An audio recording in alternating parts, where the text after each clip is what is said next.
Chapter 1. An Eternity in Idle State. Oh my, the Ye family has chosen a ways to be the family head. The new patriarch of the Ye family fell into a coma due to a surge of blood during the ceremony. The greatest joke in the history of Yunxiao City. The sky was as dark as ink. Ye Suifeng awakened from a state of chaos, his mind clouded and muddled. Have I finally succeeded? With each faint breath, he sensed the vital energy of the real world. In that moment, Ye Suifeng felt the urge to weep. He had once been a vibrant youth, striving for success on Blue Star. Then one fateful day, he was bound to a being known as the strongest idol system, which heralded the beginning of his journey across worlds. Little did he know that during the process of this traversal, certain unfathomable forces would intervene. He had become lost within the chaos. Even his consciousness began to fade into obscurity. Time passed, though he could not discern how long, until he finally inhaled the long-missed fresh air. Another memory, a different life, surged tumultuously within his soul. After an extended period, tranquility gradually returned. Ye Suifeng came to understand his current predicament. His former self was the newly appointed patriarch of the Ye family in Yunxiao City. However, this patriarch was rather unfortunate. Due to his lackluster abilities, he was subjected to ridicule from the outside world. On the day of the ceremony, his nemesis presented him with a large box of Qi blood pills as a gift. Qi blood pills were the most rudimentary cultivation elixirs, only suitable for those in the initial stages of Qi refining. This was a blatant mockery directed at Ye Suifeng. Moreover, the former self lacked the resilience to withstand such taunts and succumbed to a surge of blood, ultimately meeting his demise. Why must a good-for-nothing be appointed as the patriarch? Ye Suifeng pondered. Feeling somewhat perplexed, he then delved into the memories of his predecessor. To his surprise, the Ye family seemed distinct from other traditional families. This clan was extraordinarily united. They did not treat him differently due to his low cultivation level, nor would they allow any scandalous acts of subservience to occur. Rather, as the heir of the main lineage, they supported his ascension to the patriarchal position. Regrettably, the former self's psychological endurance was woefully inadequate. Quite intriguing. Having sorted through the chaotic memories, Ye Suifeng opened his eyes. Before him stood an ancient, fragrant dwelling. The soft bed exuded a delicate aroma, reminiscent of medicinal herbs meant for nurturing the body. Beside him, a young girl was seated, engrossed in her studies. Upon sensing movement nearby, the girl turned her head, her features bearing a striking resemblance to Ye Suifeng, sharing 7 parts of his countenance. "Father, you're awake." She was none other than Ye Suifeng's sole daughter, named Ye Huang. Age 14, Ye Suifeng couldn't help but chuckle inwardly. He had never been married. Yet here he was with a daughter of such age. Moreover, his wife had tragically perished during childbirth. Am I destined for a solitary life? Ye Suifeng smiled, dismissing the thought. What mattered was to live life to the fullest. However, his smile nearly left Ye Huang in shock, her jaw almost dropping in disbelief. "Father, you actually smiled." Ye Suifeng was momentarily taken aback before regaining his senses. Ever since the demise of his wife, this man had worn a perpetual expression of profound sorrow. The concept of a smile had long since vanished from his lexicon. Ye Suifeng sighed, for life is fraught with challenges. Some endure calamities far beyond one's own. It is in smiling and moving forward that one truly learns to survive. Ding! Today's idle task has been completed. Please collect your rewards promptly. Suddenly, a melodious voice resonated within Ye Suifeng's mind. The idle system is still operational? Ye Suifeng was stunned. This system was something he had acquired before his transmigration. Its functionalities were quite straightforward, comprising merely 2 components. Idle mining, extracting resources from a super vein, yielding substantial cultivation resources daily. Idle cultivation, gaining a day's worth of cultivation every day. Upon transmigrating, he had activated both functions. To his astonishment, an unforeseen incident had occurred during the process, plunging him into chaos.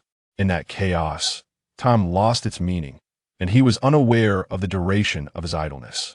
Ye Suifeng opened the system panel, resolved to examine his accrued rewards. In an instant, he was overwhelmed. "Xiao Huang, please step outside for a moment." Ye Huang was taken aback. "Father, what's the matter? Go out." Ye Suifeng's tone turned stern.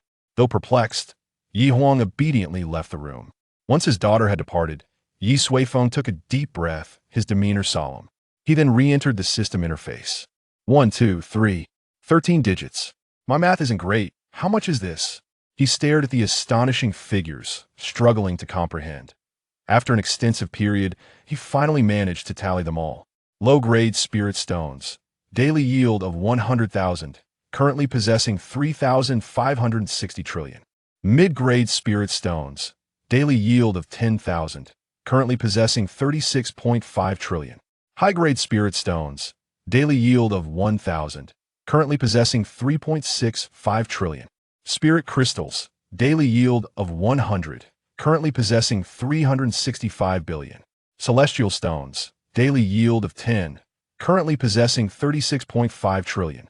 Celestial crystals. Daily yield of 1, currently possessing 3.65 trillion. These figures represent all the gains from idle mining. In truth, they were not whole numbers. Ye Suifeng rounded down to avoid accusations of inflated word count. Good heavens! Such wealth, his pockets could scarcely contain it. Ye Suifeng was utterly elated. He would never again need to fret over financial matters. Next came the rewards from idle cultivation. This was rather straightforward, a staggering total of 1 trillion years of cultivation, currently in a state awaiting extraction. Ye Suifeng pondered for a moment, then silently intoned, "Extract 1 year of cultivation." Instantly, an immense force surged into his body. This power was remarkably pure, devoid of any impurities, careening wildly within Ye Suifeng's being. He originally possessed only the 3rd layer of qi refinement.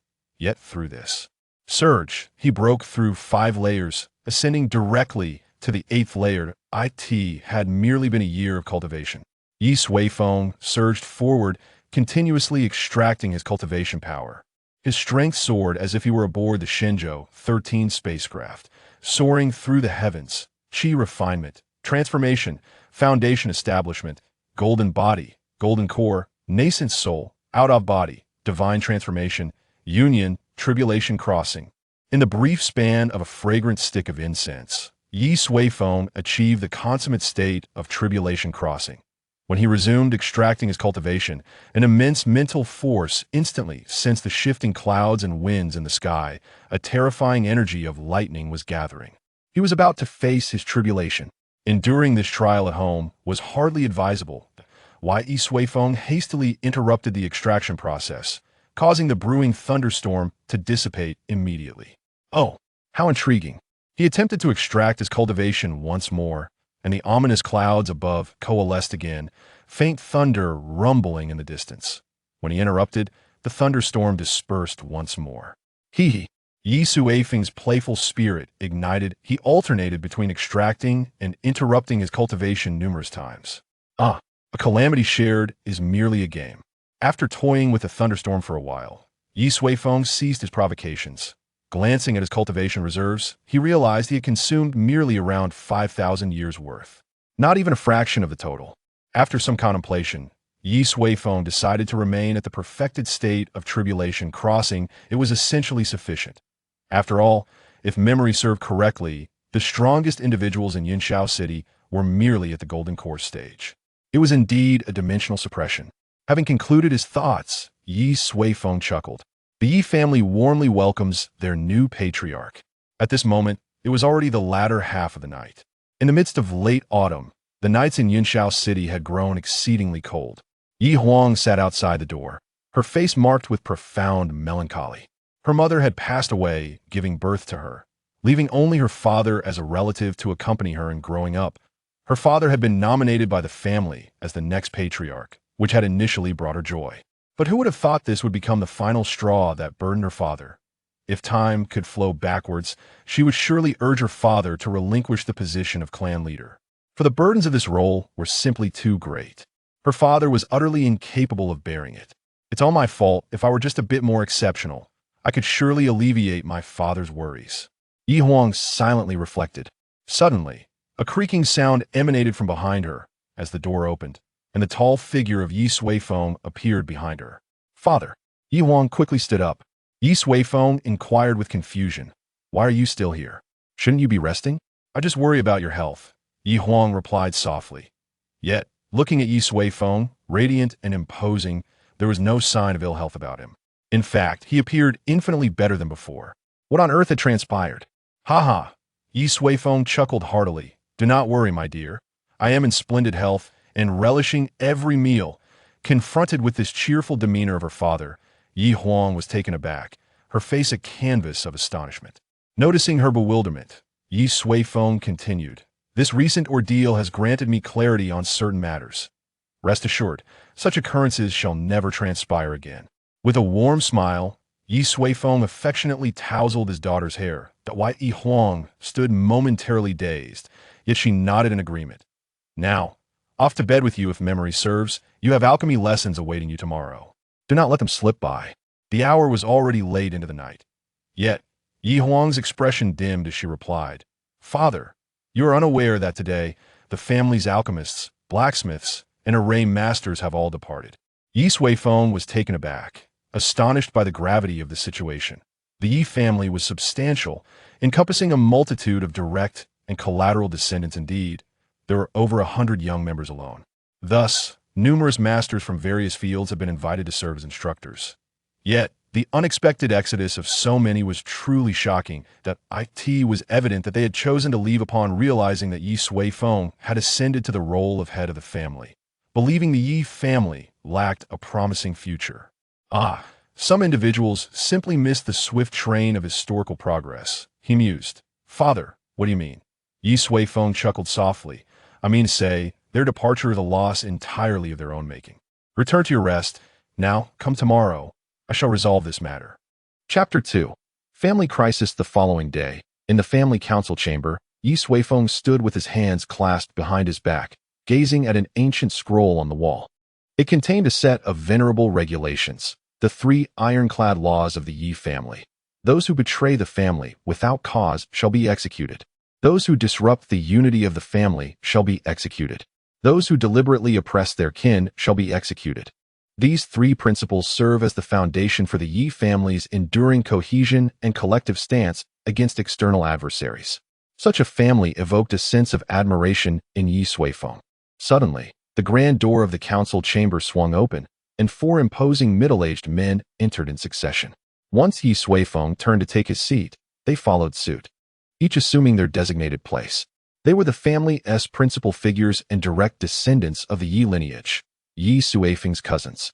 To his left sat Ye Suiyun and Ye Suiyu, the 2 from his second uncle's household, who primarily managed the family's internal and external enterprises, overseeing financial matters and resource allocation.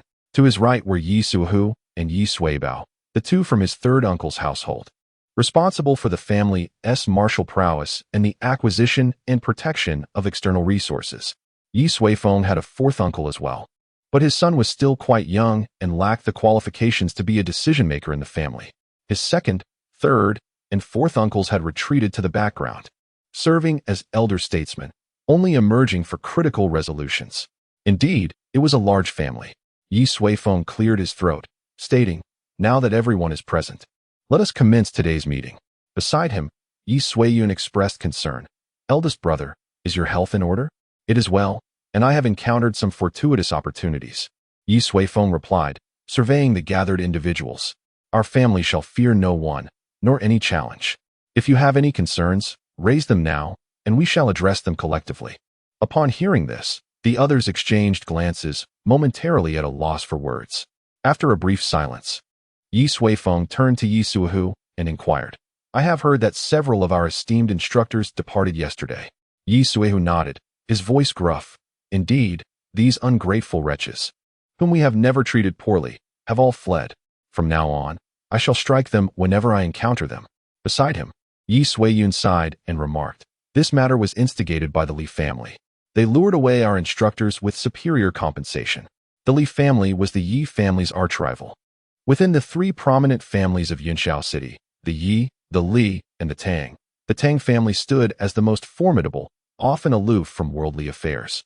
The Yi and Li families, however, had been embroiled in relentless conflicts, escalating to a point of near venomous enmity. The abduction of the instructors was akin to adding insult to injury. What are your plans? Ye Suifeng inquired. Ye Suibao spoke up, for the time being. We should swiftly locate other masters to replace them. Otherwise, it will hinder the development of the younger generation within the family. A strong youth ensures a strong family. We cannot afford to delay their growth. It will be challenging, he added. Ye Suifeng remarked, in recent days, due to our elder brother's ascension, a plethora of rumors has emerged within the city. I have endeavored to engage with several masters of equivalent rank, yet they all maintain a stance of cautious observation. Even if we were to augment the remuneration, it would remain unchanged. Consequently, the council chamber has once again succumbed to silence.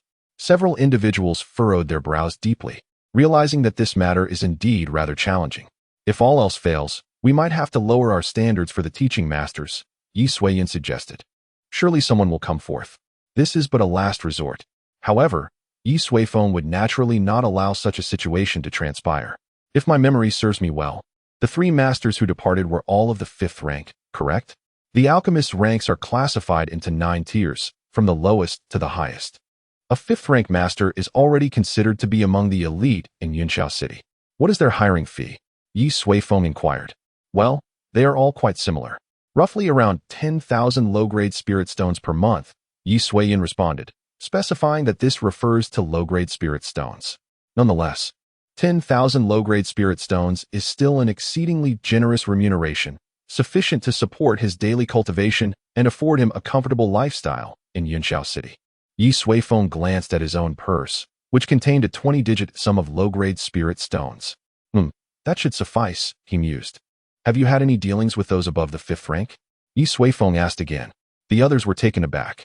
Elder brother, there are only a handful of 6th rank masters in Yunxiao City.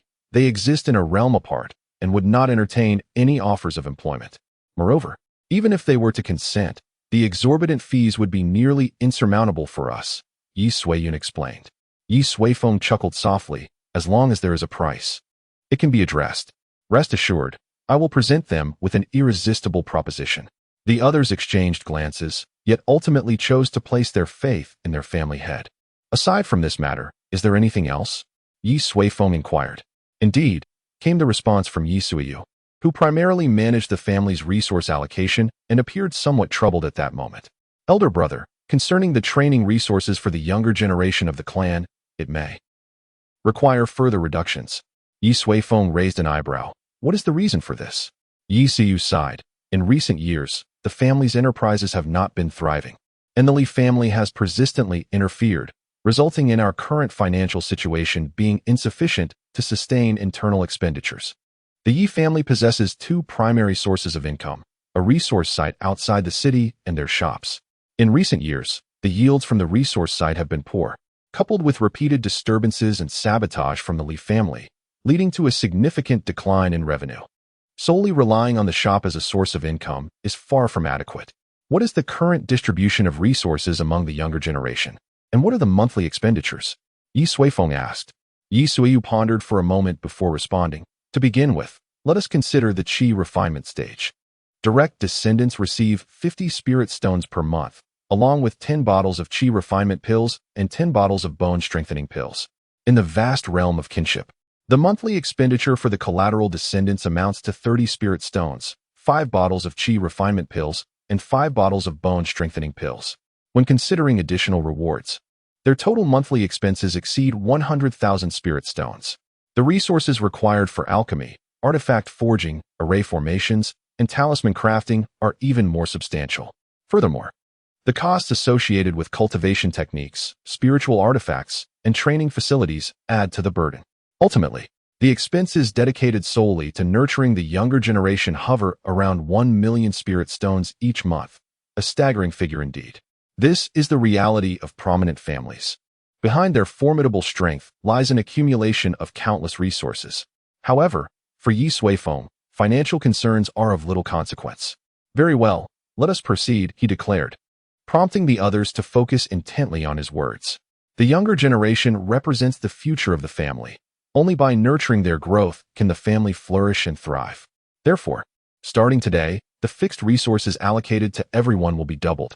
Additionally, we shall invest in enhanced cultivation conditions, such as the medicinal herbs for alchemy and materials for forging, ensuring an unlimited supply standard. Upon concluding his speech, the other 4 were left in a state of bewilderment. What had they just heard? They had been prepared to reduce family expenditures, yet he had drastically increased the benefits instead. Was this an act of folly or a grave misjudgment? Ye Suifeng's brother, Ye Suyu, appeared on the verge of tears, convinced that Ye Suifeng was merely jesting. If his standards were to be followed, the monthly expenses would increase by at least fivefold, reaching an astronomical 5 million spirit stones. Even at the height of the family's wealth, such expenditures had never been incurred. He yearned to convey to his brother the absurdity of this notion. Yet, Ye Suifeng raised his hand and produced a storage pouch from within his robes, tossing it to Ye Suiyun beside him. Do not worry. I possess 1 million spirit stones. Use them for now, and should you require more, simply ask me. Ye Suifeng said with a smile. Nevertheless, Ye Suiyu's expression remained pained as he replied, Brother, have you not heard me clearly? Even with 1 million spirit stones, it is insufficient. Before he could finish, a strong hand grasped his arm, shaking uncontrollably. It was Ye Suiyun. His face flushed with excitement as he presented the storage pouch to Ye Suiyu and slowly opened it. In an instant, a brilliant light illuminated their faces. What lay within was not 1 million low-grade spirit stones, but rather 1 million high-grade spirit stones. Converted, that equated to a staggering 10 billion low-grade spirit stones. The two stood in stunned silence. Even as stewards of the family finances, they had never beheld such a fortune all at once. I mentioned that I had encountered some fortuitous opportunities, Ye Suifeng stated nonchalantly, tapping the table lightly. Remember, from this day forth, the Ye family shall fear no one. Chapter 3. He gave too much. As the meeting concluded, Ye Suiyun and his companions wandered out of the conference hall in a daze. They had expected that, following this gathering, the family resources would inevitably be curtailed, and that everyone would need to tighten their belts. However, to their astonishment, not only were the resources not diminished, but they had been increased manifold. Ye Suiyun's generosity was truly remarkable, exuding an aura of extravagance. Was it possible that he had given too little? Standing by the window, Ye Suiyun pondered. 1 million high-grade spiritual stones barely scratched the surface. Yet, after some contemplation, he decided to maintain the current course. Every situation unfolds through a process. Transitioning from frugality to opulence follows the same principle. Providing too much at once may not necessarily be beneficial. It would be prudent to allow them to acclimatize to the more favorable conditions before gradually enhancing the offerings. Zhang Ziming, Hu Chuang, Dong Tianji. Ye Suiyun gazed at the information sheet in his hand. These three individuals were among the few 6th-grade masters in Yunxiao City. Their exceptional prowess set them apart, and they adopted an air of indifference even towards the three prominent families, displaying a haughty demeanor. I hope you do not fail to recognize a good opportunity. Ye Suiyun crumpled the information sheet and discarded it. Today, he planned to visit each of them one by one. After a brief period of rest, Ye Suiyun departed from the Yi residence. The Yi family was situated in the heart of Yunxiao City, and just beyond its gates lay the bustling commercial district. Yunxiao City was indeed a large metropolis, with a resident population nearing 1 million, bustling with throngs of people on the streets. Seated in an opulent carriage, Ye Suiyun proceeded slowly along the thoroughfare. Through the window, the rich aroma of the marketplace transported him back to his past life. If time permitted, he resolved to indulge in the culinary delights of this world. After approximately half an hour, the carriage halted before a lavish pavilion. Ye Suiyun alighted from the carriage. The Danfeng Pavilion. Its name evoked the notion of a brothel. This was the residence of Zhang Ziming, a 6th-grade alchemist. He had remained aloof in Yunxiao City for over a decade. Various factions sought to cultivate favorable relations with this esteemed 6th-grade alchemist in hopes of acquiring superior elixirs. No one would dare to offend him lightly. Ye Suiyun entered the pavilion. The first floor was dedicated to the sale of ordinary elixirs, teeming with patrons and bustling with activity.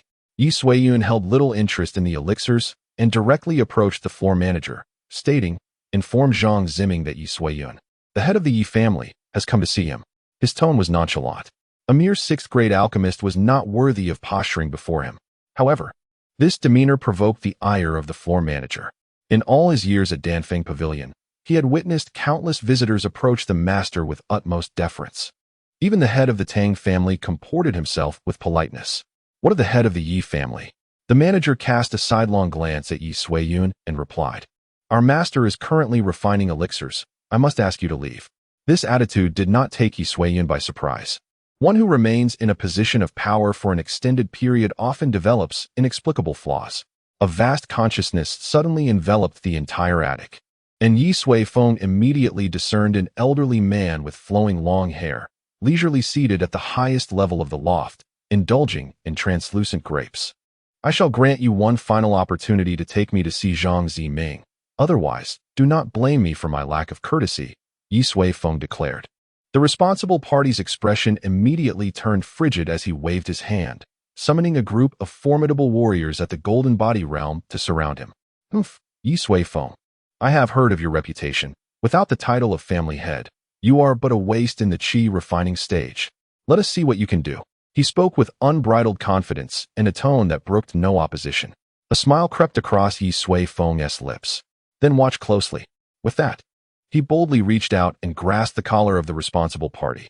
The surrounding warriors of the Golden Body realm, upon witnessing this, acted decisively, attempting to subdue Ye Suifeng swiftly. Begone!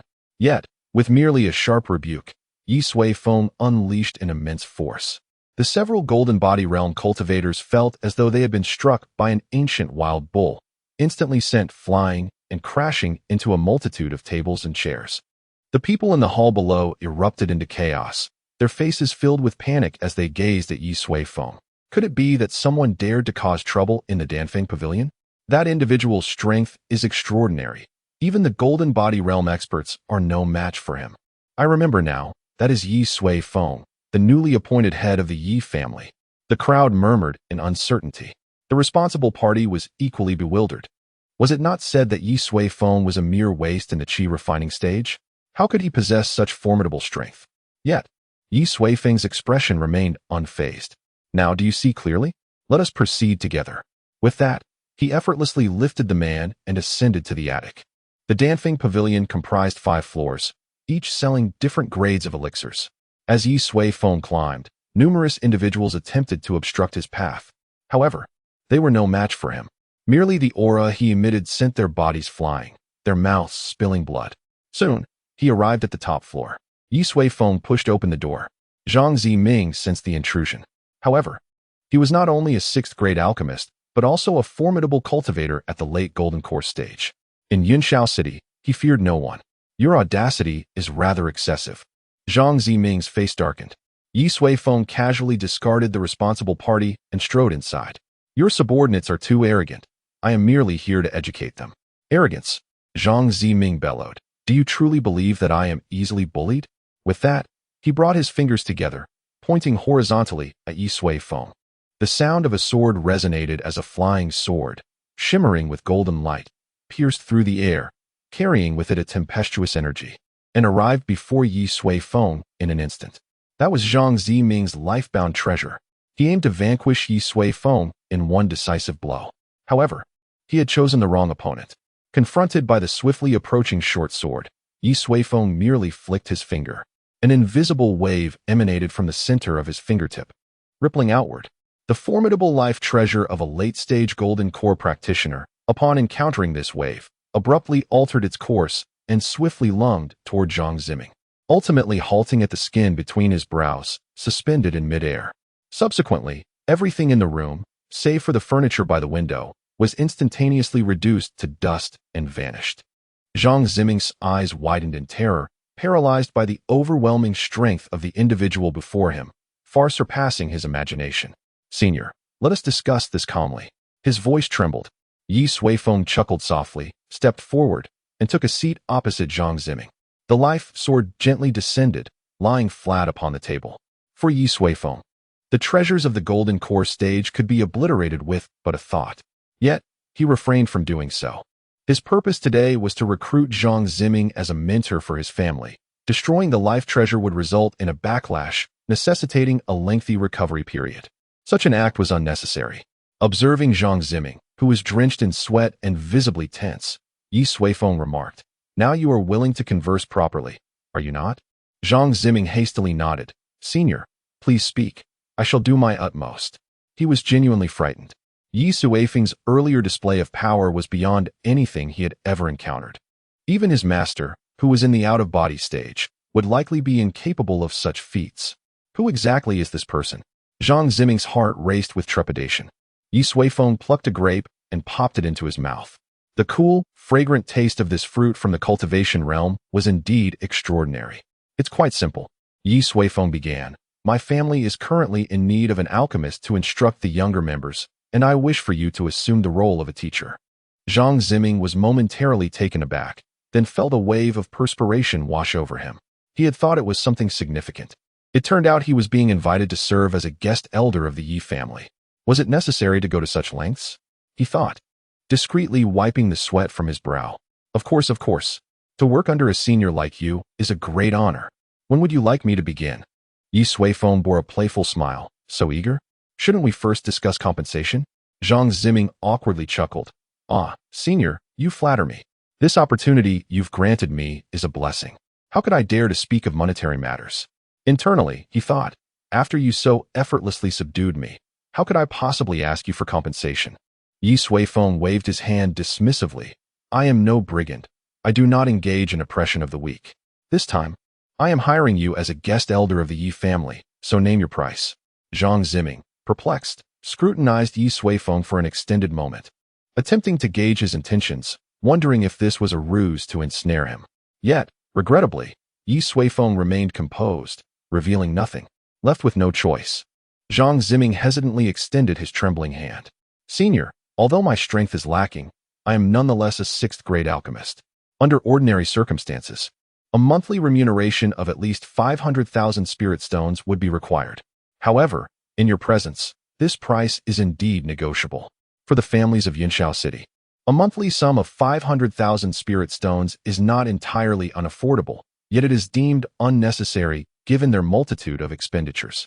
Ye Suifeng nodded and declared, I shall provide you with 1 million spirit stones each month. However, you must dedicate yourself wholeheartedly to the education of the young heirs of the Ye family. Zhang Ziming was momentarily taken aback, as he had anticipated Ye Suifeng would seek to lower the price, but to his astonishment, the offer had doubled. How affluent are you? Senior, you cannot be jesting. Zhang Ziming exclaimed, still in disbelief. I do not jest, Ye Suifeng replied, placing a storage pouch upon the table and rising to his feet. This contains 3 years' worth of remuneration. After 3 years, should you wish to depart from the Ye family, you may do so at any time. I will not compel you to stay. Remember, you must apply yourself diligently, otherwise. You understand. If there are no further issues, report to the Ye family today and seek out Ye Suifeng. With that, Ye Suifeng tossed a note aside and turned to leave, leaving Zhang Ziming alone to gaze in a daze at the vast quantity of spirit stones within the storage pouch. After a while, his eldest disciple approached, inquiring about the situation. Upon learning that his master intended to visit the Ye family as a guest, he was taken aback. Master, did you not refuse the family's invitation? Zhang Ziming remained silent for a long moment. The offer was simply too generous. Chapter 4. All resolved. Ye Suifeng has employed Zhang Ziming for 3 years. In truth, his intention extends beyond Zhang Ziming to 2 others as well. With their presence, the Ye family is destined to flourish over these 3 years. Furthermore, he will become well acquainted with the dynamics of this continent. When the time comes, even if the 3 do not wish to remain, he will be able to find even more exceptional candidates. The master of weapon forging, Hu Chuang, and the master of formations, Dong Tianji. Glancing at their respective locations, Ye Suifeng decided to seek out Dong Tianji first, as he was closer in proximity. Dong Tianji's residence lay on the outskirts of Yunxiao City. After approximately a quarter of an hour's journey by carriage, Ye Suifeng arrived at his destination. This place, unlike the grandeur of Danfeng Pavilion, resembled the humble abode of an ordinary resident, albeit on a larger scale. Ye Suifeng knocked on the door. The head of the Ye family requests entry, but we do not entertain visitors, came an ethereal voice from within. I have come today to invite you as a guest elder of the Ye family, Ye Suifeng replied. My price is beyond your means. Leave, the voice within responded coldly. How much do you desire? We can negotiate, Ye Suifeng offered. Get lost. Yet, his politeness was met with brusque dismissal. Ye Suifeng sighed. He had no intention of being forceful, but their arrogance was unbearable. He pushed the door open and stepped inside. Suddenly, the scene before him transformed. Beyond the door lay a desolate expanse, thick with malevolent energy. Sinister apparitions surged forth from the blood-soaked earth, howling as they charged at Ye Suifeng. It was as if he had entered a hellish realm. A formation? Ye Suifeng discerned with ease. This was a lethal formation. Even a gold core cultivator, rashly entering, would likely find themselves at a disadvantage. Had he been the original Ye Suifeng, it would have taken mere moments for him to suffer irreversible harm. A flicker of anger ignited within Ye Suifeng. Since you treat me thus, do not blame me for my actions. With a decisive step, an arcane aura erupted forth, causing the entire crimson landscape to tremble violently. In an instant, the ground split apart, and the sky fractured like glass, revealing intricate cracks that soon shattered. As the world shifted, Ye Suifeng found himself back in the house. Before him lay a broad passageway extending into a realm of ruins. At the end of the passage, a middle-aged man lay sprawled on the ground, incredulity etched across his face, blood trickling from the corner of his mouth. Ye Suifeng advanced, approaching Dong Tianji. "You, how is this possible?" Dong Tianji exclaimed, panic evident in his expression, rendered incapable of any thought of resistance by Ye Suifeng's overwhelming power. "I prefer to reason with others," Ye Suifeng declared, casually pulling out a chair and sitting before Dong Tianji. "Now, shall we discuss your remuneration? If not absolutely necessary." He truly despised taking advantage of the weak in matters that could be resolved with money. "Greetings to everyone. How delightful it would be if we could all coexist harmoniously. Yet, some insist on putting on airs before me." At that moment, Dong Tianji's mind was in utter disarray. How could Ye Suifeng possess such formidable strength? Did the Li family not label him a worthless fool? He felt an urge to curse. Have you ever encountered a so-called weakling who could effortlessly shatter his own infernal formation and breach multiple defensive arrays, inflicting harm upon himself? Curse the Li family for their incessant fabrications. "Senior, I must apologize for my previous offense, and I hope—" Ye Suifeng interrupted him with a wave of his hand, unwilling to engage in superficial pleasantries with such a person. "I have come today to invite you as a guest elder of the Ye family. Let us discuss your remuneration." Dong Tianji's lips twitched, and after a prolonged moment of contemplation, he cautiously replied, "Senior, my teaching methods are quite resource-intensive concerning array materials, which incurs significant expenses. Therefore, I would require no less than 500,000 spirit stones each month." Without hesitation, Ye Suifeng tossed him a storage bag. "Do not concern yourself with the materials. The family will provide everything. The 500,000 spirit stones encompass 3 years' worth of compensation. And I expect you to dedicate yourself wholeheartedly to instructing the descendants of the Ye family. Prepare yourself. You are to report to the Ye family today and seek out Ye Suihu." Upon concluding, Ye Suifeng similarly left behind a note and turned to depart. He held no fear that Dong Tianji might abscond. In Yunxiao City, none could slip away from under his watchful gaze, not even a master of formations. After Ye Suifeng's departure, Dong Tianji remained in a stupor for quite some time, gradually regaining his senses. The encounter felt surreal, akin to a dream. Alas, considering the prospect of 500,000 spirit stones monthly, with no obligation to supply materials, it was already comparable to the remuneration offered by prominent families. Moreover, the strength of the Ye family patriarch was simply terrifying. To work under such a figure was hardly a degradation of one's status. He began to organize his belongings. Meanwhile, Ye Suifeng had arrived at his final destination. After disembarking from the carriage, he exhaled deeply. These so-called masters were insufferably arrogant.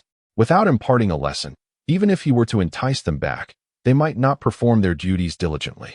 He pondered whether this Huchuang would be any different. Ye Suifeng stepped inside. Before him lay a blacksmith's workshop, where numerous young men, their upper bodies bare, hammered away at the glowing coals. The air thick with the scent of charcoal and sweat. Ye Suifeng felt perplexed. This craftsman appeared more akin to a blacksmith than a weaponsmith. "Greetings. How may I assist you?" A young man, dressed in work attire, approached him. "Oh, I am the patriarch of the Ye family, seeking Huchuang," Ye Suifeng replied. The young man clasped his hands respectfully. "Please wait a moment while I inform the master." Ye Suifeng nodded, relieved to finally encounter someone more reasonable.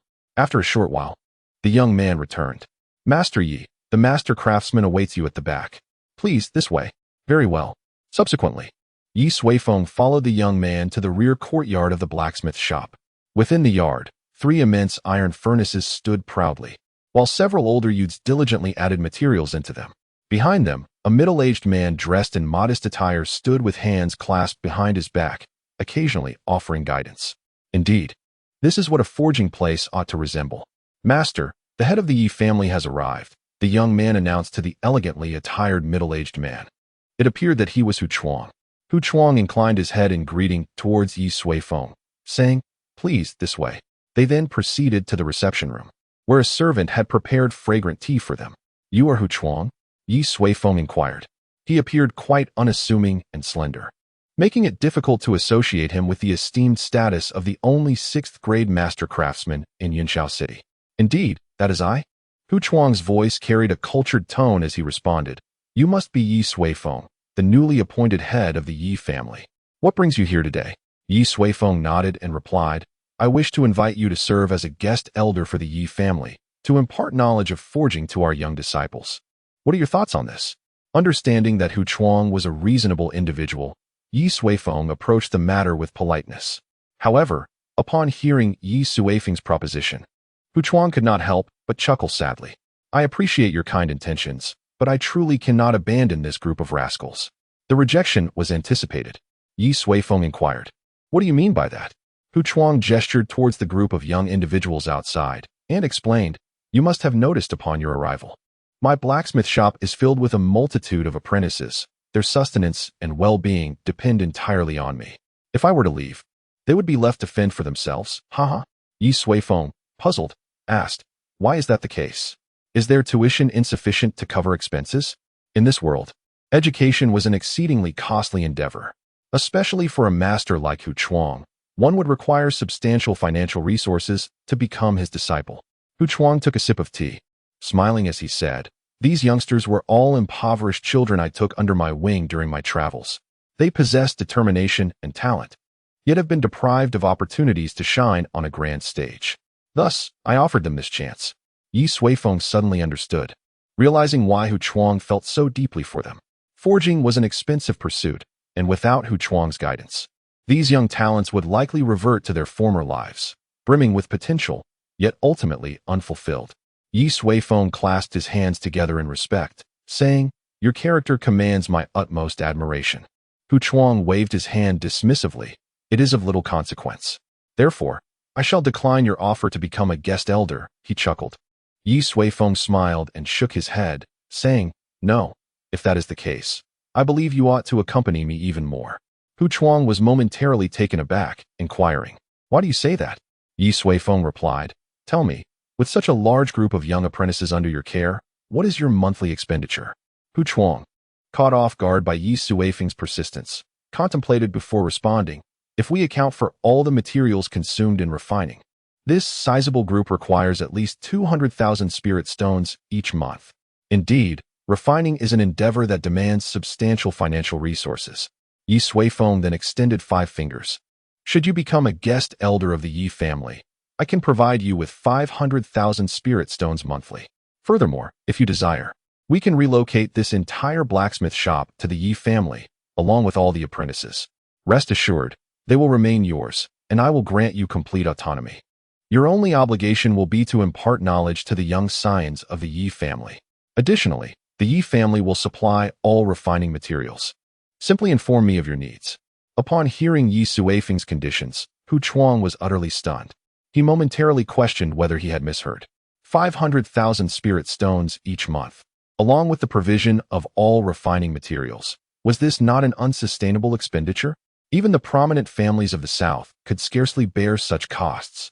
Moreover, the most astonishing aspect was the complete autonomy granted to him. Such generosity was beyond description. Why would you do this? With such financial resources, you could easily hire a more skilled refiner, Hu Chuang asked, bewildered. Ye Suifeng smiled. There are many refiners, but one with your caliber is exceedingly rare. I admire your vision and will support your endeavors. Hu Chuang fell silent. When he first arrived in Yunxiao City, all 3 prominent families had approached him, eager to recruit him as a guest elder. Yet, upon learning of his commitment to numerous impoverished apprentices, they all retreated, prioritizing their own family interests.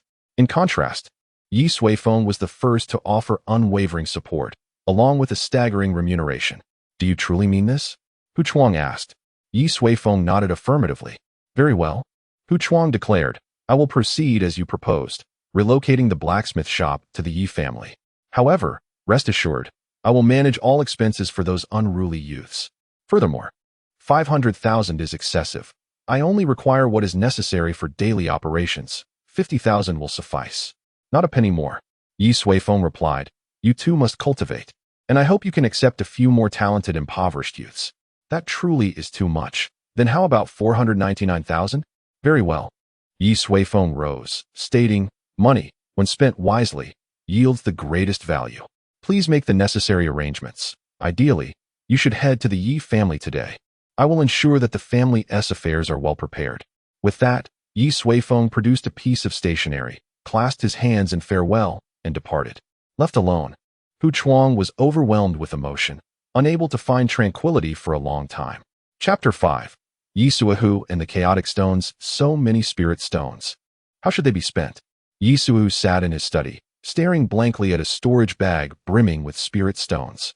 His elder brother had bestowed upon him 1 million upper-grade spirit stones, and subsequently, Sui Yun, who managed the family's finances, allocated 5,000 to him, equivalent to 50 million lower-grade spirit stones, designated for this month's cultivation expenses. Good heavens, previously there was only 1 million, and now it has suddenly surged 50-fold. He was momentarily at a loss regarding how to distribute them. Firstly, the monthly allowances and cultivation resources for the clan's younger generation must be addressed. According to his elder brother's instructions, spirit stones should be doubled, as should the prices of qi cultivation pills and blood qi pills. However, this still wouldn't exhaust the funds. Perhaps they could procure mid-grade qi cultivation pills and mid-grade blood qi pills. He chuckled to himself. These fortunate young lads truly were blessed. Moreover, for other cultivation resources, his elder brother had mentioned an unlimited supply. Let me see. In terms of alchemy, the lower-grade spiritual herbs had always been insufficient. Increasing the purchase quantity tenfold should suffice.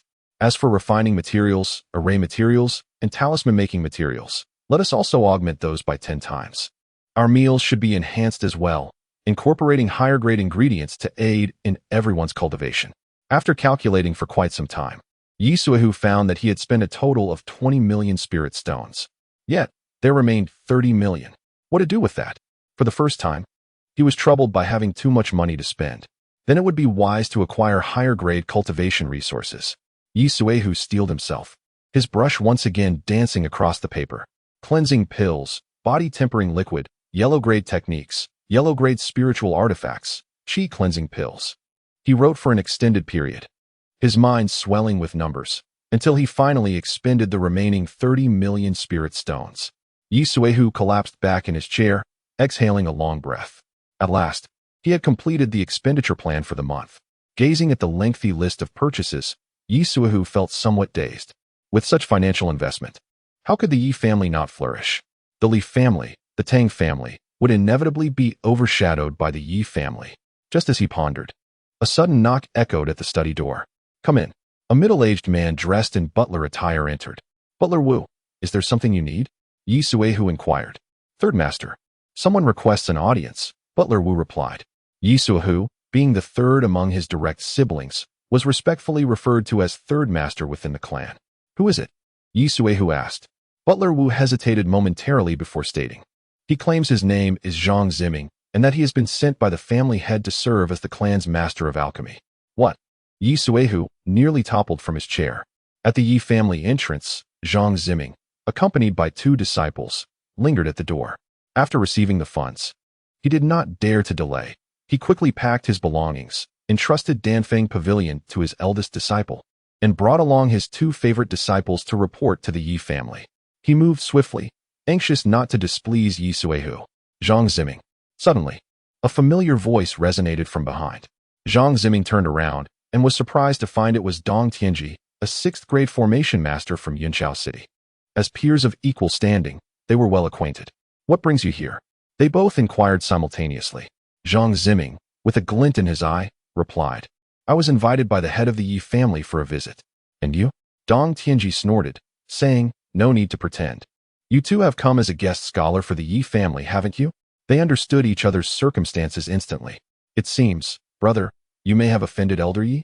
Zhang Ziming chuckled.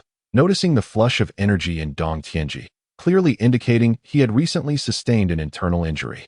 Given his understanding of Dong Tianji's temperament, he surmised that he had spoken disrespectfully in front of Ye Suifeng and faced retribution. Relieved, he thought to himself how fortunate he was that Ye Suifeng had shown him mercy. With a dark expression, Dong Tianji coldly stated, "That was merely Elder Yi assessing my formation skills. He offered me a few pointers that you would envy. He would not be bested in words by Zhang Ziming." Both harbored their own thoughts, subtly at odds with one another. At that moment, Ye Suihu emerged from within the door. "Master Zhang, forgive my inadequate welcome. It is indeed a grave oversight." Ye Suihu clasped his fists repeatedly, and, upon noticing Dong Tianji beside him, paused in surprise, quickly exclaiming, "Master Dong, I did not expect to see you here." He felt a bit weak in the knees. Two masters had come together. Were they both summoned by his elder brother? "Elder brother, you are truly remarkable," Zhang Ziming said with a smile. "No need for formality. I am here at the behest of the head of the Yi family." "Indeed," Dong Tianji added, "it is a privilege for someone like me to serve as a guest scholar in the esteemed Yi family, a fortune accumulated over several lifetimes." Ye Suihu stared at the two masters, who were usually so proud, momentarily taken aback. "What has come over you both, suddenly so courteous?" He was perplexed but nonetheless warmly invited them inside. Seated in the guest hall, Zhang Ziming and Dong Tianji each produced a piece of stationery and handed it to Ye Suihu. It was a token left by Ye Suifeng, and both men had refrained from opening it. Ye Suihu extended his spirit to read the information within. "Suihu, this is the instructor I have procured. The compensation has been provided, and the employment term is 3 years. Please make the necessary arrangements. They are merely ordinary individuals, so do not feel overly formal." Ye Suihu was astonished, glancing at the two commanding masters, pondering how the term ordinary could possibly apply to them. He wondered why his elder brother had chosen such words. "Masters, I will promptly arrange accommodations for you, as well as the information on the family's younger disciples and the teaching schedule, which I will ensure reaches you as soon as possible." Naturally, Ye Suihu did not genuinely consider them ordinary. He spoke courteously. "Well said," Zhang Ziming replied with a smile. "The Yi family's disciples are clearly exceptional. Rest assured, I shall impart my knowledge generously. Indeed, I possess unique insights in the realm of teaching, undoubtedly surpassing certain individuals." As Dong Tianji remarked, "What do you mean by that?" "Just wait and see." Observing the sudden quarrel between the two masters, Ye Suihu scratched his head in confusion. How is it that the world has become so incomprehensible all at once? After considerable time, Ye Suihu finally arranged accommodations for the two masters. The alchemist and the formation master were settled. He wondered if his elder brother had made arrangements for the craftsman. Lost in thought, he was suddenly approached by Steward Wu. "Third master, an enormous crowd has arrived outside, claiming to come in accordance with the patriarch's agreement to join the family." "Who is it?" "Hu Chuang." Before Ye Suihu could warm his seat, he sprang up in surprise. "Another 6th grade master. Moreover, this Hu Chuang's reputation in Yunxiao City far exceeds that of the previous two." He hurried to the entrance and was instantly taken aback. Indeed, a vast throng had gathered, numbering at least 100. "Have you brought an entire blacksmith shop with you?" "Greetings, Third Master Yi," Hu Chuang said, cupping his hands in respect. "Too kind, too kind." Ye Suihu quickly reciprocated the gesture and invited the crowd inside. In the living room, Hu Chuang presented a letter. "Seiwi, this is the master blacksmith I have invited. The remuneration for 3 years has already been settled. Please provide them with a dedicated space to serve as a new blacksmith shop, ensuring that no one interferes with its normal operations. Remember, Hu Chuang's requests must be prioritized." This letter stood in stark contrast to the previous two.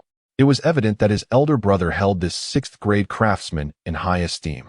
"Master Hu, I will arrange your accommodations and provide you with the teaching plan. Should you have any other requests, please feel free to voice them," Ye Suihu said respectfully. Hu Chuang smiled, replying, "Third Master Yi, you are too courteous. I have no other demands. Simply placing those rascals together will suffice. I appreciate your assistance." "Not at all. It is my duty," Ye Suihu promptly responded. "Now please follow me." Before long, Hu Chuang and his apprentices were properly settled, with resources and facilities for training being prepared with great urgency. The void left by the departure of the 3 masters from the Yi family had been entirely filled. Chapter 6. I want it all. After leaving Hu Chuang's blacksmith shop, Ye Suifeng did not rush home. He wandered through the bustling streets of Yunxiao City, immersing himself in the local customs and flavors of this world. Naturally, he indulged in the culinary delights, sampling tofu dragon fish, green bamboo phoenix fluff, and northern banquets. From street vendors to the finest tavern in the city, Ye Suifeng savored every morsel, astonishing even the carriage drivers with his remarkable appetite. After some time, Ye Suifeng arrived at the imposing structure known as Wanbao Pavilion. As its name suggests, it is a place where various treasures are sold. It is said to be an immensely powerful force, with establishments scattered across the continent, boasting formidable strength and remarkable scale. He intended to acquire some cultivation techniques to better understand the training system of this world. Although Ye Suifeng had reached the pinnacle of tribulation, with an astonishingly potent spiritual power, he still lacked a systematic understanding of specific techniques. However, this was not a significant concern. With his immeasurable spiritual awareness, he could swiftly comprehend the operational principles of any technique. After contemplating, Ye Suifeng stepped into Wanbao Pavilion. He explored the first floor and discovered an extensive array of items: cultivation techniques, spiritual artifacts, elixirs, talismans, spiritual herbs, spiritual fruits, and materials for training. Yet, most items were of the yellow grade or lower, categorized into 4 levels: heaven, earth, xian, and huang, with huang being the most inferior. Naturally, Ye Suifeng held them in disdain. Approaching the counter, he found the person in charge of the first floor and opened a storage bag before him. "Inform your pavilion master that there is a significant business opportunity at hand," Ye Suifeng stated succinctly. The person's eyes widened in astonishment at the sight of the overflowing spiritual stones. Goodness, this must be over 1,000,000 high-grade spiritual stones. Indeed, a substantial business. He did not hesitate and promptly escorted Ye Suifeng to an elegant private room, offering fine water and tea, before hastily seeking out the pavilion master. After a brief wait, a stunning woman entered. She appeared youthful, with a curvaceous figure, and her every smile and frown exuded an alluring charm. "I apologize for not greeting you properly upon your arrival, esteemed Master Yi," she said, her voice melodious and pleasant, evoking immediate fondness. "Are you the master of Wanbao Pavilion?" Ye Suifeng inquired. The woman seated herself opposite Ye Suifeng and replied with a smile, "Indeed, I am Gu Wanxin, the head of Wanbao Pavilion in Yunxiao City. You may address me as Pavilion Master Gu." "Master Gu," Ye Suifeng replied with a respectful clasp of his fists. "I have come today to procure some treasures, and I trust that the strength of Wanbao Pavilion will not disappoint me." He wasted no time and directly addressed the matter at hand. "You are indeed a straightforward person, Master Yi," Gu Wanxin remarked, a hint of admiration in her eyes. She retrieved a jade slip from her bosom and placed it on the table. "You likely have no interest in yellow-grade treasures. Here is a list of our Xian-grade items. Please see if anything piques your interest. Mysterious grade treasures, regardless of their nature. Even the most modest spiritual herbs of this grade are valued at no less than 10,000 spirit stones." Gu Wanxin evidently regarded Ye Suifeng as an affluent patron. However, she was correct. The individual before her truly was a person of considerable wealth. Ye Suifeng picked up the jade slip and extended a thread of his soul. Instantly, a multitude of names and descriptions of treasures appeared before his eyes, reminiscent of the first floor of the Wanbao Pavilion, showcasing a diverse array of items worthy of its reputation. Ye Suifeng focused on browsing through the techniques, martial arts, and cultivation manuals. Sword techniques, fist techniques, staff techniques, body techniques, spell techniques, body refinement techniques, alchemy, artifact crafting, formation techniques. Aside from certain specialized paths, everything that should be present was indeed there, perfectly suitable for Ye Suifeng to familiarize himself with this world. However, after a thorough review, Ye Suifeng discovered that only techniques of medium grade and below were available. "Are there no higher grade techniques?" Ye Suifeng inquired. Gu Wanxin was taken aback. Medium grade techniques were already considered high-end goods in Yunxiao City, and he was still unsatisfied? "Lord Yi, techniques above medium grade are exceedingly rare treasures. I do not mean to offend, but their value is immensely significant. Money is not an issue." Ye Suifeng waved his hand dismissively. "Bring forth whatever high-grade items you have." Gu Wanxin's expression was peculiar. Had it not been said that the Yi family was on the verge of decline? How could this new patriarch be so extravagantly wealthy? Nevertheless, since business had come to her, She would not turn it away. Once more, she retrieved a glowing jade slip from her bosom and presented it before Ye Suifeng. This contains our Wanbao Pavilion's high-grade treasures. Do take a look and see if anything piques your interest, Gu Wanqin stated. Ye Suifeng nodded and extended his spiritual energy once again. This time, the list was noticeably sparse. After all, high-grade items are not commonplace merchandise. Ye Suifeng swiftly perused the contents, which were indeed remarkable. Among them was a top-tier mysterious-grade spirit sword, exquisitely designed and possessing formidable power, quite suitable for his daughter. Yi Huang. I should inquire about what my daughter likes when I return. Due to my past obstinacy, this child has suffered over the years. Are there any even higher-grade items? Ye Suifeng set the jade slip down. More advanced? Gu Wanqin was flustered. What was going on with Ye Suifeng? Was he truly so insatiable? Beyond high-grade treasures lie earth-grade treasures, the crown jewels of the Wanbao Pavilion in Yunxiao City. Did he truly possess the financial means? Gu Wanqin could not help but question whether this Ye family patriarch was jesting with her. However, observing his composed demeanor, he did not seem like the type to indulge in such trivialities. Gu Wanqin subtly shook her head. No one dared to easily offend the Wanbao Pavilion, and it would do no harm to show him. Subsequently, she retrieved a golden jade slip and handed it to Ye Suifeng. Lord Yi, this is our pavilion's prized possession. If you remain unsatisfied, then I am at a loss as to how to proceed, Gu Wanqin said with deliberate emphasis. Oh, very well. Is there only a treasure of the earth level at most? Well, let it be for now. Ye Suifeng's expression bore a hint of disappointment, while Gu Wanqin appeared even more flustered. Reading the emotions of others was her forte, and she could clearly sense Ye Suifeng's discontent. Are you not even satisfied with earth-level items? Goodness, what kind of tycoon have I encountered? At this moment, Ye Suifeng had already probed into the essence of the treasures. Naturally, the prized possessions of the museum would not be numerous. Within, there were only 5 items in total: 2 manuals, 2 spiritual tools, and a blue stone. Kanglan Technique, Earth-level Inferior Technique. Divine Slayer 9 Swords, Earth-level Medium-grade Martial Skill. A Jade Talisman of Inferior Earth level, capable of sustaining a robust defensive barrier. An Earth-level Medium-grade Alchemy Furnace, which can autonomously generate alchemical fire, allowing the alchemist to persist longer in their craft. The highest tier item was surprisingly that stone. Tranquility Stone, Earth-level Superior Treasure, soothes the spirit, enhances cultivation efficiency, and aids in comprehending techniques. Ye Suifeng nodded to himself, recognizing the worth of these items. Is there nothing of a higher grade? Ye Suifeng inquired. Gu Wanqin, blushing, replied, No, there truly is not. Our branch is relatively small. So these 5 items constitute the museum's treasures. Very well. Ye Suifeng refrained from pressing further and asked, Now, shall we discuss the price? Gu Wanqin's eyes brightened. Finally, they were addressing the price. It seemed that this head of the Ye family was not here to cause trouble. Which item has caught your interest? Gu Wanqin inquired. Ye Suifeng waved his hand. Let us hear all of them. As you wish. Gu Wanqin pondered for a moment and said, You know, treasures of earth level, even in Sioux City, are quite rare. Kanglan Technique requires 2 billion spirit stones. Divine Slayer 9 Swords, 100 billion. Fortuitous Jade Pendant, 10 billion. Ancient Medicine Furnace, 50 billion. As for the Tranquility Stone, it demands 500 billion spirit stones. What a staggering price. In the past, the expenditures of the Ye family, including the daily sustenance of clan members, cultivation resources, investments in shops, and the maintenance of resource lands, would sum up to around 10 billion spirit stones annually. Their income each year was roughly equivalent.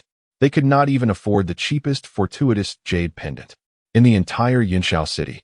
Perhaps only the most powerful Tang family could purchase a single treasure from the Wanbao Pavilion without straining their finances. However, if the Tang family indeed made such a purchase, their clan members would likely have to tighten their belts for several years. Which one do you wish to acquire? Gu Wanqin's face was filled with anticipation. These 5 treasures had been displayed since her arrival, yet none had shown any interest. If she could sell even one, the commission would amount to a significant income. More importantly, it would bring her great honor in the main hall of Sioux City. Ye Suifeng stroked his chin. Bring them all to me. I desire them all. Gu Wanqin was taken aback. She momentarily doubted her ears. In her perspective, Ye Suifeng's most probable intention was to purchase the Kanglan skill. as it was relatively inexpensive and held significant value for his family. To her astonishment, he expressed a desire to acquire everything. Is this truly the case? Gu Wanxin felt compelled to seek confirmation. Ye Suifeng smiled and affirmed, indeed, it is true. However, you must provide me with several larger storage bags. Otherwise, I cannot accommodate such a multitude of spirit stones. This time, Ye Suifeng intended to spend some of the inferior spirit stones, for having them piled up was quite bothersome. Feeling somewhat dazed, Gu Wanxin realized that they had reached this point, and she no longer feared that Ye Suifeng was jesting. Moments later, she returned with an array of storage bags and presented Ye Suifeng with a beautiful ring. Within this storage ring resided the 5 treasured artifacts of the establishment. Rest assured, this ring is a gift for you, and from now on, you shall be our most esteemed guest at the Wanbage in Yunxiao City. Gu Wanxin spoke with deep respect. For her, Ye Suifeng was not merely a deity of wealth, but also the guiding force propelling her toward greater heights. The thought of returning to the main hall and witnessing the expressions of those who would learn of her sale filled her with exhilaration. Ye Suifeng accepted the ring and examined its contents, confirming the presence of the 5 items without issue. He then took the storage bags and began to fill them with spirit stones. The bags Gu Wanxin provided were substantial, each capable of holding 50 billion spirit stones. Upon completion, Ye Suifeng frowned slightly. It was still insufficient. Gu Wanxin's face was a canvas of confusion. You must have miscalculated. With a total of 14 storage bags, they can accommodate 700 billion spirit stones, yet the items only total 680 billion. A warm smile graced Ye Suifeng's face. No, it is you who has misunderstood. When I said I wanted everything, I did not merely refer to the treasured artifacts. I also desire the 2 jade slips that list the profound grade treasures. Gu Wanxin's eyes widened in disbelief. This. Chapter 7. The thoughts of Yi Huang in the city of Yunxiao. No one was aware that Wanbao Pavilion had suddenly fallen into destitution, left with nothing but mere coins. All treasures above the Xian rank had been swiftly cleared away, transformed into 10 storage rings, all adorning Ye Suifeng's fingers. As he departed, Gu Wanxin, filled with concern, insisted on dispatching all 8 gold core cultivators from Wanbao Pavilion to safeguard his return to the family. Ye Suifeng politely declined. No one could snatch anything from his grasp. He leisurely indulged in 2 sumptuous meals before making his way back to the family, the sky nearly darkening. Ye Suifeng first visited Suiyun, dropping off 9 storage rings and instructing him to allocate them judiciously, leaving him alone in the study, perplexed by the wind. Afterward, he returned to his courtyard. Just as he was about to enter, he heard a series of loud thuds. Upon stepping inside, he discovered his daughter, Yi Huang, diligently practicing her punches. Her hands were wrapped in layers of cloth, and before her lay a black force-testing stone. This stone possessed remarkable resilience. Even when struck hard enough to create a dent, it would swiftly recover, making it ideal for training. Yi Huang relentlessly struck the force-testing stone with one punch after another, her focus unwavering. Sweat dampened her bangs, twisting them into strands that clung to her face. What a dedicated young woman she was. Ye Suifeng felt a swell of pride. He recalled how, since childhood, this daughter had been exceptionally sensible, never causing him worry and often alleviating his burdens. Indeed, children from humble beginnings mature early. Xiao Huang, Ye Suifeng called out. Father, you're back. Yi Huang replied, her fists never pausing. Have you had dinner? Ye Suifeng inquired. I've already eaten, she said, shaking her head. Just a moment. I'll finish 200 more punches to reach 1,000. This is my post-dinner routine. What a stubborn girl she was. Ye Suifeng did not press the matter, instead standing by, watching as his daughter pursued her goals. Each punch she delivered came from the depths of her strength, striking the force-testing stone. Clearly, she aimed to surpass her limits. However, to Ye Suifeng's discerning eye, her technique seemed lacking. With a slight adjustment, she could achieve far better results. He resolved to offer her guidance in the future. After completing her 1,000 punches, Yi Huang let out a long breath and smiled at Ye Suifeng. Come inside. The pair entered the room. Once seated, Ye Suifeng intended to discuss Yi Huang's training, but he suddenly realized he had no idea what her current cultivation level was. What a negligent father he was. Xiao Huang, to what stage have you cultivated? Ye Suifeng asked. Yi Huang's expression shifted to one of shock. For many years, Her father had never inquired about her cultivation. What could have prompted this today? A few days ago, I just made a breakthrough to the 7th level of qi refinement, Yi Huang said with a hint of shyness. There are a total of 12 levels in qi refinement, and at the age of 14, Yi Huang's achievement of the 7th level in a place like Yunxiao City merely signifies a passing mark. However, within the Yi family, it holds little significance. If memory serves correctly, there are several peers of Yi Huang's age in the Yi family who possess exceptional talent and have already transcended the qi refinement stage, entering the realm of transformation. In comparison to them, Yi Huang's strength appears rather feeble, especially as she is the daughter of the family head. The pressure on her must be immense. Do not be disheartened. From today onward, I shall personally guide your cultivation, and you will soon catch up, Ye Suifeng assured her. Thank you, father. Yi Huang beamed with joy. As for guidance, she held little expectation. The most crucial aspect was that her father finally took an interest in her. This filled her with genuine happiness. Well, I went out today and brought you some gifts. Now, why don't you tell me what you like or what your greatest wish is? Ye Suifeng inquired. With so many items he had brought back, it would be unwise to present them all at once. It was better to hear her thoughts first. Yi Huang paused for a moment. A wish? My wish is to train diligently and become a formidable warrior so that one day I can. She trailed off, lowering her head. The desire to alleviate her father's burdens had long been kept deep within her heart, not easy to articulate.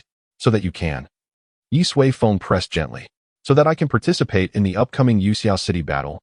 Yi Huang fabricated a small lie. The Yunxiao City battle? Ye Suifeng was momentarily taken aback, but then recalled the event. In Yunxiao City, the 3 prominent families inevitably clashed in various respects. To avert large-scale bloodshed, the Yunxiao City battle was proposed through discussion. This contest occurs every 2 years, with each family sending 5 young members under the age of 18 to compete. The victors gain the commercial establishments or resource lands of the defeated. The Yi family had been on the losing end in the recent battles, suffering significant losses in family assets, leading to financial strain.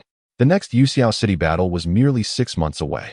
To think that his daughter harbored such aspirations to shine for her family, what a good child she was. Ye Suifeng nodded. Cultivation was an inevitable path, and even if she did not mention it, he would assist her in advancing on her journey. Besides cultivation, is there anything else you enjoy? Yi Huang pondered for a moment before replying. Aside from cultivation, I suppose it would be alchemy. Why do you enjoy alchemy? Ye Suifeng inquired with curiosity. Because if one masters the art of alchemy, it is the most lucrative pursuit. Yi Huang chuckled, scratching her head. Ye Suifeng suddenly understood. His daughter was indeed fearful of poverty. Before ascending to the position of family head, Ye Suifeng enjoyed the family's monthly allowance. Albeit meager due to his lack of significant contributions, it barely sufficed for his daily needs, which explains his daughter's keen interest in finances. All right, father supports you, Ye Suifeng proclaimed. It is indeed a rare and commendable quality for the youth to harbor dreams, and naturally, he would offer his unwavering support. Subsequently, Ye Suifeng retrieved the earth-grade alchemical furnace he had purchased earlier that day from his storage ring. This newly acquired one is superior to your furnace. Take it, he said. His daughter's furnace was of inferior yellow grade and lacked substantial functionality. You are so wonderful, father, Yi Huang exclaimed with delight as she accepted the furnace, blissfully unaware that this item was the prized possession of the Wanbao Pavilion. Yet, the mere fact that it was a gift from her father filled her with immense joy. By the way, our family has recently acquired a new alchemy instructor, but you need not attend the classes. From today onward, I shall personally guide you in the art of alchemy, Ye Suifeng announced. Oh, very well, Yi Huang replied, blinking in surprise. When had her father become an alchemist? Ye Suifeng pondered for a moment before inquiring, do you like swords? Yes, I quite like them, but our family's martial arts are the most formidable, so I chose to practice boxing, she responded. Now, we have sword techniques, Ye Suifeng declared, producing a superior mystic-grade longsword from his storage ring and offering it to Yi Huang. Since you have an affinity for swords, let us begin your training. The elegant blade emanated a faint violet glow, instantly filling Yi Huang's eyes with wonder. It is simply exquisite. I cannot ascertain its grade, though. I shall provide you with the techniques tomorrow. Oh, and there is this, Ye Suifeng continued, retrieving a calming stone from his possession. This earth-grade superior calming stone greatly aids in cultivation and is highly coveted by all practitioners. Yi Huang stood in disbelief as she accepted the stone, still unaware of the significance of this unassuming object. All right, you should return to your room and rest early. Cultivation requires a balance of effort and relaxation. Relentless practice alone will not yield success, Ye Suifeng advised. Yi Huang nodded, her heart brimming with excitement as she rose to leave. Ye Suifeng sighed, knowing full well that his daughter would likely continue her cultivation late into the night. However, it was not of great concern. The youth ought to strive diligently. After completing his evening routine, Ye Suifeng lay in bed, taking out the 2 earth-grade cultivation manuals he had purchased that day. Each of these manuals could ignite a sensation in the city of Yunxiao if revealed. Their grades were exceedingly high, yet Ye Suifeng was not satisfied. He aimed to further refine them. There are evident flaws here. The flow of spiritual energy should be directed this way. The pathways are incorrect. I shall replace them with 2 better ones. Years of cultivation had rendered Ye Suifeng's spirit immeasurably powerful, allowing him to perceive the very essence of things. Such earthly cultivation techniques can be easily scrutinized for their flaws and subsequently refined. When it comes to his daughter's practice, he cannot afford to be careless. It was not until the late hours of the night that Ye Suifeng completed the revisions of both manuals. Now, the Kanglin technique has ascended from an inferior earthly level to a superior one. Meanwhile, the God-slaying 9 swords has reached the intermediate heavenly tier once mastery is achieved. It possesses the power to vanquish true deities. For now, it will have to suffice. He must make do with these 2 manuals for the time being. In the future, he will explore some celestial arts or Taoist techniques for her to learn. Chapter 8. The family's tremor today marks the day for the Yi family's young disciples to collect their allowances. Groups of youthful boys and girls, some in pairs and others alone, make their way to the family's affairs hall. A young man, clad in white and exuding an air of distinction, strides along the path with a golden spear slung over his shoulder. "Longo, wait for me." Suddenly, a melodious voice calls from behind. The young man turns to see a pair of equally tall youths in azure garments sprinting towards him. Yi Qian, Yi Long greets them. The girl, beaming with delight, approaches Yi Long and inquires, "When did you emerge from seclusion?" 3 days ago, Yi Long replies, nodding to the pair, and they continue onward together. "How was your retreat?" Yi Qian asks curiously. "It was satisfactory," Yi Long responds. "I have broken through to the 3rd level of transformation and successfully cultivated the dragon hunting spear technique to a minor completion." Yi Qian's eyes instantly sparkle with admiration. "Brother, you are truly remarkable. In the battle at Yunxiao City 6 months from now, we must teach those detestable Li family members a lesson," she exclaims, shaking her small fists in indignation. Yi Long purses his lips, aware that among the younger generation of the Yi family, he stands as one of the strongest. Barring any unforeseen circumstances, he is certain to secure a spot in the upcoming battle. However, his confidence in defeating the Li family is waning. Reliable sources indicate that the Li family's eldest son, Li Qi, has already reached the 5th level of transformation and wields hidden weapons with extraordinary skill. Should he face him now, defeat would likely be his fate. Yi Long clenches his fists involuntarily. "Do not worry, I will strive to improve. I believe in you." Yi Qian cheers him on from the side. "You too must also work hard. The Yi family cannot afford to decline in our generation," Yi Long states earnestly. The other 2 nod in agreement. "Longo, I received word from my father a few days ago that our allowances are to be reduced once more." Yi Qian suddenly interjects, her tone somber. The 3 are all children of Ye Suifeng, with Yi Long being the eldest at 15 years of age. Yi Qian and Yi Qian, the twins, are 14, slightly younger than Yi Long. As Ye Suifeng oversees the family's resources, they are privy to certain information ahead of time. "I am aware," Yi Long sighs softly. "The family is currently facing difficulties. So we must dedicate ourselves to our training and unite our efforts to help the family overcome this crisis." Yi Qian pouts, voicing her concern, though that is true. "With the allowance being reduced, our training will become even more challenging. And now that our uncle has become the family head, I fear our lives will only grow more difficult." As she speaks, Yi Long suddenly halts. Slap. A resounding slap lands heavily on Yi Qian's face, swiftly leaving a red mark. "Who gave you the audacity to speak ill of the family head behind his back?" Yi Long's face was ashen, his gaze fixed on Yi Qian, and then he shot a glare at Yi Qian. Startled, Yi Qian trembled and hastily replied, "Brother, we were in the wrong. As you know, my sister is just, straightforward." Straightforward? Sooner or later, disaster will come from her words. Yilong snorted coldly. Regardless of how our uncle is, he is currently the head of our family, the supreme authority of the Yi clan. Speaking ill of him is akin to challenging the entire family's authority. Have you forgotten the family's 3 ironclad rules? The 2 who were reprimanded lowered their heads, afraid to utter a word. In this household, parents held the highest authority, followed by the eldest brother. "Brother, I was wrong." Yi Qian covered her face, her voice weak. Yilong cast her a glance and then addressed Yi Qian. "In my absence, you must take good care of her, and do not let her indulge in her whims daily." Yi Qian nodded in agreement. After receiving a scolding, the 2 siblings became considerably quieter. Moments later, the 3 of them arrived at the disciplinary hall. "Young masters, here are your allowances and cultivation resources for this month. Take them and cultivate diligently," the hall steward said with a beaming smile. The young masters found it somewhat strange. Hadn't the allowances been reduced? Why did he seem so cheerful? However, they thought little of it, took their storage bags, and turned to leave. "You all have classes today, right?" Yilong inquired. "Yes," Yi Qian replied. "The previous 3 instructors have left, and I heard that the head of the family found 3 new ones yesterday. This alone shows the head's capability," Yilong remarked.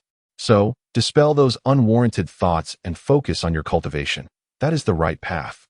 As they walked and talked, they suddenly noticed Yi Qian standing still, motionless. "What is it?" Yilong asked. Yi Qian raised her head, confusion and bewilderment etched on her face. She held her storage bag with both hands, which was now open. It seems my allowance was given incorrectly." Yilong furrowed his brow and replied, "Did we not say that this month's allowance would be reduced? What is so strange about that?" "No, it's not that." Yi Qian opened her storage bag wide. "My allowance hasn't decreased, and in fact, it seems to have increased significantly." "What?" Yilong and Yi Qian rushed forward to inspect their sister's storage bag, their eyes widening in astonishment. As direct descendants, they were entitled to 50 spirit stones, 10 bottles of qi-nourishing pills, and 10 bottles of bone-strengthening pills each month for their daily cultivation. However, the quantities in their sister's storage bag were clearly amiss. Upon careful counting, they discovered a total of 100 spirit stones, and both the qi-nourishing pills and bone-strengthening pills had doubled. Moreover, there were 2 additional items. One vial contained a red pill labeled body refining pill. The other was a round porcelain pellet marked as a marrow cleansing pill. Both of these, especially the marrow cleansing pill, were high-grade elixirs. How could they have ended up in their sister's possession?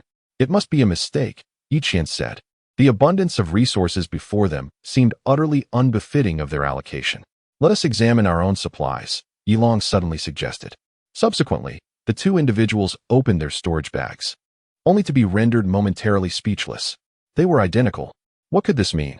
Had there been an error in distribution?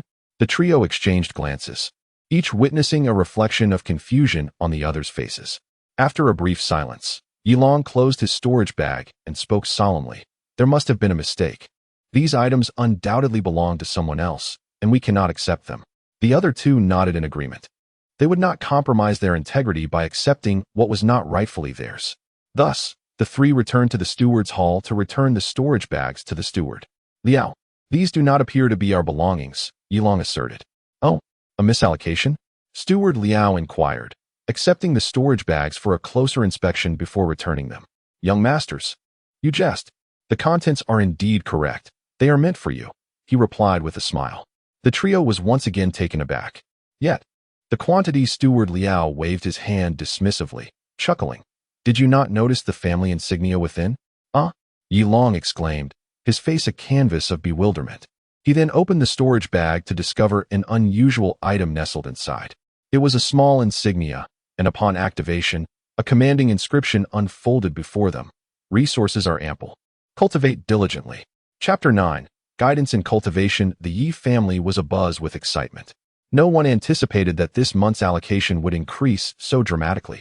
Astonishingly, the qi cultivation pills were of medium grade, as were the bone-strengthening pills.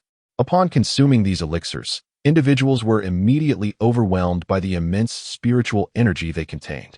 Compared to low-grade qi cultivation pills, the efficiency of medium-grade pills was more than 5-fold. To everyone's surprise, The newly appointed alchemy instructor was none other than the esteemed Master Zhang Ziming, a sixth-grade alchemist. Some recognized him during the alchemy class, unable to fathom how the family managed to recruit such a distinguished figure. Similarly, in the courses on weapon forging and formations, others also identified two sixth-grade masters, leaving them in awe. The family had evidently invested heavily this time. Coupled with the patriarch's message, cultivate diligently, resources are abundant. The Ye family officially embarked on its first era of collective cultivation. Such news swiftly spread, reaching the ears of the other two prominent families. Doubling resources? Sixth-grade masters? It seemed the Ye family was wagering everything on the impending battle in Yunxiao City 6 months hence. I told you so. The new patriarch of the Ye family is a fool. This approach is akin to hollowing out their foundation. I can't believe the elders would allow him to act so recklessly. Who knows? Perhaps those elders are foolish as well. The Ye family is truly on a path to ruin, destined to fall to Ye Suifeng. Members of the Li family scoffed at Ye Suifeng's tactics, deriding them as reckless and detrimental to the family's foundation, ultimately leading to self-destruction. Could the Ye family possess such financial resources? Had they drawn upon their ancestral wealth? Unlikely. Yet, I have seen Ye Suifeng before. He lacks any remarkable capability. Perhaps he has made such an absurd decision out of sheer folly. Nonetheless, there remained the question of how the Ye family managed to invite such esteemed sixth-grade masters, hinting at an extraordinary price paid. Regardless, during the upcoming battle in Yunxiao City, our Tang family must not fall behind the other two clans. Members of the Tang family were equally perplexed, uncertain of what Ye Suifeng's actions truly signified. The entire Yunxiao City trembled in response to the Ye family's sudden investment in cultivation resources. Meanwhile, as the architect of this upheaval, Ye Suifeng sat beneath a willow tree in the courtyard, engrossed in a thick, ancient tome, leisurely sipping tea. His daughter, Ye Huang, diligently practiced the fundamentals of swordsmanship nearby. Earlier that morning, Ye Suifeng had bestowed upon her 2 revised manuals of cultivation techniques. However, due to her rather weak foundation, he decided it best for her to first solidify her swordsmanship basics. Of course, Ye Suifeng employed his unique methods. He had meticulously sifted through numerous sword techniques, discarding the dross and embracing the essence, ultimately distilling a brand new swordsmanship style. Basic sword technique, Phoenix. Do not be misled by its seemingly absurd title. This swordsmanship manual surpasses ordinary introductory sword techniques by countless magnitudes. It serves as an exceptional tool for a novice completely unfamiliar with the art of swordplay, facilitating the development of proper sword stances while simultaneously enhancing physical fitness and coordination. Most importantly, it has been meticulously tailored by Ye Suifeng to suit Ye Huang's unique constitution. After merely 1 hour of practice, Ye Huang exhibited remarkable improvement, shedding her initial awkwardness with the sword. Once her training was on track, Ye Suifeng settled beside her, continuing to peruse the martial texts he had acquired the previous day. The volume in his hands, titled Thunderous Body Refinement Technique, is an advanced method of body cultivation. This technique is quite commendable, Ye Suifeng mused, nodding appreciatively as he plucked a crystal-clear apple and took a bite. Having resolved to nurture Ye Huang's potential, he approached the task with utmost seriousness. Martial arts techniques, sword arts, body refinement, and magical artifacts must all meet a certain standard, at the very least. Relying solely on her own efforts would be utterly preposterous. Firstly, Ye Huang is not an extraordinary genius, but merely a cultivator of moderate talent. Without his intervention, her future achievements would be significantly limited. Secondly, to possess wealth and not utilize it would be folly. Why are hidden clans, super sects, and disciples of sacred lands so formidable? Is it solely through their own efforts? Nonsense. They are all fortified by vast resources. In comparison, Ye Suifeng's investment in Ye Huang pales in significance. Nevertheless, he remains patient, believing in a gradual and steady approach. After finishing the thunderous body refinement technique, Ye Suifeng poured himself a cup of tea and savored it leisurely. The technique is promising, and after modifications, it could evolve into a heavenly grade method of body refinement. However, observing his daughter diligently immersed in her practice, he shook his head slightly. Simultaneously cultivating multiple elite techniques may not necessarily be advantageous. Perhaps it would be better to derive a potent body-enhancing elixir based on this technique, as that approach is more straightforward. With this thought, Ye Suifeng summoned his formidable consciousness to commence calculations. In the span of a single incense stick's burning, he devised a formulation for the elixir. While it may not be the most potent, the current materials at hand suffice, sparing him the trouble of sourcing rare treasures. There was only one ingredient still needed. Ye Suifeng glanced skyward. The essence of the thunderous body refinement technique lies in thunderclaps. Thus, the elixir derived from it requires thunder as its primary component. What could be more powerful than the tribulation lightning of a perfected tribulation? Indeed, Ye Suifeng had set his sights on the Tao of Heaven, which he had playfully provoked a few days prior. It was merely a matter of borrowing an item. He assumed it would not mind too much. Performing the tribulation here would attract too much attention. It would be wiser to seek a secluded location. After mulling this over, Ye Suifeng rose. "Little Huang, it's time to take a break," he said, observing his daughter, drenched in sweat from her rigorous training. "It's all right, father, I can persist," Ye Huang gasped. Her cheeks flushed, yet she gritted her teeth and wielded her sword as instructed by her father. Ye Suifeng's expression darkened as he said, "Follow my instructions. This sword technique requires a gradual approach. I have asked you to stop so that you can sit down and practice the Kanglan technique. This is the best opportunity." Upon hearing her father's words, Ye Huang quickly composed herself, regulated her breathing, and sat cross-legged on the ground, preparing to cultivate the Kanglan technique. Before beginning, she stole a glance at Ye Suifeng. Her father had recently adopted an air of authority. In the past, he had never commented on her practice. Yet, this authoritative demeanor brought her a sense of reassurance. With these thoughts in mind, she closed her eyes and began her earnest cultivation. Ye Suifeng nodded slightly and said, "Remember, after practicing the basic sword techniques for 1 hour, meditate for another hour, then summarize your practice, identify any issues and how to improve them. Consider every 3 hours as a cycle and complete 2 cycles each day without exceeding that limit. You may allocate the remaining time as you wish." He advised her meticulously. "All right, take your time with your practice. I shall step out for a while and return in the evening." With that, Ye Suifeng's figure gradually faded away in the courtyard. Chapter 10. The tribulation. The Qinggu Highlands stand as a formidable barrier to the north of Cloud City, beyond which lies the desolate northern snowfields. Legend has it that beyond these frigid plains, resources are scarce, and human existence is fraught with hardship. Resembling that of a primitive tribe, clad in animal hides and practicing slash-and-burn agriculture. In essence, there is a palpable absence of culture.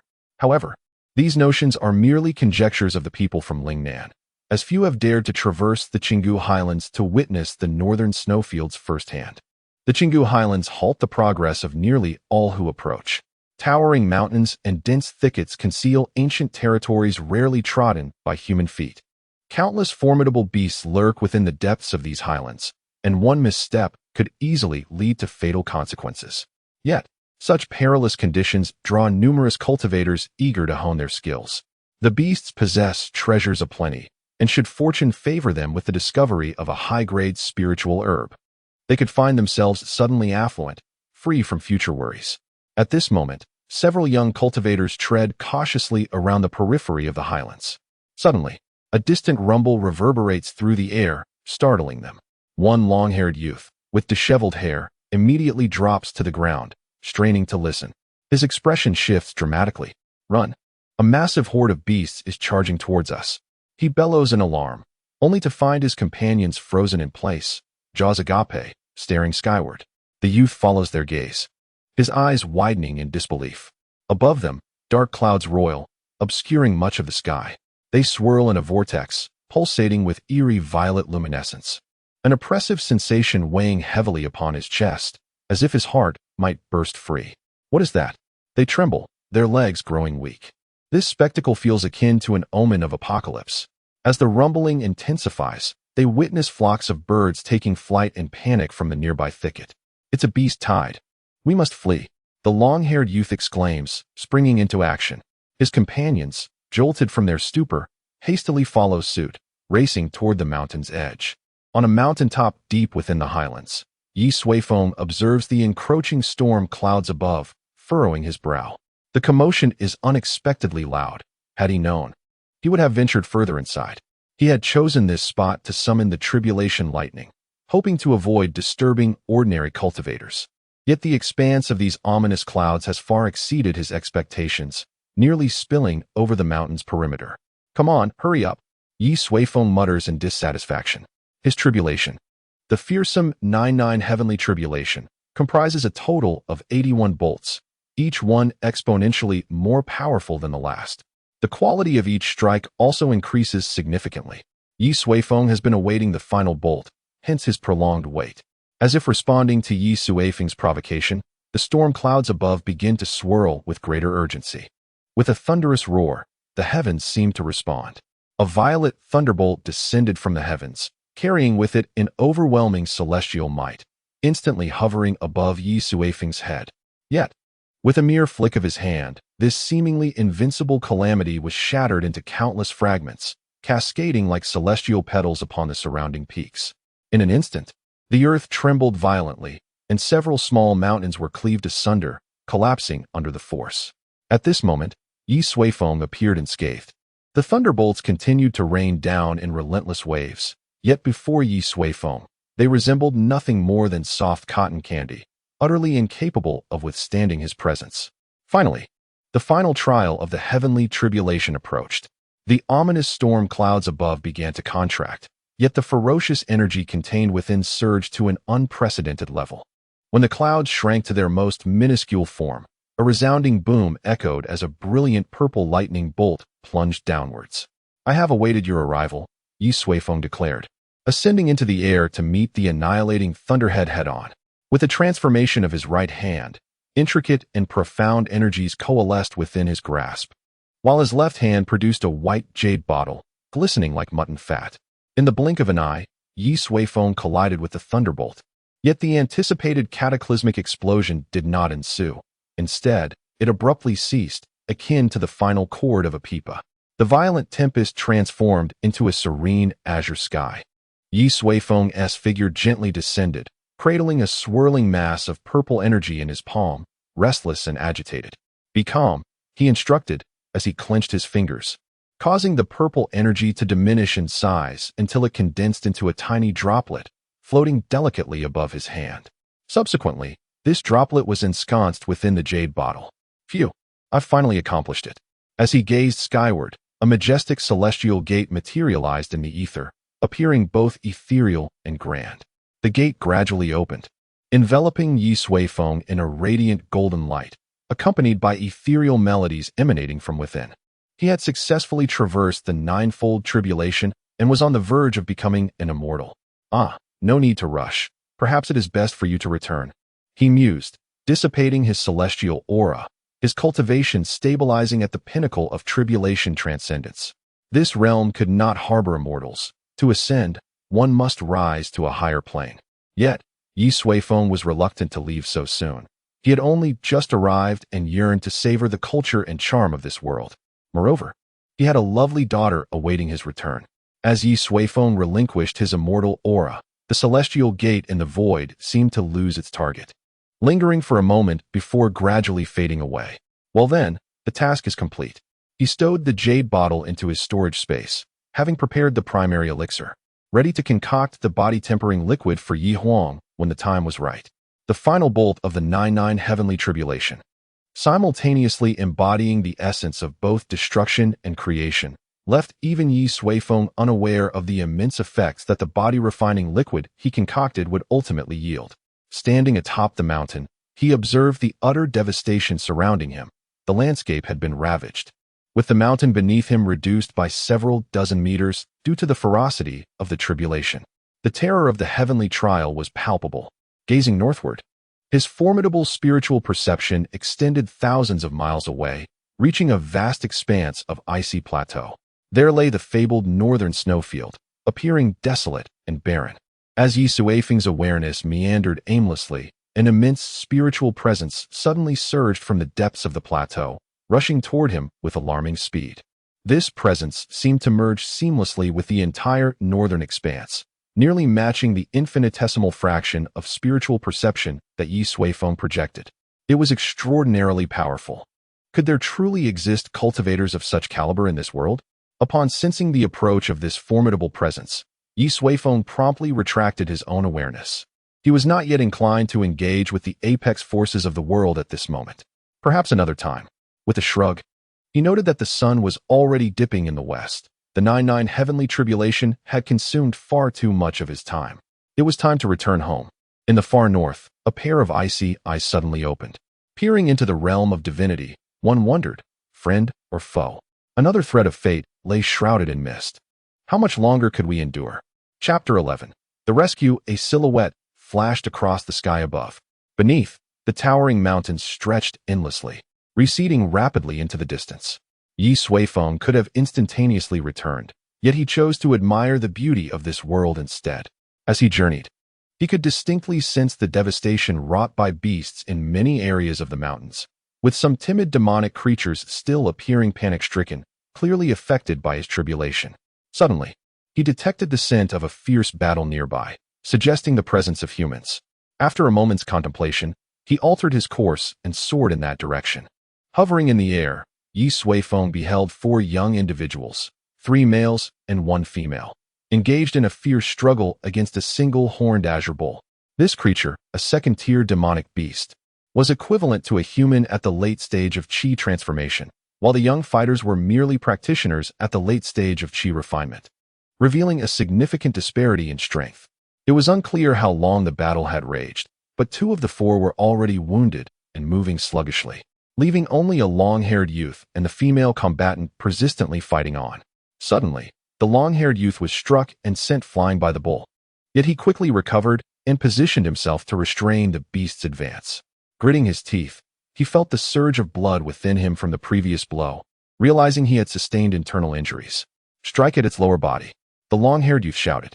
The other 3 immediately sprang into action, their large blades slicing through the air toward the azure bull. However, the bull was not easily subdued.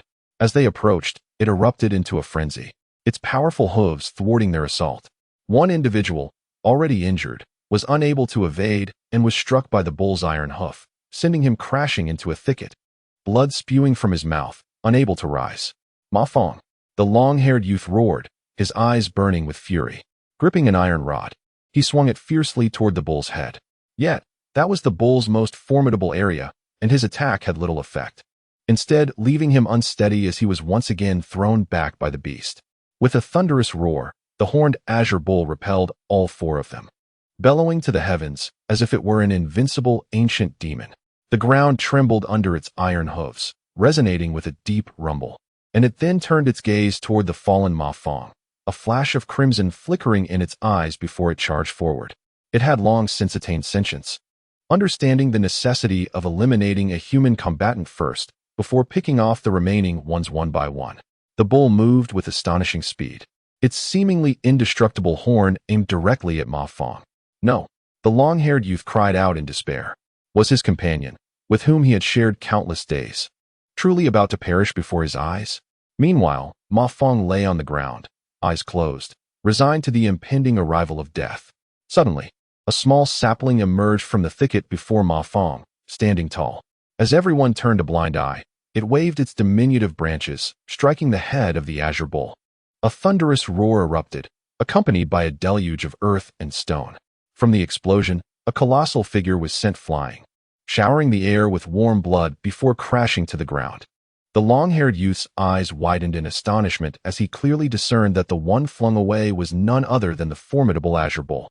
At that moment, the creature that had almost claimed their lives bore a shattered horn, its skull deeply caved in, blood gushing profusely, fatally wounded beyond revival. What had transpired? Then, a towering figure slowly descended from the heavens. Indeed, it was Ye Suifeng who had intervened. As a human, he could not idly witness his kin meet an untimely demise. Furthermore, it was evident that the azure bull had fled from the depths of the mountains, startled during its tribulation. Thus he bore some responsibility for the current predicament. The young individuals had suffered an undeserved calamity. He could not stand by and do nothing. What is your name? Ye Suifeng inquired of the long-haired youth.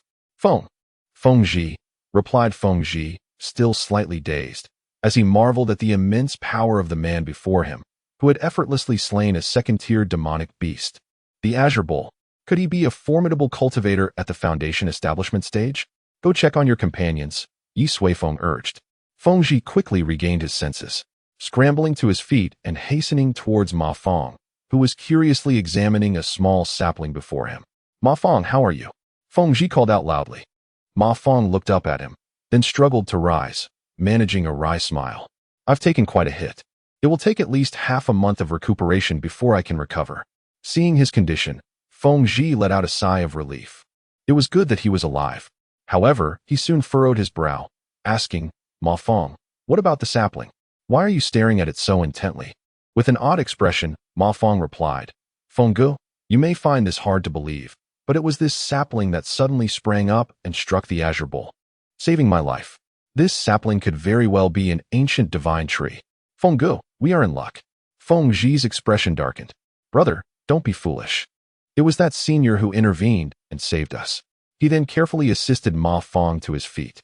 The other two companions gathered around, and the four of them brushed off the dirt and debris from their clothes before approaching Ye Suifeng, bowing respectfully. Thank you, esteemed senior, for your timely rescue. If you have any requests, we shall do our utmost to fulfill them. Feng Zhi said earnestly. Ye Suifeng, playing with the horn of the azure bowl, waved his hand dismissively. It was but a trivial matter. There is no need for concern. This incident had originated from him, and he did not possess the audacity to seek any form of recompense. However, to Feng Zhi and his companions, the sentiment was quite different. The senior not only possesses remarkable strength and striking good looks, but also exhibits an exceptionally gentle temperament. Today truly feels like a stroke of fortune. By the way, are you all locals? Ye Suifeng inquired. Feng Zhi nodded affirmatively. Indeed, senior, the four of us hail from Qinggu Jailing, in the town of Yinyan. Yinyan town? Precisely. It is a small town within the jurisdiction of Yunxiao City, Feng Zhi clarified. Ye Suifeng's understanding deepened. Yunxiao City is not merely a simple fortress. It commands its own sphere of influence. Ye Suifeng recalled that Yunxiao City governed an area of approximately 80,000 square kilometers, comparable in size to the Chongqing municipality of his previous life. Such an expansive jurisdiction for a small city is indeed astonishing. However, based on Ye Suifeng's knowledge, this is relatively modest compared to other cities of a similar caliber in the vicinity. How fortuitous. Ye Suifeng chuckled. I am the head of the Ye family in Yunxiao City. He spoke candidly, choosing not to conceal this fact, as there was no need to do so. It is an honor to meet the head of the Ye family. The others bowed their heads even lower. To them, Yunxiao City felt akin to an imperial capital. The individual before them was evidently a figure of high status within such a realm. There is no need for formality, Ye Suifeng said with a smile. It seems we are fated to meet. Should you ever find yourselves in Yunxiao City, do not hesitate to visit the Ye residence, and I shall provide you with a splendid platform. The group was instantly elated. A promise from the head of a family is an invaluable treasure. Well then, it is getting late, and there are still many other beasts about. You should hasten back to recuperate, Ye Suifeng advised. With that, he waved his hand and vanished from sight, leaving Feng Zhi and his companions in a state of disbelief regarding the surreal encounter they had just experienced. Notably, before departing, Ma Feng insisted on taking the small sapling with him, declaring it to be a miraculous relic, the ancient divine tree that had saved his life. Chapter 12. Ye Suifeng's plans in the study of the family head. Ye Suifeng sat facing Sui Yun, listening to his report about the situation at the borders of Yunxiao City. Yes, elder brother, Sui Yun replied, his expression fraught with anxiety. Yesterday, numerous cultivators witnessed the ominous black clouds that nearly enveloped the entire sky, accompanied by strange rumbling sounds. Subsequently, a tide of beasts emerged, with a multitude of demonic creatures suddenly charging towards the outskirts of Jailing. Many adventuring cultivators sustained varying degrees of injury. And now the beasts have breached Jailing, heading towards several human settlements at the borders. Ye Suifeng, feeling somewhat uneasy, rubbed his nose and remarked, even so, can we truly deem this a harbinger of annihilation? Elder brother, you cannot fathom.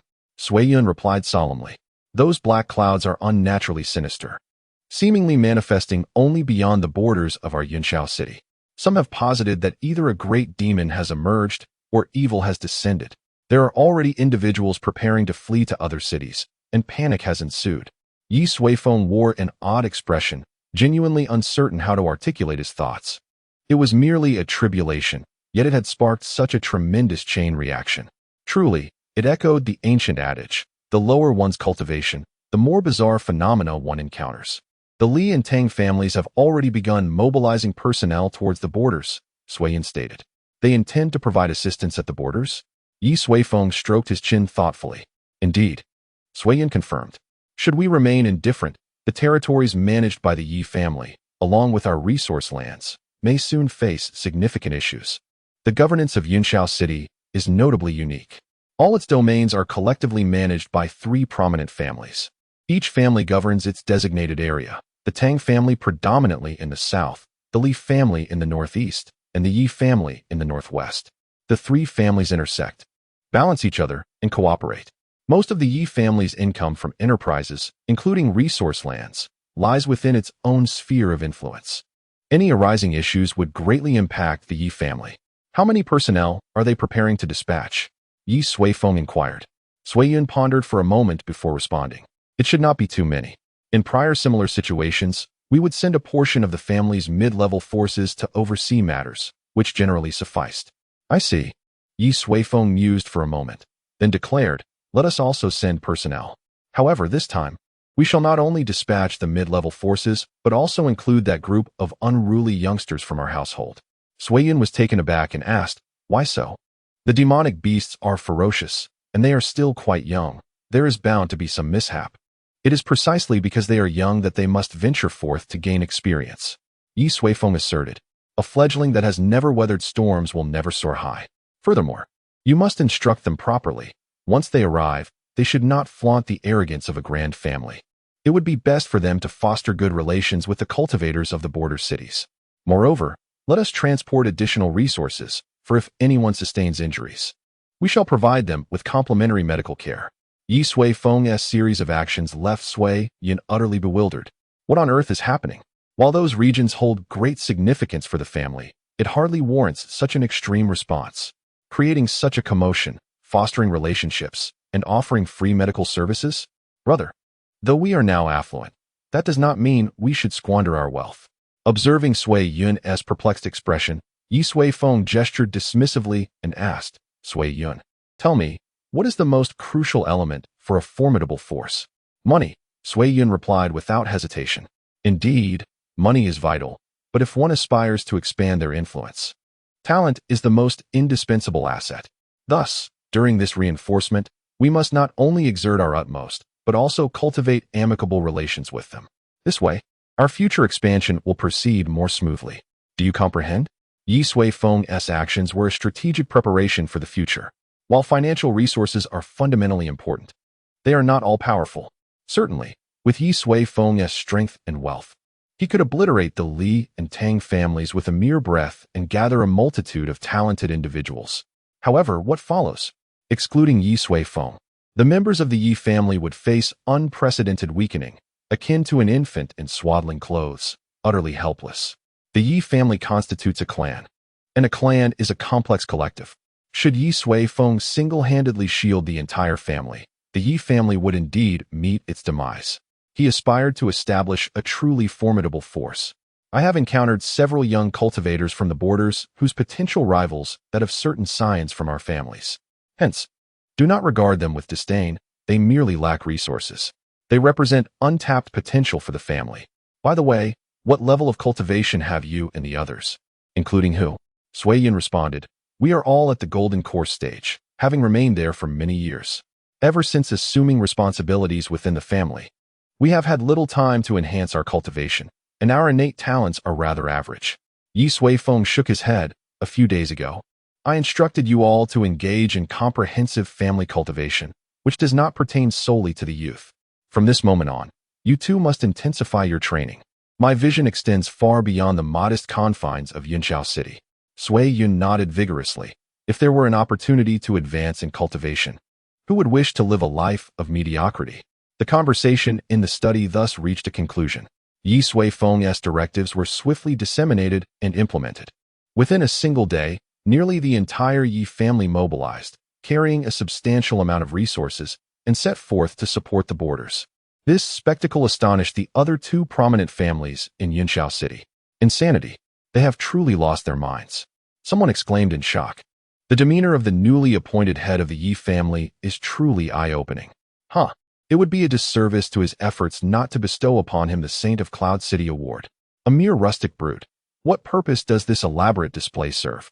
Some scoff at the actions of the Ye family, believing that Ye Suifeng's benevolence has led him to such folly. However, the myriad of rumors cannot deter the resolute execution of the Ye family's will. Their loyalty to the family head is unwavering. Meanwhile, Ye Suifeng has returned to the courtyard to prepare a body-enhancing elixir for Ye Huang. The final bolt of the 9-9 heavenly tribulation is immensely powerful, containing forces of destruction and rebirth. Applying it to Ye Huang, who is still in the qi refining stage, would not only be wasteful, her body simply cannot withstand it. Even a mere touch could lead to her instant demise.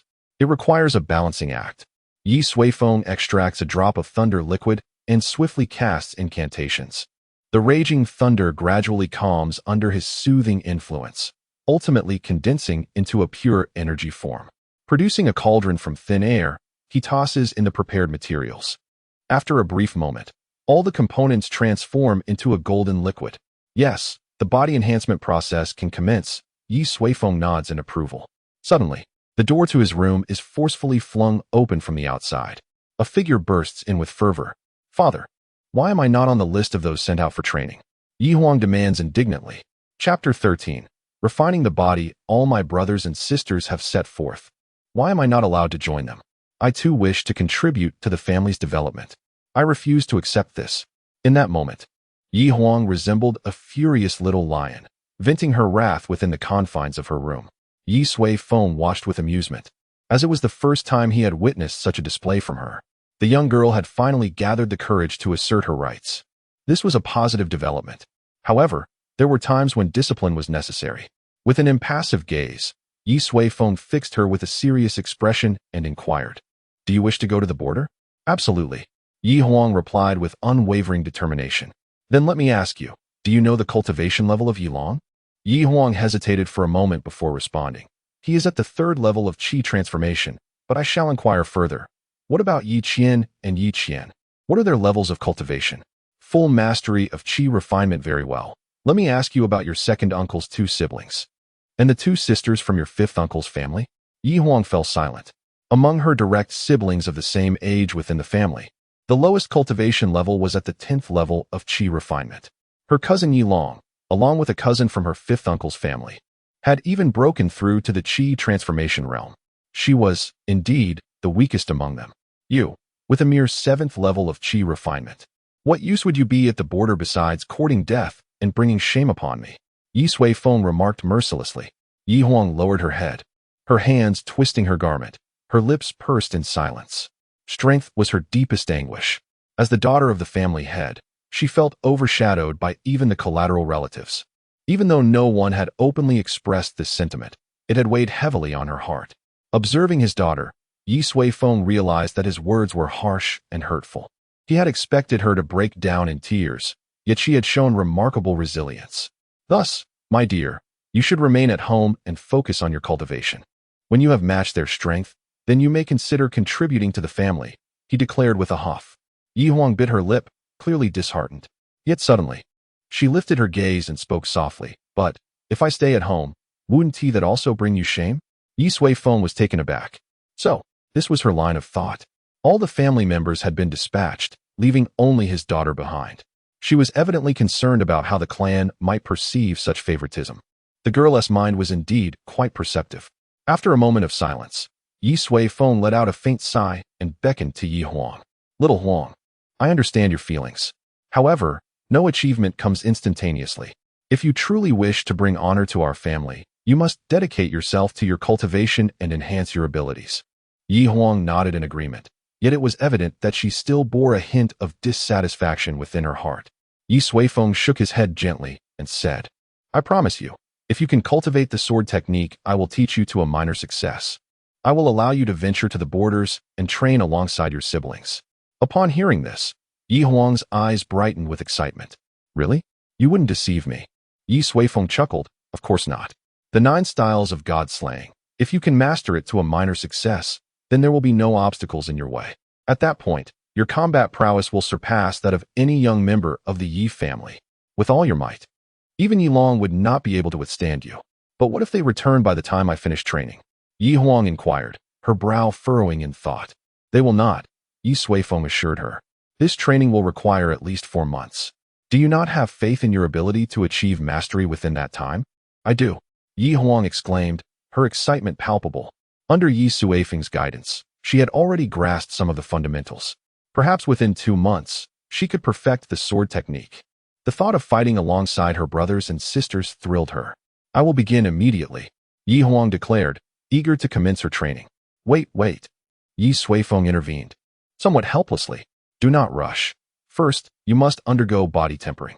Your body is currently incapable of withstanding the power of the 9 styles of god slaying. Half an hour later, a large vat appeared in Ye Suifeng's chamber. Should a discerning individual be present, they would surely be astonished. For this seemingly unremarkable vat was crafted from origin stone, a material of mid-level mystic grade, an invaluable component for formations, with even a small piece costing hundreds of thousands of spirit stones. Such a large vat would easily be worth over 100 million. It was an extravagant display indeed.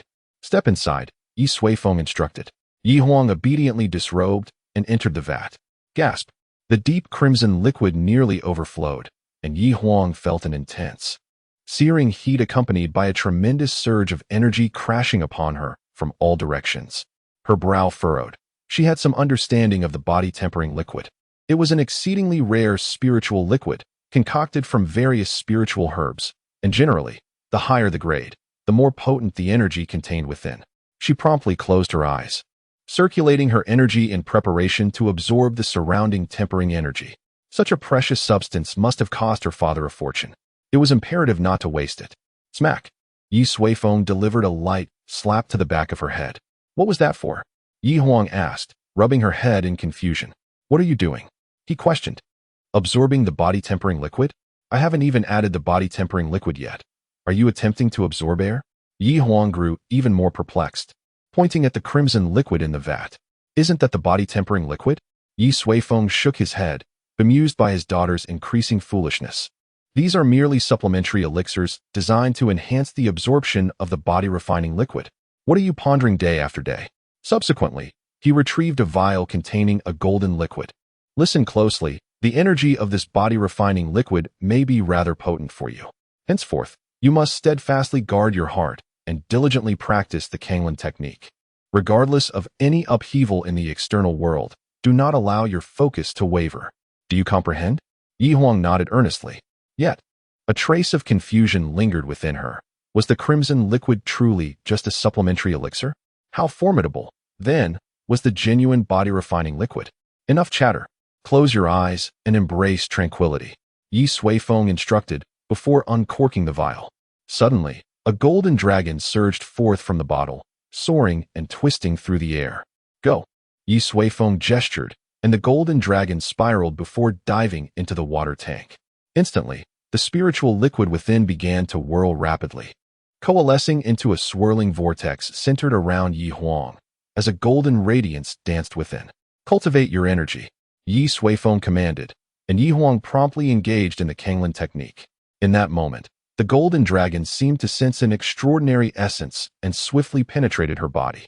Yi Huang stifled a moan, feeling a tempestuous energy erupt within her, violently surging through her limbs and nearly disrupting her technique.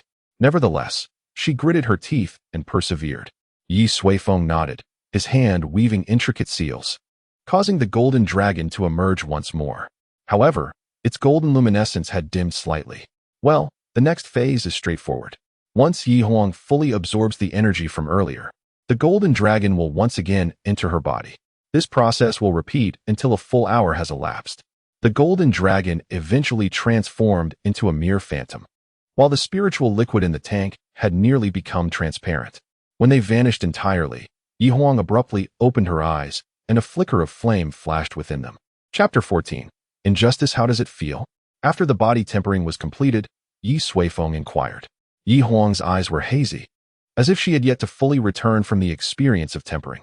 It feels. I think I am invincible. She struck the water tank with a fist. unleashing a tremendous force that sent a cascade of water splashing over Ye Suifeng. I'm so sorry. Yi Huang covered her mouth, stifling a laugh. Ye Suifeng wiped the water from his face. Come out. This daughter of mine increasingly resembles a spirited young girl in her prime. After adjusting her attire, Ye Suifeng meticulously examined the effects of Yi Huang's tempering, discovering that they surpassed his expectations. Both her strength and bodily resilience had undergone a remarkable enhancement, nearly tripling from her previous state. Moreover, the energy from the tempering fluid had not yet been entirely absorbed by Yi Huang. A significant portion remained, hidden within her limbs, awaiting gradual nourishment through continuous training. Once that energy was fully expended, they could consider a second round of tempering. Alas, Yi Huang's physical condition was rather poor, so he could not resort to drastic measures, opting instead for a gradual approach. Familiarize yourself with your newfound strength, Ye Suifeng advised. Yi Huang nodded excitedly and dashed outside. Soon, the courtyard was filled with the sound of slicing winds from her swordplay. Ye Suifeng strolled to the desk by the window, seated himself, and while admiring his daughter's swordsmanship, he retrieved a thick stack of books. These comprised various martial techniques, alchemical and forging secrets, as well as introductions to this continent. It was time to understand this world. 1,000 miles away from Yunxiao City, there lay an expansive plain. At the heart of the plain, a colossal city rose majestically, towering between heaven and earth. Its scale was several times that of Yunxiao City, adorned with lofty towers and opulent grandeur. The city walls soared dozens of meters high, their deep crimson hue indicating they were crafted from special materials. At the city gate, people formed queues stretching hundreds of meters, entering the city in an orderly fashion. The gate bore two powerful characters that inspired awe. Su City. Gu Wanqin sat leisurely in her carriage as it entered the city. She lifted the curtain of the carriage, gazing at the bustling scene outside, and couldn't help but feel a pang of nostalgia. Since being assigned to Yunxiao City, she had only returned once in the past 3 years. That visit had been marked by ridicule from her peers due to her poor performance in business. Since then, she had not returned to Sioux City for the annual Pavilion Master meeting, instead sending her deputy as her representative, for the sting of mockery was difficult to endure. However, this time was different. She turned to glance at the pile of storage bags in the carriage. The humiliation of the past 4 years would be thoroughly washed away today. At that moment, a middle-aged man dressed as a servant lifted the carriage curtain and asked, "Pavilion Master, shall we take a moment to refresh ourselves before reporting to the main pavilion?" Gu Wanqin lifted her head. The middle-aged man before her was none other than her deputy, Emochio. His cultivation had reached the pinnacle of the golden course stage. In fact, all the servants of the caravan, including the coachman, were adept individuals from the Wanbao Pavilion, each possessing abilities at the golden core level. The reason for her caution was the immense wealth being transported, which necessitated utmost vigilance. "No need for that. Let us proceed directly to the main pavilion," Gu Wanqin stated. Her heart raced with trepidation as they made their way. But they finally arrived safely in Sioux City. She was determined to avoid any unforeseen complications at the last moment. While the golden core stage was a mark of excellence in Yunxiao City, in Sioux City, it merely represented a level of elevated power. After approximately half an hour, the carriage halted before a towering pavilion. The structure loomed 9 stories high, enveloped in the aura of intricate formations. Standing at the base, it was difficult to discern the view at its apex. Gu Wanqin disembarked from the carriage and took a deep breath. "Let us gather our belongings and enter." Moments later, Gu Wanqin stepped into a spacious room. In front of her sat a dignified middle-aged man, engrossed in reviewing a ledger. To the side, a youthful figure with refined features leisurely sipped tea. "Greetings, Lord Luo," Gu Wanqin respectfully addressed him. This middle-aged man was none other than Luo Qing, the head of Wanbao Pavilion in Sioux City. Within the organization, he held the specialized title of Master Envoy. Given the vast expanse of Wanbao Pavilion across the continent, there existed a hierarchy comprising positions such as Steward, Master Envoy, Deputy Envoy, and Pavilion Master. Strictly speaking, among the higher-ranking positions, the Pavilion Master held the least authority. Master Luo managed several cities, including Yunxiao City. He looked up from his ledger and remarked, "Ah, it is Pavilion Master Gu. It has been many years since our last meeting."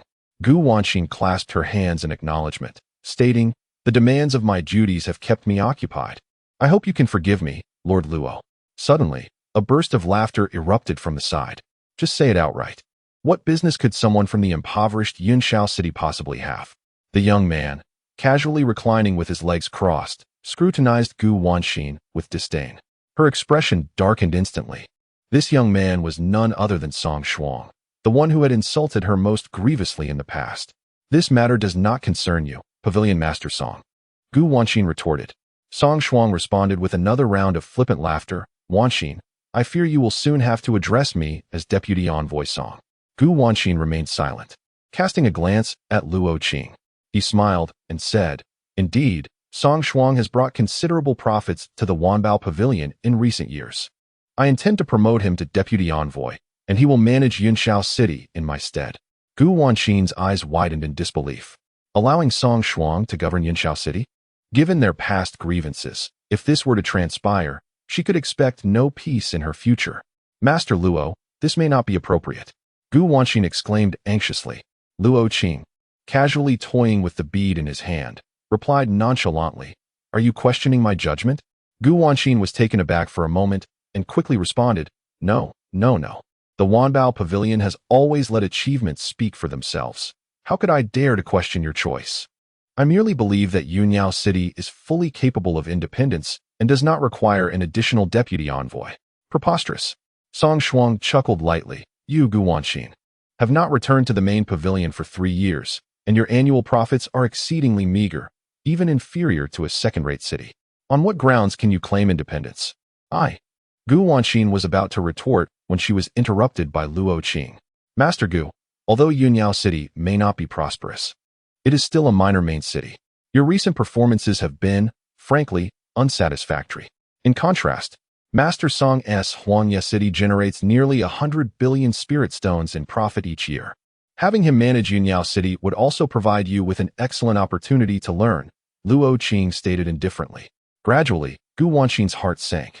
It was evident that these two had reached some form of agreement. Indeed, her performance over the years had not been commendable, but everyone understood that it was constrained by geographical limitations. Yunxiao City was not affluent, and barring any unforeseen circumstances, its annual income was consistently low, rendering any efforts futile.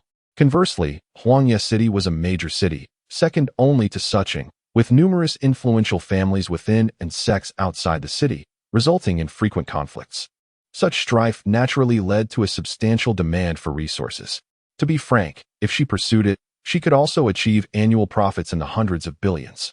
Now, with Luo Qing comparing Yunxiao City to Huangye City, she could not believe there was no ulterior motive involved. After all, if there were no hidden agendas between Luo Qing and Song Shuang, how could he have been appointed as the head of the Wanbao Pavilion in Huangye City? Clearly, they were targeting her this time. However, Gu Wanxin was not one to back down easily. Master Luo, if I truly lagged far behind Song Shuang, I would have no objections to your arrangement. But Gu Wanxin gestured to Mo Qiao, who understood her intent and presented a storage bag and a jade slip. Just recently, I sold goods worth a total of 1,438 billion spirit stones, netting a profit of 192 billion spirit stones. Gu Wanxin proclaimed with conviction. The two opposite her were momentarily stunned. Luo Qing furrowed his brow, picking up the jade slip to examine it thoroughly, followed by a meticulous inspection of the spirit stones within the storage bag. His expression grew increasingly grave. Impossible. Song Shuang suddenly stood up in disbelief. 1,400 billion? Unless you sold off half of Wanbao Pavilion. That is utterly inconceivable. With a hint of mockery on her face, Gu Wanxin retorted, Not half. Master Song, I sold every treasure of Xian grade and above, including 5 prized items of the store. Do not presume that other branches are as affluent as your Huangye City. Song Shuang's face flushed with indignation. Silence. Luo Qing intervened to prevent further conflict, his brow furrowed. Even he, deep down, found it hard to believe that Gu Wanxin could sell such a vast quantity of goods. Yet, faced with the reality of the spirit stones before him and the detailed accounts, he had no choice but to accept this truth. Master Gu, might you enlighten me on how you accomplished this? Luo Qing inquired amiably. Gu Wanxin's heart was wary as she replied, Master Luo, our Wanbao Pavilion does not operate under such protocols. If word were to spread that Yunxiao City harbors a significant figure like Ye Suifeng, I fear I would soon find myself inexplicably supplanted by others. However, she underestimated human greed. Luo Qing remained silent for a moment. Then a smile gradually graced his lips. Master Gu, indeed you have made a substantial contribution to Wanbao Pavilion. I will report this truthfully to the higher-ups. However, the matter of Song Shuang becoming the deputy has been settled, and you shall henceforth serve under him. Gu Wanxin's expression darkened. She had not anticipated that her achievements would still lead to manipulation. Anger surged within her. This is unjust, she exclaimed. Luo Qing's gaze remained impassive. Abundant resources must be managed by someone with greater experience to maximize benefits. Master Gu, do not sulk like a child. You are infringing upon my rights. Gu Wanxin retorted. Gu Wanxin, Luo Qing stated sternly, considering your merits, I have allowed you to remain thus far. Should you dare to question my authority again, you may find yourself in a lesser city to hone your skills. Faced with this blatant threat, Gu Wanxin gritted her teeth, yet she had no effective recourse. I will report this matter honestly, she declared. Do as you wish, Luo Qing replied, unperturbed. Gu Wanxin said nothing further and turned to leave. After her departure, Song Shuang approached Luo Qing and whispered, Uncle, what if she truly reports this? Perhaps we should. A glint of ruthlessness flickered in his eyes. Luo Qing cast him a sidelong glance. How many times must I reiterate that not everything can be resolved through violence? Gu Wanxin is, after all, a pavilion master. If she encounters issues, the higher-ups will surely investigate, leading to further complications. Song Shuang bowed his head in acknowledgement. Just focus on your role as deputy. With me here, she will not stir any significant trouble. Luo Qing scoffed. To the higher-ups, over 100 billion is not a substantial matter. A person without any backing is merely a plaything for us. This time, as you accompany her to Yunxiao City to take charge of that branch, ensure you uncover how she managed to sell such a large quantity in such a short span. Then, seize control for yourself. Chapter 15. What use are you if you cannot spend? A month has elapsed since Ye Suifeng arrived in this world. During this time, he has gained a preliminary understanding of the geopolitical landscape of this continent, as well as its overall cultivation methods. This is an immensely vast land, spanning countless miles. Even an ordinary cultivator, should they traverse it for a lifetime, could not hope to explore its entirety. Yunxiao City is situated in the central northern region of the continent, slightly to the north. This central northern area is governed by a super-organization known as the Nine Cities Alliance. Su City is one of the 9 cities, overseeing 5 principal cities, including Yunxiao City, along with numerous secondary towns. Every 3 years, Yunxiao City is required to pay substantial tributes to Su City to secure its protection, essentially a form of protection fee. Without these tributes, other cities would be free to launch indiscriminate assaults on Yunxiao City, and even Su City might intervene out of sheer boredom. In such circumstances, Yunxiao City would face immediate annihilation. This arrangement is quite reasonable. To enjoy the conveniences provided by the organization and its regulations, one must make sacrifices. Ye Suifeng harbors no objections to this protection fee. In fact, he prefers order and rules, as they lend an element of intrigue. Otherwise, it would devolve into a brutal survival of the fittest, reminiscent of primitive times, devoid of any semblance of civilization. As for the cultivation system in this world, it aligns closely with his expectations. The stages of cultivation include the 12 layers of qi refinement, foundation establishment, golden core, nascent soul, out-of-body, spirit transformation, integration, and tribulation, each comprising 9 tiers. The tribulation stage represents the pinnacle of power in this realm. However, there are rumors of certain extraordinary beings who have evaded heavenly tribulations, concealing their strength beyond this stage and manipulating the world from the shadows. These are mere folk tales, yet Ye Suifeng knows their veracity. First, he himself embodies such an anomaly. Second, during his last tribulation, the enormous consciousness emanating from the northern snowfields evidently surpassed the tribulation stage. It is but a matter of time before he encounters it. Ye Suifeng remains unhurried. His immediate goal is to elevate the entire Yi family into a top-tier force on the continent. Today marks the day of the family's regular meeting. Ye Suifeng and several key family members convene in the conference hall, discussing the family's circumstances over the past month. The beast tide along the northern border has been severe, impacting many of our resource locations. However, After a significant investment of manpower and materials, the situation has eased considerably. Our shops have stabilized for the time being, allowing us to contemplate expansion. Thanks to the resources allocated, many of the younger generation within the family have made advancements. Our achievements this month are nearly equivalent to those of the previous 3 months combined. Ye Suifeng and his companions engage in lively discussion, buoyed by the 1 billion spirit stones provided by Ye Suifeng, which has rendered this month exceedingly comfortable for them. To encapsulate their success in 4 characters, it would be rising steadily. Once their discussions conclude, Suiyun presents the month's accounts to Ye Suifeng. Brother, he said somewhat sheepishly, due to our significant resource investment, this month's expenses have soared to unprecedented heights. Just take a look. Never mind. Money is meant to be spent. Ye Suifeng replied as he took the ledger and scrutinized it carefully.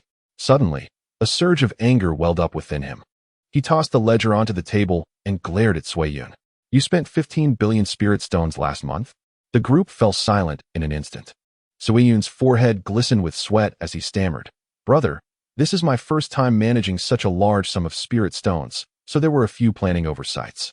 But rest assured, I will allocate the funds more meticulously moving forward, and I will ensure next month's expenses remain under 10 billion. Indeed, brother, Suihu chimed in. We procured an excessive amount of resources this month. Even with the enhancements and benefits, we only utilized a fraction of what we acquired. Things will certainly improve. The other 2 nodded in agreement, asserting that future expenditures would not be so extravagant. Ye Suifeng sighed deeply at their responses. He recognized that they had clearly misunderstood him. It was not that he was displeased with excessive spending. Rather, he found their frugality appalling. After providing 100 billion spirit stones, they had only managed to spend 15 billion. Ye Suifeng glanced at his wallet, which contained nearly 80 million lower-grade spirit stones in change alone. How long would it take to exhaust even that? What a bunch of fools. He rapped his fingers on the table. Suiyun, let me ask you, how long do you think I intended for you to stretch that 100 billion spirit stones? Suiyun blinked. ISNT it for a year? Of course not. Ye Suifeng slammed his hand on the table. I gave you 100 billion to be spent within a month, and you only managed to use 15 billion. What on earth are you doing? Faced with the patriarch's fury, the officials were momentarily bewildered. Had they misheard? Was that truly meant to last only a month? Suiyun was particularly stunned. It was the first time he had been reprimanded for spending too little. Brother, are you serious? Ye Suifeng's expression darkened. Do I appear to be jesting? They exchanged glances, unsure of how to respond. My brother, you are being rather extravagant. Only Suiyun, with a pained expression, murmured, Be brother. Spending such a large sum in a month is quite a challenging task. Challenging? How so? Ye Suifeng raised an eyebrow. Suiyun replied, The resources within the clan are finite, and we are currently at a saturation point. Acquiring more would serve little purpose. He felt immensely awkward, unable to believe he was lamenting the inability to spend money. Ye Suifeng shook his head. You are constrained by your own limitations and have yet to break free from your former mindset. Let me ask you, do only the younger generation require resources within the clan? What about the clan's affairs? What about you all? Don't the elders need to cultivate? The higher one's cultivation, the more resources one requires. Do not tell me that 100 billion is insufficient. Even the instructors and elders can offer rewards to motivate them to exert themselves more diligently. If all else fails, we can absorb those talented individuals from the common folk. They lack nothing but resources. It is truly exasperating. If you cannot spend money wisely, why should I entrust you with the finances? Faced with Ye Suifeng's reprimand, Suiyun instinctively shrank back. Indeed, he had not considered such matters, as he had never encountered this scenario before. Previously, funds were so scarce that they would painstakingly divide a single spirit stone. How could they now have such abundance? Even if he was at a loss on how to allocate it, surely buying and purchasing would suffice. Wanbage is right there, filled with treasures. That 100 billion is hardly enough to fill a gap. Ye Suifeng replied, Suiyun, have you forgotten that last time you cleared out Wanbage? With a slight frown, Ye Suifeng inquired, haven't they restocked? It's been a month. Their efficiency is rather poor. No, Suiyun responded, perhaps. This is their first encounter with such a situation, and they need time to prepare. Very well, Ye Suifeng acknowledged. Let us set that aside for now. I shall investigate the matter later. By the way, is the younger generation returning from the borders soon? Suihu nodded yes. They return once a month to collect cultivation resources before setting off again until the threat of the beast tide is entirely eradicated. Good, Ye Suifeng remarked. You can adjust the resources based on their contributions during this trip. Those who have made remarkable contributions must be duly rewarded. Additionally, I brought back a considerable number of cultivation techniques and spirit artifacts from Wanbage. Do not be stingy. Make them all available. What use are excellent techniques if they are left to gather dust at home? Furthermore, encourage them to actively engage with the talented individuals from the common folk, ideally. They can be recruited to bolster our family's strength. A series of commands was issued, and the responsible parties promptly took note. Finally, Ye Suifeng tossed down a storage bag brimming with spirit stones. This is 100 billion. Combined with last month's surplus, if you still cannot spend it all, I shall seek out someone more adept in this area to manage the family finances. With that, Ye Suifeng rose and departed, leaving Sui Yun staring at the 2 large bags of gleaming spirit stones, feeling overwhelmed. Chapter 16. Reaching an agreement. Song Shuang had been in Yunxiao City for over 10 days. In his quest to uncover the identity of the enigmatic affluent individual, he had visited numerous influential figures in the city, including the heads of the Tang and Li families. Both families indeed possessed remarkable economic strength, particularly the Tang family, which had established deep roots in Yunxiao City and amassed considerable wealth over the years. However, upon careful consideration, he concluded that neither family was the mysterious patron he sought.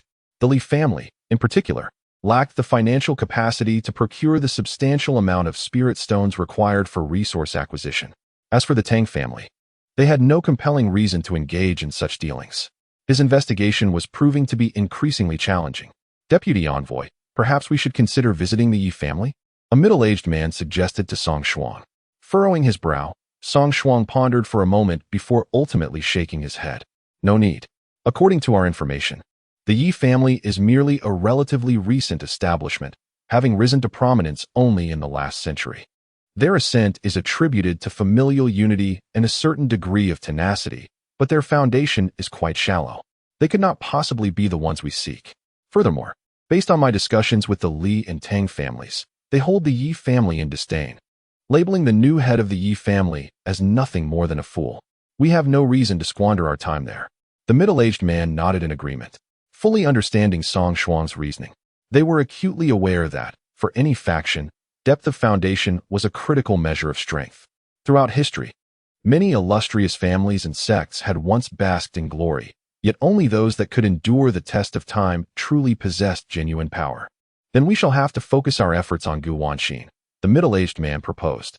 Song Shuang nodded with a huff, expressing his frustration. That insufferable woman is far too wary. Since her return from Sioux City, she has made no moves whatsoever. Even the replenished goods have barely been made available. Clearly a tactic to prevent us from discovering her sources. The middle-aged man frowned and remarked, Deputy Envoy, Gu Wanxin is merely a pavilion master. Are we not permitted to employ force?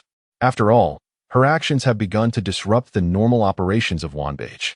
Casting a sidelong glance at him, Song Shuang replied, Of course not. Although I serve as the Deputy Envoy, Gu Wanxin remains the person in charge of this branch. Regardless of her actions, I cannot intervene directly.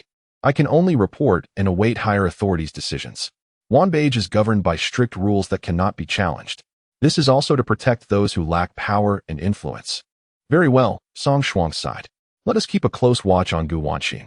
I refuse to believe she can remain hidden forever. If new goods are not made available within a month, I shall find a way to deal with her. At that moment, the door burst open, and a guard rushed in, breathless. Deputy Envoy, trouble. Gu Wanxin has suddenly disappeared. At the luxurious Zuaming building, the finest tavern in Yunxiao City, Ye Suifeng sat across from Gu Wanxin in a private room on the top floor. Master Gu, why has this transaction been arranged here? Ye Suifeng inquired. After attending a meeting yesterday, he had come to Wanbao Pavilion today to ask Gu Wanxin why she had not restocked.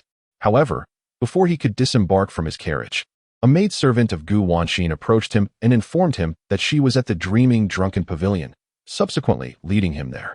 With a smile gracing her face, Gu Wanxin said, As the most esteemed guest of Wanbao Pavilion, it is only natural for me to extend a warm welcome to you, Master Yi.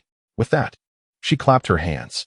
A group of graceful maidens entered, presenting a lavish array of the finest food and wine from the dreaming, drunken pavilion, filling the table to the brim. Ye Suifeng regarded Gu Wanxin, sensing that matters were not as simple as she portrayed. There must be some hidden circumstances. Yet, he felt no inclination to delve into them, as his purpose was solely to procure items. Thank you for your efforts, Master Gu. However, I have come today merely to inquire if there are any new treasures available at Wanbao Pavilion, Ye Suifeng stated plainly. As always, Master Yi was straightforward. Gu Wanxin maintained her smile and produced a jade slip from her bosom, presenting it to Ye Suifeng. I have already retrieved the new stock for you. Please take a look. Ye Suifeng accepted the jade slip and skimmed through its contents. The items were largely similar to those he had purchased previously, with most being of medium grade or lower, and only a scarce few of higher tiers, merely 4 above the earth grade. This was even fewer than last time, leaving Ye Suifeng somewhat disheartened. Is this all there is? He queried. Seemingly perceiving Ye Suifeng's dissatisfaction, Gu Wanxin replied, Master Yi, please understand. The supplies from the branches of Wanbao Pavilion are evaluated comprehensively by the main pavilion. Although you were quite generous during your last purchase and acquired nearly all the stock, the main pavilion is unaware of your subsequent purchasing capabilities and thus did not dare to allocate too many items. Ye Suifeng was at a loss for words. Such caution was excessive. Very well, please provide an estimate, he said. Master Yi, you are truly forthright, Gu Wanxin exclaimed with delight. The total value of this stock is approximately 120 billion spirit stones. However, as you are my most esteemed guest, I shall offer you a 10% discount. Thus, the final amount comes to 108 billion spirit stones. A 10% discount meant a reduction of 12 billion spirit stones, a considerable gesture of goodwill. Ye Suifeng nodded, accepting this expression of sincerity. Bring forth the storage bag, he extended his hand. Gu Wanxin's smile broadened, and she promptly retrieved a large storage bag that had been prepared in advance. This bag was exceptionally spacious, capable of holding up to 200 billion spirit stones. In no time, the two efficiently concluded the transaction. Master Yi, would you care to experience the unique offerings of the dreaming drunken pavilion? Gu Wanxin cast him a knowing glance. No, thank you. I have but one request, Ye Suifeng replied, not inclined towards such indulgences. Please, do speak. Gu Wanxin sat up straight, eager to hear his request. Ye Suifeng remarked, in the future, please expedite the procurement process as much as possible. Once you have secured the items, come directly to the Yi residence to find me. Do not make me run another errand. Additionally, please ensure that the proportion of rare materials is maximized. I require as much as you can procure. Furthermore, I am in need of treasures of at least earth grade. Inform those in the main pavilion that I possess ample spirit stones, so they need not worry about my purchasing power. Gu Wanxin nodded repeatedly. Rest assured, I shall return to the main pavilion today, and within a fortnight, I will bring back the resources. As for the rare materials, that will not pose a problem. But for treasures of earth grade or higher, I can only strive to secure them for you, as such high-grade items are beyond my control. Ye Suifeng nodded in agreement.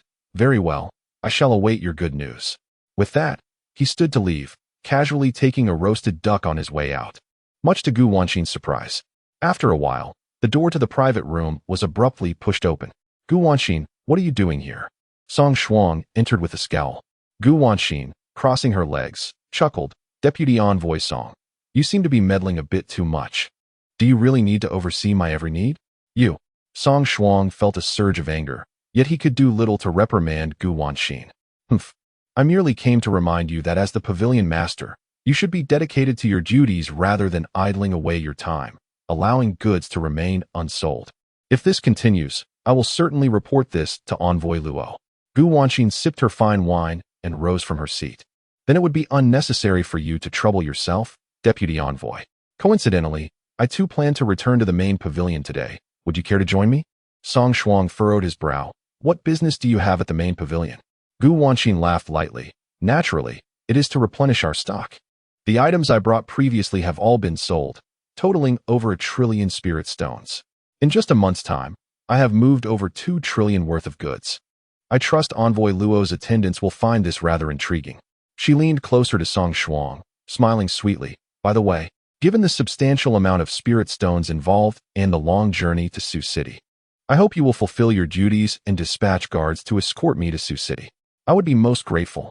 With that, Gu Wanqin exited the private room, leaving Song Shuang standing there, his expression dark and thunderous. How on earth did that wretched woman find such wealthy clients? He kicked the chair beneath him in frustration. Chapter 17. The Return of Trials in the Ye family. A slender figure danced gracefully in the air, entwined with glimmers of sword light.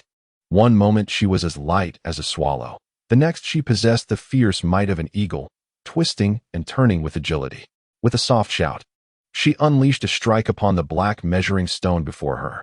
Instantly, a colossal wave of sword energy coalesced in the air, swiftly cleaving through the measuring stone. Boom! Countless fine cracks erupted across the resilient surface of the stone, which soon shattered into a cascade of debris. Very well, indeed. Ye Suifeng stood nearby, nodding with satisfaction. Father. Upon spotting Ye Suifeng, Ye Huang hurriedly bounded towards him, her cheeks flushed, breath coming in gasps, sweat dampening her hair and clinging to her face.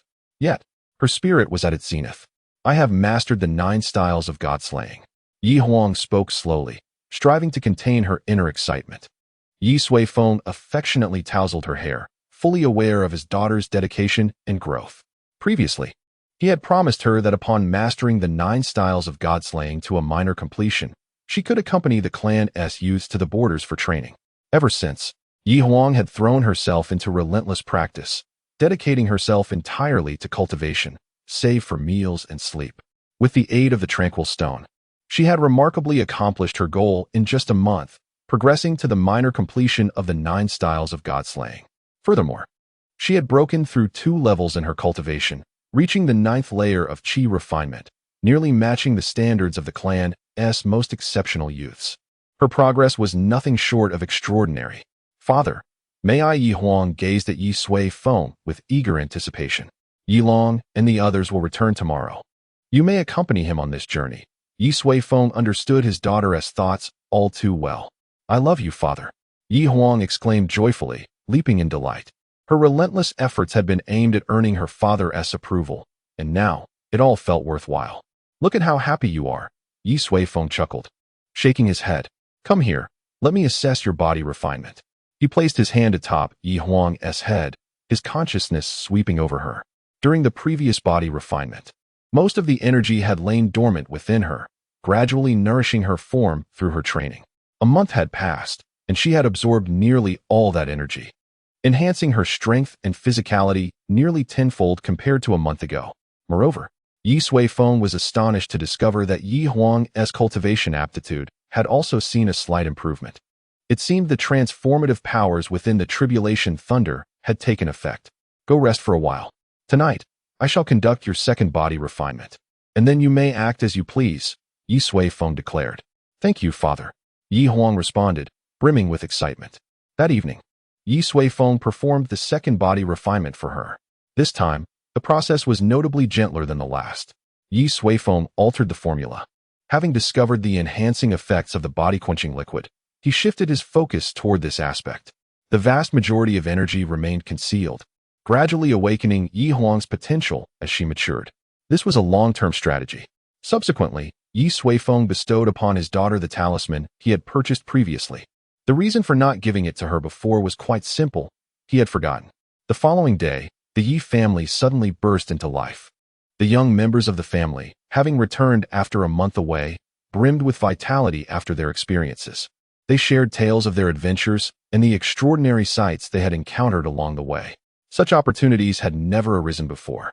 Brother, you are truly remarkable. You took down that second-tier wolf demon with a single shot, exclaimed Yi Qian. Yi Long, Yi Qian, and Yi Qian, the 3 siblings, returned to their family together. Do you know? Young Master Long's name has already become renowned at the borders. Everyone speaks of him with admiration. Yi Qian said excitedly. Yi Long, however, remained composed, responding. Such a claim is merely superficial. True strength is the path one must pursue. Yi Qian nodded in agreement, then continued, by the way, I heard that Yi Xiao managed to break through to the Qi transformation realm just a few days ago. The youngest daughter of our 5th uncle? Yi Long raised an eyebrow. Their 5th uncle, Yi Suibao, had 2 daughters. The elder, Yi Qingyao, was only a few months younger than Yi Long and had also recently entered the Qi transformation realm, currently at the 3rd level.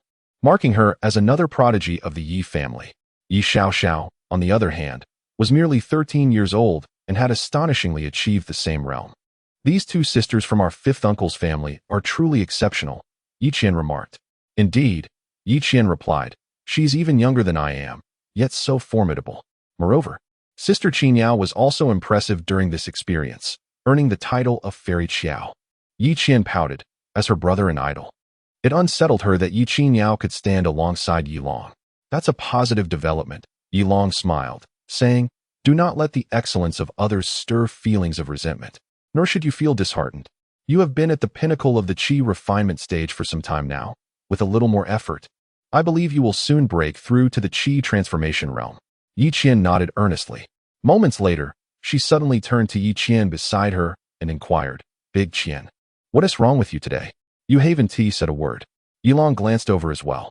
Ye Qian appeared somewhat peculiar, remaining silent for a moment before he exhaled softly and said, I simply saw those impoverished children, and it left me feeling. During this journey, I finally grasped what life is like in remote areas. For those people, survival itself is a struggle, clinging to life on the brink of death, having lived in comfort. He found it hard to fathom such realities. Oh dear, your saintly heart is overflowing again. Ye Qian teased. Not at all. Ye Qian hurriedly remarked, I was pondering that. For a family, individuals also represent a form of wealth. If we possess the capability, perhaps we could nurture a portion of those with considerable talent. Given time, they could become a source of strength for the family. Huh. You merely feel pity for them. It's a surge of misplaced compassion. Ye Qian rolled her eyes. I truly do not. Enough.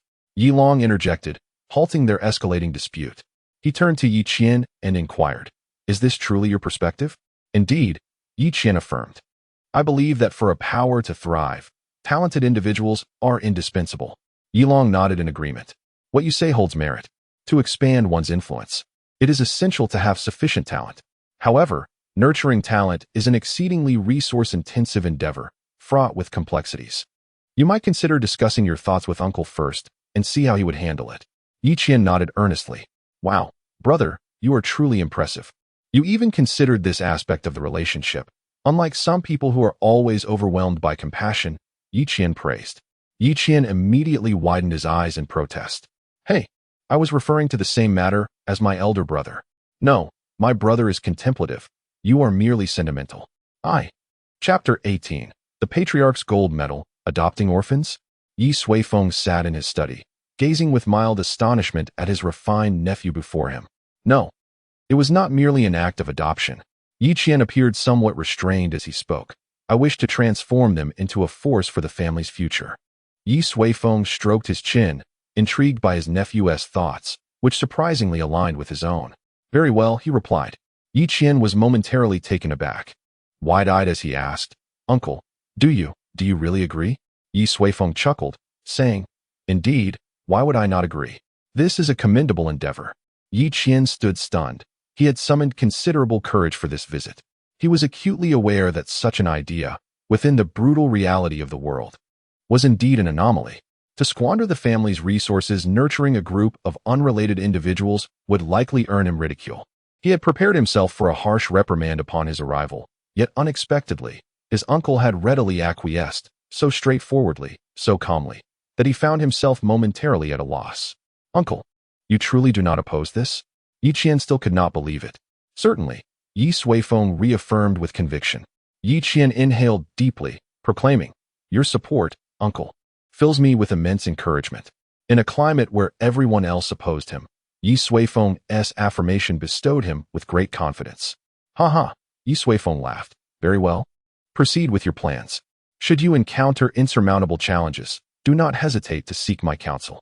The task of adopting orphans and fostering a power base is, in truth, exceedingly complex. While resources are secondary, the primary concern lies in managing human sentiments, an intricate art. Ye Qian was still quite young, yet Ye Suifeng would afford him ample space and time. Thank you, uncle. Ye Qian earnestly declared. I will commence this undertaking forthwith. Very well, Ye Suifeng nodded. However, it is prudent to devise a plan in advance. Tell me, how many individuals do you intend to take in initially, and how will you nurture them? Ye Qian furrowed his brow in contemplation for a moment before responding. During my recent experiences, I encountered numerous individuals, many of whom hold significant potential. I plan to first accept the 3 with the greatest talent and highest cultivation. We shall then retreat to the jailing region, both for training and to secure substantial benefits. Once we have accumulated sufficient resources, we can gradually expand our scale. Uncle, what do you think? He promptly provided his answer. Ye Suifeng privately nodded. Under typical circumstances, this arrangement was indeed commendable and carried a high margin for error. However, I find it rather trivial, Ye Suifeng remarked coolly. Yi Qian blinked, astonished by such an assessment. Your vision is too limited. Ye Suifeng shook his head and remarked, if we adhere to your plan, how long will it truly take to achieve scale and benefit the family?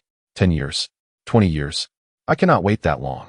Upon hearing this, Yi Qian's expression turned pained as he replied, Uncle, if we broaden the recruitment scope, my limited resources simply cannot sustain it. This endeavor requires substantial funding.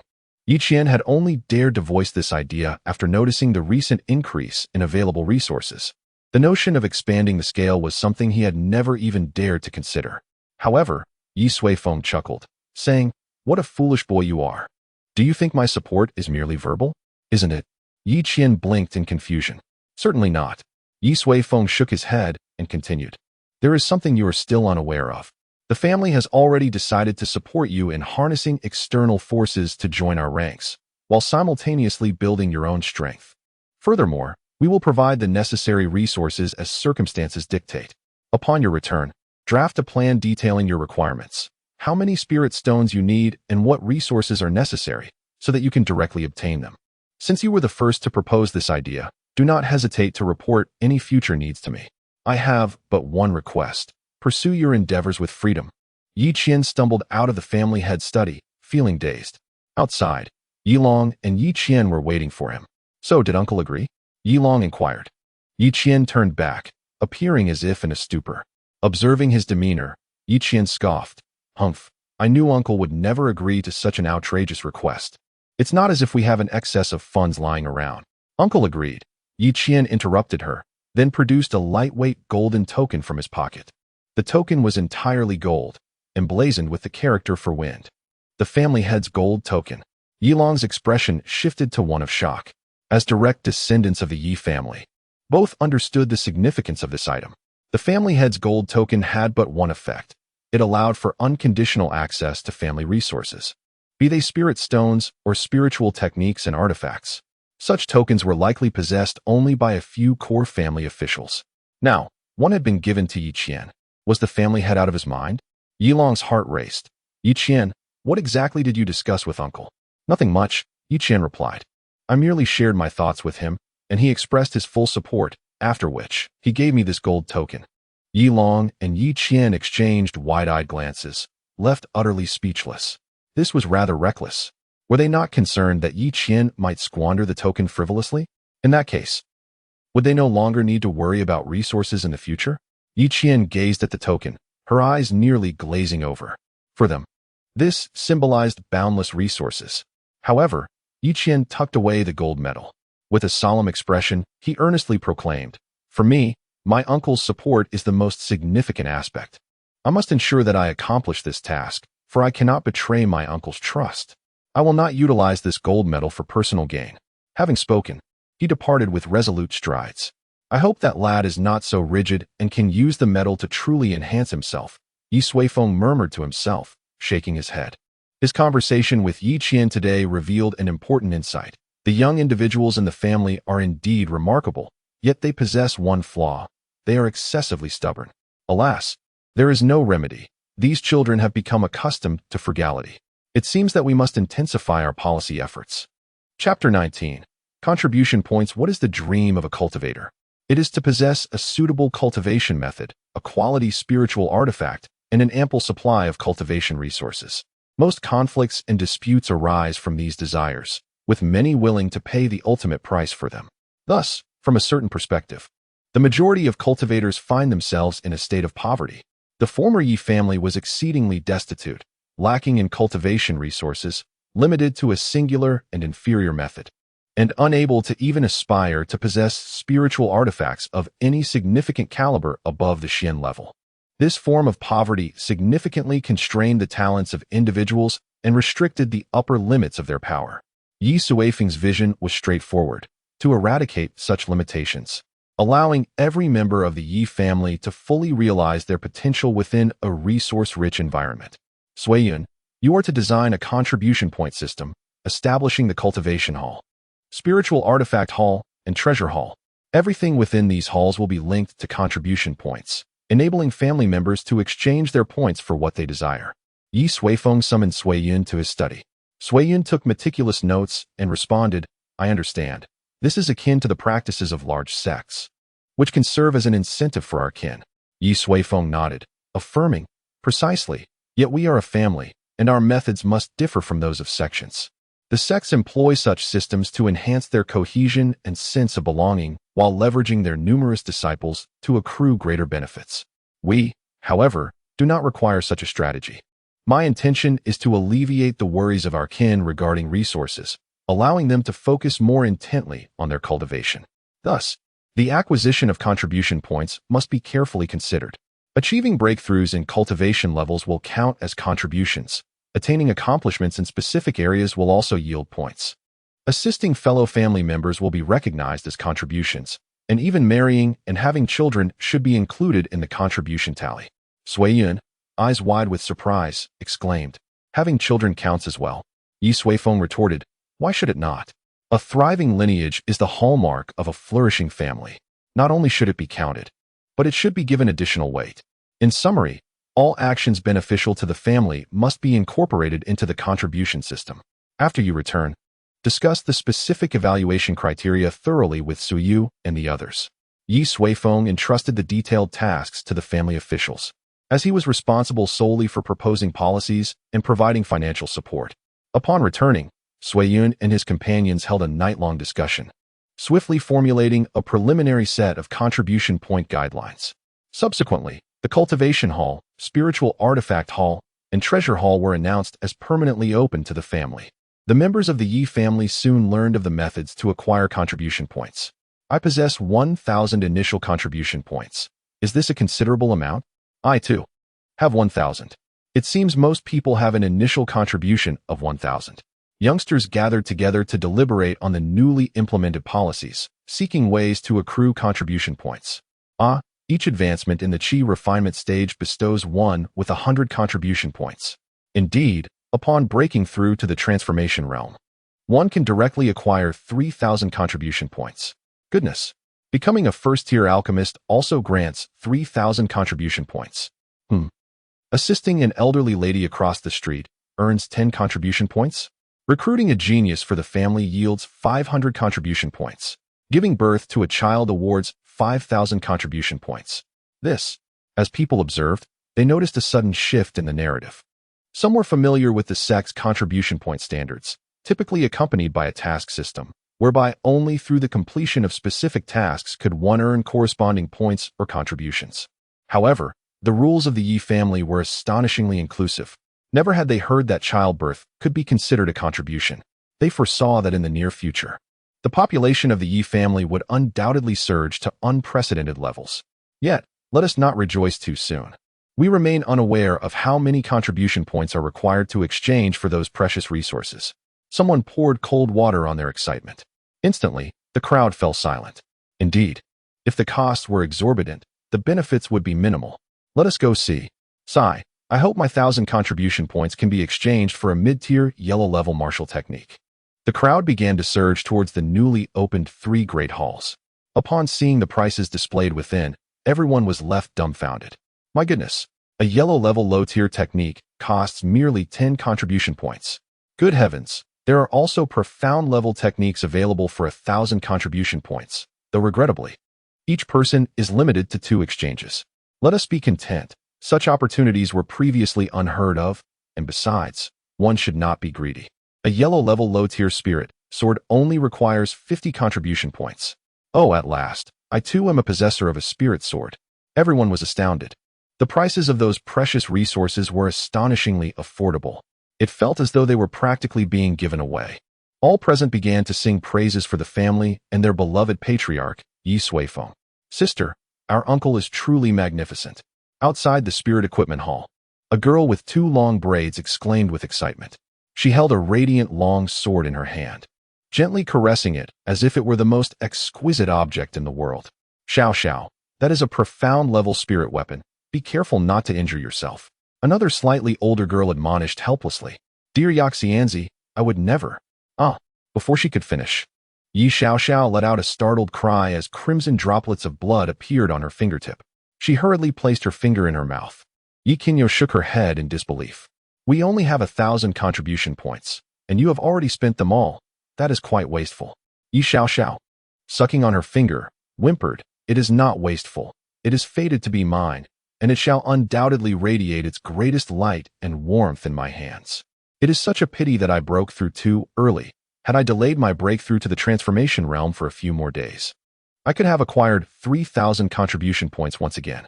Humph, but that matters little. I am Ye Suifeng, capable of making rapid strides even in the realm of qi refinement, contributing abundantly. Ye Suifeng's chatter was incessant, her voice a continuous murmur. In contrast, Ye Qinyo remained comparatively tranquil, merely listening to her sister's incessant prattle. By the way, sister, Ye Suifeng's fingers had finally ceased to bleed, and she remarked, I have heard that Ye Long's reputation at the border is quite illustrious, and many clan members have gathered around him, forming a formidable force. With just the 2 of us, we should seek some allies. Otherwise, we will undoubtedly be overshadowed by him. Ye Qinyo cast a glance her way and shook her head, replying, We are all fighting for our family. Why must we compete for superiority? It is sufficient to focus on our own endeavors. Upon hearing this, Ye Suifeng pouted and retorted, You are simply too indifferent to fame and fortune. Compared to the Ye family, a nunnery might suit you better. Oh well, if you do not wish to seek assistance, I shall do so myself. I believe we could initially win over Sister Huang. Although her strength is lacking, she is nonetheless the daughter of the clan leader. Given Uncle's current generosity, perhaps we could even procure a mysterious grade spiritual sword through her. Cousin Zihan from 4th Uncle's family is also quite impressive. At 13, she has already reached the 10th level of qi refinement and possesses nearly half my charisma. We could form a female ensemble from the Ye family to suppress Ye Long and his group. However, as for Ye Qian, let's not involve her. She is nothing but infatuated with her brother and cannot bear to be apart from Ye Long. Chapter 20. The Primordial Skill after a brief period of respite. The younger generation of the Ye family once again embarked on their journey to the borderlands of Jailing. Ye Huang accompanied them as well. A few days prior, the spirited young lady from the Ye Suifeng family, Ye Suifeng, had taken the initiative to invite Ye Huang, assuring Ye Suifeng with fervent promises of safeguarding Ye Huang, urging him to rest easy. She even went so far as to declare that Ye Suifeng was becoming increasingly handsome, showering him with compliments. Naturally, Ye Suifeng was well aware of her intentions, but chose not to expose her motives, gifting each of them a high-grade mystical bracelet. Ye Suifeng was nearly overwhelmed with joy. Subsequently, Ye Suifeng pulled the 2 aside, advising them not to be hindered by Ye Huang's status and to allow her to engage in whatever activities deemed appropriate, as this would yield the most beneficial training experience. After their departure, Ye Suifeng retreated to his study, perusing various texts. Having already engaged in 2 transactions with Guwan Xin, he had acquired a wealth of martial arts techniques and insights into cultivation, leading to a broader understanding of the cultivation system within this world. In ancient times, mortals would bask in the radiance of the sun, moon, and stars, absorbing the essence of heaven and earth, thus becoming the first humans endowed with extraordinary powers. During that epoch, innate talent was paramount. Subsequently, as humanity's ancestors grappled with the warfare against demonic beasts and fiends, they gradually charted a path for self-cultivation, emulating the practices of these creatures to inhale and exhale the spiritual essence of the cosmos, thereby augmenting their own strength. It was from this juncture that the concept of spiritual energy, a transcendent force, formally entered human consciousness. As time progressed, the path of cultivation was refined further, with clear and detailed classifications established for cultivation levels. Moreover, various trades that emerged from cultivation, such as alchemy, formations, and talismans, flourished abundantly, akin to a myriad of blooming flowers under a starry sky. However, amidst this flourishing diversity, a grave issue arose. The overwhelming variety was excessively intricate and lacked a universal standard suitable for all individuals. Ye Suifeng shook his head, reflecting on the uniqueness of every individual. Each person practices different techniques, leading to varying degrees of effectiveness. This necessitates that everyone must seek out the cultivation method most suited to themselves to realize their fullest potential. Conversely, should one fail to find this or err in judgment by selecting an inappropriate technique, they may squander their entire life in mediocrity. The inequitable distribution of resources only exacerbates this issue, making it a prevalent concern. If a more universally applicable cultivation method were to exist, enabling anyone to practice it, then the potential of every individual in this world could be boundless. The world itself would undoubtedly become even more magnificent. Ye Suifeng pondered this deeply, for he hailed from a different realm, possessing a distinct perspective and ideology. In his own era, the concept of foundational education was prevalent. Before high school, everyone receives an equal education, exploring all subjects. It is only during high school that students are divided into two distinct paths, the sciences and the humanities. Upon entering university, this division becomes even more pronounced, leading to a myriad of specialized fields. After pursuing graduate studies, further differentiation occurs. Like the myriad branches of a grand tree, each branch holds infinite possibilities for the future. The most crucial part of this tree is its trunk. Ye Suifeng aspires to create such a trunk. He begins with the essence of spiritual energy itself. With a gesture, he conjures a gentle white aura in his palm, transforming it into various shapes. At its core, spiritual energy is fundamentally a unique form of energy. This energy can be absorbed by any object. If the absorbing entity possesses intelligence, it will harness it, transforming it into its own power. During the Qi refining stage, the focus is on absorbing spiritual energy, clearing meridians, and initially tempering the body. The Qi transformation stage further refines the spiritual energy, forming a cloud of energy in the dantian, allowing one to master the power of spiritual energy. Ye Suifeng intends to initiate changes from these two stages. All cultivation methods essentially represent the various ways spiritual energy flows within the body. The subtle differences in the pathways of the meridians can lead to vastly different outcomes. Some methods are rigid and domineering, while others are gentle. Some possess unique attributes. Furthermore, each individual's meridians exhibit slight variations, making it an exceedingly complex system. Ye Suifeng smiles slightly. Complexity is the bane of universality. Although human meridians resemble a celestial net, there are 9 principal meridians that everyone possesses. If one uses these 9 main meridians as a foundation, there is a significant probability of creating a cultivation method applicable to all. Each of the 9 principal meridians is remarkably broad, akin to a vast thoroughfare that accommodates myriad energies. However, this inclusiveness also implies that the absorbed energy can be quite heterogeneous, necessitating a pure system. Ye Suifeng contemplates, waving his hand to manifest a massive luminous screen before him, where the 9 principal meridians are clearly visible. Above them lies the center of the human spirit and soul, while below connects to the center of the dantian. Behind them, a faint green energy is subtly intertwined. This represents the essence of human life. Any misstep could jeopardize this essence, which is why no one has dared to simultaneously address all 9 principal meridians. Yet Ye Suifeng is different. His immeasurable spirit allows him to see through to the most fundamental truths. The first stage is to clear these 9 principal meridians, directly corresponding to the Qi refining stage in traditional cultivation systems. Subsequently, utilizing the main meridians, he aims to nourish the physical body, refine the dantian, and extract and store energy, aligning with the Qi transformation realm. Ye Suifeng's eyes suddenly radiated a glimmering light. Upon closer inspection, it appeared as if a resplendent galaxy was swirling within, constantly extinguishing and yet perpetually rebirthing. He had commenced his calculations. Time flowed gently by. Ye Suifeng had remained in the family patriarch study for nearly 2 months.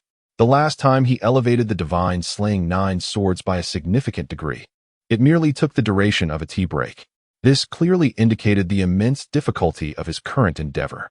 During this period, Sui Yin sought him out several times, and Yi Huang returned once, wishing to see Ye Suifeng, but they were thwarted by an unseen force, unable to enter the study.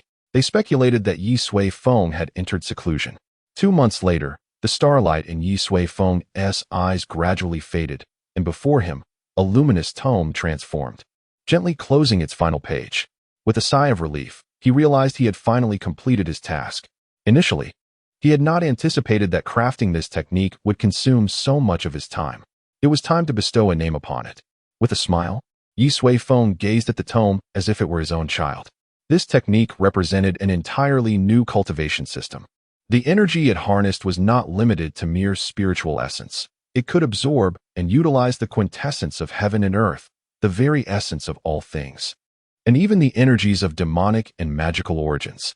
After a moment of contemplation, Ye Suifeng extended his finger and inscribed 3 grand characters upon the tome. Yuan Shigong. Chapter 21. Conducting Business in the Family Study. Suiyun was reporting to Ye Suifeng about recent developments. After 2 months of seclusion, there had been no significant events within the family. The beast tide in the border regions had largely subsided, and most of the core members had returned. Only the younger generation remained, engaged in the task of eliminating the demonic beasts while adhering to Ye Suifeng's directive to foster positive relationships with ordinary cultivators. Given that no one had previously undertaken such an endeavor, the results were remarkably evident. In less than 3 months, the reputation of the Ye family in the cities under their management had risen several notches, with some places even venerating the Ye family as a sacred entity. Sacred? I have no intention of turning the Ye family into a sanctuary. Ye Suifeng curled his lip. His ambition was to establish a sufficiently powerful force, with fame being a secondary concern. Are there any cultivators willing to ally with the Ye family? What is their strength? What about their talents? Ye Suifeng inquired. Indeed, there are many, Suiyun replied with a smile. Currently, over 100 cultivators have come to Yunxiao City, seeking to join our ranks. Most of them are at the qi refinement stage, though their talents vary. Ye Suifeng waved his hand dismissively. Let their talents be as they may. We are not a sect that strictly evaluates aptitude. This world equally requires the weaker to undertake certain mundane tasks. Ensure that their responsibilities are well defined, striving to place each individual in their rightful position. Suiyun frowned. Elder brother, are you suggesting we take them all? Certainly, we must embrace them all, Ye Suifeng affirmed. Provide them with a conducive environment for cultivation and do not skimp on resources. A strong start will pave the way for smoother progress ahead. Suiyun nodded in understanding. Smiling as he remarked, I estimate that in the coming years, the overall population of the family could multiply significantly. As far as I know, some of the younger members have also been quite effective in gathering followers. Some younger members? Ye Suifeng chuckled. Are you referring to that lad from your family? Before the family announced this policy, Yi Qian had approached him, expressing similar aspirations. Ye Suifeng held a favorable view of this nephew. Ha! Suiyun laughed heartily. It's not just Yi Qian. Yi Long and Yi Qiniao have also garnered numerous followers due to their outstanding capabilities. Oh, and let's not forget Yi Huang. Yi Huang, Qiniao, Xiao Xiao, Zihan, along with several other girls from the clan, have formed an organization called the Tianluan Palace, which has grown immensely powerful and gained considerable fame in the border regions. The leaders of Tianluan Palace are Qiniao and Yi Huang, though as you know, the child Yi Qiniao is inherently indifferent to fame and fortune, leaving the primary management to Yi Huang. Through their remarkable strength, they have attracted a significant following of loose cultivators. Ye Suifeng was slightly taken aback. He had not anticipated that this group of girls in the family possessed such a competitive spirit. To think that my daughter could ascend to the position of their leader speaks not only to her lineage, but also to her remarkable growth and strength. Brother, I must inquire how Xiao Huang suddenly enhanced her capabilities so dramatically. In just over 2 months, she has already achieved the 12th level of qi refinement. It's truly astonishing. Furthermore, her combat prowess is formidable. I have heard that even Yi Long does not possess absolute confidence in defeating her. It seems that for the upcoming battle in Yunxiao City, her presence must surely be taken into account. Suiyun's expression reflected disbelief, as Yi Huang's performance has been nothing short of exceptional. Greatness often manifests later in life. Ye Suifeng remarked. Is that truly the case? Suiyun chuckled, winking at Ye Suifeng. Perhaps other young talents within the clan also harbor the potential for late-blooming greatness. I believe you should keep an eye on them. It was evident that he did not fully trust Ye Suifeng's assertion. After all, the transformation in Yi Huang was exceedingly apparent. No one would believe it could have occurred without Ye Suifeng's influence. Look at you, all monkey-like. Ye Suifeng shook his head. Let us wait until the training concludes. It will provide an opportunity to assess who among them is worthy of cultivation. At that point, I shall treat them accordingly. Sui Yun chuckled in agreement, confident that his eldest son, Yi Long, would undoubtedly secure a place among those chosen. By the way, I have been in seclusion for 2 months and was unable to provide you with this month's spiritual stones. Has there been any issue? Ye Suifeng inquired. No. None at all, Sui Yun responded. You entrusted me with a total of 18 billion spiritual stones. Fortunately, you were in seclusion, or else I would have truly struggled to expend such a vast amount within a single month. Previously, Ye Suifeng had assigned him the task of using those spiritual stones within the month, which had left Sui Yun quite perturbed. There simply aren't enough avenues for expenditure. Look at your lack of ambition.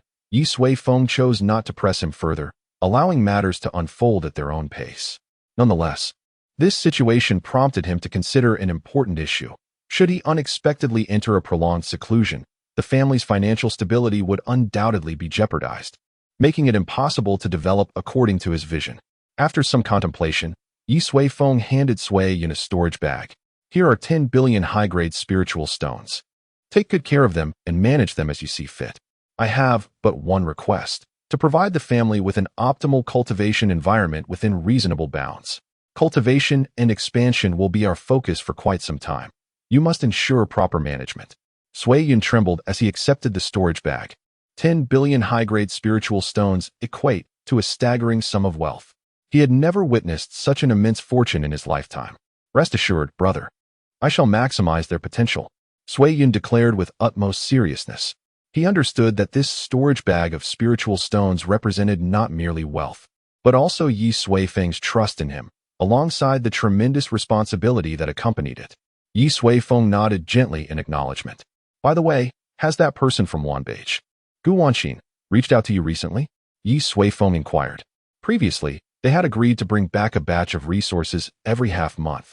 But just as they finalized their plans, he entered seclusion. She has visited. Sui Yun produced 3 rings, stating, she left these behind, saying they were to be delivered to you. There are formation seals upon them that I cannot unlock. Ye Suifeng accepted the rings and effortlessly dispelled the seals. Within lay a bountiful array of treasures, accompanied by corresponding prices. Congratulations on your emergence from seclusion, Ye family head. A playful thought from her lingered within. Intriguing. Ye Suifeng's lips curled into a slight smile. Their previous agreement allowed Gu Wanxin to deliver resources bi-monthly. Unexpectedly, he had remained in seclusion for 2 months. It was surprising that this woman adhered to their pact and delivered the items ahead of schedule. It must be noted that as merely a pavilion master, managing such substantial resources without continuous influx of spirit stones must place immense pressure upon her, akin to a mountain. She possesses acumen in commerce, Ye Suifeng mused, glancing at the price list, which still bore a 10% discount, totaling over 430 billion spirit stones. He emptied a storage ring and, utilizing Gu Wanxin's residual thought, crafted a new formation, a seal that only she could unlock. He then handed the ring to Sui Yun. These 2 contain resources. Handle them accordingly. Arrange for someone to visit Wanbage and deliver this ring to Gu Wanxin. Sui Yun nodded, accepting the 3 rings. Upon witnessing the vast resources within, he felt no surprise. As this was not their first encounter of such magnitude, his disposition had greatly improved. After discussing various trivial matters, Sui Yun took his leave. However, shortly after departing, he returned. I almost forgot. Over a month ago, 4 young individuals came seeking you, claiming you had encountered them near the outskirts of Qinggu jailing, Sui Yun mentioned. Did that happen? Oh, indeed, Ye Suifeng recalled, remembering the day of his tribulation when he inadvertently saved several youths on the verge of being trampled by a bull. Finding a connection, he had made them a promise. Make appropriate arrangements. They seem quite capable, Ye Suifeng instructed. Suddenly, a flash of realization struck him. Wait, have them come find me together, he suggested, contemplating the newly forged path of cultivation. It is essential for someone to test its efficacy firsthand. Chapter 22. Encounter with the tiger in the courtyard beneath a willow tree. 4 young individuals, 3 men and 1 woman, stood before Ye Suifeng, their expressions betraying a sense of unease. Have you acclimated to life here? Ye Suifeng inquired, leisurely sipping his tea while seated at a stone table. It's quite manageable, replied Feng Zhi, a young man with long hair, stammering slightly. The Ye family has treated us exceptionally well, truly, providing us with lodging and meals. Recently, while working within the clan, we received a considerable amount of cultivation resources. Ye Suifeng smiled reassuringly. No need to be so anxious. To be honest, I am not yet familiar with your names. Feng Zhi quickly responded, I am Feng Zhi. This is Ma Feng, the one who nearly lost his life last time. He is Yu Pengyi, and she is Lu Hong. The four of them respectfully greeted. We have met you, Senior Yi. Ye Suifeng waved his hand dismissively. Our meeting here in Jailing is a matter of fate. There is no need for excessive formality. The reason I have summoned you today is to request your assistance with a task. Feng Zhi bowed slightly. I am indebted to you for saving my life. Please, do not hesitate to command us. We would brave any peril for you. Their eyes shone with determination, embodying the spirit of adventurers. Very well, Ye Suifeng continued, pausing briefly. All of you are at the qi refinement stage, correct? Feng Zhi nodded affirmatively. Indeed. I possess a technique known as the primordial skill, which represents an entirely different path of cultivation from the current systems. I hold high hopes for its future. Yet since no one has practiced it before, the specific outcomes remain uncertain. In essence, I require individuals to serve as experimental subjects. Contemplate this carefully. Should you choose to accept, I shall personally guide you along this new path of cultivation. However, if you prefer not to partake, you may remain with the Yi family and continue your current endeavors. Ye Suifeng candidly expressed his intentions, revealing his thoughts without reservation. He had no desire to conceal anything from a group of qi refinement youths. Even if they declined, he could easily find others within the clan. However, in response to his straightforwardness, Feng Zhi and the others fell silent. The prospect of practicing a new technique was indeed a daunting decision, especially given Ye Suifeng's clear assertion that it was a completely different approach to cultivation. The risks were substantial. Should anything go awry, their lives could be irrevocably altered. Ye Suifeng remained patient, leisurely enjoying his tea as he awaited their decision. After a prolonged silence, one individual stepped forward and knelt on one knee. It was the young man named Ma Feng. Senior, you saved my life, yet my humble status renders me uncertain of how to repay your kindness. Now that you are in need, I should not hesitate. I am willing to attempt this new technique you propose. Ma Feng declared, his expression resolute, having made his decision. Immediately thereafter, Feng Zhi stepped forward with a smile, stating, a true man must be both eloquent and trustworthy. I have just declared my unwavering commitment. How could I act contrary to my words? He continued, Senior, I am also eager to attempt this. Upon hearing this, Lu Hong and Yu Pengyi also approached, standing resolutely alongside them. Their intentions were now abundantly clear. Ye Suifeng wore a smile as he observed these four young individuals, feeling a sense of camaraderie and loyalty often elusive to those of noble lineage. But do not harbor regrets, he cautioned. Certainly not. Feng Zhi asserted with conviction. Very well.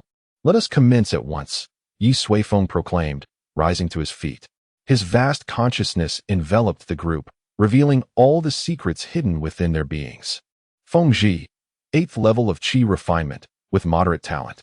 Ma Feng, 6th level of qi refinement, with low talent. Lu Hong, 6th level of qi refinement, with low talent. Yu Pengyi, 7th level of qi refinement, with moderate talent. Feng Zhi and Lu Hong displayed a solid foundation, while the other two were somewhat lacking. However, in Ye Suifeng's eyes, their skills were chaotic and disorganized, typical of scattered cultivators. They struggled to find suitable techniques, often disregarding compatibility. Feng Zhi and Ma Feng, you must disperse all your cultivation and start anew. Lu Hong and Yu Pengyi, maintain your original methods of practice while simultaneously cultivating the primordial technique, Ye Suifeng instructed. I shall impart the essence of the primordial technique to you. Explore and practice it independently. Fear not, I will oversee your progress personally, so you need not worry about any life-threatening dangers. Ye Suifeng quickly organized the four into two groups, one starting from scratch and the other integrating traditional cultivation methods. The initial phase of their training would be self-exploration to obtain precise experimental data. Subsequently, Ye Suifeng conferred upon them the foundational principles of the primordial technique, embedding its essence deeply within their souls, thus bypassing the need for comprehension. The four then began their inaugural training session in the courtyard. Ye Suifeng stood vigilantly by, meticulously observing the flow of spiritual energy and the various changes in their bodies during their practice. He utilized these observations to further refine the intricate details of the primordial technique. This new path of cultivation became increasingly clear. As night fell, their initial training concluded. Return home, rest well, and reflect on the challenges encountered during your training. Do not recklessly experiment on your own to avoid complications. I will arrange for you a location nearer to us soon, Ye Suifeng advised. Everything was progressing smoothly. However, later that evening, Sui Yun arrived in a hurry. Elder brother, something has happened, he exclaimed, his expression grave. You instructed me to send someone to Wanbao Pavilion for a transaction, and I dispatched Sui Hu. However, upon their return, they were ambushed, and all the supplies brought back from Wanbao Pavilion have vanished, leaving Sui Hu severely injured and unconscious. This sudden news caused Ye Suifeng to furrow his brow. It appears that the transaction with Wanbao Pavilion has indeed caught the attention of certain individuals. Such an immense resource, amounting to hundreds of billions, has undoubtedly aroused their covetousness. Where is Sui Hu now? Ye Suifeng inquired. At home, Sui Yun replied. His dantian is shattered, and all his meridians are severed. Master Zhang Ziming has already examined him and stated that his soul is damaged beyond repair. We must find the culprit, Sui Yun exclaimed, his expression filled with rage. After all, he is the most crucial pillar of their family, their dearest brother. Let us not rush. We should go and see, Ye Suifeng suggested. As long as there is breath left in him, there remains a chance to save Sui Hu. As for the perpetrator, since they dare to show their fangs, they should be prepared for annihilation. Chapter 23, Awakening at the Yi family's Chongqing Hall. A multitude of family members gathered, some with grave expressions, others brimming with rage. Who did this? Damn it, I'm going to confront him. Need it be said? It must be that bunch of scoundrels from the Li family. I cannot coexist with them. Hold on, we cannot yet ascertain who the perpetrator is, nor understand their motive for attacking Fourth Master. Who else could it be but the Li family? Are you afraid? I merely wish to clarify. Who claims I am afraid? The crowd erupted into a cacophony of voices. What is all this commotion? At that moment, Sui Yun and Ye Suifeng entered, prompting an immediate silence among the assembly. Rein in your reckless fervor. The family head will make the final determination. Sui Yun shot them a stern glance before proceeding into the inner hall alongside Ye Suifeng. Inside were Ye Suiyun and Sui Bao, while Sui Hu lay on the bed, his complexion ashen. Beside him, Sui Hu's wife had reddened eyes, clearly having wept profusely. Upon seeing Ye Suifeng enter, Zhang Ziming promptly rose to his feet. Ye family head, he said respectfully. Ye Suifeng nodded, indicating for Zhang Ziming to step outside. Elder brother, family head, the others chimed in, their expressions a mix of sorrow and fury. The impetuous Sui Bao's eyes were bloodshot. What are you all doing, acting as if someone has died? Ye Suifeng remarked, exasperated. Rest assured, I shall bring him back. Aside from Ye Suiyun, the others were momentarily taken aback, having prepared themselves for the possibility of Sui Hu's demise. Sui Bao blinked, saying, Elder brother, Master Zhang just mentioned. He's merely a 6th-grade alchemist, of little significant capability, Ye Suifeng interjected. Sui Bao was momentarily speechless. A 6th-grade alchemist was indeed the most formidable in Yunxiao City. Yet, to hear his elder brother dismiss him as lacking in ability was astonishing. After speaking, Ye Suifeng paid no further attention to him and sat by the bedside. He extended his finger and pressed it against Sui Hu's forehead, probing with his spiritual sense, swiftly discerning the dire state he was in. It was grave, truly grave. His dantian shattered, meridians completely ruptured, and bones fractured into pieces. Most critically, his soul had sustained severe damage, with more than half compromised, and his life force was steadily waning. This was evidently the work of a being beyond the nascent soul stage. That he still breathed was miraculous. Ye Suifeng shook his head, pressing again on Sui Hu's forehead, silently intoning, return to the soul. Instantly, a tremendous aura erupted from his fingertip, expanding explosively and swiftly enveloping the surroundings, reaching unfathomable distances. Suddenly, it seemed as though celestial music wafted through the air, with azure-white light flickering incessantly. Sui Yun and the others stood in stunned silence, witnessing wisps of azure smoke emerge from the void, rapidly entering Sui Suihu's forehead. This method was utterly unprecedented. As the last wisp of azure smoke entered Ye Suihu's brow, he suddenly opened his eyes and gasped, awakening from his stupor. Husband. His wife was the first to react, collapsing onto Ye Suihu with tears streaming like pear blossoms. Meanwhile, Suiyun and the others stood in stunned silence. After Zhang Ziming had already deemed the situation hopeless, Ye Suifeng had astonishingly revived Ye Suihu within mere breaths. What monumental power this was! What formidable strength Ye Suifeng possessed! After a prolonged moment, Suiyun pulled Ye Suihu aside and whispered, "You go outside and inform them that our third brother is safe now. Let them continue with their affairs." Ye Suifeng's prowess remained an enigma, a closely guarded secret that he wished to keep concealed for as long as possible. Ye Suihu nodded and departed. At this moment, Ye Suihu had fully regained consciousness. "Suihu, do you remember what transpired?" Ye Suifeng inquired. Ye Suihu sipped some water, reflecting on the events that had unfolded. He had arrived at the Wanbao Pavilion with 3 rings, seeking Gu Wanqin. The two quickly engaged in a transaction, and Ye Suihu obtained the resources that Gu Wanqin had brought. As he was about to leave, Gu Wanqin offered to send personnel from the pavilion to escort him, but he declined. He believed that a large entourage would only expose the secret of his treasured possessions. Thus, he chose to journey alone. However, he had not anticipated that trouble would still arise. The assailants were 4 formidable cultivators, all at or above the nascent soul stage. As a mid-stage golden core practitioner, he stood no chance against them. In just a few breaths, he was utterly defeated and fell unconscious. "Brother, it was my fault. I should have heeded Pavilion Master Gu's advice and allowed her to send escorts." Ye Suihu lamented, his face etched with regret. After all, those resources were worth billions. "Do not speak foolishly.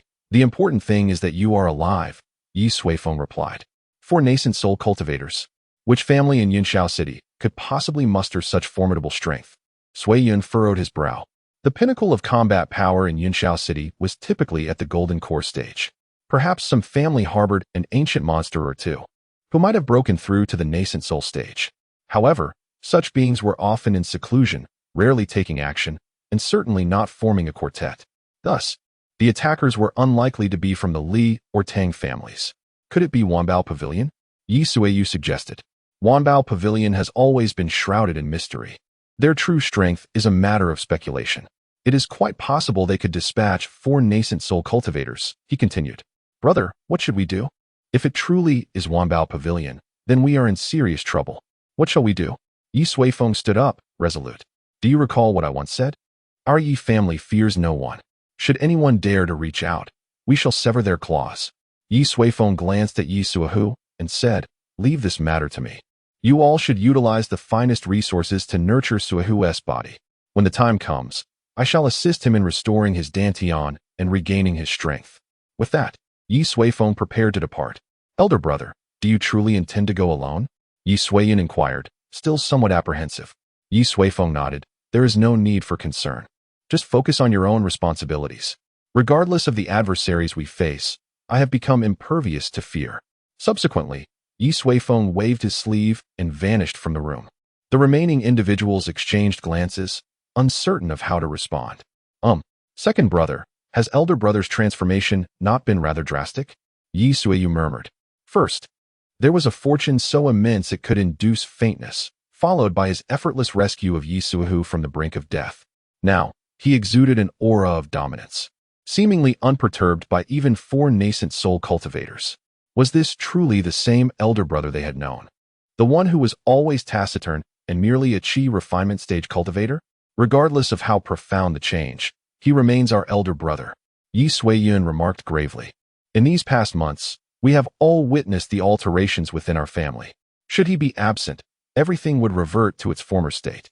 Therefore," he turned to Ye Suihu and spoke solemnly, "in the future, do not let me hear such remarks again." Chapter 24. Pursuer of the culprit in the heavens above.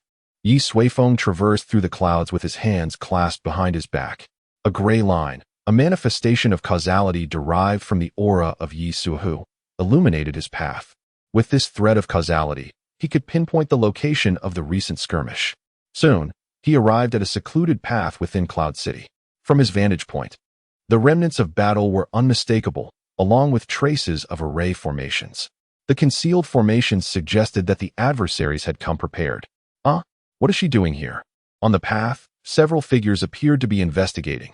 Among them was Gu Wanxin, the head of the Wanbao Pavilion. Ye Suifeng gracefully descended. Who goes there? Several golden core cultivators immediately assumed a defensive stance. However, upon recognizing Ye Suifeng, Gu Wanxin swiftly intervened to halt their actions. Head of the Ye family, Gu Wanxin approached. Her expression somewhat complex. I sincerely apologize. I never anticipated they would strike within Cloud City and harm Third Master. She bowed her head in contrition. They? Ye Suifeng queried, raising an eyebrow. So you know who is responsible?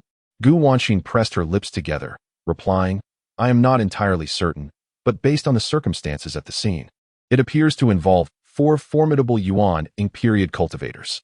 Only they could muster such a powerful assembly. Speak, Ye Suifeng commanded, standing with his hands clasped behind him. Clearly aware that Gu Wanxin had a stake in this matter. With a sigh, Gu Wanxin confided in Ye Suifeng about the recent events. It turned out that after their last transaction, she had established a connection with a steward from the Wanbao Pavilion. The steward's rank superseded that of the initiator. Thus, upon meeting the steward, she reported the misconduct between Song Shuang and Luo Qing. Given the substantial profits Gu Wanxin had recently generated, the steward took this matter seriously. After conducting an investigation, the steward decisively revoked Song Shuang's vice envoy status and warned Luo Qing to refrain from engaging in similar antics. As a result, Gu Wanxin's crisis was averted, and both Song Shuang and Luo Qing received their due punishments. Yet, they were not content to leave it at that. Although Song Shuang was stripped of his vice envoy position, he remained active within Cloud City. Gu Wanxin understood his intentions. His goal was to locate that enigmatic wealthy patron. What would happen once he found them? Gu Wanxin could not ascertain nor intervene, as this fell within the standard regulations of the Wanbao Pavilion. Even if a client was abducted, it merely indicated her lack of strength. However, Gu Wanxin never imagined that Song Shuang would dare to take such a risk. Directly eliminating Ye Suifeng during a transaction and seizing the vast resources he possessed. Such audacity was beyond comprehension. With an incident occurring on her own turf, Gu Wanxin could not absolve herself of responsibility. Consequently, the recently established cooperation between the parties was on the verge of collapse. Master Yi, I bear the responsibility for not adequately safeguarding Third Master. Rest assured, I shall employ every means at my disposal to provide you with an explanation. Gu Wanxin pledged. Ye Suifeng remained silent. He had not anticipated that the attack on Ye Suifeng was merely a consequence of internal strife within Wanbao. It was a clash of titans, leaving the ordinary mortals to suffer. The individual named Song Shuang acted with excessive dominance and ruthlessness, showing complete disregard for the lives of others. Why did you not inform me earlier? Ye Suifeng inquired. Gu Wanxin's expression turned pained as she replied, Master Yi, you are unaware of the full extent. Behind Song Shuang stands Luo Qing, the mastermind of Su City's Wanbao, who is guarded by formidable powers in the divine transformation stage. I could not disclose this. I could only strive to negotiate with them. A hint of sarcasm crossed Ye Suifeng's face. You merely wish to preserve this trading channel, do you not? Ultimately, Gu Wanxin was, at her core, a merchant. Merchants pursue profit. To protect her own interests, Gu Wanxin concealed the conflict between herself and Song Shuang, leading to Ye Suifeng's unwarranted misfortune, nearly resulting in his demise. Had it not been for this, perhaps the one engaging in trade with the Ye family would have been Song Shuang instead. However, for Ye Suifeng, what mattered was the resources. The identity of the provider was of little consequence. Thus, Gu Wanxin bore an inescapable responsibility in this matter. Ye Suifeng comprehended her sentiments, but would not extend forgiveness. I truly apologize, Master Yi. As matters stand, I do not wish to argue. I can only exert my utmost effort to provide you and the late Third Master with an explanation. Gu Wanxin declared resolutely.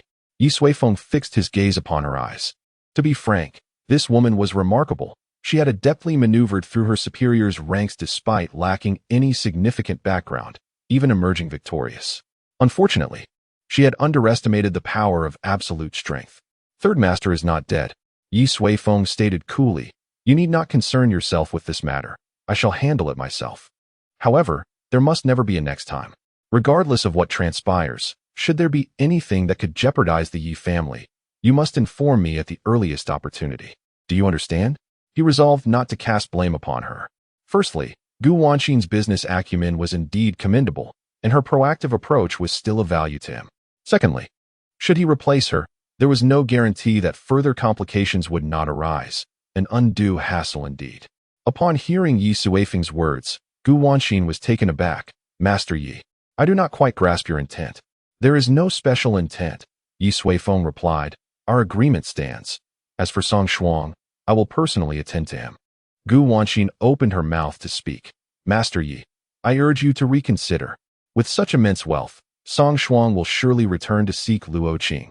On Luo Qing's side, there are numerous nascent soul cultivators for protection, along with formidable powers in the divine transformation stage. How will you manage them?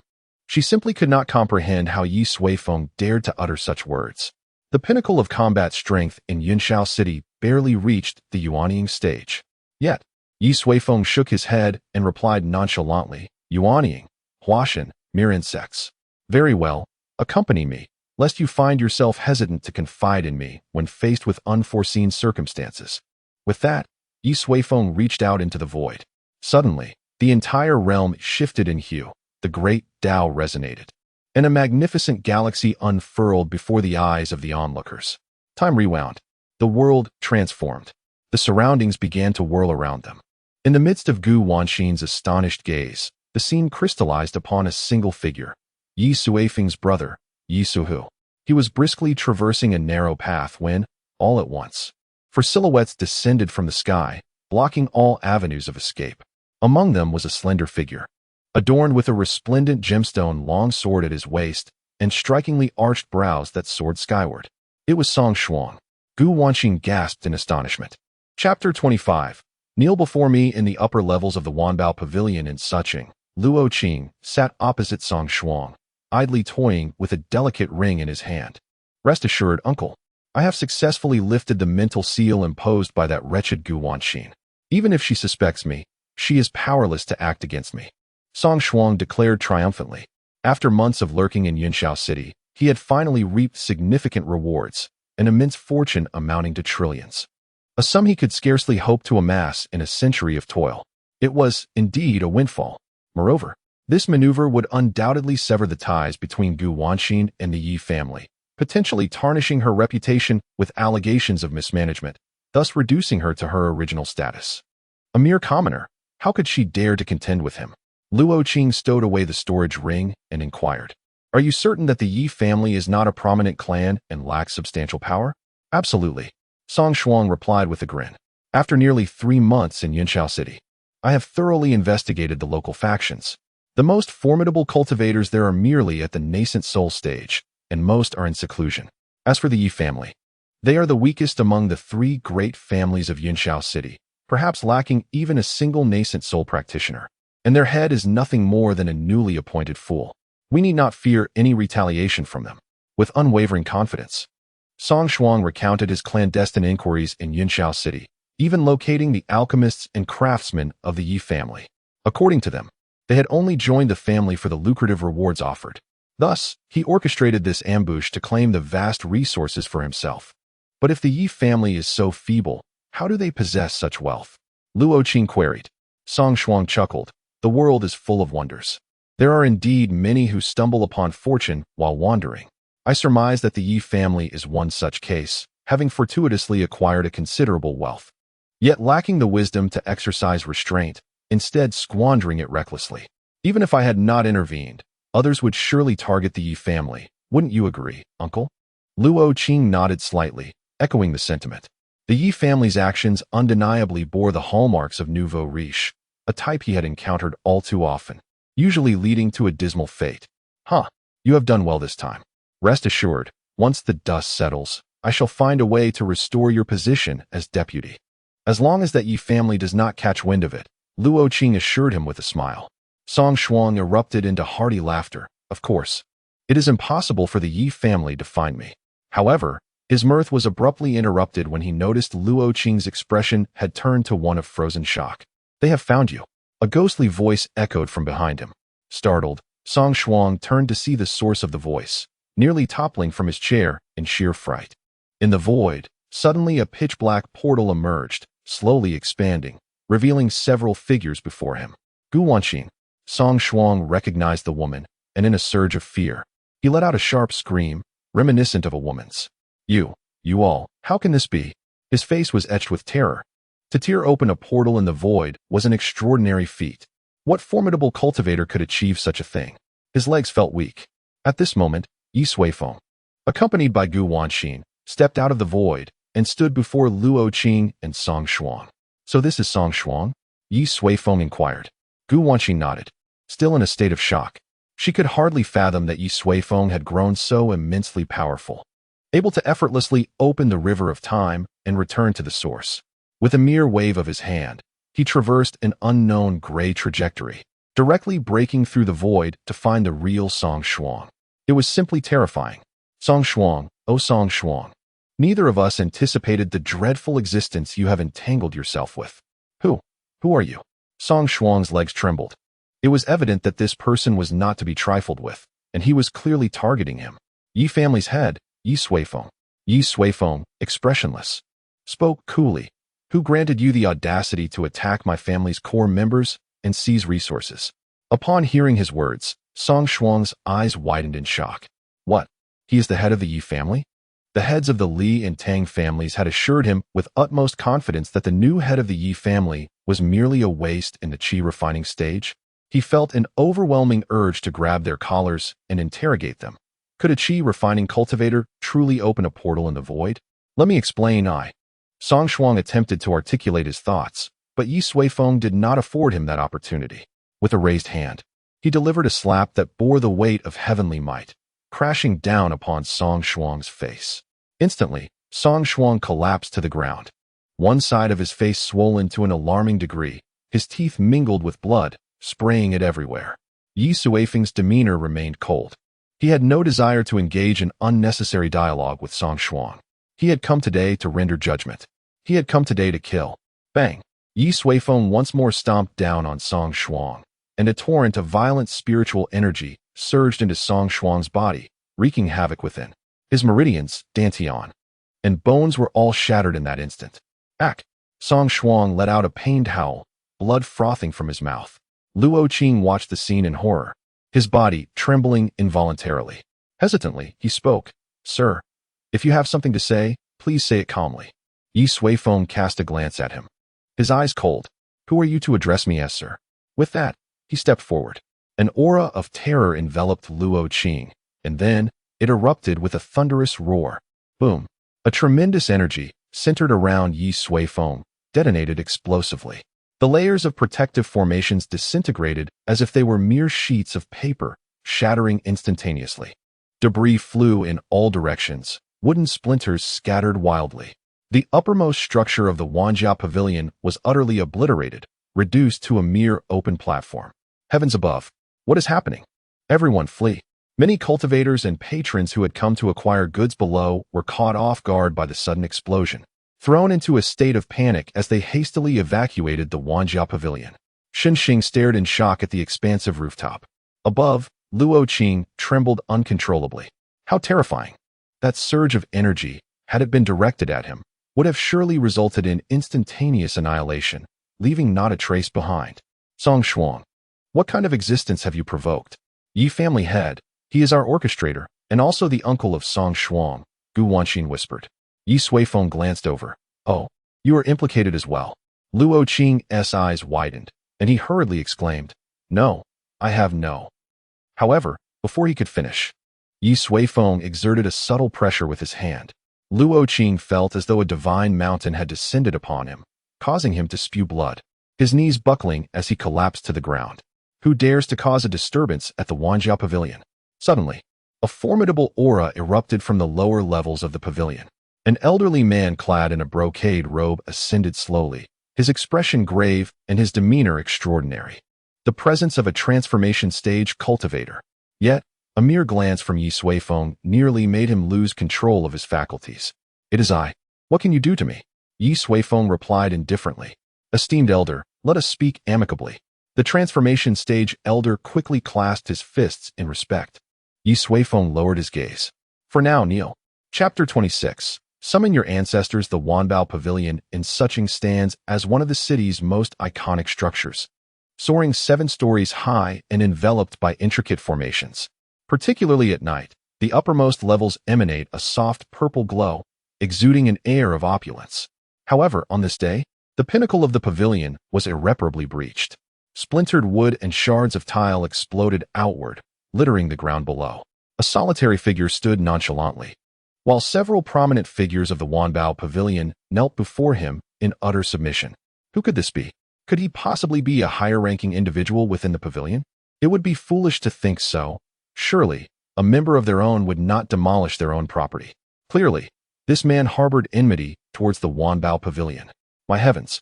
Did he not grasp the perilous depths of the power that lay behind the pavilion to dare act with such audacity? Whispers rippled through the crowd, curiosity piqued by the figure clad in white. What was his source of strength? Ye Suifeng's sole reliance was himself. In this world, no one could possibly rival him, not even the mightiest of deities. Elder, the venerable figure of the Wanbao Pavilion, having reached the stage of transformation, knelt trembling before Ye Suifeng. I did not bid you to speak. Silence yourself, Ye Suifeng replied nonchalantly. Then with a single hand gesture, 3 gray threads of causality drifted from his palm. 2 of these threads descended to the lower levels of the pavilion, while one soared towards the distant horizon. Fleeing so far, but it is futile. Ye Suifeng's lips curled into a cold smile as he clenched his fist. Instantly, 2 gasps echoed from below. With a resounding crash, a massive hole erupted in the lower wall, and 2 figures hurtled upwards.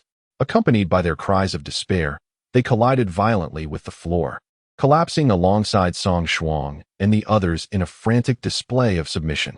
Upon recognizing their faces, Gu Wanqin's eyes widened in shock. These 2 were the very assassins sent to eliminate Ye Suifeng's kin. Yet, why were there only 2? Apart from Song Shuang, there had been 3 formidable cultivators at the nascent soul stage. As she pondered this enigma, a voice filled with terror echoed from the heavens. Gazing into the distance, she beheld a small black dot spiraling downwards, tethered to the last gray line emanating from Ye Suifeng's hand. With a resounding thud, it landed at his feet, the final nascent soul cultivator. His expression was one of bewilderment and panic, his upper body completely bare, with naught but a modest cloth covering his lower half. The faint aura surrounding him suggested he had been engaged in some less than noble activities, only to be seized mid-act by Ye Suifeng. Such a method was utterly terrifying. Gu Wanqin gazed at Ye Suifeng's silhouette, and in that moment, the man appeared to grow larger than life, a figure of immeasurable power, stretching beyond the limits of her comprehension. Now then, Ye Suifeng stated coldly, regarding them with an unyielding gaze, your insatiable greed has led you to brazenly assault a key member of my clan, resulting in his meridians being shattered and his life hanging by a thread. As the head of the Ye family, I hereby sentence you to death. With that, Ye Suifeng slightly raised his hand, and amidst the terrified gazes of the onlookers, he decisively struck down with his palm as if it were a blade. A sickening sound echoed as 4 heads were severed, accompanied by a torrent of hot blood, soaring high into the air before rolling down from the Wanbao Pavilion and landing amidst the crowd in the streets. The spectators were momentarily stunned, but upon recognizing the identities of the severed heads, a chilling dread enveloped them, causing them to scatter in fear of being caught in the crossfire. After eliminating the 4 chief culprits of Song Shuang, Ye Suifeng's gaze shifted towards Luo Qing. Unable to contain himself any longer, Luo Qing exclaimed loudly, "Senior, I was completely unaware of their actions. I only learned of it later. Had I known beforehand, I would have undoubtedly intervened. Please spare me." His fear was palpable. The head of the Ye family before him possessed unfathomable power and acted with alarming decisiveness. He would kill without hesitation. He truly did not wish to lose his life due to Song Shuang's folly. Ye Suifeng remained silent, extending his hand to summon a smooth ring that slowly floated out from Luo Qing's embrace. Upon seeing the ring, despair washed over Luo Qing's face. The incriminating evidence lay within his grasp, rendering him irredeemable. "Check and see if everything is present," Ye Suifeng directed as he handed the ring to Gu Wanqin. She nodded eagerly and took the ring, muttering, "They have erased my spiritual mark." After a thorough examination, she nodded slightly in affirmation. "Head of the Ye family, everything is here. It seems they have yet to make use of it." Ye Suifeng nodded in acknowledgement before turning his gaze back to Luo Qing. In this world, every individual harbors greed. I can understand that.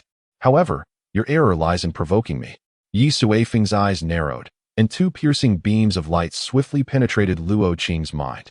Luo Qing let out a muffled groan, blood streaming from his eyes.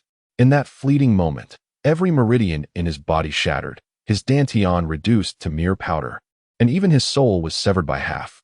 He had been utterly rendered a cripple. Luo Qing's expression was ashen, his eyes devoid of life, and his mouth slightly agape as he rasped, Ye Suifeng, your tyrannical actions will undoubtedly bring about appropriate retribution. You cannot fathom the terrifying power that lurks behind the Wanbao Pavilion. You and your family shall surely vanish from the annals of history in the near future. All of this is your doing. Blood spilled from his mouth as he spoke. Ye Suifeng regarded him coldly, a smile suddenly breaking upon his lips. So, after dealing with the young, the elders have come to play? Huh, I relish such narratives. I grant you an opportunity. Hasten to contact your ancestors, or even your ancestors' ancestors. When the time comes, I shall have a good heart-to-heart with them. Ye Suifeng alleviated the pressure on Luo Qing's shoulders. Eager to witness the kind of person Luo Qing would summon, he intended to suppress them all at once to avoid future troubles. For he had little time to indulge such individuals. You will regret this. Luo Qing almost screamed. Go ahead and call. Ye Suifeng replied nonchalantly. No need to call. I have already arrived. Suddenly, a gentle voice resonated through the air. It belonged to a young man of remarkable bearing, clad in a purple robe. Holding a pristine jade fan, he gracefully descended beside Luo Qing. Ye Suifeng cast his gaze towards him, noting the young man's poise. Are you his ancestor? Or perhaps the ancestor of his ancestors? Ye Suifeng inquired. Head of the Ye family, this is the esteemed steward Shun Tianming of the Wanbao Pavilion, whom I mentioned to you, Gu Wanxin elucidated, bowing respectfully to Shun Tianming. Steward Shun, this man is exceedingly arrogant. He has destroyed our Wanbao Pavilion and ruthlessly slain Song Shuang and the others, rendering my cultivation null. You must avenge me. Upon Shun Tianming's arrival, Luo Qing seized the opportunity as if grasping a lifeline, shouting fervently. Hush, hush! Shun Tianming placed a hand on Luo Qing's shoulder, speaking softly, rest assured. I shall handle this matter fairly. He then turned his attention to Ye Suifeng. Crack! A crimson line appeared along the edge of the jade fan. Luo Qing, with disbelief etched across his face, collapsed to the ground. A mere cripple holds no right to make such impertinent demands. Shun Tianming wore a warm smile. Head of the Ye family, would you not agree? Ye Suifeng stood with his hands clasped behind his back. What does it matter to me? Chapter 27. Intensifying efforts. Though Shun Tianming appeared remarkably youthful, he had already attained the cultivation level of the transformation stage, a quintessential prodigy. In stark contrast to the other elder of the same stage, Shun Tianming remained remarkably composed when confronting Ye Suifeng, as if bolstered by some unseen assurance. Ye Suifeng's gaze drifted towards the distant void.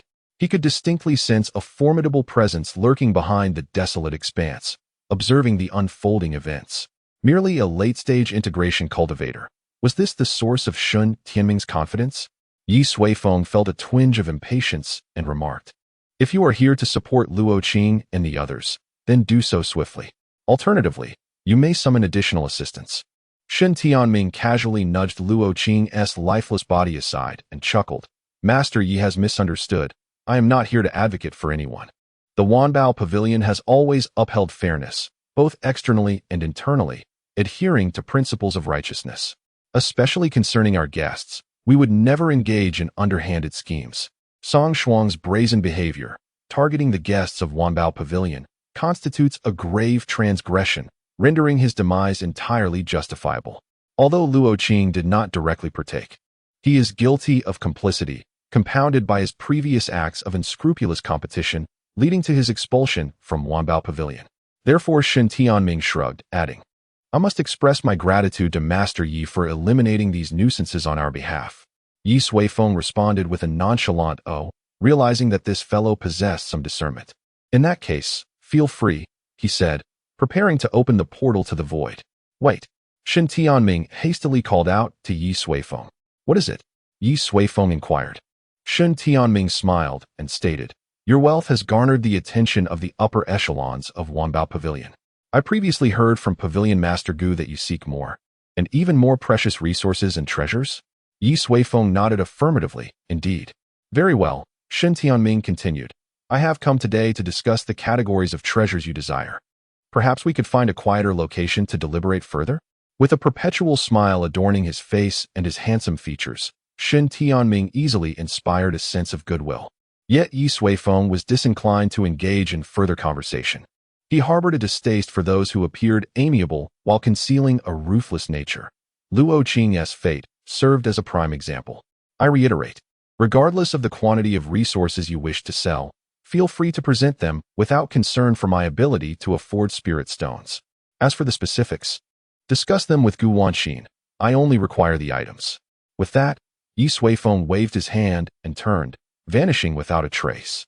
Shen Tianming opened his mouth but found himself at a loss for words, ultimately settling for an awkward smile. What a man of character, he mused, turning to Gu Wanxin. Pavilion Master Gu, it seems he regards you as his spokesperson. I am honored. Gu Wanxin spoke with quiet confidence. Ye Suifeng's parting words served as a shield, imparting significant insight to her. Shen Tianming nodded. In that case, you shall remain in Yunxiao City, acting as the liaison between Wanbage and Ye Suifeng. I must caution you that, according to the rules of Wanbage, this will forever confine you to the position of a sub-hall master. Gu Wanxin pressed her lips together and replied earnestly, that is of no consequence. Today's events have clarified certain truths for me. To stay in Yunxiao City is, in some sense, a blessing. What do titles such as deputy, master, or steward matter? For individuals like Ye Suifeng and Shen Tianming, life and death can be dictated with a mere word. Only strength is the foundation upon which one stands in this world. She had seen through it all. Very well. I respect your perspective, Shen Tianming responded. Let us follow Ye Suifeng's suggestion and find a suitable place to discuss the resource allocation of Yunxiao City. Thus, this incident came to a close. The deceased, akin to lifeless dogs, were disposed of by Shen Tianming with indifference. The damaged Wanbage was restored to its former glory within the span of an hour, thanks to the collective efforts of numerous cultivators. Everything unfolded with such tranquility. Moments later, Shen Tianming reappeared in the restored top-floor chamber, accompanied by a diminutive elder. Mulao, what are your thoughts on Ye Suifeng? Shen Tianming inquired softly. I cannot fathom him. Mulao replied, his expression slightly grave. That individual appears unremarkable, yet upon closer inspection, he is unfathomable. His every word and action seem to resonate with the essence of the great Dao. I have never witnessed such a phenomenon in any other elder. Young master, I advise a calm approach and to avoid any conflict with him for the time being. Shen Tianming nodded. Even a humble Yunxiao city can give rise to such a figure. No wonder those ancient beings speak of imminent upheaval in this realm. I wonder if this so-called upheaval pertains to the individual we just encountered. I hope not. I have no desire to become the eye of the storm or a tragic pawn in the hands of those vying for power. After dealing with Song Shuang, Ye Suifeng returned to his family. Suiyun and Suiyu remained in Ye Suhu's room, having successfully dispersed the family officials waiting outside. Elder brother, how did it go? Suiyun asked, her face filled with concern. It has been resolved, Ye Suifeng replied, glancing at Ye Suhu, who lay on the bed. He retrieved a delicate porcelain vial from his robe and handed it to Suiyun. Inside are some medicinal pills. Administer one to him every 10 days. And after 100 days, his health will naturally be restored. This vial of pills was concocted by Ye Suifeng during his journey home. In truth, Ye Suihu could fully recover from his injuries within mere breaths. However, such methods were exceedingly unsettling. He also wished to prevent others from perceiving his existence as a license to recklessly charge forth without regard for life and death. Allowing Ye Suihu to lie idle for 100 days served as a minor punishment for his careless approach to matters. Thank you, head of the family. Ye Suihu's wife sobbed. Subsequently, Ye Suifeng summoned Suiyun to his study. Tell me, what caliber of genius does one possess at the divine transformation stage in their 20s in this world? He inquired. When encountering Shen Tianming, Ye Suifeng discreetly assessed his bone age, only 27. This led him to ponder the implications if all the major powers in this realm were filled with prodigies akin to Shen Tianming. In comparison, the younger generation of the Yi family appeared rather inadequate. Faced with this question, Suiyun's eyes widened in disbelief. How could such a genius possibly exist? That is absolutely impossible. His reaction spoke volumes. With Suiyun's perspective and experience, he had never encountered such a level of talent. Ye Suifeng shook his head and said, "Very well, I understand. From this day forth, you shall devise every means possible to expedite the cultivation progress of our clan's younger generation. Set up training rooms, gather spirit arrays. Prepare body-refining liquids, whatever can be arranged, make it happen. Intensify the efforts. Do you comprehend?"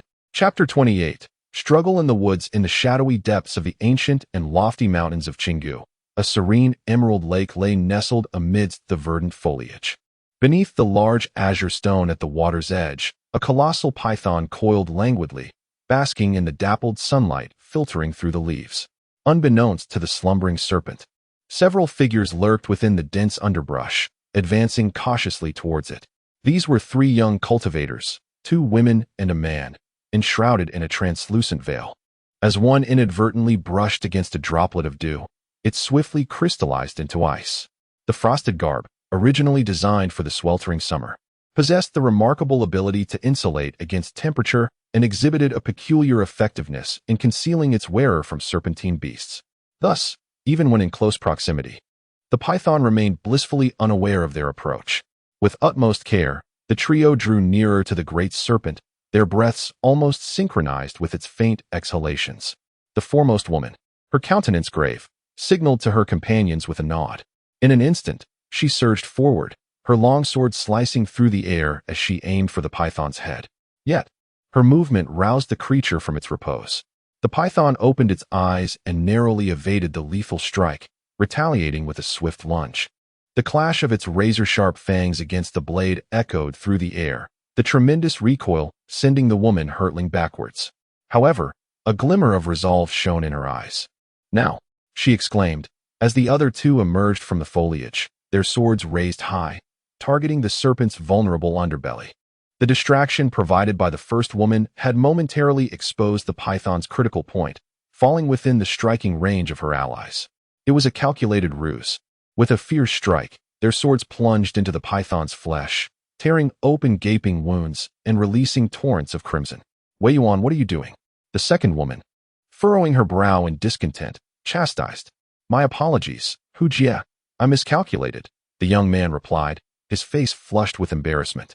The initial plan was for the first woman to divert the python's attention while her companion struck at its vital point, delivering a fatal blow.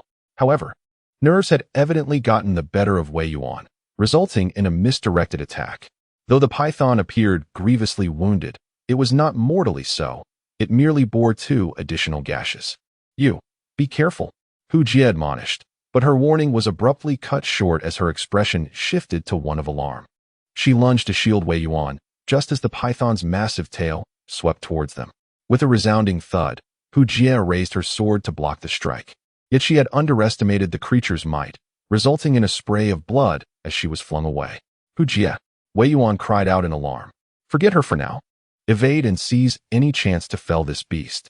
The first to strike was a female cultivator, who exclaimed urgently, then gracefully wielded her sword, charging directly at the colossal serpent. In a mere breath, she had struck the serpent dozens of times, inflicting several shallow wounds upon its massive body. With a fierce roar, the serpent redirected its attention to the woman before it. "Focus your mindset. Remember how we have trained you," she shouted as she continued her assault. Hearing this, Wei Yuan inhaled deeply, momentarily pushing aside thoughts of the injured woman named Hu, and concentrated all his energy on the looming serpent. "Die!" At last, he seized a rare opportunity, swiftly closing in and, with a surge of fury, delivered a strike at the serpent's vital spot, aligning it with the prior wounds. With a resounding crack, the serpent was severed, its blood splattering across Wei Yuan. The serpent let out a thunderous roar, thrashing violently on the ground, prompting both of them to leap away, allowing it to thrash in its final throes. They understood that the serpent was undoubtedly doomed. Hu won? At that moment, Wei Yuan recalled Hu won, soon locating her amidst the bushes. She was spitting blood, her arm cradled across her chest, clearly broken. "It's all my fault. I'm so sorry." Wei Yuan's face was etched with guilt. Just then, another woman approached. Engaging the serpent in direct combat had drained her spiritual energy. Her complexion was pale, and beads of sweat adorned her forehead. "I'm fine, your inexperience is to be expected," Hu forced a smile, saying, "It's just a broken arm, a month of rest, and I'll be back." "It's all my fault," Wei Yuan continued to berate himself. "Enough." The other woman stepped forward, assisting Hu to her feet, and fixed her gaze on Wei Yuan. "Injuries during battle are commonplace. Rather than wallowing in guilt, reflect on your own shortcomings. Otherwise, growth will remain elusive." Hu shot a helpless glance at her and remarked, "Jiang Fei, don't be too harsh. This isn't Xiao Yuan's first battle." Jiang Fei remained impassive, letting out a slight huff as she said, "I merely do not wish to lose any more companions from the beggar temple." The group fell silent, taking a moment to recuperate before returning to the edge of the pool. By now, the serpent had ceased its thrashing, lying on the ground, bleeding profusely, utterly lifeless. "Oh, there are a few eggs here." Suddenly, Wei Yuan exclaimed in surprise. Jiang Fei and Hu rushed over. There, nestled in the grass beneath a large stone, lay a cluster of white eggs, quietly resting. Upon counting, there were as many as 7. "Serpent eggs, we struck gold." Hu cried out in delight. "In the market, a single intact serpent egg can fetch at least 50 spirit stones. This is a tremendous fortune for us." Jiang Fei's face also lit up with joy. "Quick, gather them up and deal with the serpent's carcass. The scent of blood will easily attract." Before she could finish, a voice suddenly cut through the air. "Ah, the green python egg. We are indeed fortunate." Just then, 5 cultivators emerged from the woods, striding directly towards Jiang Fei and her companions. Each of them was adorned in luxurious attire, exuding an aura of distinction that clearly marked them as individuals of significance, not mere wandering cultivators. Indeed, it is the green python egg, a crucial ingredient we were seeking. The leading woman bore a smile, completely disregarding Jiang Fei and her companions. Jiang Fei's expression darkened as she stepped forward, clasping her fists in a gesture of respect. "Esteemed friend, the giant python was slain by us, and we were the first to discover the python egg." Her tone, though courteous, fell on deaf ears as the woman continued her advance without acknowledgement. Frowning, Jiang Fei prepared to step forward again, but another cultivator blocked her path, brandishing a crimson token. "Hey, what do you?" Wei Yuan began, but Jiang Fei restrained him. The token bore a prominent character, Li. The Li family of Yunxiao City was the governing authority in their region, far beyond their capacity to confront. At that moment, the Li family woman had already claimed the green python egg. Approaching Jiang Fei, she spoke with a stoic demeanor. "I am Li Qing, a direct descendant of the Li family. Rest assured, I will not take advantage of you. Someone, give him 100 spirit stones." A small pouch was tossed at Jiang Fei's feet. "A common giant python egg is worth at least 50 spirit stones, let alone this green python egg, which holds even greater value." Yet, they were left with merely 100 spirit stones, and the woman presented it with an air of condescension. Jiang Fei and her companions felt a surge of indignation but dared not voice it. They could not afford to offend a prestigious family like the Li family and were left swallowing their grievances in silence. Li Qing'er, evidently well-versed in such matters, prepared to depart with an air of superiority. Suddenly, a voice interrupted her. "Li Qing'er, as a direct descendant of the Li family, how can you engage in such oppressive acts against wandering cultivators? It is utterly disgraceful." For figures leapt from the woods, the leader clad in a purple cloak, exuding a heroic presence, a brilliant blue sword hanging at their waist. "Tianluan Palace, Yi family, Yi Huang?" Li Qing'er raised an eyebrow in surprise. Chapter 29. The Fury of Yi Huang. "Yi Huang, you have overstepped your bounds." Despite facing Yi Huang, Li Qing'er exhibited no fear. Standing opposite Yi Huang, she spoke leisurely. "I do not care how renowned you are in the Tianluan Palace. This mountain range falls under the jurisdiction of the Li family." Yi Huang crossed her arms, a smirk playing on her lips. "And what of it? What will you do about it?" Li Qing'er frowned. "Your reach is too long. Do you not realize? To trespass into the territory of another family and flaunt your power. Is this the way of the Yi family?" Yi Huang chuckled lightly.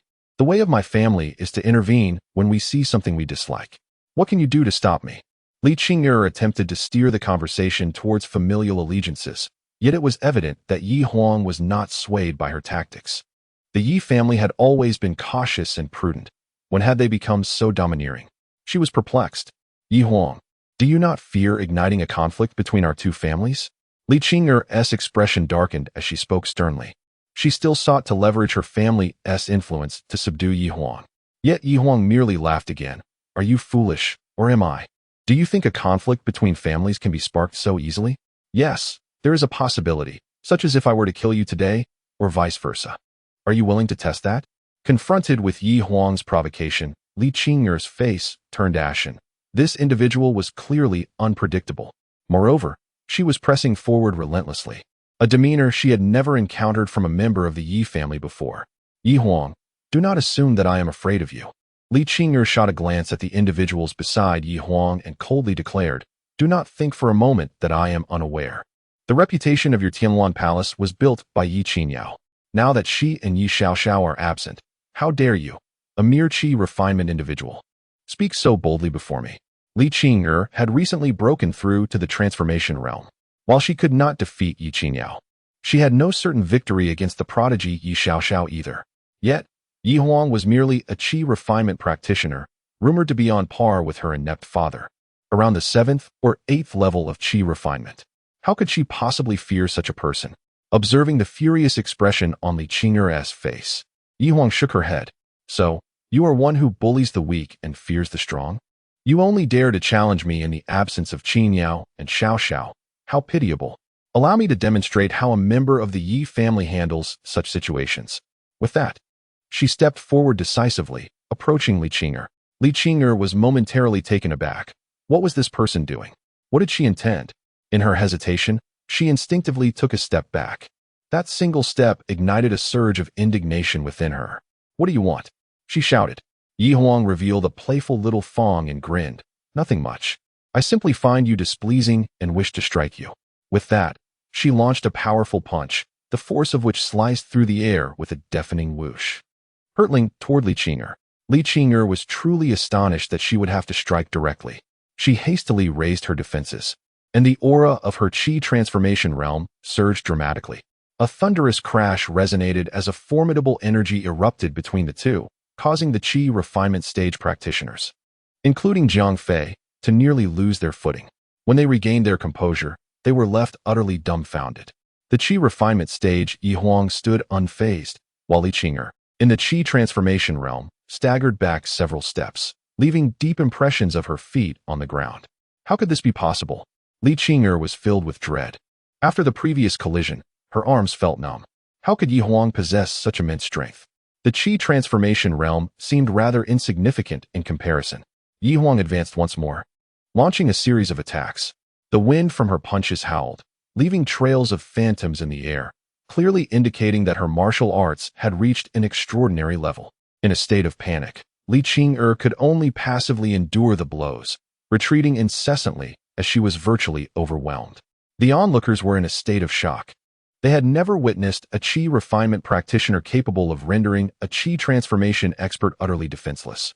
When had the Yi family produced such a prodigy? With a resounding thud, Li Qing'er misstepped and was kicked in the chest by Yi Huang, crashing to the ground, leaving a muddy shoe print at the center. Stop! How dare you! The companions Li Qing'er brought immediately surrounded Yi Huang, positioning themselves protectively in front of her, their expressions fierce. Meanwhile, those behind Yi Huang stepped forward, standing resolutely against them, exuding an air of confidence. Yi Huang waved her hand, signaling them to retreat, and stepped forward alone, stating, I shall not say much more. Return what you took from others, and I will not pursue this matter further. Otherwise, I would be more than willing to spar with all of you. Clenching her fist, she instilled fear in Li Qing'er's companions, who instinctively recoiled. They had witnessed the recent battle, and if even Li Qing'er, a qi transformation expert, was unable to contend, how could they possibly challenge this extraordinary talent? Yi Huang. Suddenly, a voice filled with fury erupted from behind Li Qing'er and her companions. Her voice was hoarse, as if she were gritting her teeth while calling out Yi Huang's name. You have forced my hand, she shrieked.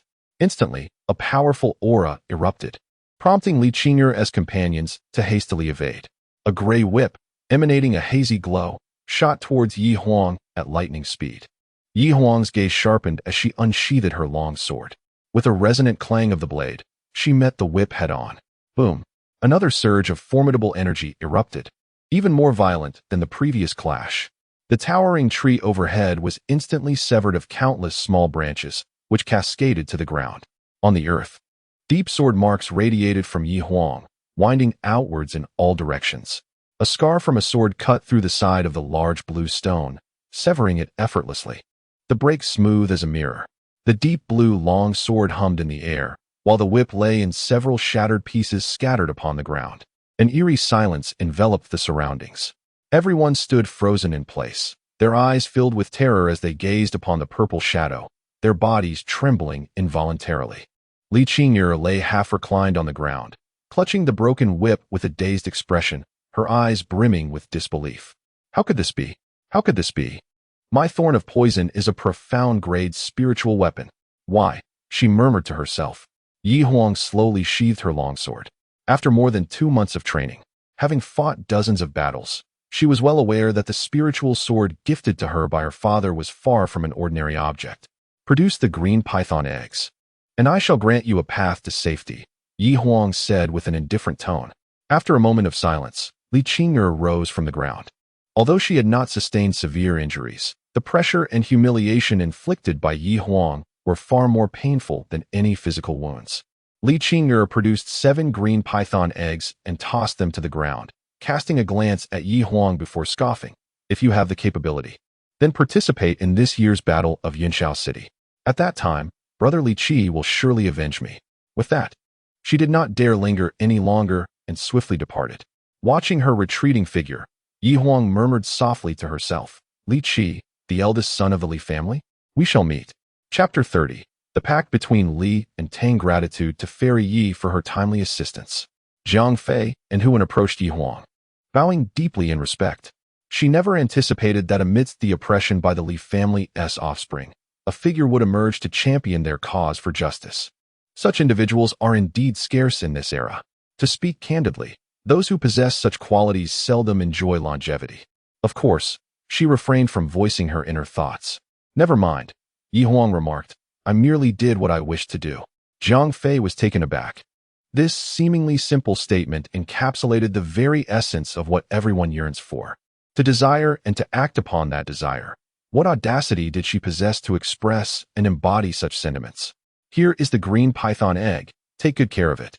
It can fetch up to 200 spirit stones, Ye Huang said, handing the egg to Jiang Fei. A typical giant python egg is valued at 50 spirit stones. Yet the one they had slain was a green mang, imbued with a hint of primal energy, thus elevating the worth of its egg. We only need 3, Jiang Fei hurriedly replied. Ye Huang chuckled. Take it. I am not in need of such trivialities. The Yi family is quite affluent. A few hundred spirit stones are merely a drop in the bucket, and fostering goodwill is worthwhile. By the way, where do you hail from? Ye Huang inquired. Jiang Fei clasped her hands in salute. We are all from Daka Town. Daka Town lies quite a distance from here and has long been under the jurisdiction of the Li family. I notice some of you are injured. Why not accompany me to Wudong Town?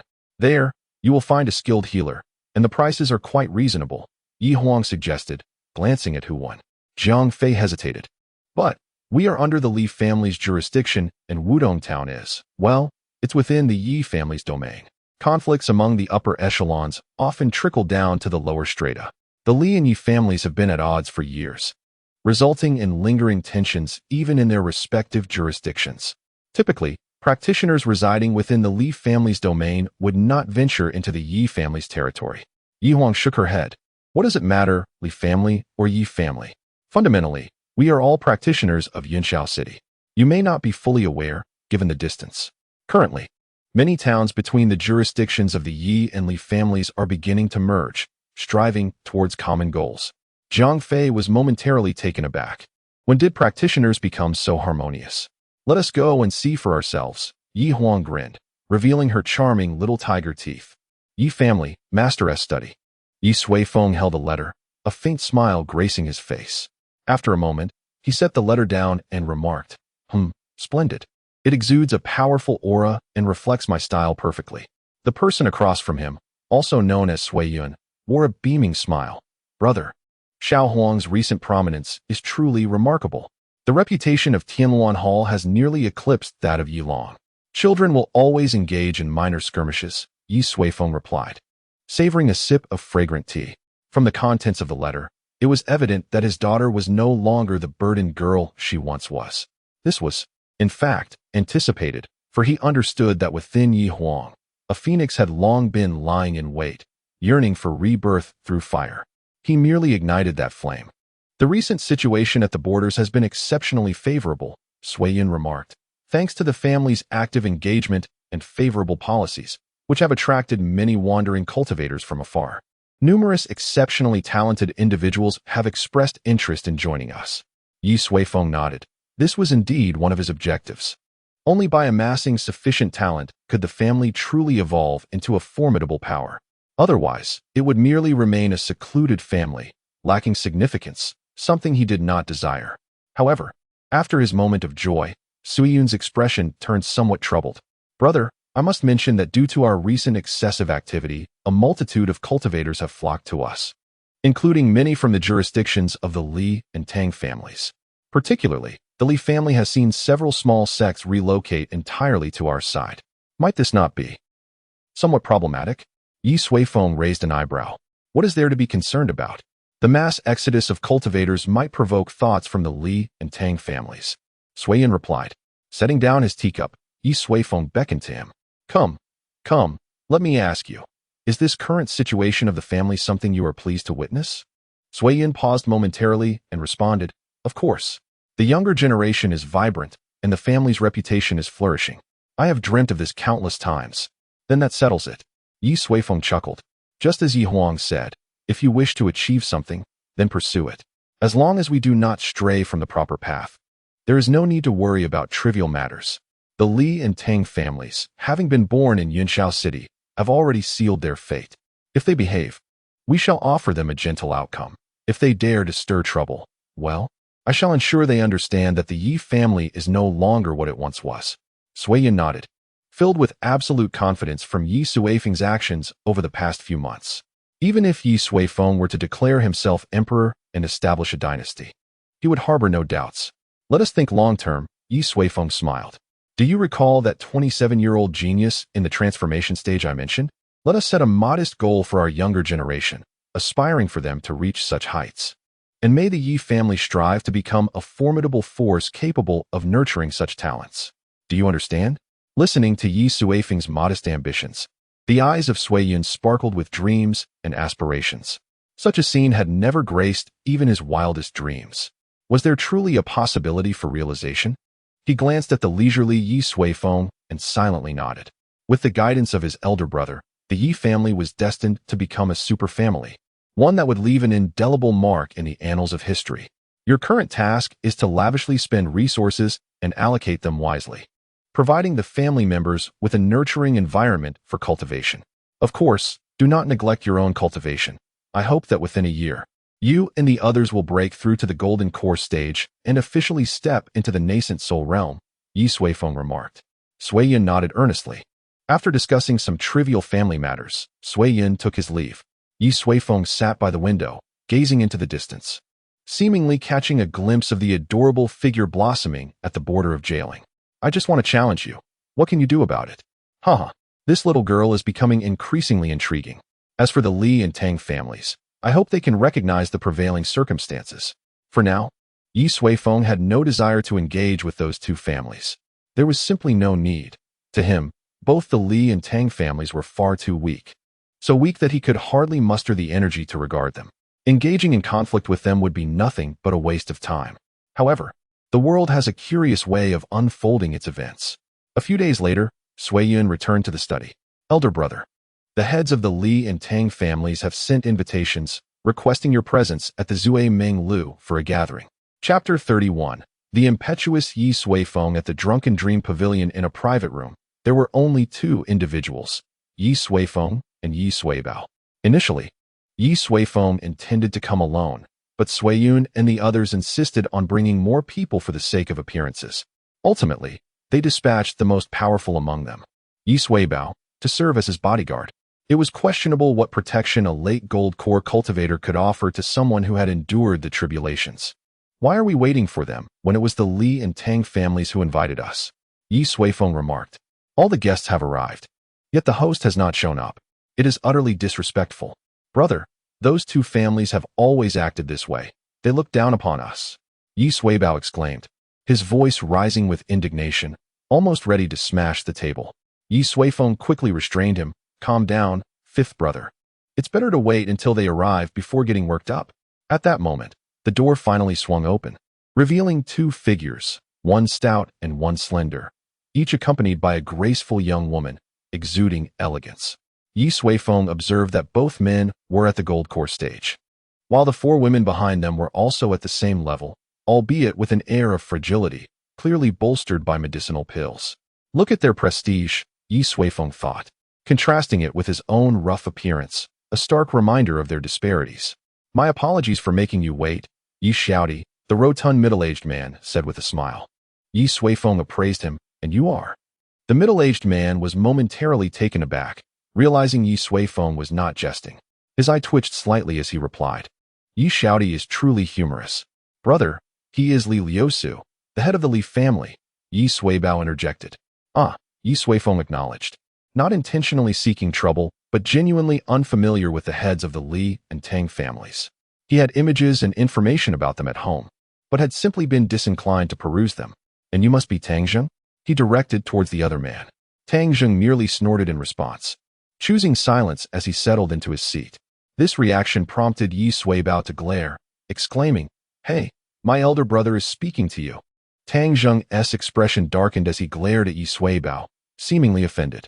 Ah, Fifth Master's temperament remains as straightforward as ever, Li Liusu interjected with a chuckle. Please do not take offense, Tang family master. Fifth Master has always been impulsive, haha. Tang Zheng huffed again, unwilling to pursue the topic further. Meanwhile, Ye Suifeng sat back, leisurely observing their interplay. Within mere minutes, he grasped the underlying dynamics at play.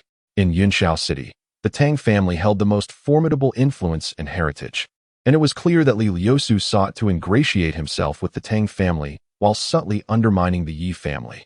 This social stratum was rife with human intricacies and cunning schemes. Evidently, Li Liusu was well versed in this matter.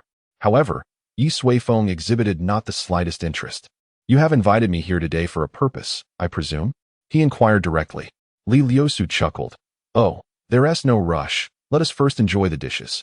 I must tell you, the cuisine at Zuemeng Lu is unparalleled. No need for that. Ye Suifeng interrupted his feigned enthusiasm, speaking coolly. If there is something to discuss, do so now. I am rather pressed for time. Momentarily taken aback, Li Liusu found himself at a loss. Was it not a fundamental courtesy to discuss matters over a meal? How could the head of the Yi family be so oblivious? Ye Suifeng, is it? At this juncture, Tang Zheng finally spoke, casting a condescending gaze upon Ye Suifeng. You are the most intriguing head of the Yi family I have encountered in 4 generations. Tang Zheng commenced with a flourish of superiority, linking Ye Suifeng to the prior 3 heads of the family, as if to elevate his own status. I find little of interest, Ye Suifeng replied. If you have matters to address, please do so quickly and refrain from wasting our time. He felt no need for politeness towards these two. After a brief silence, Li Liusu chuckled. In that case, I shall speak plainly. Young brother Yi, has your family's recent activity along the borders not been rather excessive? Ye Suifeng raised an eyebrow, confirming that this was indeed the crux of the matter. Yes, quite active, he admitted candidly. Li Liusu paused before continuing. Since you do not deny it, might you provide me and Brother Tang with an explanation? Ye Suifeng scratched his head, feigning confusion. What relation does my family's activity along the borders have to you? Why should I owe you an explanation? Li Liusu opened his mouth, momentarily stifled by the question. Of course it is pertinent. Are you not aware that the hands of your Yi family have encroached upon the territories of the Li and Tang families? I am aware, Ye Suifeng replied. Then why do you claim there is no connection? Li Liusu nearly lost his composure, his voice rising in exasperation. This Ye Suifeng's demeanor was maddening. His manner of speaking was utterly infuriating. Yet, Ye Suifeng remained unfazed.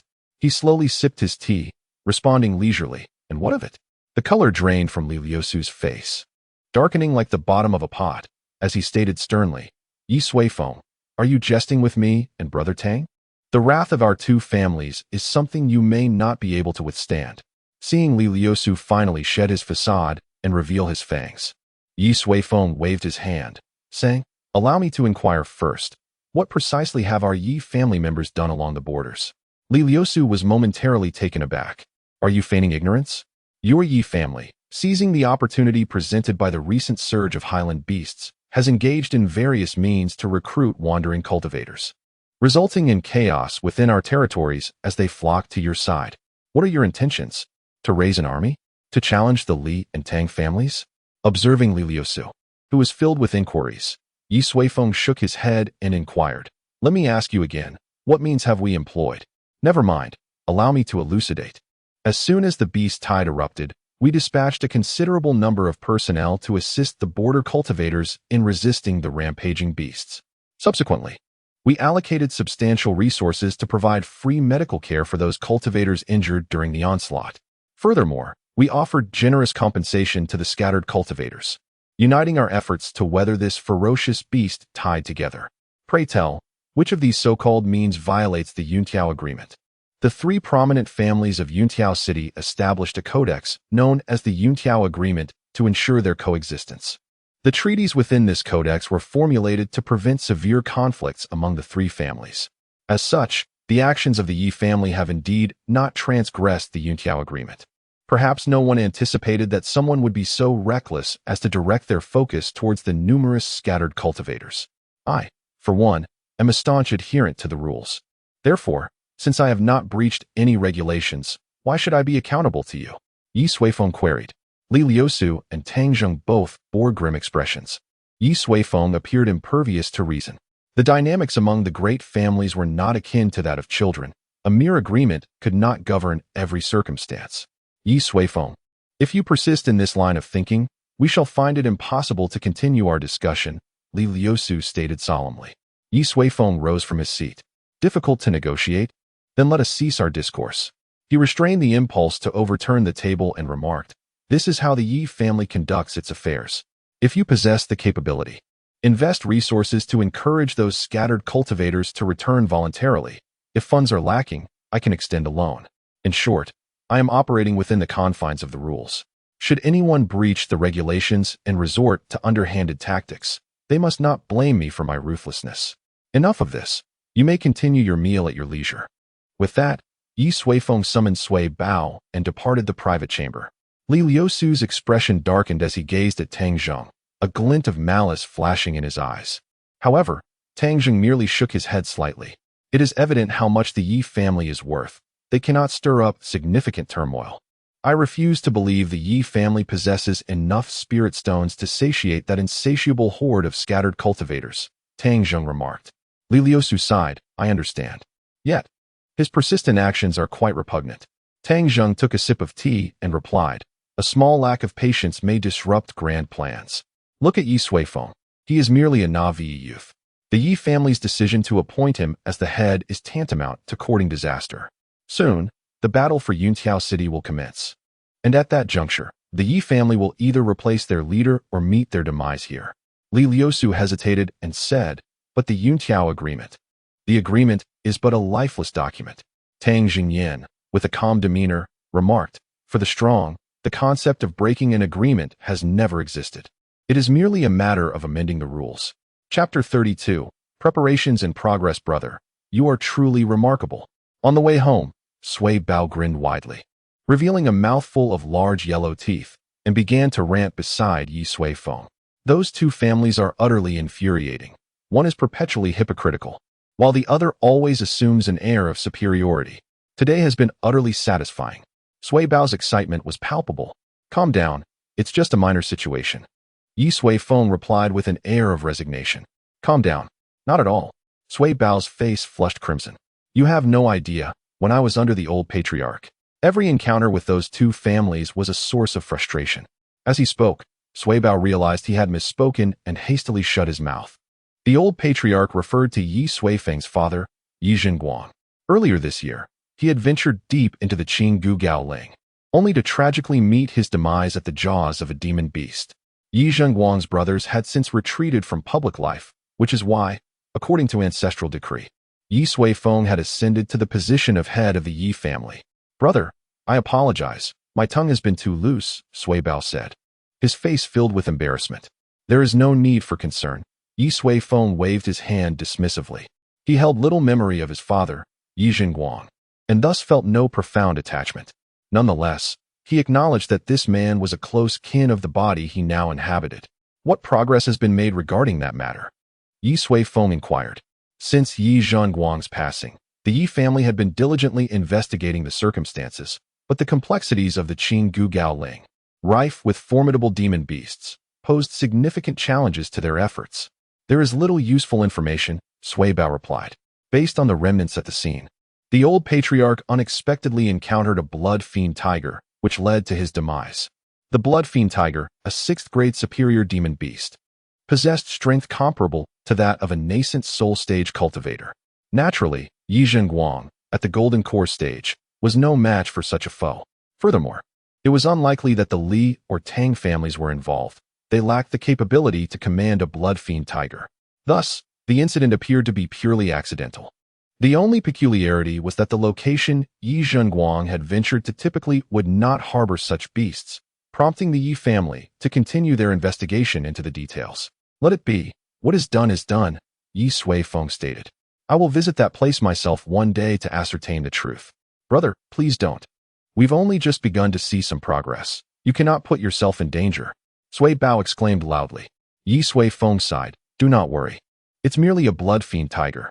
To prevent Sui Bao from continuing down this line of thought, Ye Suifeng swiftly shifted the topic. By the way, Sui Hu is currently bedridden, so you must keep a close watch on the training of those young ones at home. Oh, certainly. Sui Bao responded eagerly. A few days ago, our second brother sent us a plethora of training resources.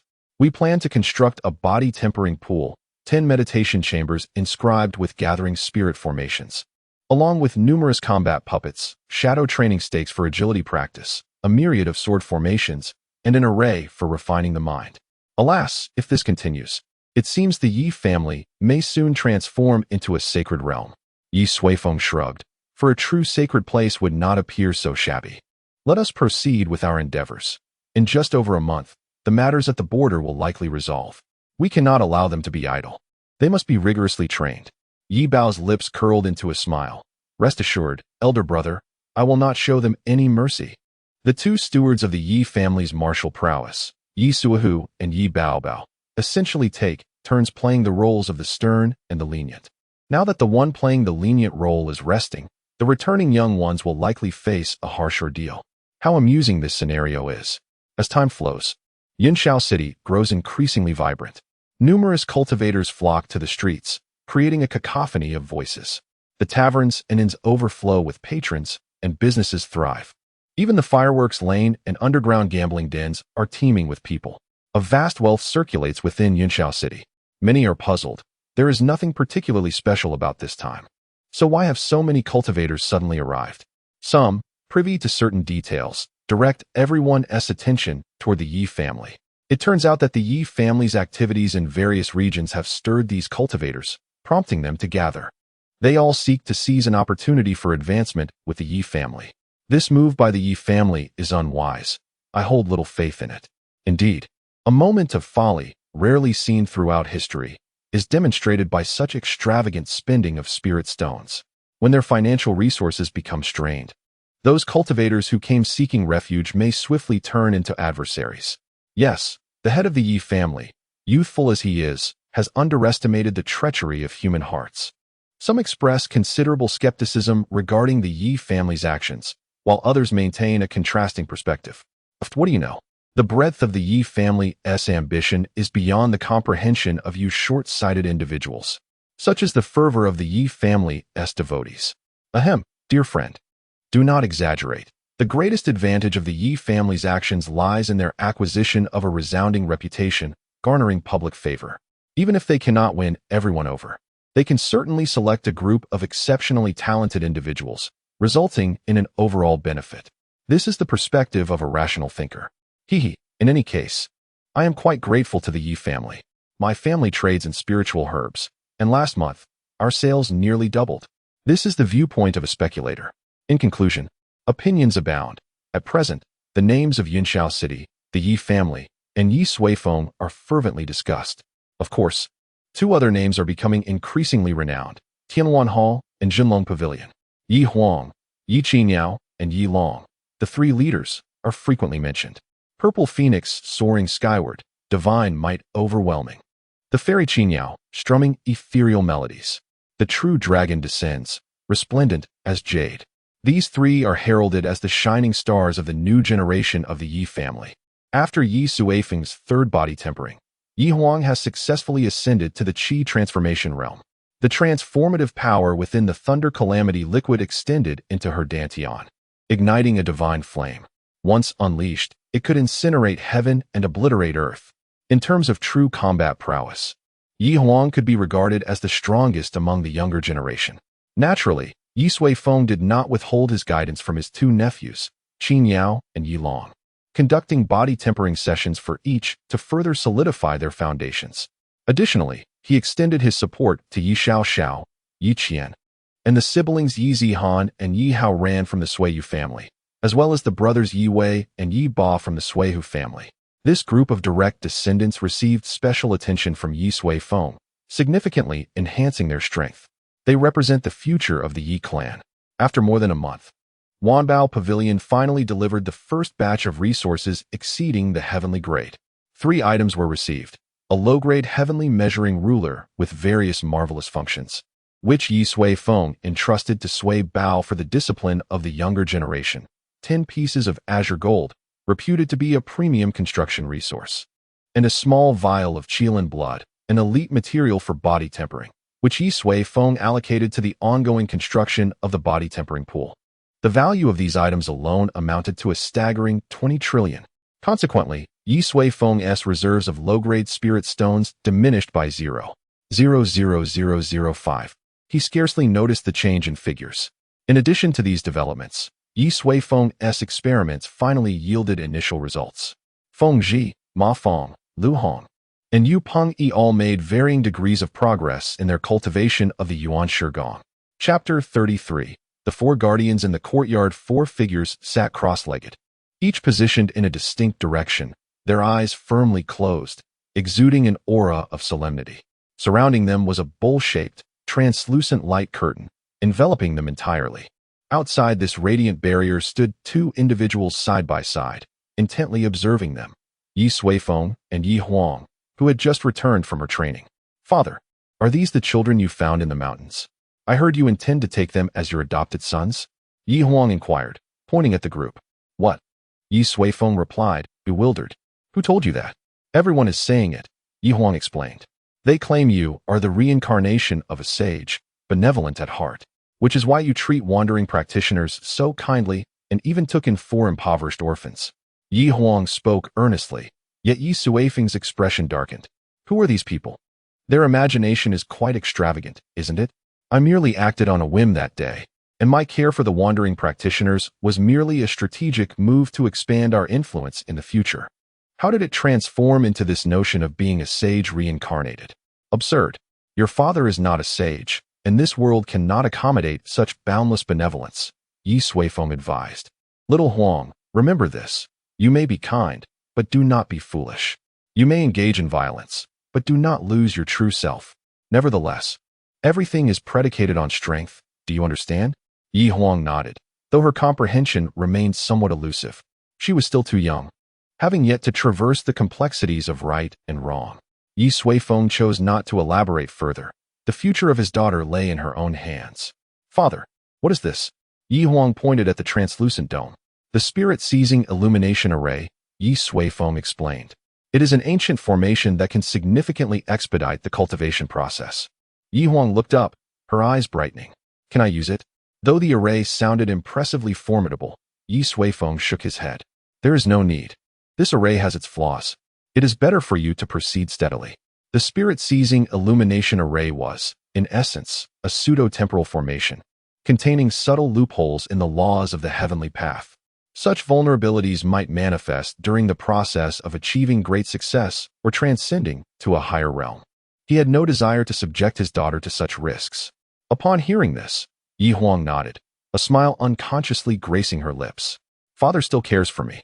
By the way, how has your time spent in training been? I have heard your reputation is quite remarkable." "Oh, it is nothing," Ye Huang replied. "I merely did not want to tarnish your reputation, father." Ye Suifeng smiled. Although he was at home, he was kept informed of significant affairs at the border. His daughter's efforts could only be described as relentless, placing herself at the forefront of every challenge. The reputation of the Tianluan Palace was, in truth, forged by Yi Huang's own strength and perseverance. It was due to this that Ye Suifeng and Ye Qingyao elevated the then Qi refinement stage Yi Huang to a position of leadership. The reason Yi Huang exerted herself so fervently was, astonishingly, merely to uphold her father's reputation. What an endearing little creature she is. After engaging in light-hearted conversation for a while, Ye Suifeng suddenly raised an eyebrow and declared, "They have emerged." As soon as he spoke, the transparent barrier gradually dimmed, and the four individuals seated in meditation slowly opened their eyes. A peculiar aura emanated from them. "Master, Miss," they greeted respectfully upon noticing Ye Suifeng nearby. Over this period, they had grown accustomed to their roles as Ye Suifeng's attendants and had encountered their young master, Yi Huang, several times. Ye Suifeng raised a hand, signaling them not to rise just yet. Subsequently, he extended his formidable spiritual power, perceiving all the secrets of their bodies in an instant.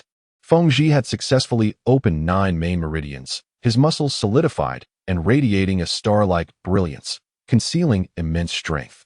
Ma Feng had opened 8 main meridians, exuding a profound aura. Lu Hong and Yu Pengyi had completely transformed their spiritual energy, both having opened 9 main meridians. However, in Ye Suifeng's eyes, Yu Pengyi's overall condition was significantly superior to that of Lu Hong.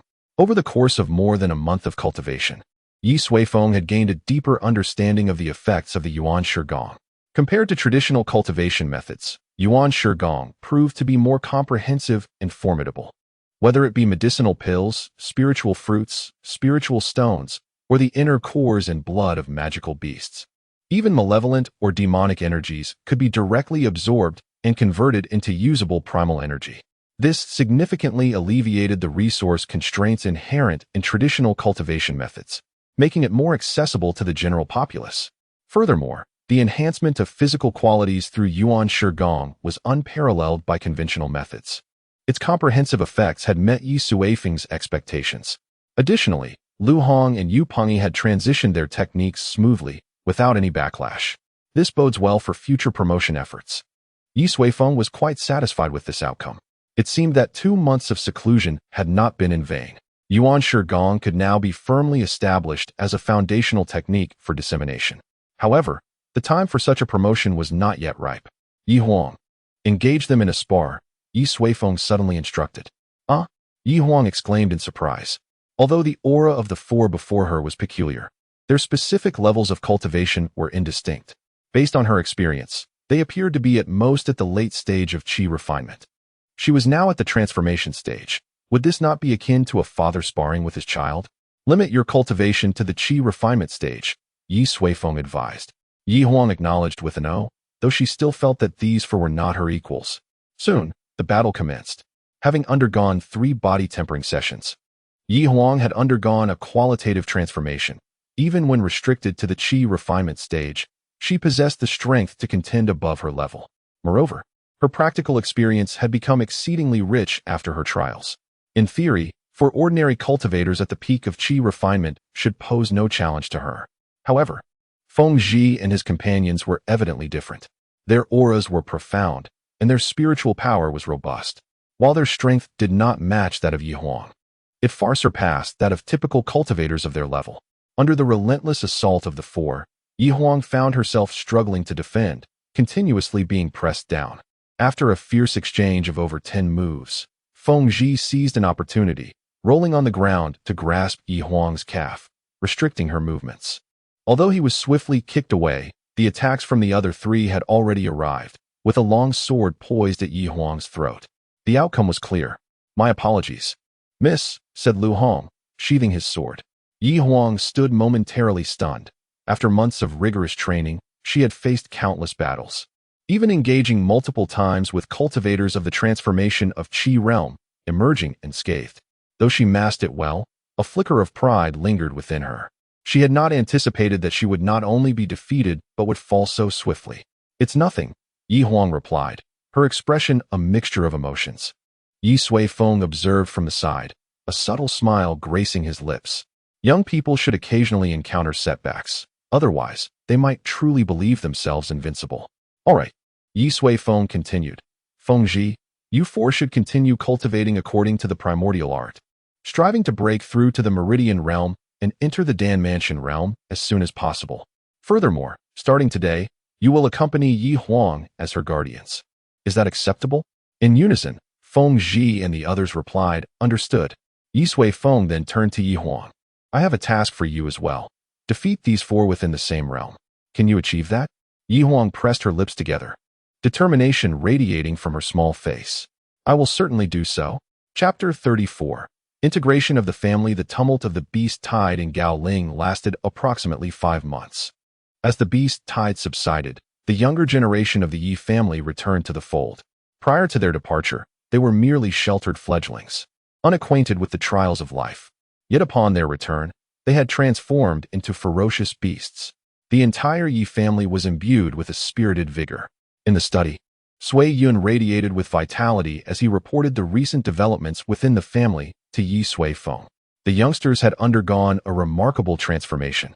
Once fearful at the mention of the fifth brother, they now charged forward with fervor. Some even mocked the fifth brother's training methods as suitable only for the faint-hearted, provoking him to fume with indignation as he contemplated more rigorous training approaches.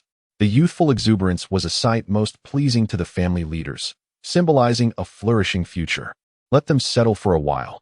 Enduring protracted battles inevitably breeds a certain edge, Ye Suifeng remarked. Sui Yun nodded in agreement, well aware of the principle of moderation. And they had already prepared appropriate measures. What of the resources in the training chamber? Ye Suifeng inquired. Almost all have been put to use. The spirit gathering array, the meditation room, the training hall, the puppet space, and the heart refining array. I must admit, I find myself envious of them, Sui Yun sighed. In his youth, he had to ponder the most economical use of a mere low-grade spirit stone, never having imagined indulging in such luxurious training resources.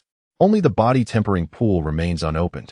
As the body-tempering liquid is exceedingly precious, we are still deliberating its usage criteria. By the way, brother, are you truly prepared to use that vial of Qilin blood? Sui Yun expressed a slight pang of regret. The Qilin blood was a heavenly resource, worthy of being passed down as a family heirloom through generations. Of course we shall use it. It is merely ordinary mortal blood. Should we reserve it as a treasure? That would be absurd, Ye Suifeng replied. However, the Qilin blood is to be utilized solely by the direct descendants of the Yi family. Should there be any surplus, it shall be awarded to those who have made significant contributions to the family. I offer you this reminder. As the family grows more prosperous, it is imperative to delineate the hierarchy clearly, ensuring no chaos ensues. The direct line is the foundation of the family and must be prioritized in terms of resources. Resources signify strength, and strength denotes status. The status of the direct line must not be easily challenged. Furthermore, those who contribute to the family should be promoted with great emphasis. Generosity in rewards and clarity in penalties serve as excellent motivators. Lastly, apply some pressure to the collateral branches. With many rogue cultivators entering the family, it is essential to identify capable individuals among them and integrate them into the core, thereby invigorating some of the lethargic members of the collateral branches. A family grows more intricate with its expansion, tangled and interwoven. Thus, the distinction of status becomes a matter of utmost importance. Transgressing hierarchy is a grave taboo. Should the servants dare to bully their master, it would indeed signify the demise of the family. The direct lineage is fundamental, and it is imperative to maintain an air of superiority. The Yi family excels in this regard, adhering to strict ancestral teachings and ensuring a stable internal structure. However, the considerable presence of collateral branches has inevitably led to certain issues. Some individuals harbor grand ambitions, seeking to penetrate the innermost sanctum of the family, even aspiring to usurp certain branches of the direct lineage. Others, feeling bolstered by their connections, engage in unwarranted oppression of outsiders, flaunting their supposed prowess despite lacking substantial capability. Ye Suifeng will not tolerate such behavior. I understand now.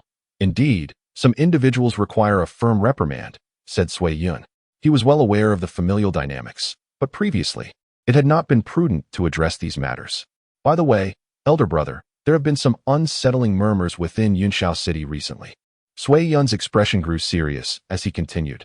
Some claim that the Ye family has depleted its resources and will soon reveal its true nature. Others assert that our strength is inadequate, yet we act ostentatiously, inevitably leading to our downfall.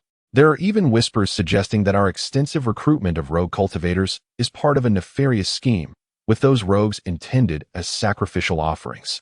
These rumors have rapidly spread throughout the city, dissuading many cultivators who initially considered joining the Ye family. Elder brother, should we investigate this or perhaps clarify the situation publicly? Sui Yun expressed concern, as such rumors could impact the Ye family's current plans. However, Ye Suifeng merely chuckled and shook his head. No need for an investigation. This is undoubtedly the work of those two families. I never anticipated they would resort to using public opinion to sway us. Sui Yun frowned. Are you suggesting that the Li and Tang families are deliberately slandering us? Ye Suifeng nodded. Who else could be so petty? Yet, fortuitously, we can leverage this situation to discern those who genuinely wish to ally with us, which is beneficial. Sui Yun agreed with a nod. That said, in a month's time, the Battle of Yunxiao City will commence. I suspect their underhanded tactics are aimed at influencing this conflict. The Battle of Yunxiao City is pivotal, concerning the allocation of resources and territories among the three major families. Each family selects 5 young members under the age of 18 to compete in a ranking battle, with benefits divided according to the overall rankings. This method is astute. It allows for a relatively peaceful resolution to familial disputes while igniting the competitive spirit among the younger generation, creating a win-win scenario. Have we finalized our candidates? Ye Suifeng inquired. We are still deliberating, Sui Yun replied. Yi Huang, Yi Long, and Qin Yao are highly likely to participate, while the other 2 are still under evaluation based on their performance. Yi nodded in agreement, urging haste, and instructed that once the selections were made, they should come to him for a special gathering. It was high time to alter the precarious situation of the Yi family.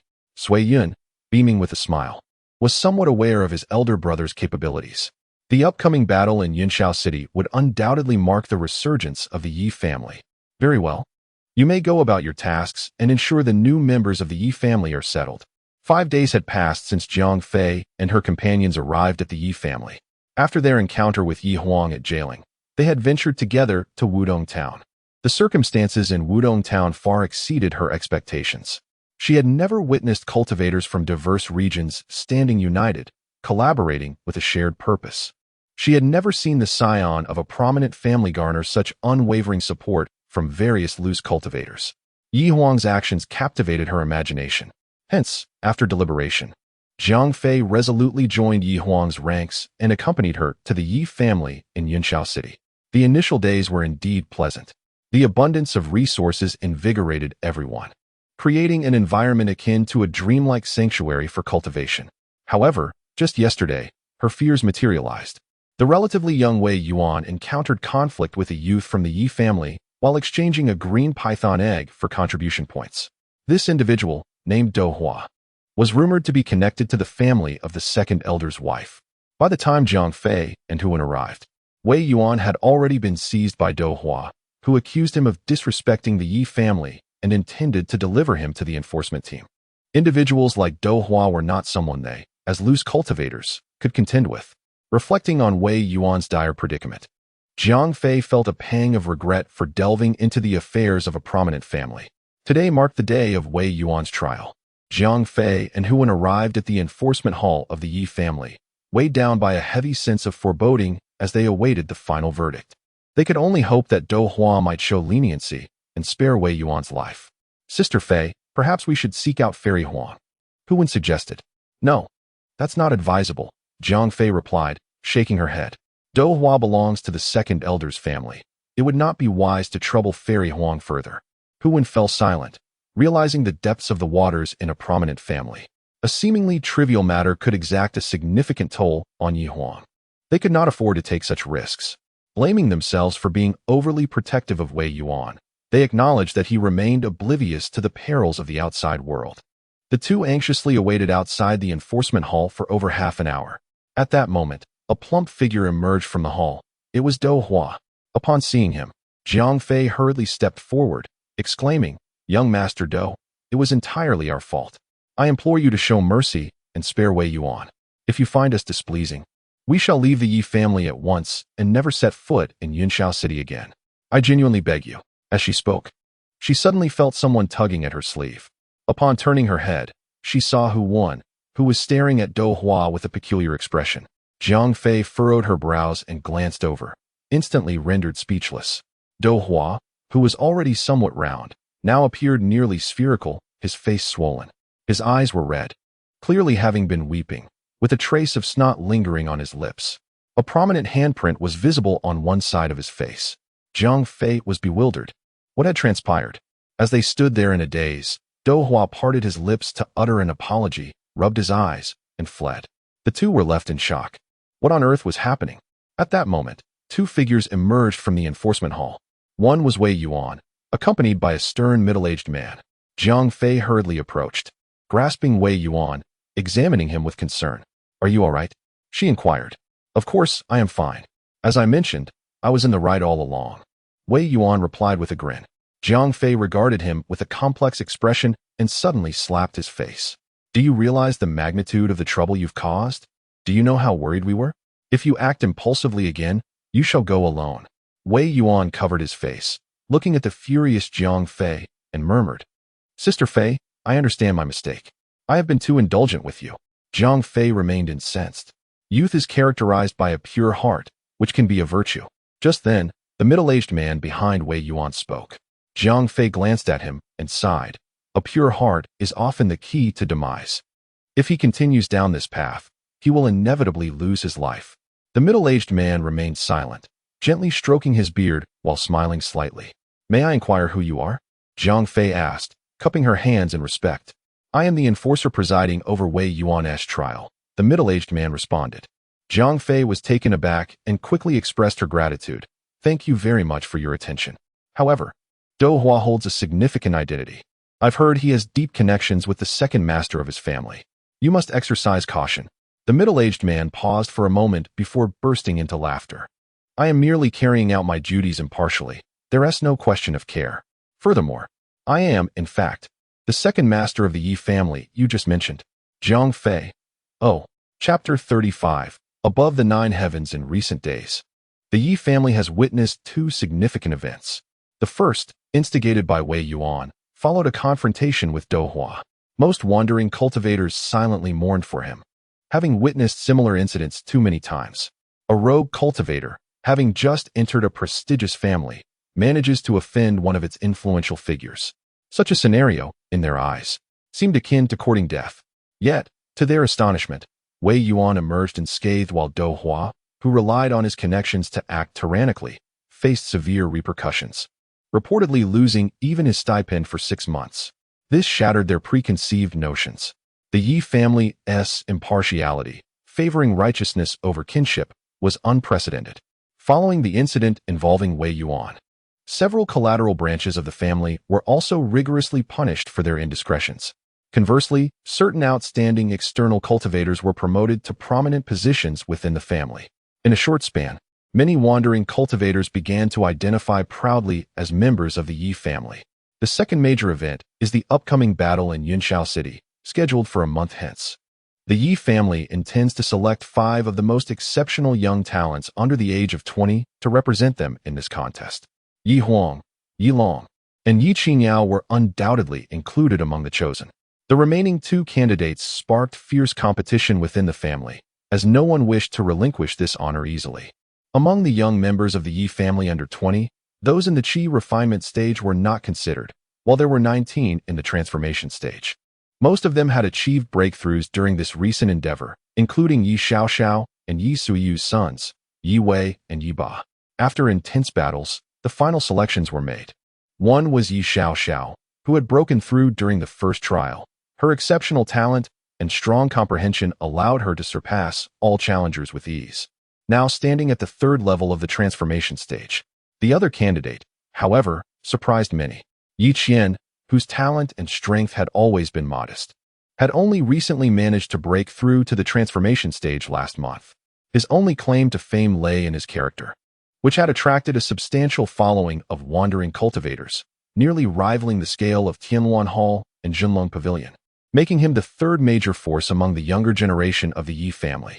Typically, he shunned the limelight, yet during this election, for reasons unknown, Yi Qian fought tenaciously, gradually overcoming obstacles and ultimately triumphed over Yi Wei, who was at the second level of transformation, to secure his position as the final contestant.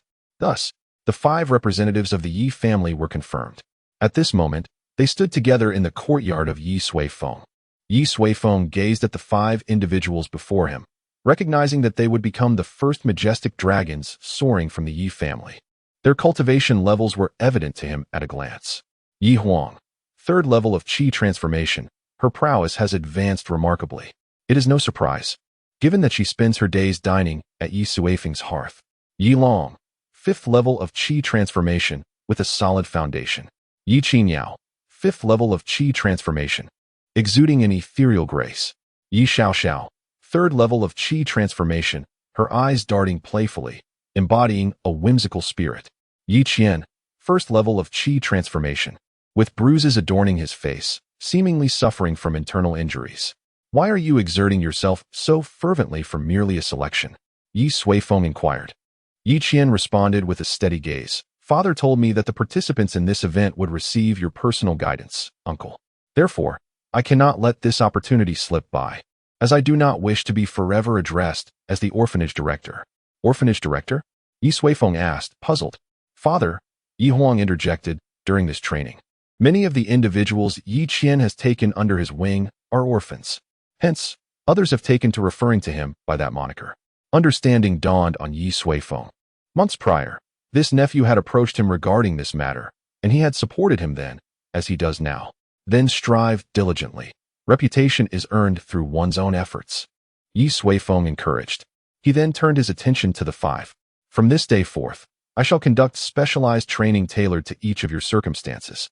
I must emphasize one point. Irrespective of what you encounter, remain calm and refrain from excessive questioning. Focus solely on your self-improvement. Ye Suifeng wasted no time in getting to the crux of the matter. Uncle, won't you offer me some encouragement or pressure, such as insisting that I am only permitted to win and not lose? Yi Xiaoxiao jested. Ye Suifeng chuckled lightly. Why should I utter such words?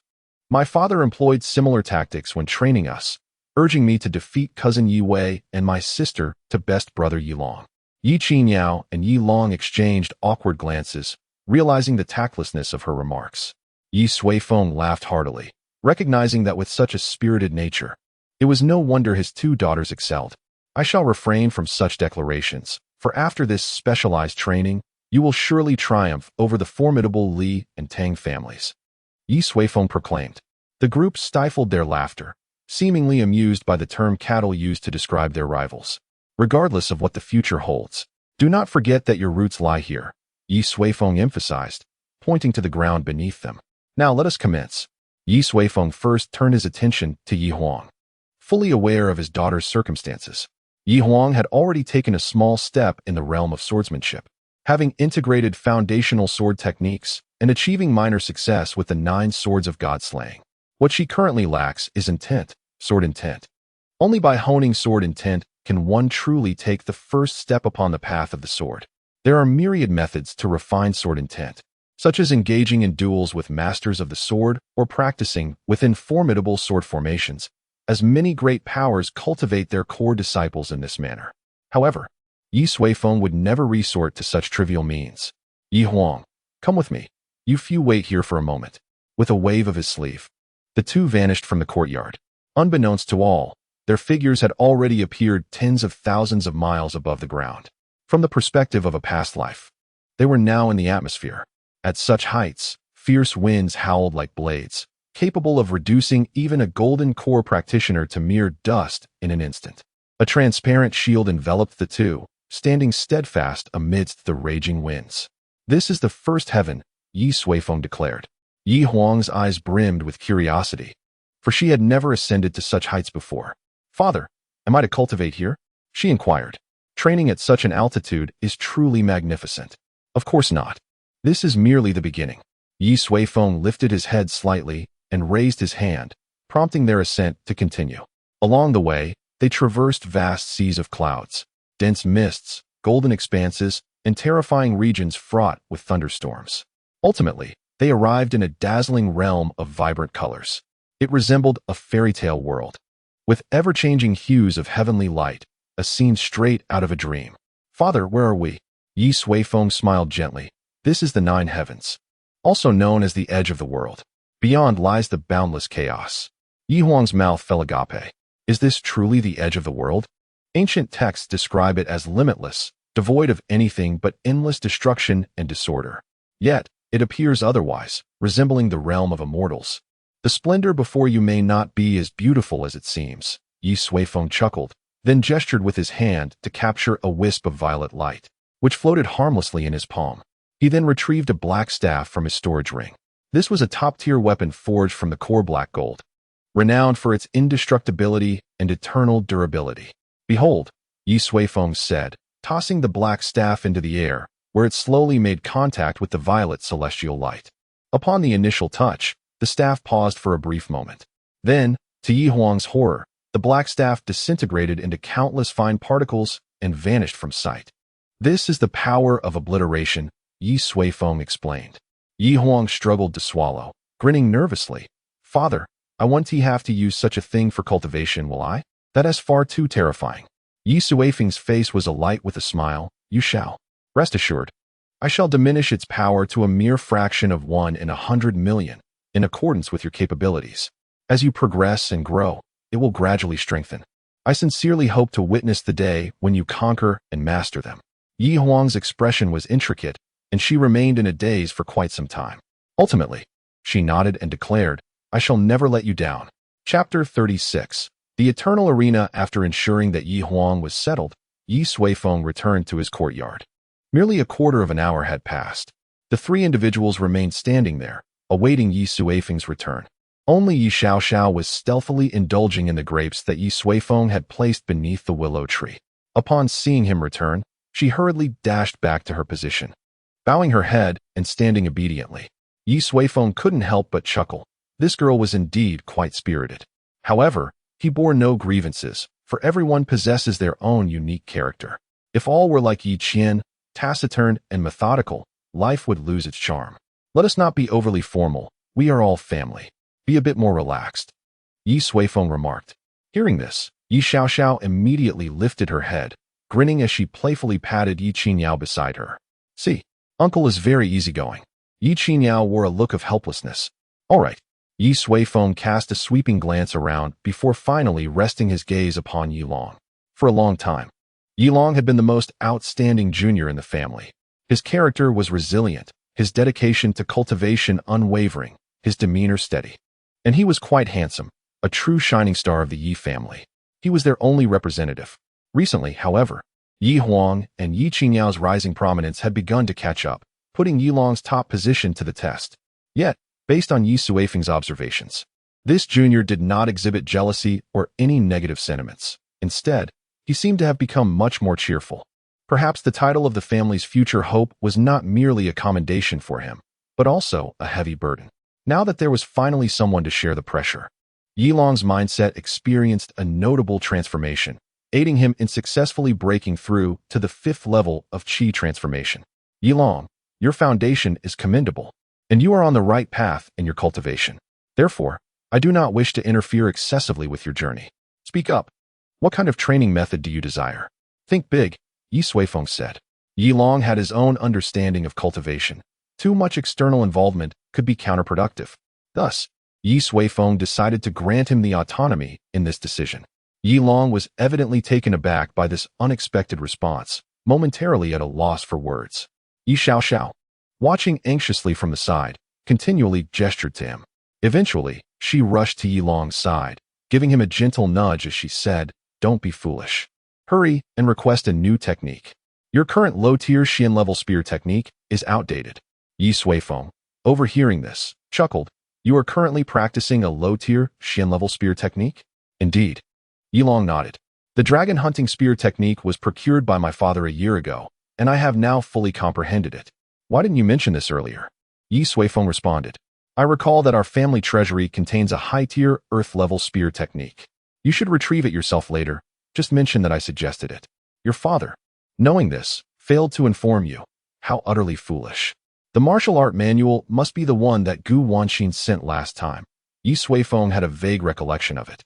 Thank you, uncle. Yi Long exclaimed, his excitement palpable. Who wouldn't yearn for a high-level martial art? A top-tier Earth-grade manual was something he had never dared to imagine. Having said that, Yi Long turned to leave. Hey, where are you going? You haven't mentioned what you desire yet. Ye Suifeng called after him. Yi Long paused, bewildered. Doesn't that manual count? Of course not. It's hardly a precious item, Ye Suifeng replied, shaking his head. I told you to think bigger. The others fell silent, incredulous that a top-tier Earth-grade manual could be deemed worthless. What, then, was truly valuable? Yi Long found himself at a loss for words. Yi Xiao peered curiously at the spear in his hand, a yellow-grade exquisite spear that had once been considered a treasure in the Yi family. Spirit artifacts don't count either. Ye Suifeng interjected, forestalling her thoughts. I will arrange something more formidable for you another day. Just ponder what you currently lack in your cultivation. Ye Suifeng encouraged them. The group fell quiet, each contemplating their own paths. After a moment, Yi Long finally spoke. Uncle, I have harbored a dream for quite some time. He reminisced, his eyes glimmering with nostalgia. When I was very young, I once read a book titled Biographies of Extraordinary Individuals. It chronicled the numerous top-tier geniuses who have emerged on this continent over the millennia. Their prowess was extraordinary, and upon their arrival, they left an indelible mark on history, igniting my fervent admiration. I often wondered what it would be like to battle alongside them in the same era. Could I possibly triumph over them? Yi Long tightened his grip on the spear. Continuing, childhood dreams are often so naive. Growing up, I realized that the chasm between them and me was insurmountable, no matter how hard I tried to chase after them. I could never glimpse their shadows. Yet, I refused to surrender. Even if I cannot catch up, I must ascertain where my limits lie. I shall fight. To the death. Yi Long lifted his head, his eyes brimming with determination. Uncle, if possible, I wish to possess a puppet that matches my level but possesses strength far beyond mine. When I conquer it, perhaps I will draw closer to that illustrious assembly of ancient prodigies. Upon hearing this, the others were taken aback. No one had anticipated that this seemingly flawless older brother harbored such a fervent obsession. But could the type of puppet he described truly be realized? Yes, I promise you. Ye Suifeng swiftly replied. Yi Long was instantly astonished. Really? Does such a puppet truly exist? Ye Suifeng smiled and shook his head. Existence is indeed existence, yet a puppet is ultimately a lifeless entity. Even if one triumphs over it, there is no assurance of overcoming a cultivator of equal prowess. Yi Long's expression was intricate. Then you say you will agree to my request. I have indeed acquiesced, Ye Suifeng responded. But not to procure a puppet for you. Rather, to assist you in realizing your first aspiration. To engage in battle with a paragon of antiquity. What remarkable audacity that entails. Naturally, Ye Suifeng was more than willing to lend his aid. However, the others were left in stunned silence. Such a desire was utterly unattainable. Very well, let us depart, Ye Suifeng declared with a grand gesture. And he vanished alongside Yi Long. Once they had departed, Ye Xiao approached Ye Qingyao, murmuring, Sister, Uncle must be jesting, correct? Ye Qingyao pressed her lips together and shook her head. I do not know. I cannot fathom how such a feat could be accomplished. Perhaps, when our time comes, we shall understand. A silver river flowed from the infinite into the infinite, unchanging through the ages. Suddenly, two small black dots emerged above it. Ye Suifeng and Yi Long gazing down at the boundless river and the vast, empty expanse surrounding them. Yi Long felt a profound tremor within, yearning to inquire about their location. However, recalling Ye Suifeng's prior admonition to remain silent, he stifled his curiosity. Once more, we meet, Ye Suifeng murmured. I noticed something peculiar about you last time. It turns out you belong solely to this realm. Yet, that suffices. This world's talents are ample.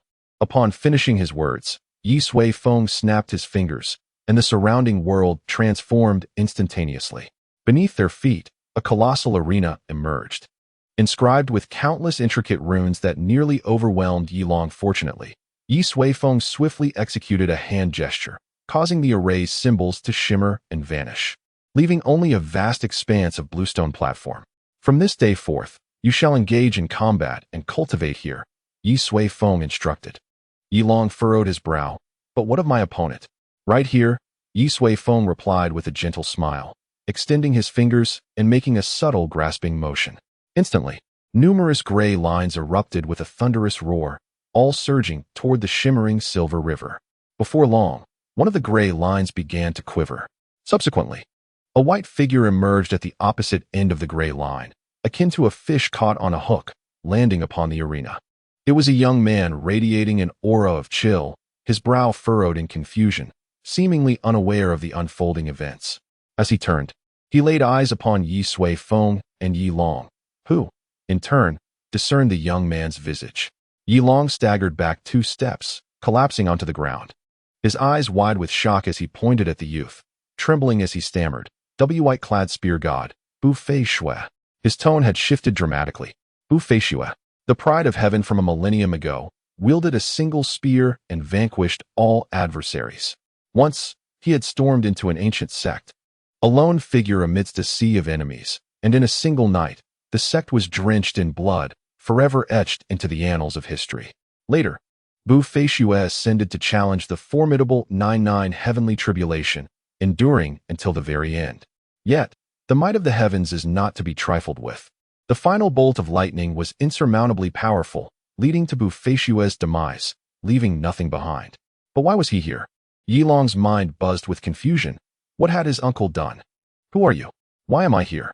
Bu Fei Shui's gaze was frigid, a formidable aura of spear intent erupting forth.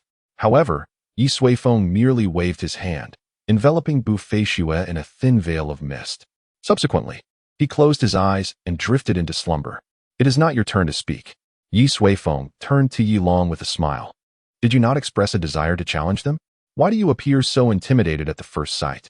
Hearing this, Ye Long was momentarily stunned, then took a deep breath, suppressing his inner turmoil, and struggled to rise. That's more like it. With a flick of his fingers, Ye Suifeng summoned figures from the silvery river, each landing upon the arena. To prevent a repeat of the earlier chaos, they were forcibly subdued upon descending. Among them were the celestial prodigy Xia Yuan, the night-killing god Tongmi, the unparalleled Fu Ruhua, the son of heavenly Dao Jinlin, and the legendary Long Outyin. Ye Long gazed at the familiar faces, murmuring as his mind went blank. His uncle had truly summoned all the extraordinary talents from the annals of history. There were even many he did not recognize. It was only after hundreds of figures had appeared that Ye Suifeng finally halted. You may make do with these for now. In the ancient arena, their cultivations are equal to yours. Simply think of whom you wish to battle. Should you achieve a breakthrough, their powers will elevate correspondingly. Hone your combat intent well. I shall return for you in a month. With that, Ye Suifeng's figure gradually faded away. Chapter 37. The old turtle. This fellow has an odd penchant for masochism. In the void, Ye Suifeng leisurely glided along the expanse of the galaxy above. He had not anticipated that Ye Long's desire was, in fact, to engage in battle. However, given Ye Long's current capabilities, to challenge those legendary figures of ancient times would be nothing short of self-inflicted torment, and he would undoubtedly suffer a humiliating defeat. One could only hope that this lad would not emerge from such encounters psychologically scarred. The current flow of time felt somewhat peculiar, as if it lacked a certain vitality. This galaxy represented the river of time within this realm. The last time Ye Suifeng traversed the causal lines in pursuit of the assailant who ambushed Ye Suhu, he had momentarily harnessed the power of the river of time. Yet that instance was merely a fleeting glimpse. This time, he had come in person. Logically, the river of time should be an inanimate entity, eternally flowing through the void, unchanging since time immemorial. Yet, Ye Suifeng sensed an absence of vitality, an oppressive stillness that pervaded the atmosphere. Suddenly, he caught a whiff of an unusual energy, prompting him to furrow his brow before vanishing from sight. Upon reappearing, a colossal black mountain loomed before him. The mountain was terrifyingly immense, seemingly reaching into infinity above and plunging into the abyss below, resembling a wall that obscured all vision in this desolate expanse. What on earth could such a thing be doing here? Ye Suifeng was utterly confounded. The location of the river of time was a true void, devoid of anything but the continuum of time itself. How could a mountain exist in such a realm? This defied the natural order. No, something was amiss. Ye Suifeng's brow furrowed deeper. The object before him did not seem to be a mountain. He distinctly sensed a faint pulse of life emanating from the dark mass. But what kind of life could be so colossal? Pondering this, he extended his index finger and gently touched his forehead. Instantly, his soul's power, far surpassing the limits of the world, erupted forth. His spiritual essence solidified, transforming into an ethereal projection that rapidly expanded around his physical form. Onefold, tenfold. In no time, Ye Suifeng's soul projection had magnified to millions of times its original size. Through the eyes of this projection, he finally discerned the true nature of the Black Mountain. Good heavens, that is none other than a toe! Ye Suifeng exclaimed in disbelief, utterly astonished by the revelation. It turned out that the enormous entity was not a mountain at all, but an oddly shaped toe. Beside it were 4 other toes, and above them lay an immeasurable expanse of the foot's arch. At that moment, Ye Suifeng's projection was merely level with the toe itself. Good gracious! What on earth is this? It seems to be nearly the size of the world. I must see what your true form is. Ye Suifeng took a deep breath to steady his emotions, as his soul projection surged once more. After expanding to an unknown magnitude, he finally grasped the entirety of its appearance. An ancient turtle? He widened his eyes, scrutinizing its form with keen attention. Ultimately, he confirmed, without a shadow of a doubt, that it was indeed a grotesque black turtle of considerable size. The creature's neck was withdrawn, leaving only its smooth head exposed. Its limbs hung limply in the void. Beneath it lay the river of time, which, from this perspective, had transformed into a barely discernible white line. Most striking was its tail, short yet bifurcated at the tip, as if it had been forcibly torn apart. Ye Suifeng's mind was filled with questions. What manner of being could inflict injury upon such a formidable creature? Such a monstrous existence ought not to dwell in this world, except, of course, for himself. It seemed this world harbored many secrets yet to be uncovered. Ye Suifeng stroked his chin. Such mystery only added to the intrigue. Otherwise, prolonged existence might lead him to boredom, compelling him to ascend to the celestial realm and slay the celestial emperor for amusement. This old turtle was indeed rather extraordinary. Ye Suifeng's spirit had already scanned the entirety of the turtle's form. He discovered that every corner of the ancient creature was intertwined with the laws of the cosmos. Each breath was a resonance of rules, truly terrifying. With such power, why would it choose to seal itself away? Initially, upon encountering the turtle, Ye Suifeng believed it to be merely in slumber. However, upon closer inspection, he realized that it had confined its entire essence within this colossal shell, revealing only the faintest glimmer of vitality, which prevented it from being perceived as lifeless. He decided to examine it further. Ye Suifeng extended his hand, placing it upon the turtle's crown, intending to delve into its depths with his spirit and uncover the truth of the matter. Suddenly, he raised an eyebrow as his spiritual projection began to dissipate, fading from existence. Instantly, several powerful consciousnesses surged through the void, probing inward. They hovered before the turtle's head, seemingly perplexed by the recent events. Ye Suifeng counted. There were 5 consciousnesses, each one exceeding the limits of this world's power. Among them was one he had encountered before. After his tribulation, driven by curiosity, he had extended his perception into the northern snowfields. Just as he did, a consciousness that spanned the entire plateau emerged from the far north, rushing toward him. That individual had now arrived here as well. The 5 consciousnesses transformed into luminous points, hovering silently, facing one another. Do you wish to break the rules? The consciousness from the northern snowfields boldly inquired. As this communication transpired on the spiritual plane, the voice bore no indication of gender, nor could it be discerned whether the speaker was human. Shouldn't it be you who desires to shatter the rules? After all, you are on the verge of defeat, another voice interjected. Let the battle commence. I have little patience for trifling games. One individual is evidently more irritable than the rest. Patience, dear friends. When the world crumbles, it benefits none. Another remains steadfast and composed. The pressing question now is, what transpired moments ago? Someone has tampered with it. Ultimately, one person steered the conversation back on course. After a round of discourse, they each claimed innocence. Yet, this presents a conundrum, if not the 5 of them. Who else possesses the ability to infiltrate this realm? Silence enveloped them. Ye Suifeng, merging with the void, stifled a yawn. What are you all doing? Why the sudden silence? Perhaps it is that entity, mused the inhabitant of the northern snowfields. Strange indeed, Not long ago, I ventured into the land of fate and stumbled upon a fleeting fragment that abruptly vanished into the mists. Yes, I too observed it, a new star, one that rightfully does not belong to this world, has risen. I was asleep, utterly oblivious. The irritable fellow is always so quick to anger. 3 among them remarked on some minor anomalies lately. Yet, the fellow from the northern snowfields claimed to have noticed nothing amiss. When Ye Suifeng boldly entered the snowfields, he did so without a hint of concealment. He must have sensed something. However, he chose to remain hidden, the reasons for which are unknown. As time passed without any further discoveries, they decided to change course and departed from the realm of the void. After their exit, Ye Suifeng dispersed his ethereal presence, revealing his true form above the river of time, a wounded ancient turtle. 5 individuals, each harboring distinct intentions. Is this a mere game, or a strategic chess match? Oh, congratulations to all participants. It seems someone is employing an unfair advantage. Chapter 38. The celestial severing sect Ye Suifeng departed from the realm of void. His recent encounter had inadvertently led him to stumble upon a certain secret of this world. However, he resolved to cast this matter aside for the time being. He was still enjoying his time in Cloud City, and he would discuss matters of stakes with those individuals when the time was ripe. After all, 3 little darlings awaited his return at home.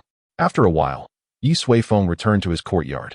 Having meandered through the void for an extended duration, he found Ye Suifeng and the others seated beneath a willow tree. Upon spotting Ye Suifeng's return, they hastily stood to attention. Well then, what do you desire? Have you made your choices? Ye Suifeng inquired. All right. I want a plethora of spirit stones, a veritable mountain of them. I want to buy whatever I fancy.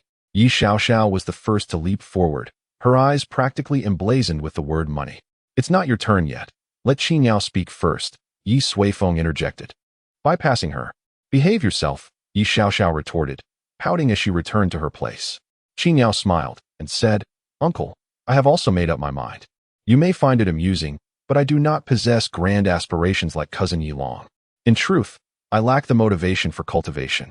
Were it not for my father's stern demands, perhaps I would not even be standing here now. Ye Qingyao candidly articulated her innermost thoughts, unafraid of inciting Ye Suifeng's ire or jeopardizing her qualification for the Cloud City tournament. After all, this represented their family, and without the spirit to fight, how could one hope to emerge victorious? However, such a scenario was unlikely to unfold. Well, everyone's perspective on life differs. Your serene disposition and thoughts are quite understandable, Ye Suifeng remarked. Humans are creatures rich in emotion and diversity. Were they all the same, they would merely resemble tools produced en masse. Now, do share what you seek, he prompted. Ye Qingyao hesitated for a moment before stating, Uncle, my desire may seem somewhat ethereal. If you find it inappropriate, I can easily change it. Go ahead then. Taking a deep breath, Ye Qingyao replied, I wish for a direction. At this proclamation, the other 2 were momentarily taken aback. What did that even mean? Yilong at least articulated a childhood dream. Hers felt entirely abstract. Ye Xiaoxiao's mind spun. Dear sister, are you certain you are not intentionally perplexing uncle? Yet, Ye Suifeng grasped Ye Qinyao's sentiments. Her tranquil nature, striving for peace, belied her upbringing in a prestigious family with a father who viewed cultivation as paramount and enforced strict discipline. From a young age, she had been compelled to adhere to her father's wishes, relentlessly cultivating to grow stronger, surpass Yilong, and conquer all. For someone averse to conflict, this indeed constitutes a tremendous psychological torment. Thus, losing one's way is an inevitable occurrence. Fortunately, Ye Qingyao is still young. Should she continue in this manner for several more years, it is likely that she would fall prey to inner demons. Such occurrences are not without precedent. However, the direction of one's life can only be sought by oneself. Qingyao, I ask you, do you believe I can provide you with a satisfactory direction? Ye Suifeng inquired. Ye Qingyao fell silent. Being inherently astute, she understood that while her desires may seem simple in articulation, the pursuit of them is exceedingly arduous. Your future is a matter only you can determine, Ye Suifeng stated. I can offer you an opportunity for choice, but it may exact a significant toll. After considerable contemplation, Ye Qingyao eventually nodded. I am willing to try. If I continue in this aimless state, I fear I truly might disappoint my father. Ye Suifeng nodded in agreement. To some, Yi Qingyao's thoughts may appear naive. Yet, who among us has not experienced a phase of navet? Especially when ensnared in a labyrinth of confusion. Then follow me, he commanded. With that, Ye Suifeng led Yi Qingyao, vanishing into the courtyard. When they re-emerged, they found themselves atop a verdant mountain peak. The summit was lush, yet curiously, the adjacent mountain bore the scars of devastation, resembling the aftermath of a lightning strike. Riddled with deep ravines and scorched earth, Yi Qinyao's expression reflected astonishment. Uncle, could this be the resting place of a great demon? She recalled a plot from a supernatural tale. Ye Suifeng cleared his throat, bemused by her choice of words. This is merely the site of my tribulation. Have you forgotten my admonition? Do not inquire, he replied sternly. Yi Qingyao promptly ceased her questioning, though her eyes still sparkled with curiosity. Ignoring her, Ye Suifeng lifted his gaze toward the heavens. Gradually, a profound energy emanated from him. Moments later, a grand portal materialized in the sky. A radiant beam of golden light, cascading from within, enveloping Ye Suifeng's shoulders. Behind that portal, a resounding celestial melody reverberated, stirring the soul. Ah, we meet again. Indeed. The portal in the sky was the celestial gateway that appears after a cultivator transcends their tribulation. That radiant light served as a bridge of ascension. The last time Ye Suifeng underwent his tribulation, he had no desire to ascend, thus dissipating the celestial aura surrounding him, causing the portal to vanish without a target. This time, he intentionally summoned the celestial gateway, drawn by an object within. The celestial sound. This celestial sound is vast and profound. It is not merely a melody, but rather the murmurs of all sentient beings. It embodies not only the essence of ascension and the power of creation, but also a most peculiar force, the essence of the mortal realm. After enduring the tribulations of the 99 heavenly calamity, the celestial gate emanated an unparalleled force. Ye Suifeng required this essence as a material. Thus I apologize, but I am not inclined to ascend just yet. With that, Ye Suifeng offered a faint smile, brandishing his finger like a sword, and resolutely swung it toward the celestial gate in the sky. The entire world seemed to pause for a fleeting moment. Suddenly, with a thunderous roar, the heavens and the earth experienced a violent tremor. The colossal celestial gate trembled incessantly, producing a booming sound as if it were lamenting. Moments later, the golden radiance upon Ye Suifeng's shoulder abruptly contracted.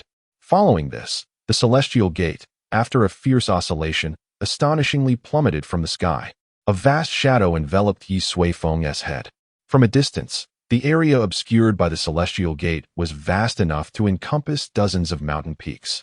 Ye Suifeng was taken aback, realizing the true magnitude of this entity. Meanwhile, Yi Qingyao stood utterly bewildered. What is this? How can there be a door in the sky? How can there be light within a door? Such an absurdity. And yet, my uncle merely flicked his finger to bring it down? Who am I? Where am I? She was thoroughly disoriented. Come, Ye Suifeng extended his palm, and the immense celestial gate swiftly diminished, transforming into a petite golden door that hovered in the palm of his hand. He then gestured with his fingers, playfully manipulating the shape of the door, which instantaneously lost its distant form. Ultimately, it morphed into an exquisite mirror. Let us call it the mirror of mundane affairs. This mirror was crafted primarily from celestial sound materials, with the celestial gate serving as a supplementary component, fused through the principles of the great Dao. Its primary purpose is to refine the heart. Once one gazes into the mirror, it is akin to entering another realm, experiencing an entirely different life.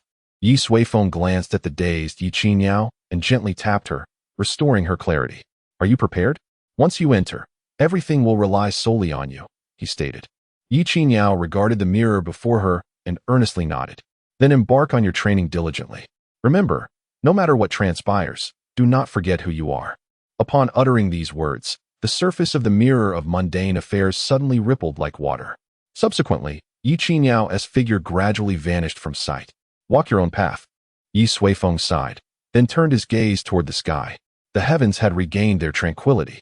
Where the celestial gate had once appeared, only a faint golden trace lingered, soon to vanish entirely. I seem to have gone a bit overboard. First, I toyed with the heavenly tribulation, then seized the 99 thunder calamity. Next I teased the celestial gate, and now I have directly severed it. It appears I hold no enmity toward it. Ye Suifeng blinked, then chuckled lightly. Oh well. Such entities are meant to be defied. Otherwise, they would seem perpetually out of touch with the zeitgeist. At worst, I shall compensate once I ascend to the celestial realm in the future. As he spoke, Ye Suifeng suddenly froze, and soon after, his expression turned exceptionally grim. It dawned on him that he had severed his own connection to the celestial gate. How on earth am I to ascend to the celestial realm now? Chapter 39. The aggrieved Ye Xiao with a heavy heart. Ye Suifeng returned home, carrying the red dust realm crafted by his own sect. This time, he had truly acted rashly, inadvertently severing his path to immortality. What was he to do now? Should he perhaps find someone who had successfully transcended tribulation and seized their celestial gate during their ascension? That did not seem entirely out of the question, albeit somewhat lacking in martial ethics. Never mind, such matters could be addressed at a later time. After collecting his thoughts, Ye Suifeng reappeared in the courtyard. At present, only Ye Xiao and Yi Qian remained. It had taken nearly an entire morning to settle Yi Huang and the others. Reflecting on the effort he had expended on their behalf, he felt quite worn out. Well then, it was time for you. Ye Suifeng extended a finger towards Ye Xiao, who beamed with joy, ready to speak. However, that finger began to wander, curving around until it ultimately pointed at Yi Qian. Yi Qian, you may speak. Huh. Oh. Yi Qian was evidently taken aback to be called upon first. Among them, he was the weakest in terms of strength. Yet, he refrained from being modest and stepped forward, stating, Uncle, my choice is to fully adhere to your guidance. Ye Suifeng raised an eyebrow, noting the distinctiveness of these young individuals. Each person's choice was remarkably different. Why is that? Ye Suifeng inquired. Yi Qian swiftly replied, I merely wish to grow stronger, but my own understanding and experience are woefully inadequate. Thus, entrusting you with my path is the wisest choice for me. Ye Suifeng nodded. His decision was not without merit. While it might not be the absolute correct answer, it was undoubtedly the most prudent and sagacious choice. Very well, Ye Suifeng remarked, but if I am not mistaken, you not only wish to enhance your own strength, but also that of those who follow you, correct? Yi Qian smiled sheepishly and scratched his head, not denying the implication. Educating others is no easy task, Ye Suifeng commented. I am willing to exert myself for this, Yi Qian declared resolutely. Excellent. Now, you must enjoy reading, do you not? Ye Suifeng asked. Yes. Which book do you cherish most? Perhaps the Tao Te Ching, Yi Qian replied. He was lying. At that moment, Ye Xiao suddenly exclaimed, I heard from cousin Yi Qian that he actually loves reading strange tales, especially those involving fox spirits and scholars in romance. Oh, how embarrassing. With his secret unveiled, Yi Qian's face flushed crimson as he muttered, I do like the Tao Te Ching very much, and that book is not solely about fox spirits. Such a feeble defense was unconvincing. Ye Suifeng chuckled and said, Let me see what novel it is. After a moment's hesitation, Yi Qian obediently retrieved a thick tome from his storage pouch, the classic of mountains and seas. Ye Suifeng casually flipped through the pages and discovered a plethora of tales featuring fox spirits, flower sprites, and enchanting demons. However, they were not entirely absurd. They could easily pass scrutiny, even in a tomato-themed context. Notably, these stories constituted only a minor fraction of the content. The majority consisted of the chronicles of strange seas and mountains, recounting bizarre occurrences and extracting moral lessons from them. This was indeed substantial material. Please wait a moment, Ye Suifeng said, as he took a seat at the stone table beneath the willow tree, holding the book. He then conjured a brush and a blank book from thin air, beginning to write at an astonishing pace. Within the time it takes to burn a stick of incense, a brand new illustrated compendium of strange seas and mountains emerged, freshly completed. Ye Suifeng stood and handed both books to Yi Qian. Since you have an interest, feel free to peruse them. I trust you will glean much from them, although the extent of your improvement ultimately depends on your own efforts, he said with a smile. Yi Qian, puzzled, accepted the books.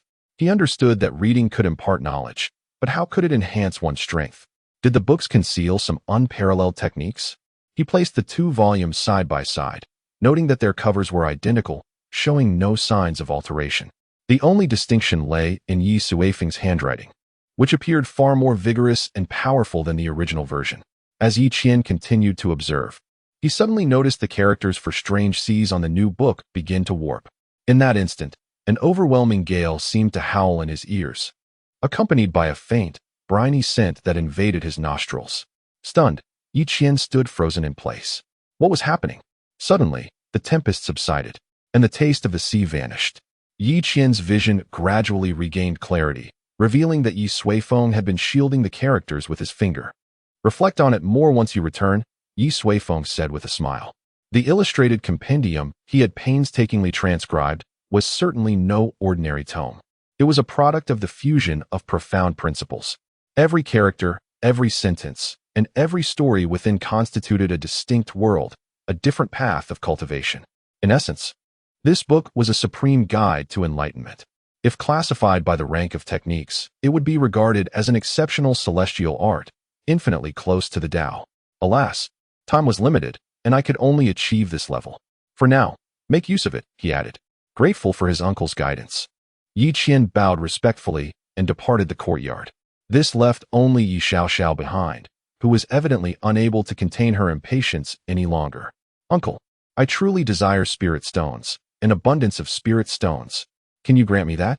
Ye Suifeng implored, her large eyes blinking adorably as she attempted to charm Ye Suifeng's heart. What do you need so many spirit stones for? Ye Suifeng inquired. Why, they can accomplish anything. Ye Suifeng replied. Is there anything in this world that spirit stones cannot do? If there is, it must surely be due to an insufficient quantity of spirit stones. Ye Suifeng couldn't help but give a thumbs up, saying, I wholeheartedly agree with your perspective. So have you agreed? Ye Suifeng asked, her face lighting up with excitement. No, I refuse. However, the answer took her by surprise. Why not? You clearly consented to their demands. Ye Suifeng's expression was filled with grievance, feeling as though Ye Suifeng was deliberately targeting her. You are different. They possess a clear understanding of their paths. What about you? All you do is play. If you can pass this trial, I might consider rewarding you with some spirit stones, Ye Suifeng remarked. Ye Suifeng pouted, what trial?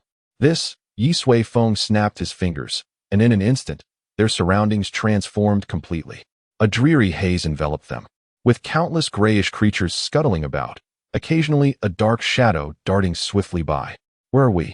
Ye Suifeng asked, astonished. This is the dream void realm, a world situated between reality and illusion, where you can indulge and play. Ye Suifeng had contemplated this on their journey. She loved to play, so he thought it best to let her enjoy herself. Sometimes, the ability to play is a talent in itself. But what is there to enjoy here? Ye Suifeng inquired. Good question. Unfortunately, I shall not provide you with the answer, Ye Suifeng replied with a smile. Your trial is to learn how to play here. Now good luck.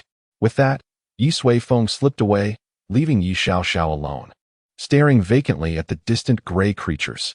Uncle, you're biased. Chapter 40. A visitor after expending considerable effort. I finally managed to settle these 5 new stars within my household. If no unforeseen circumstances arise, their future accomplishments will likely not pale in comparison to the prodigies chronicled in the annals of history. Ultimately, however, their journey will depend on their individual fortunes. Upon emerging from the dream void, Ye Suifeng treated himself to a delightful meal at a roadside stall before returning to his study. During my time in this world, the majority of my hours have been spent within the confines of this room, engrossed in various texts, treatises on martial arts, biographical accounts, scenic explorations, and ancient legends. Through my readings, I have gleaned a general outline of this continent's composition. The continent bears numerous names, with many regions known by different appellations. Yet, there exists one designation that has persisted throughout the ages, the great universe. This world sprawls infinitely, with no individual ever having traversed its entirety, from one end to the other. Even the tales of distant lands are but fragmented whispers. Through extensive literature, I have discerned that the location of Cloud Sky City is situated in the northern expanse of the continent, where sects abound and noble families flourish. Most areas coalesce around a central metropolis, supplemented by various smaller towns and cities. The organization known as the Nine-City Alliance stands as the preeminent power governing this region. The city of Su, which administers Cloud Sky City, is a member of this alliance. To the north of the alliance lies a colossal chasm, stretching over 1,000,000 miles, known as the Qinggu Heights. Beyond that, one encounters the northern snowfields. Eastward from the alliance, a cluster of smaller nations resides, embroiled in ceaseless conflict. battling nearly every day. Yet, when faced with external threats, they unite fiercely to repel their common foes. According to the texts, the language and culture in that region starkly contrast with those of the Nine-City Alliance. Ye Suifeng intends to explore that area during his leisure time. To the west of the Alliance lies a vast, desolate expanse of arid land, sparsely populated yet shrouded in mystery. It is said that the inhabitants there have a peculiar penchant for wrapping themselves tightly in yellow cloth, leaving only their eyes visible, an intriguing sight indeed. Conversely, to the south of the Nine-City Alliance presents an entirely different landscape. The culture there bears similarities to that of the Alliance. Yet the organizational structure is in stark opposition. While the Alliance centers around cities governed by powerful noble families, the presence of sects is notably diminished. Take Cloud Sky City. For instance, despite the existence of a dozen sects in its vicinity, the most formidable among them has a leader whose cultivation merely reaches the foundational stage. In the Southern Territories, however, the dynamics are reversed. The core of that region comprises various supersects nestled within the sacred mountains. Here, noble families and nations are entirely subordinate to the sections. When disciples of these sects venture forth, they evoke the same awe and reverence as a prince from a grand empire, their prestige undeniably formidable.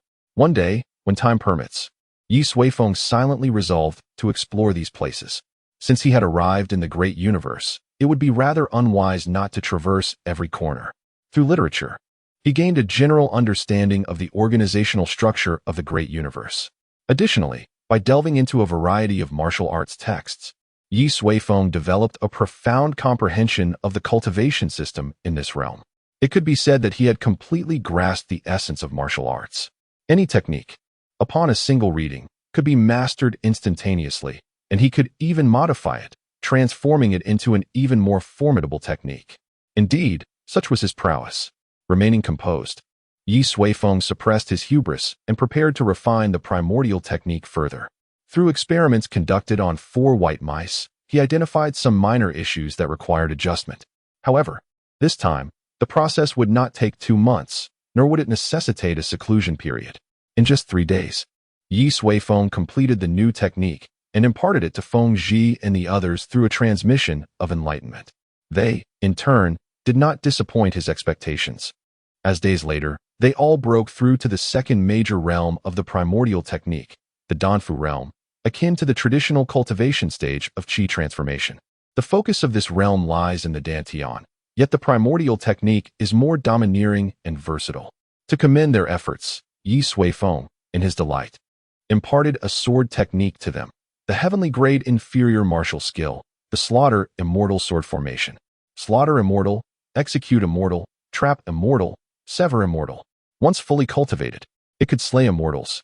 Of course, this was merely a counterfeit version. The true slaughter immortal sword formation could not possibly be manifested in this world. Nevertheless, even as a counterfeit, it remained a formidable art. Ye Suifeng's decision to bestow such a high-level sword technique upon them was not only a gesture of praise, but also for Yi Huang's benefit. After all, Feng Zhi and his companions were now Yi Huang's guardians and sparring partners. The stronger they became, the more effectively they could hone Yi Huang's skills. My daughter, do not blame me. I do this all for your own good, Ye Suifeng said with a mischievous grin. A few days after Feng Zhi and the others' breakthroughs, the family finally received long-awaited good news. Ye Suiyun and Ye Suibao, 2 key family members, had finally broken through to the nascent soul stage. A few months prior, Ye Suifeng had urged them to diligently cultivate and not to fall behind in their own progress. He had even set a requirement for them to achieve a breakthrough within a month. However, reality often diverges from expectations. Due to the family's recent activities, matters were numerous, and these important members were occupied from dawn till dusk, leaving little time for focused cultivation. Fortunately, they still prioritized this endeavor. The breakthroughs of Suiyun and Suibao undoubtedly served as a reassuring sign for the other family members, for Ye Suifeng's strength was largely unseen. These 2 individuals are, after all, those who interact with them daily. It can be asserted that, aside from Ye Suifeng's presence outside, merely these 2 in the nascent soul stage would render the Yi family no longer fearful of the Li and Tang families. However, after careful deliberation, they decided to maintain their concealment for the time being, opting to reveal themselves when the opportune moment arises. Ye Suifeng had no objections. Their contentment was sufficient. As time flowed steadily, the countdown to the impending battle in Yunxiao City dwindled to a mere 10 days. Unexpectedly, the Ye family was graced with the arrival of a familiar guest, Gu Wanxin. Chapter 41. Amicable Overtures. The head of the Ye family has become increasingly handsome. Haha. I truly appreciate your unpretentious flattery. Please, have a seat. In the family's reception room, Ye Suifeng and Gu Wanxin sat side by side, attended by several maidservants who had already presented fragrant tea. I am genuinely sincere, Gu Wanxin remarked with a smile. It seems to me that with each encounter, you grow ever younger. Could it be merely my illusion? Or perhaps you have recently experienced some joyful occasion. Ye Suifeng scoffed and shook his head, dismissing her words. What joyful occasion could there be? I possess an abundance of spirit stones that I cannot use up, and I find myself perpetually troubled by this matter. Gu Wanxin chuckled, saying, Head of the Ye family, your words do indeed insult my profession. With that, she produced a storage ring and placed it upon the table. Ye Suifeng picked up the ring and examined its contents. It was filled with an array of cultivation resources, of even higher quality than last time, boasting 8 items of heavenly rank or above. There were various techniques, materials, sacred medicines, and spiritual tools, truly a cornucopia. The price list was already prepared, and Ye Suifeng bypassed the detailed enumeration to glance at the total. A staggering 32 trillion low-grade spirit stones, such as some could, without exaggeration, purchase several cities akin to Yunxiao City. Bring me a storage bag. Ye Suifeng wasted no time, requesting a supersized storage bag from Gu Wanxin, into which he deposited the 32 trillion spirit stones in one fell swoop. Even after witnessing such scenes multiple times, Gu Wanxin could not help but marvel. Just how many spirit stones does he possess? Has he secretly unearthed a bountiful vein of spirit stones? In truth, the higher-ups at the Wanbao Pavilion had conducted extensive analyses regarding Ye Suifeng, their esteemed client, yet they remained unable to ascertain the origins of his wealth. The most plausible theory suggested that he had fortuitously stumbled upon a secret realm housing a high-grade spirit stone mine. However, this possibility seemed far too absurd. Ultimately, the Wanbao Pavilion decided to cease their investigations. Large clients are rare treasures. They did not wish to provoke Ye Suifeng out of mere curiosity and jeopardize their collaboration. Suddenly, Gu Wanxin recalled something. Ah, yes, head of the Ye family, she said, given the staggering amounts involved in our transactions.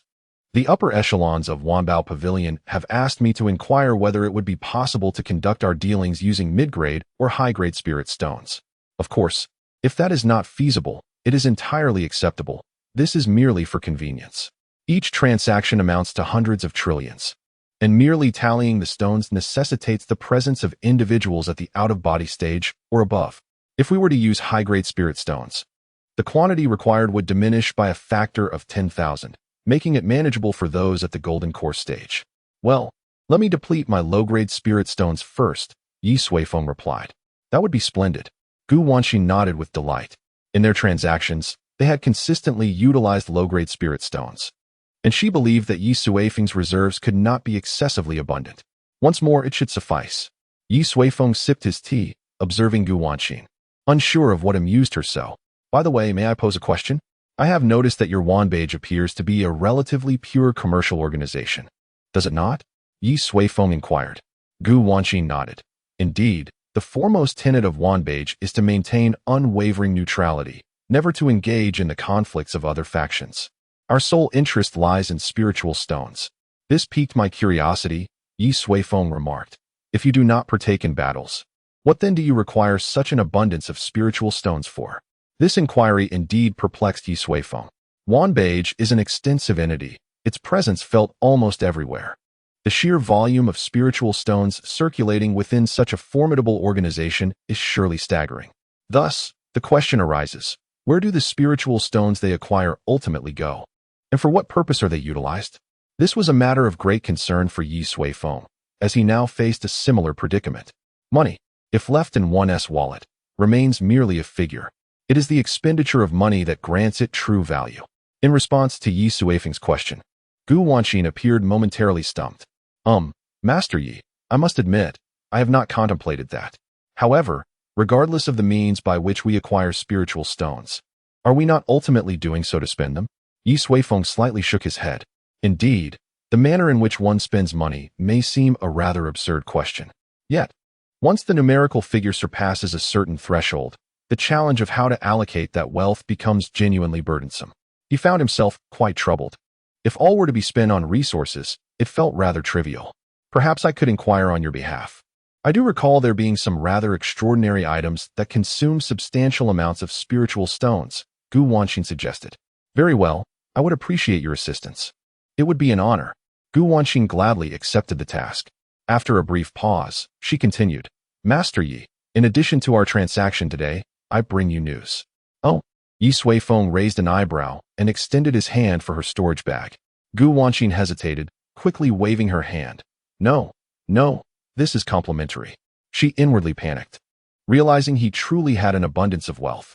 This pertains to news regarding the Li and Tang families, Gu Wanxin stated.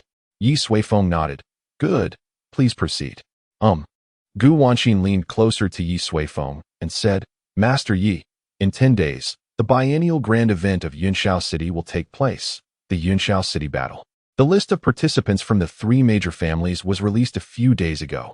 You are surely aware of the contenders from the Li and Tang families?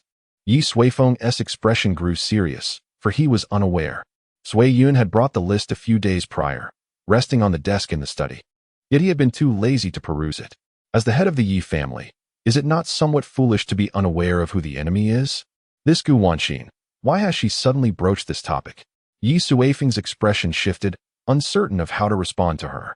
However, from Gu Wanxin's perspective, it seemed that the head of the Yi family had already heard the news. The eldest son of the Li family, Li Qi, has experienced a meteoric rise in cultivation, now breaking through to the 8th level of Qi transformation. Meanwhile, the prodigious young master Tang Shaoqing of the Tang family has, in a mere 3 months, ascended 4 levels, now reaching the 10th level of Qi transformation. Ye Suifeng nodded gravely. He had indeed been unaware until now. What is it you wish to convey? He was still unclear on Gu Wanxin's main point.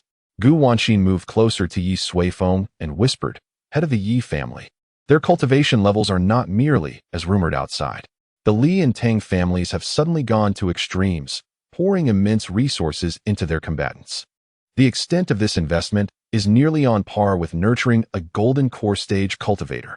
I have reason to suspect that this time, they either see the upcoming battle at Yunxiao City as of great significance, or they are entirely targeting your Yi family. With that, Gu Wanxin produced a delicate jade slip and placed it on the table. Due to my position, I have managed to gather some intel on those 10 individuals, she said, regarding Ye Suifeng with an understanding smile. Ye Suifeng smiled gently as he picked up the jade slip. So this is how it is. Gu Wanxin is trying to extend a friendly gesture towards him. Weren't you just saying that the Wanbao Pavilion never intervenes in the conflicts between other factions? Ye Suifeng remarked with a hint of amusement. Haha, what a thing to say. Gu Wanxin laughed. Between friends, is there really such a thing as intervention or non-intervention? Would you not agree? Ye Suifeng nodded slightly, accepting Gu Wanxin's goodwill. After concluding their conversation, Gu Wanxin departed with satisfaction. Ye Suifeng toyed with the jade slip for a moment, then tossed it into the nearby wastebasket after a few turns. The Yi family, at this point, had entirely outgrown such traditional methods of conflict. Chapter 42. Departure from seclusion as the days draw closer to the Battle of Yunxiao City.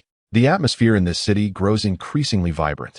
Many young talents from various other cities arrive to witness this biennial grand event, eager to assess their strengths against one another.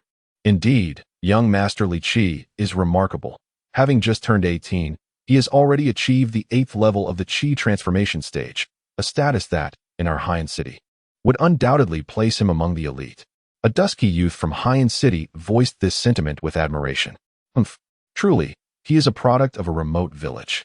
While the 8th level of Qi transformation is commendable, he would hardly be a contender for the top in our Huangya City, scoffed a haughty young lady from Huangya City, her expression one of disdain as if she were regarding a rustic bumpkin. However, Huangya City, overseen by the Su City, stands as the most prosperous and formidable among the affiliated cities, possessing the merit to look down upon others. What of young Master Tang Shaoqing, who, at 17, has reached the 10th level of Qi transformation? How does he fare in Huangya City? A member of Yunxiao City inquired, hoping to reclaim some pride with the more illustrious Tang Xiaoqing. Yet the young lady merely chuckled derisively. Let me say this. There are at least 5 youths in Huangya City who have broken through to the foundation establishment stage by the age of 16. An immediate silence fell upon the crowd. 16 years old and already in the foundation establishment stage. What an extraordinary prodigy. It is no wonder Huangya City is regarded as the closest rival to Su City. Yunxiao City and Haishi City still have a considerable distance to cover. At that moment, the noble young lady spoke again. Aren't there 3 prominent families? Why have I only heard of individuals from the Li and Tang families? What of the talents from the 3rd family? She had come to explore and happened to pass through Yunxiao City, discovering the biennial event and deciding to witness the spectacle. Yet, for days, the news had solely revolved around the young prodigies of the Li and Tang families, with the other families seemingly absent. That would be the Ye family, the weakest of the 3 prominent families. If the Li and Tang families cannot compare to the families of Huangya City, then the Ye family stands even less chance. You're talking nonsense. Our Phoenix Fairy, the Rumor Fairy, and the Dragon Hall Master are still in seclusion. If they were to emerge, they would surely make short work of Huangya City. A newly initiated cultivator from the Ye family retorted loudly. Huh. With only 3 days remaining until the Battle of Yunxiao City, and they have yet to emerge? Are they waiting for the event to conclude before making an appearance? Indeed, tomorrow is the Suifeng gathering. If the Ye family members do not arrive, I suspect they are preparing to forfeit. The Suifeng gathering is a grand assembly of young talents held prior to the Battle of Yunxiao City, organized by the proprietor of the Suifeng Tower to facilitate early encounters among the youths of the 3 prominent families, thereby raising the anticipation for the battle. They will certainly return. The Ye family cultivator, having made a bold statement, slipped away, provoking laughter from others. Nevertheless, the noble young lady from Huangya City revealed a glimmer of interest. The Phoenix Fairy and the Melody Fairy. It seems that in the Ye family, the female cultivators possess a remarkable prowess. In the future, we shall observe the caliber of their talents, perhaps even discovering a suitable candidate for a consort. Oh, consider yourselves fortunate. The discussions regarding the Ye family's combatants in Yunxiao City have grown increasingly fervent. Sui Yun has personally visited Ye Suifeng several times to inquire about the current status and cultivation levels of a few individuals, which has become quite irksome for Ye Suifeng.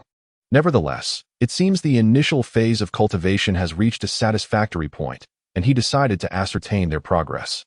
With a firm resolve, Ye Suifeng vanished from his study and first arrived at the 9 heavens, where he beheld Ye Huang, still immersed in her cultivation within the ethereal bubble. Surrounding the bubble was a mesmerizing display of prismatic celestial light, each beam concealing boundless terrifying power and intricate rules. These luminescent threads gradually permeated the bubble, transforming into wisps of mist that swirled around Ye Huang's form. At that moment, Ye Huang bore a solemn expression, her eyes tightly shut. Flecks of purple mist were slowly drawn into her body, revealing her profound affinity for the color purple. The 7 varieties of celestial light each harbored different energies, with purple symbolizing destruction. As Ye Huang continued to inhale the purple mist, a slender, petal-like purple mark flickered on her forehead, pulsating with light. Indeed, she has already forged a connection with the path of destruction. It appears that I must nurture her temperament further to prevent her from inadvertently wreaking havoc upon Yunxiao City in a fit of rage. Ye Suifeng smiled. The path of destruction is exceedingly fearsome. Its might is fundamentally unparalleled, eclipsing all forms of attack. Even the most exquisite heavenly techniques pale in comparison before it. Her advancement from the 3rd to the 7th level of Qi transformation has taken slightly longer than anticipated. It seems that during this month of cultivation, she has concentrated her efforts primarily on the path of destruction. Remarkably, within just a month, Ye Huang has leaped from the 3rd to the 7th level of Qi transformation. However, this merely reflects the inherent effects of the purple mist. Had she devoted her focus to elevating her cultivation, she would likely have already reached the foundation establishment stage. This suffices. She could easily dominate her peers. Ye Suifeng swiftly materialized before Ye Huang and gently roused her from her trance. Ye Huang opened her eyes, and the purple petal upon her forehead gradually faded, leaving behind only the faintest trace. "Father!" Ye Huang exclaimed, rising joyfully to face her father. Having glimpsed the highest echelons of power in this world, she now appeared more composed and grounded than she had a month prior, her once unrestrained brilliance now tempered. "The time has come," Ye Suifeng announced. "Must we conclude our cultivation here?" Yi Huang's expression reflected a tinge of reluctance. She fully understood the immense benefits of her training in this space. "What are you pondering?" Ye Suifeng chuckled lightly, then produced a vibrant, multicolored floral cord and presented it to her. "Since you have a fondness for it, this shall be your exclusive training room. This floral rope serves as the key. Simply recite it in your heart, and you shall return once more," Ye Suifeng stated. Having invested considerable thought into this, it is certainly not a transient affair.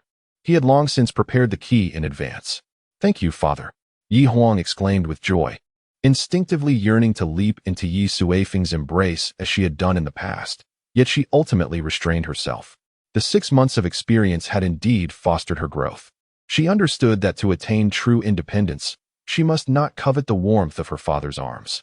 Ye Suifeng let out a soft sigh and stepped forward, enveloping Yi Huang in his embrace. "Little Huang, your future is destined to be extraordinary. Boldly forge ahead. I shall always watch over you." Yi Huang buried her head against Ye Suifeng's chest and nodded gently. After a brief moment, they parted ways. Ye Suifeng then retrieved a light purple velvet robe adorned with a golden-red phoenix and draped it over her shoulders personally. "Now, go forth and create your own remarkable journey." Chapter 43. Wish, the Void Space.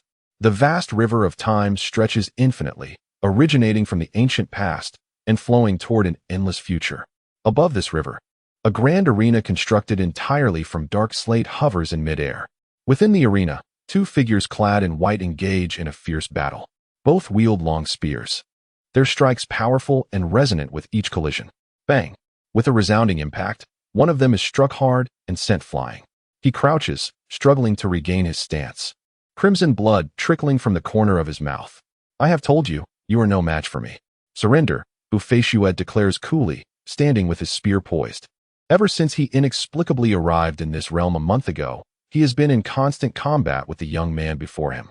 This young man possesses considerable talent, growing rapidly amidst the clashes.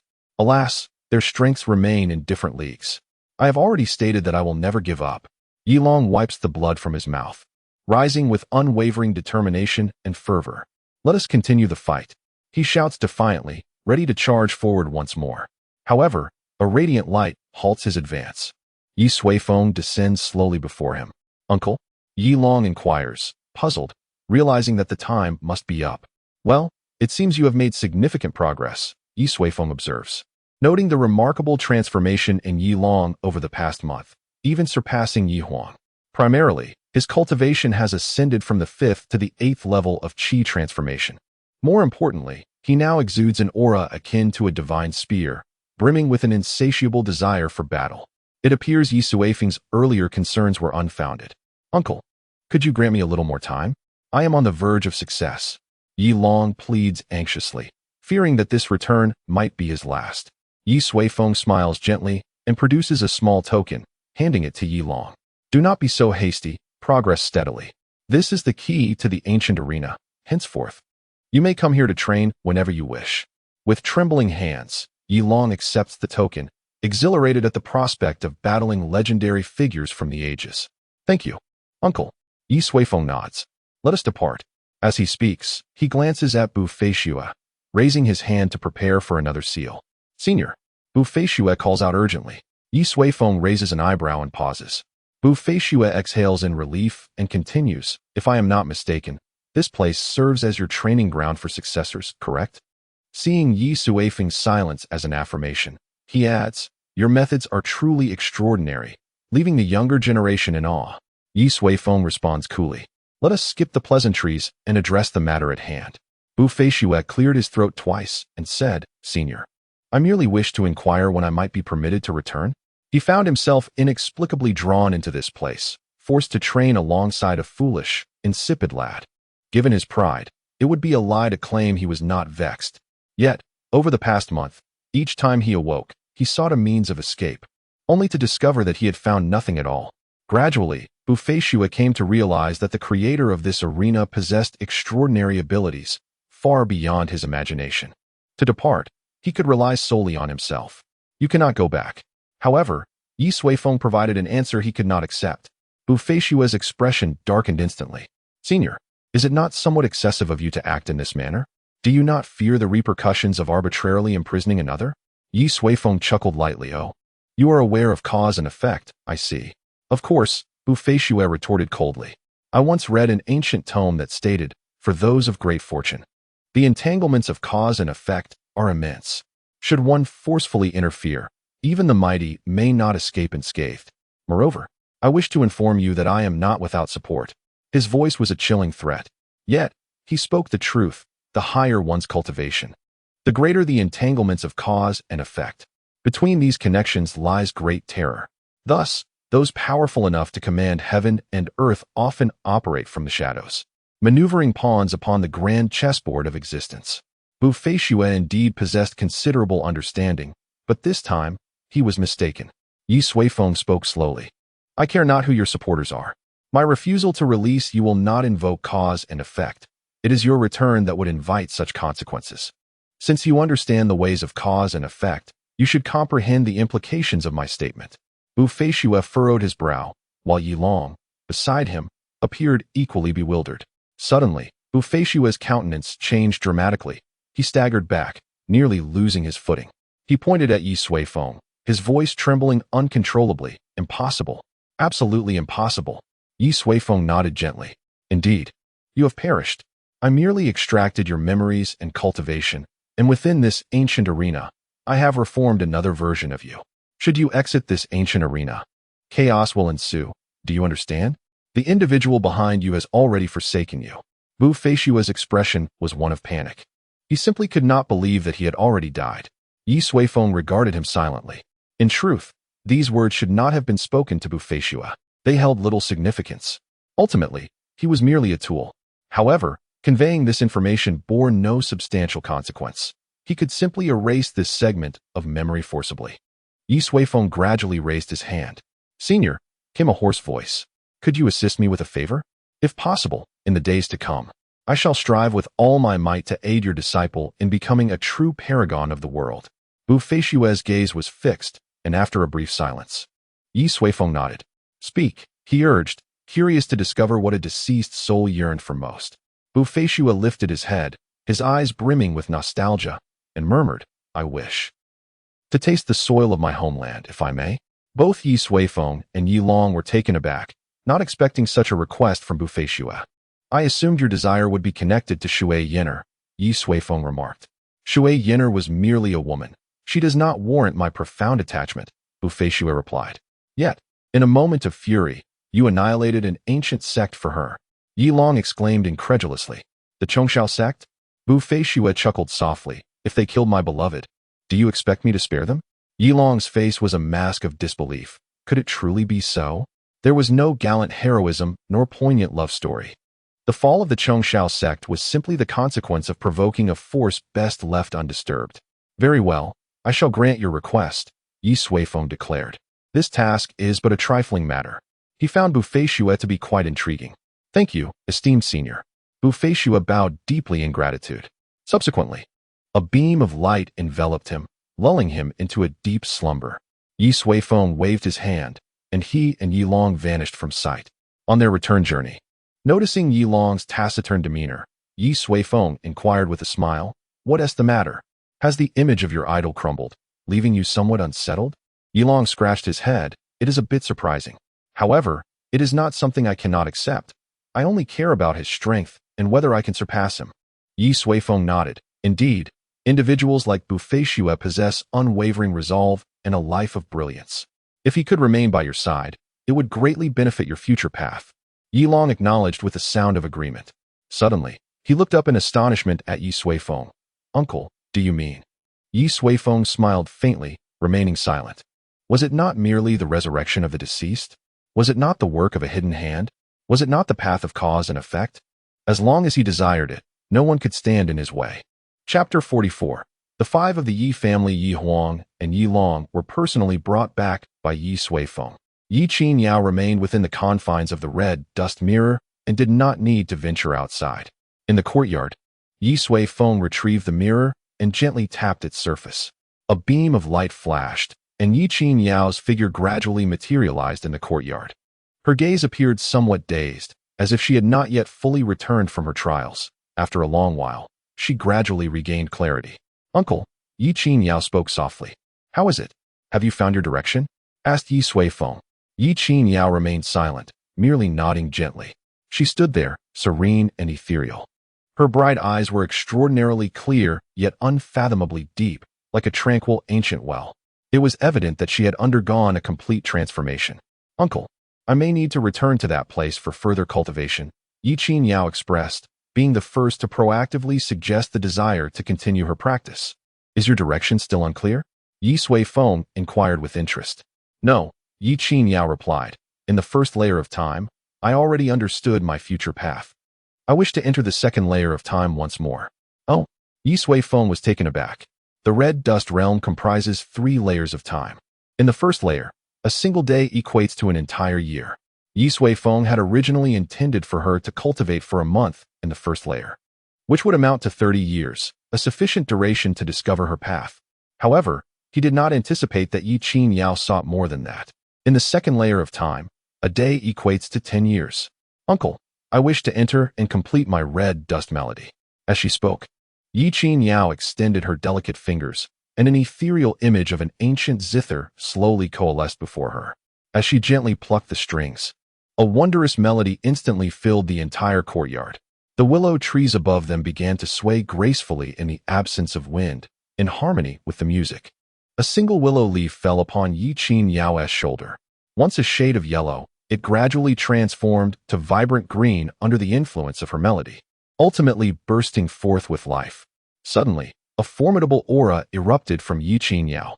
Her cultivation surged violently, swiftly breaking through to the 6th layer of qi transformation. This momentum did not cease. It accelerated to the 7th, 8th, and 9th layers. It was only upon reaching the 12th layer of qi transformation that it gradually subsided and became contained. Observing this scene, Ye Suifeng smiled and nodded in approval. He refrained from probing into the specifics of Ye Yao's newfound direction. After all, that was an ephemeral concept. Discovering one's true heart was paramount. The red dust mirror possesses many functions. Ponder it well upon your return. Ye Suifeng presented the mirror to Ye Yao, for it had originally been prepared for her. "I must remind you, do not hastily enter the 3rd layer of time without complete readiness. A moment's carelessness could lead to disorientation within." Ye Yao nodded. "Rest assured, Uncle, I am fully aware." "That is sufficient." Ye Suifeng waved his hand gently, suggesting that it was time to retreat and prepare thoroughly for the battle 3 days hence. After dismissing her, he contemplated for a moment before vanishing from sight. Soon after, he found himself in a realm of gray, the dream void. He wondered how the little girl, Ye Xiao, was faring in this strange place. Suddenly, a soft gasp escaped his lips as he noticed the absence of her figure. Only countless gray worms writhed in the emptiness around him. Out of nowhere, a blue halo appeared behind Ye Suifeng. A slender hand emerged from this circle, brandishing a colorful dagger, lunging towards his back. With a crisp sound, the dagger shattered upon contact with his body. The little hand recoiled in fright, and the blue halo quickly diminished and vanished. Yet, at that very moment, another halo materialized above Ye Suifeng's head, and a brick adorned with a pig's head hurtled fiercely towards him. He shook his head, seized the little hand, and discarded the brick, saying, "Enough of this play." With a huffy voice echoing, the blue halo expanded, enveloping Ye Suifeng entirely. The environment around him transformed dramatically. Here lay a wondrous world, where flowers and grass were made of candy, and the nearby stream flowed with fragrant juice. Before him stood a small house constructed entirely of pastries. Beneath a giant gardenia, Ye Xiao swayed leisurely on a swing, while round white bunnies hopped playfully at her feet, exuding an endearing charm. In Ye Suifeng's grasp was an exceedingly comical-looking monkey. "Chirp!" Ye Suifeng tossed the monkey aside and approached Ye Xiao with a smile. "Very impressive. It seems you have learned how to play quite well." The dream void, a realm straddling the line between illusion and reality, allowed one to create anything one desired. Clearly, Ye Xiao had made considerable progress. "Humph, big liar." In response to Ye Suifeng's praise, Ye Suifeng turned her head away in a huff. Amused, he observed her. After spending a month here, she had transformed significantly. Her twin ponytails had evolved into a thick mane of blue-purple hair, nearly as long as her body, slightly curled and swaying with the swing. A hint of jewel blue adorned her lips, giving her an enchanting allure. All right, once we step outside, I shall grant you 100 million spirit stones as pocket money. Ye Suifeng chuckled. Clearly, she was still contemplating the spirit stones. However, having made a promise, he had no intention of retracting it. Ye Suifeng suddenly fell from the swing, looking up at Ye Suifeng with wide eyes. How much? 100 million, he replied. Ye Suifeng sprang up with exhilaration, embracing Ye Suifeng tightly. Uncle, you are truly handsome. I adore you immensely. Ye Suifeng, devoid of emotion, pushed her away, saying, Enough of that. Just a moment ago, you were attempting to strike me with a brick. Hee, I was merely jesting with you. Those were made of sugar. Ye Suifeng replied with a playful smile. All right then, Ye Suifeng retorted, rolling his eyes. The Battle of Yunxiao City is about to commence. Gather your strength. I have rewards at stake. Piece of cake. I shall sneak back and raid the Li family's storeroom. Let us see what they shall fight with. And that insufferable Tang Yingying from the Tang family. If I encounter her, I shall strip her of her trousers and see how she continues to act so arrogantly. Ye Suifeng proceeded to rattle off a multitude of her grandiose plans. Ye Suifeng, with a hand on his forehead, suddenly regretted allowing her to enter the dream void realm. He had inadvertently nurtured a little tyrant. Upon returning home, Ye Suifeng sought out Yi Qian once more. After a month of diligent study, Yi Qian resembled a scholarly instructor. Moreover, the Shanhai Tu Lu, penned by Ye Suifeng himself, had significantly transformed Yi Qian's prowess, elevating his cultivation to the 6th layer of qi transformation.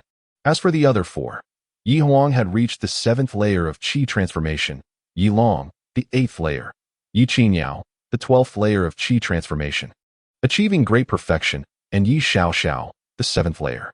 Thus, the 5 combatants of the Yi family officially emerged from their seclusion. A storm was imminent. Chapter 45 The Dreaming Gathering The Dreaming Garden, a grand amusement park constructed by the Dreaming Pavilion, is situated at the very heart of Cloud City. During ordinary days, the individuals who frequent the Dreaming Garden are none other than distinguished figures of high cultivation. However, on certain significant occasions, the garden opens its gates to a larger audience. A prime example of this is the biennial Cloud City battle. 3 days prior to the combat, countless young talents are permitted entry into the Dreaming Garden, and over time, this has evolved into a tradition, acquiring the name of the Dreaming Gathering. Today marks the inaugural day of the Dreaming Gathering. A multitude of young cultivators has surged into the garden, eager to catch a glimpse of the core descendants from the 3 prominent families, individuals rarely seen on ordinary days. Naturally, establishing connections with them would be most advantageous. However, the organizers had anticipated this scenario. To ensure that their esteemed guests are not disturbed, the Dreaming Garden has been divided into 2 distinct areas. The outer layer accommodates the ordinary cultivators, while the inner sanctum is reserved for those of noble lineage or those who have garnered some renown, along with certain exemplary talents arriving from afar. Among them are a dark-skinned youth from Blackstone City and an arrogant young lady from Huangye City, both of whom have claimed their respective pavilions, enjoying their time leisurely with friends and attendants. Suddenly, a voice rang out in astonishment. The Li family has arrived. The crowd turned their heads to witness several young cultivators strolling gracefully. At the forefront was a young man of imposing presence, unmistakably not one to be trifled with. He is Li Qi. Alongside him were Li Ran, Li Ming, and Li Suifeng. The other 4 competitors from the Li family had also gathered, excluding Li Xingge. Some recognized them. Just days prior, the 3 prominent families had unveiled their respective lists of competitors. This was customary, serving to generate anticipation and showcase familial influence. The 15 participants had already become well known among the spectators.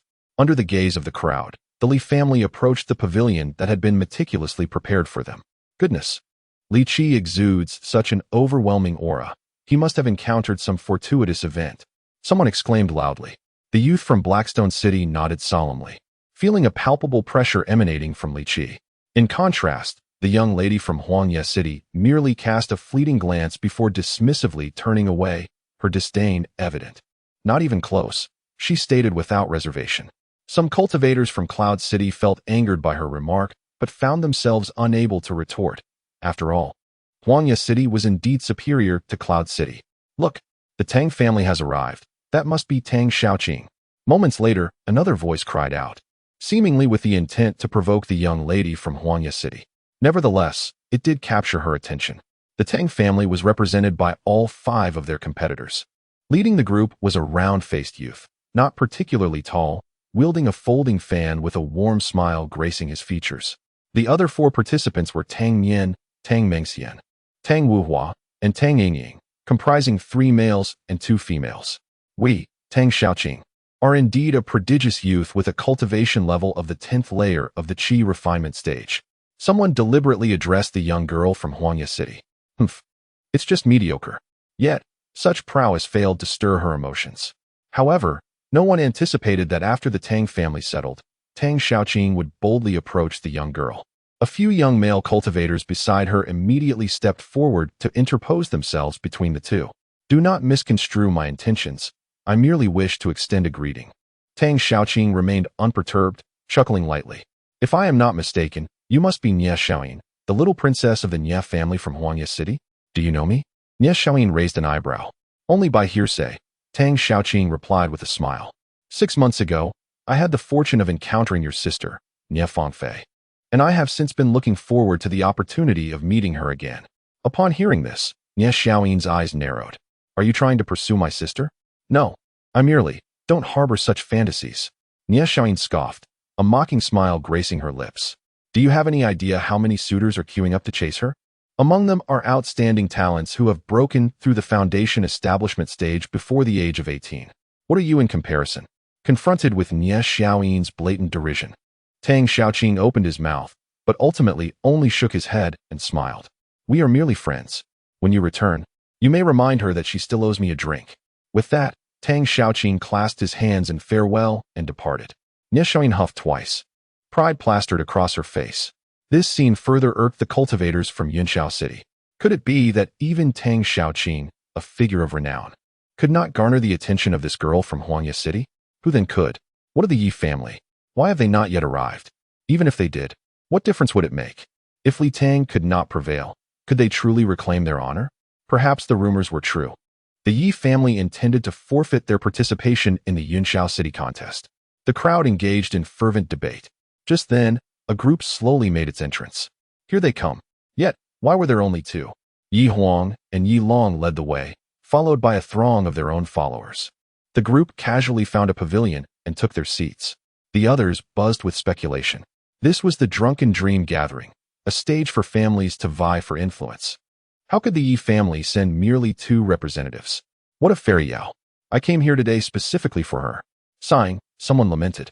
I had hoped to rely on the Yi family to regain our standing, but now it seems all is lost. Ye Suifeng wore a disappointed expression as well. She had come to observe the 3 young women from the Yi family, to ascertain their worthiness as her attendants. Yet, only one had appeared, and aside from her beauty, there was nothing particularly remarkable about her. Truly disheartening. The reactions of those around them did not escape the notice of Yi Huang and Yi Long. Yi Huang shook her head and remarked, Sister Qingyao is indeed wise. She wisely avoided this spectacle. How does it feel to become a rare and exotic creature? Observed by onlookers? Yi Long chuckled lightly. You will grow accustomed to it. Individuals like us frequently encounter such situations. The title of young prodigy is both an honor and a shackle. Yi Huang nodded. After the Tianluan Palace gained prominence, she too had begun to experience this sensation, albeit she was still not entirely accustomed to it.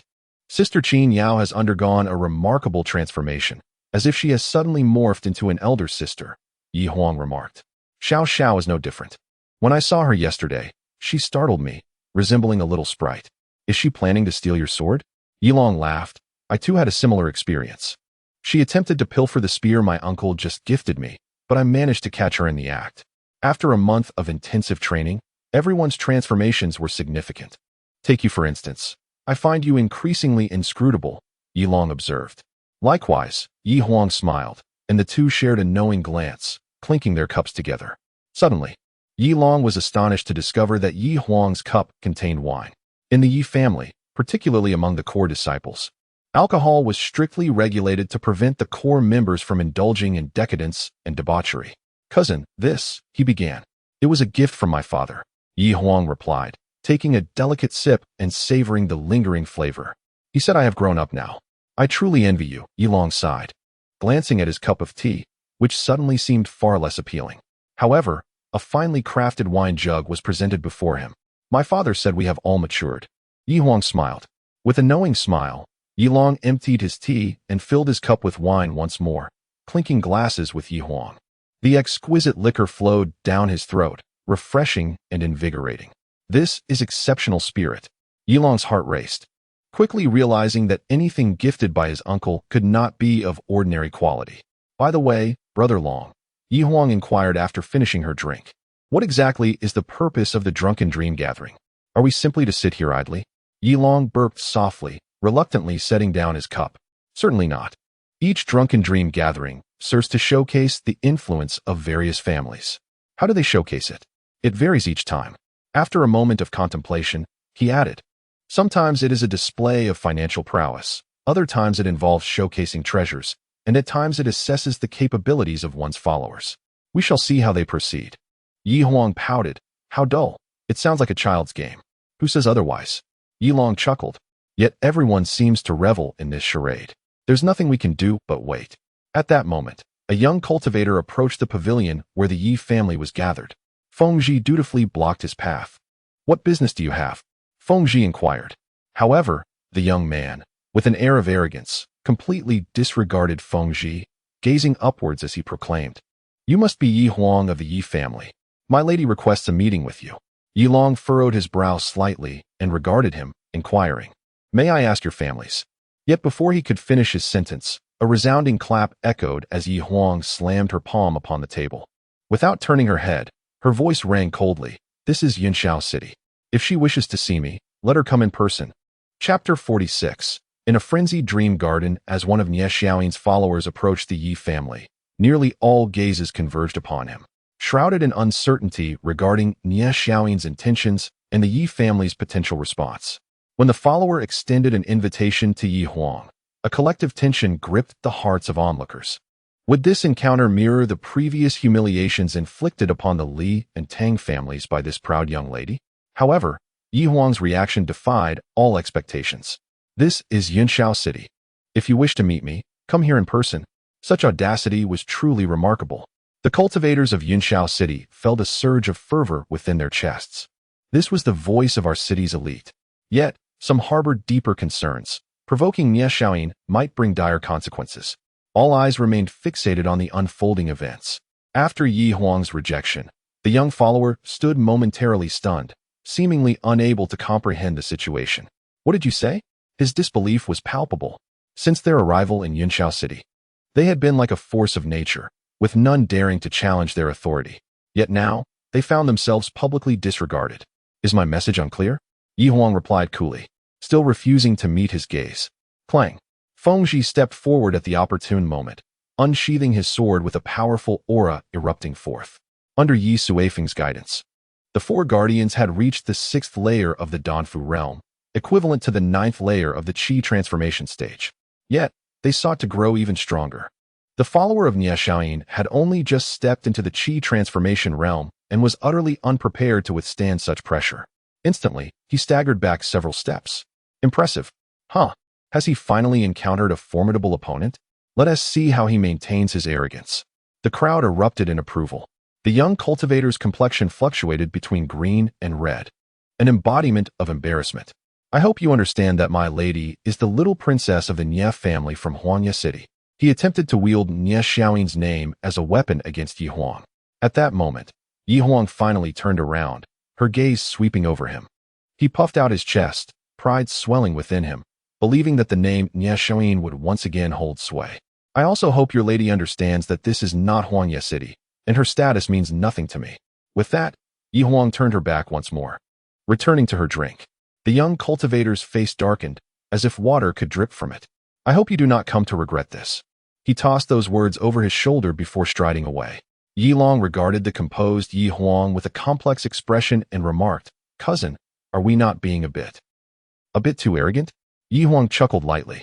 Ye Long nodded, well aware of his own reputation and having witnessed many similar confrontations throughout his life. Generally speaking, in such situations, an unspoken understanding prevails among all parties involved. Even if there exists animosity, outwardly, they tend not to overstep boundaries. Instances like that of Ye Huang, who boldly tears off the mask of civility and resorts to confrontation, are exceedingly rare. He believed Ye Huang must be somewhat inexperienced. As for the Nye family of Huangyi City, I have heard they are a formidable clan. We need not cultivate enmity over trivial matters, Ye Long explained. However, Ye Huang merely shook her head lightly. Cousin, times have changed. Have you not discerned the recent movements within our family? My father's intention is to bolster our strength to the greatest extent, to expand our influence and territory. In such circumstances, how can we afford to be patient? Ye Huang asserted. Ye Long fell silent. Indeed, the changes within the family had been so rapid that he struggled to keep pace. Yet, he still harbored concerns about provoking a powerful adversary like the Nye family. Ye Huang let out a soft sigh. Cousin, have you forgotten what father has said? The Ye family no longer fears anyone. Do you not believe him? Or do you simply wish to lead a life of safety, avoiding the thrill of vengeance? Ye Long paused momentarily. Who wouldn't desire the exhilaration of vengeance? Yet reality often does not permit such capriciousness. A moment's carelessness could plunge one and their loved ones into an abyss of despair. Unless, of course, one possesses an unassailable ally. As Ye Long pondered, a sudden epiphany struck him. Uncle, is it not? His strength is nearly incomprehensible. Even someone as formidable as Bufei is but a tool in his hands. What then is there to fear? A long-dormant aura, one befitting the youth, began to rise within Ye Long. I may still be unaccustomed to that way of life. Thank you for awakening me. Ye Long smiled, raising a toast to Ye Huang. Ye Huang replied with a grin, regardless of who that Ye Suifeng is. We have no reason to cower. Otherwise, it would greatly disappoint our father. The two imbibed their fine wine and erupted into hearty laughter. Suddenly, a sharp rebuke echoed from nearby. What a useless fool. Ye Suifeng struck her follower across the face, leaving him dazed and disoriented. Miss, that Ye Huang is simply too arrogant. I mentioned your name, yet she disregarded me completely. The young cultivator lamented, his voice tinged with despair. A glimmer of frost appeared in Ye Suifeng's eyes.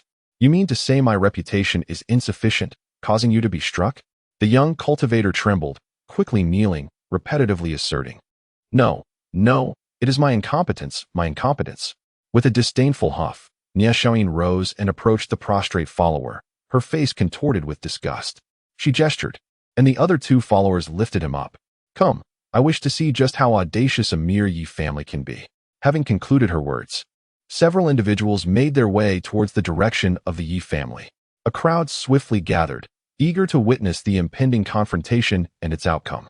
Ye Suifeng and her entourage soon arrived at the Ye family's domain, where Ye Huang and Ye Long took notice of their presence.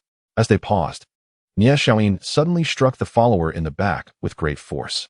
The blow was immensely powerful, causing the follower to spew a significant amount of blood and collapse to the ground. Hey Ye, how dare you injure my servant? What punishment shall you face for this transgression? Ye Suifeng exclaimed loudly. The onlookers erupted in a frenzy. To frame another in such a blatant manner was utterly outrageous. How insufferable to flaunt one's connections. They expressed their indignation, having never witnessed such audacity before. All eyes turned to Ye Huang, curious to see how she would respond to this provocation. Behold, this is the manner in which the scions of prominent families exhibit their arrogance, someone remarked. Ye Huang exchanged a smile with Ye Long and rose to her feet. From her elevated position, she gazed down at the diminutive figure before her. Despite merely being at the second level of cultivation, this individual commanded the deference of many who surpassed her in strength. Indeed, having connections breeds impunity. Is he your servant? Ye Huang inquired. Ye Suifeng, squinting at Ye Huang's seemingly placid demeanor, replied, Indeed, now tell me what you intend to do. Ye Huang chuckled softly. Since you have acknowledged this, very well. She descended slowly and declared, Your servant is arrogant and insolent, his words and actions utterly revolting. His repulsiveness has rendered all cultivators present from Yunxiao City unable to eat. Therefore, since he is under your command, you shall compensate him for his misdeeds. A sum of 100,000 spirit stones shall suffice as a reparation for emotional distress. Otherwise, you shall not leave here today. With that, Yi Huang waved her hand, and her allies, led by Feng Zhi, surged forward, encircling Ye Suifeng and her group, with swords drawn and an air of menace. Yi Huang stood with her hands clasped behind her back. This tactic, she mused, was to repay deceit with extortion. You dare to slander me to my face? Then I shall boldly extort you in return. I shall act with impunity. What can you do about it? Chapter 47. The differences surrounded by a group of menacing figures. Ye Suifeng found herself momentarily at a loss. Throughout her life, she had always wielded the power to declare guilt upon anyone she desired. She had never encountered such brazen extortion before. This was a notion she found hard to accept. Yi Huang, how dare you slander me? Ye Suifeng exclaimed loudly. Slander? What slander? Yi Huang shrugged. I believe everyone present can attest that you have spoken arrogantly and insulted the cultivators of Yunxiao city with impunity. Wouldn't you agree? Yi Huang turned to the surrounding cultivators. Indeed. Absolutely. It's utterly disgusting. Yes, we can all testify to that. Such arrogance. Daring to be insolent before the pride of Yunxiao city. How despicable. The onlookers voiced their agreement. Ye Suifeng's recent conduct had long ignited a fire of indignation within them. And now, emboldened by Yi Huang's presence, they felt no fear in rebuking her loudly. Yi Huang smiled faintly. You see, this is the wrath of the people. Thus, without 100,000 spirit stones, you truly cannot leave. Listening to the clamorous crowd, Ye Suifeng's face flushed with a mix of anger and embarrassment. She had never encountered anyone so audacious. 100,000 spirit stones were not a significant sum for her, but to concede here would be a blow to her pride. Yi Huang, are you serious? Ye Suifeng said in a low voice. Hell, what do you think? Yi Huang replied, drawing her sword and pointing it directly at Ye Suifeng. The cold gleam of the blade flickered in her eyes. If you dare to harm me, I will ensure your Yi family is erased from existence. Ye Suifeng shouted defiantly. Then let us see you try, Yi Huang replied, her smile fading as she stepped closer to Ye Suifeng. With each step, her aura intensified, a palpable sword intent pressing down upon Ye Suifeng. A chill of fear coursed through Ye Suifeng. This person truly intended to strike. In a moment of panic, she produced an exquisite jade talisman and crushed it with force. Elder Wu, come quickly, Ye Suifeng cried out. In an elegant chamber on the upper floor of the broken dream tower, a kind-eyed elder was leisurely sipping wine, captivated by the graceful dancers below. Suddenly, a flicker of cold light flashed in his eyes. Who dares to harm my young lady? He exclaimed, rising swiftly into the air. Yet, just as he exited his field of vision, he began to descend slowly. Accompanying his descent was another figure, a hand gently resting on the elder's shoulder, seemingly weightless, yet instilling within him an overwhelming sense of dread. Let the children handle their own affairs. The newcomer was none other than Ye Suifeng. The elder's expression was one of astonishment. He could hardly fathom that within the seemingly insignificant Yunxiao city, there existed such a formidable practitioner. His own strength, at the out-of-body stage, offered him not a shred of resistance in the presence of this young man. The two resumed their seats by the viewing window. As Ye Suifeng casually picked up a spirit fruit from the table, observing the dancers below. Elder, he managed to swallow hard, grappling with the enigma of the seemingly youthful figure before him, from whence he hailed, and from what lineage he derived. Those are the 4 renowned courtesans of the Drunken Dream Pavilion, performing together, such a rare sight. Do take the time to appreciate it, Ye Suifeng remarked, pointing at the enchanting beauties below. The elder, however, was far too anxious to indulge in such distractions. The shattering of the protective talisman by Ye Suifeng undoubtedly indicated she had encountered a formidable adversary. Should anything befall her, he would share in the consequences. Elder, I must intervene. I am her protector, he asserted, his voice resolute yet strained. Ye Suifeng regarded him with a knowing smile. I advise against it. The entity behind that individual is both charming and elusive, and at times, quite temperamental. To approach would be tantamount to courting death. Thus, it is best for you to remain here and enjoy the performance. The elder cast a doubtful glance at Ye Suifeng, pondering whether the warning was not, in fact, a reflection of his own predicament. Nevertheless, he dared not move, fearful of invoking the wrath of such a volatile being. Meanwhile, after shattering her talisman, Ye Suifeng awaited the arrival of her protector. Yet he did not come. As Yi Huang drew nearer, her aura surged to a peak, suffocating her with its intensity.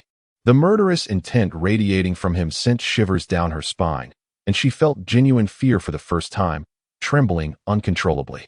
When Yi Huang was merely 3 steps away, Ye Suifeng finally crumbled, collapsing onto the ground. "Wu, you're bullying me," she cried out, tears streaming down her face. Yi Huang was taken aback, awkwardly rubbing his nose, feeling a wave of embarrassment wash over him. "What happened to your earlier bravado? If I were to strike you now, would that not seem like bullying a young girl? After all, I'm only 15 myself." Shaking his head, he sheathed his sword. It dawned on him that Ye Suifeng was merely a spoiled girl. "I shall not bully you. Present me with 100,000 spirit stones, and I shall let you go." Sobbing, she fumbled for a storage pouch and handed it over. "This is all my pocket money." Yi Huang opened the pouch and found it contained over 100,000 spirit stones. Indeed, she hailed from a prominent family, and such allowances explained her reckless behavior. At an unknown location, Yi Xiaoxiao suddenly sneezed several times. Yi Huang returned the remaining spirit stones after taking the 100,000. "Well then, since I have received compensation for my mental anguish, I shall not make things difficult for you. You may leave." With her head bowed, Ye Suifeng rose from the ground. Without daring to utter more, she turned and squeezed through the crowd, vanishing from sight. Her followers, equally chagrined, hastily fled as well. How satisfying it was. Off you go back to Huangye City. Yunxiao City is not a place for your ostentatious displays. Is this truly the prodigy of the Yi family? Indeed, extraordinary. The other cultivators exclaimed in delight. Many loudly praised Yi Huang, who, despite being humiliated by the Li and Tang families, resolutely fought back, employing thunderous tactics to restore Yunxiao City's reputation.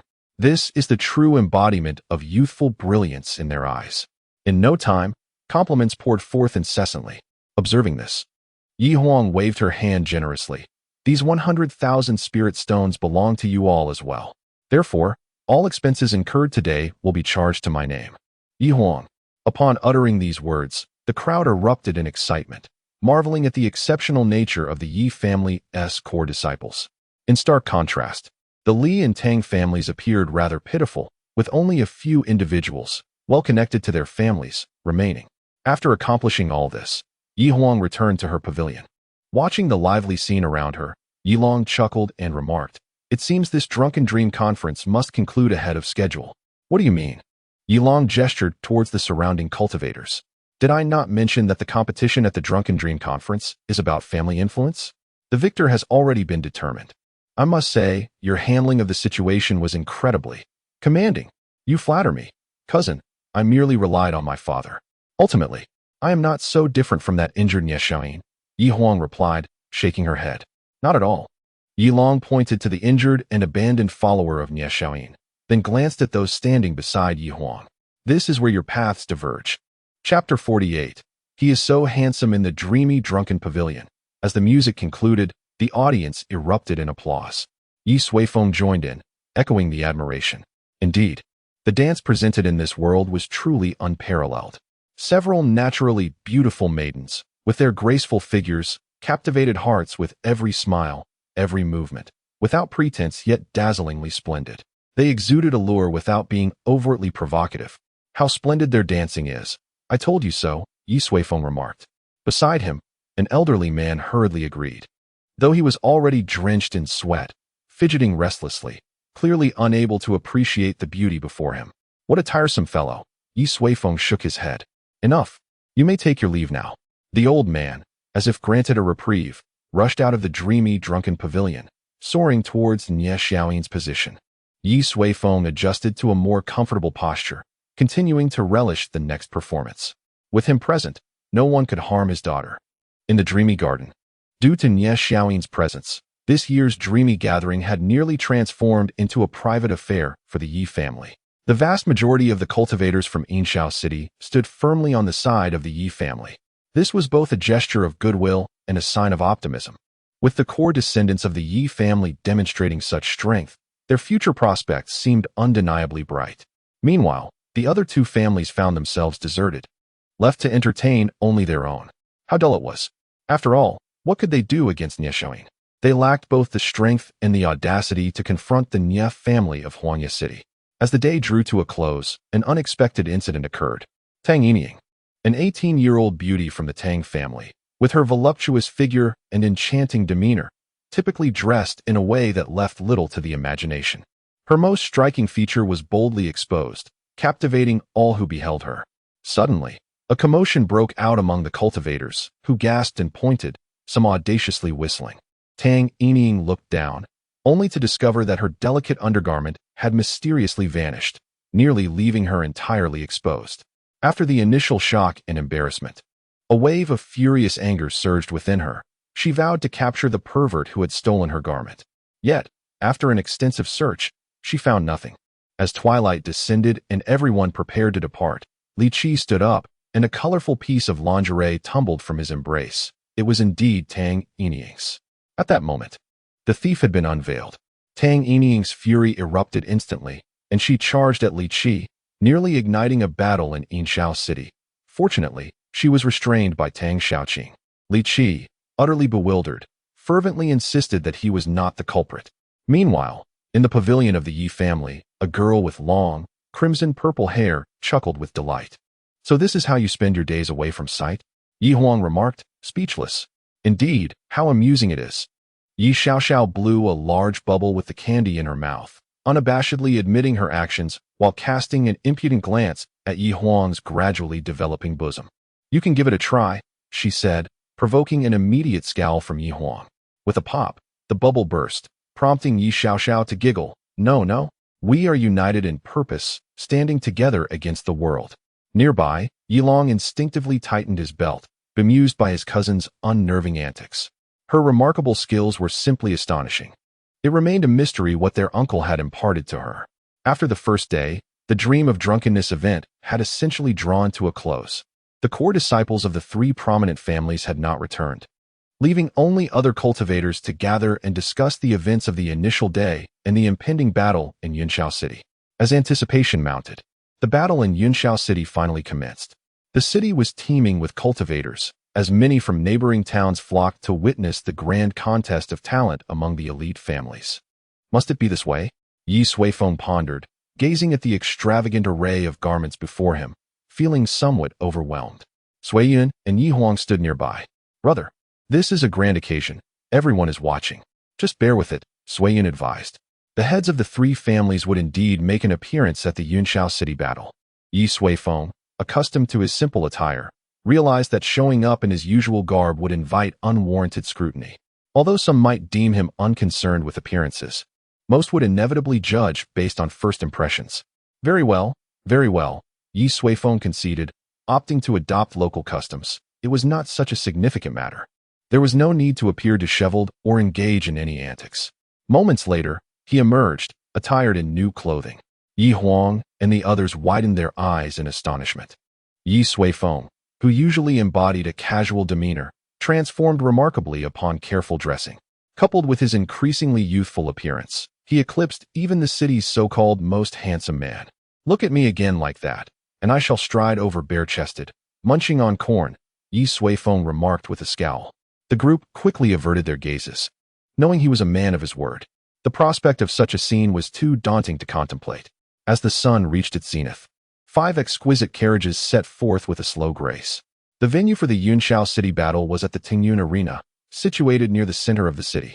In truth, it was merely a short walk from the Yi residence, and the use of carriages was purely for ostentation. By the time the Yi family's procession arrived at the arena, the spectators above were already packed to capacity. Their arrival immediately captivated everyone's attention. As in previous years, the Yi family was always the first to arrive. The elder with a long face, stroking his beard, remarked that the Yi family, being the weakest, should wait for the other 2 prominent families. Otherwise, it would discomfort them and could lead to a severe beating. "Silence! Who are you calling weak?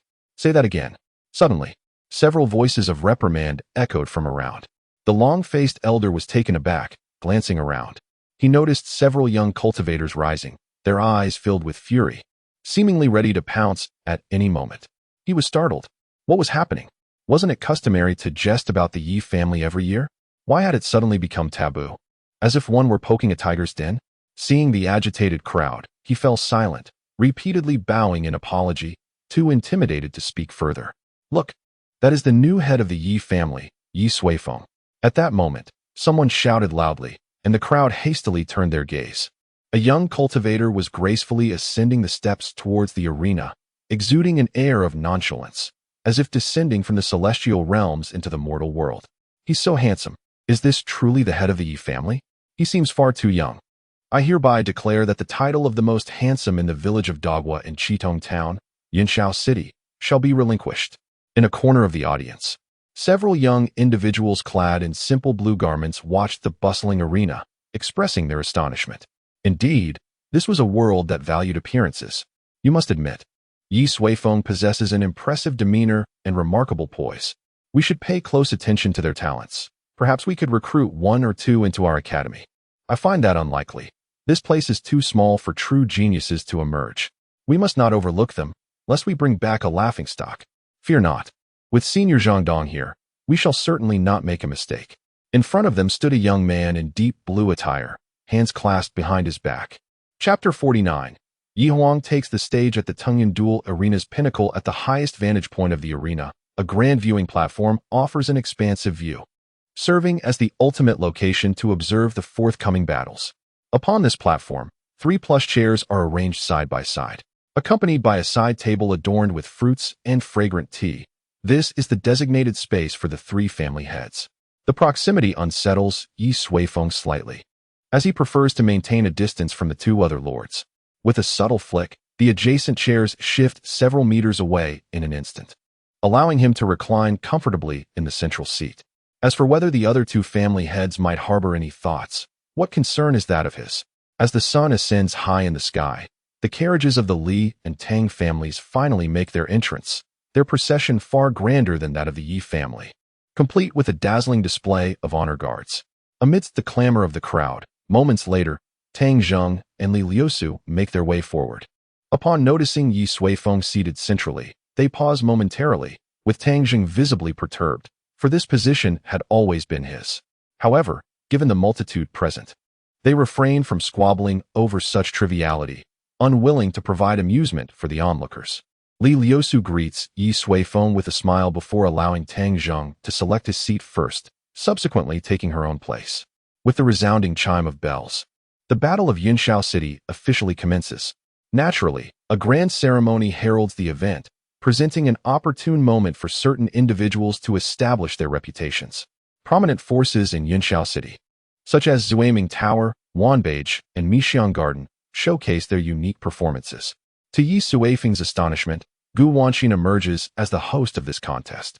Undaunted by the gathering of thousands, she engages the audience with wit and charm, her beauty and graceful figure igniting fervor among the spectators. As the opening ceremony concludes, the focus shifts to the main event. Gu Wanxin begins to outline the rules governing the Yunxiao City battle, detailing a system designed to ensure fairness, ultimately determining the ranking of families based on their performance. Yet, Ye Suifeng finds little interest in the specifics. The descendants of the 2 families are no match for Yi Huang and her companions.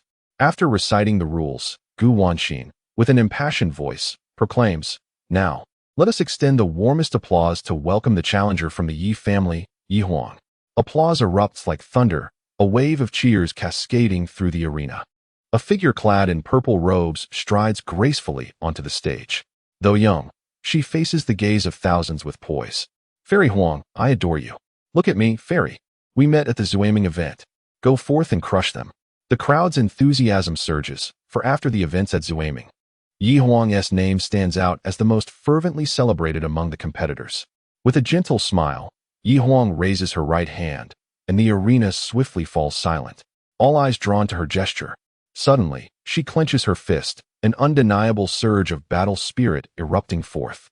The surrounding crowd erupted with a fervor akin to a boiling pot, their calls for Yi Huang nearly dispersing the clouds above. "Hee, Brother Yi, your daughter certainly possesses an impressive presence," Li Liusu remarked, his smile failing to mask his surprise. The scene had startled even him. He had never witnessed a young person exude such formidable charisma and magnetism. Indeed, I take great pride in her," Ye Suifeng replied cheerfully. Li Liusu's facial muscles twitched as he questioned, "Shouldn't you express a modicum of humility, as is customary? Why so readily accept it?" "Humph. Those who are too rigid are prone to breaking." At this moment, Tang Zheng interjected. "Yes, Yes, but I remain unconcerned, Ye Suifeng replied nonchalantly. Both families, feeling the tension, fell into a sullen silence. When Shu, this is Ye Huang, a dark-skinned youth said to the middle-aged man beside him in the audience. Truly extraordinary. The middle-aged man nodded in acknowledgement. Indeed, she is the most captivating woman I have ever encountered. The dark-skinned youth gazed at Ye Huang in the center of the arena. His eyes filled with admiration. Mi Feng, my boy, you have finally awakened, the middle-aged man chuckled. Mi Feng felt a tinge of embarrassment, but soon donned a pensive expression. But she is far too exceptional, Wen Shu. I am unworthy of her. What is there to fear? The middle-aged man patted his shoulder. You are the son of the Blackstone City Lord, and in merely 3 years of training, you have already reached the 8th level of Qi transformation. In terms of talent, you are not inferior to Ye Huang. But Mi Feng attempted to protest, only to be interrupted by the middle-aged man. Enough. Once this grand event concludes, I shall speak with the head of the Ye family. Mi Feng turned to gaze at the figure in the arena, ultimately nodding in agreement. The clamor of the fighting arena persisted for quite some time. Once it subsided slightly, Gu Wanxin, wearing a smile, continued, next, it will be the Li family, who ranked second last time, to decide whom they will send to face Ye Huang. This is one of the rules of combat. No need for that. Ye Huang suddenly interjected. She surveyed the Li family's preparation area and pointed her sword sheath at one individual among them. I choose to challenge Li Qi. Li Qi below the stage was rendered momentarily speechless. They had originally intended to send out the weakest, Li Suifeng, to gauge Ye Huang's capabilities. Little did they expect her to initiate a challenge herself. Gu Wanxin expressed mild surprise, saying, Are you certain? According to the rules, if you initiate a challenge, regardless of the outcome, you must proceed to the next battle. It matters not, Ye Huang replied, her face adorned with a confident smile. Today, I aim to demonstrate that the Ye family is no longer what it once was. The uproar surged once more. Choosing to engage in successive battles requires more than mere courage. It is essential to recognize that this pertains to the future development of one's own family over the next 2 years, and one can never be too cautious. Observing Ye Huang's resolute demeanor, Gu Wanxin let out a soft sigh and said, Very well. Let us welcome the prodigy of the Li family, Li Qi. Below the stage, Li Qi's expression shifted. A few days earlier at the drunken dream garden, although he had only caught a distant glimpse, he discerned that Ye Huang was indeed extraordinary, leaving him in a state of uncertainty. However, recalling his own progress over the past few days, Li Qi tightened his grip on the sword and stepped onto the arena. Go, brother Li Qi. Defeat this arrogant fellow. Li Qing'er shouted loudly. Last time at Qinggu jailing, she had suffered considerable loss at Ye Huang's hands. At that moment, she vowed to have Li Qi settle the score with Ye Huang. Today, her wish was finally fulfilled. She held unwavering confidence in Li Qi. Feeling the encouragement from behind, Li Qi steadied his mind and moved forward. Let the battle commence. The first match of the Battle of Yunxiao City had begun. Ye Huang and Li Qi stood facing each other, their spirits rising rapidly amidst the thunderous cheers of the crowd. Ye Huang ultimately stabilized at the 8th level of Qi transformation, while Li Qi surpassed the rumored realm, charging directly towards the 10th level of Qi transformation. A gasp of astonishment rippled through the crowd. Li Qi has hidden his cultivation, they exclaimed. This spells trouble for Fairy Huang. Concern for Ye Huang spread among the spectators. Yet, Ye Huang, standing opposite Li Qi, remained unflinchingly calm. Prepare yourself, Li Qi declared, and his sword was swiftly drawn. His body flickered across the stage, creating a series of illusory figures that dazzled the eyes. This was the shadow step, a technique of the profound grade, and Li Qi had employed such a formidable maneuver right from the outset. Some recognized the technique he wielded. Amidst the myriad astonished gazes, several of Li Qi's figures simultaneously drew their long swords, launching an assault on Ye Huang from all directions. It seemed he intended to claim victory with his very first strike. Clang! The sound of metal clashing resounded. The myriad shadows of Li Qi gradually faded, leaving only his true form. However, his attack was firmly blocked by Ye Huang, who had yet to unsheath her sword. Such flamboyance, Ye Huang remarked with a cold smile. But it's not over yet, Li Qi shouted, and suddenly the long sword in his hand erupted with intense flames, 3 fire dragons soaring into the air, roaring towards Ye Huang. This scene reminded Ye Huang of her time training in the 9 heavens. The purple celestial light, seemingly gentle, was composed of countless tiny divine dragons. The 3 fire dragons before her, if compared to those divine dragons, were akin to the disparity between fleas and the great Kuanping. She slowly extended her palm. Boom! A tremendous tremor echoed through the arena. The fire dragons roared defiantly, yet within Ye Huang's palm, a thin veil of light mist emerged, effortlessly blocking all the flames. Standing firm as a mountain, the searing fire instantly engulfed half of the arena where Li Qi stood. Li Qi hurriedly turned around and retreated. The flames quickly dissipated, leaving several large holes burned into his clothing, and his handsome face marred by patches of black soot. A pallor of fear washed over his features as he realized the strength of his opponent. How can this person be so formidable? It seems you have yet to fully master that sword, Ye Huang remarked indifferently. The fire dragon that had just erupted was indeed born from the very essence of Li Qi's sword, a manifestation of the weapon's innate capabilities. This spirit sword was at least of a high-grade level. Ye Huang glanced at the sword in her hand. It was originally of the finest quality within the high-grade realm. However, not long ago, Ye Suifeng had casually refined it a bit. Now, it had transformed into a true treasure of the celestial grade. Ye Huang, do not become overly complacent, Li Qi retorted, wiping the soot from his face, his voice laced with anger. Being forced back was one thing, but he could not tolerate being critiqued on his cultivation by this younger woman. Then apply yourself more diligently, Ye Huang replied coolly. Fury ignited within Li Qi. This is your challenge. He gripped his sword tightly and once more employed the shadow leap technique. This time, the arena was filled with even more phantoms, all moving in unison, nearly indistinguishable from one another. 10,000 layers of sword forest.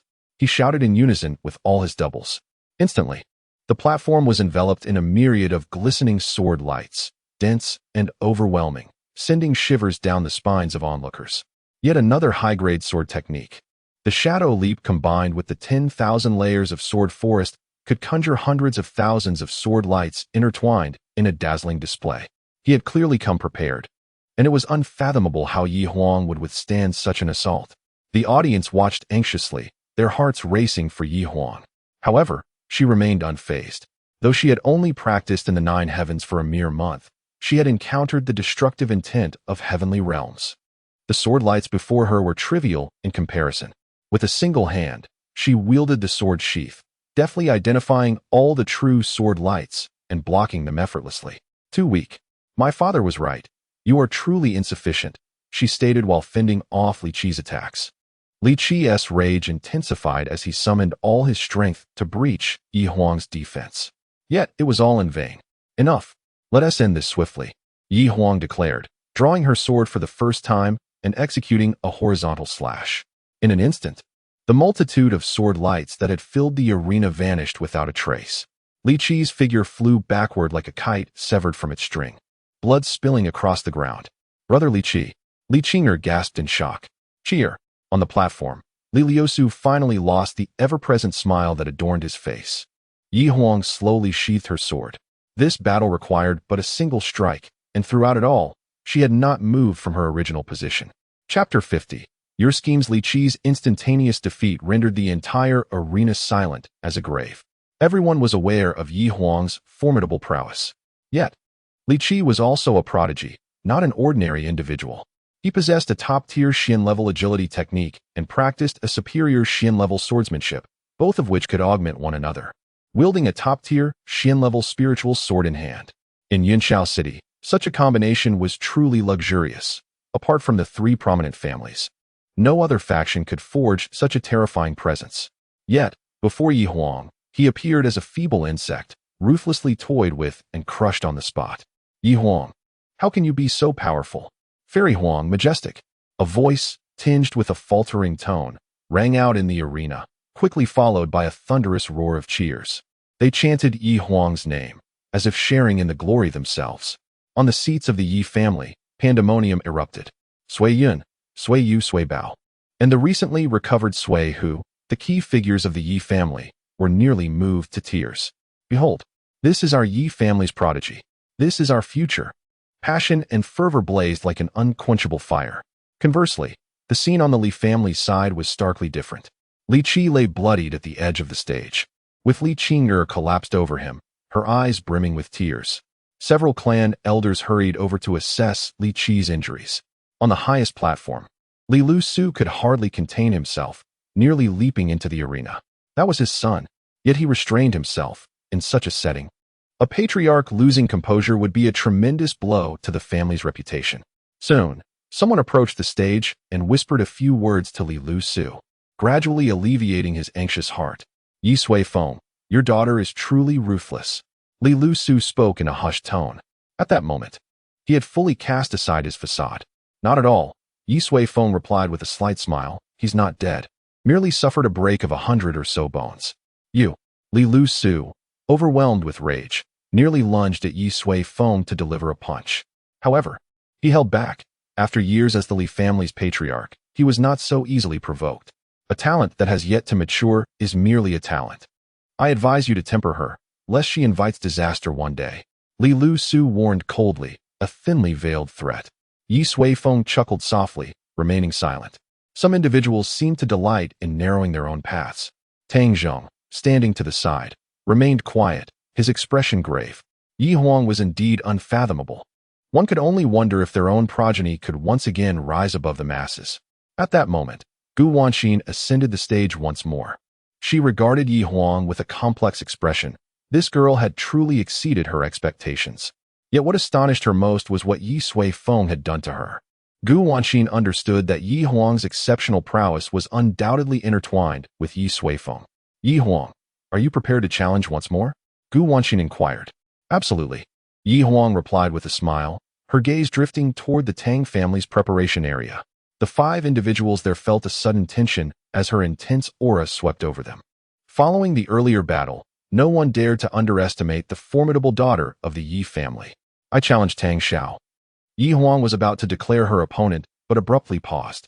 Casting a glance at her father on the high platform, she resignedly stated, never mind. Let them choose their own contender.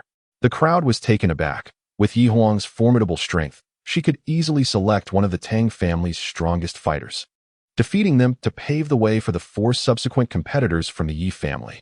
However, she had opted for an alternative approach, granting the Tang family more choices.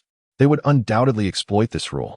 Moments later, the Tang family indeed dispatched their weakest member, Tang Wuhua, who was at the 6th level of Qi transformation. After all, since Li Qi had suffered a crushing defeat, what chance did he have of victory? Clearly, the Tang family intended to use their lesser fighter to stall the Yi family's superior contender. This move was entirely predictable. Yet, the audience was unconcerned with such tactics. They recognized the Tang family's cowardice and erupted in jeers.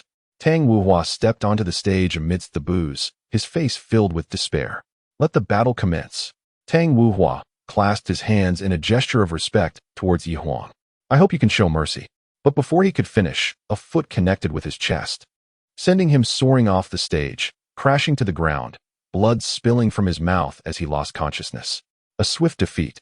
After this, Yi Huang did not await the final verdict and turned elegantly towards the Yi family's preparation area, departing with grace. Gu Wanxin was momentarily stunned before announcing, Yi Huang versus Tang Wuhua, victory to Yi Huang. The crowd erupted in applause as they welcomed the Yi family's second combatant, Yi Long. Another thunderous cheer filled the air. Although Yi Long did not possess the same legendary status as Yi Huang in Yunxiao City, his title as the master of the True Dragon Pavilion still held considerable weight. As Yi Long ascended the stage, he happened to brush past Yi Huang. Was it your uncle who instructed you to act this way? Yi Long asked. Yi Huang shrugged. He said to let you all have some fun. Yi Long felt a mix of embarrassment and determination. For his uncle, was this battle merely a game? Well then, let us truly enjoy ourselves. A profound battle spirit suddenly erupted from Yi Long. In the ancient arena, he had faced countless defeats, but his indomitable will had been tempered to a fiery intensity. I challenged Tang Xiaoqing of the Tang family. Before Gu Wanxin could respond, Yi Long declared his target. He too sought a series of consecutive battles, aiming to confront the strongest of the younger generation in Yunxiao City. The audience was nearly hoarse from their cheers. The descendants of the Yi family were simply too overwhelming, igniting a fervor within the crowd. Under the watchful eyes of all, Tang Xiaoqing stepped onto the stage. I've long admired your reputation. Likewise, came the cordial reply. The 2 individuals exchanged amicable greetings, yet in an instant, They were embroiled in a fierce confrontation. Ye Long wielded his spear with grandiose movements, exuding immense power. However, Tang Xiaoqing, renowned in his own right, had already attained the 12th level of qi transformation and concealed his true prowess. With a fan held gracefully in one hand, his movements were ethereal. Both combatants displayed remarkable techniques, creating a perilous atmosphere, resulting in a stalemate with neither able to claim superiority. The audience exclaimed in exhilaration, for this was the battle they yearned to witness. While Yi Huang's earlier fight was thrilling, it had been too swift to fully savor. Both Ye Long and Tang Xiaoqing were the most distinguished members of their respective families, already celebrated figures, and their clash was a spectacle many had anticipated. As time progressed, several bloodied wounds appeared on Ye Long, yet his fighting spirit only intensified. The long spear, akin to a true dragon, struck fear into the heavens and the earth. Ultimately, under Ye Long's ferocious onslaught, Tang Xiaoqing was caught off guard and was struck hard, blood spilling from his mouth, his chest heaving as he struggled to land. Yet Ye Long's attack surged forth once more. I concede, Tang Xiaoqing shouted loudly, as the sharp tip of the spear hovered threateningly at his throat. With a resounding thud, Ye Long withdrew his spear, planting it firmly into the ground. A tempest erupted around him, scattering dust in all directions. The spectators' pupils dilated. The once solid arena bore deep, shocking cracks. Ye Long emerged victorious over Tang Xiaoqing, as Gu Wanxin announced the outcome of the battle with a booming voice. Subsequently, akin to Ye Huang, Ye Long opted to allow the Li family to select their own combatant. In a predictable turn of events, the Li family chose the weakest, Li Suifeng, as fodder. Unsurprisingly, Ye Long dispatched Li Suifeng in just a few moves, returning to the Yi family's preparation area. Thus, the Yi family, represented by one phoenix and one dragon, had secured 4 victories, illuminating their path ahead. Meanwhile, atop the highest platform, Li Liusu and Tang Zheng wore expressions as grim as a burnt pot. After all, the strongest individuals from both their families had been defeated. Brother Tang, Xiaoqing has also fallen, Li Liusu suddenly remarked. The two exchanged glances, a flicker of resolve igniting in Li Liusu's eyes, while Tang Zheng nodded subtly. Ye Suifeng sat among them, feigning ignorance. A conspiracy, perhaps? You scheme as you will. Chapter 51. Bound by law, the Yi family emerged victorious in both battles, triumphing over the most formidable members of the Li and Tang families. This remarkable achievement elevated the Yi family's reputation to unprecedented heights. Yet, a tinge of regret lingered among them. Typically, such powerful warriors are reserved for the climactic moments of a contest. Why, then, did they reveal all their cards at the outset? What significance remained for the forthcoming battles? However, the arrival of Ye Suifeng shattered their expectations once more. With an ethereal beauty reminiscent of a celestial maiden, she chose to issue a challenge without specifying her opponent, inviting anyone to step forward. In a bid for caution, the Li family dispatched a relatively weaker member, Li Ming, who was at the 7th level of qi transformation. Yet, Ye Suifeng unveiled her full strength, demonstrating the pinnacle of qi transformation. Her momentum far surpassed that of Tang Xiaoqing, leaving the audience in stunned silence. What was happening within the Yi family? Initially, they believed Ye Huang and Ye Long constituted their strongest forces, only to be confronted with an even more formidable contender. Such a revelation was nothing short of astonishing. Unquestionably, Ye Suifeng's unrestrained prowess rendered Li Ming incapable of mounting even a single attack. As he was swiftly cast off the stage, the Tang family, with expressions darkened, chose to forfeit, for they recognized that apart from Tang Xiaoqing, none stood a chance against Ye Suifeng. Soon, it was time for the 4th battle. The representative from the Yi family was Yi Qian. Taking a deep breath, he ascended the stage with measured steps, fully releasing his qi to reveal his 6th level of qi transformation. The audience exhaled in relief. This was the expected turn of events. Go, Yi Qian. We believe in you, Yi Master, shouted 2 young boys and girls, their faces flushed with excitement as they rallied around him. Yi Qian smiled at them, offering a reassuring gesture. Senior Gu, I choose to challenge Li Shenge from the Li family, he declared confidently. The Li family, upon hearing this, erupted in ecstatic cheers. This Yi Qian appeared to be the most easily vanquished opponent, alleviating their earlier concerns about him selecting a weaker adversary. Instead, He had chosen Li Shenge, second only to Li Qi in strength, a reckless choice indeed. Teach him a harsh lesson. The Li family members clamored excitedly. Watch closely, Li Shenge said with a subtle smile, gracefully leaping onto the stage to stand opposite Yi Qian. The fourth battle commenced.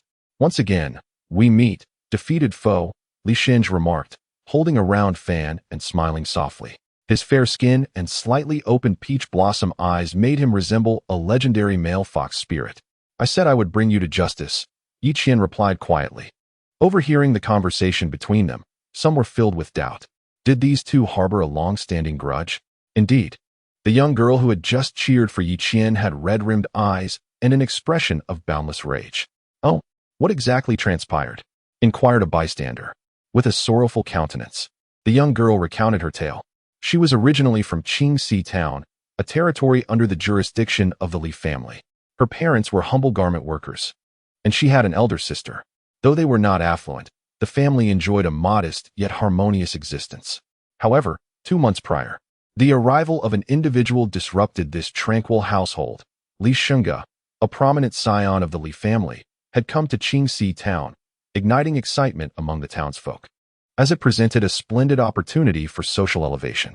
Li Shenge's visit was motivated by the town's esteemed tailoring craftsmanship, as he sought to commission a bespoke outfit. He perused every shop in the town, but found no suitable choice. Instead, he fixated on another target, the young girl's sister. When Li Shenge proposed that the young girl's sister become his maid, the onlookers cast envious glances. Yet, the girl's parents were filled with trepidation. They were honest folk who had never contemplated marrying their daughter into a wealthy family. Thus, they rejected Li Shenge's overture. Li Shenge, unfazed, praised their principled stance and gifted them an exquisitely valuable jade pendant. However, that very night, a band of masked assailants stormed into the girl's home, seizing the pendant, slaughtering her parents, and abducting her sister. The young girl, hiding beneath the bed, witnessed the horrific scene unfold before her eyes. The following day, the town's administrators arrived, hastily concluding that it was a case of greed-fueled murder. From that moment on, the girl wandered the streets, forlorn and desolate. Eventually, she encountered Yi Qian, a young man who, aside from her family, provided her with a sense of security. Upon learning of the girl's plight, Yi Qian resolved to track down the avaricious villains and bring them to justice. Though the criminals were seasoned, Yi Qian managed to uncover clues leading him to an astonishing revelation.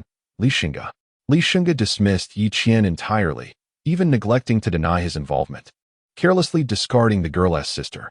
By that time, the sister was battered and traumatized, barely recognizable as a human being. Ultimately, she perished in Yi Qian's arms. Enraged, Yi Qian confronted Li Shenge, sword in hand. However, at that moment, Li Shenge was a formidable master of the transformation realm, while Yi Qian was still in the qi refinement stage. Unsurprisingly, he was ruthlessly overpowered, left grievously injured and subjected to humiliation. Though Yi Qian lay on the brink of death, his gaze was resolute. I shall bring you to justice, he declared to Li Shenge. With a scoff, Li Shenge retorted, Huh, with your capabilities, you shall never achieve that in this lifetime, before arrogantly departing. Upon hearing this tale, the individuals surrounding the young girl were consumed by a seething fury, their hearts ablaze with righteous indignation. How detestable! Humph. I had previously heard whispers that this Li Shenge frequently roamed the land, abducting young women and wantonly trampling upon their dignity. I never imagined it to be true. He is truly a scoundrel. They cursed vehemently, all hoping that Yi Qian in the arena would administer a fitting punishment. Yi Qian gazed at Li Shenge, who wore an air of arrogant disdain, and slowly raised his head. Today, I shall seek justice for all those you have wronged. With that, he clenched his fist and launched it towards Li Shenge. Presumptuous fool. However, Li Shenge merely responded with a scornful smile, casually unfurling his fan as he unleashed the full force of his 10-layer cultivation, colliding with Yi Qian's fist. A thunderous crash echoed as Yi Qian's body was propelled backward, flying several meters, nearly landing outside the arena. In the past, you were a mere waste in my presence. Now, you remain the same, Li Shenge contemptuously remarked. Yet, the retreating Yi Qian executed an action that astonished everyone present. He produced a brush. To the astonishment of onlookers, Yi Qian began to wield the brush, inscribing characters in the air. A vertical stroke, a bend, and another vertical stroke. It formed a remarkably simple character for mountain. But upon completing this stroke, a tremendous force descended from the heavens. The crowd instinctively looked up, yet saw not. However, in Li Xingge's eyes, a colossal black mountain loomed, descending with the weight of 1,000 tons, poised to crush him. With a startled cry, Li Xingge attempted to evade the impending mountain. Yet, its descent was far too swift. With a resounding thud, it landed heavily upon Li Xingge's shoulder, bending his back and forcing him to buckle at the knees. Kneeling upon the ground. How can this be? Li Xingge's expression was one of sheer horror. The mountain was eerily terrifying. It lacked the true terror of an actual mountain, yet its weight sapped every ounce of strength from him. Only by exerting every bit of his power could he withstand its crushing force. Li Xingge struggled valiantly, yet regardless of his efforts, the mountain perpetually hovered at the brink of his limits, leaving him in unbearable agony. Do you see? These are the very souls you have harmed.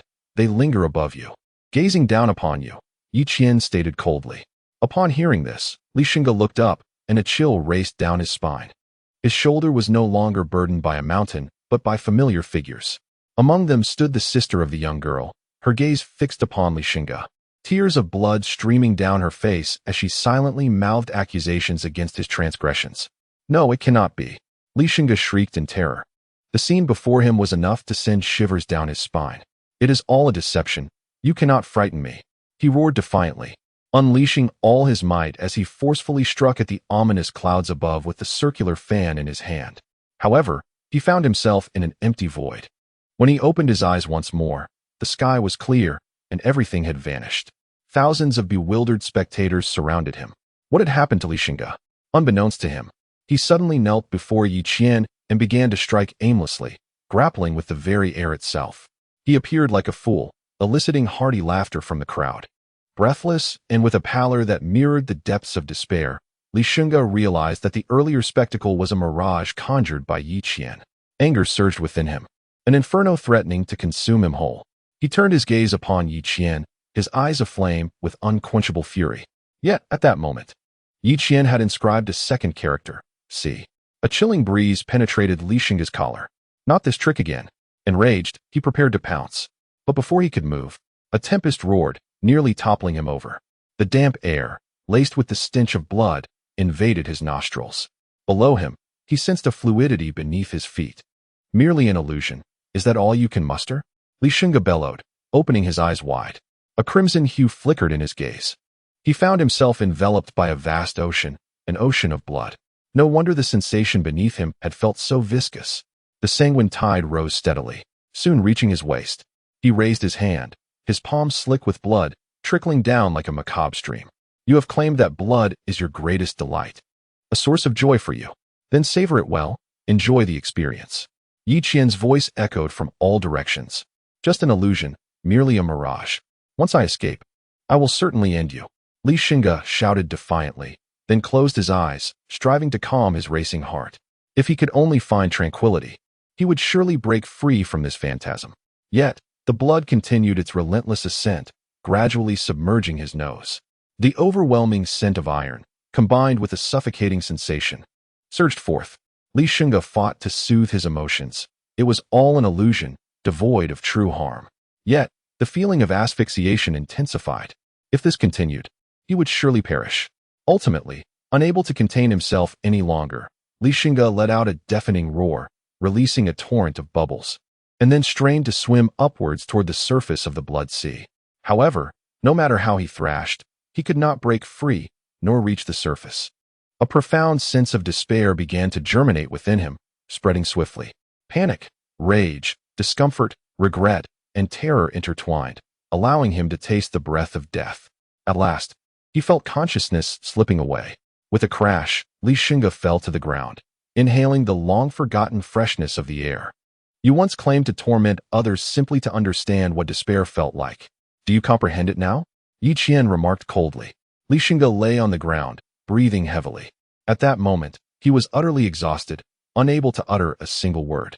Yet Yi Qian began to write again, this time inscribing 2 characters. I once vowed to bring you to justice. He contemplated that perhaps allowing you to perish upon that which you hold dear would be the most fitting end. With the brush in hand, Yi Qian completed the final stroke. Fox Fairy. No one knew the scene that unfolded in Li Xingge's eyes. But his demeanor sent chills through the hearts of onlookers.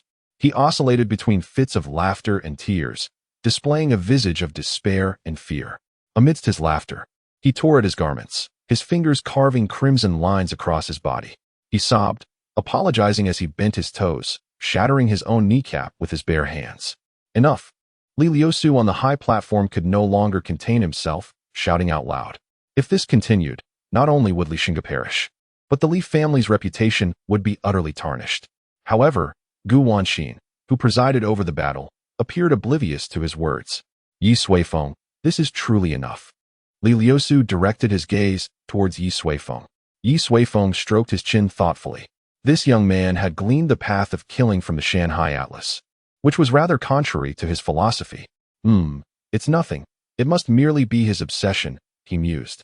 Ye Suifeng, are you even listening to me? Li Liusu rose in fury. I am listening. Ye Suifeng replied, lifting his head and declaring loudly, Yi Qian, that will suffice. Cease tormenting him. On the arena? Yi Qian nodded, wiping away the character's Fox Fairy. Only then did Li Liusu huff and take his seat once more. Just kill him, Ye Suifeng said coolly. Chapter 52. A change has come. The cloud-soaring arena in the center of the arena stood Yi Qian, gripping a bloodied, severed head. Following Ye Suifeng's command, he had lunged forward, swiftly dispatching Li Xingge with a single stroke of his sword.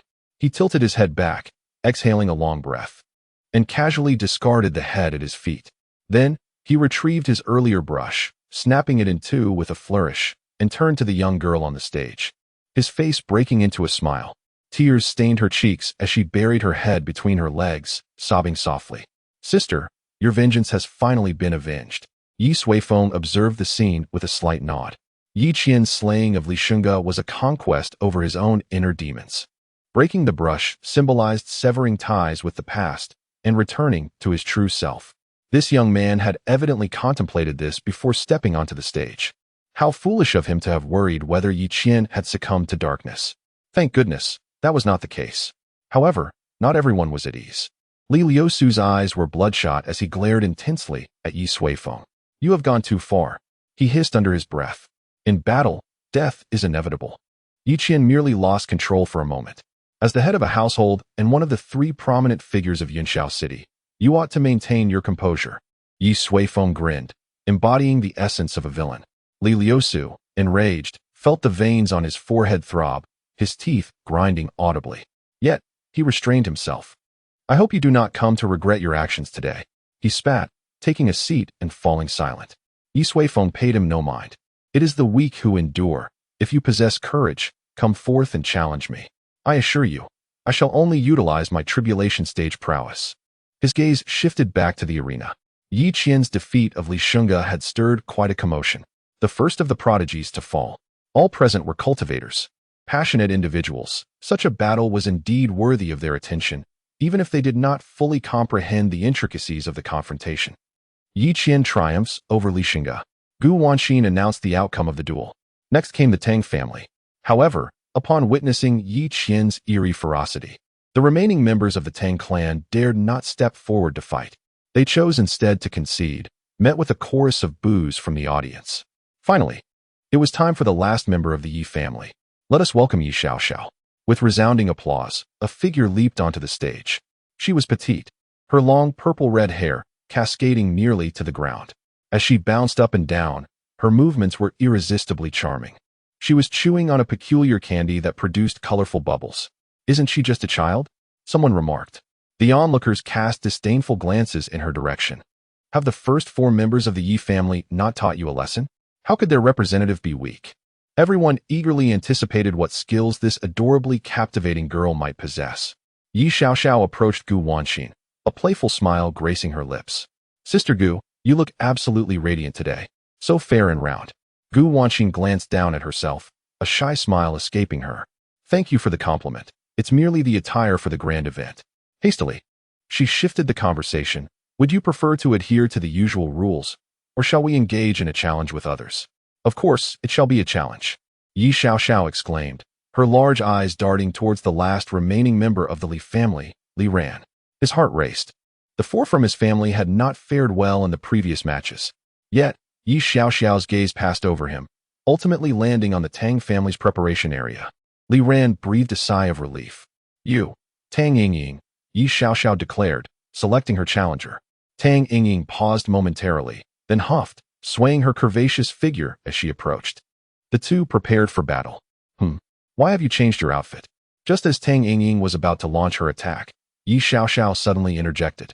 Stunned, she noticed the undergarment in Ye Suifeng's hand, a mix of embarrassment and fury flooding her. You. I remember now. It was you who caused that incident at the dreaming drunken gathering. Tang Yingying's realization ignited her anger. The embarrassing incident from the gathering had been a tremendous humiliation for her. Indeed, how would you like to thank me? Ye Suifeng retorted, forcefully tossing the undergarment into the audience, prompting a frenzied scramble among certain unsavory individuals. I shall kill you. Enraged, Tang Yingying drew her sword and charged forward. Hee. A blue halo materialized beneath Ye Suifeng's feet, rendering Tang Yingying's sword strike futile. I'm right here, Ye Suifeng's voice echoed from behind Tang Yingying, as a pink undergarment appeared in her hand. Return it to me. Tang Yingying rushed forward once more. If this continued, she would be left utterly exposed before thousands. Yet, with a flash of blue light, she again found herself grasping at air. Uncle One, what is this technique? Mi Feng from Blackstone City inquired, astonished. The middle-aged man beside him wore an uncomfortable expression. He was Mi Feng's guardian, tasked with ensuring his safety during this journey, as well as providing guidance on his cultivation. The battle at Cloud Sky City was a splendid opportunity for insight into the combat styles of its prodigies. Yet, this time, it was utterly bizarre. First, there was Yi Huang, who had effortlessly dominated the arena without lifting a finger. Aside from a single word, strong, there was little to explain. Yi Long and Yi Qinyao were somewhat understandable, but Yi Qian's methods were perplexing, leaving him unable to discern the type of technique employed. And now, Ye Suifeng was even more peculiar. Her movements resembled those of a portal to another realm. How could such divine prowess emanate from a mere girl at the Qi transformation stage? I am still assessing the situation, the middle-aged man replied. Uncle One, did you not claim to possess omniscience beneath the golden core? Mi Feng regarded him with puzzlement. The middle-aged man's eyelids twitched. You little rascal. Life's challenges are not to be trifled with. He ceased further discourse and redirected his gaze towards the arena. There, Ye Suifeng continued to toy with Tang Yingying, each leap accompanied by the addition of another item to her collection. Sometimes it was an article of clothing, at other times an ornament. Tang Yingying was nearly stripped bare. Ye Suifeng, you have gone too far. Tang Yingying was on the brink of collapse. Ye Suifeng pouted. All right, I won't tease you anymore. Don't be upset. With that, a blue orb suddenly materialized in her hand, and she hurled it towards Tang Yingying. Tang Yingying dodged, but as the orb passed her, it detonated. A soft blue arc enveloped her. Have a sweet dream, Ye Suifeng remarked. Tang Yingying rolled her eyes and collapsed onto the ground, soundly asleep. The onlookers were momentarily dumbfounded. What was this? To sleep at will? How splendid it would be to possess such a technique. Seeing her tactic successful, Ye Suifeng skipped over to Tang Yingying's side, leaning in to observe her serene sleeping visage. Fairy Xiao, please show mercy. I concede on her behalf, implored Tang Xiaoqing from the arena below. Ye Suifeng huffed. You have quite a sweet tongue. Very well. Her eyes twinkled as she produced a colorful pen from seemingly nowhere and began to create an abstract masterpiece upon Tang Yingying's face. After a snap of her fingers, Tang Yingying let out a soft whimper and awoke from her slumber. Tang Xiaoqing rushed forward to assist her. What has happened to me? Tang Yingying inquired, her expression one of bewilderment. No worries, Tang Xiaoqing began, but upon catching sight of her face, he nearly burst into laughter. We lost, let us depart. Yet he managed to restrain himself. Remember, don't look up. After Tang Yingying left, Gu Wanxin declared Ye Suifeng the victor. Ultimately, only Li Ran from the Li family remained. Before the contest could commence, he hastily chose to concede. There was no choice. The members of the Yi family truly intimidated him. Thus, the Battle of Yunxiao City concluded in an utterly unforeseen manner. The Yi family emerged victorious in all 10 matches, with 5 members of the Tang family still standing. Only Li Ran remained of the Li family's combatants, with the rest either dead or gravely injured. Consequently, the Tang family secured second place, while the Li family found themselves at the bottom. Heh, esteemed heads of the families, shall we discuss the forthcoming allocation of resources? Ye Suifeng proposed with a smile. Li Liusu wore a grim expression as he glanced at Tang Zheng, who gave a slight nod in return. Moments later, Li Liusu rose to his feet. Ye Suifeng, the Yunxiao city battle was indeed quite absurd. I believe the agreements among the three great families require re-evaluation. Chapter 53. Two choices from the highest vantage point of the arena. Li Liusu wore a sullen expression, his eyes dark and piercing, fixated intently on Ye Suifeng. It was utterly foolish to determine the future development of their clan based on a few inexperienced youths. Thus, I propose that from this day forth, such a regulation should be abolished. Brother Tang, what are your thoughts? Tang Zheng nodded slightly, remarking, it does seem rather like a farce. The three great clans bear the immense responsibility of governing the vast expanse surrounding Yunxiao City. Therefore, it would be prudent to consider the comprehensive strength of each clan when delineating the stakes. His countenance bore the seriousness of one deep in thought. Clearly, the two had reached an understanding long before. Even if the outcome of today's battle were different, such a proposal might still have arisen. Ye Suifeng stroked his chin contemplatively. The original intent behind the establishment of the Yunxiao City contest was to motivate the younger generation of the three great clans to train diligently and progress collectively. It was, without a doubt, a rather clever approach. Yet now, Li Liusu and Tang Zheng had evidently forgotten that original purpose. When they suggested that the distribution of benefits be based on the clan's overall strength, Ye Suifeng couldn't help but fall into silence, pondering, is there really such a boon? Indeed, I concur with your perspective, Ye Suifeng finally replied. Li Liusu paused, momentarily taken aback. He had expected Ye Suifeng's youthful temperament to lead him to impatience. Are you certain? He asked, unable to restrain himself from reiterating the question. Absolutely, Ye Suifeng affirmed. With a confirmed response, Li Liusu's brow relaxed slightly. You show some sense. Very well, let us draft a preliminary proposal. He continued, if we are to speak of strength, there is no doubt that Brother Tang is the mightiest, followed by our Li clan, and lastly, your Yi clan. So, wait a moment, Ye Suifeng interjected, turning his head to gaze at Li Liusu. Are you considering this so-called comprehensive strength based on the excess flesh upon your face? How is it that the Yi clan ranks last? Li Liusu's eyes twitched involuntarily. While he was indeed somewhat portly, he was far from being overly corpulent. What? Do you have a problem with that? He glared. Indeed, I have considerable doubts, Ye Suifeng replied calmly. A sudden chuckle escaped Li Liusu's lips. Ye Suifeng, do not be misled by a stroke of fortune that has granted you some wealth. Do not think you can act with impunity in Yunxiao City. This world is, after all, governed by the strong. The rules are forever dictated by the powerful. With that proclamation, he waved his hand, summoning three gaunt old men who appeared atop the highest platform, encircling Ye Suifeng. Upon seeing them, Ye Suifeng realized that these were three formidable beings at the nascent soul stage. How terrifying! They nearly frightened me. Li Liusu then turned to face the tens of thousands gathered in the arena. Hear me, all those not from the three great clans, leave the arena at once. We need to discuss some internal matters. His booming voice reverberated throughout the entire arena. Subsequently, a formidable assembly of cultivators descended upon the center of the arena, poised to swiftly expel all present. They were all members of the Li and Tang clans, each of them possessing at least the strength of the Golden Body realm. The crowd gasped, bewildered by the sudden turn of events. Yet, under the immense pressure exerted by these foes, they gradually began to take their stances. Alas, they were targeting the Yi family. Mi Feng, with a look of urgency, implored, Uncle Wen, you must devise a strategy. Uncle Wen's expression turned grave.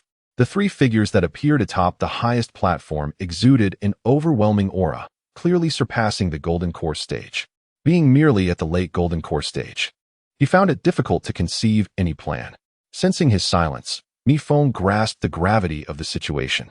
Suddenly, he dashed towards the periphery of the crowd, shouting, Phoenix Fairy, be cautious. Before he could finish his warning, a hand struck his shoulder, rendering him unconscious at Uncle Wen's hand. Holding Mi Feng's unconscious form, Uncle Wen glanced at the youthful figure on the high platform and shook his head slightly. Head of the Yi family, I wish you the best of luck.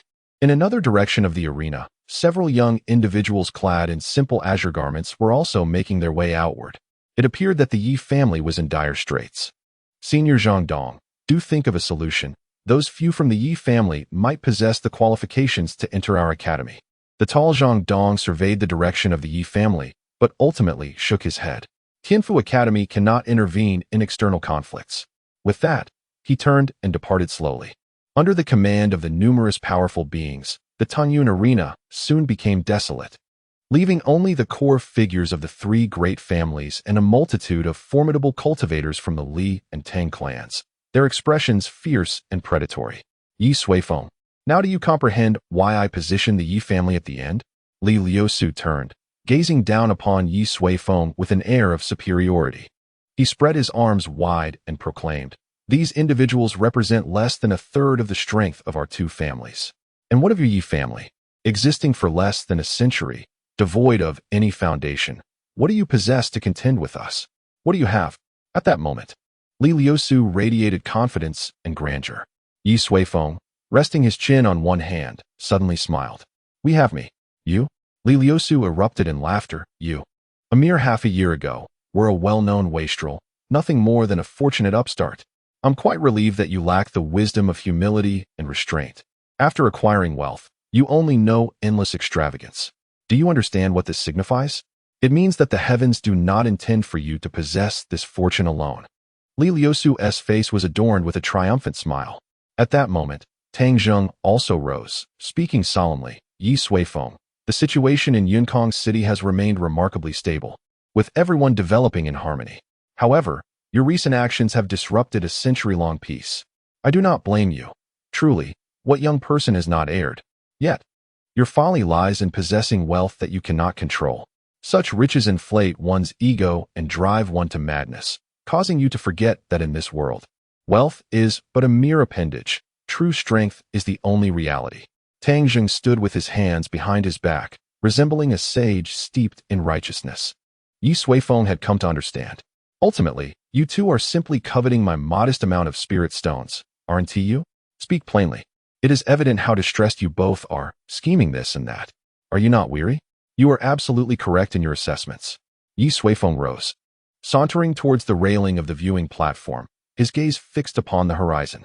In truth, I have always comprehended that every world operates on the principle of the survival of the fittest. The great devour the small consume the shrimp, and the shrimp prey upon the minuscule. This is a world I do not particularly cherish. However, every individual is unique. With differences comes comparison. With comparison arises conflict. And from conflict emerges the dynamics of strength and weakness. The ideal scenario is for the powerful to establish the rules while the weak adhere to them, allowing coexistence to flourish. Ye Suifeng turned to face them. You are indeed correct. Li Liusu's lips curled into a cold smile. So, does this mean you concur with our resolution? Yes, Ye Suifeng nodded. It is indeed time for Yunxiao City to embrace new rules and a new order. Li Liusu exchanged a glance with Tang Zheng, and both subtly nodded in agreement. How do you intend to handle this matter? Ye Suifeng regarded them thoughtfully and replied, I have devised two options. First, you relinquish all rights, properties, shops, and resources in Yunxiao City, and then take your people far away from its jurisdiction, never to return. In light of our shared existence for a century, I shall graciously bestow upon each of you 100 million low-grade spirit stones as travel fare. Should you refuse, then obliteration shall ensue.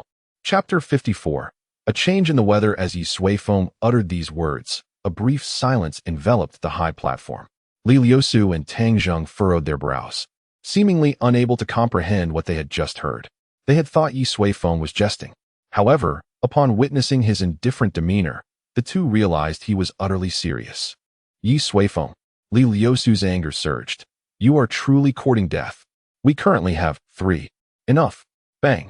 Suddenly, Li Liusu felt an immense pressure descend upon him, crushing his arms and bending his legs, forcing him to kneel heavily upon the ground. The fortified high platform showed visible cracks, a startling sight to behold. You have spoken enough, Ye Suifeng stated impassively, his eyes icy. Tang Zheng, along with the 3 elder cultivators of the nascent soul stage surrounding them, seemed momentarily stunned. They turned to Li Liusu. only to find that the once spirited individual was now bleeding from his mouth and nose, trembling as he propped himself up with his hands. "Elder, kill him quickly!" Li Liusu nearly screamed, his voice betraying the unbearable pressure and agony he was enduring. "This fool seeks his own demise." The three nascent soul elders moved almost in unison.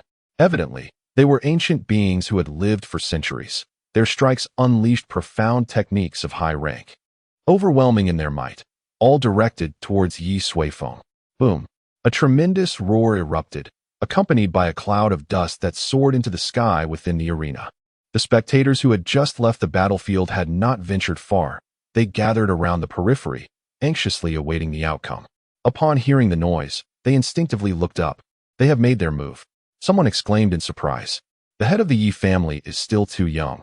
He should not be so ostentatious." Another lamented, shaking his head. "Damn it! If anything happens to the Phoenix Fairy, I swear I will not rest until Li and Tang families are annihilated," some young cultivators declared, filled with righteous indignation. Uncle Wen gazed at the rising dust and felt the earth tremble, letting out a slight sigh. It is unmistakable. A powerful nascent soul expert has made their move. The head of the Yi family is in grave danger. In the distance, Zhang Dong stood with his hands clasped behind his back, his expression solemn. He distinctly sensed an extraordinary aura from the disturbance moments ago, a force that should not exist within Yunxiao City. What has become of the head of the Yi family? Within the cloud-soaring arena, the highest viewing platform had splintered and cracked, barely held together by the participating formations, preventing its collapse. Li Liusu lay sprawled on the ground, bloodied and barely conscious. The three nascent soul cultivators who had just attacked were scattered at the edges of the platform, their limbs shattered and unrecognizable, clearly devoid of life. Yet, Ye Suifeng remained leaning against the railing, his appearance untouched. As for Tang Zhong, he was seated on the ground, his complexion finally changing. "Impossible. You. How could this be?" he murmured to himself. The scene he had just witnessed had truly surpassed the limits of his comprehension. Faced with the full force of three formidable infant-level beings, Ye Suifeng merely waved his hand, effortlessly annihilating them all. It was utterly terrifying. If this were a nightmare, Tang Zhong could only wish to awaken swiftly. In the distance, seated among the Yi clan, Yi Huang gazed at her father on the high platform, her face brimming with admiration and pride. That was her father. "I am Ye Suifeng's daughter." The others around her were equally invigorated.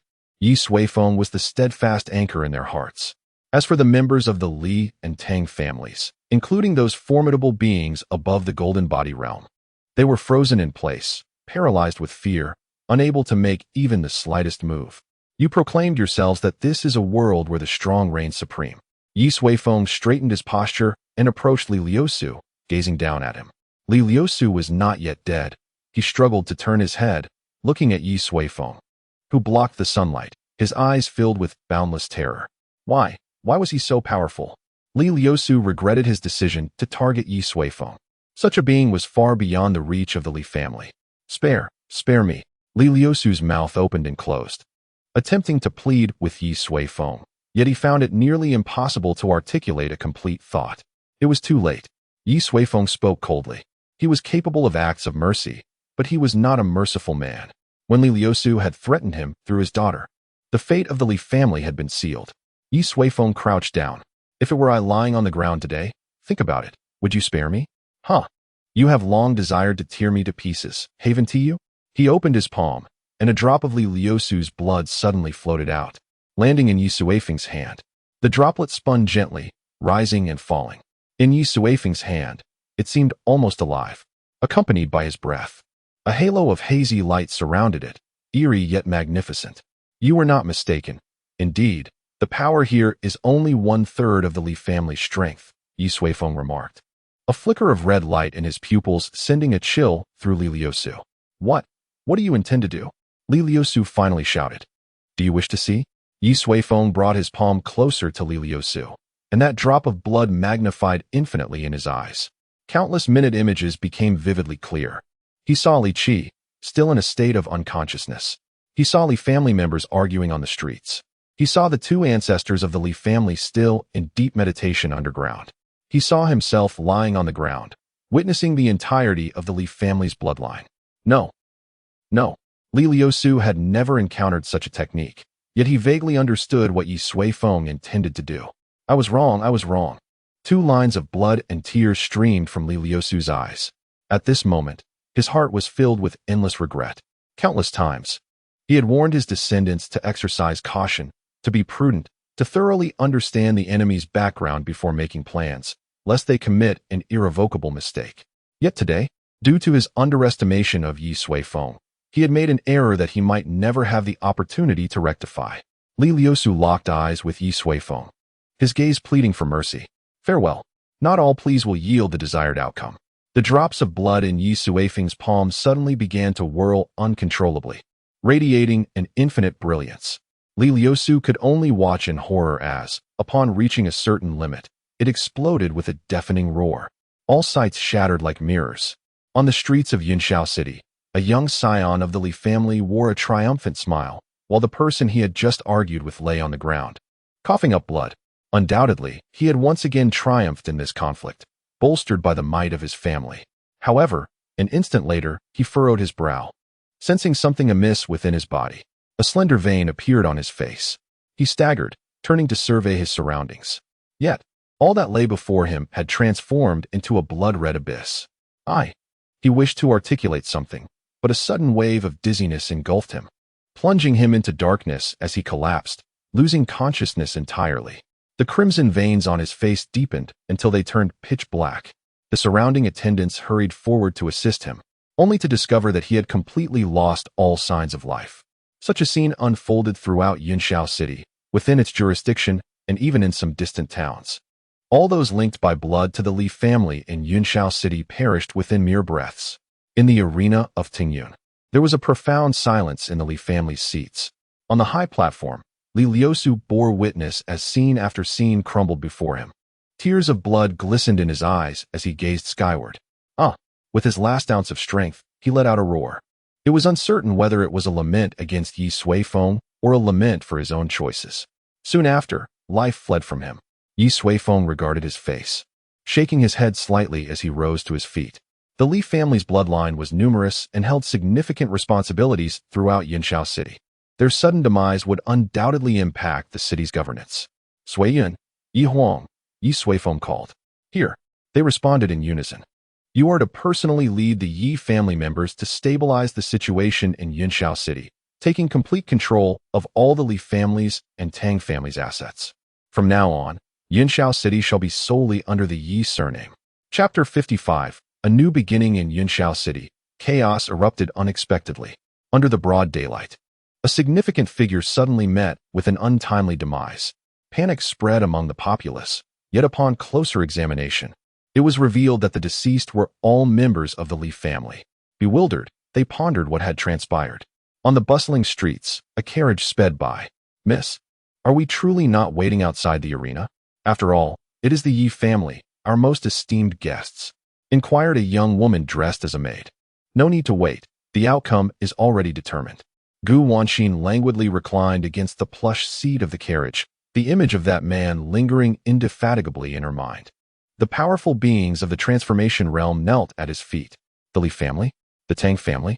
To that individual, they were but ants easily crushed at will. Yunxiao City may descend into chaos. We must be thoroughly prepared, Gu Wanxin asserted. Her devoted maid nodded in agreement. I hope the Yi family remains unharmed. I truly admire Phoenix Fairy, and I have a fondness for the bubble-blowing Ye Xiao as well. I sincerely wish for their safety, she expressed, her face etched with concern. Rest assured, they will be fine, Gu Wanxin reassured her with a gentle pat on the shoulder. Yi Huang, Ye Xiao, and the other 3 had left a profound impression on her today, simply because they were extraordinarily remarkable. In her lifetime, Gu Wanxin had encountered such individuals only once before. His name was Shun Tianming, a prodigy at Wanbage, who at the tender age of 27 had ascended to the heights of the transformation realm. Could it be that the Yi family could rival such an ancient power as Wanbage? Yet she understood clearly that the transformation of Yi Huang and her companions was solely due to one person, Ye Suifeng. Perhaps I might consider attempting to guide my little niece. Gu Wanxin pondered. Outside the cloud arena, many anxiously awaited the outcome of the negotiations among the 3 great families. Suddenly, several figures shot forth from the arena, swiftly dispersing in all directions. It's Phoenix Fairy. Someone recognized the leader among them. They're all safe. How wonderful. The head of the Ye family must also be unharmed, right? Of course. The crowd erupted in cheers. The Ye family's methods and strength had garnered the admiration of the majority, and they did not wish to see such a family perish. To think it would culminate in this result. How had he managed it? Uncle Wen felt perplexed. Unable to fathom how Ye Suifeng had survived against three formidable beings of the nascent soul stage. Perhaps the Ye family possessed hidden strengths as well. Young man, the goddess you admire may not be so easily won, Uncle Wen remarked, glancing at the still unconscious Mi Feng before turning to leave. Let us go? The victor has been decided. Zhang Dong observed the members of the Ye family depart and stepped forward. Senior, who emerged victorious. It must be the Ye family, right? Several other young individuals hurriedly followed suit. Zhang Dong nodded and said, prepare to visit the Ye family tomorrow. In the Tingyun duel arena, at Ye Suifeng's command. All core members of the Ye family departed to quell the chaos in the city and take control of Yuntian City. Standing atop the platform, Ye Suifeng turned to gaze at Tang Zheng. At this moment, Tang Zheng had lost his previous arrogance. He sat helplessly on the ground, overwhelmed with fear. Each death of a member of the Li family pierced his courage like a needle. Ye Suifeng was beyond anything he could have imagined. When Ye Suifeng's eyes fell upon him, Tang Zheng felt his heart leap to his throat. Ye family head, I was wrong. Tang Zheng's voice trembled. What was your error? Ye Suifeng suddenly grinned. Tang Zheng hesitated, then quickly continued. I should not have listened to Li Liusu's deceitful words. I should not have been blinded by wealth. I should not have opposed you. Please spare me. Spare the descendants of the Tang family. He knelt on the ground, banging his head repeatedly as tears and snot nearly splattered onto Ye Suifeng's shoes. Anyone who came here today with the intent to confront the Ye family must die, Ye Suifeng declared. Tang Zheng, with blood staining his forehead, looked at Ye Suifeng and understood the implication of those words. The Tang family would not meet the same tragic fate as the Li family, obliterated completely. However, the remaining members of the Tang family would forever be unable to cultivate. I will give you a cup of tea's time to contemplate, Ye Suifeng stated. Tang Zheng lowered his head, his gaze clouded. To be unable to cultivate was akin to death for them. His fists gradually clenched tightly, but after a moment, they fell in despair. Better than death, I suppose. To live as an ordinary person, distanced from the conflicts of the cultivation world, perhaps that is a form of happiness. Yet, he wished to make one last plea. Ye family head, Shaoqing and the others are unaware of today's plans. Ye Suifeng regarded him intently and eventually nodded. You have 10 slots. Decide for yourself. Tang Zheng's body trembled. Then he bowed deeply. Thank you for your generosity, esteemed elder. His eyes brimmed with murky tears. In a short while, a piece of paper inscribed with 10 names appeared in Ye Suifeng's hand, with Tang Shaoqing prominently listed. However, Ye Suifeng was slightly taken aback to find that Tang Zheng had not included his own name. The individuals listed were the most exceptional young members of the Tang family. Have you made your decision? Ye Suifeng inquired. I have, Tang Zheng replied softly. Ye Suifeng nodded. He wished to say little, for he was now cast as the villain. Words would be but hollow pretense. Since the decision was made to kill, then they would proceed with it. He extended his hand, and Tang Zheng understood, biting his finger and trembling as he offered his blood to Ye Suifeng's palm. He then snapped his fingers. At the Tang family seat, 10 young individuals suddenly found themselves able to move, their faces etched with terror as they gasped for breath. Father, head of the family, Tang Shaoqing and a few others gazed anxiously at Tang Zheng upon the high platform. Shaoqing, return. Abandon everything and lead our kin away from Yunxiao City, never to return. Tang Zheng spoke in a measured tone. A profound sadness enveloped Tang Shaoqing's countenance. Father, he rasped. Get out. Tang Zheng bellowed. Tang Shaoqing uttered no further words, kneeling before the platform and bowing deeply 3 times. He then rose, leading the remaining members of the Tang family away without a backward glance. Just as he stepped out of the arena, a thunderous explosion erupted behind him.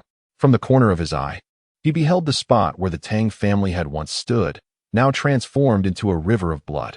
Shaoqing, brother. Tang Mengxian hesitated to speak. Return. Tang Shaoqing growled, resolutely advancing without turning back. At that moment, only Ye Suifeng and Tang Zheng remained in the arena. Ye Suifeng opened his palm. revealing a droplet of blood marked with a dark insignia. It was a bloodline curse, empowered by the will of the heavenly Dao, unsolvable by any in this world. The curse would manifest after 3 days, granting the surviving members of the Tang family sufficient time to endure the perilous onset. Ye Suifeng remarked. Tang Zheng did not include himself in the list of survivors, a fact that Ye Suifeng found commendable. Thus, he had granted them 3 days. Thank you. Tang Zheng lay prostrate on the ground, motionless, having utterly resigned himself. Henceforth, the Li and Tang families would be irrevocably erased from Yunxiao City. Ye Suifeng let out a soft sigh, rising into the sky. Below him, Yunxiao City gradually diminished in size, its architectural layout laid bare before his eyes. The 3 prominent families firmly occupied the central positions, yet the Yi family's domain was the most modest.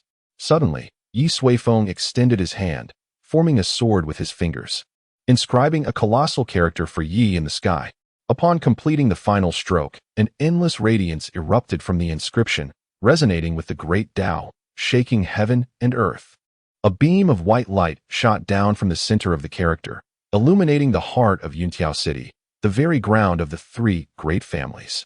From this day forth, this place shall belong to the Yi family, a new beginning. Chapter 56. Chaos in a dimly lit, narrow tunnel. A resounding bang echoed as a heavy iron door was forcefully flung open from the outside, and a figure darted past. It was a young man, his face smeared with blood, gasping for breath, his eyes filled with terror. He sprinted through the intricate labyrinth of underground passages, crashing through one massive iron door after another. As he ran, he frequently glanced back, as if a monstrous beast were pursuing him. At last, he reached a smooth, green stone wall. The young man pressed himself against the wall, his hands and feet frantic, retrieving a small, intricately designed circular object from his pocket and manipulating its mechanisms. With a series of clicks, a slender crack appeared in the radiant stone, gradually widening. Suddenly, from the depths of the tunnel, the chilling sound of approaching footsteps resonated. The young man whipped around, his pupils dilating in fear. Before the fissure could expand further, he summoned every ounce of strength and desperately squeezed himself through. His ribs felt as though they might shatter. Finally, he tumbled inside, collapsing onto the ground. As he lifted his head, he found himself in a vast underground chamber, illuminated and fragrant. At the center stood 3 ancient coffins, one of which was already ajar. "Ancestor, please save me. Save your family," the young man cried out, scrambling to the coffin's side and pounding on the lid. Yet, there was no answer. "Ancestors, wake up." He struck the coffin with all his might, blood oozing from his forehead, until he finally pried open a wide gap in the tightly shut lid. A wave of deathly energy wafted out, yet still, no one responded. The footsteps grew ever closer, despair etched across the young man's face. He turned and slowly sank against the coffin, staring at the open stone door. As the footsteps approached, a figure cloaked in purple emerged into his view. "So this is the foundation of the Li family," Yi Huang remarked as she stepped inside, surveying the surroundings, followed closely by a dozen followers. No wonder it was called a foundation. This place was buried deep beneath the surface, at least several dozen yards down. She advanced to stand before the 3 coffins, directly facing the young man. "You cannot be of the Li bloodline. Why do you call them ancestors?" Yi Huang leaned in, scrutinizing his face. The young man averted his gaze, muttering, "My aunt is the legitimate wife of the 3rd master of the Li family." Understanding dawned on Yi Huang. He was an outsider related by marriage. When she and her second uncle, Sui Yun, stormed into the Li residence, only the outsiders and a few relatives remained.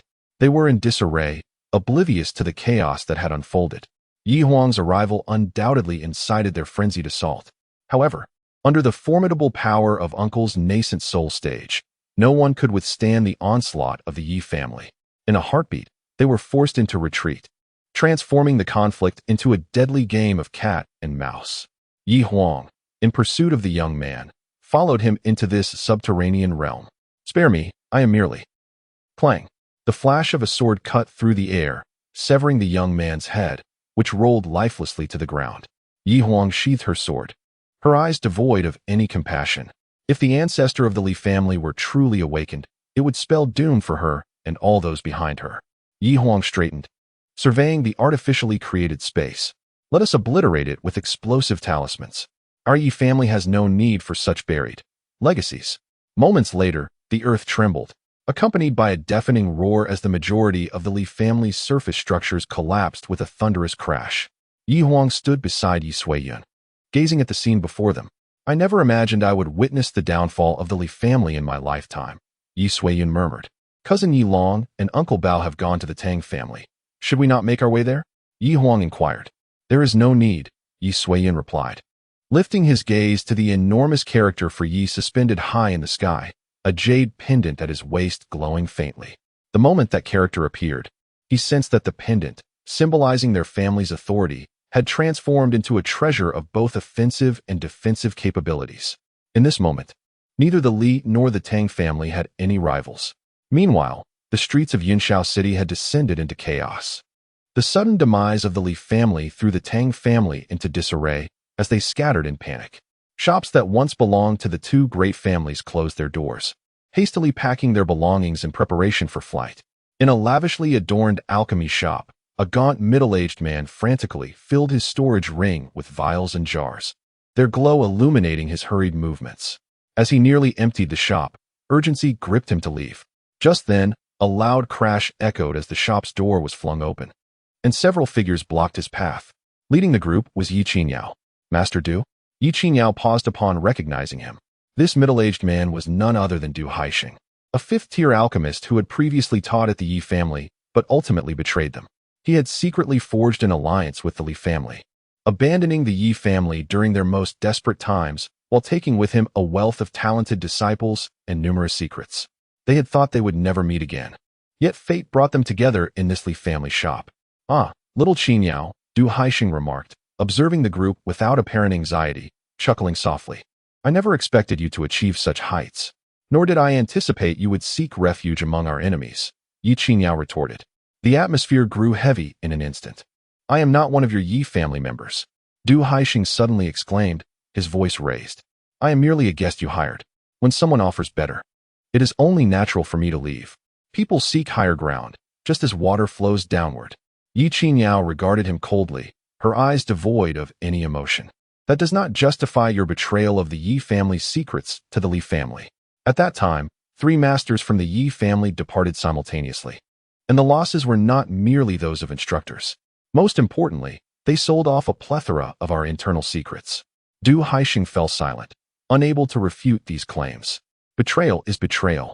The tension between the two escalated, as if they were on the verge of drawing blades. Sighing softly, Ye Suifeng remarked, regardless. You were once my alchemy teacher. I do not wish to resort to violence against you. Leave everything behind and depart from Yunxiao City.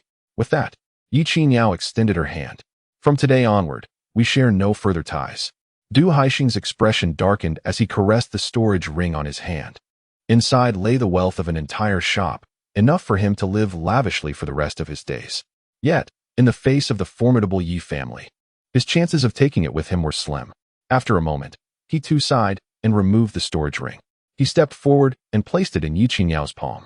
Xiaoqian, you are the most astute student I have ever taught. Before I leave, let me impart one final lesson. Never underestimate the treachery of the human heart. Suddenly, a fierce glint flashed across Du Haixing's face as he clawed towards Ye Suifeng's throat. As a formidable practitioner at the Golden Body stage, he was swift, and those behind Ye Suifeng could not react in time. If he could seize her, he would undoubtedly escape Yunxiao City with his wealth. His hand shot forward, almost grasping her neck. At that moment, a beam of light illuminated his face, freezing his movement. A mirror materialized in Ye Suifeng's hand. I have never underestimated. I apologize. Master Du, as she spoke, Du Haixing, illuminated by the red dust mirror, visibly aged before their eyes. Ultimately, he transformed into a withered corpse, collapsing to the ground. Outside Yunxiao City, a group of dozens fled rapidly into the distance. After running for miles, they finally slowed their pace. Surely, the Yi family did not pursue us? No, it seems they have spared us, but we are now penniless. What shall we do, Xiaoqing? Tang Xiaoqing stood at the forefront, glancing back at the faint outline of Yunxiao City. We leave. He turned, stepping forward with determination. Chapter 57, Reconstruction of the Yi Family, Master S Study. On the desk, an octagonal array plate was displayed, with a dazzling superior spirit stone embedded at each corner. Intricate array patterns intertwined the 8 spirit stones. Ye Suifeng channeled a stream of spiritual energy, and the entire array plate was instantly illuminated. A familiar city emerged above the array plate, its contours distinctly visible. It was indeed Yunxiao City. Ye Suifeng executed a spell, and the illusory Yunxiao City expanded instantaneously, revealing all its pavilions and streets, ultimately coming to rest upon the architectural ensemble of the 3 great families. A sense of futuristic technology enveloped him. Ye Suifeng marveled. This array plate was unearthed from the Tang family's treasury. It essentially served as a map of Yunxiao City, albeit a comprehensive 3-dimensional representation. It was truly astonishing. Numerous similar trinkets had also been discovered, exhumed from the vaults of the 2 great families. There were levitation boards specifically designed for swift travel, simple pavilions that could be erected in an instant, even mattresses for massage and great iron pots capable of cooking meals automatically. While they bore no utility in combat or cultivation, they provided significant assistance in various aspects of daily life. This utterly transformed Ye Suifeng's perception of the cultivation realm. Was it not solely about cultivation and combat? Yet, he soon comprehended. The civilization of this world had existed for at least several 100,000 years. Even if the primary focus was on cultivation and ascension, the nuances of daily life could hardly be neglected. Take food, for instance. The abundance of ingredients yielded an astonishing variety of delicacies, far surpassing anything from his previous life. His aspiration to savor the culinary wonders of the world seemed increasingly daunting. Elder brother. At that moment, Sui Yun entered the room. How is it? Ye Suifeng inquired without looking up. It's mostly stabilized, Sui Yun replied. Initially, there was indeed chaos. Many shops belonging to the Li and Tang families were suddenly left unattended, and numerous individuals seized the opportunity to engage in theft. However, thanks to our intervention, most incidents have now subsided. It's also fortunate that those young fellows brought back a substantial number of cultivators a few months ago. Otherwise, taking control of the entire Yunxiao city would have been quite challenging. The management of a city cannot be accomplished without adequate manpower. The recently recruited loose cultivators have played a crucial role. Now, only our Ye family remains in Yunxiao City, and numerous cultivators are vying to join our family. Many have already begun referring to Yunxiao City privately as Ye City, Sui Yun exclaimed with excitement. This scene was something he had never even dreamt of. I maintain my stance. Distinctions must be made. Those who join now should be treated differently from the previous batch. Do not attempt to impose any egalitarian nonsense. Ye Suifeng asserted.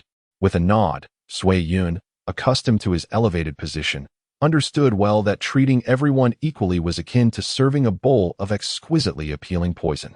By the way, elder brother, the Li and Tang families have finished their looting.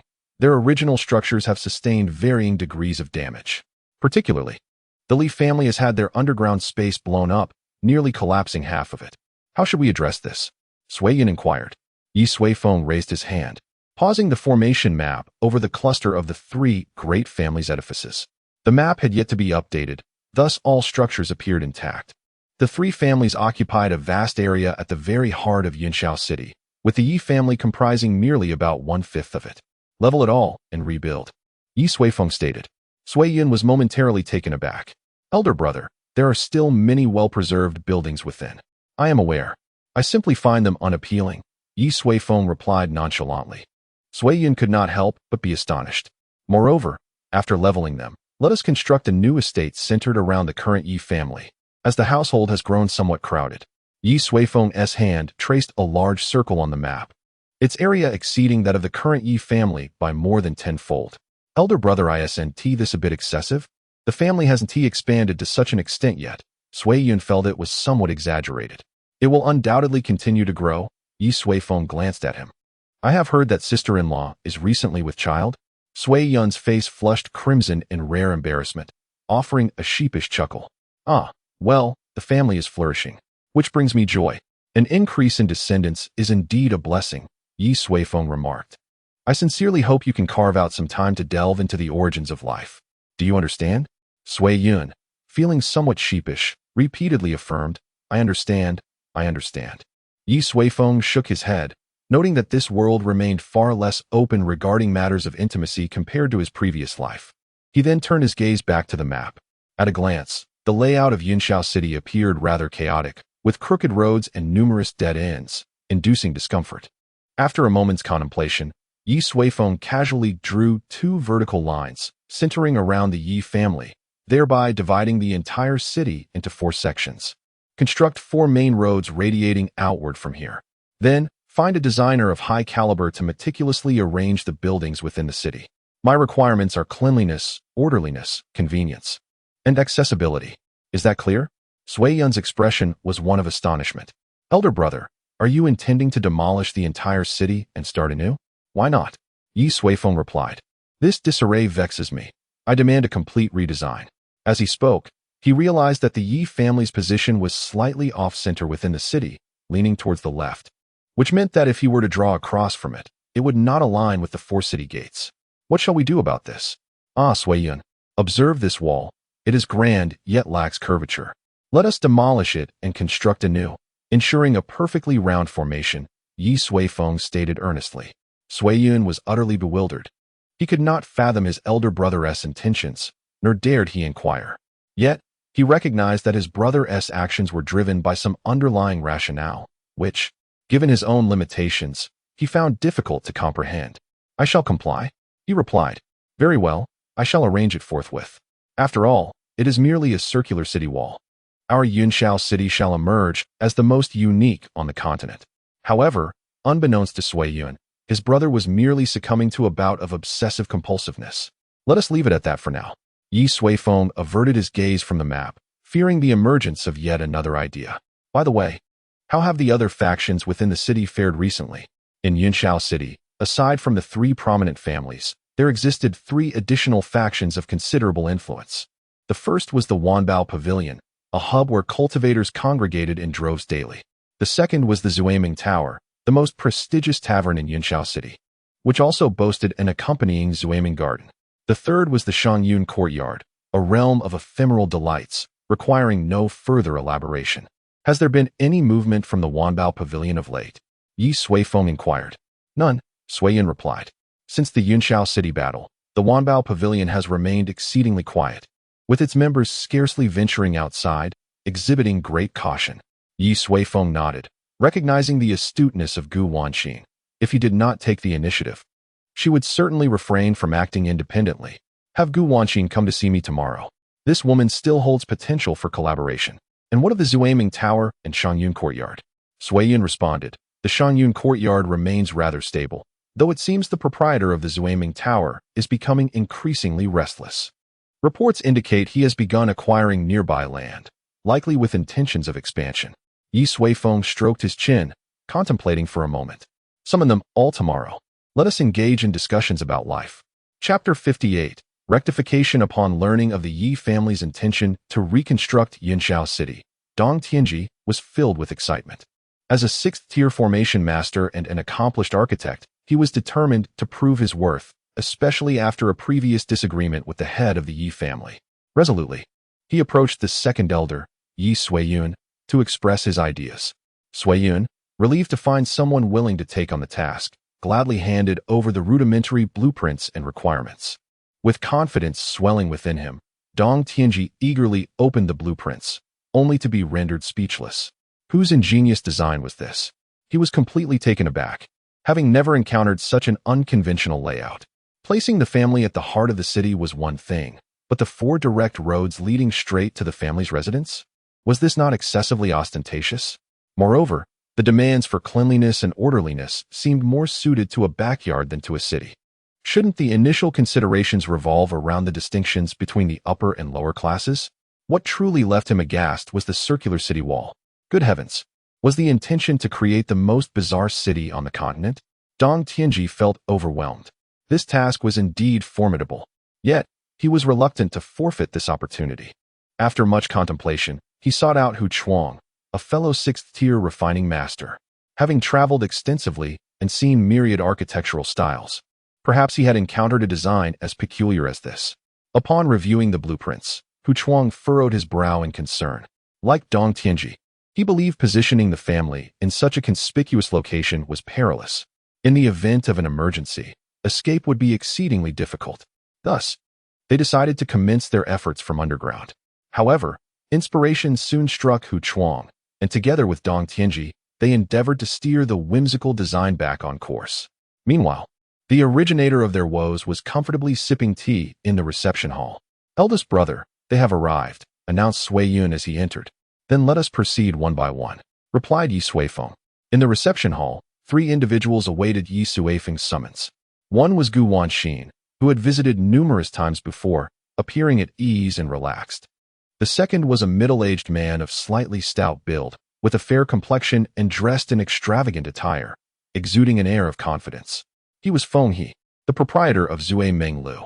The last was an elderly woman, sitting upright with a serious demeanor, her murky eyes revealing a hint of unease. She was Granny Hua, the creator of Shangyun Garden. "Master Gu, it's good to see you well," she greeted. A few individuals waited for a brief moment, and it was Feng He who first broke the silence. "You are quite the regular at the Drunken Dream Pavilion, aren't you? I recall you once accompanied the head of the Ye family, correct?" Feng He said with a smile, attempting to ingratiate himself with Gu Wanxin. "Indeed, such an event did occur," Gu Wanxin replied, leaning back in her chair. "Haha, then it seems your relationship with the head of the Ye family is rather special." Gu Wanxin gazed at him in silence.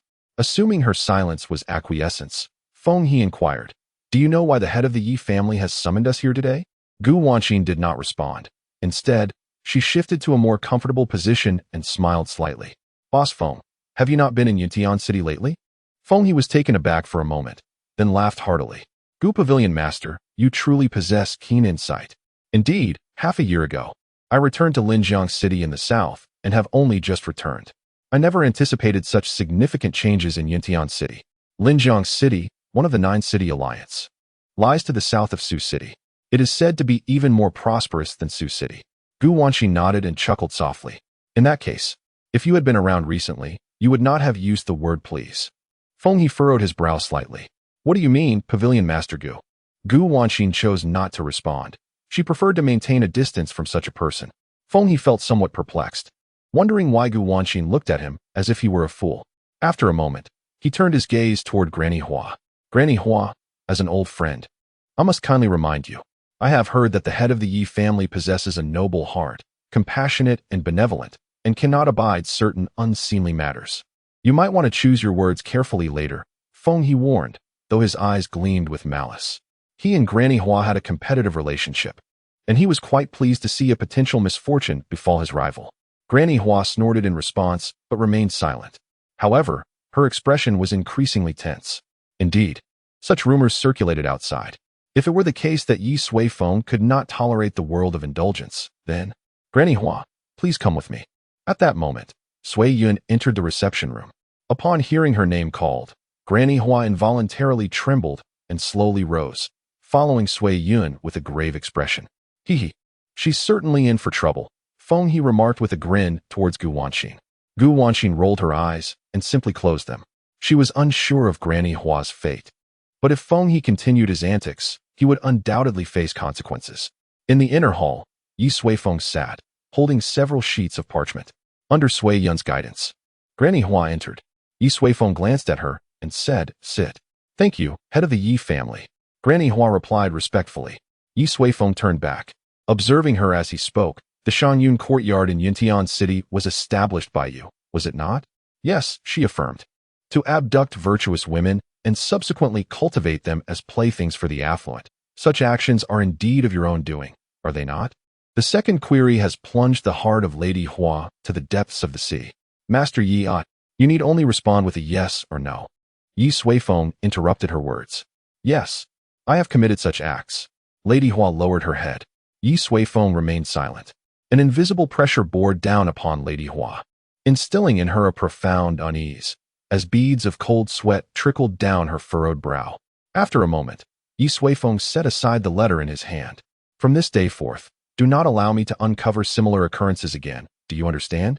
Lady Hua abruptly lifted her head, her expression one of astonishment. "Is that all?" She found it hard to believe. Ye Suifeng raised an eyebrow. "Oh, I understand now. Ever since Shangyun Garden has flourished, We have ceased such. As long as you comprehend, Ye Suifeng stated, gesturing for her to leave. Lady Hua stood up and bowed deeply before departing the inner hall. I had thought you would eradicate Shangyun Garden, said Sui Yun with a smile. Eradicate it for what purpose? Ye Suifeng shook his head. Such places exist for a reason. Destroy one, and another will promptly emerge. It is better to find a more compliant one, easier to control. With that, Ye Suifeng waved his hand. Bring in Feng He. This fellow seems rather inflated with pride. Chapter 59. The Stone of the Heavenly Array. It was long rumored that the head of the Ye family possessed an impressive demeanor, and upon encountering him today, it was evident that he was indeed extraordinary, truly a promising youth. With a hearty laugh, Feng He strode in from outside. His face glowing with vitality, he clasped his fists and seated himself opposite Ye Suifeng. Ye Suifeng remarked, "You are quite the familiar one, aren't you, Mr. Feng?" Casting a glance at the documents in his hands, Ye Suifeng proceeded directly to the matter at hand. I have heard that you have been acquiring land near the Zhe Meng Lu these past few days. Haha. It seems I cannot keep anything hidden from you, dear brother Ye. Feng He replied with a grin. The Ye family is formidable. In just a day, you have eradicated the other two prominent families, which truly commands admiration. Such a significant event has led me to perceive a tremendous business opportunity, hence my actions. Feng He sat confidently in his chair, gazing at Ye Suifeng as if he believed the latter would be greatly intrigued by what he termed a colossal opportunity. Ye Suifeng, however, was perplexed by his unfounded confidence. After a moment of silence, noticing that Ye Suifeng remained unmoved, Feng He spoke again. Head Ye. This opportunity could lead us to considerable profits. Ye Suifeng raised his hand, cutting him off. Enough. I have no interest in your so-called opportunity. Feng He was momentarily taken aback. Head Ye. That involves a substantial amount of spirit stones. If we join forces, my estimation puts the annual profits at no less than 100 billion. Don't tell me you have no interest in spirit stones. Feng He decided to dangle some bait. Having spent several years in Yunxiao City, he had a basic understanding of the economic conditions of the three great families. The Ye family's annual revenue was merely in the tens of billions, and even with the destruction of the other two families, it would not multiply significantly. The increase in wealth was not as simple as one might envision. Thus, he felt that the prospect of 100 billion annually would surely entice Ye Suifeng. Unfortunately, having been away from Yunxiao City for too long, he was unaware that times had changed. I do not possess the level of interest in spirit stones that you imagine. Ye Suifeng replied.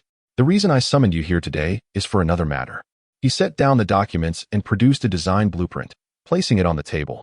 Yunxiao City is preparing for reconstruction, and your Zhe Meng Yuan obstructs the construction of the main road. It needs to be demolished. Please provide a price. Feng He momentarily found himself at a loss, confronted with such a large-scale reconstruction of Yunxiao City. Does the Ye family possess such financial resources? Head Ye, this isn't quite appropriate. When Zhe Meng Lu first arrived in Yunxiao City, we agreed to never interfere with each other. Feng He gradually began to retract his smile. With whom did you make this agreement? With the Tang family among the three great families. Ye Suifeng shook his head slightly. Since arriving in this world, he had encountered few fools, yet Feng He before him undoubtedly qualified as one. The current master of Yunxiao City is the Ye family. If you wish to conduct business in Yunxiao City, you must adhere to the arrangements set by the Ye family. Either you offer a price and sell the Zhe Meng garden to us, or you shall pack your belongings and leave. I provide you with but a single opportunity to choose. With that, Ye Suifeng dismissed him entirely. Suddenly, Feng He sprang from his chair, seething with anger. Ye Suifeng, do you truly believe yourself invincible? He exclaimed. Above me is Linjiang City, and, as he began to rage, a profound sense of suffocation enveloped him. In that moment, he beheld a golden orb emanating a radiant light, gently drifting from his dantian to rest in Ye Suifeng's hand. It was his golden core. Ye Suifeng grasped the golden core and produced a low-grade spirit stone, placing it alongside the core. One golden core, combined with a spirit stone, shall secure the entirety of your Zhe Meng Tower's assets. Is that sufficient? If so, sign the agreement and take them away. Ye Suifeng's patience waned. Had he known the character of his opponent, he would not have chosen to meet him in person. Such individuals, when encountered frequently, surely diminish one's intellect. He merely wished to conclude this matter swiftly. Feng He stood frozen, his spirit taut, his heart gripped by dread. That was a golden core. How could Ye Suifeng so effortlessly seize it? What had transpired during his half-year absence from Yunxiao City? I will sign. Feng He stammered. Before long, an agreement was finalized, and Ye Suifeng acquired all the properties of Zui Meng Tower for the price of a low-grade spirit stone. Subsequently, Feng He finally reclaimed his golden core. Clutching the searing spirit stone, regret consumed him. Had he known, he would have acquiesced to Ye Suifeng's proposal from the outset and sold the Zui Meng garden to him. After Feng He departed, Ye Suifeng rubbed his temples. Such matters ought to be entrusted to Sui Yun and the others in the future. It was simply too tedious. Moments later, a familiar figure appeared at the door. Master Yi, Gu Wanqin said, her hands clasped respectfully before her. I hope you can behave normally. Today has been bothersome enough. Ye Suifeng gestured for her to take a seat. Gu Wanqin smiled gently. It is rare to see you in such a state. She settled down and continued. Is this due to Feng He? Do not mention that fool. Ye Suifeng replied. Let us talk about you instead. You have been holed up in the Wanbao Pavilion, not venturing outside. What are you up to? Gu Wanqin replied. I am, of course, awaiting your directives, Master Yi. You are a member of Wanbao Pavilion, not one of the Yi family, and you need not heed my commands. Ye Suifeng remarked, sipping his tea. Gu Wanqin smiled, then sighed softly. Master Yi, if you do not take me in, it may not be long before you can no longer see me at all. Why? Ye Suifeng furrowed his brow. Do you remember the last time you asked me to investigate the whereabouts of the spirit stones from the Wanbao Pavilion? Gu Wanqin inquired. Ye Suifeng nodded, intrigued at that time about why Wanbao Pavilion exchanged so many resources for spirit stones, which were not sustenance. Have you uncovered any leads? He asked. Indeed, Gu Wanqin replied, producing a box crafted from an unknown metal from her storage ring and placing it upon the table. Every transaction made by Wanbao Pavilion leaves a trace. After bribing certain individuals, I stumbled upon something rather unusual. Each year, a significant portion of the spirit stones generated by our various branches suddenly vanishes within a specific time frame. Subsequently, a new item appears on the inventory list, known as the Celestial Array Stone. I aimed to decipher the mysteries hidden within this occurrence. So I seized an opportunity to approach the individual overseeing the Celestial Array Stone. Gu Wanqin gazed at Ye Suifeng, her hands resting on either side of the box. However, I never anticipated discovering such a secret. With that, she gently pressed her hands down, accompanied by a series of clicking sounds. The metallic box transformed like a multitude of intricate building blocks, ultimately reshaping itself into a taiji patterned array plate. Hovering above the array plate were three distinct objects. To the far left stood a small tripod cauldron with 3 legs and dual ears, adorned with countless intricate array patterns that intertwined chaotically, sending shivers down one's spine at a mere glance.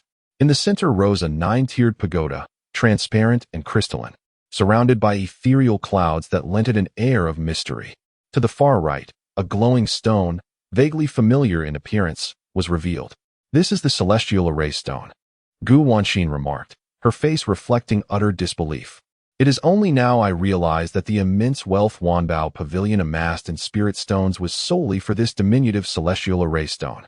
Indeed, this Celestial Array Stone is forged from countless pure spirit stones, and the fusion of a single Celestial Array Stone requires at least 1 billion top-grade spirit stones. Gu Wanqin exclaimed in awe. Without your presence, the total merchandise sold by Wanbao Pavilion in the entire Sioux City over the span of a year would merely amount to around 1 billion top-grade spirit stones. Ye Suifeng too was taken aback, not expecting such treatment of spirit stones by Wanbao Pavilion. Furthermore, he felt an uncanny familiarity with the Celestial Array Stone. Suddenly, his brow furrowed. Another glowing stone materialized in his hand, identical to the Celestial Array Stone on the array plate. Master Yi, you possess such a precious treasure of heaven and earth. Gu Wanqin's eyes widened, disbelief etched across her features. The Celestial Array Stone, unlike heavenly-grade treasures, is a material of the utmost caliber with unique properties, typically attainable only by superpowers akin to Wanbao Pavilion. Ye Suifeng remained silent, suddenly enlightened. No wonder he had not heard the name of the spirit crystal for such a long time. It turned out that people referred to this object as the Celestial Formation Stone. He glanced at the balance in his wallet, a staggering 36.5 trillion coins. Chapter 60. The Tower of Origins. Ye Suifeng initially believed that, under his extravagant and reckless spending, he would soon deplete the meager remnants of spirit stones in his wallet. Yet, to his astonishment, the spirit stones themselves were merely trifles. Alas, how narrow-minded he was. If Gu Wanxin's assertions held true, a single spirit crystal equated to 1 billion superior spirit stones. Thus, how many superior spirit stones did 36.5 trillion spirit crystals amount to? And how many inferior spirit stones did that represent? Faced with such overwhelming wealth, he pondered, what should one do with an excess of riches? The urgency of his inquiry was palpable. How did Wanbage convert celestial array stones? And why was there a need to transmute spirit stones into celestial array stones? What purpose did celestial array stones serve? Ye Suifeng stored the spirit crystals away, bombarding Gu Wanxin with a flurry of questions. Gu Wanxin reluctantly withdrew her gaze from the celestial array stones and remarked, "In truth, I too harbored this curiosity at the outset. Such confidential matters are classified at a high level within Wanbage, and I believed I would need to expend considerable effort to uncover even the slightest hint." However, to my surprise, with a bittersweet smile, Gu Wanxin gazed at the small cauldron and tower on the array plate, adding, "I cannot tell if this is fortunate or unfortunate. The method for converting spirit stones into celestial array stones, along with their purpose, is all contained within this box. Therefore, Master Yi, should you choose not to shelter me, I fear I shall meet my demise at Wanbage." Originally, Gu Wanxin intended merely to borrow the celestial array stones, allowing Ye Suifeng a glimpse before devising her next steps. Yet, she could never have anticipated that the box concealed monumental secrets. She was acutely aware that once she stealthily took possession of this box, her life would no longer belong to her. Ye Suifeng remained silent, slowly extending his hand as the small cauldron on the array plate floated into his palm. It was then he realized that it was not a tangible cauldron. To be precise, it was a blueprint, an intricately detailed, three-dimensional representation. Ye Suifeng projected his vast consciousness, enveloping it in an instant. Within mere breaths, he comprehended the essence of the small cauldron. So it was. He understood now. This small cauldron was known as the spirit power furnace, serving a singular function, the transmutation of spirit stones. Under standard conditions, 100 inferior spirit stones could be converted into a single medium spirit stone, and 100 medium spirit stones could yield 1 superior spirit stone. Only with 1 billion superior spirit stones could one obtain a single spirit crystal, essentially a celestial array stone. The spirit power furnace was fundamentally constructed from celestial array stones and array formations. The array formations served as the core, while the celestial array stones acted as the conduit, linking to the laws of heaven. The artificially arranged array, through the celestial array stones, rooted itself in the heavenly principles, drawing upon the power of the rules. Thus, it could transform the very essence of spirit stones. No wonder spirit crystals were referred to as celestial array stones. These stones could directly connect to the heavenly laws, becoming conduits of the rules. In this manner, the cultivators could harness forces beyond human comprehension, achieving astonishing feats of creation. Let us commence the experiment. The spirit energy furnace comprises 3 tiers, each distinguished by its conversion efficiency. The highest grade furnace necessitates 10,000 celestial array stones, equivalent to a millennium of revenue from Sioux City. Such a staggering figure. With a grand gesture, Ye Suifeng summoned the 10,000 celestial array stones, which seemed to float effortlessly before them, much to Gu Wanxin's astonishment. He then rapidly altered his incantations, casting one intricate formation after another, inscribing them upon the inner walls of the celestial array stones.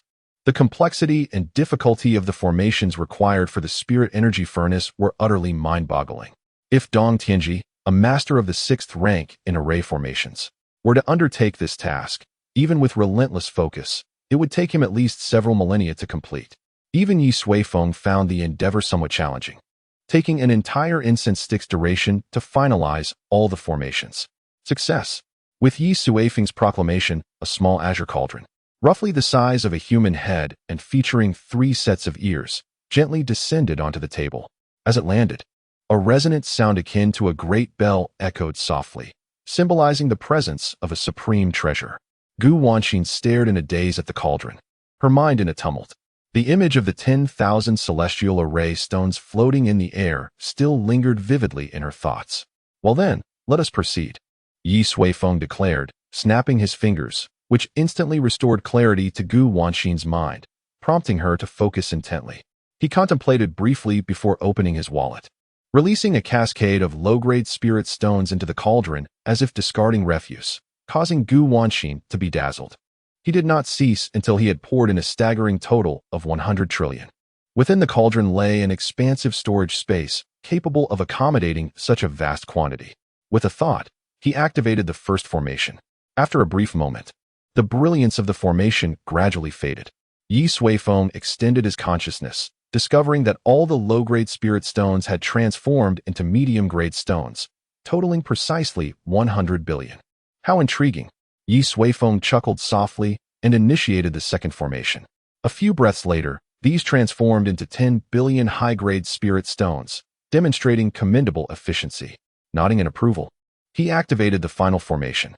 The exterior of the cauldron flickered with light and shadow.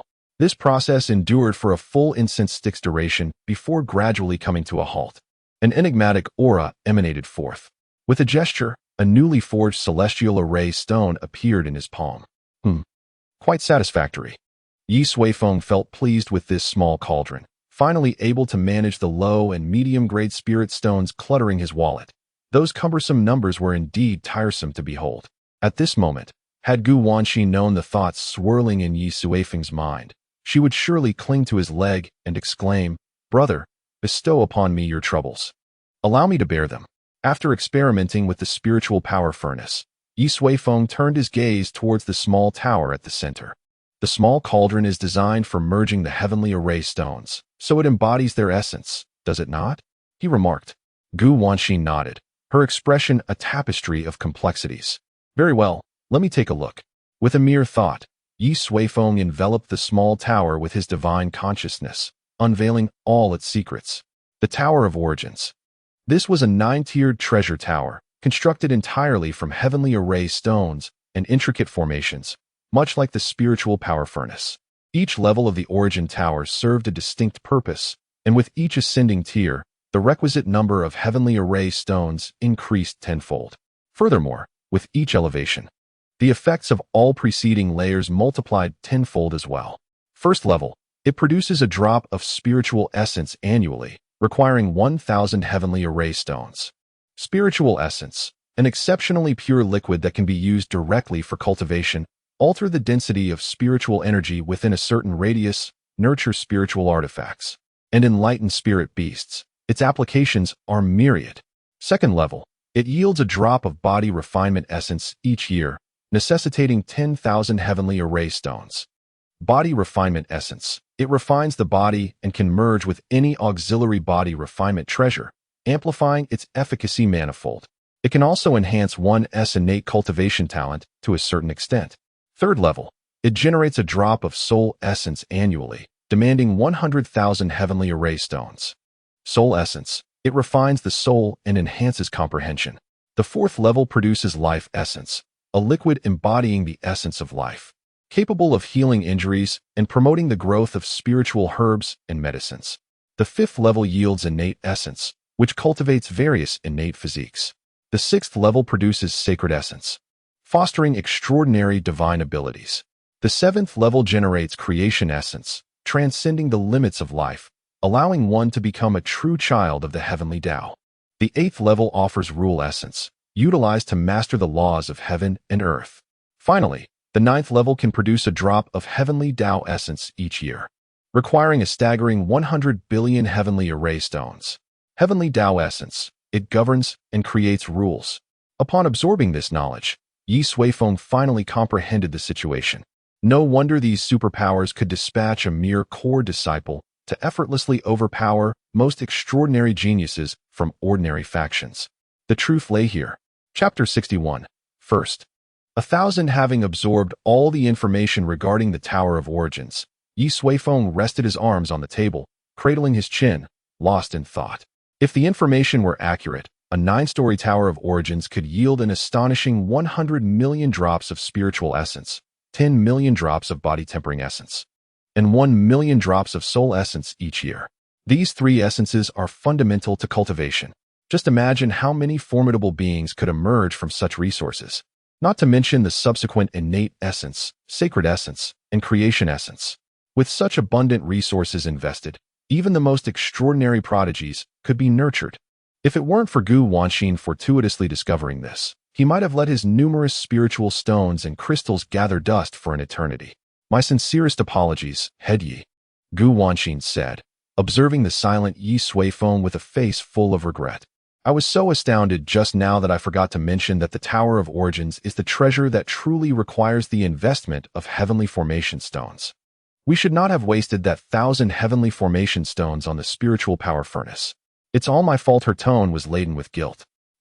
Ye Suifeng was momentarily taken aback before realizing that the young lady had misunderstood, thinking he was left with only 1,000 heavenly formation stones. It's quite all right. You have been a tremendous help to me this time, he replied with a hearty smile. Gu Wanxin blinked. Head Yi, call me Brother Yi, Ye Suifeng interjected. By the way, you should not be older than I am, right? He had not inquired about Gu Wanxin's age before, and now that he was prepared to regard her as a friend, he naturally wouldn't do such a thing. To probe with divine sense would reveal everything, which would be rather impolite. Gu Wanxin looked at Ye Suifeng but did not disclose her age, merely smiling gently. Brother Yi. Ye Suifeng nodded. By the way, where exactly did you acquire this box? Such an item seems unlikely to appear within the confines of Su City, he inquired.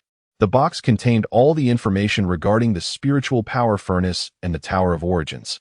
How could such a monumental secret be carelessly transported? It was from a steward of the 10,000 Treasures Pavilion, Gu Wanxin replied. He has been responsible for the allocation of resources and the collection of spiritual stones within the Su City area. At that time, I merely thought the box contained just a single heavenly formation stone. As she spoke, Gu Wanxin suddenly furrowed her brow and added, Perhaps this matter is somewhat related to you, Brother Yi. How could it concern me? Ye Suifeng asked, perplexed. Well, Gu Wanxin smiled. Over the past 6 months, your expenditures have been remarkably extravagant, and the higher-ups at the 10,000 Treasures Pavilion have certainly taken notice. Moreover, everything you've paid with has been low-grade spiritual stones. You may not know this, but the storerooms in Su City are filled with large storage bags brimming with spiritual stones. Thus, I believe they might have brought the construction methods for the spiritual power furnace and the Tower of Origins for ease of transport. Ye Suifeng gently stroked his chin, pondering the explanation, which seemed somewhat implausible. They could have simply brought a finished furnace without the need to transport the design blueprints. Nonetheless, they were unable to elucidate why the Wanbao Pavilion would act in such a manner. Regardless, it was of little consequence now, as the schematics were already in hand. The steward of Wanbao Pavilion must possess significantly greater cultivation than you. How did you manage it? Ye Suifeng inquired once more. Gu Wanxin hesitated for a moment before responding. Brother Yi, as a woman, there are many advantages in such matters. Though she did not elaborate, Ye Suifeng could surmise the implications. Indeed, it was understandable that a woman without any background could not survive in the intricate web of power that was the Wanbao Pavilion without some means. Her ascent to the position of pavilion master was no small feat. Ye Suifeng held a deep respect for such individuals. Rest assured, your safety will be my priority. There will be no need for you to engage in such affairs again, Ye Suifeng stated earnestly. Really? Brother Yi, I cannot thank you enough. The burden that had weighed on Gu Wanxin's heart finally lifted. Yet, a hint of melancholy flickered across her face. So, I will be living with the Yi family from now on. Ye Suifeng regarded her with a smile. If you prefer, you may remain at Wanbao Pavilion and continue your transactions with the Yi family. Gu Wanxin was momentarily taken aback, having taken something so significant from Wanbao Pavilion. I should not be able to return, right? Ye Suifeng chuckled lightly. As long as you wish it, there will be no issue. I will resolve this matter. Gu Wanxin stared wide-eyed. Throughout the years, she had navigated the murky waters of class transactions, often teetering on the brink of death, and never had anyone spoken to her in such a manner. It was a profoundly reassuring feeling. Thank you. Then I shall return, she began, but suddenly felt awkward. Brother Yi, it's not that I dislike the Yi family, nor do I think poorly of it. I just, well. All right, Ye Suifeng interjected with a smile. I also need you to temporarily stay at Wanbao Pavilion to supply the family. Gu Wanxin smiled in relief. All right then, let us quickly return and reopen. Someone has been waiting for you for quite some time. Ye Suifeng closed the box and handed it to Gu Wanxin. Who? She queried. The one from our last visit to Sioux City. Oh right, Shen Tianming. He must be here for the box. As he spoke, Ye Suifeng touched her forehead with his index finger, leaving a faint red dot. He then produced 100 Tianjin stones and handed them over.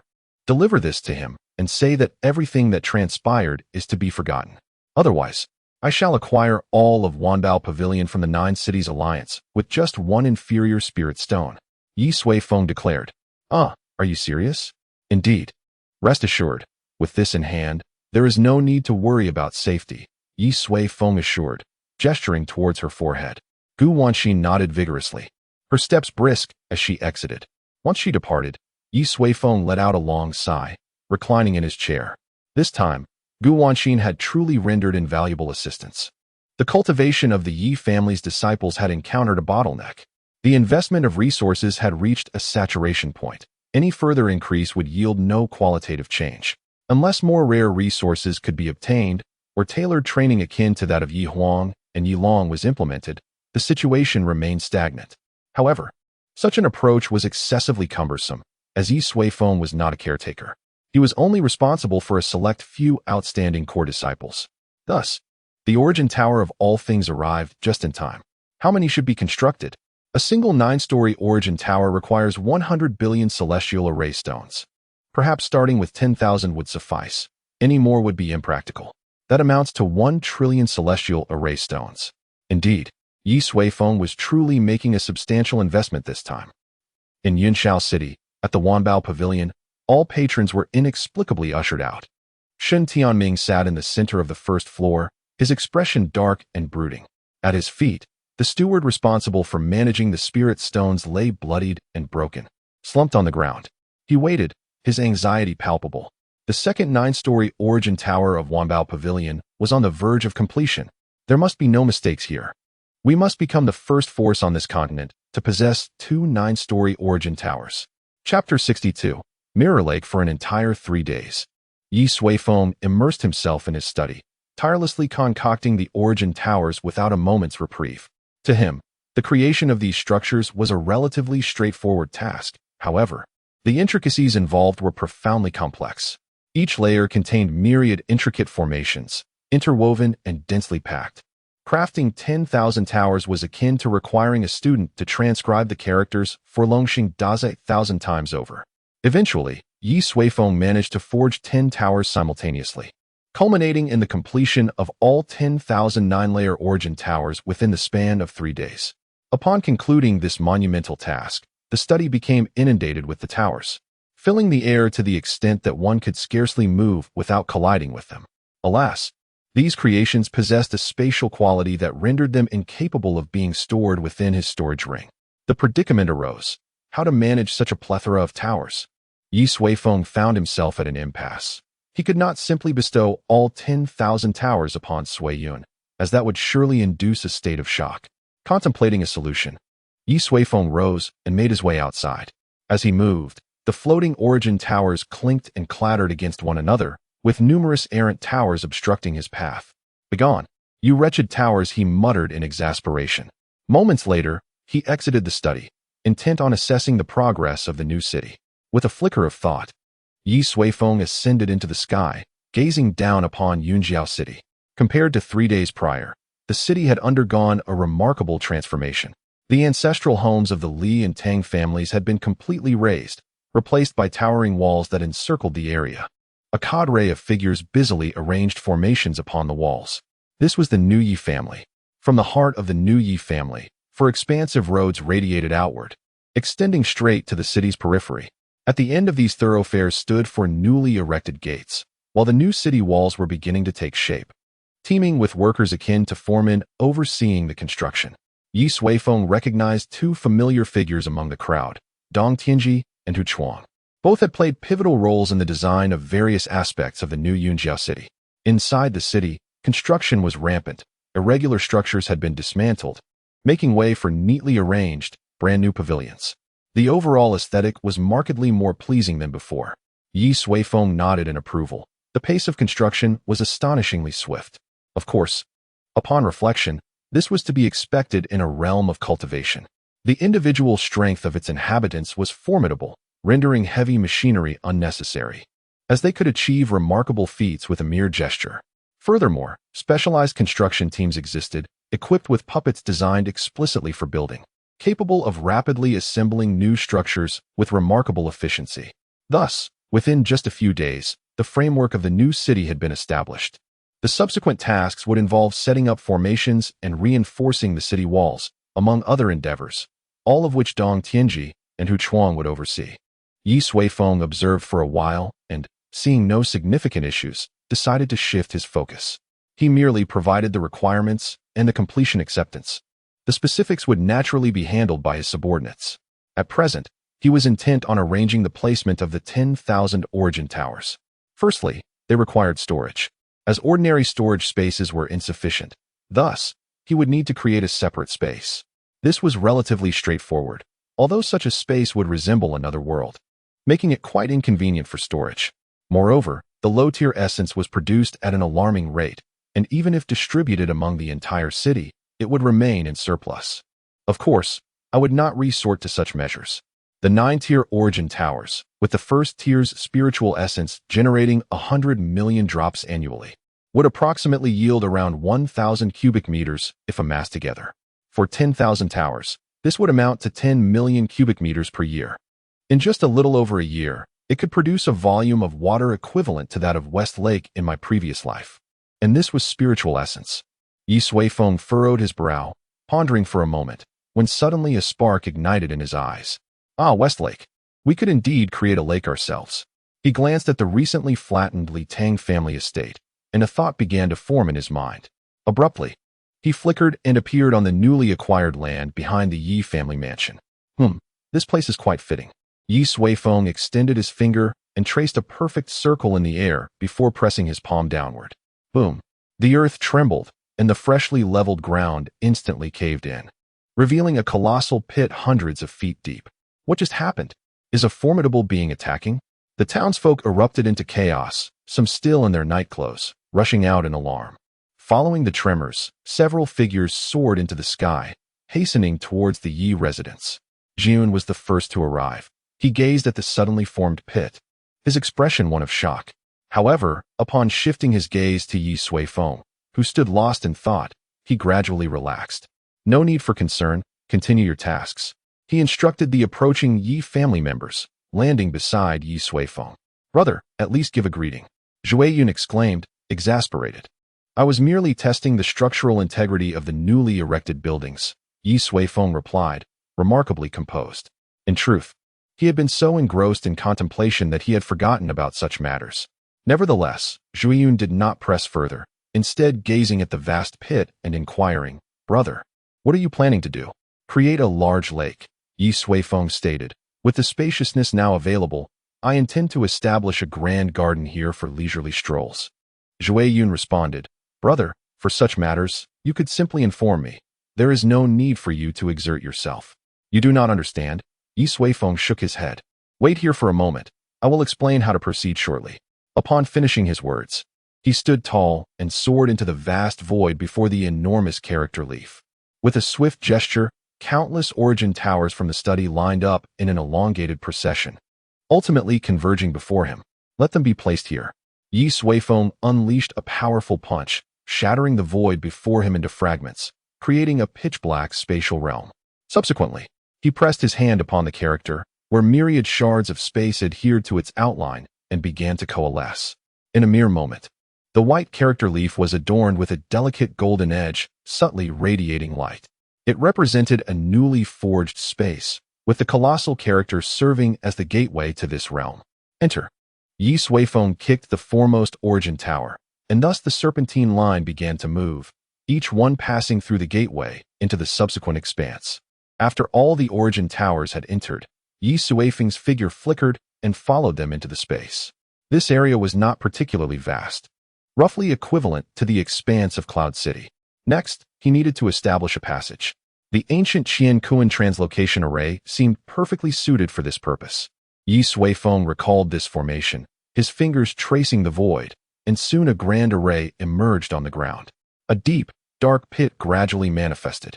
Upon closer inspection, It was precisely the enormous pit created by Ye Suifeng's previous strike. After some contemplation, he cast a sealing gesture, dividing the pit into precisely 10 layers from top to bottom. Then, he summoned the origin towers, arranging them in neat circles, hovering above the pit. Connect. With a commanding shout, all the origin towers linked to the pit. The first layer of the origin tower connected to the second layer of the pit, continuing downwards until the 9th layer linked to the very bottom. Come forth. Ye Suifeng clenched his fist, and the produced essence began to flow slowly into the corresponding layers of the pit. On the ground, Sui Yun, who had been awaiting Ye Suifeng, suddenly sensed a peculiar transformation occurring within the great pit before him. He looked up, only to see an ethereal white mist enveloping the area just below 10 meters from the ground, within which faint starlight shimmered, reminiscent of the Milky Way. What is that? He was momentarily stunned. At that moment, Ye Suifeng appeared beside him. Water. As these words fell from Ye Suifeng's lips, clear spring water materialized from thin air, surging into the great pit. Within mere breaths, it filled to the brim, transforming the pit into a vast lake. Ah, now this is splendid. Ye Suifeng nodded approvingly. He connected the 10,000 origin towers to this lake, ensuring that all future essence produced would be stored beneath the surface of the lake before him. Furthermore, each level corresponded accordingly. The first layer was the lake water, the second layer contained the spirit essence, and so forth. Surround it with a garden. Then nurture some fish and lotus flowers within, while planting willows and a variety of blossoms around the perimeter, suggested Ye Suifeng. Indeed, Sui Yun, immersed in the fragrant emanations from the lake, incredulously inquired, "Brother, this lake water must be extraordinary." Ye Suifeng nodded in agreement. Under the nurturing essence of the 9-layered elixir, even the surface water of the lake transformed into a unique treasure. Ordinary beings residing here might experience fascinating changes. You should channel a few small rivers from this lake, create some rockeries or whatever else you fancy, ensuring that the lake water flows throughout the family's estate. Do you understand? Sui Yun nodded in affirmation. Brother, such a precious lake deserves a name. Ye Suifeng felt a wave of exasperation. Forenaming was his least favorite task. Observe its vastness and roundness, with a surface as clear as a mirror. How about we call it Mirror Lake? Chapter 63. Time to depart. With the completion of the Mirror Lake, Ye Suifeng encountered a new issue. Although the lake was vast, it could not withstand the relentless production of essence from tens of thousands of origin towers. Particularly concerning was the spirit essence, which was projected to reach saturation within merely 6 months. However, having an excess of this substance proved to be of little use.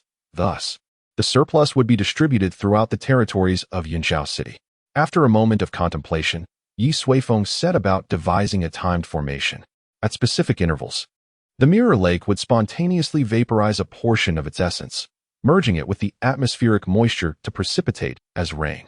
Each month, a rain infused with spirit essence would nourish the land within the dominion of Yunxiao City. Every quarter, a transformative rain containing body refining essence would reshape all things. Annually, a soul rain enriched with divine soul essence would enlighten all beings. Every 3 years, a life rain imbued with life essence would bestow longevity. Each year, 3 innate stones would descend, awakening the innate bodies of those who acquire them. Every 3 years, 3 sacred stones would fall, granting the recipients divine abilities and access to sacred realms. Every decade, 3 creation stones would land. Those fortunate enough to obtain them would become the true chosen ones. Collectively, these phenomena would account for 1/10 of the production from the origin towers, with the remainder reserved for the Ye family's use or storage. As for the more precious rules essence and heavenly path essence, they would initially remain within the family, designated for core members. Nevertheless, it could be anticipated that, in the near future, Yunxiao City would witness an emergence of prodigies, transforming it into a genuine sanctum for cultivation. To seek out talents was less effective than to create them, Ye Suifeng mused with a wry smile. Once these tasks were accomplished, Ye Suifeng entrusted the remaining matters to Sui Yun. In the following days, the entirety of Yunxiao City was enveloped in a fervent construction frenzy. With the circular city walls completed, a brand new citadel rose majestically. The visage of the old Yunxiao City had faded entirely into the annals of history. Internally, the city had stabilized, with the remnants of the Li and Tang families eradicated and all their assets consolidated. However, disorder still persisted in the surrounding territories, necessitating pacification. Sui Bao and Yi Huang were already prepared to venture forth from the city that very day. In the study, Sui Yun reported the recent developments. Ye Suifeng, feeling somewhat bored, nodded absent-mindedly. Currently, the Yi family stood unrivaled in Yunxiao City, with no faction capable of challenging their supremacy. Unification was merely a matter of time. Once stability was achieved, perhaps it would be time to explore other regions of the world, the tumultuous eastern nations, the sacred southern sects, the exotic western lands, and the vast northern tundras. He wondered what culinary delights awaited him there. "Elder brother, are you listening?" Sui Yun's voice suddenly broke through his reverie. "Ah, yes, I am," he replied. Ye Suifeng regained his composure and urged, "Let us hasten our actions. Those who are arrogant and overbearing deserve to be dealt with. In the future, Yunxiao City will undoubtedly not lack cultivators." Sui Yun nodded in agreement. "By the way, elder brother, this morning, some visitors came to seek an audience with you." "Who are they?" Ye Suifeng inquired. "They are a group of young individuals clad in azure robes, all hailing from Tianfu Academy. The leader appears to possess an extraordinary demeanor and is shrouded in mystery regarding his cultivation, named Zhang Dong," Sui Yun elaborated. "Tianfu Academy?" Ye Suifeng expressed his confusion, having never heard of such a name before. "I had not heard of it either until I inquired further. It is a substantial force on the continent, with a presence in various regions. Moreover, those who are admitted to the Academy for cultivation are undoubtedly prodigies. I suspect they have come to recruit some of our people," Sui Yun explained. Ye Suifeng nodded. With the family's growing strength, they would inevitably encounter higher-level factions, and Tianfu Academy was merely the first. He felt no significant resistance to the idea of family members joining the Academy. Although the Yi family was flourishing, true growth requires venturing beyond one's confines. For instance, the sacred grounds occasionally dispatch disciples to experience the mortal realm. "Let them come," Ye Suifeng declared. After some time, Ye Suifeng appeared in the reception hall, where the group of young individuals in azure robes sat below. They were all rather youthful, around their 20s. Yet even the weakest among them had reached the golden body realm. The most formidable, Zhang Dong, at merely 25 years of age, had already achieved the pinnacle of the out-of-body stage, just a step away from the divine transformation realm. In comparison to Shun Tianming of the Wanbao Pavilion, he was equally impressive. This clearly illustrated the exceptional nature of Tianfu Academy. "First, allow me to congratulate the head of the Yi family on unifying Yunxiao City," Zhang Dong began. "Since the Battle of Yunxiao City, I have long wished to meet you. However, I am acutely aware of the busyness that ensued, hence my visit today." Zhang Dong spoke with a calm demeanor, maintaining decorum, though he bore a hint of scholarly arrogance. "No matter," Ye Suifeng replied. "If you have matters to discuss today, please speak plainly. You are indeed forthright, head of the Yi family." Zhang Dong clasped his fists in salute. "Then I shall be direct. Tianfu Academy welcomes talented individuals from all corners of the world. Observing the Battle of Yunxiao City, I noted that the Yi family's disciples are like dragons hidden in the wild. Therefore, I wish to inquire whether you, head of the Yi family, would consider allowing them to study at Tianfu Academy and transform into true dragons." While Zhang Dong's tone was courteous, it carried an underlying air of superiority. "If they are hidden dragons, then Yunxiao City must be the wilderness," Ye Suifeng mused while stroking his chin. "Which individuals are you interested in?" "It is precisely the 5 disciples of the Yi family who participated in the Battle of Yunxiao City," Zhang Dong replied. After a moment of silence, Ye Suifeng thoughtfully remarked, "In truth, it is not out of the question. However, such matters must be contingent upon their own volition." After Ye Suifeng concluded his statement, a student from the academy suddenly sprang to his feet. "Hey, did you hear that clearly? We are from Tianfu Academy. For someone from your humble origins to enter our ranks is a stroke of fortune for you, and yet you still waver?" The young man displayed an expression of disbelief, as if Ye Suifeng had uttered something utterly outrageous. "Guanmu, silence yourself," Zhang Dong interjected sternly before Ye Suifeng could respond. Guanmu was taken aback, glancing at Zhang Dong. "Senior, he is merely the chief of a rural clan. Such pretentiousness is utterly disrespectful to us of Tianfu Academy. Leave." Zhang Dong's countenance darkened. Under Zhang Dong's fierce gaze, Guanmu cast a look at Ye Suifeng, huffed disdainfully, and departed with a flick of his sleeve. I sincerely apologize for the embarrassment, Zhang Dong said, clasping his hands in respect after Guan Mu's departure. Ye Suifeng rested his chin upon one hand and smiled. You ought to manage him properly. He hails from a prestigious sect in the southern region and carries far too much arrogance. Zhang Dong replied. Ye Suifeng remained silent. Indeed, this group of individuals bore a striking resemblance to one another. Zhang Dong was no exception, incessantly prattling about their lineage. However, such an environment is indeed suitable for young individuals to hone their skills. Head of the Ye family, you mentioned that it depends on their own willingness. Then where are they now? Zhang Dong inquired. They have ventured out of the city and shall not return in the near future. Ye Suifeng straightened his posture. You should return and wait. When they come back, I will inquire. If anyone is willing, they will seek you out. He had gained a fair understanding of Tianfu Academy and was prepared to conclude this meeting.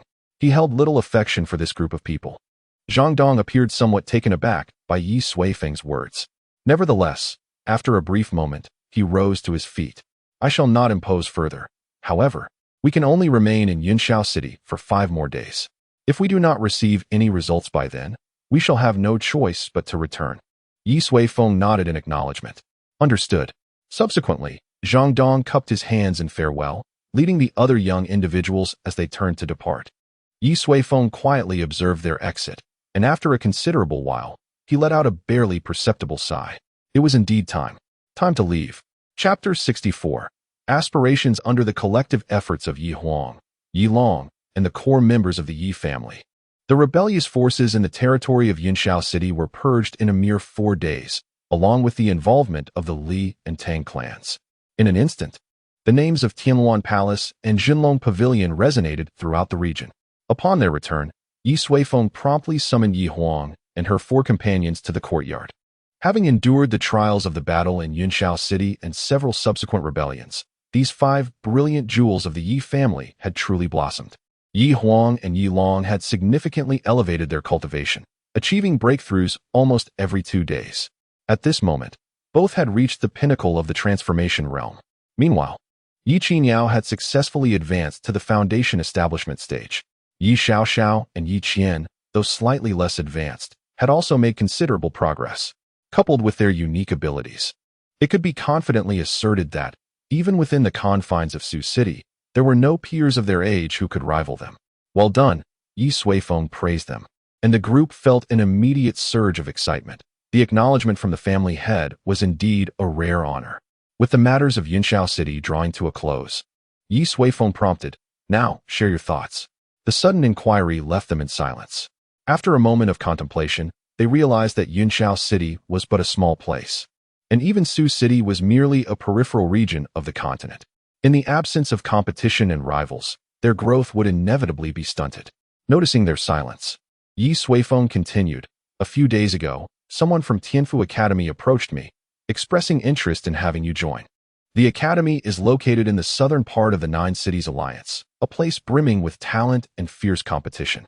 It is an excellent training ground. So, does anyone wish to go? After his words, the group exchanged glances, momentarily uncertain about their decision.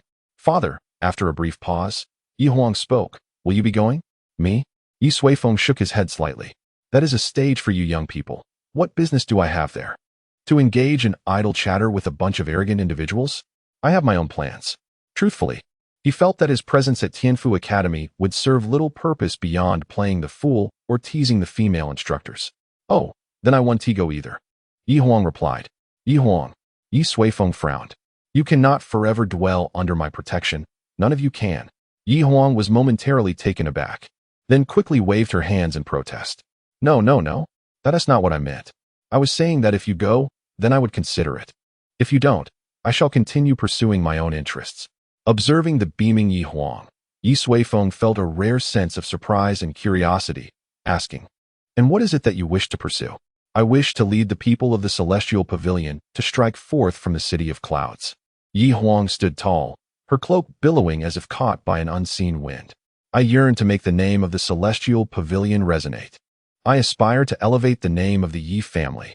I wish for the world to know that Ye Suifeng's daughter is named Yi Huang. A regal aura erupted from within Yi Huang. A smile gradually appeared on Ye Suifeng's face. What do you intend to do? He inquired. Conquer. Yi Huang replied without hesitation. Then, with a playful smile, she continued, "In truth, I have contemplated this on my journey home from quelling the rebellion. We cannot forever remain in obscurity at the fringes of the world, overlooked by others. Hence, I shall strike forth from the city of clouds and continue until everyone knows of our city of clouds and recognizes our Yi family." Ye Suifeng fell silent, genuinely taken aback by his daughter's resolve. He recalled when he first arrived in this world. This girl was frail and insecure, harboring only a flicker of ambition deep within her heart. Now, that flicker had blossomed into a roaring flame. "Your aspirations bring me great comfort. I support you," Ye Suifeng declared. Yi Huang's face brightened instantly. "Thank you, father." Ye Suifeng nodded and then turned his gaze to Yi Long, asking, "And what of you?" Yi Long, gripping his spear, turned to Yi Huang. "With such determination from the leader of the Celestial Pavilion, how could our true dragon pavilion lag behind?" "Uncle, my thoughts mirror those of Yi Huang. We must strike forth from the city of clouds and make our names known." Perhaps influenced by Yi Huang's fervor, Yi Long echoed her sentiments. "Cousin, are you trying to outdo me?" Yi Huang challenged him. Yi Long chuckled. "What? Are you afraid I might surpass you?" They exchanged unwavering gazes, each brimming with resolve. One dragon, one phoenix, both aflame with combat spirit. "Enough," Ye Suifeng smiled at his two exceptional descendants. "The world is vast, and the paths you have chosen are still long. Perhaps you should each select a direction and see who prevails in the end." At his words, they both nodded in agreement. "Then I shall choose the east. Sioux City lies that way. And I wish to witness for myself the prowess of the 16-year-olds who have established their foundation, as Ye Xiaoyin described." Yi Huang declared first. "Very well. Then I shall venture west, where the two cities of the Nine-City Alliance boast fierce martial prowess. I shall challenge them." Yi Long followed suit. "Excellent," Yi Huang exclaimed. "Let us encircle the territory of the Nine-City Alliance. Whoever reaches the southernmost point first shall be the victor." "Cousin, what say you?" Yi Huang's face bore a teasing challenge. "It is a pact," Yi Long replied without hesitation. The two most illustrious heirs of the family had already made their choices. Next, Ye Suifeng turned his gaze towards his niece Ye Qingyao, who had undergone a profound transformation through the trials of the mortal realm. "Uncle, I wish to try my hand at Tianfu Academy," Ye Qingyao stated directly. Ye Suifeng was once again taken aback. He had assumed that, given her temperament, she would be the least likely to pursue such a path. "Why?" he inquired. "For the mortal melody," Ye Qingyao replied. "In the mortal realm, I have experienced countless things. Yet, no matter how vivid those experiences may seem, they ultimately remain illusory. To perfect the mortal melody, I must delve into the true world."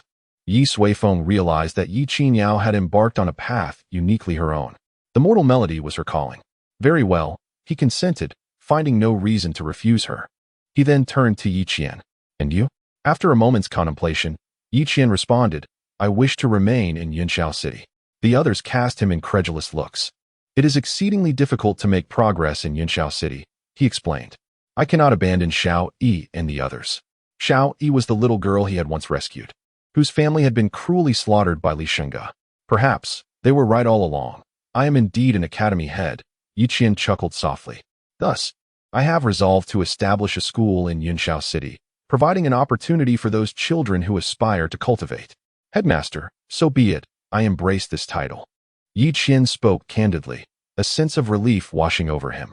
He, too, had discovered his own path. "Agreed," Ye Suifeng nodded slightly. Yi Long patted his shoulder with a smile. "Go ahead and pursue your dreams. I have always supported you. We support you as well. Do not concern yourself with the opinions of others," Yi Huang added. Yi Qian looked at them, nodding earnestly, with four of them having made their arrangements. Only Yi Xiaoxiao remained. Ye Suifeng turned his attention to her. "Uncle, I also wish to." "No, you do not wish to," he interjected before she could finish. "I intend to embark on a journey. You shall remain by my side and go nowhere." Yi Xiaoxiao was momentarily stunned, her large eyes brimming with indignation. "Why? You have acquiesced to their requests, yet mine are denied. Uncle, why do you treat me differently?" she lamented while wiping away the few forced tears that had emerged. "They?" Ye Suifeng scoffed. "They have all found their ideals and aspirations. What have you done beyond frolicking and causing mischief?" She began. "Was it you who stole from Wanbage a few days ago?" Ye Suifeng pressed. Yi Xiaoxiao fell silent. And was it you who took all of Gu Wanxin's clothes after she bathed? He inquired once more, met again by her silence. There was also Do Hua, who, after a night's slumber, awoke to find himself surrounded by pigs, with his own visage transformed into that of a porcine head. Was it your doing? Ye Xiaoxiao pouted. But I have also achieved merit. Oh, what merit might that be? Pray, enlighten me. Ye Suifeng inquired, stroking his chin. Humph. Ye Xiaoxiao puffed out her chest. A few days ago, during the time when Sister Yi Huang vanquished the rebels, I had an encounter with over 100 people in one go. Upon hearing this, the others nearly burst into laughter. Dear sister, such words should not be uttered lightly. They are easily misconstrued. Ye Suifeng shook his head. Enough, in any case. You shall not go anywhere. Stay with me and diligently refine your character to avoid future calamities. Chapter 65. The bewildered elder. The 5 members of the Yi family have embarked on their individual paths. Yet, Ye Xiaoxiao remains discontented, uncertain of the direction she should take. Observing the spirited younger generation, Ye Suifeng feels a profound sense of satisfaction. Here, I have something for you, he declares, extending his palm to reveal 4 exquisite miniature towers. Indeed, the towers of origin. Over the past few days, he has contemplated the future trajectories of these individuals and, in his spare time, crafted 4 9-tiered origin towers. Regardless of circumstances, the resources for cultivation are indispensable. Extend your hands, Ye Suifeng instructs. The group obediently presents their palms. He then touches the center of each palm with his fingertip, and in an instant, a delicate character Yi appears in each individual's hand, an emblem of a small space. Subsequently, Ye Suifeng places the origin towers within this space. The functionalities and applications of the towers are contained within. Familiarize yourselves with them upon your return. Moreover, I have this. He continues, producing 4 rings, which he also deposits into the palm space. These contain a measure of spiritual stones for your upcoming endeavors. It is imperative to have some currency while navigating the outside world. The group nods in understanding, retracting their hands, save for one small paw, awkwardly lingering in the air. Ye Xiaoxiao inquires, her expression one of confusion. Ye Suifeng casts her a glance. You are following me, are you not? Why fear a lack of spiritual stones?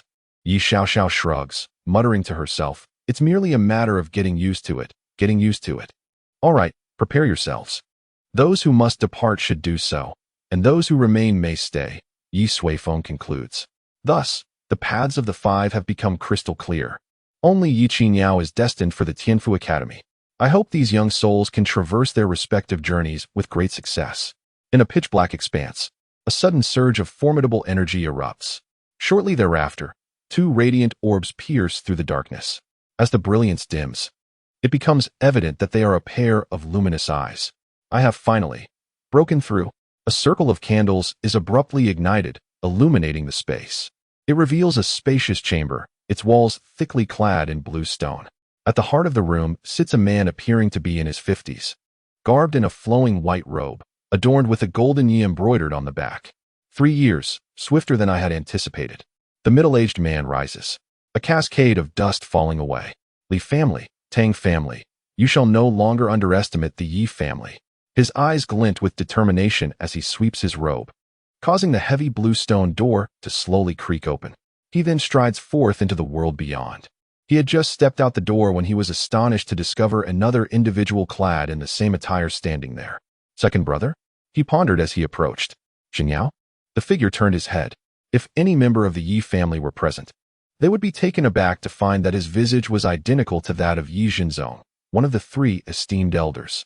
The man who had just emerged was none other than the second elder, Yi Zhinyao. You have broken through as well?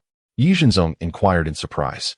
Indeed, Yi Zhinyao replied, his spirit invigorated. Second brother, have you also made a breakthrough? Haha, we need no longer worry about the Li and Tang families. Yi Zhinzong nodded in agreement. 3 years prior, the 3 esteemed elders had sequestered themselves with the intention of simultaneously breaking through to the nascent soul stage, thereby dismantling the dominance of the Li and Tang families in terms of supreme combat prowess. At long last, they had achieved this. However, a sense of unease lingered within him. Second brother, what troubles you? Yi Zhinyao asked, a hint of concern in his voice. Yi Zhinzong shook his head. I do not know. I merely feel that this smooth breakthrough to the nascent soul stage is somewhat peculiar. Ye Suifeng furrowed his brow. Now that you mention it, it is indeed strange. Over the past few years, I had shown no signs of breakthrough, yet just days ago, I suddenly sensed an enigmatic aura that stirred my spirit, allowing me to successfully advance. Ye Suifeng nodded in agreement. I experienced something similar. The two exchanged glances, each discerning the uncertainty reflected in the other's eyes. After a brief moment, Ye Suifeng waved his hand dismissively. Perhaps it is merely the sudden surge of spiritual energy in this region. Let us return and see how things fare at home. Ye Suifeng smiled. With elder brother present, there is surely no cause for concern. By the way, are we not waiting for grandfather? The three esteemed elders, Ye Suifeng, Ye Suifeng, and Ye Suifeng. Did you truly believe we could all break through together? Grandfather was only at the mid-golden core stage when he entered seclusion. He merely grew weary of the worldly conflicts. Ye Suifeng chuckled. Let us proceed. Ye Suifeng nodded. And together, their figures vanished into the ether. In the Ye family residence, Ye Suifeng sat in his study, meticulously allocating the family's forthcoming resources. Suddenly, he felt a stir in his spirit, his countenance shifting dramatically as he leapt through the window. Before long, he arrived at the ancestral hall of the Ye family. Two figures gradually materialized before him. Father, third uncle, Ye Suifeng exclaimed, momentarily stunned, then respectfully bowed. I am Suifeng, and I extend my heartfelt congratulations to both elders on your successful emergence from seclusion. Ye Suifeng gazed at his son, his eyes brimming with delight. Well done, Suifeng. You have progressed to the late golden core stage. He was taken aback. He recalled that his second son possessed only mediocre talent and, prior to entering seclusion, had merely achieved the foundation establishment stage. Who would have imagined that within a mere 3 years, he would have ascended to the late golden core stage? Could this be the essence of late bloomers? Haha, I knew it.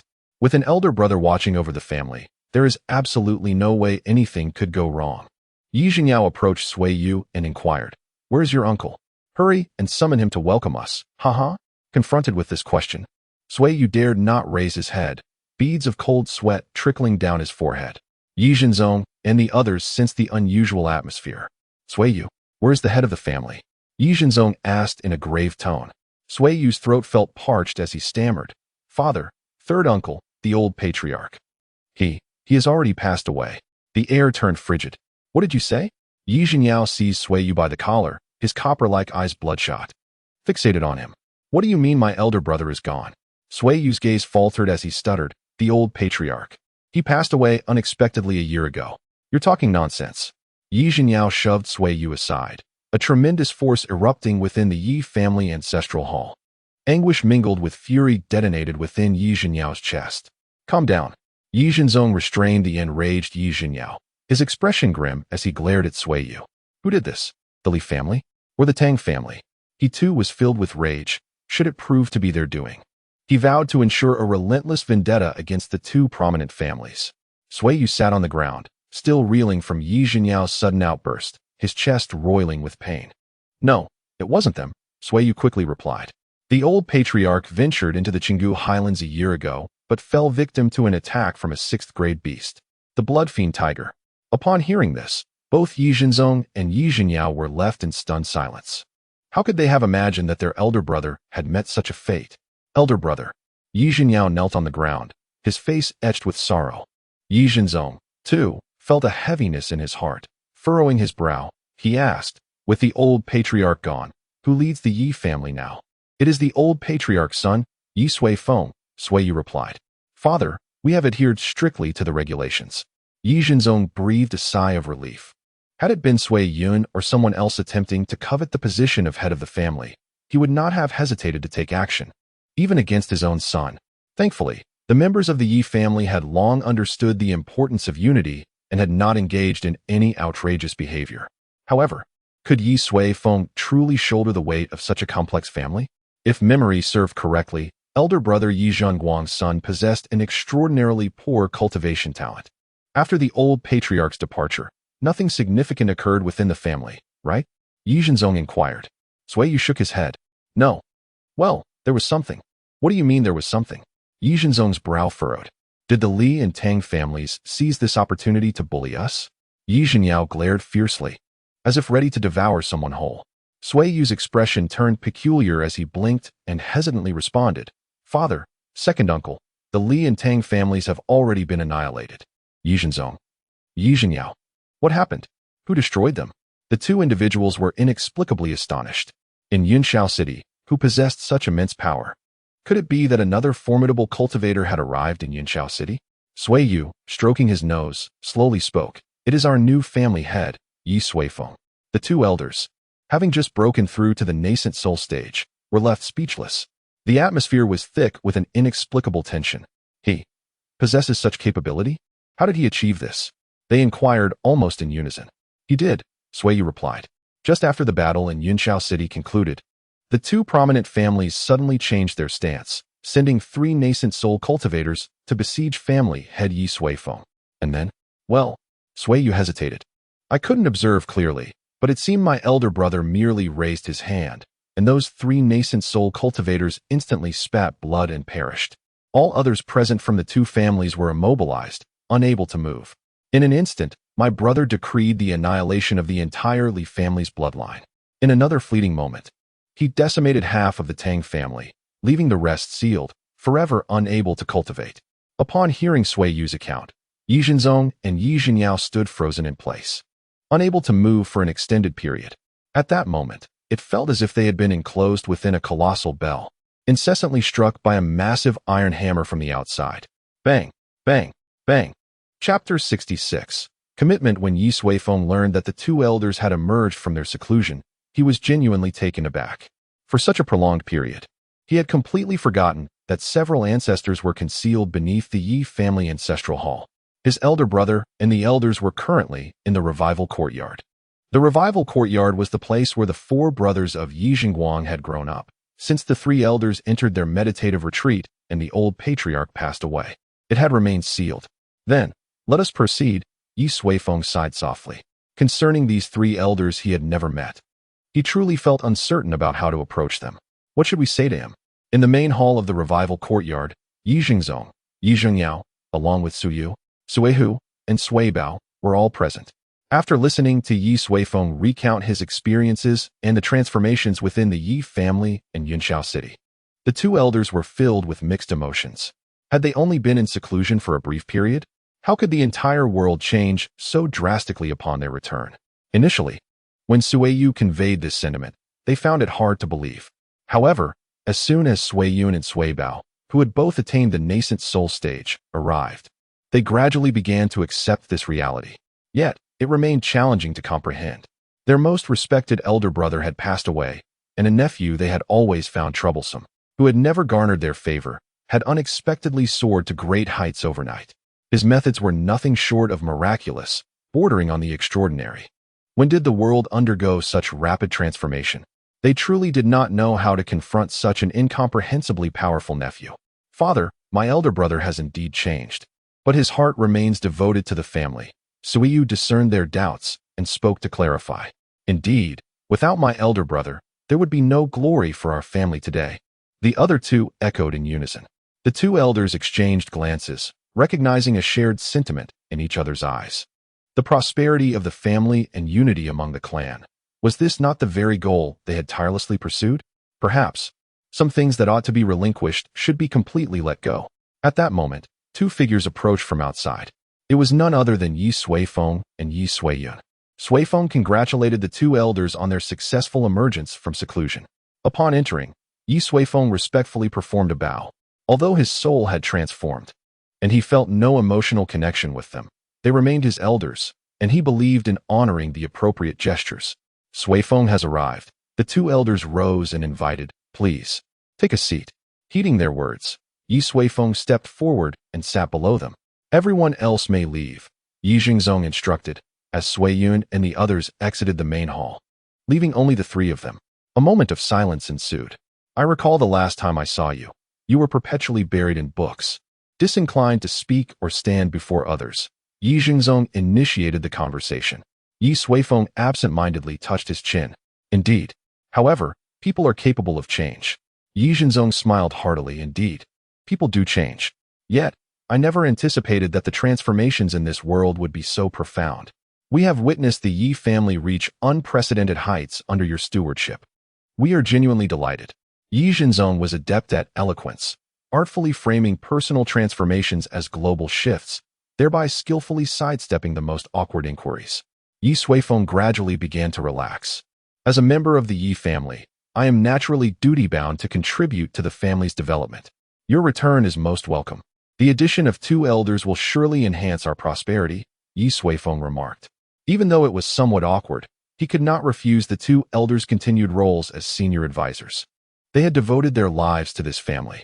Yet, Ye Zhenzong chuckled. That won't be necessary, he stated.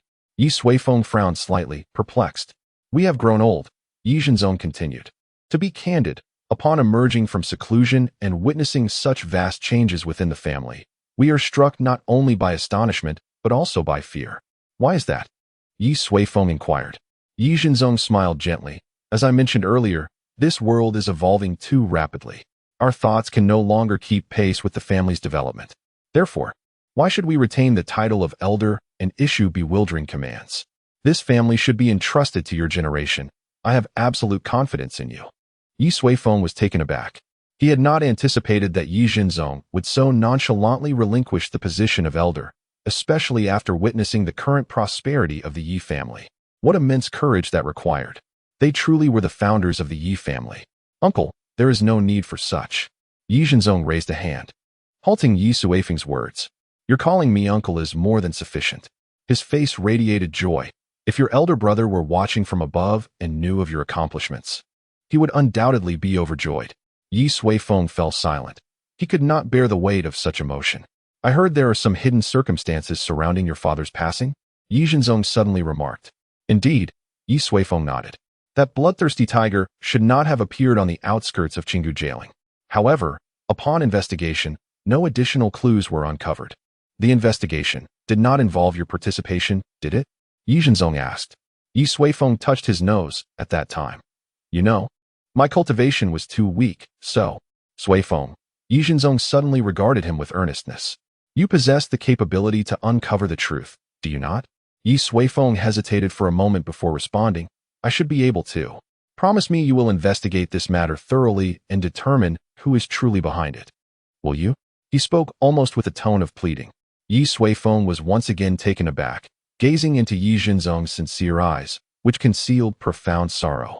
He found it difficult to decline. Very well, I shall make the journey. If there truly is someone scheming behind the scenes, I will ensure they receive their just punishment. Ye Suifeng declared earnestly. A look of relief blossomed in Ye Zhenzong's eyes. Then we shall rest easy. Ye Suifeng nodded, stating, I shall take charge of this matter. You 2 have just emerged from seclusion. It would be best to recuperate for now. I shall have Suiyun construct a villa by the Mirror Lake, a place that is tranquil and refined. Ye Zhenzong waved his hand dismissively. Let us forego that. Having spent so long underground, I have grown weary of tranquility.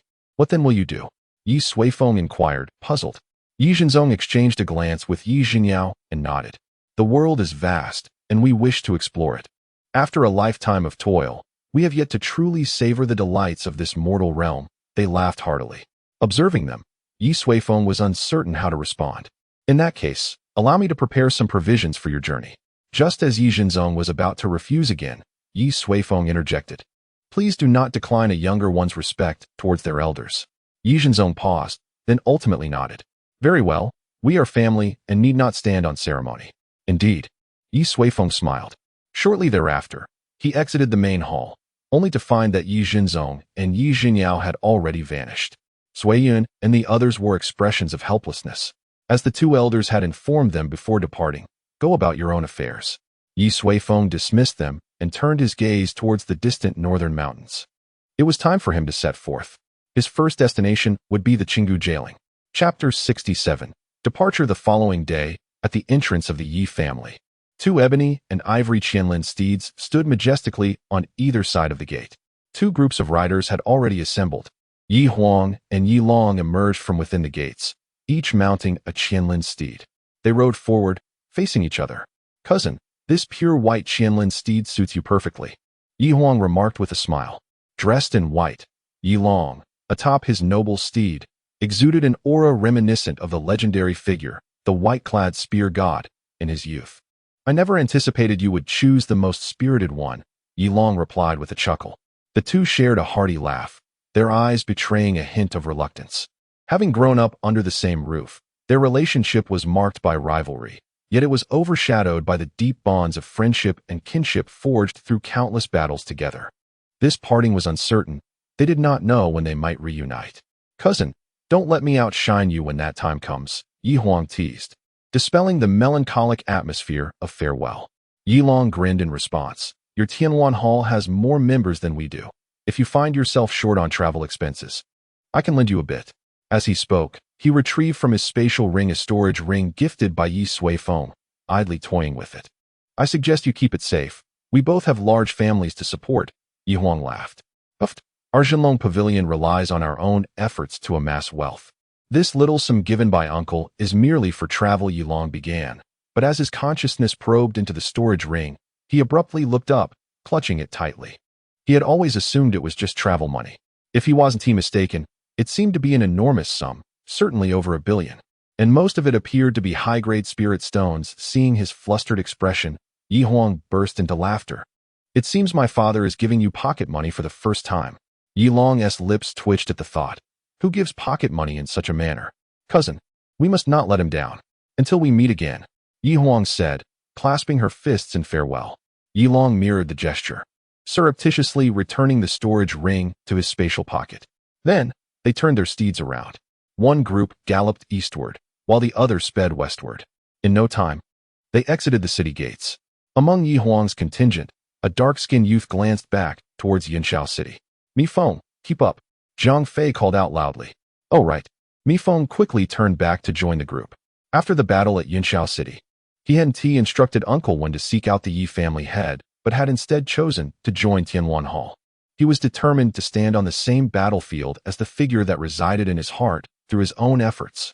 Meanwhile, at the southern gate of Yunxiao City, a group of young men clad in azure emerged. Among them, a transcendent figure clad in a delicate azure garment stood at the rear of the crowd, seemingly out of place among those surrounding her. It was Yi Qingyao. "Qingyao, pay no mind to that Guanmu. Many individuals in the academy are quite amiable." A nearby girl leaned closer to her. "It's of no consequence," Yi Qingyao replied with a gentle smile. "I have merely never ventured so far from home." "It's all the same," the girl chuckled. "Most of the people at the academy hail from distant lands. My hometown lies far, far to the south, where—" The girl's chatter was abundant and captivating, gradually alleviating Yi Qinyao's melancholy about being away from home. After a considerable pause, Yi Qingyao inquired with a smile. "What is your name?" "Me?" The girl giggled. "I'm Yan Shi. Fear not. Once we reach the academy, I shall look after you." At the northern gate of Yunxiao City, an ordinary donkey cart ambled slowly out of the city. A seemingly young and unremarkable man leisurely guided the cart. Behind it trailed a shabby, roofless carriage filled with dry straw.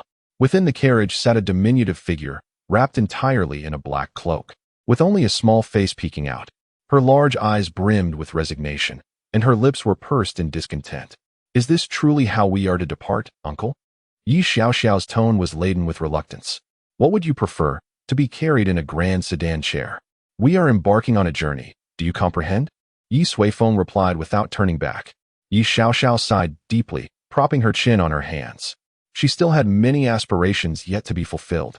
It seemed that following her uncle would afford her no opportunities in the near future. "Brother Yi, wait for me." Suddenly, a voice called out from behind. Shortly thereafter, two figures, one large and one small, hurriedly approached. Ye Suifeng halted the donkey cart and turned to see it was Gu Wanxing. Following her was a demure young girl, appearing quiet and refined. "Brother Yi," Gu Wanxing panted as she ran up. "What is it?" Ye Suifeng inquired. "There's something I've long wished to express, but I have yet to find the right moment," Gu Wanxing admitted, somewhat bashful. Ye Suifeng's heart skipped a beat. Was this to be a scene from a romantic drama? "Surely not, my sister." Upon finishing her sentence, Gu Wanxing pulled the young girl forward, saying, "This is my niece, Gu Yulan. She is nimble and quite clever.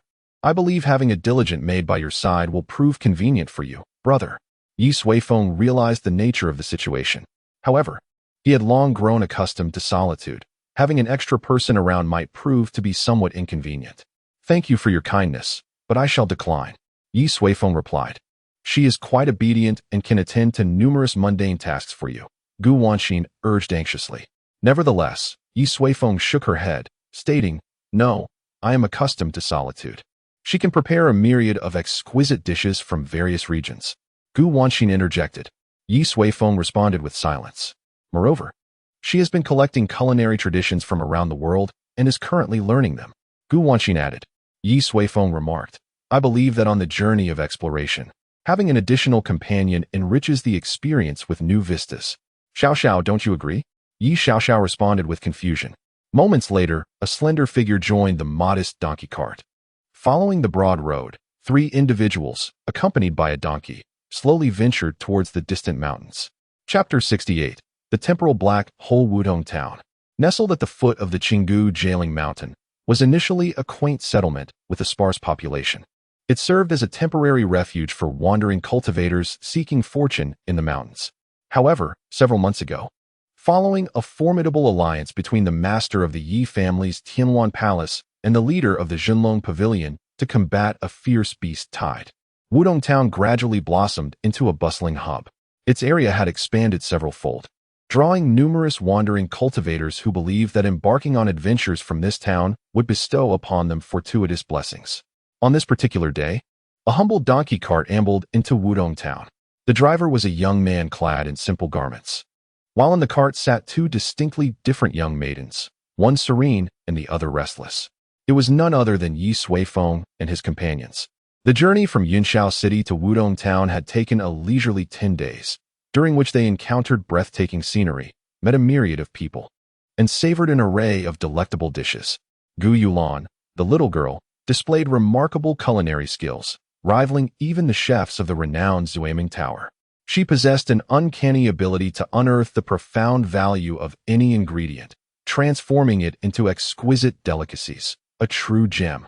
Ah, Wudong Town has undergone such a transformation. Yi Xiaoxiao exclaimed, her eyes wide with astonishment as she gazed around, cradling a white rabbit in her arms.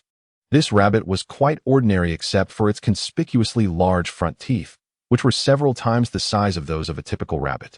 Yi Xiaoxiao immediately took a liking to it, rescuing it from a litter of rabbits that Gu Yulan had gathered, all the while extolling the rabbit's cuteness while feasting on its siblings' culinary offerings.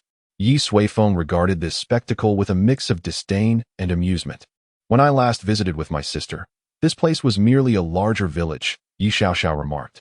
Ye Suifeng nodded in agreement, noting the increasing number of cultivators they encountered along the way, likely drawn from various regions to the burgeoning opportunities within Yunxiao City. After a brief while, they arrived at a grand plaza. In the center, enveloped in swirling mist, they discerned what appeared to be a colossal edifice looming in the haze. As they approached, Ye Suifeng was taken aback to discover that it was, in fact, 2 lifelike statues. One figure brandished a spear, exuding a fierce gaze and an aura of battle readiness, as if hunting down ferocious beasts, none other than Yi Long. The other stood with a sword lowered to the ground, hands clasped behind his back, clad in a fluttering battle robe, embodying an imposing presence, Yi Huang. To Ye Suifeng's astonishment, the people of Wudong Town had erected statues in honor of the 2. Yi Xiaoxiao, gazing upward in awe, exclaimed, "They are so handsome." Quiet. Suddenly, an elderly cultivator approached them. "These are the Phoenix Fairy and Lord Dragon, extraordinary prodigies. How can one describe them with mere mortal words?" He shot a glare at Yi Xiaoxiao, then produced 2 long incense sticks, igniting them before placing them at the foot of the statue. Yi Xiaoxiao stood there, momentarily at a loss for words. How could someone disrespect my own brother and sister? What has become of this world? Ye Suifeng couldn't help but chuckle, and as the old cultivator finished his prayers, he stepped forward and inquired, "Friend, why do you treat these 2 young individuals in such a manner?" The old cultivator scrutinized Ye Suifeng from head to toe. "Just arrived in Wudong Town, I see. I advise you to swiftly procure a stick of celestial incense and light it at the feet of the Phoenix Fairy and Lord Dragon. Fortune will surely bless you." With that, he disregarded Ye Suifeng and turned to leave. Ye Suifeng rubbed his nose, thinking, "Am I to pray for my daughter and nephew? How utterly absurd. Moreover, they couldn't bear such a burden. Hey, uncle, should I go buy a stick now to try our luck?" Yi Xiaoxiao stifled a giggle. "Get lost," Ye Suifeng replied irritably. Yi Xiaoxiao huffed, and the little rabbit nestled in her arms bared its teeth at Ye Suifeng. Indeed, a rebellious creature, even its pet mirrored such defiance. Sooner or later, it would find itself in the pot. Ye Suifeng gazed at the throngs of people offering prayers and chose not to linger, turning to depart. Behind him, Ye Xiaoxiao leaned toward Gu Yulan and whispered, "Yulan, listen to me. He just can't bring himself to do it. You should buy an incense stick to offer there." Gu Yulan remained unfazed, replying, "Miss, my aunt instructed me to heed the elder's words while outside. I sincerely apologize." Ye Xiaoxiao rolled her eyes. So dull. The three of them had a simple meal in Wudong town before continuing deeper into the heights. After traversing a path crowded with cultivators, Ye Suifeng finally ceased his slow pace, waving his hand, causing the entire donkey cart to rise into the air, gliding swiftly upon the clouds. Ye Xiaoxiao could finally shed her robes, her purplish-red hair billowing in the wind, her spirits lifted. Meanwhile, Gu Yulan clung tightly to the cart, appearing quite anxious. "Don't worry. Uncle won't let you fall." Ye Xiaoxiao pulled her up. They stood in the cart, gazing at the sun floating above the clouds, golden rays gently caressing their faces. "Isn't it beautiful?" Ye Xiaoxiao beamed. Gu Yulan nodded vigorously. Witnessing this spectacle, she couldn't help but recall her aunt's words, "By following that esteemed lord, you will witness wonders that most will never experience in their lifetimes." When she first saw the donkey cart, she harbored doubts about that statement. Yet now, she was completely convinced. Majestic mountains raced beneath them as the donkey cart soared through the sky, delving deeper into the ancient highlands, ultimately arriving at the summit of a lush, dense forest. Ye Suifeng whistled, and the donkey cart slowly descended, landing beside a shallow pond. This was the very spot where Ye Zhenguang had been ambushed. "Wait for me here," Ye Suifeng instructed before rising into the air, alighting on a high cliff across the way. From this vantage point, he could behold the entirety of the scene below. A year had passed since that fateful event, and the forces of nature had erased all traces, rendering the place unrecognizable. Ye Suifeng let out a gentle sigh. In truth, he had always felt a sense of avoidance towards Ye Zhenguang, his biological father in this world. After all, he hailed from another realm. A fully fledged adult thrust into the role of a father without cause. How could he confront such a reality with ease? Indeed, with his current abilities, he could even reunite the soul and reconstruct the body to resurrect Ye Zhenguang. However, what kind of relationship would they share upon his revival? He found it impossible to genuinely utter the word father. Thus, even though Ye Zhenguang's death was shrouded in mystery, he had never sought to investigate it. Had it not been for Ye Zhenzong's plea, perhaps he would never have set foot in this place before departing this world. "Alas, let me uncover the truth," he resolved, as a means of providing closure to the borrowed body he inhabited. Taking a deep breath, Ye Suifeng extended his hand, and then suddenly flipped it upward. Time began to reverse. With his movement, everything beneath him transformed in an instant. Trees swayed, streams flowed backward, and the very heavens turned upside down. Grass burrowed into the earth, and even the birds shrank rapidly, retreating into their shells. Suddenly, great trees began to topple, revealing a harrowing scene before Ye Suifeng's eyes. He had returned to the time just after the battle a year ago. He witnessed the shattered rocks, the blood-soaked earth, and the tragic demise of the Yi clan members. The Blood Fiend Tiger's power was far beyond their capacity to withstand. Ye Suifeng slowed his pace, intent on discerning how this calamity had unfolded. As time progressed, a ferocious roar echoed in the distance. It was the voice of the Blood Fiend Tiger. The truth lay before him. But at that moment, a sudden and intense spatial disturbance erupted. The scene before him began to tremble violently, with all images rippling like water, wavering unpredictably. Ye Suifeng furrowed his brow, unleashing an overwhelming force that emanated an unfathomable spiritual energy, stabilizing this fragment of time. Yet, in the next instant, all images abruptly vanished, plunging into a void of darkness. Ye Suifeng's expression turned solemn. He realized he was ensnared in a temporal black hole. Someone had wielded immense power to forcibly sever the very moment of Ye Zhenguang's ambush from the fabric of time. Chapter 69 Apologies. Time's river within the abyss of the temporal black hole, a profound void enveloped Ye Suifeng, his brow furrowed in perplexity. He could not comprehend why the scene of Ye Zhenguang's ambush had been obliterated. Who was the assailant? What secrets lay concealed within? How could a seemingly insignificant cultivator in the late stage of the Golden Core attract such formidable forces? Numerous questions swirled relentlessly in his mind. He continued to traverse the annals of time, and after a duration within the black hole, the world was once again illuminated. Yet, the realm below had regained its tranquility. Evidently, this was a moment preceding the battle. That unknown entity had indeed come for Ye Suifeng. How intriguing. Ye Suifeng smirked coldly. If you choose to remain hidden, I shall uncover your true identity and intentions. Subsequently, he reversed time, once more traversing the black hole, arriving at the scene that had been erased. Scores of bodies belonging to the Ye clan lay sprawled before him, drenched in blood. Can one sever time and erase causality? Ye Suifeng extended his fingers like talons, piercing the void, and moments later, a gray thread was grasped firmly in his hand. It was the thread of causality. Previously, while pursuing the perpetrator behind Ye Suifeng's assassination, he had merely skimmed the surface of causality. But this time, he had seized the entirety of the causal pathway. Go! Ye Suifeng thrust his palm outward, causing the gray thread of causality to expand infinitely, transforming the realm into a monochromatic world. This was the celestial tapestry of causality, where countless threads wavered uncertainly. Peering through this tapestry, Ye Suifeng gazed upon the fallen members of the Ye clan. However, to his astonishment, within the realm of causality, he discerned the life trajectories of all living beings. Yet, the deceased Ye clan members were enshrouded in a nebulous gray mist. They were absent from the realm of causality. That individual had truly obliterated them along with their causal ties. A deeper layer of confusion gripped Ye Suifeng's heart. What abilities did Ye Suifeng possess to provoke such treatment from that entity? Observing the scene devoid of any trace, Ye Suifeng waved his hand, dispersing the gray world and returning to the realm of reality. The fresh air slowly calmed the turbulence within him. It was evident that the one responsible for these deeds was a being of immense power, well-versed in the grand Dao, executing actions with such precision that no signs remained to be traced. The complexity of the situation had escalated. He had not anticipated that the first promise he made would prove to be so arduous.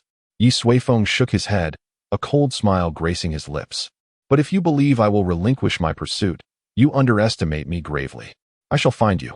Moments later, Ye Suifeng descended gently beside the donkey cart. Uncle, we have discovered a nest of emerald spirit bird eggs. Upon his return, Ye Xiaoxiao rushed over, her excitement palpable. However, when she caught sight of Ye Suifeng's expression, her heart sank, and she retracted her hand, gazing intently at him in silence. She had never witnessed such a serious demeanor from her uncle before.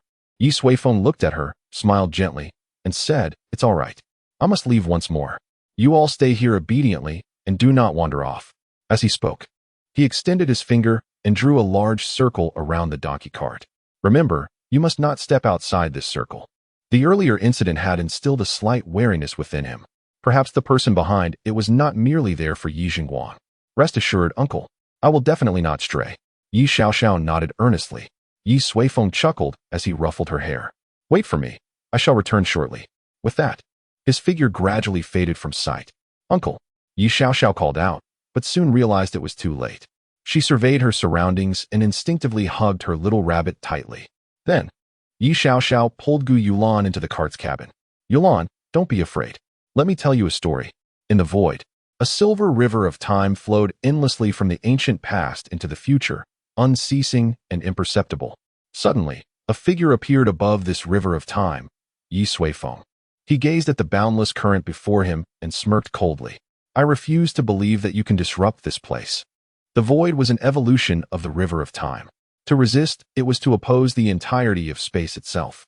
Here, no one wielded such formidable power. Ye Suifeng stood with his hands clasped behind his back, treading upon the surface of the river, moving upstream against the current. Soon, he arrived at the temporal juncture from a year prior, when Ye Suifeng was ambushed. He finally beheld Ye Suifeng, witnessing the frenzied blood-fiend tiger. Ye Suifeng's spirit lifted. Indeed, his suspicions had been confirmed. Contemplating briefly, he plunged into the river of time and emerged in that familiar scene. On the ravaged land, a robust middle-aged man, drenched in blood, faced off against a massive red-black demon tiger. Behind him lay dozens of lifeless bodies. Impossible. You should not be here. The middle-aged man bore a striking resemblance to Ye Suifeng, and he was none other than Ye Suifeng. This was the first time Ye Suifeng witnessed him alive. At this moment, he was gravely injured, on the brink of collapse. He furiously questioned the beast. However, the blood-fiend tiger had no intention of conversing. With a roar, it lunged forward. Its razor-sharp claws swiftly tore through Ye Suifeng's flesh. After effortlessly accomplishing this act, the blood-fiend tiger howled to the heavens before dissipating into countless specks of starlight, vanishing entirely. That entity had come solely to eliminate Ye Suifeng. But what was its true objective? Through the earlier scene, he had discerned that Ye Suifeng was indeed an extraordinarily unremarkable cultivator. Given his existence, there was no conceivable reason for him to expend such effort to deal with him. Ye Suifeng was utterly perplexed by this. Well, he decided to seek answers himself. Fixating on the location where the blood-fiend tiger had vanished, he prepared to wield the Dao of causality once more within the river of time. However, just as he commenced, the imagery before him underwent a violent transformation, with the entire galaxy inexplicably inverted against the heavens. Suddenly, myriad colossal portals surged forth from the galaxy, enveloping Ye Suifeng entirely in the blink of an eye. Behind each portal lay a distinct realm, derived from the powers extracted from the river of time. Ye Suifeng snorted, unleashing the full force of his being as he struck a fist against one of the portals. Yet, after a resounding crash, the portal merely quivered momentarily before returning to its original state. Silver light continuously swirled upon the portals. Ye Suifeng furrowed his brow. It seemed that this individual had interconnected these portals with the entirety of the river of time, and opposing them meant contending with time itself.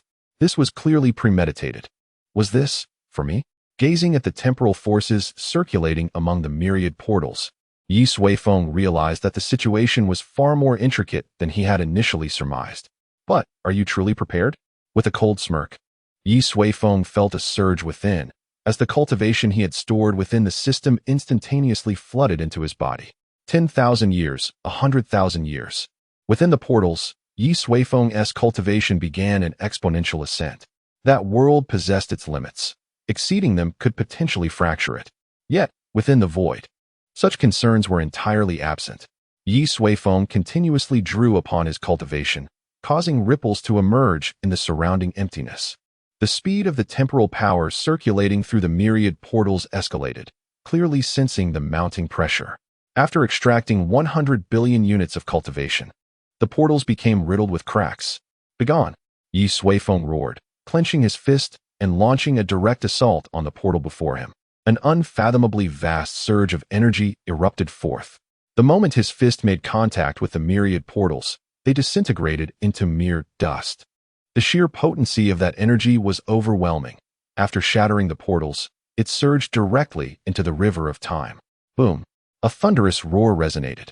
The pitch-black void seemed to ignite like an extraordinarily radiant sun, blinding all in its presence. After a considerable time, the brilliance gradually subsided. Ye Suifeng stood amidst the void.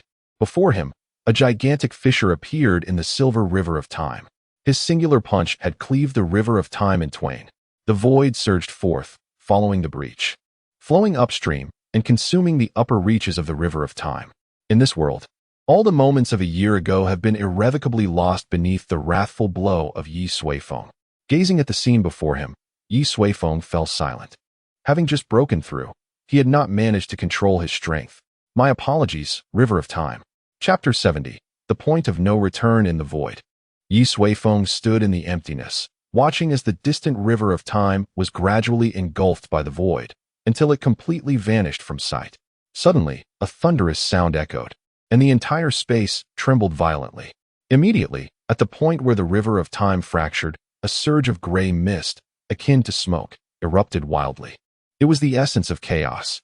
Ye Suifeng remained indifferent. His earlier strike seemed to have not only disrupted the river of time, but also shattered this realm of void. You must understand, it was not my intention. Ye Suifeng thought helplessly. He had merely aimed to break the barriers that confined him. Who could have anticipated that a millennium of cultivation would unleash such formidable power, creating a vast rift in the void? Truly, it was a case of collateral damage. Who was responsible for such a grand display of power? It could not solely be for Ye Suifeng's sake. Within the river of time, Ye Suifeng discerned clearly that Ye Suifeng was merely an ordinary cultivator, devoid of any remarkable traits. Could it be due to his mother? Ye Suifeng furrowed his brow. In his recollection, His mother was simply a disciple of a modest sect outside Yunxiao City, and their marriage had largely been a political alliance. The likelihood of her being the target was quite low. Perhaps there existed another possibility. He had truly come for me, to sever the threads of time and erase causality, all to compel him into the river of time to seek the truth. As he employed the path of causality within the river, those portals emerged. Reflecting on it, those portals, which connected to the river of time, were indeed perilous. Even a being of near ultimate cultivation from the mundane realm would find it impossible to break free, likely facing immediate annihilation. Are you attempting to use Ye Zhenguang's death to eliminate me? Ye Suifeng chuckled coldly. That individual's methods were indeed extraordinary. However, he had failed. Yet, he had also succeeded, successfully igniting Ye Suifeng's fury. I suggest you find yourself a well-situated burial ground.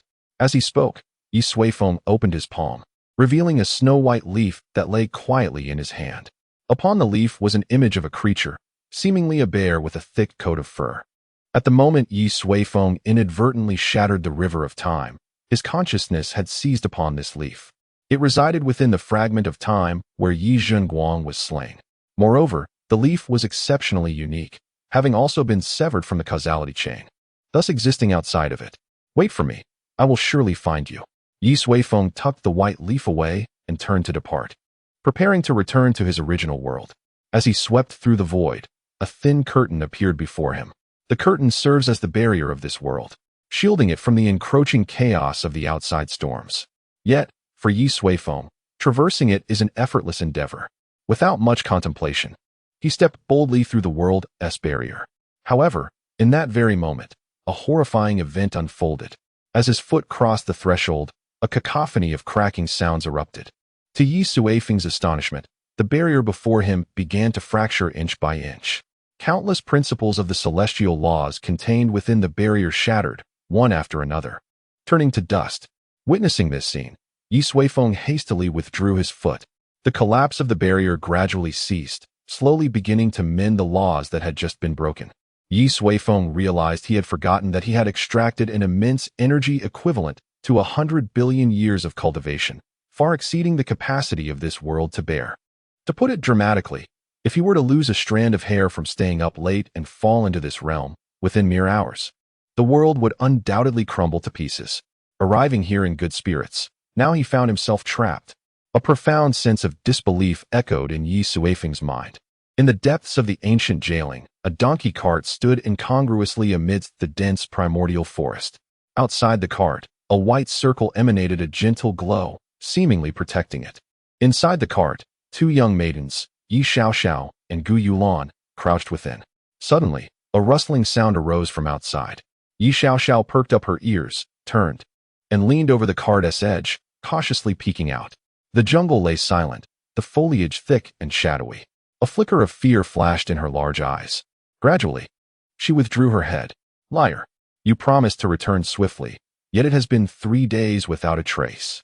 Ye Xiaoxiao murmured, clutching the rabbit in her arms, curling into a ball, burying her face in her knees. Yulan, do you think he has abandoned me because I was too mischievous? Or perhaps he encountered some danger? Or could it be that he was ambushed and— Gu Yulan observed the girl beside her and sighed softly. The usually carefree Ye Xiaoxiao had grown timid in the wake of Ye Suifeng's true departure. She straightened her posture and sat alongside her. Miss, why don't you tell me another story? Ye Xiaoxiao rolled her eyes and replied, I have no stories left. Then, please recount how you helped those impoverished children realize their dreams in your dreams, Gu Yulan suggested. After a moment of silence, Ye Xiaoxiao softly sighed. Dreams are but illusions. Come the next day, there are still those who perish from hunger. Gu Yulan was taken aback. Then why do you not save them? Ye Xiaoxiao opened her eyes and gazed intently at the straw before her. In the realm of dreams, each day, I witness the dreams of countless individuals. Some are beautiful, while others are nightmarish. I also see that every day, many people struggle and perish in their nightmares and suffering. I watch them die before my very eyes. Yet I am powerless to intervene, not even aware of their whereabouts. I cannot save them. Truly, I cannot save anyone. As she spoke, Ye Xiaoxiao buried her head once more in her knees, sobbing softly. Gu Yulan stared at the weeping Ye Xiaoxiao. Unable to fathom that the seemingly carefree little girl had long since become accustomed to the cycles of life and death in this world. She pressed her lips together and gently lifted her arms, enveloping Ye Suifeng in an embrace. Perhaps I shall tell you a story. Chapter 71. The Tao of Heaven's Restraint Beyond the World Barrier. Ye Suifeng had been here for an entire day. He endeavored through myriad methods to penetrate this realm. Yet, whether he reigned in his own aura or disguised himself as a feeble tribulation stage cultivator, he could not traverse the world barrier safely. Of course, this safety was in relation to the world itself. With his current power, a moment's carelessness could bring about an everlasting calamity to this realm. What is this? Something that could be obliterated with a mere act, yet it dares to be called a world. The frailty of this world vexed him. If he truly could not return, what would become of the Ye family? How heartbroken would Ye Huang be? Moreover, Ye Suifeng was still left behind on Qinggu jailing. No, he needed to regain his composure. Ye Suifeng took a deep breath and began to ponder seriously. Relying on brute force was certainly futile. The issue at hand was not a lack of strength, but rather an excess of it. Even dispersing his cultivation was not an option, for his body had ascended to an immeasurable state alongside his power. At that moment, a single drop of his blood could effortlessly annihilate countless beings and obliterate a small world. Was he to abandon his physical form and seize another? That would be worse than not returning at all. It was too repulsive. After much contemplation, Ye Suifeng gradually recognized his greatest weakness: insufficient mastery of the Tao. Although he possessed a cultivation and spirit that surpassed ordinary beings and could easily command the laws of the great Tao, he was somewhat naive regarding certain intricate and specialized techniques. The reason was simple: he had never encountered them. Since his transmigration, he had perused a plethora of cultivation methods, yet all were from the mundane realm. His exposure to knowledge of Tao beyond the mundane was exceedingly scarce. It was precisely for this reason that he had been outmaneuvered by that unknown entity, nearly shattering the entire void space, and now being unable to return. The thought of this only intensified his desire to find that shadowy puppeteer and exact retribution. Nevertheless, it was best to first contemplate how to return. Ye Suifeng gazed at the world barrier before him, where countless laws of the Tao intertwined like a delicate celestial web. Perhaps, if I transform myself into the Tao of this realm, I could integrate into it. A flash of inspiration suddenly illuminated his mind. He recalled something. Opening his palm, a radiant crystal appeared within it. It was the Heaven Array Stone. This crystal could directly connect with the laws of the Tao, serving as a conduit for the rules. The Origin Tower was crafted utilizing this very property. It harnessed intricate formations to link with the laws, thus generating various primordial spiritual liquids. This method should have a high probability of success. Ye Suifeng nodded, sweeping his hand, and a multitude of Heaven Array stones aligned neatly in the void. This was an immensely grand undertaking, because he needed to engrave all the principles of the heavenly Tao onto the Heavenly Array Stone as a guise for himself. Ye Suifeng pondered for a moment and began his work. Days turned into weeks, and for over 10 days, he devoted himself entirely to the process of replicating the heavenly Tao. Before him, each Heavenly Array Stone was inscribed with intricate and dense lines of array patterns, each representing a distinct principle of the heavenly Tao. At long last, his efforts bore fruit. He encapsulated a complete heavenly Tao within the stones. The Heavenly Array Stone should now be referred to as the Heavenly Tao Stone. Ye Suifeng let out a long breath and estimated that there were indeed over 100 billion Heavenly Tao stones, encompassing every detail meticulously. I hope you do not disappoint me, he mused. With a flourish of his hands, the 100 billion Heavenly Tao stones instantly transformed into a colossal vortex, which then rapidly contracted towards the center. Moments later, all the Heavenly Tao stones vanished, coalescing into a small white ring that rested in the palm of Ye Suifeng's hand. I shall call you the Heavenly Tao Ring. He casually named it before adorning his finger. Instantly, the aura surrounding him shifted, becoming enigmatic and profound. It was as if he had metamorphosed into a walking embodiment of the Heavenly Tao. He decided to test it. With the Heavenly Tao Ring securely on his hand, he approached the world's barrier once more. Taking a deep breath, he extended his palm towards the realm within. As he traversed the barrier, there was no collapse this time. A stream of luminous energy flowed from the Heavenly Tao Ring, enveloping Ye Suifeng's hand. It protected him, not just him, but the world itself. shielding it from any harm he might inflict. Ye Suifeng's spirits soared as he took a step forward, gliding through the barrier without incident. Finally, he had succeeded. Glancing at the heavenly Dao ring on his hand, he felt immense satisfaction. Alas, within this realm, he was rendered as feeble as the heavenly Dao itself. It was time to check on Xiao Xiao and the others to see if they had been up to any mischief. In the ancient highlands, the donkey cart remained as ever. Suddenly, a figure appeared before the cart. The emaciated old donkey let out a startled bray. Ye Xiaoxiao's head popped out from the cart, momentarily stunned upon seeing Ye Suifeng. "Oh, quite remarkable. You actually behaved this time, and didn't he wander off?" she remarked. Before Ye Suifeng could respond, a small figure leaped into his embrace, holding him tightly. "I thought you wouldn't come back." Ye Xiaoxiao's voice trembled with emotion. "I almost didn't, but I managed," Ye Suifeng replied with a smile. Ye Xiaoxiao said nothing further, merely tightening her grip around him.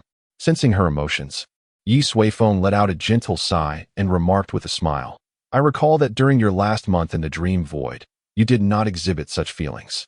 That was because you returned on time." Ye Xiaoxiao mumbled. "What?" Suddenly releasing his hand, Ye Xiaoxiao glared at Ye Suifeng. "I mean, when you leave in the future, could you at least provide a specific time frame? You said you'd return shortly, yet we've been waiting for over half a month." Staring at the suddenly irate Ye Xiaoxiao, Ye Suifeng was taken aback. When did this girl become so attached to him? He ruffled her purplish-red hair and chuckled. "All right. I promise you, should I leave again, I will definitely give you an accurate time." Ye Xiaoxiao pouted. "That's more like it." He then turned to see Gu Yulan, who had just disembarked from the carriage, and said, "You have no idea how frightened Yulan was in this desolate wilderness." Gu Yulan replied, "Fine. You're the boss. Whatever you say goes." "All right then," Ye Suifeng smiled. "This time, it's on me. Since you enjoy playing, I assure you that the upcoming itinerary will be unrestricted. Feel free to indulge as you wish." Instantly, Ye Xiaoxiao burst into jubilant cheers. Observing this delightful little girl, Ye Suifeng couldn't help but reflect that all the effort spent returning was worthwhile. "As for that shadowy mastermind, I will settle the score with you in due time."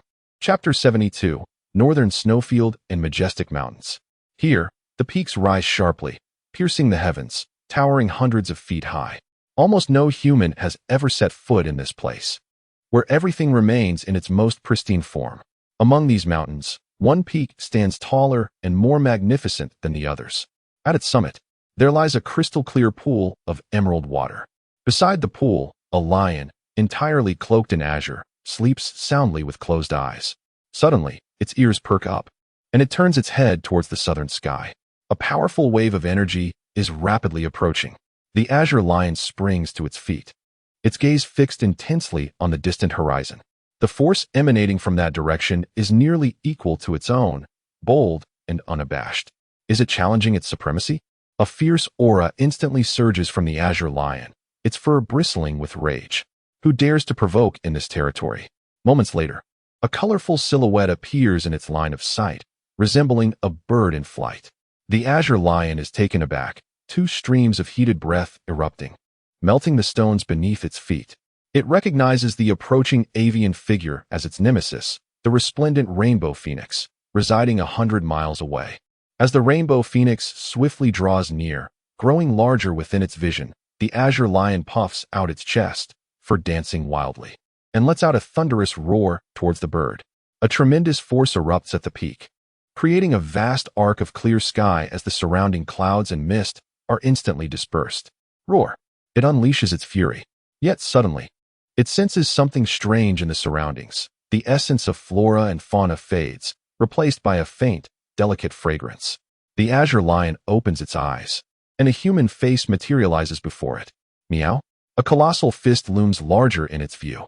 With a resounding thud, darkness envelopes it, and it knows nothing more. "Uncle, what is that?" A voice from the rainbow phoenix interrupts the moment, as a girl with long purplish-red hair emerges from beneath the bird. It is Ye Xiaoxiao. Instead of sitting atop the phoenix, she dangles from one of its claws, swaying in the air. Suddenly, Ye Xiaoxiao releases her grip, and a blue circle appears beneath her feet. In an instant, she finds herself before Ye Suifeng. Ye Suifeng continues to drive the donkey cart, casually tossing the unconscious lion behind him, stating nonchalantly, "This is the ancient azure lion. an 8th-grade demon beast, equivalent to a late-stage cultivator of human integration. Oh, Ye Suifeng responds, tilting her head to gaze at the now diminutive and somewhat adorable ancient azure lion, which has been stabbed in the throat by Gu Yulan from within the cart. Use the method I taught you to discern carefully. This type of lion has tender meat and is a treasure all over, Ye Suifeng adds. Yes, my lord. Gu Yulan unsheathed a small knife, and blood gushed forth instantaneously, only to be promptly collected into a small vial. This knife, crafted specifically for Gu Yulan by Ye Suifeng, possessed the ability to sever even the most resilient of materials with a single stroke. Gu Yulan dipped her finger in a drop of blood that had pooled on the blade before placing it in her mouth. Her eyes immediately radiated a soft golden glow. Observing the two figures before her, Ye Suifeng couldn't help but shrink her neck in apprehension. How cruel. The lion was so adorable. Yet, recalling the exquisite delicacies that originated from Gu Yulan's hands, her stomach audibly protested with hunger. No more looking, no more looking. Ye Suifeng fell back, a blue circle appearing. And in the next moment, she found herself perched upon the neck of the colorful phoenix. Almost instantly, she perceived the sound of sobbing. Tilting her head, she noticed the colorful phoenix was indeed shedding tears. Little Kai, what troubles you? Ye Suifeng inquired with curiosity. The phoenix spoke. That green lion is an old friend of mine. Ye Suifeng was taken aback. So, you wish to accompany it? Oh no, no, no. The colorful phoenix was startled, hastily shaking its head. I am merely moved. I am incredibly fortunate that the great lord spared me and did not hand me over to that little witch in the carriage. Ye Suifeng playfully tapped its forehead. Stop shaking. I'm about to fall off. The phoenix immediately steadied its flight. Rest assured, little Kai, as long as you stick with me, you shall never come to harm. As she spoke, Ye Suifeng plucked a vibrant feather from its neck and began to weave it into a headband. The phoenix remarked, You are quite the little witch yourself. It sighed, recognizing that it was better than being with another stronger witch, where all the beasts would ultimately end up on a platter. Several figures darted swiftly through the sky when suddenly, a bone-chilling wind struck them head-on. Ye Suifeng froze, placing the completed colorful headband upon her head before rising to gaze into the distance. A vast expanse of pristine white emerged within her sight, dazzling and blinding under the sun's embrace. Uncle, we have arrived. Ye Suifeng exclaimed loudly. Ye Suifeng nodded. He had seen it long before. The northern snowfield was indeed his destination. While shattering the river of time, he had brought forth a white leaf, intricately engraved with the visage of a bear with long fur.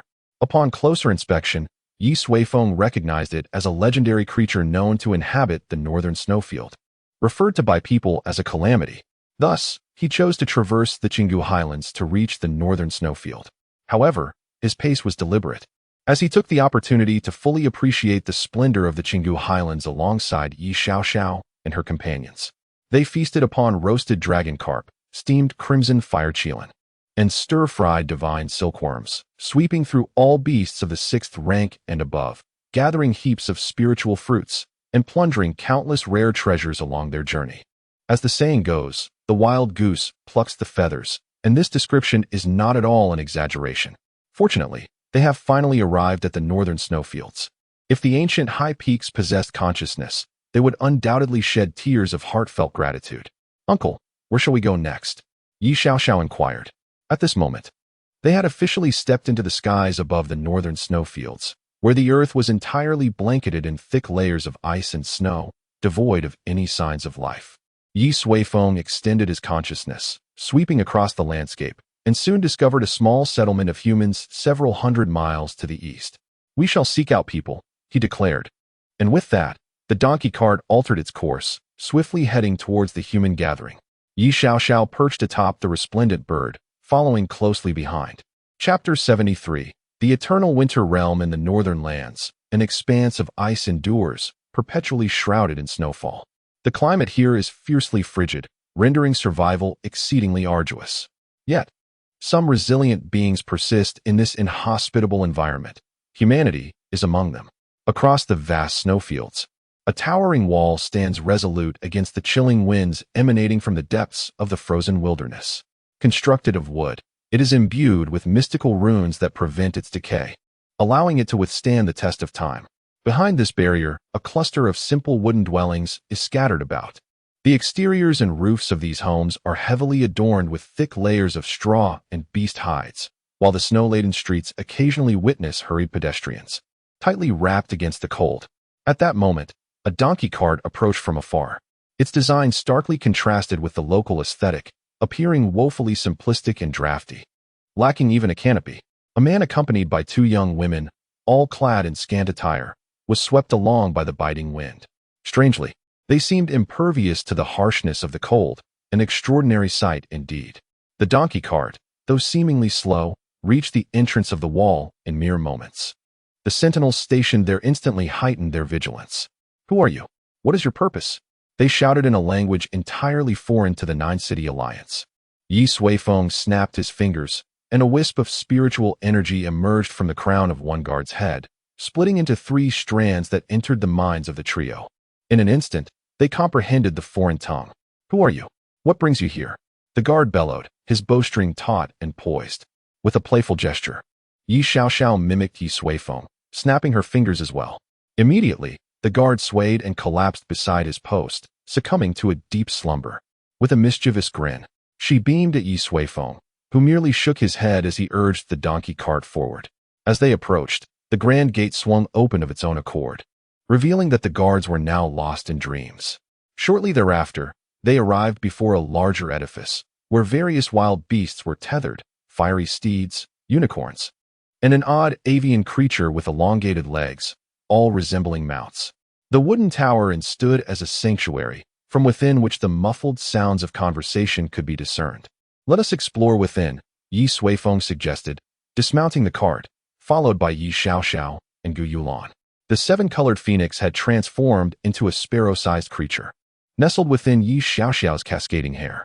With a creak, Ye Suifeng pushed open the door, and a wave of warmth, laden with the robust scents of smoke and alcohol, rushed forth, mingling with the clamor that enveloped them. Coughing, Ye Suifeng waved her hand before her face, glancing up to find that the once boisterous had fallen silent. Every gaze was fixed upon them, curiosity, confusion, and avarice flickering in the eyes of the patrons. Ye Suifeng stepped forward with graceful strides, casually selecting an unoccupied spot to sit. "Good wine and fine dishes, right?" he called out. "Indeed," responded a slender young man, his voice ringing clear. Before long, he approached carrying a jug of wine and several plates of food. The other diners, previously engrossed in their own conversations, turned their heads back, resuming their raucous chatter. The three dishes, all composed of meat, were prepared in a simplistic and coarse manner. Nevertheless, Ye Suifeng picked up his chopsticks. For a true gourmand, it is essential to possess a heart brave enough to embrace new experiences. Gu Yulan produced a low-grade spirit stone and placed it in the young man's palm. The attendant paused momentarily, then beamed with delight as he departed. Returning to the counter, he leaned in towards the burly innkeeper. "Uncle, those individuals seem to have traveled from quite a distance," he remarked, subtly shaking the spirit stone. The innkeeper, pipe in hand, cast him a sidelong glance. "Mind your own business. Those people are clearly not ordinary. Do not invite trouble." The attendant chuckled, "Of course not. But I fear that the Black Wolf and his crew might be getting restless." Following the attendant's gaze, one could see a table of five clad in dark, coarse clothing, huddled together, whispering while occasionally glancing in Ye Suifeng's direction. "Let them test the waters." The innkeeper exhaled a cloud of smoke. Moments later, the Black Wolf and his companions rose, their faces twisted into malicious grins as they advanced towards Ye Suifeng. "Hey, shut your mouths and get lost." Ye Suifeng lifted the wine jar to his lips, took a sip, grimaced slightly, and set it down again. Having been spoiled by Gu Yulan's culinary delights, these mundane offerings failed to pique his interest.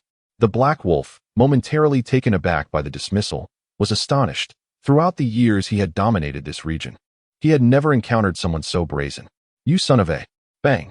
Just as he began to speak, the five men were abruptly sent flying, crashing into several tables and chairs before colliding with the wall and collapsing to the ground. Blood oozed from their mouths. They had already succumbed to death, their eyes wide open, unaware of the formidable presence they had provoked. The other patrons in the inn stood in shock, their expressions filled with terror as they gazed at Ye Suifeng. How had he achieved this? Yet, Ye Suifeng remained unfazed, as if he had merely accomplished a trivial task. He picked up a piece of meat, placed it in his mouth, shook his head, and set down his chopsticks. The food and drink here offered nothing of merit. He then rose and strode directly to the innkeeper. The innkeeper, witnessing Ye Suifeng's approach, felt his heart nearly stop, his pipe clutched tightly as he dared not move. "Have you seen this?" Ye Suifeng produced a white leaf and placed it before the innkeeper. The innkeeper blinked in astonishment at the bear emblem on the leaf, his pupils constricting in fear. This is the totem of the eternal winter kingdom." His expression turned pale. The man before him sought the eternal winter? That is indeed one of the most formidable forces on the northern snowfields. "Where, you ask?" Ye Suifeng retracted his leaf-like appendage. The innkeeper took a moment to compose himself and replied, "Very far, a myriad of miles to the northeast. I have only heard whispers of what lies there." "Thank you," Ye Suifeng said as he placed a low-grade spiritual stone upon the table before turning to depart. Ye Xiao and Gu Yulan promptly stood and followed suit. After a considerable interval, sounds began to emerge within the inn. "Uncle, who exactly are those individuals?" the trembling attendant inquired, his legs still quaking from fear. Fortunately, he had managed to suppress his avarice earlier. Otherwise, the innkeeper tore his gaze from the group of black-clad wolves, took a deep draw from his pipe, and solemnly stated, "They are extraordinary beings. Yet, it remains unclear whether they are destiny mages or beast spirit warriors." He exhaled a plume of smoke, his heart still racing.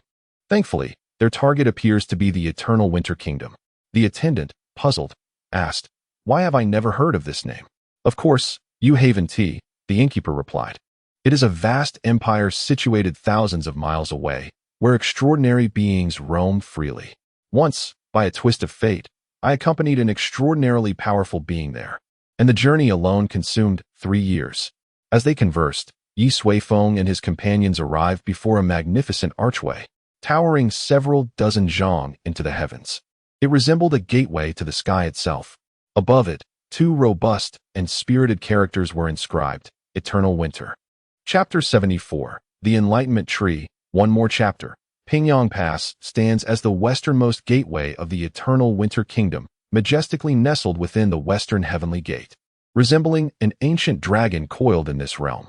When juxtaposed with Pingyang Pass, Yunxiao City appears almost like a quaint village. The western heavenly gate, soaring to great heights, is adorned with a luminous veil that extends endlessly to both sides, shrouded in mystery for countless miles. To enter the eternal winter kingdom, one must traverse through the western heavenly gate. Each day, throngs of cultivators line up for miles outside the gate, yearning for entry. Yet, Ye Suifeng possesses neither the patience for such queues. Silently, his donkey cart glided into Pingyang Pass. Instantly, a wave of warmth enveloped him. "How bustling it is!" Ye Xiao exclaimed, gazing at the broad streets teeming with an incessant flow of people, her eyes wide with wonder. Meanwhile, some onlookers were fixated on her peculiar mode of transport. "What kind of vehicle is that? It seems merely an ordinary old donkey." "Oh, that girl seems quite charming. I initially thought she was a little princess from some noble family." They murmured about the simplicity of her donkey cart. Fortunately, the locals donned a wide array of attire, sparing her from undue scrutiny. "Hey, uncle, look quickly. I spotted a bear," Ye Xiao suddenly cried out, pointing at a child on the street. The child bore a design embroidered on his back, precisely depicting the long-haired bear head engraved on the white leaf. Ye Suifeng sighed slightly. "Lift your head." Ye Xiao obeyed, her mouth agape in astonishment. All around, in every nook and cranny, every shop and tall building, a multitude of identical white flags fluttered. Each flag bore the embroidered image of the long-haired bear. "Have we arrived at the bear's den?" Ye Xiao's face was filled with disbelief. Ye Suifeng extended his finger, tracing a circle in the air. Instantly, a torrent of complex information erupted from the heads of passers-by, converging at his fingertips to form a swirling vortex. Subsequently, he delved his consciousness into the whirlpool. The great celestial bear? A pivotal piece of information emerged. In the eternal winter kingdom, this bear is not merely termed a natural disaster as in the outside world. It is venerated as the great celestial bear. This magnificent entity wields immense power, commanding the winds and rains. Most crucially, it single-handedly created the eternal winter barrier, shielding humanity from the harsh cold and snow of the outside world, allowing them to thrive in peace. Ye Suifeng curled his lip. He had noticed the signs of the eternal winter barrier upon his arrival. The formation's intricacies were evident, clearly the handiwork of several formidable cultivators. It likely had little connection to this great celestial bear. Yet, he remained unconcerned about the eternal winter barrier. His curiosity lay in why the head of this great celestial bear was emblazoned upon the white leaf. What, then, is the nature of this white leaf? Contemplating this, Ye Suifeng expanded his consciousness, enveloping the entirety of Pingyang Pass, rendering all its inhabitants visible within his gaze. Is the most formidable power found solely in the harmonization stage? Ye Suifeng furrowed his brow slightly. To sever the causal ties of this leaf and then place it within the river of time is beyond the capabilities of an ordinary harmonization stage practitioner. However, it might be worthwhile to inquire with him. With this thought, Ye Suifeng resolved to summon him. Yet, within his consciousness, he suddenly discerned a familiar name. Indeed, let us explore this further. Moments later, the ox cart arrived at an exceedingly prosperous area. The decor here was evidently elevated by several degrees. Among the structures, a 9-story building stood out remarkably. Its plaque bore 3 grand characters, Wanbao Pavilion. Truly, it is a formidable force, with establishments spread across the continent. Ye Suifeng disembarked, accompanied by Ye Xiao and Gu Yulan, and entered Wanbao Pavilion. As with other locales, the first floor was bustling with people. A glance around revealed that the merchandise here differed significantly from that of the 9 Cities Alliance, particularly with a marked decrease in the proportion of elixirs. In their place were various types of demon beast blood and inner cores, which appeared to be quite in demand. The cultivators congregated there were intriguing. Their internal spiritual energy was notably diverse, yet their physical prowess was extraordinarily robust, with each individual exuding one or more distinct beastly auras. Beast spirit warriors? Recent information had alluded to beast spirit warriors and destiny mages, representing a cultivation method starkly different from that of the 9 Cities Alliance. It would be prudent to gather intelligence and explore the merits of these 2 distinct cultivation paths. Ye Suifeng nodded in agreement. Subsequently, he permitted Ye Xiao and Gu Yulan to roam freely, while his figure gradually faded from view. In the upper echelons of Wanbao Pavilion, a middle-aged man clad in a brocade robe meticulously perused a ledger. Suddenly, an unfamiliar presence materialized within the chamber. Who goes there? The middle-aged man abruptly raised his head, and a 3-inch-long, hiltless dagger shot forth from his sleeve, striking towards the unexpected figure with lightning speed. This dagger was his most powerful intrinsic spirit tool, nearly invincible against anyone below the harmonization stage. Yet, to his dismay, the dagger, which was usually unassailable, eerily halted just before it could pierce the young man. Simultaneously, he found himself immobilized, unable to move a muscle. The middle-aged man's heart raced. In this Pingyang Pass, the only individual capable of instilling such fear in him was the past lord of the harmonization stage. Yet, even the lord did not possess such terrifying power. From whence did this formidable cultivator arise, and why had they sought him out? The middle-aged man trembled inwardly. Do not be alarmed. I merely wish to ask you a few questions. Ye Suifeng grasped the 3-inch dagger before him, approached the middle-aged man, and took a seat. He then placed the dagger upon the table. A fine spirit tool indeed, with a most distinctive design. As Ye Suifeng's voice faded, the middle-aged man suddenly felt capable of movement. Instinctively, he took a step back, his chest heaving, breaths coming in rapid succession. Ye Suifeng remained speechless. How could this man lack the audacity of Gu Wanqin? Are you the master of the Wanbao Pavilion here? Ye Suifeng inquired. The middle-aged man nodded, swallowed hard, and replied with difficulty, Senior, I am indeed the master of this pavilion, Jian Xingquan. If there is anything you desire, please feel free to take it. Ye Suifeng was once again at a loss for words, wondering what he was being taken for. He refrained from further comment and directly produced a leaf, asking, Have you ever seen this? Jian Xingquan paused, then, upon examining the leaf, furrowed his brow in surprise. Senior, how could you possess such a thing?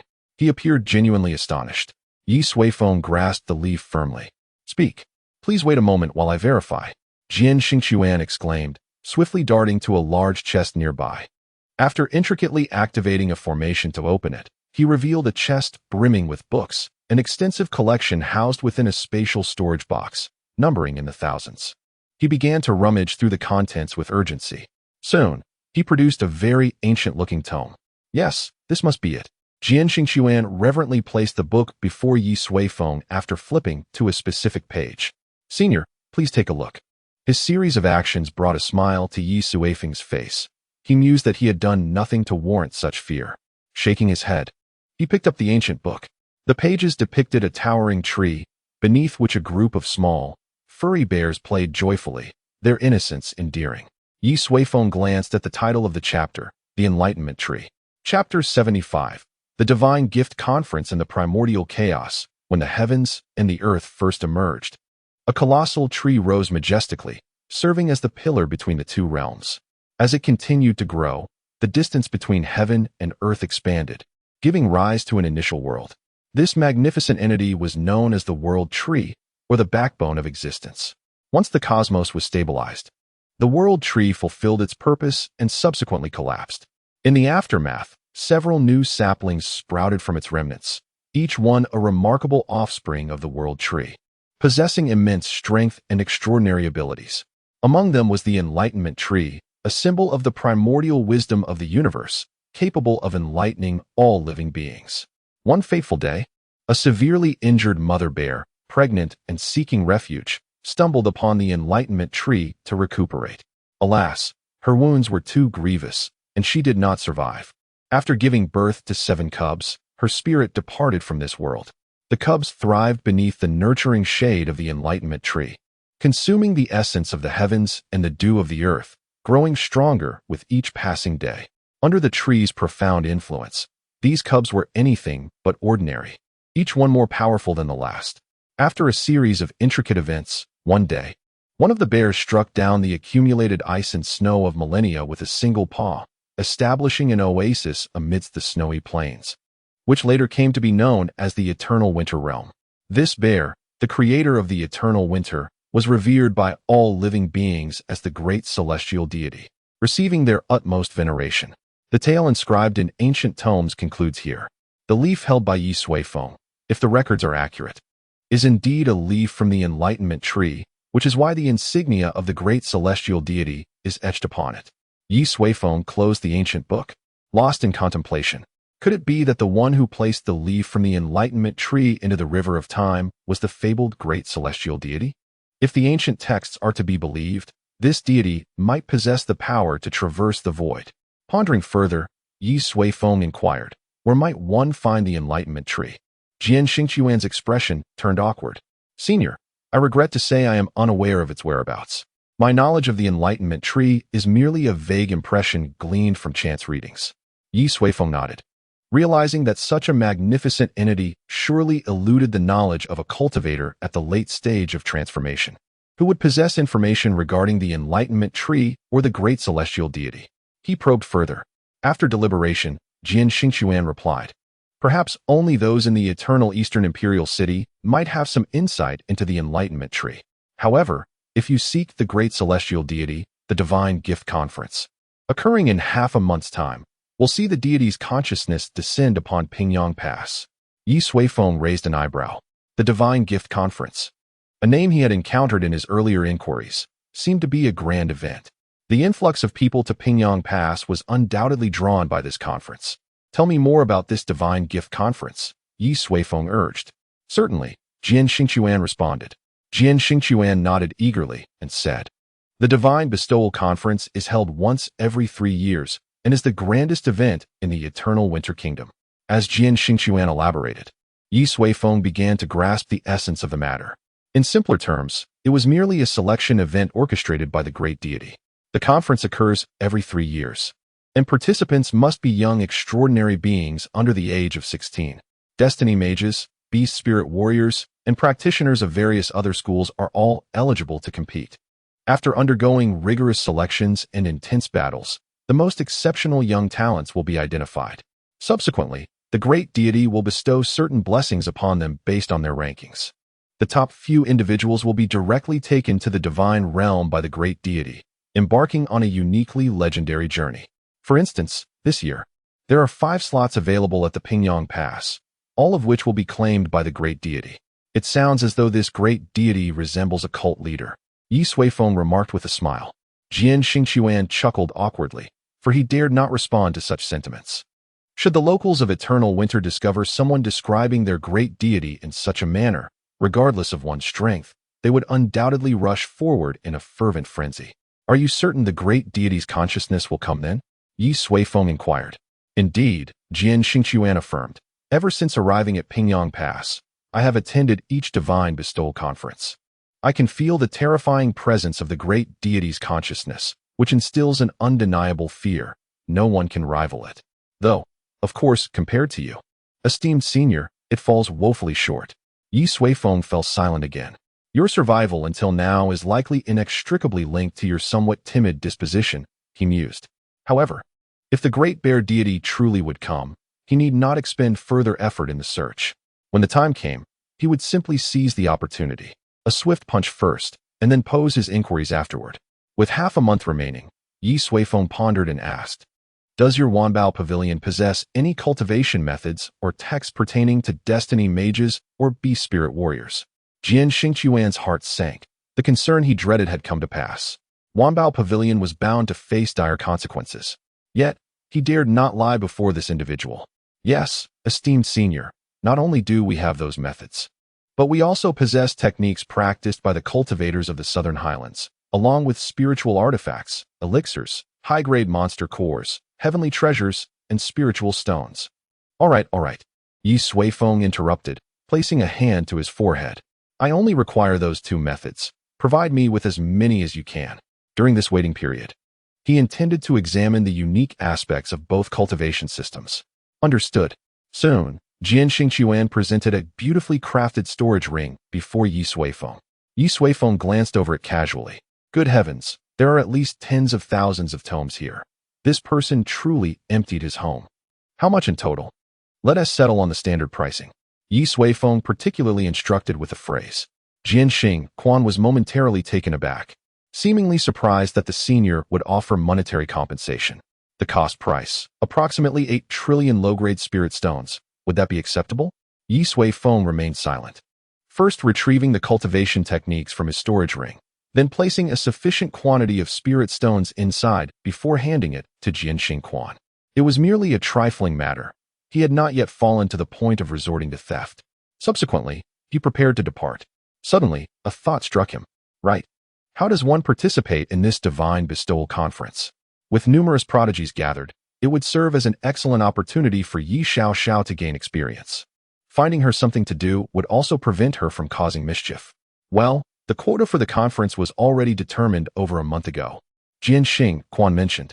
Can one purchase a quota, and at what price? The corners of Jian Xingchuan's mouth twitched. What an insatiable appetite for acquisitions. How wealthy could one be? How many quotas does the senior require? Ye Suifeng replied. Just one will suffice. I happen to have a younger disciple with me, and I wish for her to try her hand at it as well.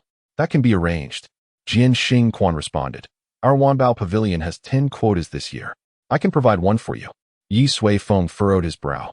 Surely you have already determined the candidates. Would this not displace others? Jian Xingchuan respectfully replied. The affairs of the senior are of utmost importance. Shouldn't you inquire if she is qualified? A disciple of the senior must undoubtedly be a paragon among mortals, a true gem. Ye Suifeng could no longer tolerate the conversation, dismissively uttering, let it be as it is, and swiftly exited the room.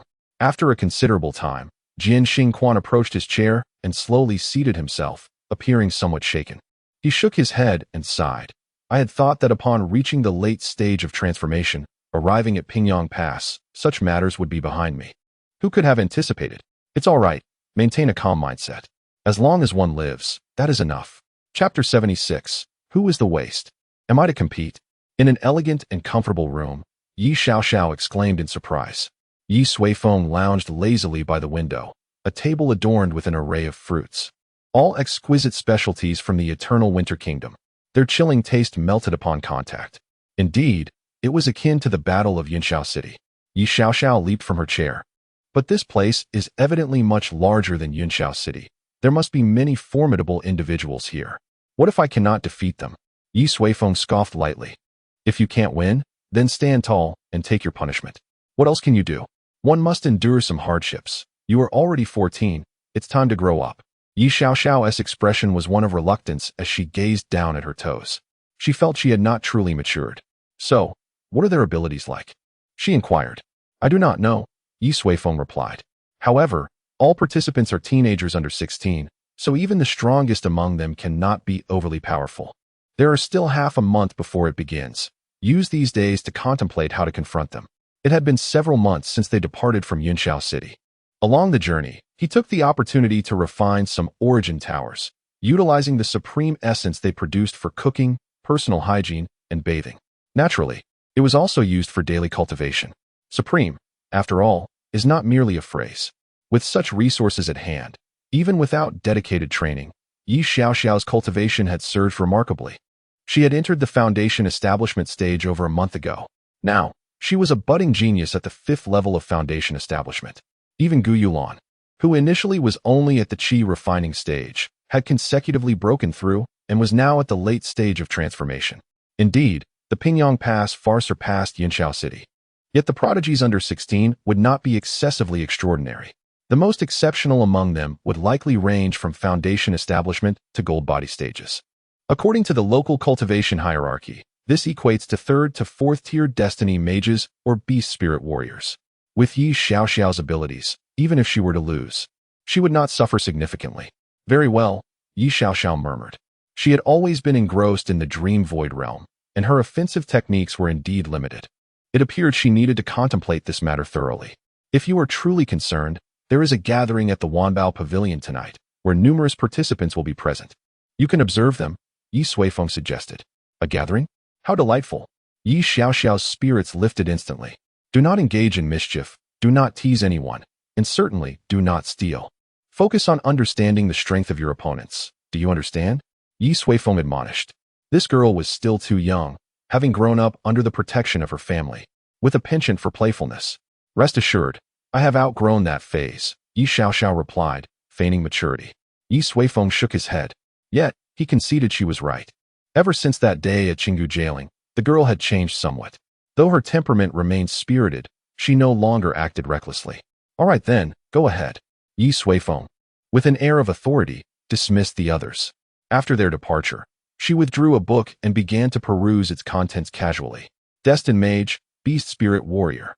Quite intriguing, she mused. Later that night, within a refined chamber of the Wanbao Pavilion, an agitated voice resonated. Why has this happened? I must confront the pavilion master for justice. In the room, 10 young men and women lounged casually, one of whom rose, brimming with indignation. Shao, sit down, admonished a slightly older individual with a stern tone. Hua Rong, Afun has undeniably secured this qualification, yet, as the competition approaches, an unfamiliar individual has usurped his position. I must seek answers from the pavilion master.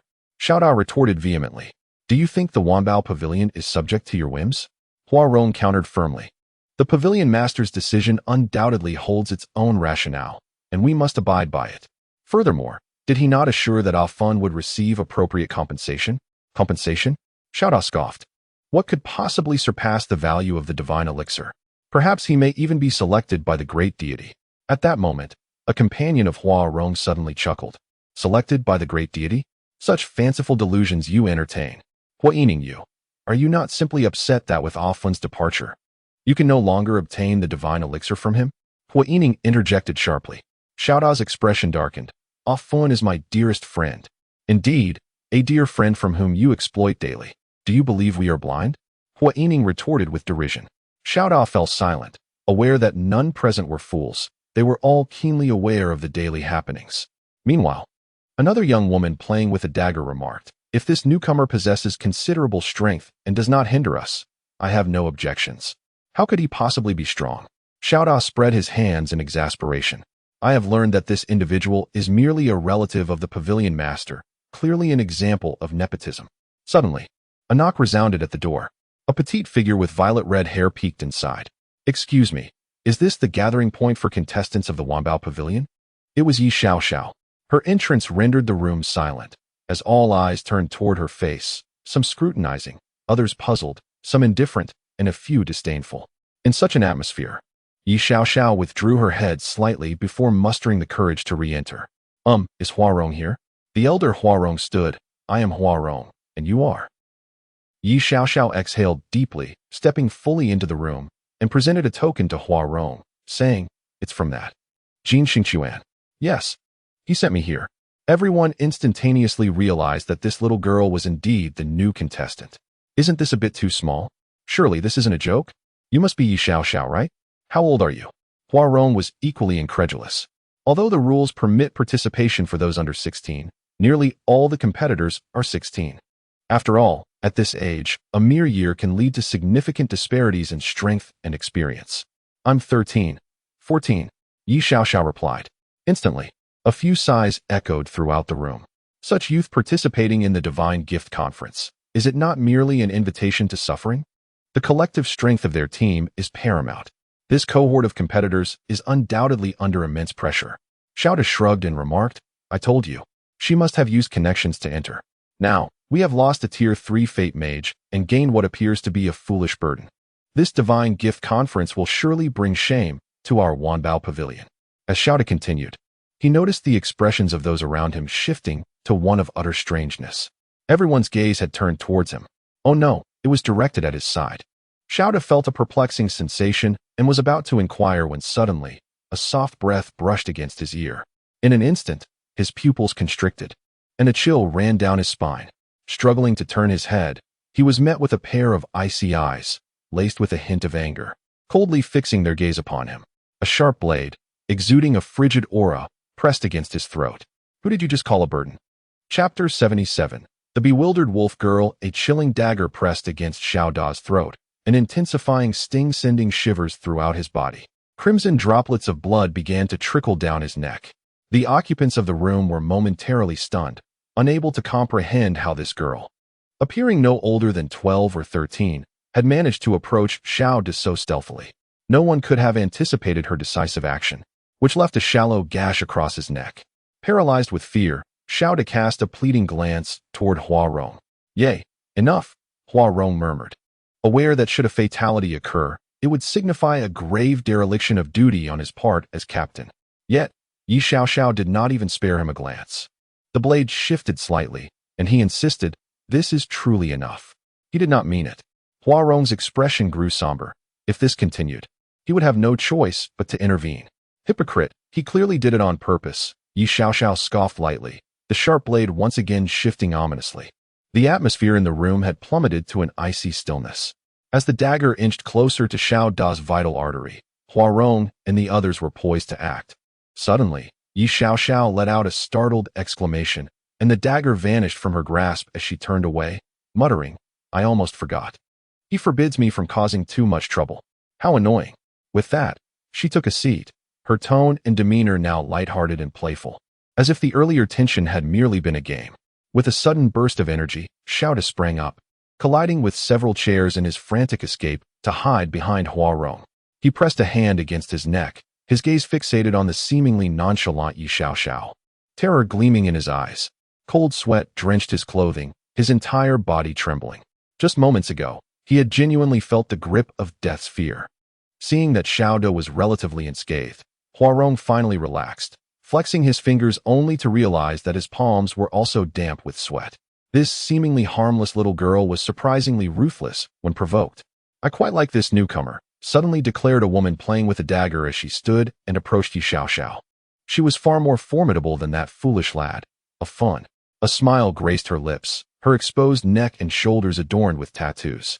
Yet it was her icy blue eyes that captured one's attention, hinting at an unfathomable coldness. "Who is a fun?" Ye Suifeng inquired, puzzled. "Just an inconsequential person," the woman replied with a chuckle. "And who might you be?" "Xiang Xiyue." The woman extended her hand. "Of course, everyone calls me the Wolf Girl." Ye Suifeng blinked her large eyes in surprise at the peculiar moniker. Nevertheless, she felt no aversion toward the woman, extending her small hand to shake hers gently. "Come, I will take you to today's gathering. Let them vent their emotions in boredom here, shall we?" With that, the wolf girl pulled Ye Suifeng up and strode out of the room. Once they departed, the atmosphere in the room eased slightly. Xiao Da clutched his neck and approached Hua Rong. "Brother Rong's silence." Hua Rong snapped coldly, turning to fix him with a piercing gaze. "I have long advised you to focus your energy on cultivation, rather than seeking to gain advantage from others. Strength is paramount." He scoffed. To be frightened to the core by a mere 13-year-old girl, unable to resist. Look at yourself. You have brought shame upon Wanbao Pavilion. And you have sullied your own reputation first. With that, he forcefully wrenched Xiao Da's hand away from his neck. Xiao Da gasped, quickly checking his neck, only to find that the bleeding had ceased long ago. Ye Xiaoxiao's knife technique was remarkably precise. It had only inflicted a bit of pain and shock, without causing any substantial harm. Observing the panicked Xiao Da, Huarong let out a cold snort and exited the room. The others followed suit, casting disdainful glances at him as they passed. This was an exceptionally lavish hall, filled with the glimmer of light and shadow, where dozens of young people engaged in fervent conversation. Just then, two figures entered through the doorway, one tall and one short. The taller one had wheat-colored skin adorned with intricate tattoos and a pair of blue eyes that sent a chill down one's spine. The other had flowing purple-red hair that nearly reached the ground, and her bright, curious eyes radiated a charming innocence. Upon seeing the two, a handsome young man's eyes lit up, and he approached. Sister Siyue, get lost. The wolf girl didn't even glance at him, leading Ye Xiaoxiao straight to the interior of the hall. 2 cups of ghost flame wine, she ordered. Soon, 2 goblets filled with blood-red liquid, topped with green flames, were presented before them. The wolf girl took one for herself and handed the other to Ye Xiaoxiao. Can you drink this? Ye Xiaoxiao curiously examined the cup. The potent aroma of alcohol mingled with the scent of blood wafting towards her. It was her first encounter with such a drink. Let me give it a try. After spending several days with Ye Suifeng, she had already grown accustomed to drinking. She took the goblet and sipped cautiously. Instantly, her eyes widened as a ferocious power erupted in her throat like a blazing fire. The wolf girl laughed heartily, taking a swig herself, feeling an overwhelming heat surge through her body, as if every pore were spewing flames. This was no ordinary wine. It was brewed from the blood of various high-grade magical beasts and special spiritual fruits. Its violent energy meant that even as a 4th-tier beast spirit warrior, she would need considerable time to recover after just one sip. Letting Ye Xiaoxiao drink was purely for amusement.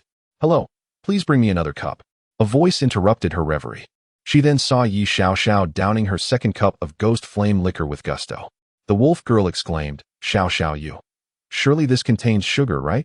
Ye Xiaoxiao wiped the remnants from the corner of her mouth and replied, next time, I'll have uncle add some sugar. His liquor is too spicy. This one, resembling juice, is far more delightful. As she spoke, she requested another cup from the maid beside her. The maid responsible for serving guests was utterly bewildered, questioning whether she had mistakenly brought the wrong drink. The wolf girl, her eyes twitching, observed as Ye Xiaoxiao consumed her 3rd cup and inquired, Xiaoxiao, what level are you at now? After finishing her 3rd cup and letting out a satisfying burp, Ye Xiaoxiao replied, I would say I'm a 3rd tier, 6th level fate mage, which is somewhat lagging behind in our group. Along the way, she had learned through the wolf girl's introductions that among the members of Wanbao Pavilion, the strongest were Huarong and the wolf girl herself, one a 4th tier, 3rd level fate mage, and the other a 4th tier, 2nd level beast spirit warrior. The remaining members were all at the late stage of the 3rd tier. The wolf girl fell silent, contemplating that no one dared to consume ghost flame liquor so liberally at the 3rd tier, 6th level. Sister Beauty, do you have more of this juice? I would like to take some home, Ye Xiaoxiao directed towards the maid, hoping to let her uncle try it as well. Miss, if you wish to take it out, it requires purchase, the maid responded. What is the price? Asked Ye Xiaoxiao. The maid replied, a cup costs 3,000 low-grade spirit stones, but in bulk, it's cheaper. A barrel would be 500,000. Oh, then I'll take one. Before Ye Xiaoxiao could finish her sentence, she was interrupted by the wolf girl, who smiled and said, it's your first visit. I cannot let you pay. I will treat you. It's fine. I can manage, Ye Xiaoxiao insisted. I will handle it, the wolf girl replied firmly. Consider it a welcoming gift. Now tell me, how much do you want? Ye Xiaoxiao blinked her eyes. All right then. She removed the storage ring from her hand and handed it to the maid. Let us just get 100 barrels. The wolf girl exclaimed, what on earth? What kind of family do you come from? Is the unit of measurement always in hundreds? Chapter 78. The God-slaying technique. One more chapter. As night descended, Ye Xiaoxiao bounced into the inn, her excitement palpable as she approached Ye Suifeng. Uncle, I've brought you something delightful. What is it? Ye Suifeng inquired without lifting his gaze from the book he was engrossed in. Here, take a look. It's quite delectable. She revealed a large wooden barrel, nearly her own size, and poured out a vibrant red, mysterious liquid. Instantly, the room was filled with a rich aroma of liquor, tinged with a faint metallic scent reminiscent of blood. With a snap of her fingers, the liquid in the cup ignited, flames dancing atop its surface. She presented the flaming cup to Ye Suifeng, urging, "Uncle, do give it a taste." Reluctantly, Ye Suifeng set his book aside and grimaced slightly. Without tasting, he discerned that it was a potent concoction mixed with the blood of numerous low-tier demonic beasts. Yet, to spare his niece's feelings, he took a cautious sip. "How is it?" Ye Xiaoxiao's eyes sparkled with anticipation. "Not bad, but it doesn't quite suit my palate," he replied, returning to his reading. "This is more suited for children." "Hee hee," Ye Xiaoxiao giggled, downing the remaining fiery drink. "But I am a child." Ye Suifeng shrugged, neither agreeing nor disagreeing. "I suppose it's acceptable." Setting the barrel down at the corner of the table, Ye Xiaoxiao continued. "I purchased 100 barrels to take back for my sister and cousin Yi Huang to try as well. I initially intended to buy 1,000, but someone insisted on paying for me, so I felt it wouldn't be polite." As she spoke, she noticed Ye Suifeng regarding her with an odd expression. "How many did you buy?" he asked, his brow furrowing. 100 barrels. "And the cost per barrel?" 500,000 spirit stones. "Paid for by someone else?" "Yes." She nodded earnestly. "She was very kind to me. We became friends tonight." Ye Suifeng set his book down once more, rubbing his temples in exasperation. "That friend who covered your expenses? Make sure to repay her when the opportunity arises. And from now on, your monthly allowance will be reduced from 100 million spirit stones to 100 spirit stones." Ye Xiaoxiao was taken aback. "Why would you do that?" Feeling disheartened, she added, "I brought you a delicious treat, and yet you cut my allowance. Isn't that a bit extreme? I will restore your allowance once you understand the reasoning behind it," Ye Suifeng replied, returning to his book, dismissing her further inquiries. Pouting, Ye Xiaoxiao left the room, her mind racing with confusion over what she had done wrong. However, she trusted that her uncle's decisions were made with purpose. "What can I do?" she pondered. "I suppose I must think it over." With her head bowed, she departed, while Ye Suifeng let out a soft sigh, setting his book aside. Her antics had rendered it impossible to concentrate on his reading. Ye Xiaoxiao has cultivated this disposition, and he must bear some responsibility for it. In hindsight, he should not have acquiesced so readily to her outrageous request. 100 barrels at once. Such behavior is akin to someone descending upon a marketplace and purchasing everything in sight. Who acts in such a manner? Ah, indeed, there are those who do. Yet I am unperturbed by the risks that accompany such expenditures. Without the assurance of strength, an excess of wealth often becomes a perilous igniter. It appears necessary to occasionally expose her to the harsh realities of the world. Otherwise, she may find herself perpetually confined to her immediate surroundings. Ye Suifeng shook his head. Fortunately, this girl possesses a good heart. Her intent in acquiring so many items is to share with Yi Huang and the others, rather than to indulge in reckless excess. A bit more experience in life's vicissitudes would do her good. This thought led Ye Suifeng to reminisce about Yi Huang and the others. Months have passed, and he wondered how they were faring. He raised his hand, contemplating a glimpse into the vastness of the world to ascertain their circumstances, but after a moment's hesitation, he lowered it. Never mind. Each individual has their own path, and excessive intervention may do more harm than good. Let them live out their own brilliance. In the 9-city alliance, within the boundaries of Su City, lies the grandest of cities, Huangye City. At the central Yuan Grand Arena, a figure stands proudly. Surrounding her are a dozen young cultivators, lying bloodied upon the ground. Opposite her kneels a valiant young man, propping himself up with a long sword. The pride of Huangye City is but a shadow of this. Yi Huang sheathed her blood-stained longsword, her purple cloak billowing ominously. The young man spat a mouthful of blood, his voice laced with fury. "Yi Huang, do not go too far. Too far." A cold smile graced Yi Huang's lips. "Do you remember the countenance you wore when we first arrived in Huangye City? Rustic brutes, city dwellers, lowly beings, base scum. Huh. Now, you find yourselves vanquished by those you so disdainfully labeled as base scum. How does it feel?" The young man's face oscillated between hues of green and red. He had heard of Yi Huang's reputation, yet he never anticipated her to be of such formidable strength. A group of young prodigies from Huangye City, all under 20 and at least at the foundation establishment stage, had encircled Yi Huang. only to be utterly defeated within the span of a single incense stick. And it was a crushing defeat. Some even lay slain where they fell. Even if we had past grievances, you cannot be so ruthless.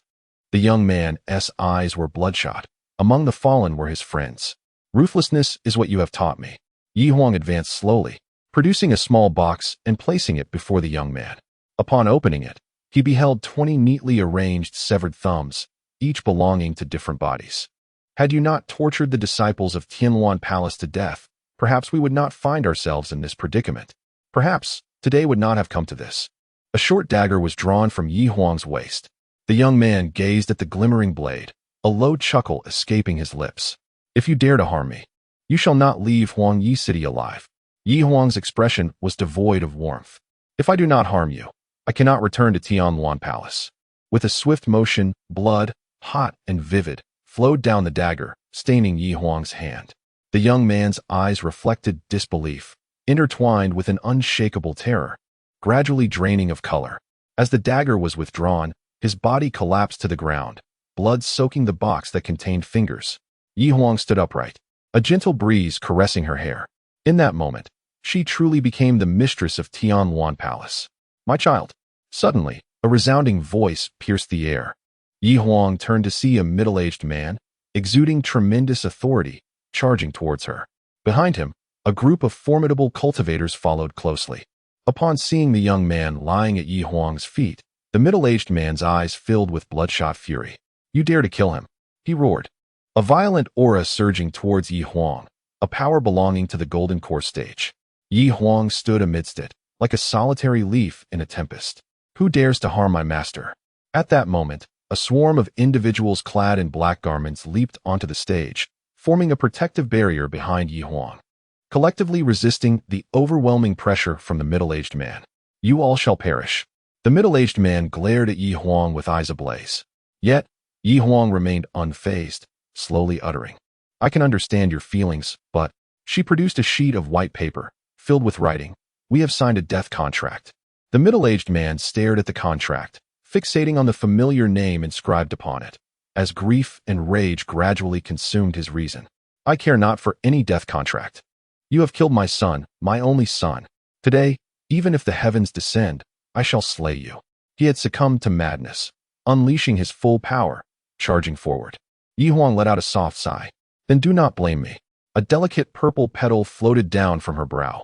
Ye Huang unsheathed her long sword, the petal landing gracefully upon its blade, instantly transforming into a stream of purple light, reminiscent of celestial radiance. Perish.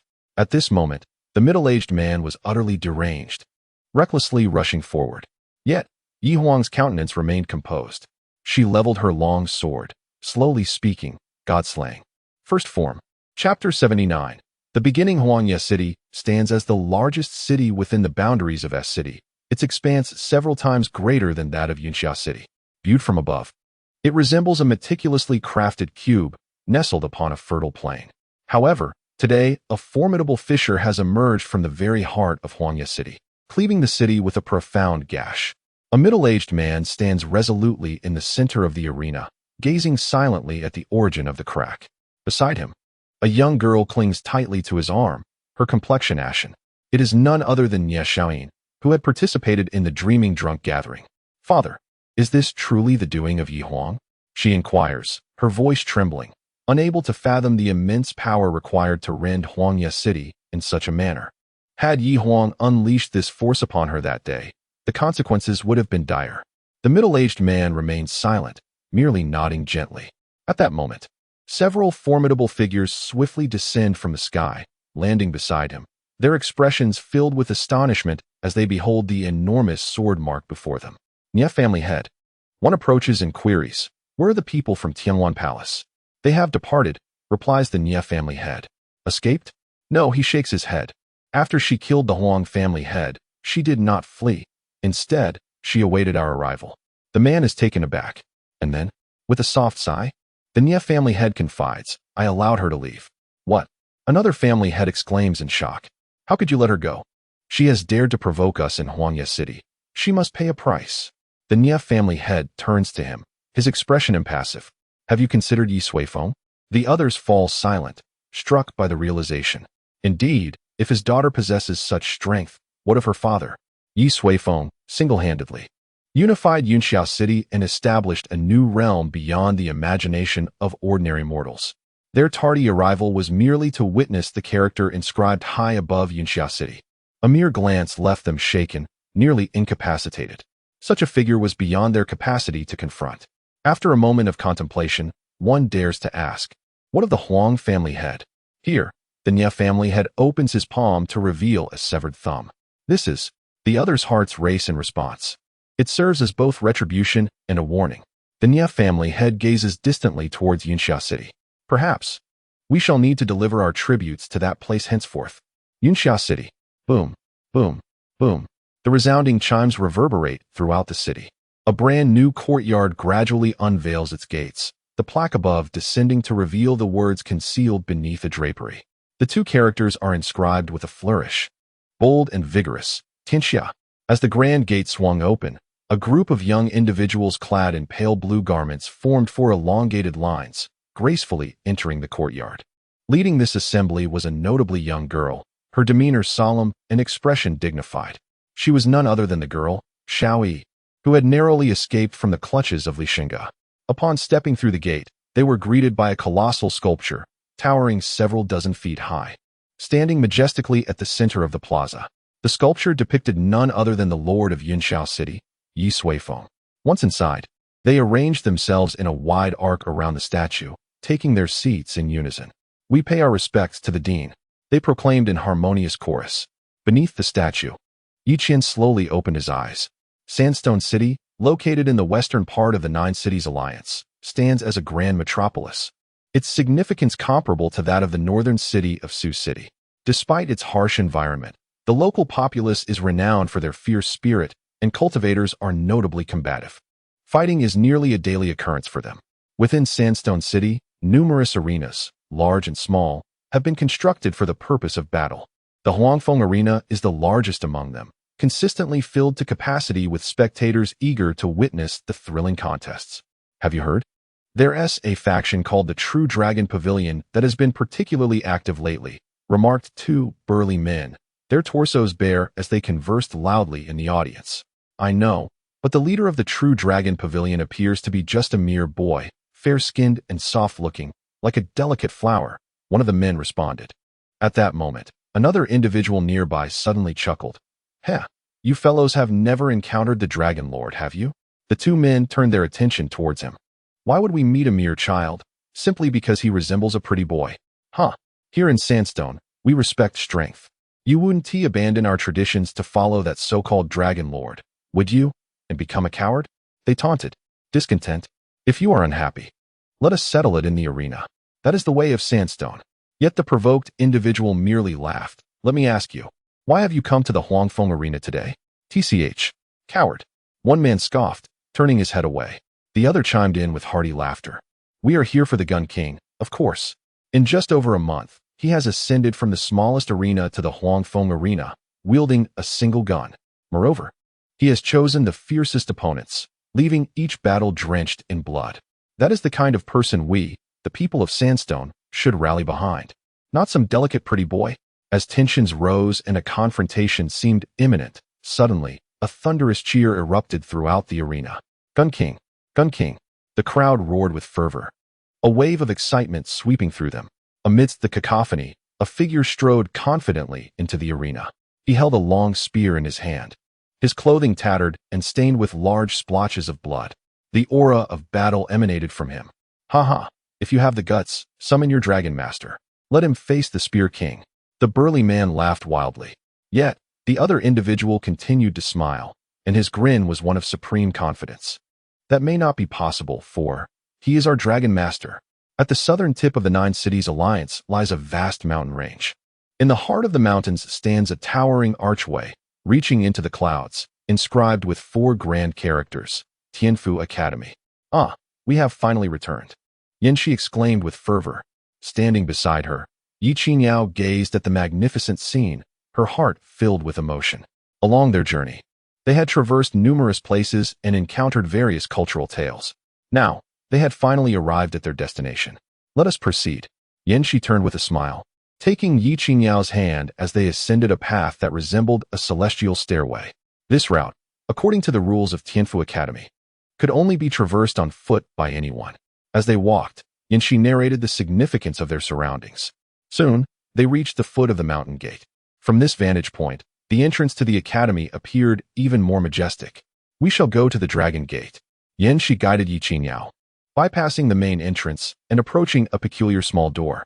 Just as Yi Qingyao was filled with curiosity, Yanxi explained, every new student must pass through the Dragon Gate. It is a means to assess one's talent and determine future assignments. Do not be anxious. I believe in you. You will at least enter the Season Academy. Along the way, Yi Qingyao had learned from Yanxi that Tianfu Academy was also divided into ranks, from lowest to highest.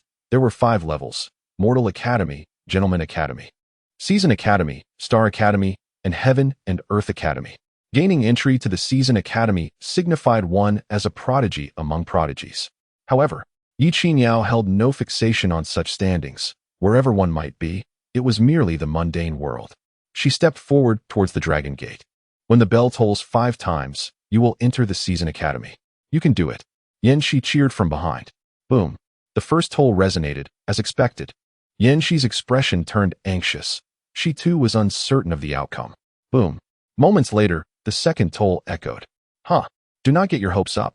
The so-called geniuses from the rural lands will, at most, receive 2 tolls, came a voice from behind.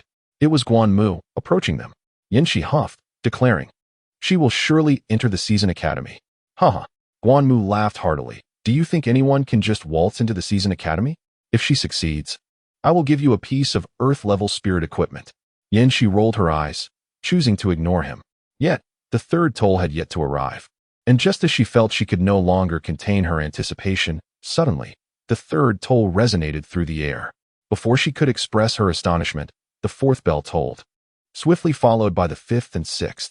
Moments later, the 9th chime resonated throughout the entire Tianfu Academy.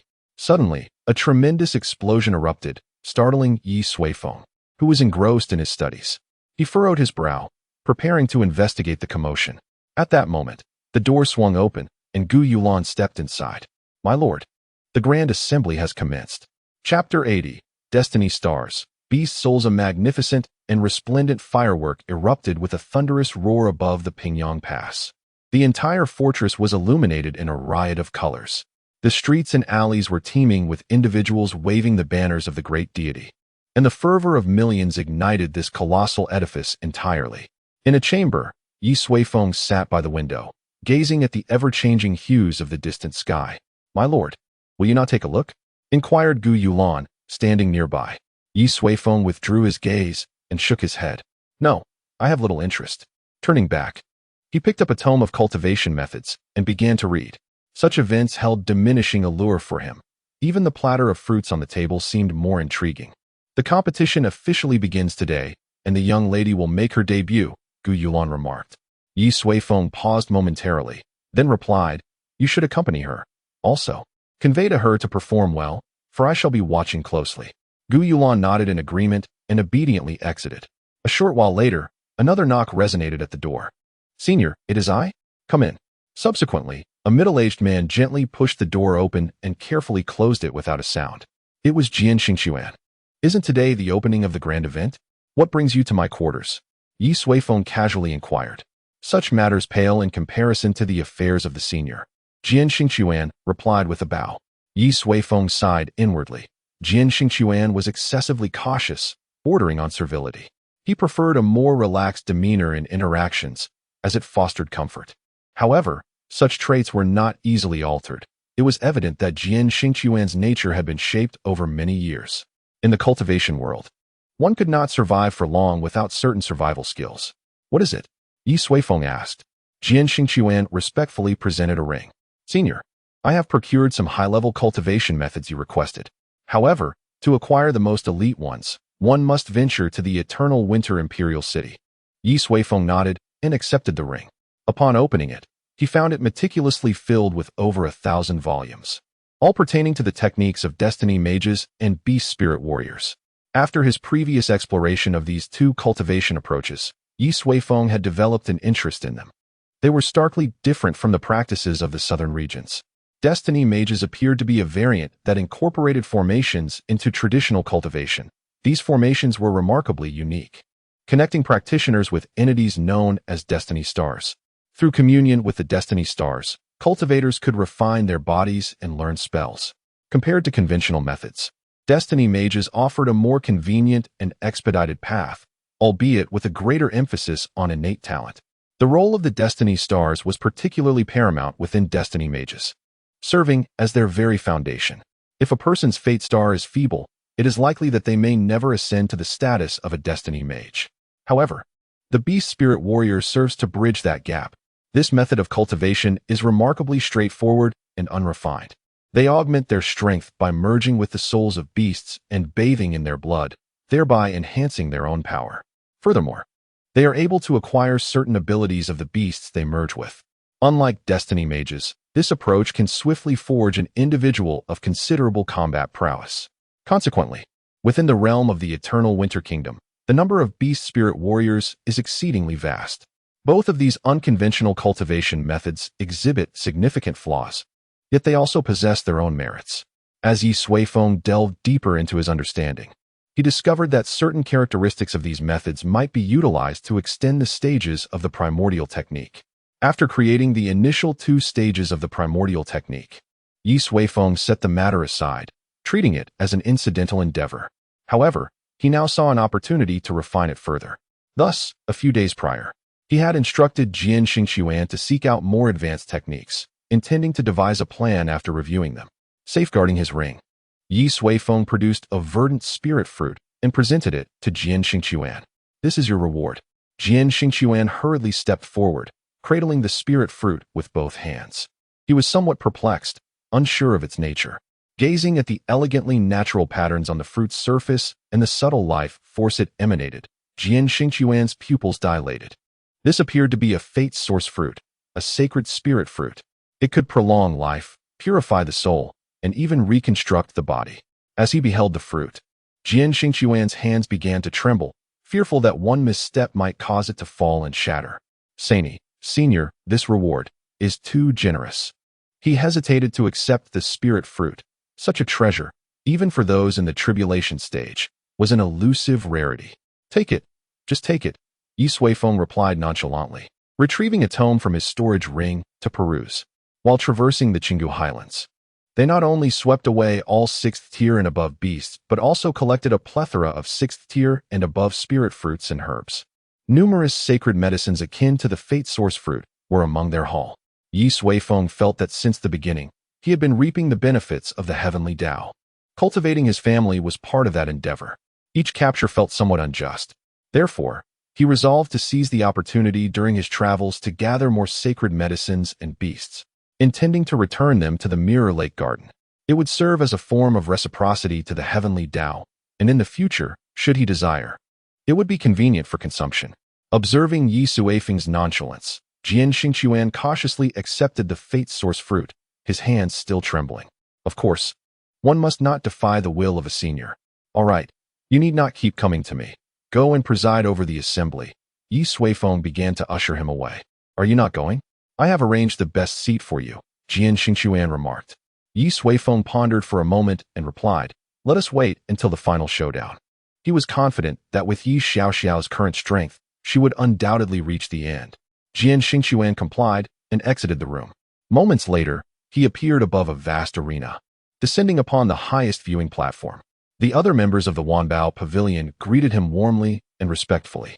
After all, as the head of the Wanbao Pavilion, with late-stage transformation prowess, he was one of the most formidable figures within the Pingyang Pass. Jian Xingxuan nodded expressionlessly and ascended to the highest seat, taking a position beside a burly man with a thick beard. "Old Jian, where have you been? You even missed the grand ceremony," the man bellowed. Jian Xingxuan clasped his fists and replied, "I apologize, Master Shi. I was attending to an important guest." It turned out this man was the overseer of the Pingyang Pass.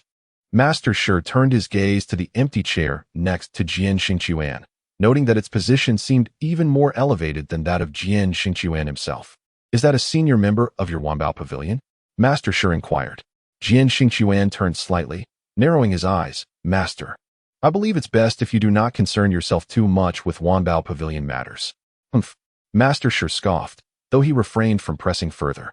Those in high positions are often acutely aware of what Wanbao Pavilion truly represents.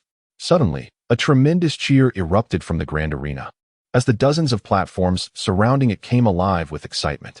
The Divine Gift Conference has officially commenced. Chapter 81. A single blow to the ground in the grand arena of Pingyang. Numerous platforms of varying sizes are arranged in a staggered formation. Tens of thousands of spectators crowd around the platforms, their voices rising in a cacophony of excitement and fervor. I am number 885, Wolf Sister. What is your number? Asked Ye Suifeng in a modestly furnished room. The space was occupied primarily by young individuals, some with solemn expressions and others brimming with enthusiasm. This was one of the preparation rooms for participants of the Divine Shrine Conference. I am number 21, replied the Wolf Maiden, applying a peculiar paint to her arms. This was no ordinary pigment. It was crafted from the marrow of various magical beasts, known as demon sand. Most beast spirit warriors adorn themselves with this substance to augment their strength. Why is there such a significant difference in our numbers? Ye Suifeng pondered, her eyes widening in realization. I understand now. It's a random draw, and to maintain fairness, they assign numbers this way, right? The Wolf Maiden paused, her expression slightly perplexed. Well, not entirely correct. In truth, the numbers are assigned based on estimated strength to prevent powerful, extraordinary beings from encountering each other too early. She shrugged. Ye Suifeng's eyes widened in shock as she contemplated her position, feeling the weight of the world's disdain. How could there be an 800+ difference between her and the Wolf Maiden? This seemed utterly absurd. It felt as if the system was arbitrary. The estimated rankings are primarily based on level and age. Your submitted information indicates that you are a 14-year-old, 3rd tier, 6th level Destiny Mage, which explains your placement among the 800 range. At that moment, the Wolf Maiden had completed her beastly tattoos and gently patted Ye Suifeng on the shoulder. Don't be disheartened. We possess strength. Rankings hold no fear for us. There are over 2,000 competitors, and this placement is quite respectable. Prepare for battle. It will soon be our turn. Ye Suifeng slumped her shoulders, clearly uncomforted by such reassurances. By the way, Wolf Sister. Suddenly, she turned and produced an exquisite little box from her pocket, offering it to the Wolf Maiden. After a moment of hesitation, she added, last time, you bought me 100 barrels of ghost flame wine, and upon returning home, I faced severe reprimands from my elders. Therefore, I found something special as a token of my gratitude. The Wolf Maiden paused, recalling the events of that gathering. She had indeed mustered the courage to pay 50 million spirit stones for the wine, a decision she felt bound to honor despite its cost. She had nearly forgotten the incident, surprised that Ye Suifeng had kept it in mind. It's nothing. That was merely a gift for our meeting. You need not dwell on it, she replied with a smile. Oh, just take it. Otherwise, I'll face scolding again when I return, insisted Ye Suifeng. Suddenly, a horn sounded from the doorway, announcing, number 885, proceed swiftly to platform 19 to compete. That was precisely the identification number of Ye Suifeng. I must take my leave. Spare me the chatter and hurry with it. With those words, Ye Suifeng hastily thrust the small box into the hands of the wolf girl and rushed out of the room. Observing her departing silhouette, the wolf girl shook her head in resignation. The small box in her grasp felt surprisingly light, exuding a slight chill. Could it be some sort of toy for girls? The wolf girl pondered, gradually lifting the lid. Suddenly, a wave of frigid air surged into the room, causing the temperature to plummet by several degrees, prompting those present to shiver involuntarily and glance around in astonishment. With a snap, the wolf girl swiftly closed the box, a profound shock flickering momentarily in her eyes. She had only opened it a crack, yet she could already discern a white beast core nestled within. For beast spirit warriors, it was the ultimate cultivation material. Typically, she utilized a 5th-tier beast core for her training. However, the overwhelming power emanating from this core suggested it was at least 7th tier. Moreover, it aligned perfectly with her cultivation direction. Could it be the Icefield Wolf King? In the Pingyang arena, on the 19th platform, Ye Suifeng stood alone, awaiting her opponent's arrival. Suddenly, a small bird's head emerged from her long hair resting on her shoulder. The little bird yawned, its eyes half closed, appearing somewhat lethargic. Ah, you have finally returned, the bird suddenly spoke. Ye Suifeng pouted, remarking, "It's just a matter of slaying a little wolf. Yet you've exhausted yourself to the point of sleeping for several days." Little wolf? The bird's eyes widened in disbelief. "My dear lady, that is the Icefield Wolf King, an 8th-tier beast. Its strength is only slightly inferior to mine." This little bird was the colorful phoenix that Ye Suifeng had tamed in the Qinggu Highlands. It had since become Ye Suifeng's most cherished pet. As for her previous favorite pet, well, the colorful phoenix surely did not wish to know its fate. "Oh really? Aren't you always boasting about being invincible beneath the 9th tier?" Ye Suifeng scoffed. "In the end, it was I who had to trap it with the dream void realm for a few moments before you could slay it." The colorful phoenix fell silent, astonished. It had not anticipated that under the influence of the northern environment, the Wolf King would be so formidable, nearly overpowering it. Had Ye Suifeng not intervened, the outcome might have been uncertain. Contemplating this, the phoenix couldn't help but marvel. A foundation-building cultivator had indeed managed to ensnare an 8th-tier beast. Even if it lasted only a moment, that was enough to terrify anyone. Truly, those under that person's command were not to be trifled with. At that moment, a robust young man strode onto the arena from the opposite side. Agile, Agile. With his entrance, the audience erupted in cheers, clearly recognizing him as a celebrity. Ye Suifeng scrutinized the number tag at his waist, 273. "Agile, eliminate this little mage. Let her witness our might." A group of youths, flushed with excitement, cheered fervently. Agile nodded, a glint of bloodlust flashing in his eyes as he fixed a sinister gaze upon Ye Suifeng. Below, some spectators unfamiliar with the two began to murmur. Agile, 16 years of age, a level 8 tier 3 beast spirit warrior, known for his ferocity and extensive combat experience, had once torn apart a tier 3 ice giant with his bare hands. Ye Suifeng, merely 14, a level 6 tier 3 fated mage. Well, that was all they could find. The disparity was rather stark, wasn't it? Indeed, Ye Suifeng appeared exceedingly youthful, and was she malnourished? She seemed rather frail, like a little runt. I wager she wouldn't withstand a single blow from Agile. The crowd buzzed with speculation, largely pessimistic about the diminutive Ye Suifeng. Come, place your bets. Agile pays 1-1. Ye Suifeng pays 6-1. Once you buy, you're committed. Some even began to take bets. Agile, I wager 100 spirit stones. I bet 300 spirit stones. Huh, I'm banking on the underdog. Ye Suifeng, I'll place 10 spirit stones. The overwhelming majority wagered on Agile. Suddenly, a strikingly beautiful girl approached. I bet on Ye Suifeng to win 1,000 spirit stones. It was Gu Yulan. Instantly, a wave of incredulous gazes surrounded her. However, Gu Yulan remained unfazed, turning to watch Ye Suifeng on the arena. Suifeng, your pocket money depends on you now. The battle commenced. With a commanding shout from the referee, the clash officially began. Agile, grinning maliciously, suddenly let out a thunderous roar, tearing apart his shirt to reveal a muscular torso adorned with scars. Tremble, insignificant junior. I, Agile, shall give my all against any opponent, no matter how weak. He roared once more, and black fur rapidly sprouted across his body, glinting like steel needles. He had transformed into his beast form right from the start. His beast spirit was the earth brutal ape. Ye Suifeng was in peril. The crowd was stirred, unable to suppress their concern for the petite girl facing him. Ye Suifeng tilted her head, observing Agile as he morphed. Suddenly, a flash of blue light erupted, and a brick inscribed with a pig's head appeared behind Agile. Bang! Blood splattered everywhere. Shut up already, you're too loud. Ye Suifeng exclaimed, lifting the bloodied brick, turning without a glance, and walking off the stage. The hulking Agile, having transformed only halfway, lay sprawled on the ground, blood staining the arena, unconscious.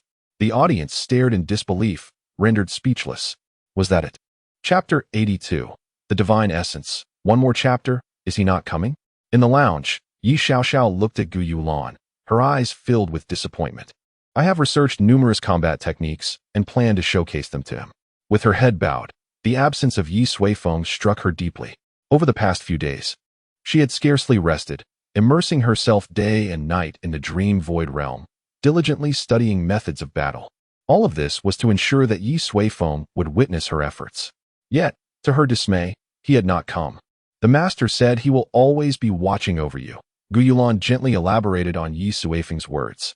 He mentioned that you should perform well, and when the final battle arrives, he will be there to cheer you on. This reassured Ye Suifeng, reigniting a spark of hope in her eyes. Really? Hee. I am certain I will make it to the final battle. Did you not see that big brute today? I knocked him silly with just one brick. As Ye Suifeng rambled on, Gu Yulan could not help but sigh softly. She felt that the master's expectations of Xiao were rather lofty, considering she was merely a child of 13 years. The Divine Gift Conference continued to unfold with fervor. Over 2,000 young prodigies from various regions would compete over 5 days to determine the 30 strongest among them.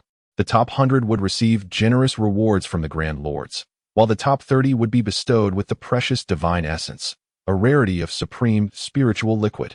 In pursuit of the Divine Essence, all the youths fought valiantly, showcasing their most formidable abilities. Throughout this process, some faced bitter defeat, while others soared to greatness. The Pingyang Prefecture, Wanbao Pavilion, and the Great Heaven Alliance remained dominant, with nearly everyone successfully advancing into the top 100. Among the most outstanding participants were Shi Zhong and Liao Huayan from Pingyang Prefecture, Ming Untu and Shurigan from the Great Heaven Alliance, and Huarong and the Wolf Girl from Wanbao Pavilion. They crushed their opponents with an invincible demeanor and were regarded as potential candidates for selection by the great deity this year. Of course, apart from them, certain lesser-known prodigies also displayed remarkable strength, emerging as dark horses. Among them, the most talked about was another individual from Wanbao Pavilion. At merely 14 years of age, she was petite and adorable, yet possessed a peculiar fighting style. Brandishing a brick and accompanied by a rather comical-looking monkey, she would strike anyone that crossed her path. Those who battled her nearly lost their wits. Her ferocity was astonishing. She stood almost on par with the Wolf Girl of Wanbao Pavilion, earning her the moniker Monkey Girl. Ye Suifeng's face fell dramatically as she approached Gu Yulan, her gaze icy. Sister Yulan, who bestowed me with that title, I shall ensure that he experiences an unforgettable dream tonight. Upon learning of this title, the individual was left utterly astonished. During my time in Cloud City, I was revered as the Celestial Maiden, yet upon arriving at your home in Pingyang Pass, I was dubbed the Monkey Girl. Ye Suifeng was infuriated and prepared to confront the person responsible. Gu Yulan hurriedly intervened, stating, titles are often bestowed based on one's characteristics. Here, the term celestial is non-existent. And since you always carry that monkey with you, it is thus. That monkey is merely a manifestation of my power, essentially just a weapon. Ye Suifeng exclaimed. Gu Yulan, with a resigned expression, replied, however, no one perceives it that way. Ye Suifeng fell silent. After a prolonged pause, she huffed. Never mind. I shan't hold it against them. In the ensuing days, the battles grew increasingly intense. The participants' abilities were nearly on par, each exerting their utmost, with every contest drenched in blood. Particularly, the monkey girl Ye Suifeng seemed to be driven by some unseen force, becoming increasingly ferocious. Furthermore, the louder the crowd chanted her name, the more her fury escalated, even frightening some of her weaker opponents into forfeiture. Scholars theorized that her fate star was linked to some form of motivation. Thus, the greater the enthusiasm of the spectators, the stronger her combat prowess became. Consequently, her supporters vociferously cheered for her at every match. 5 days later, at last, from over 2,000 participants, only 30 remained. These individuals were the CRME de la CRME, prodigies of exceptional caliber. The vast majority were 4th-tier transcendents, with only a few still at the 3rd tier. Ye Suifeng stood as the mightiest among them. The numerous arenas of the Pingyang Coliseum had been dismantled, replaced by a magnificent super arena. The top 30 of the Heavenly Gift Tournament stood in the center of the arena, receiving accolades from the esteemed Grand Gate Master Shi Haojia, alongside rewards. Following a rousing speech, each participant was bestowed with a substantial amount of cultivation resources. Ultimately, the Grand Gate Master presented a beautifully crafted jade plate, upon which rested 30 small vials. As the vials emerged, the entire Colosseum seemed to hold its breath, eyes fervently fixed upon the jade plate. Within those vials lay the most potent treasures, 1st-tier divine essence. The wolf girl, equally exhilarated, turned to her sister. Sister Wolf, what is its purpose? Although Ye Suifeng had engaged in the competition, she was entirely unaware of the significance of 1st-tier divine essence. It is the most potent spiritual liquid, the wolf girl whispered. a treasure that purifies the soul and cleanses the body's essence, reserved solely for the great deities. Ye Suifeng pointed at Shi Haojie with confusion. Did he not possess it as well? That was left behind by the great deity, the wolf girl explained. If we can secure a place in the top 10, the great deity will grace us with their presence and bestow upon us the even more formidable second-tier divine essence. The top 3 will be guided by the great deity to the divine mansion to embrace destiny. The wolf girl was filled with excitement. Ye Suifeng blinked, still unaware of what that entailed, but it certainly sounded impressive. Shortly thereafter, all 30 participants received a vial of first-tier divine essence. Each person stood tall and proud, soon learning that the qualification battle for the divine mansion would take place in 2 days.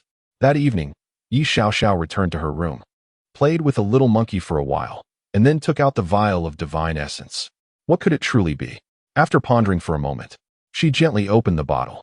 Instantly, a fragrant aroma wafted forth, refreshing her senses. It truly seemed extraordinary. Ye Suifeng flared her nostrils. The scent was remarkably pleasant. Yet, it also evoked a strangely familiar feeling, as if she had encountered it before. After a moment of contemplation, she shook her head in frustration. Never mind. Sister Wolf mentioned that divine essence could be consumed directly. It was worth a try. With that, Ye Suifeng raised the small vial and carefully poured its contents into her mouth.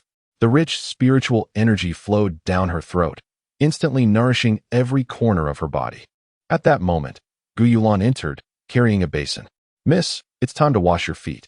Ye Suifeng remained silent, causing Gu Yulan to pause, then set down the basin and approach her. Suddenly, her pupils constricted. A profound shock appeared in her eyes, and her body trembled slightly. Miss, Ye Suifeng turned, puzzled, and asked what's wrong. Gu Yulan's expression was complex as she abruptly embraced her. Miss, it's nothing. The name Monkey Girl is unappealing, so we shall disregard it. You must not demean yourself over this, even drinking the foot-washing water. Ye Suifeng. She glanced at the small vial in her hand, and then at the basin she used for washing her feet. In an instant, realization dawned upon her, and she understood why the first-tier divine essence felt so familiar. Suddenly, her stomach churned violently. Ugh. Chapter 83. The Celestial Maiden. Is this the celestial elixir? Ye Suifeng held the small vial, a look of intrigue gracing his countenance. Indeed, Gu Yulan replied, as the young lady mentioned. This is the first-tier celestial elixir awarded to the top 30 competitors of the tournament. Once the strongest contender is determined, the Grand Celestial will personally descend, bringing forth the second-tier celestial elixir. Ye Suifeng nodded, astonished to discover that this so-called first-tier celestial elixir was, in fact, the raw essence of spiritual energy produced by the first level of the origin tower. The second-tier celestial elixir was likely the body-refining liquid generated from the second level. This implied that the Grand Celestial possessed a formidable origin tower as well, undoubtedly of considerable caliber. Otherwise, such a vast divine realm would surely suffer from insufficient spiritual essence. Suifeng must be quite disappointed, he mused with a smile, passing the vial to Gu Yulan. Since their departure, they had substituted all their washing water with the spiritual essence, while the food was prepared using the refined liquid that Ye Suifeng had meticulously purified.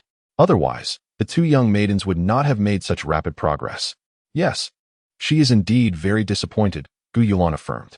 Ye Suifeng chuckled, instructing her to tell Suifeng that the recent competition has been exhilarating and that he would personally attend the upcoming battles, encouraging her to persevere.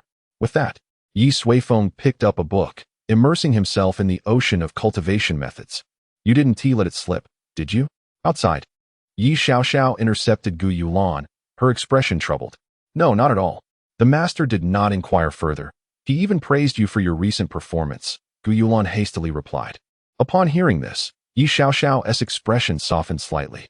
I knew he must be secretly watching me. Humph. She then turned to Gu Yulan, whispering, the matter of the foot bath must remain between us. No third party can know, understand? Gu Yulan blinked, puzzled. What foot bath? 2 days later, at the Pingyang Grand Arena. After spending over half a month in seclusion, Ye Suifeng finally arrived at the venue, taking his seat in the spot prepared by Jian Xingquan. The Grand Guardian, Shi Haojie, cast curious glances toward Ye Suifeng, but Ye Suifeng merely lounged lazily, ignoring him entirely. He was merely a small cultivator in the integration stage. There was little need for acquaintance. He was here today for two reasons. First, to observe Ye Suifeng in action, and second, to await the arrival of the Grand Celestial. Ahem. Sensing Shi Haojia's gaze, Jian Xingquan cleared his throat, casting him a warning look. Shi Haojia shrugged and then rose to his feet. After delivering a grandiose speech, the final battle of the tournament commenced. In the first match, Ye Suifeng stepped into the arena. She gazed at Ye Suifeng seated in the stands, her heart brimming with joy. Even the cacophony of the monkey girl below the arena became less jarring. Her opponent was a member of the Great Heaven Alliance, Shi Hong, a fourth-tier, second-level destiny mage. Monkey girl, at last we meet, Shi Hong declared, crossing her arms and casting a disdainful glance at Ye Suifeng. However, your dark horse journey ends here. Ye Suifeng scoffed. Such words she had heard countless times before. The two faced each other as the battle commenced. Shi Hong struck first, swiftly waving her arms, conjuring several deep gray lines that surged toward Ye Suifeng. Suddenly, a brick appeared at the back of her head. Anticipated.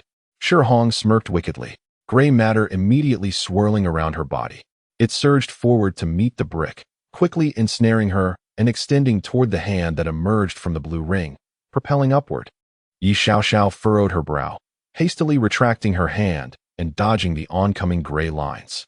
The brick, succumbing to the gray matter's encroachment, crashed to the ground with a resounding boom. What is this? Ye Suifeng wondered, raising her hand to discover a remnant of gray matter clinging to her even after she had closed the dream void gate. This substance seemed to possess no other function, yet its weight was immensely significant, diverting one's attention amidst battle. Shi Hong suddenly laughed, as a colossal gray vortex took shape before her. Come forth, she bellowed, and the vortex unleashed countless fine strands, resembling the fur of a beast. The gray matter on Ye Suifeng's hand mirrored this. Then, an overwhelming force of attraction materialized, drawing her irresistibly toward Shi Hong, plunging headlong into the vortex. Ye Suifeng frowned, quickly opening the dream void gate and shifting to a distant location. However, just as she emerged, that force reasserted itself, clinging to her like a vice. Monkey. Ye Suifeng summoned the little monkey as blue rings flickered into existence, their figures weaving through the air. Yet no matter what she did, she could not escape the vortex's formidable power. Shi Hong's destiny star seems to be of the Xian magnetic type, remarked Shi Haojia, stroking his chin from atop the platform. The monkey girl is in trouble this time. As he spoke, he cast a casual glance toward Ye Suifeng. Master Shi, perhaps you should concern yourself more with your own people in Pingyang Prefecture, Jian Xingquan murmured. Haha. Shi Haojia laughed heartily. My son Shi Zhong, with the beast soul of the mountain giant, fears not the Xian magnetic at all. His face was alight with pride. Shi Zhong, a fourth-tier, fifth-level beast spirit warrior, was a favored candidate for victory. Jian Xingquan snorted coldly, choosing silence. Nevertheless, a sense of urgency lingered within him. The current situation was decidedly unfavorable for Ye Suifeng. It was not her potential defeat that troubled him, but rather the prospect that should she falter, the discontent of the individual beside him might result in a devastating strike to Yangping Pass, which would be catastrophic. Stealing a glance at Ye Suifeng, he observed the latter reclining lazily, his expression betraying no hint of concern. With a heart full of trepidation, Jian Xingquan redirected his gaze to the arena. At that moment, Ye Suifeng's monkey companion was ensnared by a gray substance, crashing heavily to the ground, rendered immobile. Ha, monkey girl, your tricks have all but vanished. It is time to concede gracefully. Shi Hong's laughter rang out. Ye Suifeng gazed at the fallen monkey and let out a soft sigh, yet a smile graced her lips. In that case, allow me to unveil a recent discovery. She stood her ground, eschewing the void gate, and lifted her eyes toward the distant high platform. As her form was drawn into the gray vortex, she moved swiftly, ultimately vanishing completely within. Panic surged through Jian Xingquan's heart. No, monkey girl, don't. The supporters of Ye Suifeng wore expressions of dread. However, a faint smile graced Ye Suifeng's countenance. So it is, he mused. This young lady has a commendable understanding of the dream void realm. The entire Pingyang Grand Arena had fallen into an anticipatory silence, all present anxiously awaiting the outcome of this battle. What fate awaited the girl? Suddenly, an enigmatic aura emanated from the gray vortex atop the stage. Subsequently, A colossal white flower began to unfurl from within the whirlpool. It possessed 6 petals, intricately linked in succession. As it blossomed, the white petals became adorned with a lattice of black lines, while its core remained an abyssal black, reminiscent of the void. Beautiful yet eerie. Is that the celestial flower? A knowledgeable observer exclaimed, sending shivers down many spines. The celestial flower, a harbinger of eternal nightmares. How could such a thing manifest here?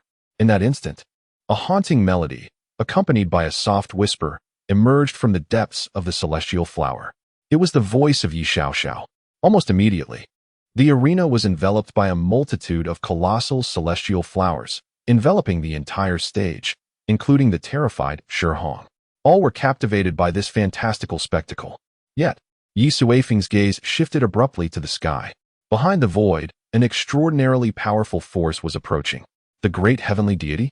Had he arrived prematurely? Chapter 84. The Rose, the Grand Arena of Pingyang. Upon the stage, countless celestial roses bloomed in splendid array, accompanied by a gentle breeze. A delicate fragrance wafted gracefully to every corner of the arena. Gradually, some individuals of ordinary cultivation began to lose their focus. Some felt inexplicable joy, while others appeared engulfed in profound terror. On the high platform, Shi Haojia also caught a whiff of the floral aroma. Frowning, he waved his hand, summoning a fierce wind to disperse the scent of the celestial roses. As the fragrance dissipated, those entranced individuals slowly regained their senses, their faces etched with fear. However, after a brief moment of clarity, the floral scent began to permeate the air once more. Shi Haojia furrowed his brow. If this continued, the crowd would once again succumb to a dreamlike state. Very well, I declare the victor of this match to be the monkey maiden, Ye Suifeng, he finally announced aloud. Yet, the celestial roses on the stage remained enchanting. Jian Pavilion Master, please put an end to this. Otherwise, I shall intervene personally, Shi Haojia spoke solemnly, his gaze shifting towards Ye Suifeng. At that moment, Ye Suifeng diverted his attention from the sky. He was now certain that an extraordinarily peculiar presence had just arrived above the arena, lurking behind the veil of emptiness and observing the unfolding events. Could it be a great celestial being? Ye Suifeng pondered, for in his perception, this entity seemed to possess merely the strength of someone in the mid-stage of tribulation. According to the ancient texts, a great celestial being's power undoubtedly exceeded such limitations. He resolved to wait and see. After all, the great celestial being would surely descend following the decisive battle. Lord Yi, do you see? Jian Xingquan, unable to restrain himself, urged Ye Suifeng, realizing that if Shi Haojia were to personally intervene, the situation would transcend mere victory or defeat. Yes, Xiao, I see it now, Ye Suifeng finally spoke. He understood that she had been eagerly awaiting his acknowledgement.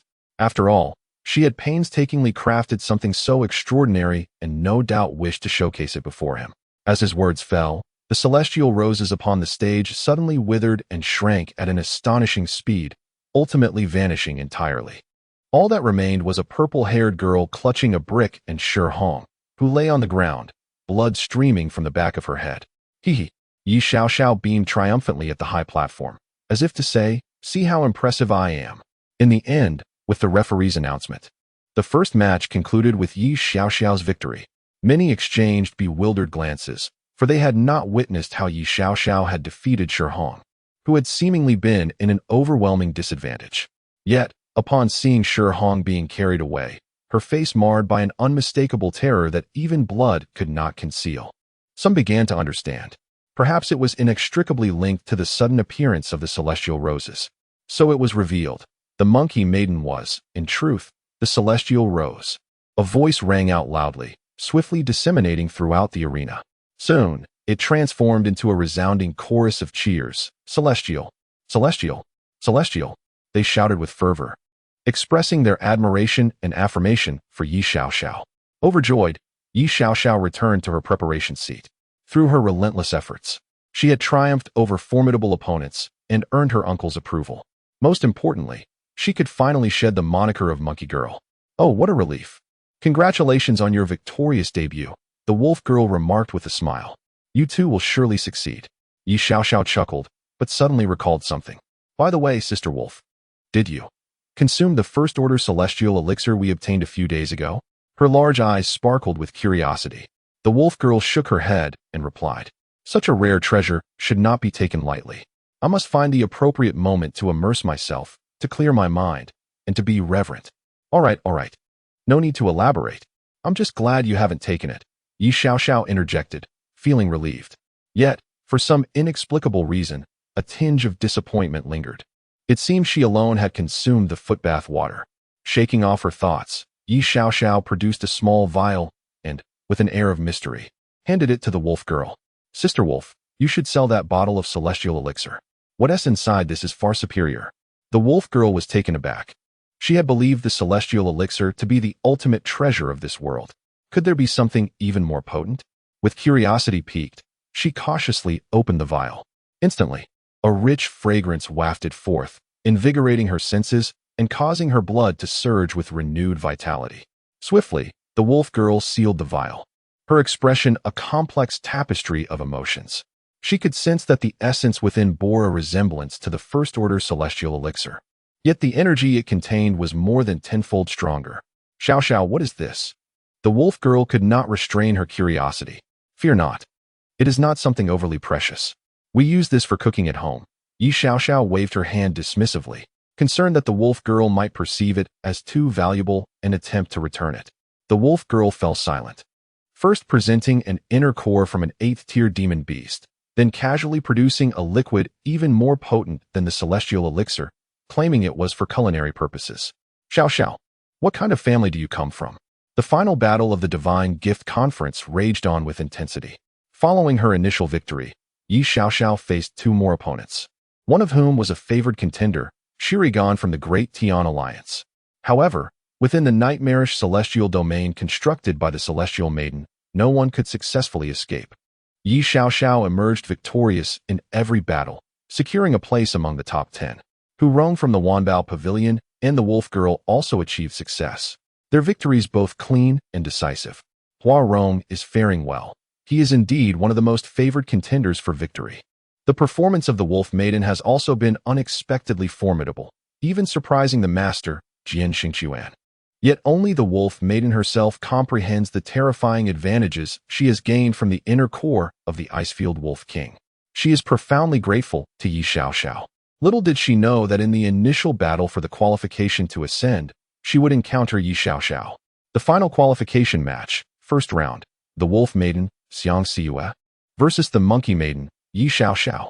The host announced with a booming voice. "It is the celestial being, Ye Suifeng. Damn it. How dare you utter such nonsense and insult my idol?" The host was taken aback, realizing that a mere title had incited a wave of fervor among the crowd. They had been the loudest supporters moments before. Nevertheless, he quickly corrected himself and hastily retreated from the stage. Amidst the cheers of the audience, Ye Suifeng and the Wolf Maiden ascended to the arena. "Sister Wolf, we meet again," Ye Suifeng said with a smile. "Let us unleash our full strength and have a spirited match." The Wolf Maiden responded, grinning as she assumed a battle stance. "Sister Wolf," Ye Suifeng suddenly grew serious, gazing intently at the Wolf Maiden. "I hope you will give it your all." The Wolf Maiden paused, her expression betraying a hint of helplessness. "This girl is far too clever. She has discerned my intention to hold back.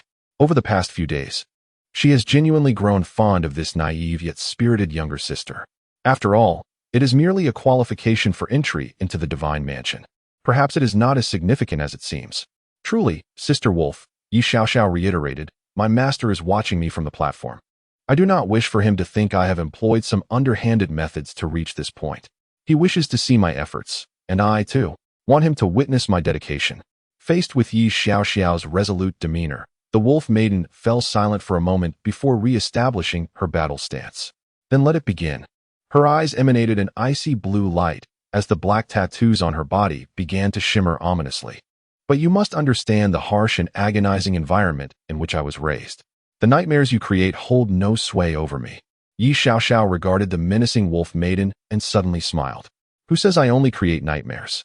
With a gentle snap of her fingers, a colossal flower erupted from beneath the Wolf Maiden's feet. Its petals, a pristine white with a hint of emerald green, cradled the Wolf Maiden at its center. An enchanting fragrance filled the arena, captivating all present. Ye Suifeng's lips curled upward slightly. A green and white rose, How rare indeed. Chapter 85. The Arrival of the Great Deity. Bang. Bang. Bang. A dilapidated wooden door was being pounded furiously from the outside. Dust from the walls fell in gentle cascades under the force of the blows. In the corner of the room, a small girl, appearing to be merely 3 or 4 years old, clutched a small wolf-shaped pillow that had become misshapen in her grasp. Her hair was unkempt and dirty, and her little eyes were filled with confusion and a lingering, inescapable fear. The relentless knocking continued, the assailant seemingly growing impatient. "Please, do not do this. She is our child." Suddenly, a woman's voice faintly emanated from outside the door. The girl's eyes brightened momentarily as she whispered, "Mama. She is a calamity. She is a harbinger of disaster." A man bellowed in rage. "No, we must leave this place today. Spare her. She is my only daughter." The woman pleaded, her voice heavy with sorrow. "That is not an option. The village elder has decreed that she must be offered to the mountain deity, or our village will face relentless misfortune." The man rejected her pleas, and the furious pounding resumed. "I cannot allow you to take her. Absolutely not." The woman seemed to have lost her sanity, and soon, the sounds of a fierce struggle erupted. But abruptly, with a sickening thud, silence enveloped the outside. The little girl shuddered, instinctively clutching her wolf pillow tighter. Suddenly, with a crash, the door was flung wide open, splintering into several pieces amidst a cloud of dust. A brawny man appeared, gripping a bloodied axe, his eyes filled with fury as they locked onto the girl in the corner. The girl stared blankly, and through the man's imposing figure, she could see a woman, her body drenched in blood, collapsed upon the ground, lifeless eyes staring into the void. "Mama," she murmured once more. With a grotesque grimace, the man advanced, the bloodied axe poised directly before the girl, still dripping with crimson droplets. The little girl looked up, her small frame barely able to see above the man's waist. Duh! A powerful hand descended from above. Splat! A fountain of blood splattered against the earthen wall, trickling down to create a macabre mural. Moments later, the girl emerged from the lowly dwelling, her hands stained crimson, the remnants of her once whole wolf pillow now severed in twain. She walked forward in a daze, aimlessly. Suddenly, an enchanting fragrance wafted into her senses. The girl's eyes gradually cleared, and as she surveyed her surroundings, she found herself amidst a profusion of blooming green and white roses, stretching endlessly before her. "Awaken your demons, Xiao Xiao. Is this your new power?" The wolf maiden, arms crossed, chuckled softly. Before her, the flower branches swayed, and in the blink of an eye, transformed into a girl with long, purplish-red hair. It was none other than Ye Suifeng. "I have previously stated that nightmares hold no significance for me," the wolf girl remarked with a shrug. Ye Suifeng gazed at her with a complex expression, gently shaking her head. "No, I intended to grant you a beautiful dream." The wolf girl paused, then nonchalantly responded, "It makes no difference to me. Illusions cannot harm me. But they can harm her, can't they?" Ye Suifeng pointed behind her. The wolf girl turned to see an ordinary woman with a smile, her eyes filled with affection as she looked at her. The wolf girl fell silent. "You have never spoken to me about this matter," Ye Suifeng stated. "There is nothing to discuss," the wolf girl replied, turning her head. "Who among us does not harbor a past within their heart? Let us consider it my inner demon." Ye Suifeng sighed, and after a moment, suddenly smiled. "My parent once told me," she said, "that inner demons are exceedingly difficult to confront. To evade them is akin to allowing them to cling to one's bones. To resist them only empowers them further." The wolf girl remained silent for a while before asking, "And then?" Ye Suifeng shook her head. "There is no and then. He mentioned it during a meal, and afterward, he simply went to sleep." "So casual, is it?" The wolf girl mused. "I suddenly wish to meet this parent of yours." Ye Suifeng's family was undoubtedly a mystery, and the key to that mystery likely lay with the parent she often mentioned. "He has been quite busy lately. He does not meet just anyone," Ye Suifeng replied. "Moreover, you must first find your way out through me." The wolf girl gazed at the boundless sea of flowers, chuckling as she shook her head.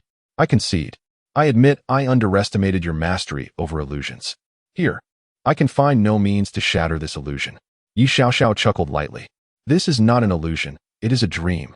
However, she did not intend to elaborate, for her elder had advised her never to divulge her secrets to others, even if they were among the closest of companions.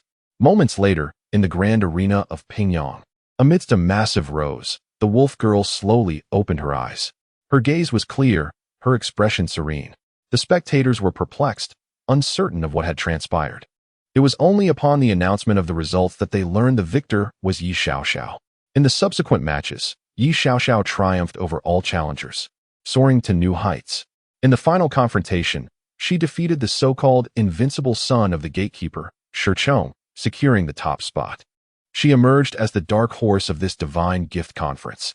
Regarding his son's defeat, Shi Haojie felt no regret. A little adversity was beneficial for the youth. Moreover, he was aware that Ye Suifeng was a prodigy from the southern region, far from ordinary. The rankings had been established. Next came the final and most significant segment of the Divine Gift Conference, the sacrificial ceremony. Shi Haojie personally ascended the arena, constructing a vast altar. Countless meticulously selected precious offerings were arranged in abundance. Subsequently, he commenced the solemn rite to the great celestial being, striving to summon its will. Ye Suifeng's consciousness remained steadfastly anchored in the heavens. However, to his dismay, beyond the void, there was no other creature or awareness extending towards him, save for the already arrived tribulation stage existence. Could it be that the great celestial being is merely an illusion? The celestial deity descends. As Shi Haojie spread his arms and roared towards the sky, the atmosphere above suddenly transformed. A colossal visage, imbued with profound majesty, gradually materialized in the firmament. It was a bear-like face. Countless auspicious clouds coalesced into its lengthy fur, undulating like waves. Its gaze was indifferent, surveying all beings beneath. Bow before the great celestial being. Shi Haojie was the first to kneel, and in the arena, nearly everyone, including those in the vicinity of Pingyang Pass, prostrated themselves in reverent devotion. With a resounding boom, a massive black bear paw descended from the heavens, its palm facing upward, crashing heavily onto the arena, nearly occupying half its surface. The paw slowly opened, revealing 10 crystalline vials nestled within its palm. Chapter 86. Are you frightened? Ye Suifeng felt an overwhelming sense of disappointment. He was exceedingly disheartened. He had presumed that this figure, revered in ancient texts and the very embodiment of faith throughout the eternal Winter Kingdom, would possess at least the prowess of the pinnacle of this realm. Yet, to his astonishment, it was merely a fledgling in the tribulation stage. He had thought he had unearthed the mastermind behind it all. Gazing at the ominous, shadowy paw emerging from the void, it was indeed quite dark. But this so-called black hand could not possibly manipulate the currents of time. Esteemed elder, behold, that is the grand deity, Jian Xingquan exclaimed, his countenance a mix of shock and awe as he observed the immense power descending from above, causing his body to tremble involuntarily. Ye Suifeng cast a sidelong glance at him, truly at a loss for words. At this moment, Shijiaji on the arena, in utmost reverence, was cradling 10 radiant vials from the palm of the grand deity. Aside from Ye Suifeng and a few others, everyone's eyes glimmered with excitement. The second-grade divine elixir. For them, it was a divine treasure. This is the blessing of the grand deity. You must be ever more devout and diligently cultivate, Shijiaji proclaimed, personally handing the second-grade divine elixir to each individual. Ye Suifeng discreetly opened a vial for a closer inspection. Indeed, it was the very substance she had previously used for her baths. The grand deity was rather stingy. Divine bestowal assembly, the top 3, stepped forth. Suddenly, Shijiaji called out with a commanding voice. Shurchong and Ming Untu from the Grand Deity Alliance immediately stepped forward. Ye Suifeng glanced at them and hurriedly joined in. Fortunate souls. Shijiaji beamed with pride as he gazed at his son, then turned his attention to the other 2, announcing loudly, "Step onto the palm of the Grand Deity. He shall personally escort you to the divine realm."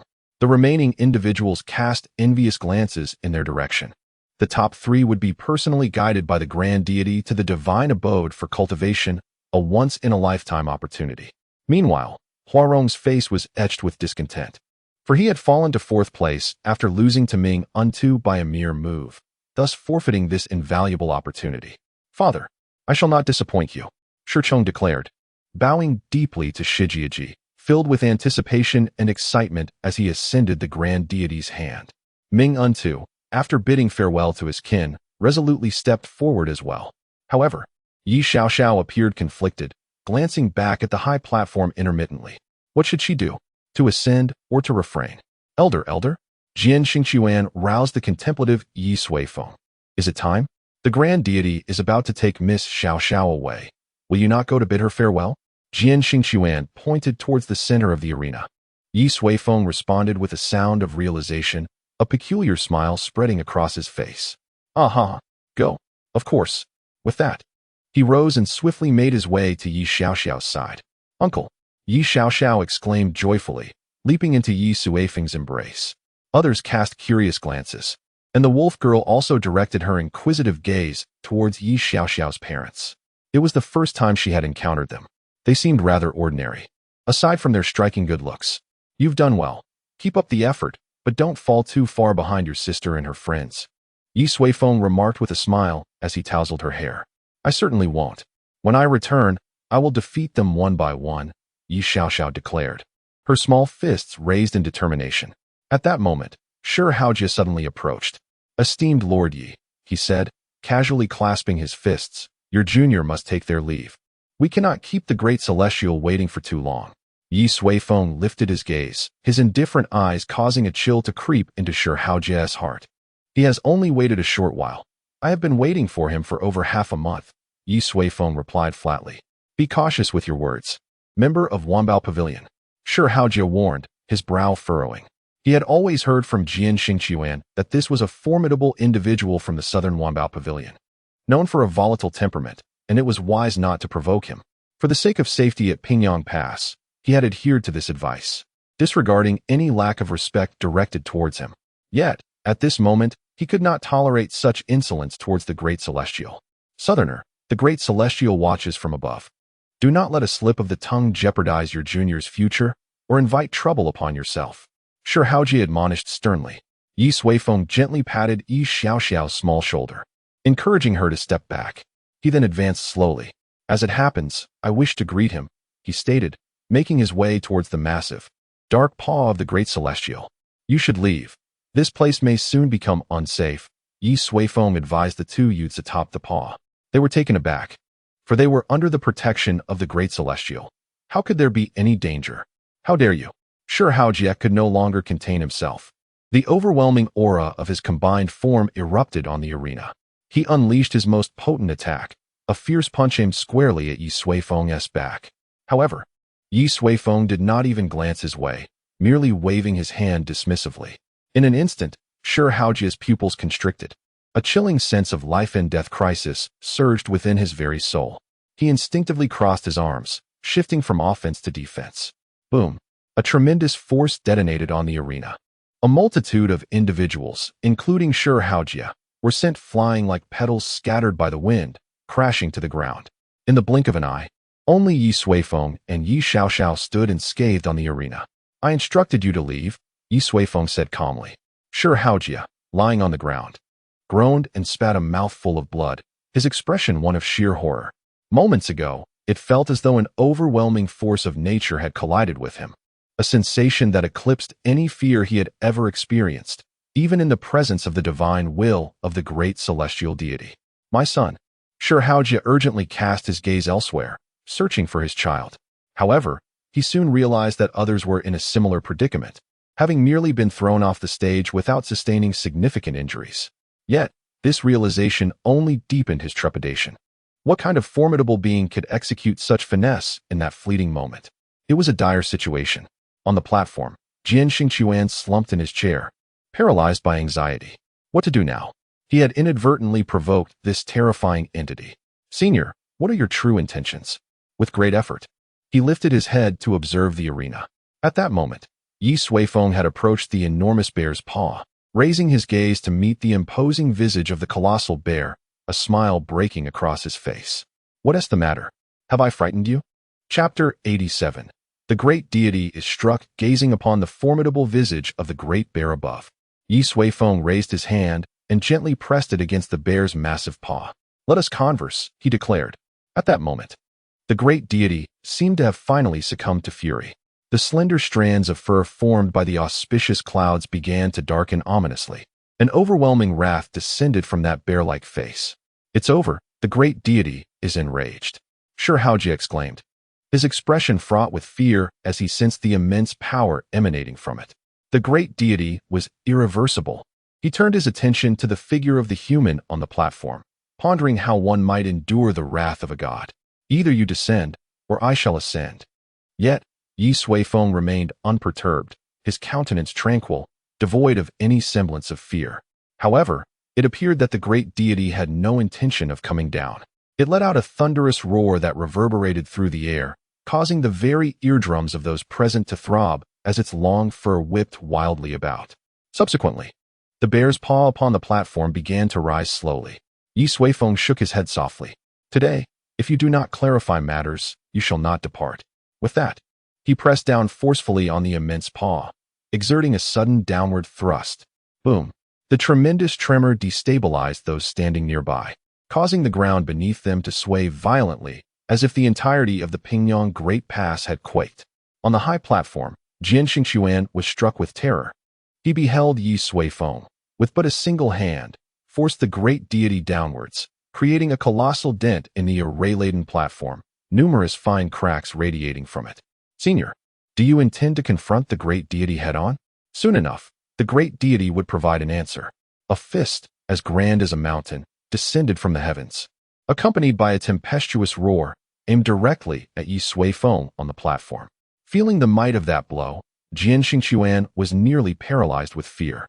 How could a mere human withstand such divine strength? Yet, Ye Suifeng merely shook his head. Very well. In the face of the colossal fist that obscured the sky, he too clenched his fist, targeting it swiftly with a counterstrike. Bang!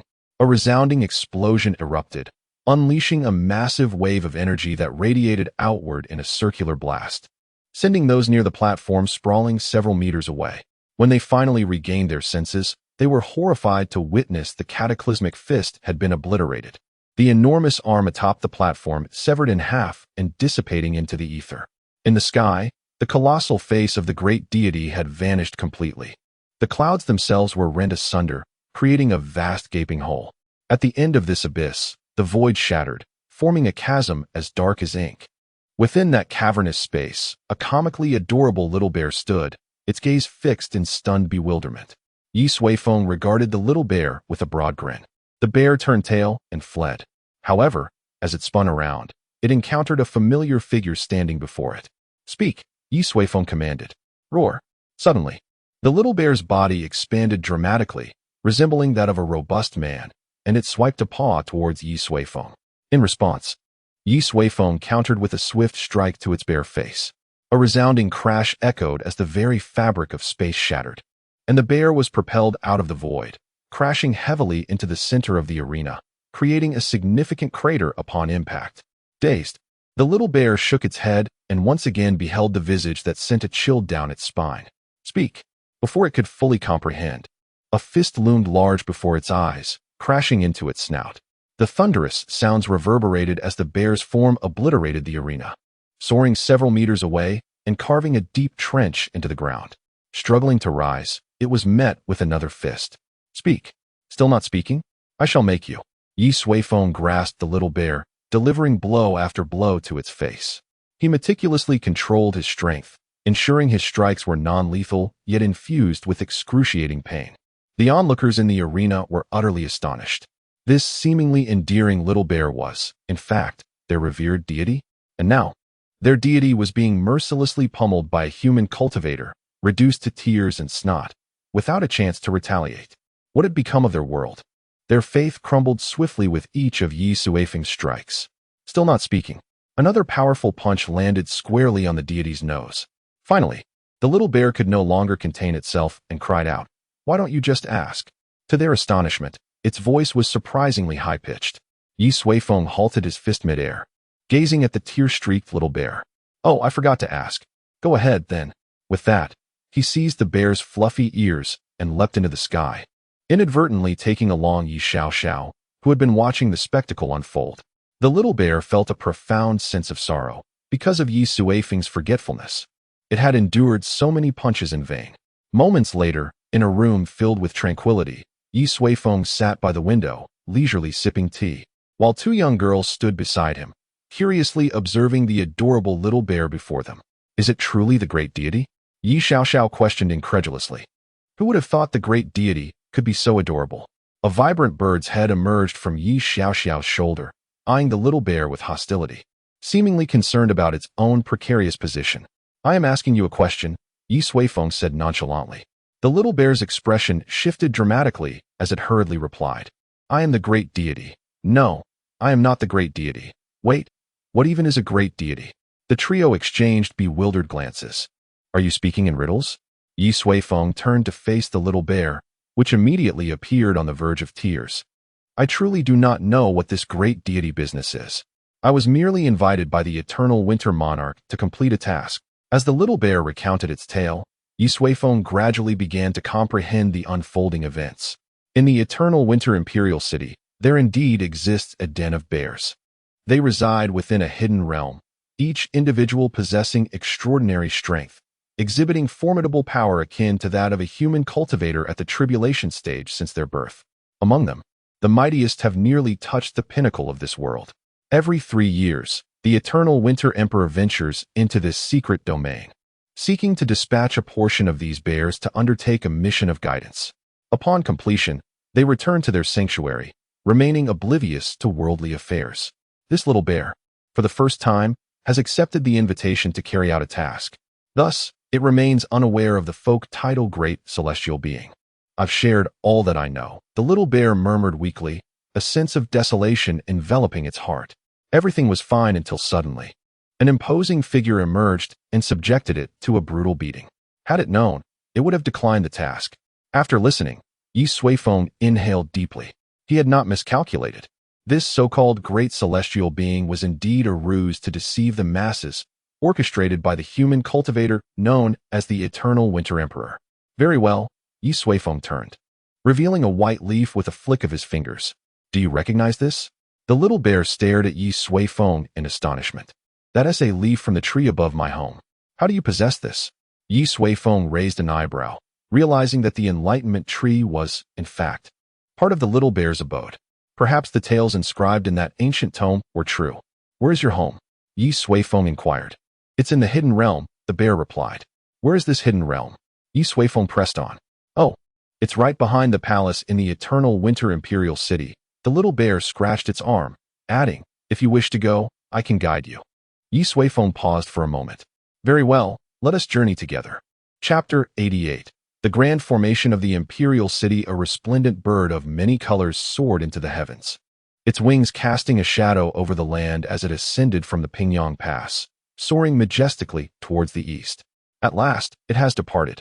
On the ground, Jian Xingquan watched the retreating figure of the magnificent bird, feeling a wave of relief wash over him. Having such a formidable deity by his side had rendered him perpetually uneasy, always fearing that he might inadvertently offend the being with his actions. "Are you truly not allowing your son to accompany the great deity?" Jian Xingquan turned to glance at his companion, Shi Haojie. "Do not utter that name in my presence." Shi Haojie snorted disdainfully. His countenance bore a grim expression, and his breath was shallow, clearly affected by the residual chaos from the battle between Ye Suifeng and the great deity. "I refuse to venerate a bear that has yet to wean," Shi Haojie exclaimed, his face flushed with indignation. "I shall make time to visit the imperial city and inquire with the eternal winter emperor about this matter." With that, he turned, leading Shi Zhong away. Jian Xingquan gazed at the eastern sky, gently shaking his head. The question of whether one could meet the eternal winter emperor remained uncertain. In the high skies, the vibrant phoenix-like bird glided swiftly through the air. Upon its back stood 4 figures, Ye Suifeng and his companions, along with the visibly shaken wolf girl. As they prepared to depart, Ye Xiaoxiao clung to Ye Suifeng's arm, pleading to bring the wolf girl along. She insisted that the wolf girl was her close friend and a promising asset for the future. Thus, Ye Suifeng set forth 3 stipulations. The wolf girl could accompany them, but all her needs, including training resources, would be solely the responsibility of Ye Xiaoxiao.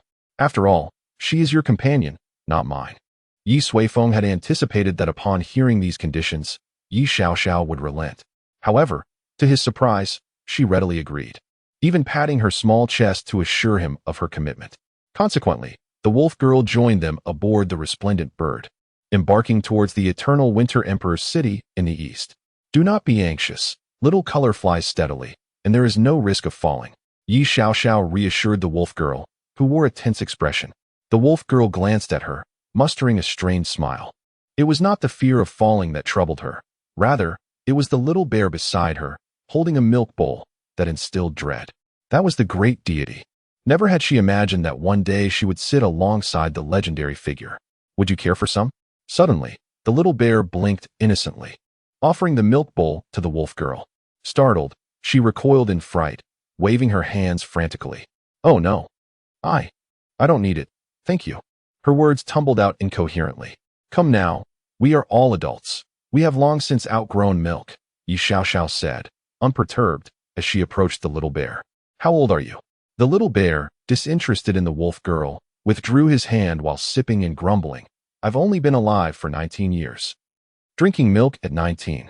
Ye Suifeng was taken aback by this revelation. At that moment, Ye Suifeng remarked, the age of demon beasts cannot be compared to that of humans.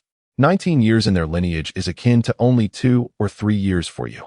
Understanding dawned upon Ye Suifeng as she gazed at the fluffy bear's head, unable to resist the urge to fondle it. Uncle, are we going to his home?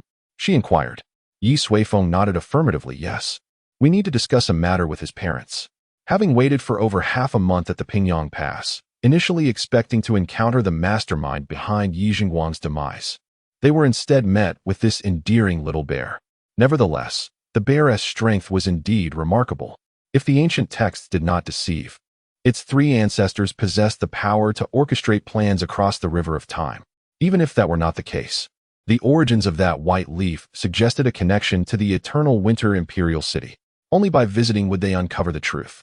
As they traversed the lofty mountains, the terrain swiftly receded beneath them. Thanks to the vast array surrounding the eternal winter realm, the climate here was far more temperate than that of the snowy plains beyond, resembling the winter ambience of Yunxiao City. The eternal winter imperial city lay tens of thousands of miles from Pingyang Pass.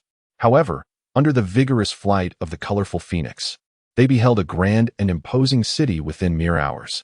Its expanse exceeded that of Pingyang Pass by over tenfold. The city sprawled in a tower-like formation, its central structure seemingly piercing the heavens, breaking through the clouds. A radiant halo, resembling an inverted bowl, enveloped the city above. We have arrived. This is the eternal winter imperial city, the little bear announced as it climbed to the forefront, peering out with fur around its mouth still stained with white milk. My elders mentioned that a formidable array encircles this imperial city, impenetrable even to us once we reach adulthood. Quite impressive. The bear spoke while scrutinizing Ye Suifeng's expression, hoping to discern any sign of fear. Unfortunately, it did not achieve its aim, for no such emotion was evident. Not to worry. I possess a pass granted by the eternal winter emperor. We shall enter through the main gate, it proclaimed, revealing a golden token inscribed with the characters for eternal winter emperor. Ye Suifeng cast a glance and then turned away. The token served as the key to the formidable array enveloping the imperial city. In his sight, the great array connected heaven and earth, intertwining with the laws of the world to form a solid barrier. Even those who had transcended tribulations and basked in celestial light during their ascension phase would find it challenging to breach this barrier. The individual who arranged this array must be nearly at the pinnacle of power within this realm. Shall we descend, uncle? The little bear queried, looking at Ye Suifeng. There's no need, Ye Suifeng replied, stroking a ring on his finger. After waiting for over half a month, my patience has worn thin. Having spoken, Ye Suifeng stood tall and soared before the colossal light barrier. The little bear, with a perplexed expression, pondered his intentions. That formation was not to be recklessly breached. It would annihilate anyone daring to attack it. Ye Suifeng chuckled softly, affectionately ruffling the plush head of the bear. Just wait and see. No wonder Uncle always relished patting her head. It was such a delightful sensation. Before the luminous barrier, Ye Suifeng lingered for a moment, then smiled faintly. The laws, you say? The ring on his finger gradually emanated a hazy glow. Suddenly, the heavenly Dao ring blazed with brilliance, and countless tentacle-like appendages erupted forth.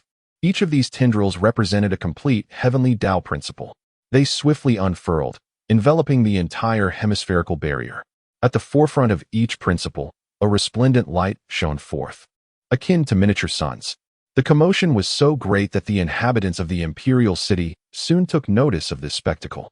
With expressions of alarm, They gazed at the myriad suns outside the formation, utterly bewildered by the unfolding event.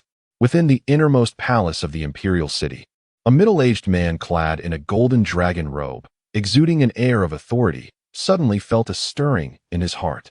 He lifted his gaze, and radiant light streamed through the window, illuminating his face. How does the borrowed law compare to the complete law? Ye Suifeng manipulated the heavenly Dao ring, and instantly, countless glowing tendrils lunged towards the light barrier. In that moment, a cataclysmic roar erupted above the imperial city, akin to the sky collapsing. Numerous lightning-like fissures rapidly spread across the entire surface of the barrier. Crack, crack. In mere breaths, it appeared on the verge of shattering. A pen clattered to the palace floor. The middle-aged man in the dragon robe was struck with terror. Quickly, summoned the divine sage of heavenly wisdom from the secret realm. Chapter 89. Devastation. The eternal winter imperial city stands as the grandest bastion of the eternal winter kingdom, home to tens of millions of souls who thrive in its embrace. Shielded by the city's formidable array, its inhabitants have never had to concern themselves with external threats. Yet today, calamity has struck. All beings flock to the streets, gazing at the sun-like orbs adorning the sky and the intricate fissures marring the protective formation, fears surging from the depths of their hearts. Some are left dumbfounded, unable to comprehend the reality before them, while others collapse to the ground, murmuring incoherently, as if in a trance. Suddenly, a colossal golden warship ascends from the pinnacle of the imperial city, soaring towards the heavens. The Winter Emperor himself has taken to the field. Is that the legendary Nine Heavens warship? I have only glimpsed its wonders in ancient texts. Long live our emperor. The imperial city shall stand invincible. The crowd erupts in fervent cries for the Winter Emperor, their spirits ignited. Such formidable foes shall surely be reduced to dust before the might of the Nine Heavens warship. In an instant, the golden vessel arrives before Ye Suifeng, halting within the confines of the formation. Hundreds of powerful presences stand before the warship, their auras indicating that they are all at least at the integration stage. At the forefront stands a middle-aged man clad in a dragon robe and adorned with a golden and jeweled dragon crown. His expression is one of astonishment as he fixes his gaze upon Ye Suifeng. Cease your actions. The Winter Emperor's longsword arcs through the air, pointing menacingly at Ye Suifeng beyond the formation. I care not who you are or whence you hail. Immediately halt your endeavors. The eternal winter imperial city is not a place for you to run amok. His dragon robe billows with grandeur, exuding an awe-inspiring authority. Alas, he has chosen the wrong adversary. Ye Suifeng's demeanor remains indifferent as he replies slowly, "If I do not cease, what do you intend to do?" Humph. The Winter Emperor's fury ignites as he raises his sword towards the heavens, unleashing a kingly aura with a thunderous eruption. Immediately, a tremendous force begins to rise from the entire imperial city. This power appears to be drawn towards the longsword in the Winter Emperor's grasp, surging forth as his aura rapidly ascends. Originally at the integration stage, he soon breaks through to the transcendent stage, ultimately reaching heights comparable to that of the imminent Ascension stage. A massive five-clawed golden dragon swiftly materializes above the Winter Emperor's head, unleashing a deafening roar directed at Ye Suifeng. Sensing this overwhelming presence, the populace within the imperial city is sent into a frenzy. The calls for the Winter Emperor grow ever louder. With a grim countenance, the Winter Emperor fixates on Ye Suifeng and barks, "Cultivator, I advise you not to be so reckless. You must comprehend that you now face the collective power of millions within this imperial city." Ye Suifeng strokes his chin thoughtfully. He feels the connection the Winter Emperor has forged with every soul within the city. To oppose him is to oppose the entire city itself. Yet what of it? I offer you one last counsel. Summon forth the individual in charge of this city. Otherwise, do not hold me accountable. Ye Suifeng spoke softly. He chose to confront directly, unwilling to squander any more time, to compel the individual behind the imperial city to reveal himself. Otherwise, this grand formation would have long since been reduced to nothingness. However, upon hearing these words, the eternal Winter Emperor grew even more enraged. "I am the sovereign of this imperial city," he bellowed, vigorously wielding his longsword, initiating an assault against Ye Suifeng.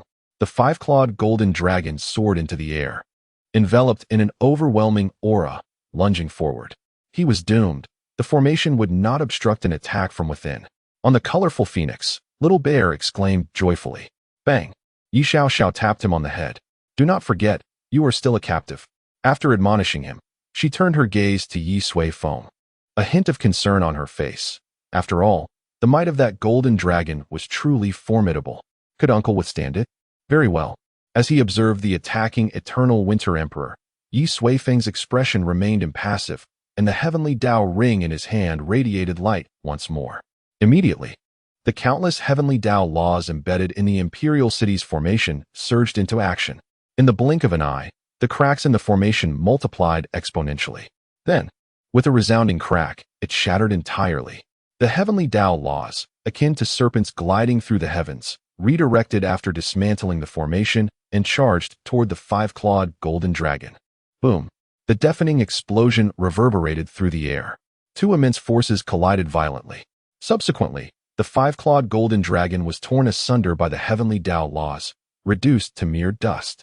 Following the destruction of the golden dragon, the force formed by the laws, undeterred, surged toward the Eternal Winter Emperor. Launch a full-scale attack.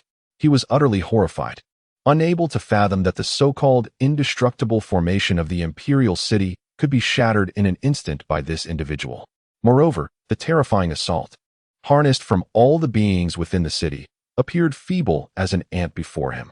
Now, he could only place his final hope upon the Nine Heavens warship. With the Eternal Winter Emperor's roar, all cultivators aboard the warship began to unleash their full potential. Then, from the dragon's mouth atop the warship, an immensely powerful energy began to brew. Just as the law's attack was about to reach its target, cataclysmic energy erupted from the dragon's mouth. Boom! A second explosion ensued. The blinding light rendered it impossible to open one's eyes.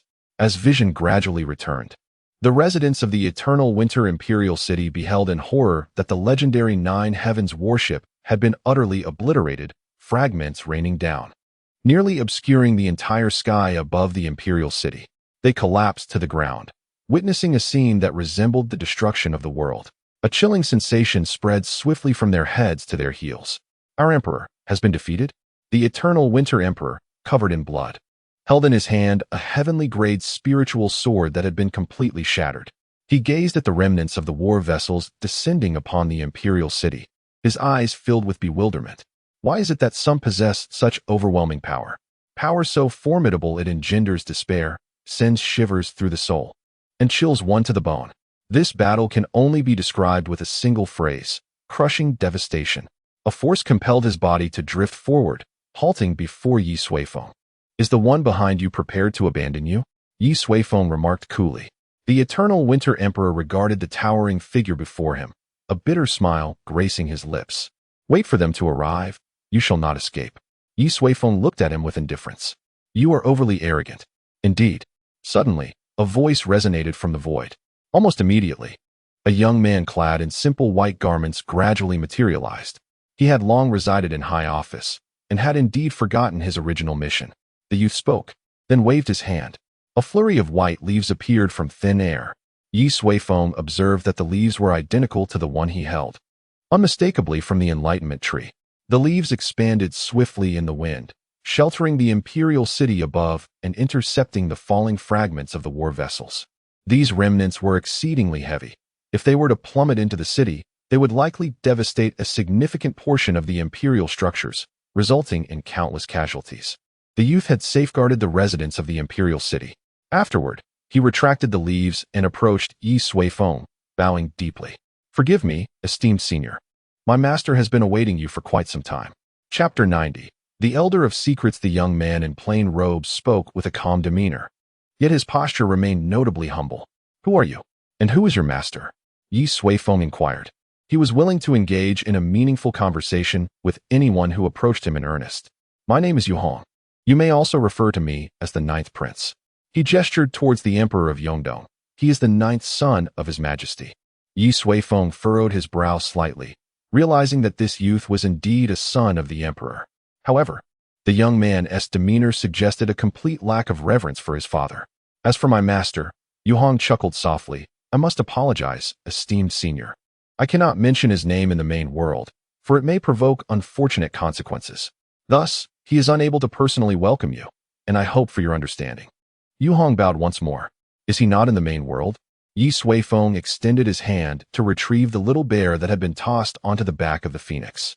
"Could it be that your master is also a bear?" The little bear, still in a state of shock, was abruptly pulled closer, its eyes somewhat dazed. Upon seeing the young man before it, it became agitated. "Brother Yu Hong, please save me." "Riches?" Yu Hong was momentarily taken aback before shaking his head. "Esteemed senior, my master is not of the ancient war bear lineage. Like us, he is human. He simply coexists with the war bear tribe in that small world." Ye Suifeng nodded, not particularly eager to engage with the bear. "Since you anticipated my arrival, let us proceed," he declared. "This way, please." Yu Hong bowed and stepped aside. Ye Suifeng moved forward, the colorful phoenix hastily following suit.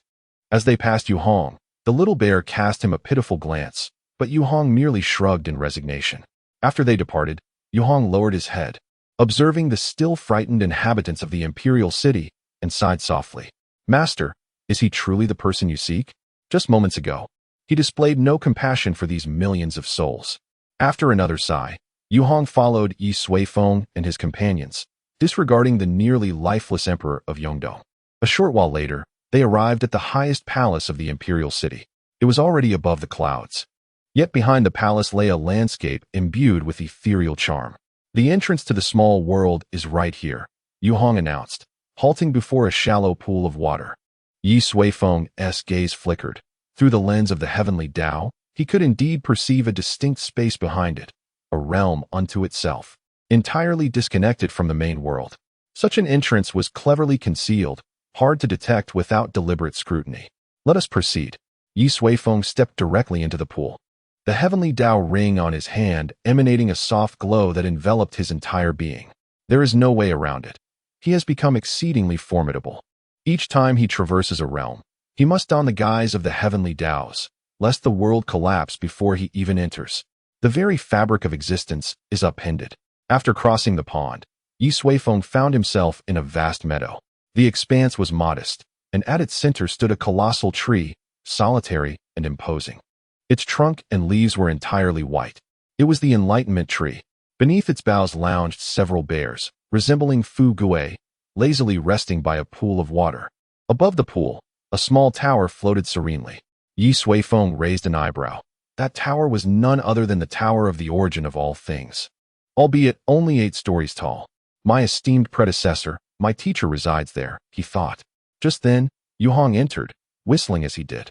Upon hearing the whistle, the bears gathered around Ye Suifeng, their curiosity piqued. "Wow, this truly is a bear den." The others, including Ye Xiaoxiao, arrived as well, and at that moment, the colorful phoenix had shrunk, now perched upon her shoulder. The wolf maiden gazed in astonishment at the large assembly of celestial beings. "Esteemed predecessor." Suddenly, Yu Hong, a tad embarrassed, spoke up. "Fu Gui is still young. He may have inadvertently troubled you. Might you be so gracious as to forgive him this once?" Ye Suifeng remained silent and casually tossed the small bear aside. Now that he had found the rightful owner, the bear had served its purpose. The bear landed on the ground, immediately bursting into tears as it rushed to the other bears, lamenting, "I shall never accept that task again." Boohoo paying no heed to the commotion, Ye Suifeng strolled alone to the base of the Enlightenment tree. There, an emaciated elder, seemingly desiccated, sat cross-legged by the pond. Eyes closed. "You have finally arrived," the elder rasped, his eyes appearing unable to open further. "Was this deed your doing?" Ye Suifeng directly produced a leaf, casting it into the elder's lap. The elder extended his skeletal hand, trembling as it brushed against the leaf. "Ah, time, causality, the past. Everything is fate. All orchestrated by the cosmic design." Ye Suifeng furrowed his brow. He had little patience for riddles and obscurities that clouded understanding. He merely sought to uncover the identity of the one who had slain Yi Jingguang and schemed against him through the currents of time. "Speak. What did you summon me for?" Ye Suifeng inquired once more. The elder, however, shook his head slightly. "Young man, it is not I who sought you. Rather, the cosmic design has found you. Or perhaps, you have sought it yourself suddenly." Before the elder could finish, Ye Suifeng struck the base of the Enlightenment tree with a palm, his fingers curling into the bark, which oozed forth a white sap. A visage of anguish gradually emerged upon the tree's trunk. Ye Suifeng turned his head. I truly possess little patience. Pray tell, who are you and why do you seek to terminate Yi Jingguang? Moreover, why have you erased his temporal imprint, and what is your intention towards me? Ye Suifeng's tone was icy. He had long discerned that the elderly figure by the pond was not his true self. The genuine essence had long since merged with this enlightenment tree. His fingers gradually tightened. The visage upon the trunk twisted in agony, finally managing to utter, "Do not rush. I shall speak, I shall reveal." Upon hearing this, Ye Suifeng slowly released his grip. He sought only the truth, devoid of any arcane embellishments. Once liberated, the face gasped for breath, its gaze filled with astonishment as it regarded Ye Suifeng, seemingly taken aback by the strength of the one it awaited. After a brief moment, it regained its composure and declared, "My name is the Elder of Heavenly Mechanisms." As the elder began to recount his tale, Ye Suifeng gleaned fragments of understanding. It turned out that when this realm first came into being, the Elder of Heavenly Mechanisms had emerged. However, this elder was not a singular entity, but a succession, one after another. The being before him was already the culmination of over 100 generations. Upon inheriting the mantle of the previous elder, he learned of an exceedingly dire revelation. This world was on the brink of catastrophic peril, likely to perish within a short span.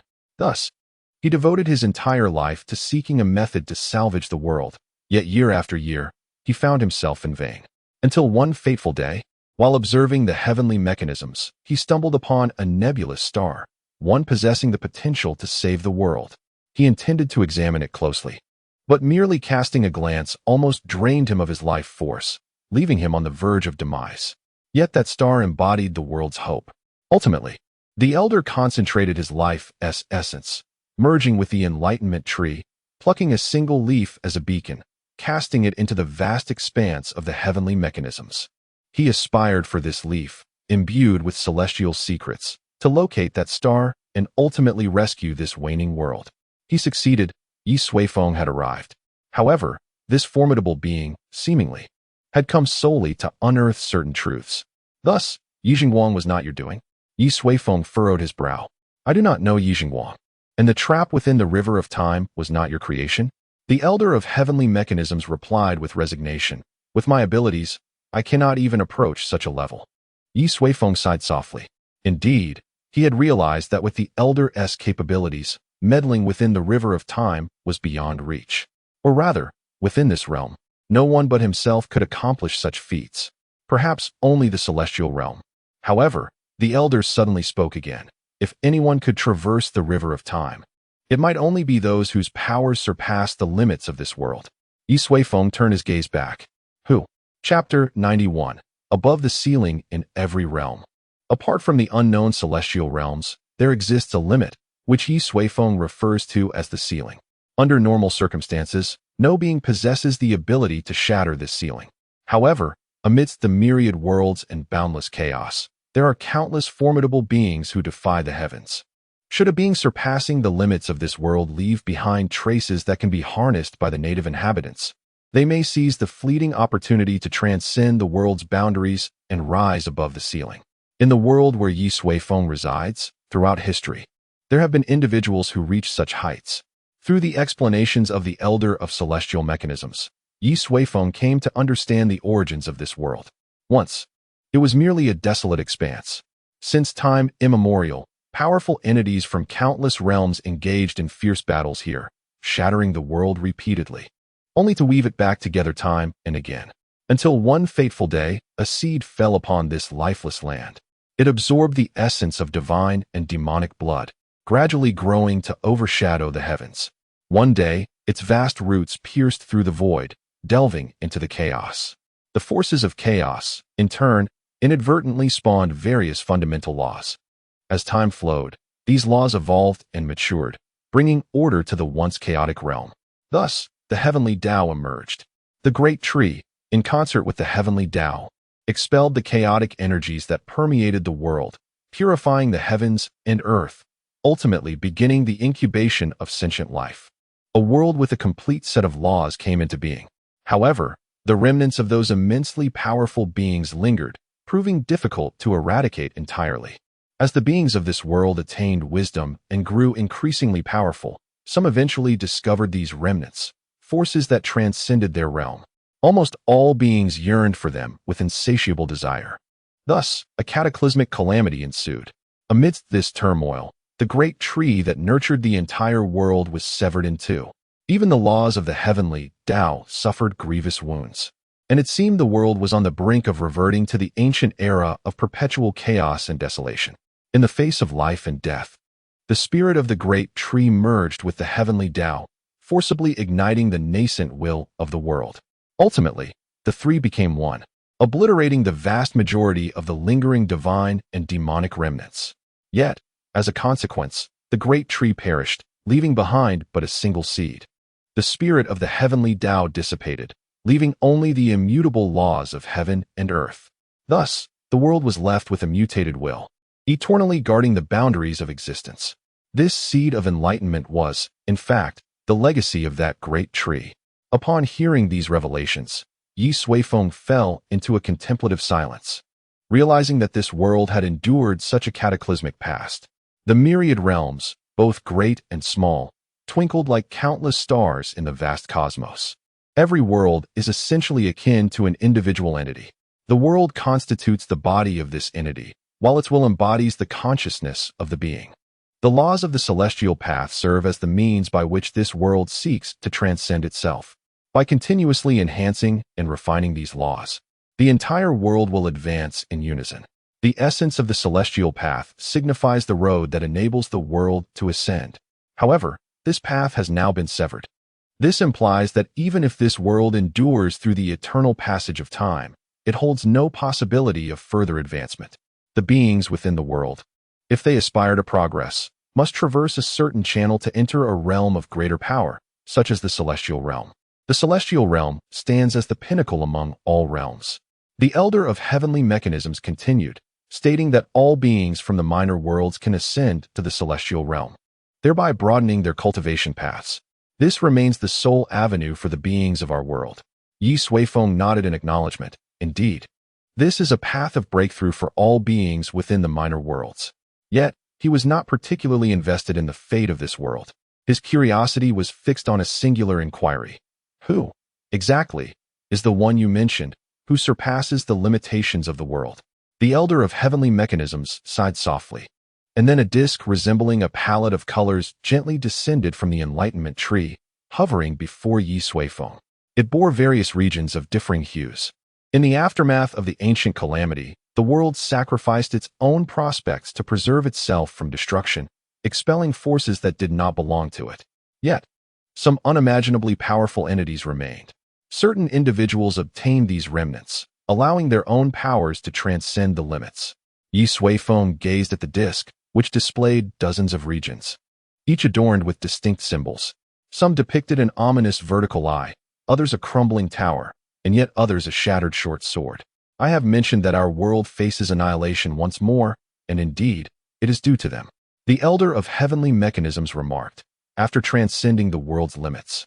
These individuals have shifted their ambitions toward the will of the world itself. By utilizing remnants of divine and demonic forces, they expand their territories, thereby siphoning the primal energies from the world's will. The larger the territory, the swifter the extraction. According to the conditions displayed on the heavenly mechanism disk, our world's will is on the verge of collapse. When that time comes, it is likely that, aside from themselves, all other beings shall face complete obliteration. After the elder finished speaking, he suddenly broke into a fit of violent coughing. Ye Suifeng furrowed his brow, observing the disk before him. Notably, several prominent regions collectively occupied more than half of the surface area of the heavenly mechanism disk. Are you suggesting that those who have meddled within the river of time are indeed them? Ye Suifeng inquired, pointing at the disk. The elder of destiny sighed, remarking, I can only speculate, for I can no longer fathom anyone capable of wielding such terrifying means to interfere with time.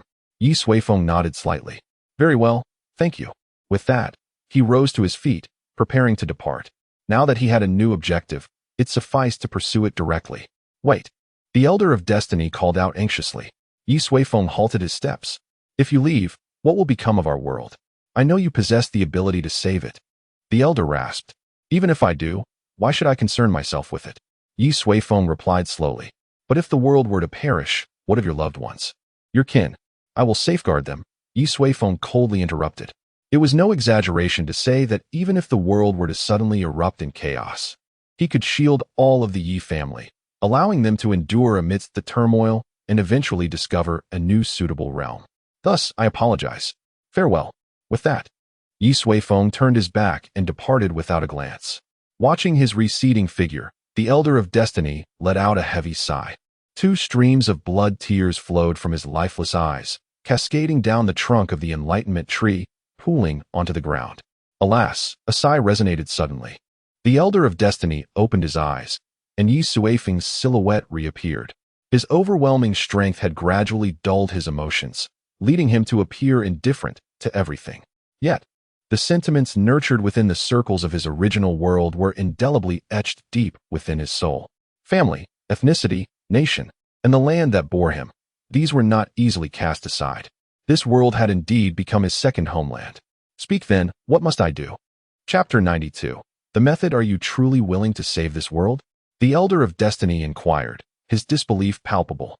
Do it quickly, before I change my mind. Ye Suifeng replied, finding the elderly man somewhat agreeable, albeit overly verbose. Oh, I see. The Elder of Destiny then recounted the unfolding events. In this world, certain individuals who had acquired remnants of divine powers began to nurture ambitions of consuming the very will of this realm.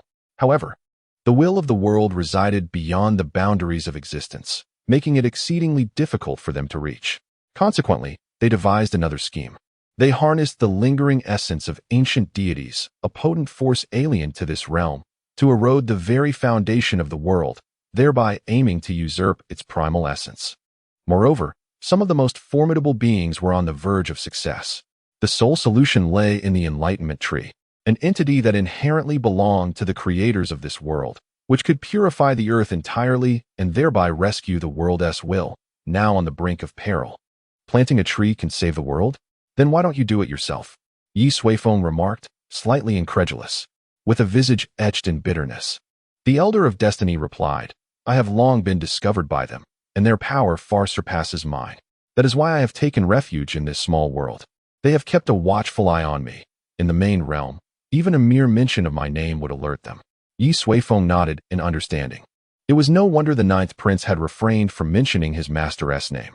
Once the Enlightenment Tree is planted, will that suffice? Ye Suifeng inquired. Indeed. The elder affirmed. However, once the tree reaches a certain growth stage, it will undoubtedly be sensed by those individuals. At that point, you must not only safeguard it, but also prepare to confront numerous formidable adversaries. You must be adequately prepared. Ye Suifeng waved his hand dismissively. You need not worry about that. Their approach would be most welcome. I have one more question for you, he continued. To what extent must it grow to truly purify this world and rescue the world's will? The elder pondered for a moment before responding. It must at least reach the 18th stage. And how long will that take? Ye Suifeng pressed further. The elder gestured toward a small tower hovering above the nearby pond. This is the finest vessel for nurturing divine entities. With its aid, it would require 100,000 years for it to mature. I forgot to mention. This is known as the Tower of All Origins, consisting of 9 levels. Ye Suifeng interrupted him. I am already aware of what that is. He then produced a similar small tower from his spatial pouch. If I were to utilize a 9-level origin tower, how long would it take? The elder's gaze fixed upon the pristine tower, his expression transforming into one of sheer astonishment. How do you possess such a high-tier divine artifact? In the Valley of Heavenly Secrets, I have exhausted the efforts of countless generations to construct an 8-tiered origin tower. His expression was one of profound shock, and in his emotional upheaval, he could not suppress a violent cough. Ye Suifeng sighed softly, restraining himself from remarking that such artifacts were abundant in his home. He inquired, Pray tell, how long will it take? The Elder of Heavenly Secrets coughed for a considerable time before gradually regaining his composure. Gazing at the origin tower, he spoke with fervor, Truly, the heavens have opened their eyes. With such a divine object, it shall take merely 10,000 years to restore the Enlightenment Tree to its former glory. At last, he understood why the Heavenly Secrets had revealed to him that this man before him possessed the power to save the world. The elder's spirit soared. However, Ye Suifeng subtly shook his head. 10,000 years was an inconceivably long duration. He would never remain in this world for such an extended period merely to nurture a tree. Tell me, if I were to capture and eliminate all those who seek to extract the essence of this world, would that not suffice? Ye Suifeng queried. The elder was momentarily taken aback. That might not be feasible. The world has already been eroded by their actions. Even with such formidable power, should anyone choose to perish alongside it, the world would still suffer irreversible damage. Ye Suifeng stroked his chin thoughtfully. Then tell me, if I possessed 10,000 nine-tiered origin towers, could that not reduce the growth period of the enlightenment tree to a mere year? The elder's eyes twitched. How could the words of this incredibly powerful individual, who owned 9-tiered origin towers, become increasingly absurd? 10,000 origin towers? Such a notion was preposterous. Cough, cough. That scenario is unattainable. A 9-tiered origin tower is already the finest treasure for nurturing the enlightenment tree. Even with more, the enhancement would likely be negligible. Sensing that Ye Suifeng was losing patience, the elder urged, in truth, 10,000 years will pass swiftly.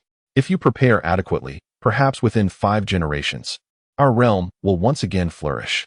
Yet, Ye Suifeng shook his head once more. Suddenly, his eyes sparkled with inspiration. Then how about this? I could transform this tree into 10,000 saplings, cultivating them simultaneously, and plant them in every corner of the world. Would that not shorten the time required? The elder responded, My dear fellow, even if that were possible, could you protect 10,000 enlightenment trees simultaneously? Just tell me, can it be done? And to what extent could the time be reduced? The elder sighed deeply. If such a fantastical dream could be realized, perhaps the world's plight could be resolved within a century. With a snap of his fingers, Ye Suifeng declared, Very well, let it be so. A time frame of less than 100 years is acceptable. Should his patience wear thin, he had a second plan, to seek out and eliminate them all. Perish together? He fears not. The elder of secrets gazed in astonishment at Ye Suifeng, who appeared remarkably relaxed. You cannot possibly be serious about this, can you? Surely not. My dear brother, I urge you to reconsider. I have made up my mind. This shall be done, Ye Suifeng declared, glancing at the enlightenment tree, which could be divided into over 10,000 segments, each capable of nurturing into a viable seedling. But cultivating seedlings requires time. The elder of secrets retorted. Moreover, to nurture 10,000 plants simultaneously, we would need an abundance of 9-tiered origin towers. Where will you find such resources? Unable to contain himself, the elder exclaimed loudly. With a flourish of his hand, Ye Suifeng conjured dozens of 9-tiered origin towers, which then floated before them. These were crafted out of sheer boredom during my travels. He explained. The elder of secrets maintained his earlier expression, momentarily frozen before the array of towers. If this is insufficient, I have another 10,000 at home. Alternatively, I can craft more right now, Ye Suifeng added.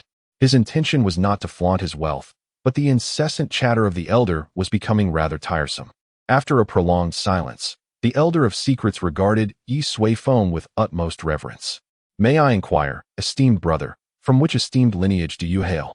Chapter 93.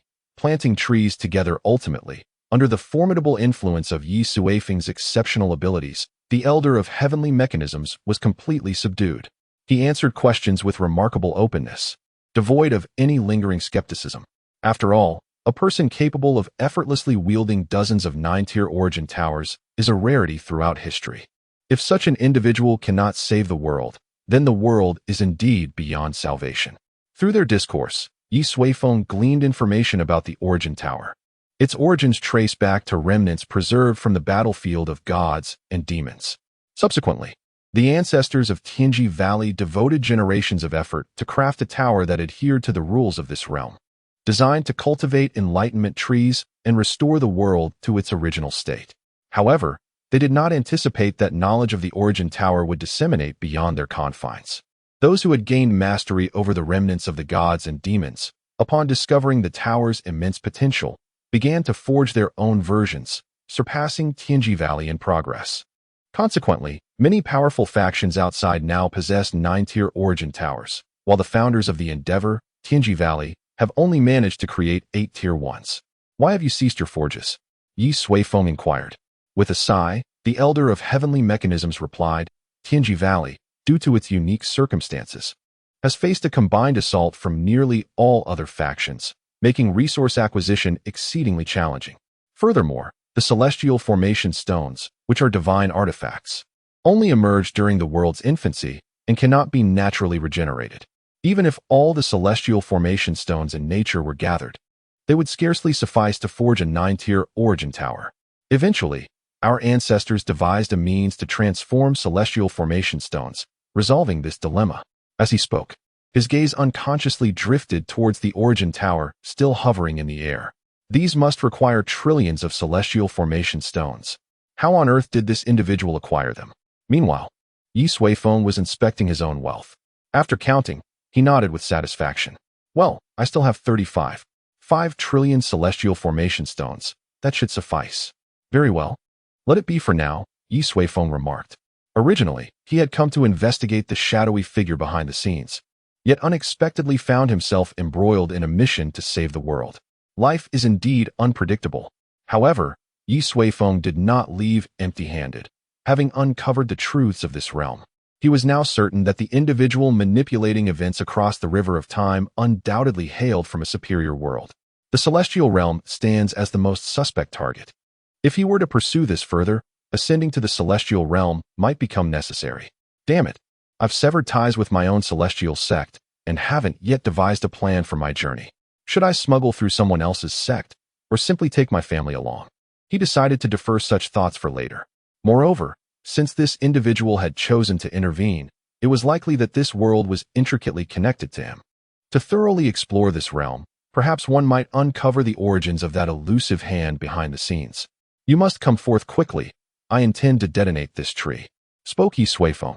The elder of heavenly secrets paused, realizing that Ye Suifeng was preparing to cultivate the seedling of the enlightenment tree. He shook his head with a smile, saying, "Proceed as you wish. I have completely merged with it. Upon my departure, I shall perish instantly. There is no need for concern. I have long anticipated my fate. Fortunately, I have fulfilled my mission." The elder's countenance was one of serene acceptance. However, Ye Suifeng furrowed his brow. "What nonsense are you uttering? I am merely concerned that your blood and soul may taint the purity of the enlightenment tree, diminishing its capacity to purify the world." The elder replied, "Very well, perhaps I was overthinking it. Quickly, return to your original form. I guarantee you 3 more years of life. Should you have any unfulfilled wishes, now is the time to act." Ye Suifeng waved his hand dismissively. Despite the elder's incessant ramblings, Ye Suifeng held a degree of admiration for his lifelong dedication and willingness to sacrifice for the spirit of this world. The elder, taken aback, bowed deeply in gratitude. Refraining from questioning how Ye Suifeng could produce multiple 9-layer origin towers in one go, which had already left him utterly astonished. Such an individual had no need to jest with him. Subsequently, an ancient consciousness emerged from the enlightenment tree and entered the body by the water's edge. Upon leaving the tree, the flame of his life began to flicker rapidly. Ye Suifeng activated the heavenly Dao ring, infusing the complete life principle, along with the potent essence from the origin tower, into the elder's life core. It was akin to adding oil to a flame. In an instant, the flickering flame began to brighten and eventually stabilized. After a brief moment, Ye Suifeng withdrew his hand. 3 years it shall be. Thank you, esteemed elder. The elder of heavenly secrets awoke and respectfully prostrated himself on the ground. I have concealed your aura. You may now depart this small world. Enough, be gone. Your presence is bothersome. Ye Suifeng waved his hand. The elder rose, bowed once more, and then trembled as he ventured into the distance. Witnessing this, the 9th prince, Yu Hong, approached in astonishment, quickly supporting him. Moments later, they departed the small world accompanied by a group of great deities. "Uncle, are we not leaving?" At that moment, Ye Xiaoxiao leaped forward, inquiring. "Wait a moment. I've just taken on an inexplicable task," Ye Suifeng replied. "What task?" Ye Suifeng shrugged. "To save the world." Ye Xiaoxiao's eyes sparkled with excitement. "My esteemed elder is saving the world. How magnificent! Uncle, what should we do?" she exclaimed. Ye Suifeng remained silent, gazing at the enlightenment tree ahead, and with a flick of his finger, the colossal tree erupted silently, its branches and leaves scattering across the expanse of the small world-esque sky. Subsequently, Ye Suifeng, through the lens of life, meticulously divided them into myriad equal parts, ensuring that each fragment of the source of life could germinate into a seed of the enlightenment tree. In the wake of his actions, Thousands of white seeds took form in the sky, arranged in an orderly fashion. These seeds were not a product of nature. Rather, they were artifices. In a certain sense, Ye Suifeng could be regarded as their progenitor. Being artificial, these seeds required tender care to truly hatch and grow into seedlings. Ye Suifeng extended his hand, carelessly grasped them, and then cast them onto the ground. With a single step, all the seeds sank into the soil. Then, with a wave of his hand, the 9-layered origin towers promptly soared toward him. Upon reaching the surface above where the seeds were buried, he pointed, and the origin towers descended, haphazardly piled together. To the unknowing observer, it might have appeared as mere construction debris. Next, Ye Suifeng opened the internal space of the origin towers, from which countless primal essences of heaven and earth flowed forth, nourishing the seeds buried beneath the ground. Having completed this task, Ye Suifeng clapped his hands, turned around, and playfully ruffled Ye Xiaoxiao's hair. Do you wish to save the world? Then let us plant some trees together. Chapter 94. 5 years in the blink of an eye after planting all the seeds of the enlightenment trees, Ye Suifeng departed the small world with Ye Xiaoxiao and her companions. Outside, the elder of heavenly mechanisms had vanished, leaving only Yu Hong, accompanied by several bears, waiting there. Upon seeing Ye Suifeng emerge, Yu Hong hurriedly approached, bowing deeply.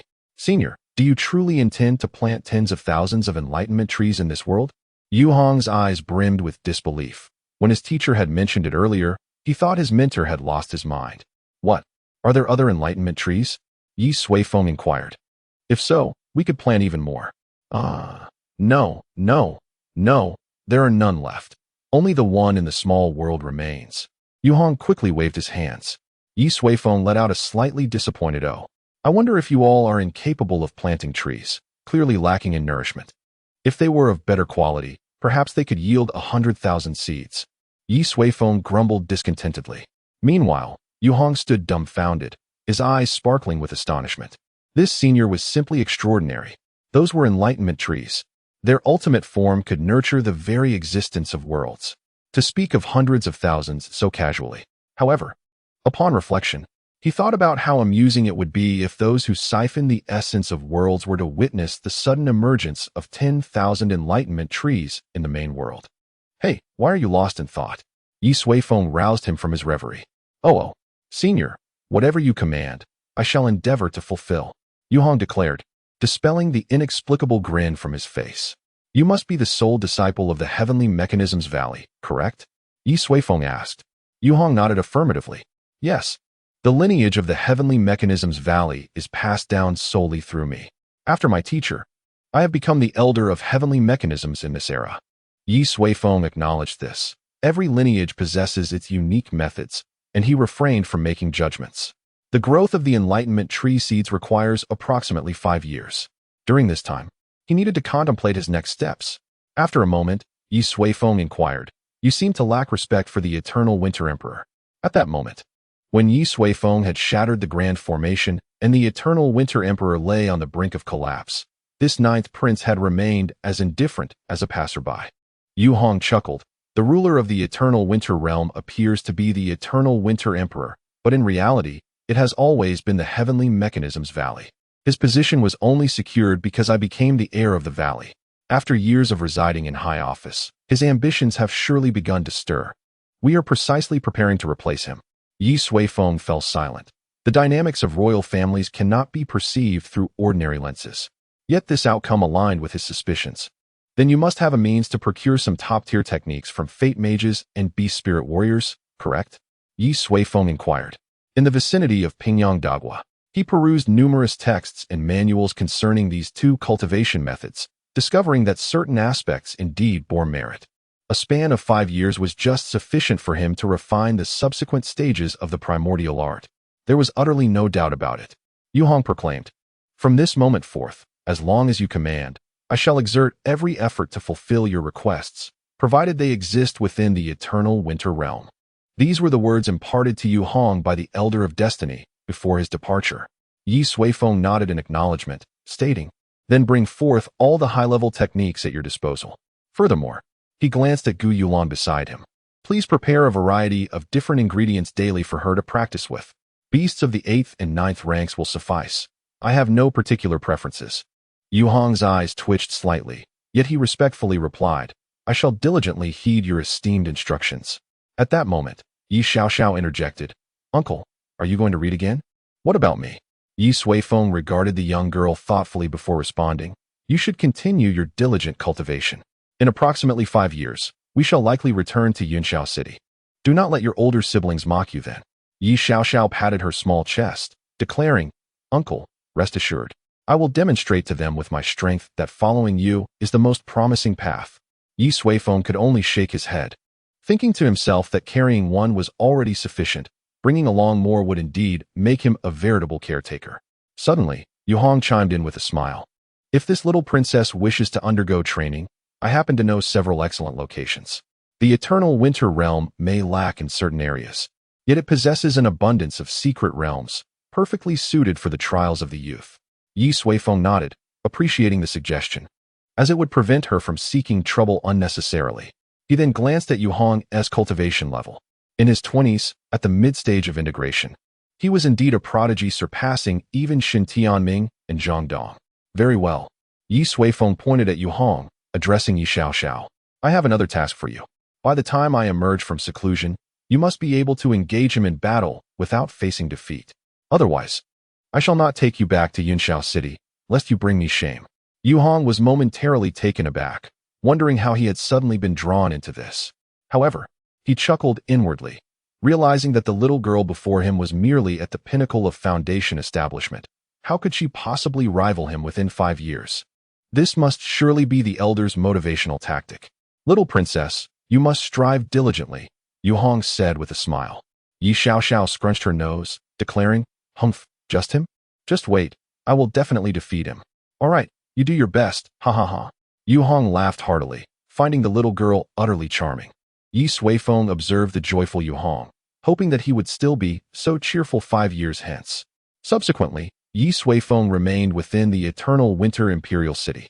Under the guidance of Yu Hong and the Elder of Destiny, the grand formation of the imperial city was re-established, as though nothing had ever transpired.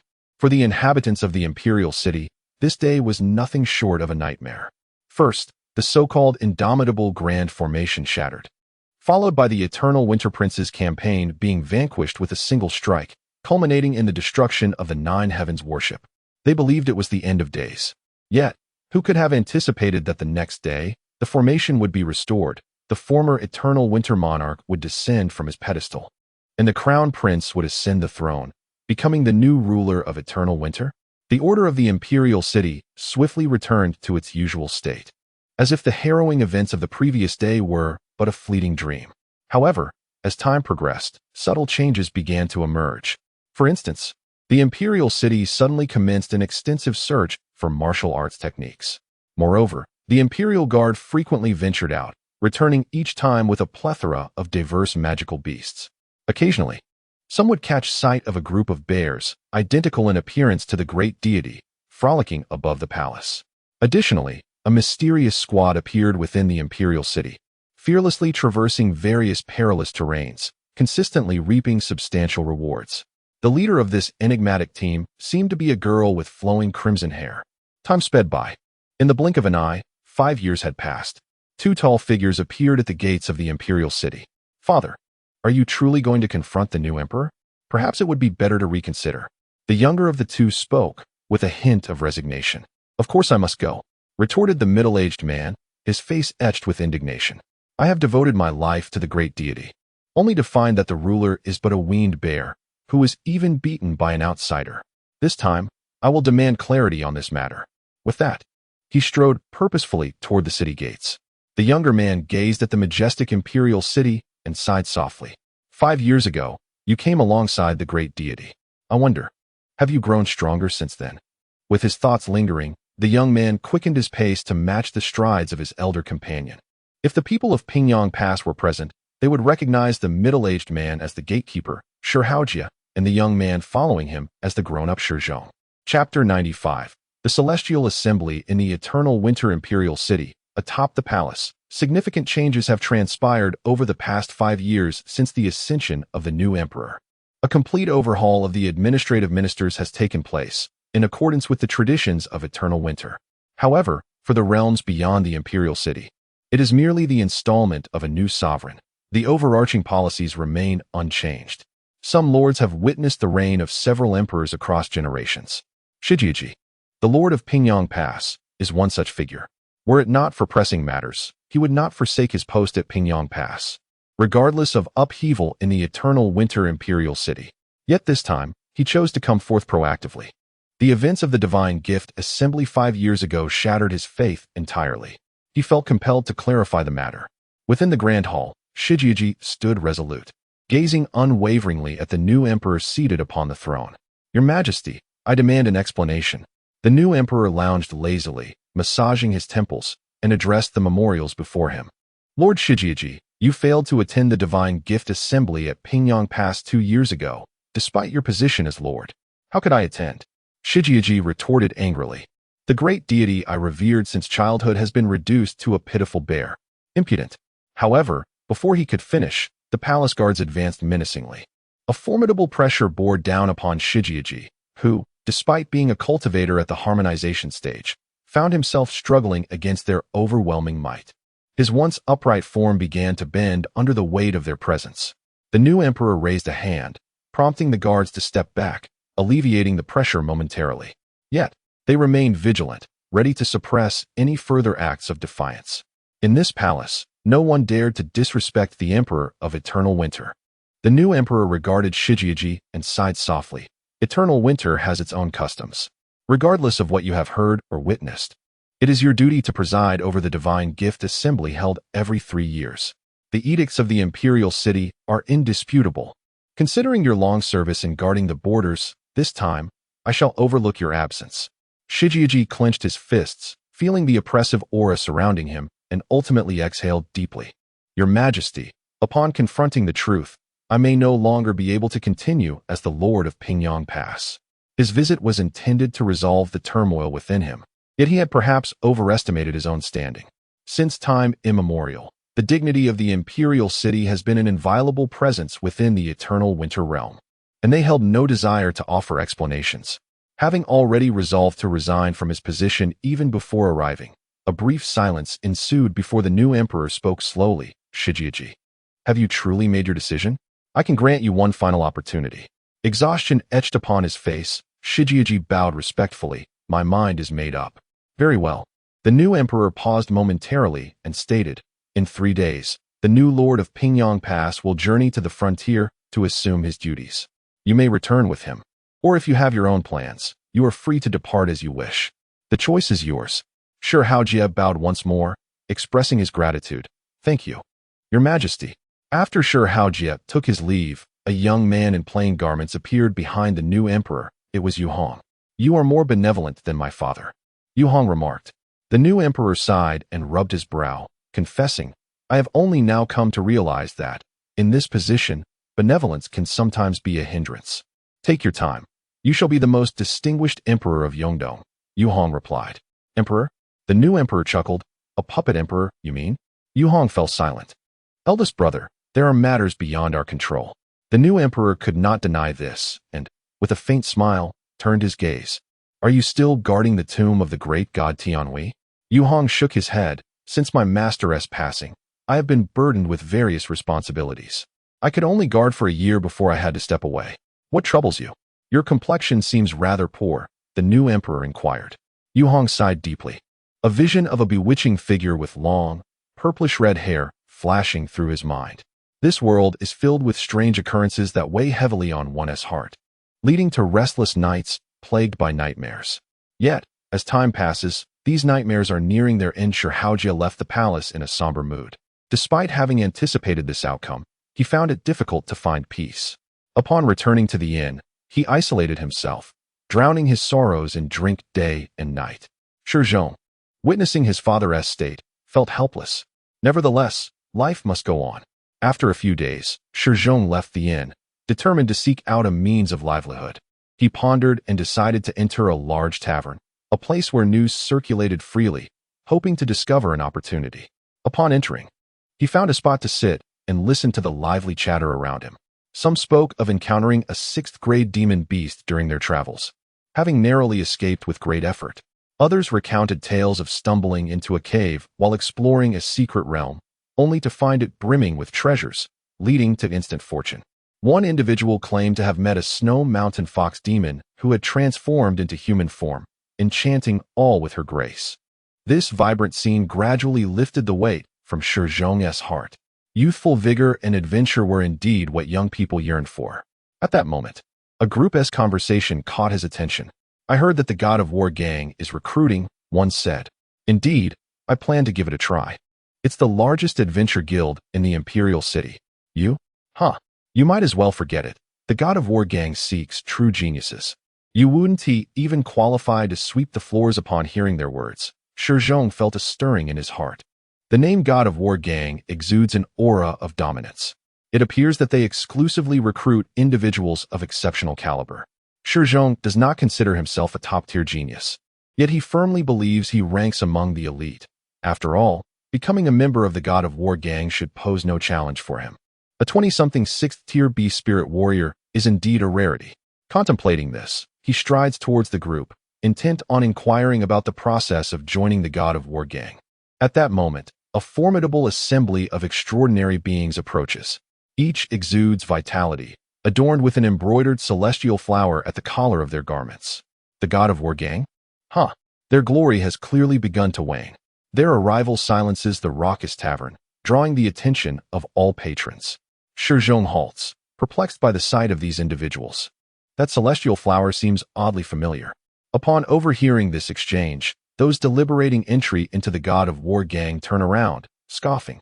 A withered camel is still larger than a horse, no matter how you slice it.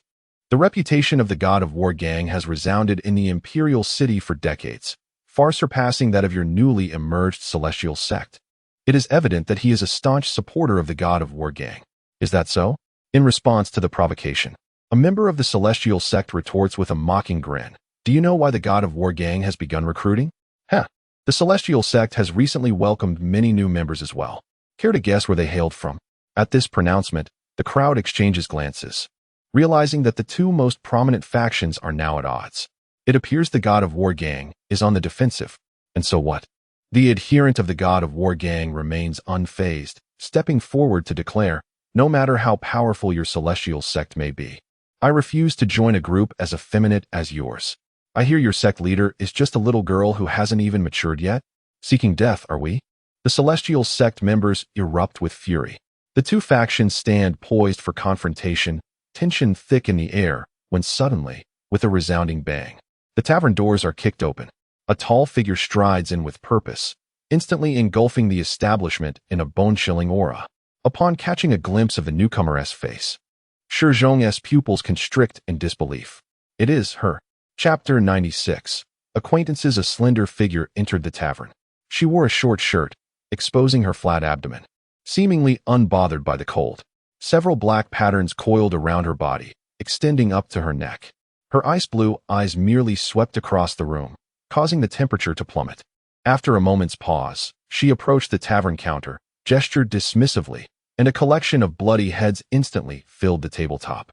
Heavens, could that be the ice golden leopard? One of the Western demon kings? That creature is an 8th-grade demon beast. And that one, it appears to be the blood-sucking eagle, also an 8th-grade demon beast.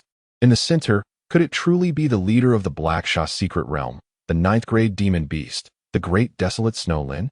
Gasps of astonishment filled the air. The aura emanating from the heads of the demon beasts was overwhelmingly formidable. Even in death, the oppressive presence sent shivers through the extraordinary beings present. The tavern keeper trembled as he retrieved a glowing stone tablet. On it were inscribed dozens of names, all renowned guilds of the eternal winter Imperial City. At the top, the War God Guild held the leading position, closely followed by the Celestial Immortal Guild. The keeper took a pen and inscribed the names of several great demons behind the Celestial Immortal Guild. Immediately, the name of the Celestial Immortal Guild radiated with brilliant light, slowly surpassing the War God Guild to claim the top spot. Then, the woman turned to the members of the Celestial Immortal Guild, coldly stating, "Strength and respect are earned through deeds, not mere words. Instead of engaging in trivial disputes, it would be wiser to venture out and slay a few demon beasts." With that, she rose and departed. The guild members, heads bowed, ceased their quarrels, picked up their weapons, and followed her out. After a considerable time, the tavern buzzed back to life. Incredible! The accomplishments of the Celestial Immortal Guild seem insurmountable for quite some time, remarked an elderly man beside Shizhong. Recovering from his shock, Shizhong promptly inquired, "Elder, was that woman also from the Celestial Immortal Guild?" The elder gazed at Shizhong in surprise. "You must be new here. You do not even recognize the leader of the 5 great masters of the Celestial Immortal Guild?" Shizhong hurriedly clasped his fists in respect, saying, "I humbly seek your enlightenment, elder." Subsequently, the elder recounted the rise of the Celestial Immortal Guild. It was revealed that this formidable guild had only been established 5 years prior. From its inception, the Celestial Immortal Guild displayed extraordinary strength, delving into various secret realms and repeatedly slaying powerful demon beasts, achieving remarkable victories. Soon, they garnered fame within the imperial city, attracting a significant number of young extraordinary beings to join. Had it not been for these feats, even after 5 years, they would not have reached their current stature. However, just 6 months ago, the Celestial Association's master unexpectedly challenged the prodigies of the Divine Mansion, effortlessly overpowering them one by one. This was the esteemed Divine Mansion, home to individuals personally selected by the great celestial god from the far reaches of eternal winter, their prowess and talents undeniably exceptional. Yet, they all succumbed beneath the master's feet. From that day forth, the Celestial Association's reputation soared, with countless formidable beings eager to join its ranks. Ultimately, it evolved into the current elite organization, led by 1 master and 5 lords. Among them, the Wolf Lord was the earliest to pledge allegiance to the master, serving as the second in command of the Celestial Association, a peak 8th-tier beast spirit warrior. Upon hearing this, Shizhong was utterly stupefied. The woman he had just seen was none other than the Wolf Maiden, who had participated in the Divine Gift Assembly alongside him 5 years prior. She had now ascended to such remarkable heights. He had believed that his mid-7th-tier strength was sufficient to stand proudly among his peers. Furthermore, he recalled that the Wolf Maiden had arrived alongside Ye Suifeng. Could it be? Shizhong reminisced about the girl who had defeated him in the final match 5 years ago. Her techniques had been manifestations of countless nightmares, the Celestial Maidens. After 5 years, they had achieved a stature he could only admire from afar. Moreover, according to the elder, they had not chosen to cultivate within the Divine Mansion. How had they accomplished such a feat? Shizhong was utterly perplexed. "Young man, you seem quite tall and appealing. Let me share a secret. The Celestial Association is preparing to expand its ranks once more. Seize this opportunity to strive for your future. Otherwise, once this chance passes, it will be lost forever," the elder said, patting Shizhong on the shoulder. Shizhong managed a strained smile. "Thank you, elder." A moment later, he arrived before a magnificent edifice. The 3 characters of the Celestial Association danced elegantly, commanding respect. At the entrance, a throng of individuals bustled about, most adorned with a white Celestial Maiden emblem on their chests, exuding an aura of vigor. This was the headquarters of the Celestial Association. Shizhong inhaled deeply and stepped forward. Upon realizing that his former rival had soared far beyond him, his confidence took a significant hit. The pride he once held crumbled to dust. Yet, that pride paled in comparison to the desire to grow stronger. After much contemplation, he concluded that the Celestial Association was indeed his best option. Shizhong strode boldly to the entrance of the Celestial Association. "I thought you wouldn't come." A voice suddenly echoed from beside him. Turning to look, he saw a familiar figure leaning against the wall, idly toying with a delicate dagger. It was the Wolf Maiden. "You recognized me?" Shizhong exclaimed in surprise. The Wolf Maiden approached, and the 5 years had transformed her into a genuine beauty. Her figure was slender, and a hint of an enigmatic charm graced her face, a quality she must have acquired from somewhere. In the tavern, she recognized him immediately. The Wolf Maiden chuckled. "After 5 years, you have become a mid-level beast spirit warrior of the 7th tier. You truly are the most outstanding genius of Pingyang Pass." Shizhong's expression was one of bitterness. "Please, do not mock me." "I am not mocking you," the Wolf Maiden replied. "With your talents, even in the Imperial City or the Divine Realm, you would not be deemed inferior. However, I am different," she continued with a smile. "We are old friends now. Come, let me introduce you to her." Shizhong's pupils constricted. "Am I to meet the Immortal Master?" Do not let the rumors from the outside world lead you to believe she is a violent and cruel demon. To be honest, aside from her strength, she has hardly changed since 5 years ago. The wolf maiden patted Shi Zhong's shoulder. Relax, perhaps you too might become like me. With that, she strode towards the entrance. Shi Zhong's expression was complex, but ultimately, he took a deep breath and followed the wolf maiden. Chapter 97. Defeat at last at the headquarters of the Celestial Association. Shi Zhong followed the wolf maiden as they ascended. Along the way, he was greeted by numerous voices of salutation, among whom were several extraordinary beings whose auras sent chills down Shi Zhong's spine. These were undoubtedly individuals of the 8th tier or higher. Yet, in the presence of the wolf maiden, they exhibited utmost deference. Observing his former adversaries reaching such heights, Shi Zhong's feelings grew increasingly complex. Was all of this due to Ye Suifeng and that person who had so effortlessly subdued the great celestial? Lost in thought, Shi Zhong suddenly spotted a bear emerging from a room. Instantly, a wave of terror washed over him, rendering him motionless, his expression one of sheer astonishment. The great celestial? 5 years prior, he had witnessed that battle. Although the great celestial was ultimately defeated, its terrifying power had been laid bare. How could such a being exist within the Celestial Association? Fuguwei, what are you doing? The wolf maiden approached and gently patted the fluffy head of the bear. Shi Zhong felt as if the world was spinning. How could the great celestial allow a mere mortal to stroke its head? The wolf maiden would surely face dire consequences. Oh, the celestial master instructed me to go to the little world and deliver something to uncle, the bear replied. However, the outcome was not as Shi Zhong had anticipated.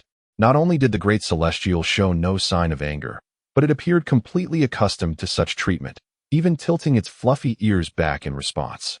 Very well, then you may proceed, said the wolf maiden. Fuguwei nodded, standing upright and swaying as it made its way to the window, swiftly transforming into a streak of light before vanishing from sight. It was now a member of the Celestial Association. The wolf maiden, observing the dazed Shi Zhong, smiled and remarked, moreover, it is one of our 5 core members, known outside as Lord Bear, the Black Bear. As it ranks second, we sometimes affectionately call it Bear Air. Shi Zhong remained in a state of bewilderment, still struggling to comprehend that his great celestial had become a subordinate of the celestial master, now referred to as Fuguwei, Bear Air, and even subjected to head pats. No wonder his father no longer held the great celestial in reverence. After a brief moment, the two arrived at a grand chamber on the top floor. The decor was opulent, yet carried an air of the bizarre, with peculiar lines adorning the walls, as though one had stepped into a dream. Inside, 3 powerful figures busied themselves, yet Shi Zhong did not see the familiar girl. Huh, she was just here, the wolf maiden shrugged and inquired, Old 7, where's the celestial master? At that moment, a figure draped in a 7-colored cloak lifted his head. He possessed a sharply pointed nose, his eyebrows also bearing hues of the rainbow, and an ominous aura of a great demon subtly emanated from him. Where else would she be? Off searching for Yu Hong, Old 7 replied, his voice dry and piercing. That was to be expected, the wolf maiden said, shaking her head in resignation. Suddenly, Old 7 leaped into the air, landing before the two and fixating his gaze intently on Shi Zhong's face. It seems I have encountered you before. Shi Zhong was momentarily taken aback. He had no particular impression of the peculiar individual before him. Perhaps a familiar face from Pingyang Pass, the wolf maiden remarked. The immortal lord knows him as well. His talent is quite remarkable. Let us see if we can persuade him to join us. Old 7 still could not recall where he had seen Shi Zhong. Turning away with disinterest, he said, You decide for yourself. If he is suitable, so be it.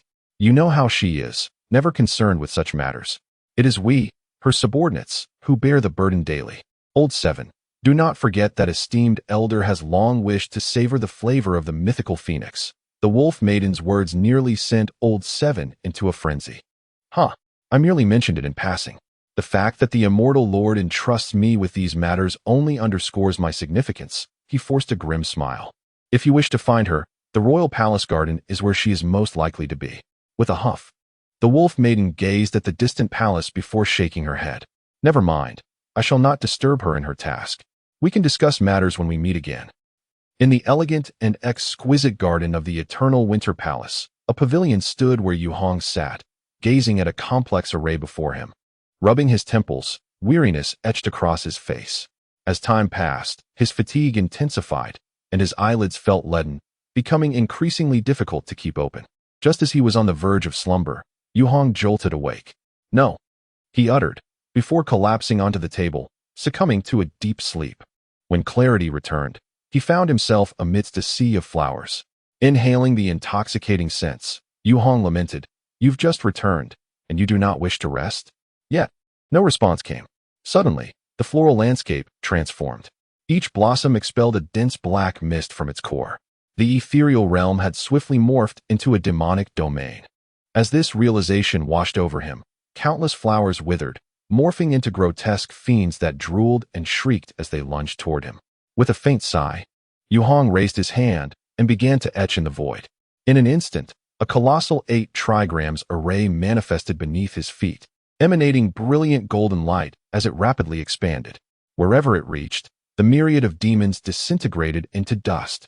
In but a few breaths, all the malevolent spirits surrounding him were annihilated, none daring to approach Yuhong.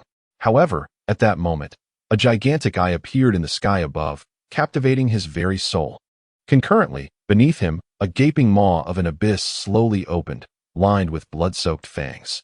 Yuhong furrowed his brow and waved his hands once more.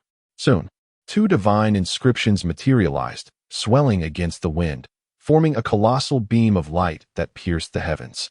He then cast the inscriptions, directing them toward the eye and the cavernous mouth. Boom! A tremendous explosion reverberated through the heavens and the earth, sending ripples even through the void. "Xiao, enough. If you do not emerge soon, I shall shatter this dreamscape," Yuhong declared. A gentle sigh echoed throughout the world. Suddenly, the scene began to shift, and all malevolence gradually faded away. Yuhong found himself once more within the pavilion of the garden.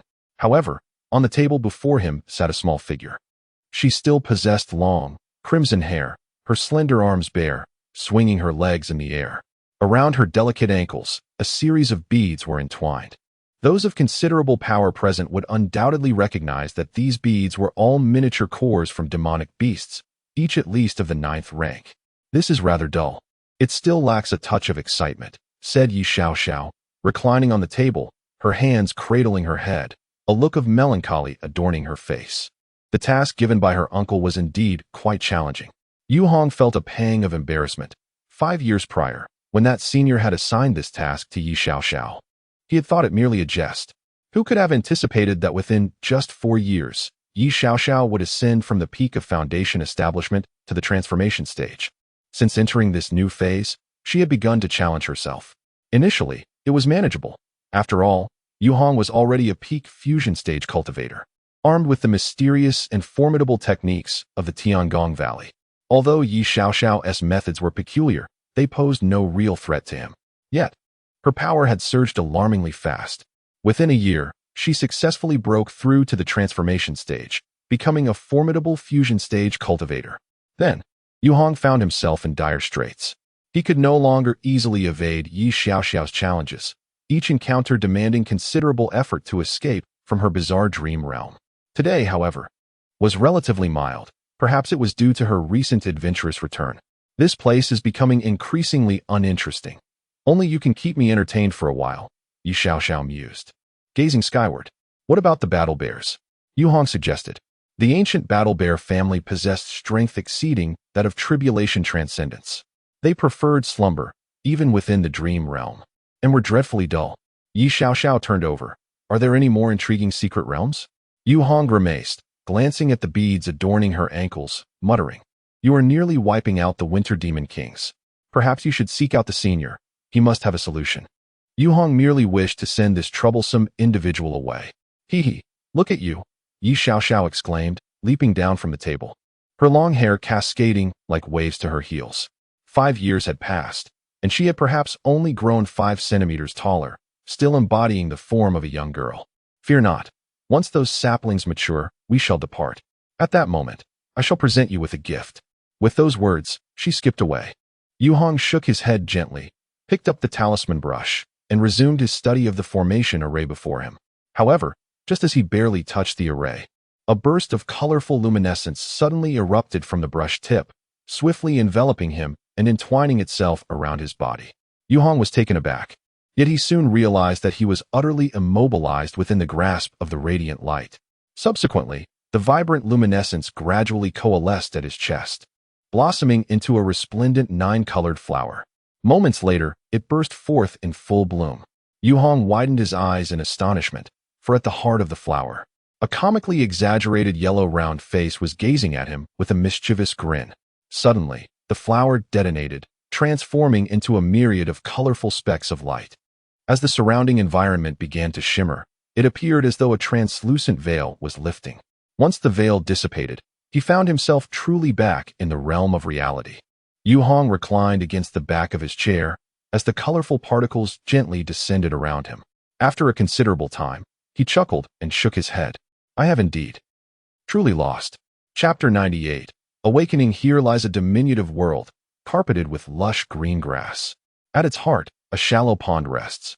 Beside the pond, a man clad in white sits in serene meditation. Suddenly, his eyes gently flutter open, and a fleeting glimmer of gray light dances within them. At last, it is complete. Ye Suifeng exhales softly. 5 years. Do you know how he has spent these 5 years? Not much, really. He has largely remained in seclusion within this realm. Under his directives, Yu Hong has meticulously gathered nearly all varieties of supreme techniques from the kingdom of Everwinter, even obtaining the esoteric secrets of the Tianji Valley. After perusing an array of distinguished texts, Ye Suifeng commenced the extrapolation of the subsequent stages of the Yuan Shigong. Previously, during his time in Yunxiao City, he had only extrapolated the first 2 segments, namely the Meridian Passage and the Dan Mansion, corresponding to the traditional cultivation stages of qi refinement and qi transformation. Now, he has successfully completed all the stages: qi refinement, qi transformation, foundation establishment, golden body, golden core, nascent soul, out of body, divine transformation, integration, and tribulation crossing. Following the tribulation, one attains the great ascension and may ascend to the celestial realm through the immortal gate.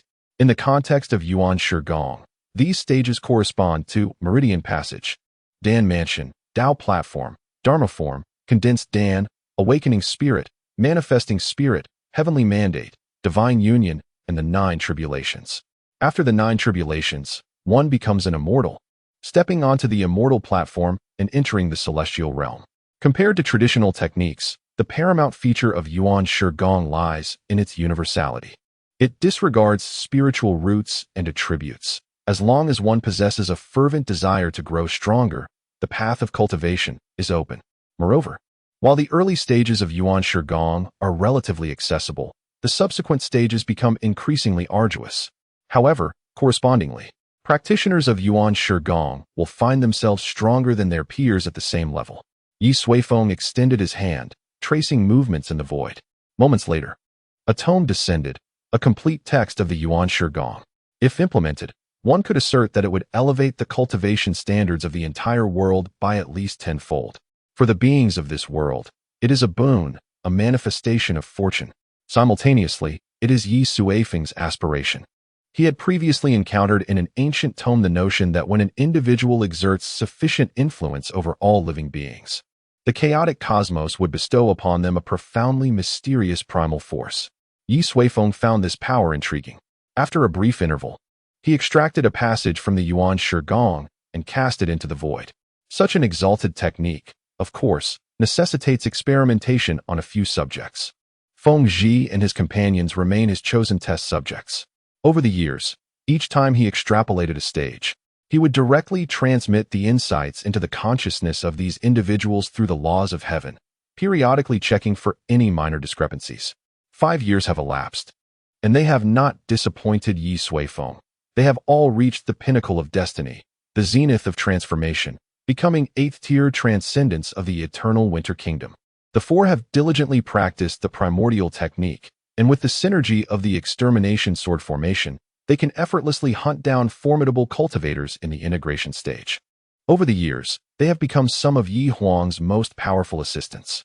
Sigh. Ye Suifeng suddenly let out a soft sigh. It is time. He must return. Upon calculating the passage of time, he realized that nearly 6 years have passed since they departed from Yunxiao City. He wondered how Yunxiao City and Yi Huang were faring now. Lost in thought, Ye Suifeng rose to his feet. Master, you have emerged from seclusion. At that moment, a woman of graceful figure and delicate features approached, her hands crossed before her, standing in front of Ye Suifeng.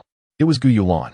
For the past 5 years, Gu Yulan had remained mostly in the small world, assisting Ye Suifeng with various tasks, with her primary duty being cooking. Every few days, Yu Hong and Xiao Xiao would deliver fresh ingredients for her to transform into culinary delights. Of course, Ye Suifeng served as the judge of her culinary skills. Over the years, the exposure to a variety of exquisite ingredients had honed Gu Yulan's culinary prowess to an extraordinary level. Moreover, having remained by Ye Suifeng's side, her cultivation had made significant strides, successfully breaking through to the transformation realm.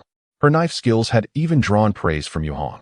Perhaps this was the small scheme devised by Gu Wanxin when she had introduced her into their circle. Ye Suifeng acknowledged her with a grunt and turned toward a patch of low yet dense thickets. The heap of what resembled construction debris, the origin towers, still stood out prominently. Yet, it did not hinder the robust growth of the Enlightenment tree seedlings.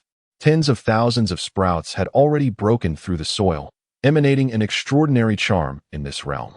Ye Suifeng had long discovered that the Enlightenment tree possessed the miraculous ability to alter the environment and enlighten all things. Had this world not suffered that cataclysm, with the Tao of heaven intact, it would have likely evolved to an unimaginable state under the influence of the Enlightenment tree, perhaps even becoming another celestial realm. However, their primary task now remained to purify the remnants of divine demons that did not belong to this world. Ye Suifeng examined their growth conditions and concluded that it would not be long before they developed into true entities, ready to be transplanted across various realms. Where is Xiao Xiao? Ye Suifeng inquired. Miss went to the Black Sha secret realm today. She should be back by now, Gu Yulan replied. I am here. Suddenly, a voice rang out.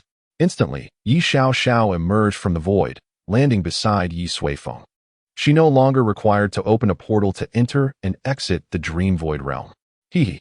She chuckled, then gazed at the lush Enlightenment tree seedlings, saying, Uncle, can we go back now? I miss home, Ye Suifeng remarked. Ye Xiao Xiao nodded. I had never been away from home for such an extended period and was uncertain about how my parents were faring. As for my sisters, I wondered how they had changed. Ye Suifeng smiled and inquired, Are you not afraid that they might mistreat you upon your return? Not at all, Ye Xiao Xiao replied. Clutching Ye Suifeng's arm, she extended another finger, tracing a colorful bubble in the air before popping it with a swift motion. I held great confidence in my current abilities. Ye Suifeng paused and asked, Have you completed your mission? Ye Xiao Xiao snapped her fingers. It was a piece of cake. Brother Yu Hong is no longer my match. Ye Suifeng raised an eyebrow. This young girl had toiled for 5 years and had finally defeated the goal she had set for herself. Upon her return, she did not immediately flaunt her success before him. It seemed that although she appeared unchanged on the surface, she had indeed matured within. Your celestial skills are commendable, vibrant and impressive, Ye Suifeng remarked. Just a bit of play, Ye Xiao Xiao said, kicking a small stone at her feet. Ye Suifeng chuckled, ruffled her hair, and said, Go settle down. If there are people you cannot bear to part with, bring them along. In a few days, we shall return to Yunxiao City together. Ye Xiao Xiao's eyes lit up with joy as she looked up and asked, Really? Ye Suifeng nodded. Uncle, you are so kind, Ye Xiao Xiao exclaimed, wrapping her arms tightly around Ye Suifeng. Moments later, she released him, leaped backward, and vanished into the void, leaving her voice echoing softly in the small world. Then I shall bring more helpers to plant trees together when we return home. Chapter 99. Arrangements at the headquarters of the Celestial Society in the uppermost chamber of a lofty building. 5 figures were seated together, seemingly awaiting some significant event. Suddenly, the celestial leader exclaimed in a surge of urgency, Why have you summoned us? I was just about to seek out the warriors of the god of war for a confrontation.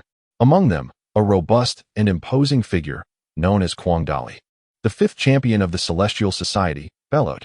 This moniker, self-bestowed, derived from the formidable and tempestuous beast spirit he had merged with, the ferocious hound of fury.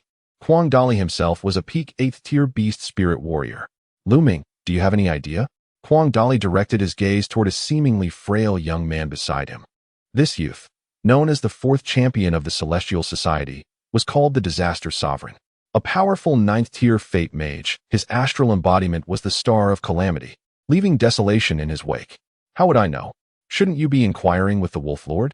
Lu Ming replied, casting his glance toward the Wolf Maiden. She shrugged. I, too, received an urgent message to come. She then turned her gaze toward the seventh elder, who merely shook his head in response. Looking over at the wealthy one, he appeared oblivious, gnawing on a sizable piece of honeycomb he had procured from an unknown source. Well, asking him would be futile, Lu Ming mused.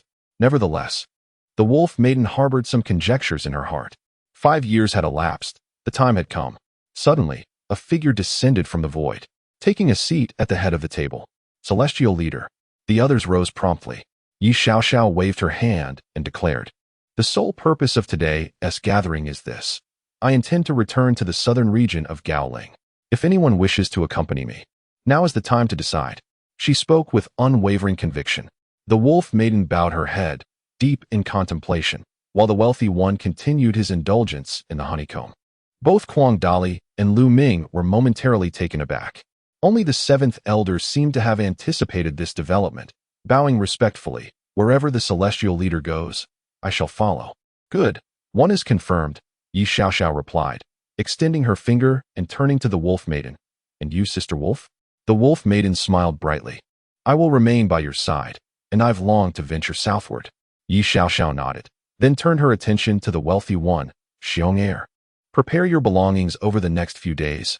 We shall embark on a journey." "Understood," the wealthy one replied, blinking before returning to his task. Meanwhile, the other two remained in a state of bewilderment. This decision had come rather abruptly, and their resolution seemed too hasty. "Celestial leader," Lu Ming cleared his throat. "Why the sudden desire to head to Gaoling in the south?" "Because my home lies in that direction," Ye Suifeng responded, leaping down from the table. "This time, I grant you complete freedom of choice. If you wish to remain in eternal winter, you may do so. But for those who wish to accompany me to conquer the south, gather your belongings. We shall depart in a few days." With a resounding thud, the decision was made. With a heavy fist, he struck the table. Kuang Dali glared with intensity and exclaimed, "Eternal winter is nothing, but shall we simply abandon the Celestial Society?"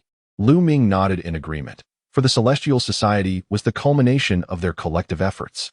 Sighing, Ye Suifeng leaned against the table, her arms crossed, and remarked, "I understand. But have you considered whether there is any room for progress for the Celestial Society within eternal winter?" Her words cast a pall of silence over the group. Indeed, the mightiest of factions, the War God Alliance, had already been trampled beneath their feet. Beyond that, only the pursuit of royal status remained, a prospect that seemed utterly unattainable. After a brief pause, Ye Suifeng spoke again. "As long as we exist, the Celestial Society will endure. The southern world is vast and splendid, teeming with formidable individuals like stars in the sky. I admit, my primary desire is to return home. Yet, even in the absence of this matter, I would never confine myself to the realm of eternal winter. The grand world of the south is our true stage." Following her declaration, the two men fell into a lengthy silence. They were still youthful, their hearts brimming with aspirations as boundless as the sea. To nestle within the dominion of eternal winter as sovereigns was certainly not their envisioned future. After a considerable time, Lu Ming stated, "You are right. The Celestial Society indeed ought to ascend to a larger stage. However, the timing feels rather rushed, leaving many matters unsettled. For instance, if we venture south, how many people should we bring, and who will accompany us?" Ye Suifeng waved her hand dismissively. "I have already contemplated this. We will inform those who initially fought alongside us. Those who wish to stay may do so, and those who wish to leave are free to go." Lu Ming furrowed his brow, "But if the higher-ups depart, the Celestial Society here may collapse instantly. The society is still too young, propped up solely by the strength of its leadership. If they all leave, it would likely disband or be consumed by other factions within days." Yet Ye Suifeng reassured him, "Before we depart, I will communicate with the Emperor of Eternal Winter to ensure the Celestial Society's existence." Lu Ming felt a jolt of surprise. Speculation had long circulated about the close ties between the Celestial Master and the royal family of Eternal Winter. However, it appeared that the Celestial Master's identity was more formidable than initially perceived.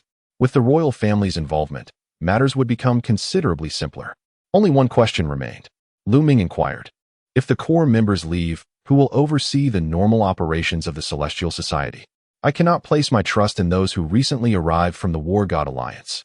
This statement caused Ye Suifeng to frown as well. It was indeed too urgent, making it difficult to proceed without any oversight. I do have a commendable candidate in mind. Suddenly, the wolf girl interjected. Ye Suifeng raised an eyebrow in curiosity. Who? Half an hour later, Shi Chong emerged from the inn, accompanied by his father, Shi Haojie. After several days apart, Shi Haojie appeared somewhat listless. Having served as the Grand Lord for a lifetime, the abrupt dismissal dealt him a significant blow. Zhonger, spare your efforts. I am devoid of any thoughts at present, Shi Haojie murmured weakly. This is truly an opportunity, father. Shi Zhong exclaimed eagerly. When the wolf girl and Ye Suifeng approached him, expressing their desire for Shi Haojie to manage the Celestial Society, Shi Zhong was utterly astonished and hastily returned. However, his father seemed to have lost even his spirit. An opportunity? Huh. Shi Haojie released Shi Zhong's hand, gazing at the palace in the sky, and chuckled softly. In this world, only those who stand atop the pinnacle have the right to speak of opportunities. Then let us become sufficiently powerful. Shi Zhong shouted, drawing glances from passers-by. He stepped closer to Shi Haojie and lowered his voice. Father, 5 years ago, we witnessed that man strike the great celestial down from the heavens, rendering it utterly powerless. Though it was but a bear, it was a formidable 10th-tier powerhouse. Recently, I learned that he arrived at the Imperial City and shattered the so-called Indomitable Grand Formation with a single move, subsequently dismantling the 9 Heavens worship with ease. Millions of souls within the Imperial City trembled beneath his feet. To such a person, what is the royal family? Shi Zhong fixed his gaze upon his father, who had grown half a head taller over the 5 years. Observing the changing expression of Shi Haojie, Shi Zhong sighed. Father, the Celestial Society was established by that very maiden from years past. Coincidentally, they are returning to the southern region of Jailing. This presents a monumental opportunity for both you and me. An opportunity to become sufficiently strong. Following his words, Shi Haojie fell into a long silence. The image of that man's defiance against fate continually flickered in his mind. Ultimately, a flame reignited within Shi Haojie's eyes. Chapter 100. The return. Can he truly manage it? After meeting with Shi Haojie, Ye Suifeng inquired of the wolf woman. He is the lord of Pingyang Pass and possesses formidable strength. Overseeing a gang should pose no challenge for him, the wolf woman replied. Ye Suifeng nodded. Is he credible enough? With a smile, the wolf woman remarked, let us not forget, his son is in our midst. Once Shi Haojie was confirmed as the acting leader, Ye Suifeng included Shi Zhong among the candidates heading south. In the realm of martial arts, certain methods are indispensable, and at this juncture, they could scarcely find a more suitable candidate than Shi Haojie. Then it is settled, Ye Suifeng declared. Days later, within the small world, Ye Suifeng stood with his hands clasped behind his back, gazing at the verdant saplings of the enlightenment tree before him. An enigmatic aura began to coalesce above them, a presence capable of awakening the innate wisdom of all beings. Should any ordinary mortals find themselves here for but a short while, they would transform into prodigies. Likewise, other sentient beings, mired in confusion, would awaken their intellect and soar to great heights.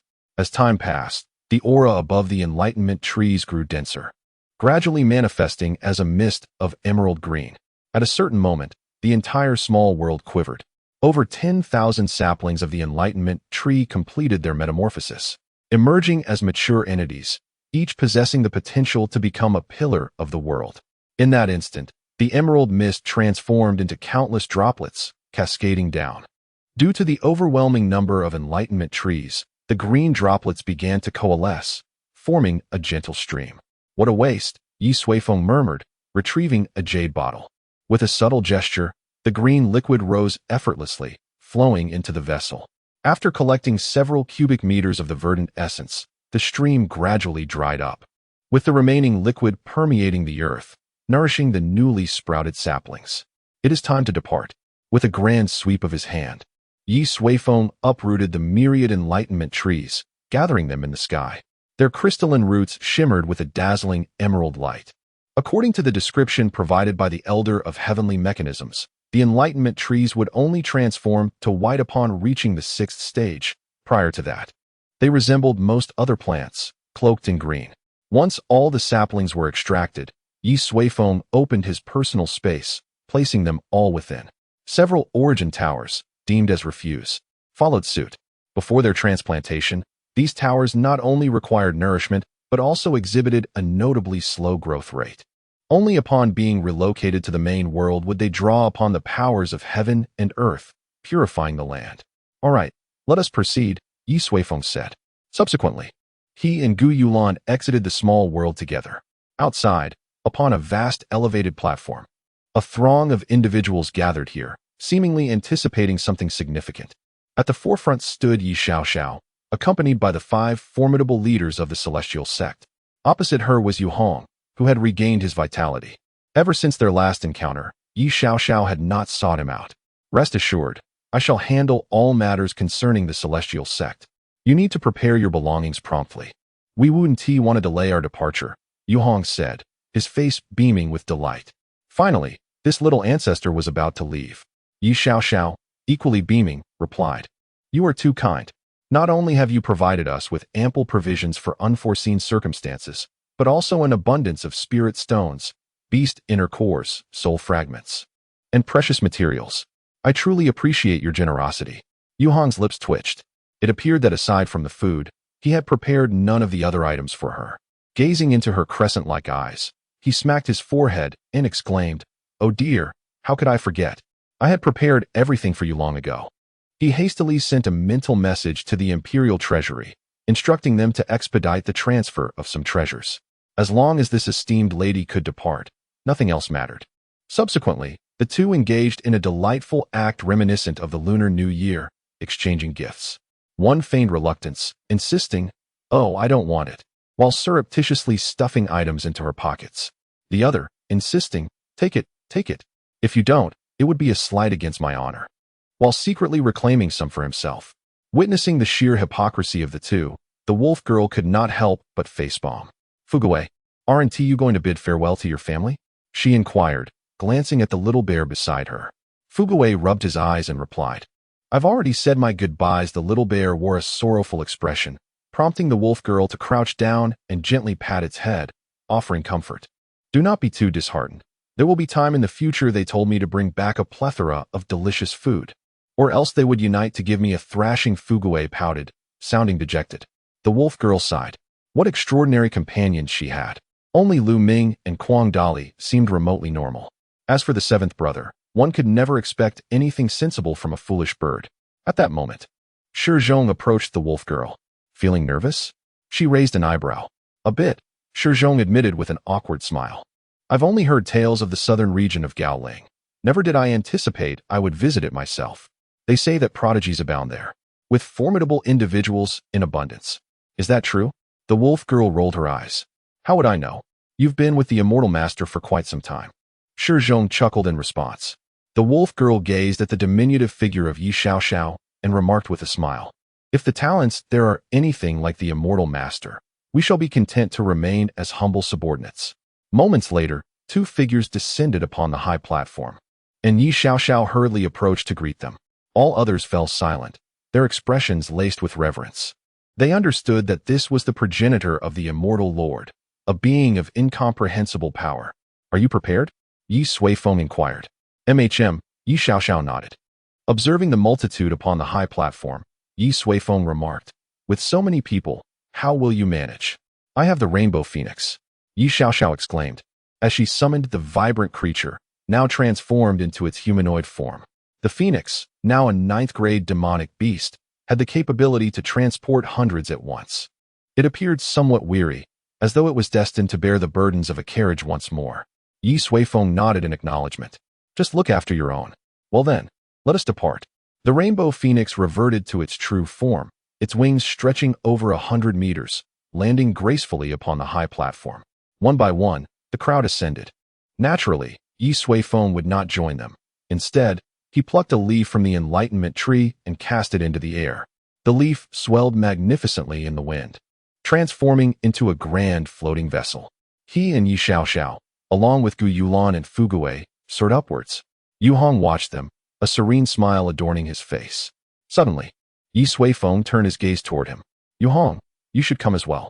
The smile froze upon his lips. Me? Ye Suifeng nodded.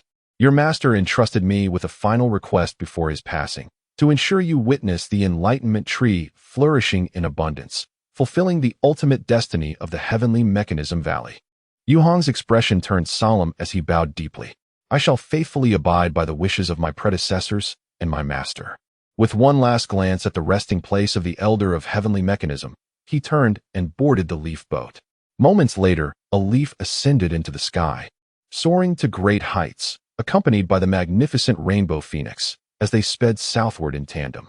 Chapter 101. The Eastern Territories fall to the Nine Cities Alliance in the southeastern city of Linjiang. Beneath the towering city walls, a stout figure, visibly distressed, emerged from a narrow doghole. Although his attire suggested he was of considerable wealth, his disheveled appearance betrayed a state of utter disarray. He darted forward, glancing back as if fleeing for his life. Suddenly, a long sword flew through the air, embedding itself in the ground before him, its hilt trembling and vibrating ominously. The middle-aged man's pupils constricted, his face etched with despair. Weak in the knees, he collapsed to the ground with a thud. Before him appeared a pair of black boots. He slowly raised his gaze to behold a tall figure standing before him. Clad in sleek black attire, she wore a weathered purple cloak that fluttered in the wind. Blinding sunlight streamed from behind her, obscuring her face and revealing only strands of her flowing hair. Yet, the middle-aged man recognized her instantly. Bowing his head, tears pooled in his murky eyes, cascading to the earth below. For some time, a faction within Linjiang had vehemently opposed the establishment of the Tianwan Hall. The instigator of this turmoil was none other than Ye Suifeng. Speak, why? Her voice resonated, low and devoid of emotion, as if she bore no semblance of feeling. Feng managed a wretched smile. Your Tianwan Hall is merely a vassal of the Ye family from Yunxiao City. I could never submit to that greedy wretch, Ye Suifeng. Feng's agitation surged as he spoke of Ye Suifeng, his anger laced with profound fear. You have encountered him? She inquired, a hint of surprise in her tone. Indeed, he replied softly. Once, I conducted business in Yunxiao City. After unifying Yunxiao, Ye Suifeng resorted to despicable tactics, forcibly acquiring my assets worth over 1 trillion with a mere low-grade spirit stone, driving me out. He treats everyone this way. The figure before him remained silent, standing still. Feng, shifting his gaze, suddenly knelt and implored. I tell you, Ye Suifeng is a malevolent spirit. There can be no benefit in collaborating with him. Even if you conquer lands for him, a tragic fate awaits you. You, your companions, your subordinates, may not even preserve your own golden course. I am a living testament to this. His fervent plea was imbued with such sincerity that it could move one to tears, compelling thought to linger on the sheer brutality of Ye Suifeng. It seems you have spoken similarly to those who opposed Tianwan Hall and the Ye family, have you not? The woman before him suddenly inquired. Feng was taken aback, lowering his head as he solemnly replied. What I say is the truth. You may disregard it. But when Ye Suifeng discards you after you have served your purpose, do not regret it. The sound of the wind grew increasingly intense. Suddenly, the woman smiled. Do you know who I am? She inquired. Feng nodded. I know. You are the illustrious master of the Tianwan Hall, an unparalleled legend in recent years. The woman gently shook her head. I am Ye Huang, the daughter of the wind. I trust my father would not resort to treachery against me. Feng abruptly lifted his gaze, the sunlight flickering, and at that moment, he finally discerned her visage. Her beauty was otherworldly, yet it enveloped him in a chilling dread. A flash of sword light cut through the air. A head soared high, severed from its body. Ye Huang stood poised, a cultivator of the golden core stage, rendered insignificant before her. To slay him required no more effort than a mere breath. Her presence here was solely because Feng was a pivotal figure in the opposition within Linjiang City. Little did she expect that this man had ties to her father. Gazing at the distant sky, 5 slender beams of color shimmered like half-bloomed flowers at her brow, emanating a faint luminescence. These were the colorful celestial lights she had captured in the heavens above. Each represented a supreme sword intent of the universe. Over the years, none who had witnessed those sword intents had survived. Father, where are you now? Are you always watching over your daughter? A sense of longing adorned Ye Huang's exquisite face. She believed her father had always been attentive to her, even from 1,000,000 miles away.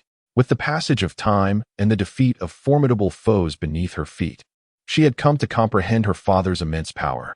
Even now, as a formidable cultivator of the integration stage, and with the aid of the nine heavens sword intent, she had the opportunity to vanquish those in the tribulation stage. Yet, she still could not grasp even a fragment of her father's strength. She wondered about her cousin, who had accompanied her father on his journeys. What level had she attained? Had she matured, or did she still indulge in playful pursuits? Then there was Ye Long heading southwest, Ye Qian remaining in Yuntian City, and Ye Qiniao who had joined the Tianfu Academy. The five of them had been personally nurtured by her father, and she pondered their current fates. Nonetheless, Yi Huang believed they would soon reunite. For Linjiang City had become the final main city in the eastern part of the Nine-City Alliance. She was on the verge of fulfilling her initial promise, conquering her way to the southernmost point of the Nine-City Alliance. Everywhere she passed, all yielded to her. To the south lay the Panlong mountain range, the site of the Tianfu Academy. As Yi Huang contemplated, suddenly several figures descended rapidly from the sky, landing behind her. Among them were Feng Zhi, Lu Hong, and the four great guardians. Alongside them were several others, each exuding an extraordinary presence. These were the mightiest warriors of the Tianluan Hall. Master, all the remaining heads of families in Linjiang City are willing to submit to the Tianluan Hall. Feng Zhi knelt on one knee, and all others followed suit.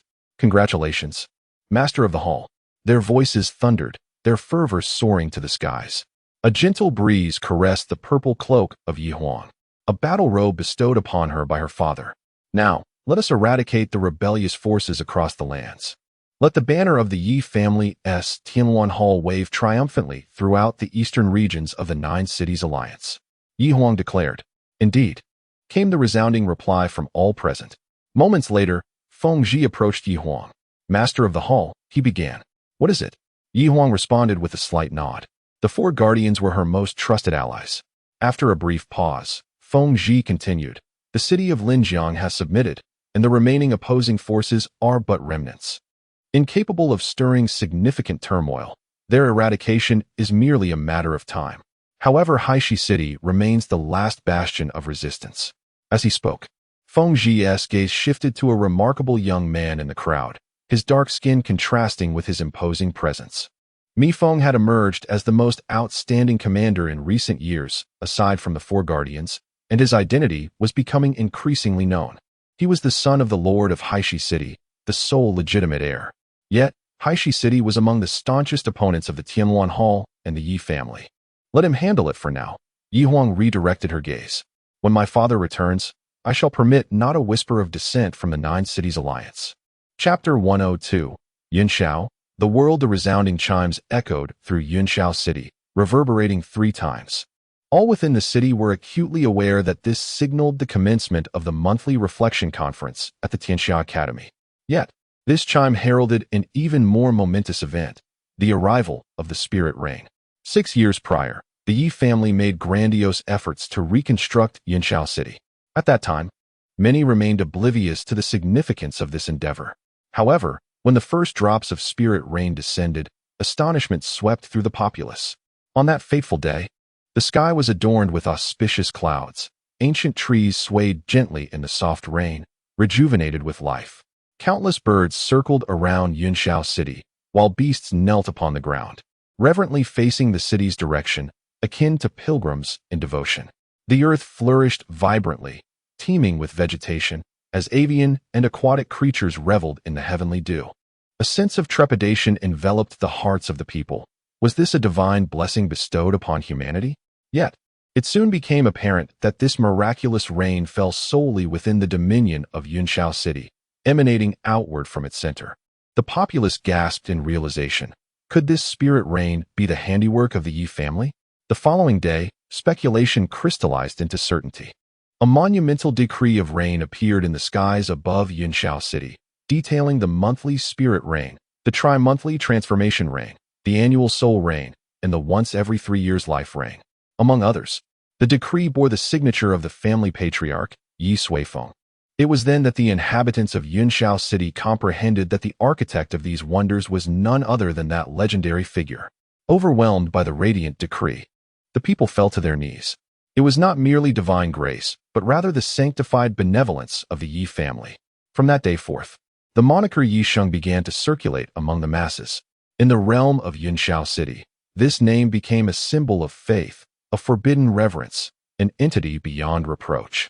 Consequently, the Tianxiao Academy flung open its doors wide, eagerly accepting apprentices, and emerged as the most influential institution within Yunxiao City, second only to the Ye family. As the chimes gradually faded, a gentle, persistent rain began to fall. A slender figure clad in a light azure robe stood beside a shallow pond, observing the lotus flowers swaying in the rain. Colorful little koi danced joyfully around the lotus roots, occasionally surfacing. A few audacious ones stared with round eyes at the figure by the shore. The rippling water reflected the face of the individual, sharp brows and starry eyes, yet exuding an air of scholarly grace. At that moment, a young woman, similarly attired, approached the bank, holding a small umbrella fashioned from banana leaves. The man turned his head, recognizing her. It was none other than Yi Qian, the founder of the Tianxiao Academy. "Teacher Xiaoyi," he greeted. The young woman was indeed the little girl whom Yi Qian had once rescued, now blossomed into a radiant beauty, akin to a lotus emerging from the water. Xiaoyi held the umbrella for Yi Qian and softly inquired, "Are you thinking of Yisheng again?" Yi Qian chuckled lightly. "In the future, please refrain from addressing him so directly. He has never considered himself a sage and does not appreciate being referred to as such." Xiaoyi replied, somewhat perplexed. "Yet his deeds are undeniably those of a sage." As she spoke, she extended her delicate hand, raindrops cascading onto her fingertips, transforming into a vibrant aura that lingered above her skin. Over the past 6 years, the monthly spirit rain had utterly transformed Yunxiao City into a sacred ground. The population had surged by hundreds of times. Even beyond the borders of Yunxiao City, throngs of people were drawn to it, nearly establishing a cluster of small nations. Yi Qian remained silent, fully aware of the flourishing scene in Yunxiao City over the years, an unprecedented prosperity he had never envisioned. Yunxiao City had truly become a sacred land, with the Yi family at its core and his uncle Ye Suifeng, the sovereign of this holy realm. "Director, do you know how much the entry quota to Yunxiao City has escalated in price?" Xiaoyi suddenly laughed. "How much?" Yi Qian raised an eyebrow. Xiaoyi extended a single finger. 10 million spirit stones. And that is merely the price for the outskirts. They are nearly going mad just to experience the celestial rain. Xiaoyi shook her head. "That is to be expected," Yi Qian remarked. "Spirit rain, the rain of transformation, the rain of souls, the rain of life. Each serves as an elusive opportunity for practitioners to break through. Even if one were to exhaust their entire life, this chance must be seized." After a pause, Yi Qian inquired, "Has there been a similar situation in the core area of Yunxiao City, spanning 1,000 miles? Xiaoyi shook her head. "No. Only those who have made significant contributions to Yunxiao City are qualified for entry into the core area. This has always been strictly controlled by the family." Yi Qian nodded. The hierarchy was clear, with the core taking precedence, a rule established by his uncle that formed the foundation of Yunxiao City's enduring stability. The core of the Yi family, direct descendants, and those who contributed significantly to the clan were prioritized, followed by Yunxiao City and its surrounding areas. Finally, there were the realms beyond 1,000 miles. The allocation of resources would be meticulously delineated according to this hierarchy, with the core area within 1,000 miles firmly under the control of the Yi family. Thus, the Yi family status remained transcendent and unassailable. "Never mind, the clan's elders will manage that. Our task is to embrace talented individuals, guiding them while simultaneously ensuring that the exceptional figures from the outside world remain under our influence," Yi Qian stated. "By the way, have the 3 innate sons been located this year? Before my uncle departed, he left not only the rain bestowal edict, but also 3 heavenly mandates. Each year, 3 innate stones descend. Every 3 years, 3 sacred stones fall, and every decade, 3 transformative stones arrive. Within the first 5 years, in the realm of Yunxiao City, there have emerged 15 individuals possessing innate bodies and 3 awakened beings endowed with divine powers. All of them have been introduced by Yi Qian to the prestigious gates of the Tianxiao Academy, where they have become prominent figures. This year, the innate stones have already descended, and the sacred stones are soon to follow. There is no need to search for them. Upon acquiring their innate bodies, they gravitated naturally toward the academy. Little, he remarked with a smile. The reputation of Tianxiao Academy ranks just below that of the esteemed Yi family. However, Little Yi's brows suddenly furrowed as she stated, "The news of the divine stones descending has gradually spread. This year, it is likely that fierce conflicts will arise due to the sacred stones. The decree of the chosen has not been publicly revealed, yet nearly 6 years have passed, and many have speculated on certain information." Yi Qian chuckled. "After all, they are supreme treasures. Only through conflict can we identify the most suitable talents, can we not?" Little Yi nodded in agreement. "Let us not create too much turmoil." Yi Qian turned, hands clasped behind his back, and walked toward the courtyard. "The family head could return at any moment. We must not allow him to perceive that we have left the household in disarray. I still wish to request him to personally name the academy." Little Yi gently pursed her lips, gazing at the tall figure, her eyes reflecting admiration, respect, and a hint of deeply concealed affection. Even in the late stage of integration, possessing unmatched power, does he still need to implore Yisheng? What manner of being is the family head? Chapter 103. The curtain rises in the Panlong mountain range. The Tianfu Academy stands as a paragon of excellence, a fitting description of the institution where the world's prodigies converge. Perhaps within your own family or sect, you are regarded as an unparalleled genius. Yet upon entering Tianfu Academy, you will swiftly realize that there are always greater heights to attain. You may even find yourself unable to gain admission to the Junzi Institute, which is surpassed only by the Four Seasons Academy, the Stars Academy, and the Heaven and Earth Academy. Those who manage to enter the Heaven and Earth Academy are nothing short of extraordinary. Should they mature, they could ascend to the ranks of Dominion. Though the number of students in the Heaven and Earth Academy is limited, it is typically bustling with activity, as countless individuals seek to forge connections with these future rulers of the world. However, today, an eerie stillness envelopes the Heaven and Earth Academy. The once elegant courtyard, shrouded in ethereal mist, now emanates a faint crimson glow, casting an unsettling aura that quickens the heart. One cannot gaze upon it for long. The crimson light resembles an unusual vortex that seems capable of ensnaring one's very soul. Suddenly, a figure rushed in, her eyes darting around. Upon catching sight of the dim crimson hue upon the walls, her pupils constricted in alarm. "No, Qingyao, no." She extended her hand, pressing it against the wall. In an instant, the pale crimson light began to creep up her arm, enveloping her entire being.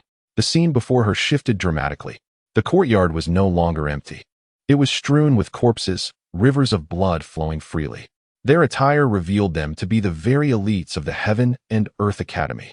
The woman's expression turned to one of horror as the crimson mist continued to engulf her, rendering the scene ever clearer, with distant cries of anguish echoing in her ears. She turned towards the source of the sounds, spotting a figure clad in red, standing with an air of detachment. It was none other than Ye Qingyao, appearing both celestial and demonic. Ye Qingyao cast a fleeting glance at the woman before turning away once more. Before her, a man knelt upon the ground, his visage contorted in agony, seemingly enduring unspeakable torment.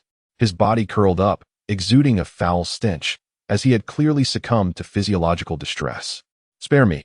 Kill me," he pleaded, his voice barely coherent, as if his consciousness was slipping away. "Please, I beg you to spare me. Do you truly believe that within the sanctuary of the Heaven and Earth Academy, you are safe from harm?" Ye Qingyao spoke softly, her voice imbued with a chilling frost akin to the depths of hell. All the fallen figures surrounding her were the result of her solitary hand. The so-called prodigies, the so-called geniuses, the vaunted talents and illustrious futures, crumbled effortlessly before the weight of true power. They, who had once been brimming with arrogance, now found themselves kneeling in desperation, begging Ye Qingyao for mercy. Yet, she showed them no clemency. "Guanmu, behold this." Suddenly, Ye Qingyao produced a sheet of letter paper and placed it before Guanmu, who was kneeling on the ground. It was a missive addressed to the head of the academy, a plea for forgiveness, signed by Zhang Dong. However, the object of his supplication was not himself, but rather Guanmu. "You have committed a grievous error, and Zhang Dong merely chastised you. Yet, he remained steadfast in his desire to protect you. What did he gain in return?" Ye Qingyao's expression was cold as she fixed her gaze upon Guanmu. "Betrayal. You disregarded everything and betrayed him in such a manner. You wielded the knife personally, plunging it into the very source of Zhang Dong's existence, shattering his soul and condemning him to eternal unrest." Guanmu gazed at the letter, two streams of blood-tinged tears cascading down his cheeks. He trembled, sobbing, yet words failed him. Zhang Dong was dead. Ye Suifeng continued. He perished by his own hand, succumbing to his foolish sense of justice and his sense of responsibility towards us. I had warned him long ago not to place such trust in others. Yet, he remained indifferent, steadfast in his belief that a sincere heart could evoke a similar response from others. In the Tianfu Academy, he was the only one I respected. Therefore, Guanmu, I can never forgive you, no matter the circumstances. Upon finishing her words, Ye Suifeng gently raised her hand. Countless crimson threads entwined around her jade-like fingers, the other ends piercing into Guanmu's body. As her fingers moved, his form was lifted. Guanmu let out a wretched scream. Each thread burrowed deeply into his soul, tearing at his very essence. Ye Suifeng, Guanmu bellowed, you have slain me, taken the lives of so many illustrious students of the academy, and you shall surely meet a dire fate. The headmaster will not spare you. Ye Suifeng's demeanor remained impassive, devoid of emotion. So, this is your final utterance. With that, she tugged at the crimson threads, and countless fine jets of blood erupted from various corners of Guanmu's body. The blood stained Ye Suifeng's already crimson garments, making them appear even more enchanting. At that moment, a woman rushed into this realm, her urgency palpable. She clasped Ye Suifeng's arm, tears brimming in her eyes. Suifeng, the headmaster and others have arrived with sacred artifacts. You must flee. Now? Ye Suifeng raised her hand, wiping away the woman's tears, smiling as she shook her head. Yanxi, they have already come. No sooner had she spoken than a magnificent divine light cleaved through the crimson world, illuminating the surroundings with white radiance. The onlookers outside beheld the scene within the courtyard. A group of individuals clad in azure robes stood in the void, their expressions shocked and horrified. At the forefront was an elder with hair as white as snow, holding a string of silver bells that shimmered with a faint luminescence. That is the existence above the heavenly treasures, the holy artifact. Ye Suifeng, the elder bellowed, his voice resonating throughout the Tianfu Academy. The terrifying might of the tribulation period surged directly towards Ye Suifeng. However, a dark red radiance manifested before her, shielding both her and Yanxi. The elder's expression slightly trembled as he exclaimed, Ye Suifeng, you actually killed all the prodigies of the Tiandi Academy. Ye Suifeng maintained a calm demeanor. They protected those I intended to kill, thus I had no choice but to eliminate them. The elder's expression twisted with rage as he gritted his teeth. You could have resolved this matter through the academy. Zhang Dong thought similarly, hence his soul was shattered. Ye Suifeng replied, Headmaster, I do not wish to engage in lengthy discourse. I am the one who killed them, and I shall not sit idly by, so, whatever is to come, let it come. The elder's eyes widened in fury. Ye Suifeng, do you truly believe no one here can subdue you? Ye Suifeng remained silent, the crimson mist before her thickening. Behind her, a mirror began to levitate slowly. The two sides confronted each other, and a battle was imminent. Song cease. Suddenly, a voice rang out. Following that, a tall figure descended from the heavens, exuding an ethereal aura as he floated into the midst of the two. Lord Suzi, the headmaster exclaimed in astonishment. Suzi did not respond, but gazed intently at Ye Suifeng. Spare her. After a long silence, Suzi finally spoke. My lord, she has killed all the prodigies of the Tiandi Academy. The headmaster was immediately taken aback. Prodigies? Suzi looked at him, a mocking expression crossing his face. Those who were slain are called prodigies? He then turned his head. The time to decide the fate of this chaotic land of the Nine Cities Alliance is approaching. Our Tianfu Academy requires true prodigies if we are to have a chance of prevailing. Song, do you understand? With that, Suzi soared away. Chapter 104. The return atop a magnificent peak. A crystal-clear lake lay nestled amidst the towering mountains. By the water's edge, a herd of deer with striking white tails frolicked joyfully. Among them, one particularly robust stag reclined by the shore, its stature unmistakably marking it as the leader of the group. Suddenly, a blue halo manifested at the leader's periphery. The stag opened its eyes, bewilderment flashing across its face as the blue light flickered. In an instant, it felt a weightlessness, plummeting through the blue ring and vanishing from sight. The rest of the deer, ears perked up, stood frozen in place, staring blankly at their abruptly absent leader. Above, two shadowy figures swiftly swept over the herd. With a thud, the stag landed upon a vast white leaf. The howling wind whirled around it as clouds raced by, indicating that it had ascended to the heavens. Before it could comprehend its new surroundings, a glint of steel flashed, and darkness enveloped the stag. Its consciousness faded. Standing at the forefront of the leaf, Yu Hong observed the two women. One laughed heartily while the other, wielding a sharp dagger, extracted a glowing inner core from the stag's chest. Yu Hong shook his head gently. Just like that, a seventh-tier beast had perished. He realized that within half an hour, it would be transformed into a delectable feast. Since entering the jailing half a month ago, he had witnessed similar scenes far too often. Beasts of tier 6 and above seldom escaped such a fate. This group of individuals was akin to geese plucking feathers, systematically ravaging the Qinggu jailing. The valuable beasts inside either became sumptuous dishes or were temporarily collected, purportedly to be nurtured for future consumption. As the sole heir of the Tianji Valley and a guardian of the world, Yu Hong found it profoundly disheartening to witness such occurrences.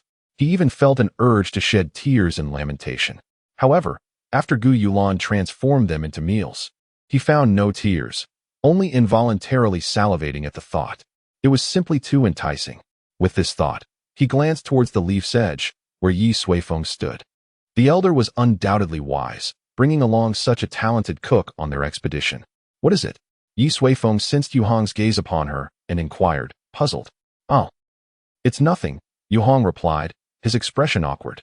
After a moment, he added, I was wondering how much longer until we can leave the Qinggu jailing? Not much longer. It will be soon, Ye Suifeng assured him. Nodding, Yu Hong stepped closer and said, Elder, I actually wish to inquire when you plan to plant those numerous enlightenment trees. He shifted the topic to a more serious note, masking his earlier embarrassment. This had indeed been a lingering curiosity of his. After all, there were over 10,000 enlightenment trees. If all were to be planted, it could undoubtedly occupy the entire world. How many origin towers would be required? And what magnitude of power would ultimately be needed to accomplish this? Such an endeavor necessitates a cautious, meticulous, and exceedingly detailed plan. Let me prepare, Ye Suifeng stated. Yu Hong nodded earnestly. Indeed, for such a significant matter, the elder must have made preparations, yet he wondered if the time frame was 500 years or perhaps even less. Yu Hong dared not contemplate further, fearing his own greed. The events that previous generations of the Heavenly Mechanism Valley had never witnessed, he found himself truly experiencing. At this moment, Ye Suifeng's consciousness ventured into his personal space. Within, over 10,000 saplings of enlightenment trees thrived abundantly. Surrounding them, the skies above were teeming with origin towers. Several avatars of Ye Suifeng's divine thoughts sat cross-legged within, continuously refining the origin towers. More than 90,000, Ye Suifeng estimated, then redirected his gaze from the small world. This, in essence, constituted his preparations. The enlightenment trees required the nourishment of the origin towers to grow at an accelerated pace, akin to fertilizer. A 9-story origin tower served as the optimal fertilizer for the enlightenment trees, maximizing their growth rate. Through experimentation, Ye Suifeng discovered that only when 10 origin towers acted in concert could they truly reach that maximum growth potential, which was twice that of a single tower. Thus, on his journey back, Ye Suifeng had dispatched several avatars of divine consciousness specifically to refine the origin towers. His focus had not been absolute, resulting in over half a month yielding more than 90,000 towers. At this rate, in just a few days, the highest level of growth conditions could be provided to all the saplings.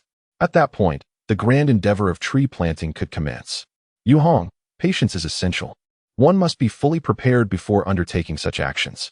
Ye Suifeng believed Yu Hong was eager to plant trees, pondering whether he could not wait even a few days. The elder speaks truly. It is I who have been impatient, Yu Hong replied, bowing respectfully, reflecting that he should not exhibit such eagerness. For an undertaking of this magnitude, one must at least plan for a millennium. Ye Suifeng nodded, affirming, yes, it is good that you understand. Thus, their conversation, no longer on the same wavelength, concluded. Following this, they resumed their enjoyment of the two women's hunting exploits, relishing the ultimate delicacies of the world. A day later, suddenly, Yu Hong felt the surrounding environment growing warmer. Looking down, he noticed that the towering mountains had vanished, replaced by an endless expanse of vast plains. We are out. Before he could speak, Ye Xiaoxiao leaped forward, exclaiming loudly. Immediately behind them, A resounding cheer erupted from the rainbow-hued phoenix. Throughout the half-month journey, they had received no sustenance from Gu Yulan. The vibrant phoenix moves with astonishing speed, allowing only a select few, such as the Wolf Maiden, to occasionally descend for hunting. As for the other members of the Celestial Association, they are left to consume the provisions prepared earlier, which have long since become tiresome. After enduring this monotony for so many days, they have finally arrived at the fabled southern region of the High Ridge. Wait, uncle, this isn't the location of Cloud City, is it? Ye Suifeng inquired, gazing at the vast expanse beneath her. The beasts before Cloud City have all been cleared, leaving no traces behind. Since Yongdong lies to the northeast of Cloud City, I took the eastern route, replied Ye Suifeng. After traversing the ancient High Ridge, it would be a disservice not to help restore its ecological balance. It weighs on my conscience, he added with a chuckle. Ah, I see. So where shall we head now? Ye Suifeng responded, her curiosity piqued. Just then, several long black lines began to writhe across the ground, gradually moving towards the west. Upon closer inspection, they turned out to be humans, and their trajectory led directly to Cloud City. Let us descend here. After a moment of contemplation, Ye Suifeng took the lead towards the earth, eager to witness the changes that had transpired in this land during his 6-year absence. Chapter 105. The terrifying wild man. The Yulan sect, located on the northeastern border of the Nine Cities Alliance, shares its boundary with numerous small nations to the east. The sect leader, Bailanji, has reached the pinnacle of the nascent Soul Realm. In this chaotic region, the Yulan sect has stood firm for hundreds of years, its power being among the foremost within a 1,000-mile radius. However, today, nearly all disciples of the Yulan sect, under Bailanji's guidance, commenced a long journey westward. Few are aware of their reasons for relocating or their intended destination. Yet, as long-standing rivals of the Yulan sect, the Jiao sect is fully cognizant of their movements.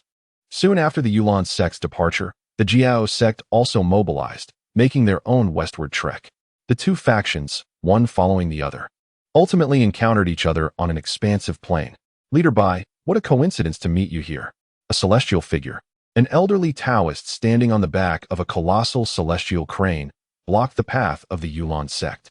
He is the leader of the Jiao sect, known to the outside world as the Celestial Crane Taoist, also at the pinnacle of the nascent Soul Realm. Bailanji regarded him with a slight frown. Her beauty radiated a serene aura. Good dogs do not obstruct the path, Bailanji declared coldly. The Celestial Crane Taoist's lips twitched, despite the frequent skirmishes between their sects. He had not anticipated such a demeanor from her, especially as they now tread the same path. Bailanji, I advise you to temper your temper once we reach the sacred land. There, heroes gather, and those stronger than us abound. One careless word could lead to your demise. The Celestial Crane Taoist cautioned, though he stepped aside, unwilling to engage in conflict at this juncture. This is none of your concern, Bailanji replied indifferently, leading her disciples onward. I do this for your own good. The Celestial Crane Taoist followed, continuing his entreaties. The Cloud Sky sacred land is fraught with peril. Our two sects hail from the same origin. We ought to support one another for survival there, should we not? Bailanji snorted, refusing to meet his gaze. Old Taoist, do not presume I am unaware of your true intentions. You have long since fallen out with that dragon, and both parties hold steadfast to their views, culminating in a fierce confrontation. Thus, I surmise that the forces you bring comprise merely a fraction of the Jiao sect's strength. After years of rivalry, they were so intimately acquainted that even the slightest action could be discerned. The Celestial Crane Taoist's overtures for collaboration were hardly benevolent. He was merely seeking a temporary ally out of concern for his own safety. Bailanji was certain that once he secured his position, he would not hesitate to betray her. Caught off guard, the Celestial Crane Taoist's expression turned awkward, his face a blend of green and red. However, he soon recovered. Sneering coldly, Bailanji, do not mistake kindness for foolishness. I seek your collaboration out of respect for our shared origins, hoping to elevate us both. Do you understand? Upon hearing this, Bailanji turned to him, amusement dancing in her eyes as she inquired, Oh really? I am quite curious as to how you intend to facilitate my ascent. The Celestial Crane Taoist snorted dismissively, stating, On the side of the sacred land. I have already established contact with a certain smuggler. Once we arrive, we can settle down swiftly. Gaining entry to the sacred land and reaping its blessings is indeed a viable opportunity. At that point, do not come pleading to me. Just then, Bailongji abruptly produced a white token, waving it before him. The token bore 2 grand characters, elegantly inscribed, Tianluan. The celestial crane Taoist's pupils constricted instantly, exclaiming in shock. The platinum token of the Tianluan Palace. How did you come by this? His expression was one of astonishment. This token served as a passport to the sacred land. Possessing it would effortlessly secure a suitable refuge beyond its borders, and it even granted several opportunities to enter the sacred land and enjoy its bounties. He was eager to understand how Bailongji had acquired such a treasure. However, Bailongji had no intention of elaborating. After briefly displaying the token, she swiftly concealed it, offering a faint smile as she remarked, "Old Taoist, I advise you to refrain from wasting your efforts here. I am all too familiar with your character. To be honest, even if I were to gather a random group from the streets, I would not choose you." Bailongji exuded confidence. This token was her talisman. On her journey to the sacred land, none would dare to disregard it. The celestial crane Taoist, well aware of this truth, feigned indifference, snorting twice as he retorted, "If you are so capable, go ahead and find someone else. I simply refuse to believe anyone could be more suitable than the Jiao sect." As he spoke, a group of individuals suddenly appeared on the horizon. Both became immediately vigilant. As the figures drew nearer, they discerned something peculiar about this group. They were robust, clad in strange attire, emanating an odd aura that suggested a certain imposing presence. Yet curiously, they appeared as though they had not eaten for days, each clutching a heap of ordinary earthly food, voraciously devouring it while displaying expressions of sheer enjoyment. A band of savages? The celestial crane Taoist was taken aback. How could such individuals appear here? They must be people from the mountains. Bailongji furrowed her brow, finding this group exceedingly bizarre. Exercising caution, she resolved to circumvent them. However, the celestial crane Taoist chuckled slyly, pointing at them. "Did you not just claim that anyone could be a potential collaborator? Why not invite this group of savages to join?" Bailongji rolled her eyes, unwilling to engage with him. At that moment, a tall woman, her body adorned with intricate black markings, approached them directly. After she came to a halt, she glanced at the 2 individuals before speaking. "May I inquire who you are?" The woman's speech was rather unpolished, stumbling as if she had only recently acquired the language. "Ha ha!" The crane Taoist could not contain his laughter, pointing at her and exclaiming, "Bailongji, I believe this bumbling group of wildlings must be the collaborators you so ardently desire. Do accept them." Yet, Bailongji remained silent, feeling an inexplicable complexity in the presence of the individual before her. The woman was momentarily taken aback, struggling to comprehend, and was about to speak again when suddenly a voice resonated in her mind. "Sister Wolf, what nonsense are you babbling? Just bring them over. We have no intention of masquerading as ordinary folk." The wolf maiden nodded and then stated, "Come, my master wishes to meet you." The crane Taoist, still wearing a broad smile, retrieved an unknown piece of beast meat from his storage pouch and tossed it at the feet of the wolf maiden. "Does your master desire something delectable? Do not hesitate. Take it, but remember to cook it thoroughly before consumption." "Huh?" The wolf maiden gazed at the raw meat at her feet, still not fully grasping the words spoken, yet recognizing the act as an affront, regardless of the location. "Old Taoist, you have gone too far," Bailongji remarked with disdain. "Uff, they are but wildlings. My sparing of their lives is already an act of mercy," the crane Taoist retorted. Suddenly, he noticed Bailongji stiffen, her gaze fixated behind him. Her eyes filled with terror. The Taoist, puzzled, turned around and was instantly gripped by a chilling sensation. Before him, a pair of blue eyes, emanating an intense frostiness, coldly scrutinized him. "You," the Taoist stammered. "Me?" The wolf maiden tilted her head and abruptly delivered a powerful kick. The crane Taoist spat a mouthful of blood, his bones shattering in multiple places as he was sent hurtling backwards, landing in a muddied heap. After a few convulsions, he lay still. Bailongji observed the Taoist, who was now devoid of combat capability, his life uncertain, and a wave of dread surged from her spine throughout her body. This peculiar woman possessed such formidable strength. Who on earth were they? Simultaneously, she recalled the Taoist's earlier words. "There are countless beings more powerful than us. Do not carelessly provoke a calamity with your words." The old Taoist, through his own experience, had validated his own theory. Chapter 106. The companions by Lanzi found herself at the center of a peculiar gathering. Surrounded by individuals exuding an unsettling aura, their styles oddly mismatched. With her arms crossed before her, she stood frozen, unable to move. The old Taoist lay there, his fate uncertain, and before the incomprehensible woman confronting her, she felt no inclination to resist. Fortunately, their leader appeared relatively normal, handsome, resembling a local cultivator. Beside him, a girl with beautiful long hair engaged in conversation with the woman who had just attacked. Why did you go and injure him so severely? Ye Suifeng picked up a dry twig and poked at the Taoist's body. How tragic. You crushed his nascent soul with a single kick. The wolf girl shrugged, looking somewhat embarrassed. How was I to know he was so weak? You said the South was teeming with geniuses, all immensely powerful. I thought that kick wouldn't cost him his life. In such a brief span, the wolf girl had already become quite adept at the local dialect. Is it my fault then? Ye Suifeng rolled her eyes, straightening up. You need to hasten your training in the Qi observation technique, so you won't misjudge due to differences in cultivation systems. This is the nascent soul stage, akin to an eternal winter, resembling a 6th-tier fate mage. You broke through to the 9th tier just a few days ago.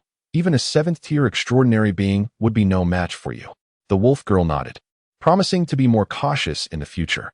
Meanwhile, Shirchong stood aside, his expression one of complexity, realizing he too would not withstand a kick from the wolf girl. Lanzi, trembling with trepidation, was already at a loss. This group appeared to be some sort of barbarian tribe. How could they be so ferocious? They were not merely wild men. They were wild fathers. Moments later, Lanzi was brought before Ye Suifeng. The girl from earlier was also present. Anxious, Lanzi discerned that these individuals seemed to be the leaders of the group. Who are you? Where do you come from? And where are you headed? Ye Suifeng bombarded her with a series of existential inquiries. Nevertheless, Lanzi answered each in turn. Fairy, my name is Lanzi, the head of the Yulan sect. I hail from the eastern border of the 9 Cities Alliance, journeying westward to seek opportunities in the sacred land. Sacred land? Ye Suifeng blinked in surprise. What sacred land? Lanzi hesitated, perplexed that they did not even know of such a place. It is naturally the cloudy sky sacred land, she replied. Ye Suifeng was even more bewildered. Turning to Ye Suifeng. The cloudy sky sacred land you mentioned, does it refer to the cloudy sky city controlled by the Ye family? Ye Suifeng inquired. Indeed, Lanzi affirmed. Wow. Ye Suifeng exclaimed suddenly, her face a mask of incredulity. In just a few years, that dilapidated place has transformed into a sacred land? Uncle, what on earth happened? Ye Suifeng offered no response. Yet the ascendance of Cloudy Sky City to a sacred land was not entirely beyond his expectations. If 10,000 origin towers cannot alter a mere cloud city, then they are unworthy of the title of supreme treasures. However, the actions of the two individuals took on a different significance in Lanzi's eyes. These people seemed to lack knowledge of the sacred land of Cloud. Perhaps she could leverage this ignorance to navigate through the impending crisis. Fairy, esteemed elder, Lanzi began, I have been invited to the sacred land. As she spoke, she produced the black, gold Tianluan order. In the eastern part of the 9 cities, who would dare defy the command of the Tianluan order? Yet Ye Suifeng let out a soft exclamation, swiftly snatching the Tianluan order from her grasp. What an eyesore! She exclaimed. Lanzi's expression shifted to panic as she admonished. Fairy, be cautious with your words. This is the Tianluan order, symbolizing the authority of the Tianluan Hall, and must not be insulted. Ye Suifeng blinked in confusion. Tianluan order? Wait a moment. She then opened her storage space and rummaged for a while before producing 2 white tokens, placing them before Lanzi. Isn't the Tianluan order like this? When did it turn black? Upon inspecting the 2 tokens, Lanzi's pupils constricted, and she gasped in astonishment. The white jade Tianluan order. How could you possess this, and 2 of them at that? Her expression was one of sheer disbelief.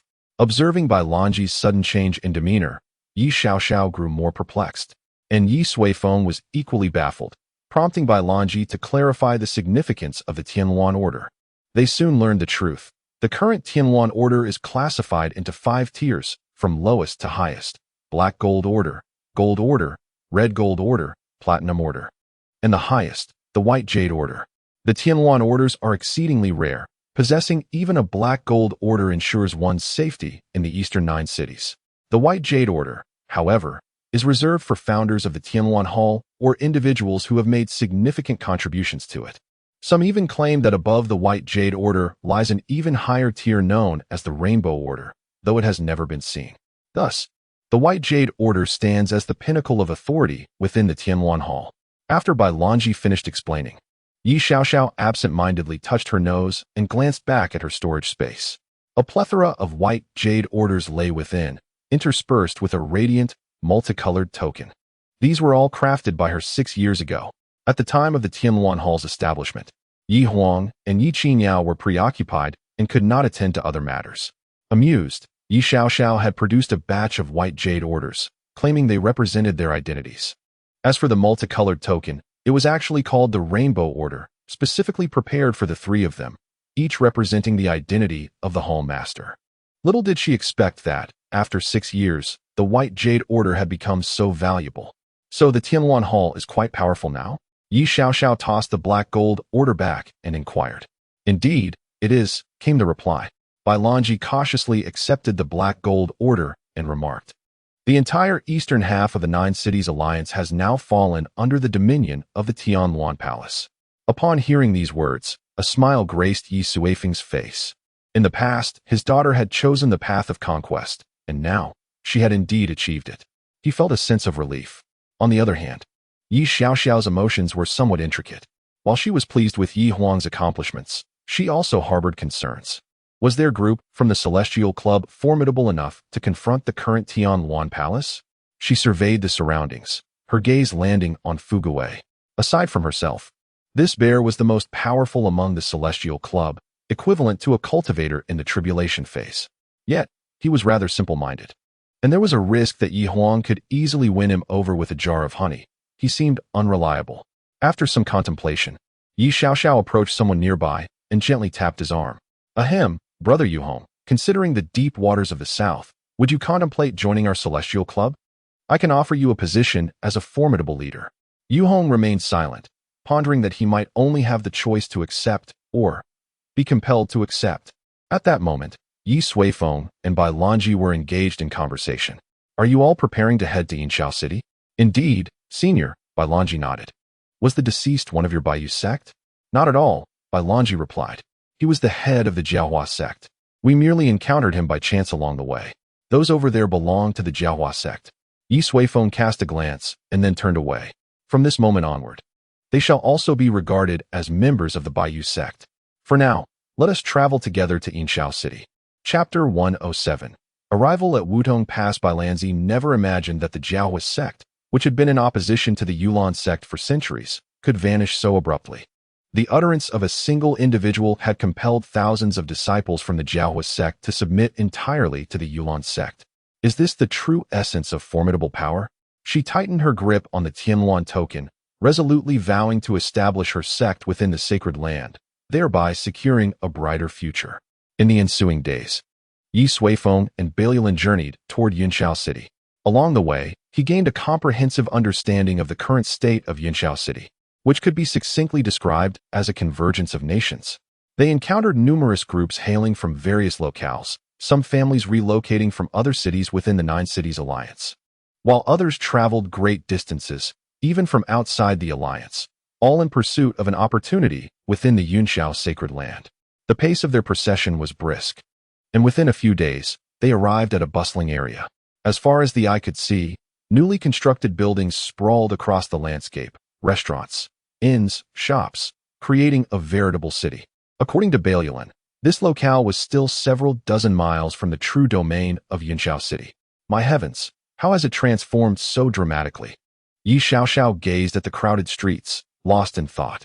When she departed, even the interior of Yunxiao City had not been so densely populated. This is the outskirts of the sacred land. Continuing deeper will lead us to Wudong Pass, Bai Lanzi explained. Wudong Pass. Ye Suifeng was taken aback. Are you referring to the Wudong town from a few years ago?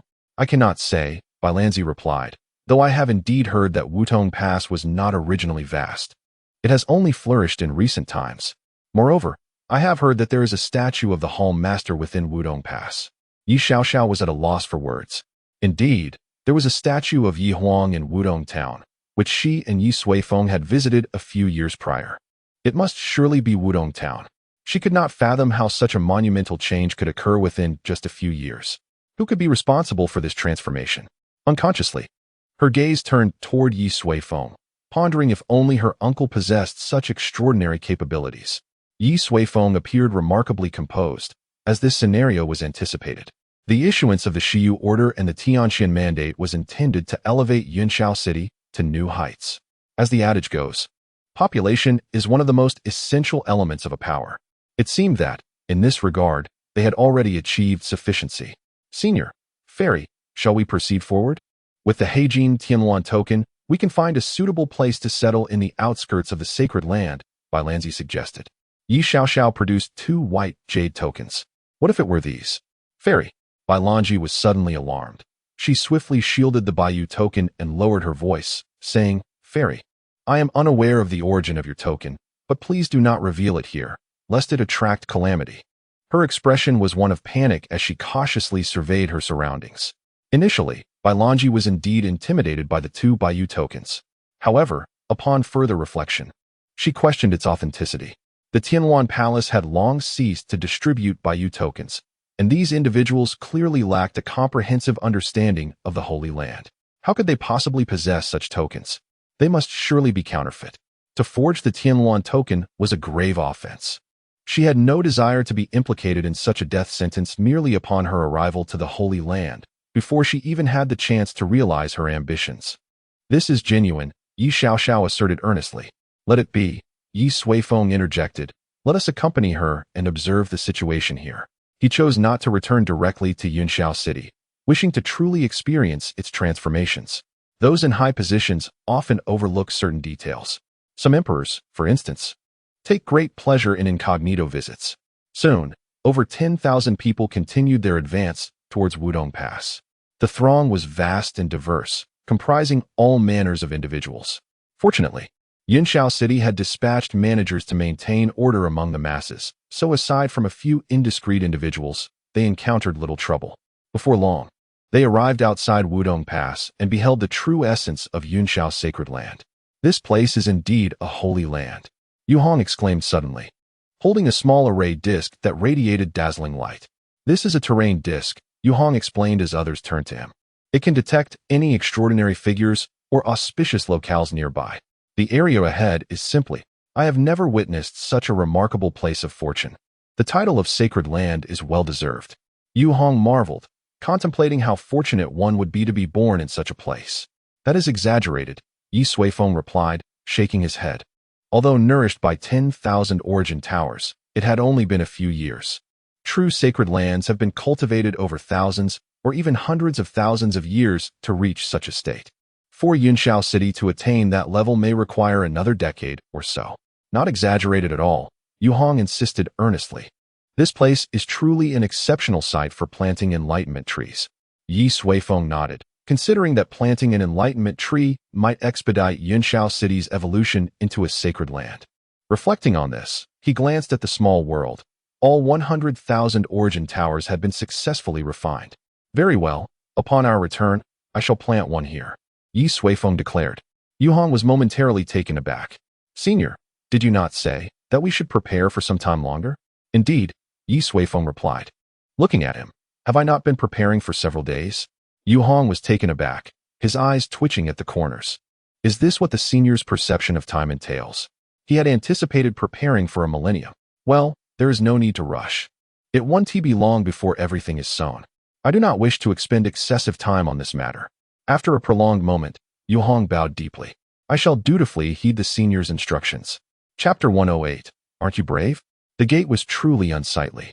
Outside Wudong Pass, Yi Xiaoxiao gazed at the brand new gate, pursing her lips in disdain. Uncle, shall we enter? She inquired. Ye Suifeng nodded.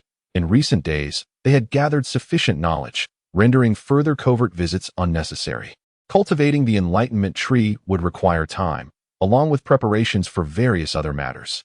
They then set their course towards Wudong Pass. At that moment, a sharp slap echoed, accompanied by curses.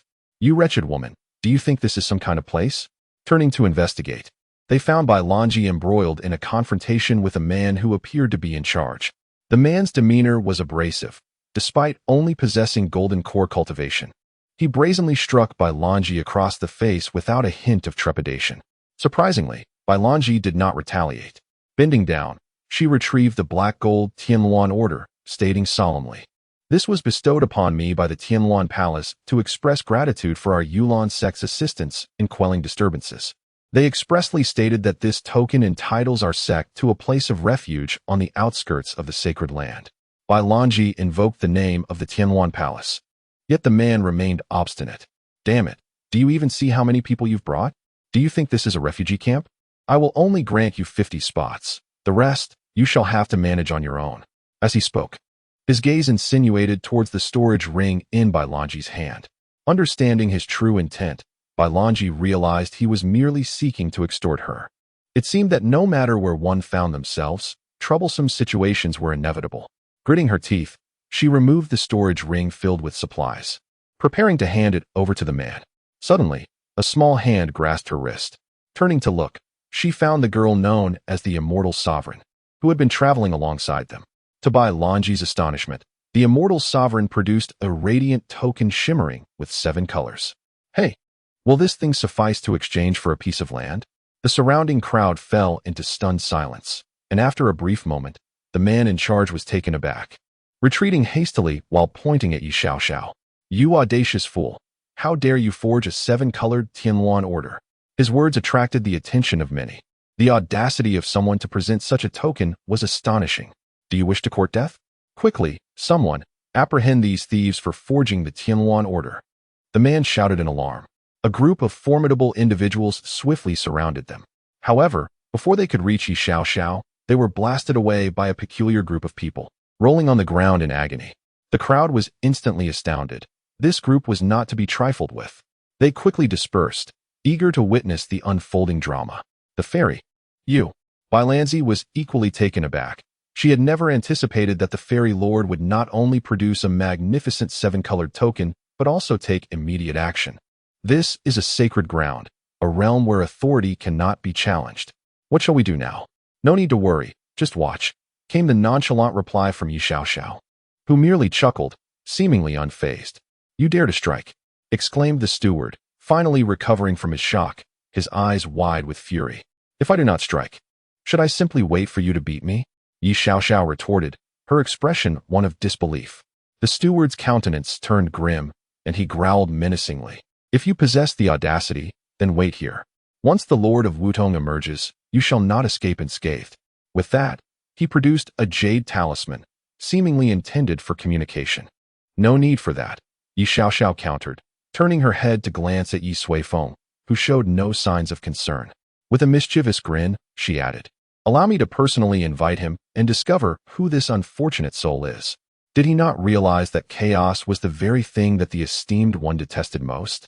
As she spoke, Ye Suifeng cast a disdainful look at the imposing gate, unable to hide her distaste for its aesthetic. It truly was an eyesore. Subsequently, she unleashed a powerful punch, her immense strength instantly shattering all the formations at the gate. The grand entrance crumbled with a thunderous crash, sending up a cloud of dust. The onlookers were left in shock. Who was this little tyrant, capable of demolishing even the entrance of the sacred ground? Truly, an act that defied the heavens. At that moment, a towering figure burst forth from within Wutong Pass. Who dares to cause chaos at Wutong Pass? His aura unabashedly radiated from him, and his mid-integration stage strength was formidable enough to suppress all challengers. He landed heavily on the ground, broad-shouldered and sturdy, with fierce brows and piercing eyes, glaring at everything before him. It was Yi Ba, the esteemed lord of the pass. Rumor had it that he was a direct descendant of the Yi sacred family, a prodigy of unparalleled talent. The crowd gasped in astonishment. Of all people to provoke, they had angered him. This was surely their demise. Yi Ba's face darkened as he scanned the surroundings, his frown deepening. The individuals who had just committed violence emanated a peculiar aura, yet it was evident that several among them were exceptionally powerful, possibly even on par with himself. Notably, one particularly hairy bear demon in the crowd sent a shiver down his spine. However, being in Yuntian City, he felt no fear. "Who are you?" Yi Ba demanded, his voice a thunderous roar. "We are the Celestial Society," came a melodious voice in response. Almost immediately, a petite figure sprang forth, bouncing into Yi Ba's presence. She possessed a striking mane of purplish-red hair, an almost unchanged countenance, and a wicked smile that made Yi Ba's skin crawl. "Xiao Xiao, cousin?" Yi Ba stammered in disbelief, his legs trembling uncontrollably. "Since Yi Xiao is present, what about the elder?" Yi Xiao chuckled and gestured toward the direction behind her. Yi Ba followed her indication and looked over. A man stood there, his expression inscrutable, exuding an air of authority. Thud! Yi Ba collapsed to his knees. "A master, I." His mind was a whirlwind, leaving him at a loss for words. Yi Xiao stood before Yi Ba, playfully rubbing his face, which bore the marks of fear, and laughed. "Continue being arrogant. Weren't you just so bold a moment ago?" This scene left the onlookers utterly astonished. Bailanji was particularly unsteady. The Lord of Wudong merely cast a glance at him before kneeling on the ground, faced with the Celestial Lord's playful teasing. He did not dare to move an inch. Who are these people? What manner of being is that man? Chapter 109. The Actions of the Strong Wutong Pass. One of the primary gateways on the western edge of Yunxiao City serves as a passage into the sacred land. Consequently, a multitude of cultivators gathers outside the pass, drawn by the allure of seeking fortune. In places teeming with people, the intricacies of the martial world emerge, along with a natural stratification of social classes. Those of formidable strength, affluent backgrounds, or connections within the sacred land reside in proximity to the entrance. Bailanzi once occupied a similar standing, but fate took an unexpected turn. Initially, a steward, citing the excessive number of her companions, demanded additional funds. Then, her bold aunt, without hesitation, shattered the gatehouse of Wutong Pass with a single punch, prompting the furious emergence of the pass's lord, just when it seemed calamity was imminent. Who could have anticipated that the imposing lord would merely cast a glance at the man and immediately kneel in submission? After all, he was a direct descendant of the Yi holy family, a figure no one dared to provoke even within the sacred land. Yet, in that moment, he trembled, unable to articulate a single word. "Xiao, please, don't cause trouble." Yi Ba, beads of sweat cascading down his forehead, attempted to pry Yi Xiao's hand from his face. Out of the corner of her eye, Yi Xiao noticed Ye Suifeng approaching and, with a mischievous grin, whispered in Yi Ba's ear, "You're in for it now. Uncle despises such antics the most." With that, she leaped back to Bailanzi's side, clutching a handful of dried Sangshan broad beans, her delight in the unfolding spectacle palpable. Bailanzi, still somewhat unsteady, was astounded that the formidable lord had knelt so easily. Just how powerful were these individuals? Fortunately, when she first encountered them, she had no inclination to resist. Otherwise, she gazed up at the majestic figure of the man. As Ye Suifeng drew nearer, Yi Ba was drenched in sweat, his back soaked through. "Wudong Pass, Lord." Ye Suifeng spoke coolly as he stood before Yi Ba. Yi Ba, head bowed, dared not respond. "Are you aware of the vile acts you have committed? As the lord of this pass?" Ye Suifeng gestured towards the steward who, only moments ago brimming with arrogance, now lay crumpled, his greatest support having disintegrated in an instant. "I." Yi Ba instinctively sought to defend himself. But the weight of knowing this was the family head, the one who had altered the fates of all within the Yi family, rendered him mute. Although he was now revered as a powerful figure, he dared not act presumptuously before this man. "Uncle, little nephew. I understand." With a resounding slap, a massive hand struck Yi Ba's face, sending him sprawling to the ground, blood mingling with teeth spilling from his mouth. Bailanzi was shaken, not by the violence inflicted upon Yi Ba, but by his address towards the man. Could it be that the one accompanying her was the legendary Yi Holy? Ye Suifeng regarded the fallen Yi Ba with a cold expression. "Since you have called me uncle, I shall take it upon myself to discipline you on behalf of your father. I have consistently emphasized the significance of rules. Yet, you allow that little imp to wreak havoc here.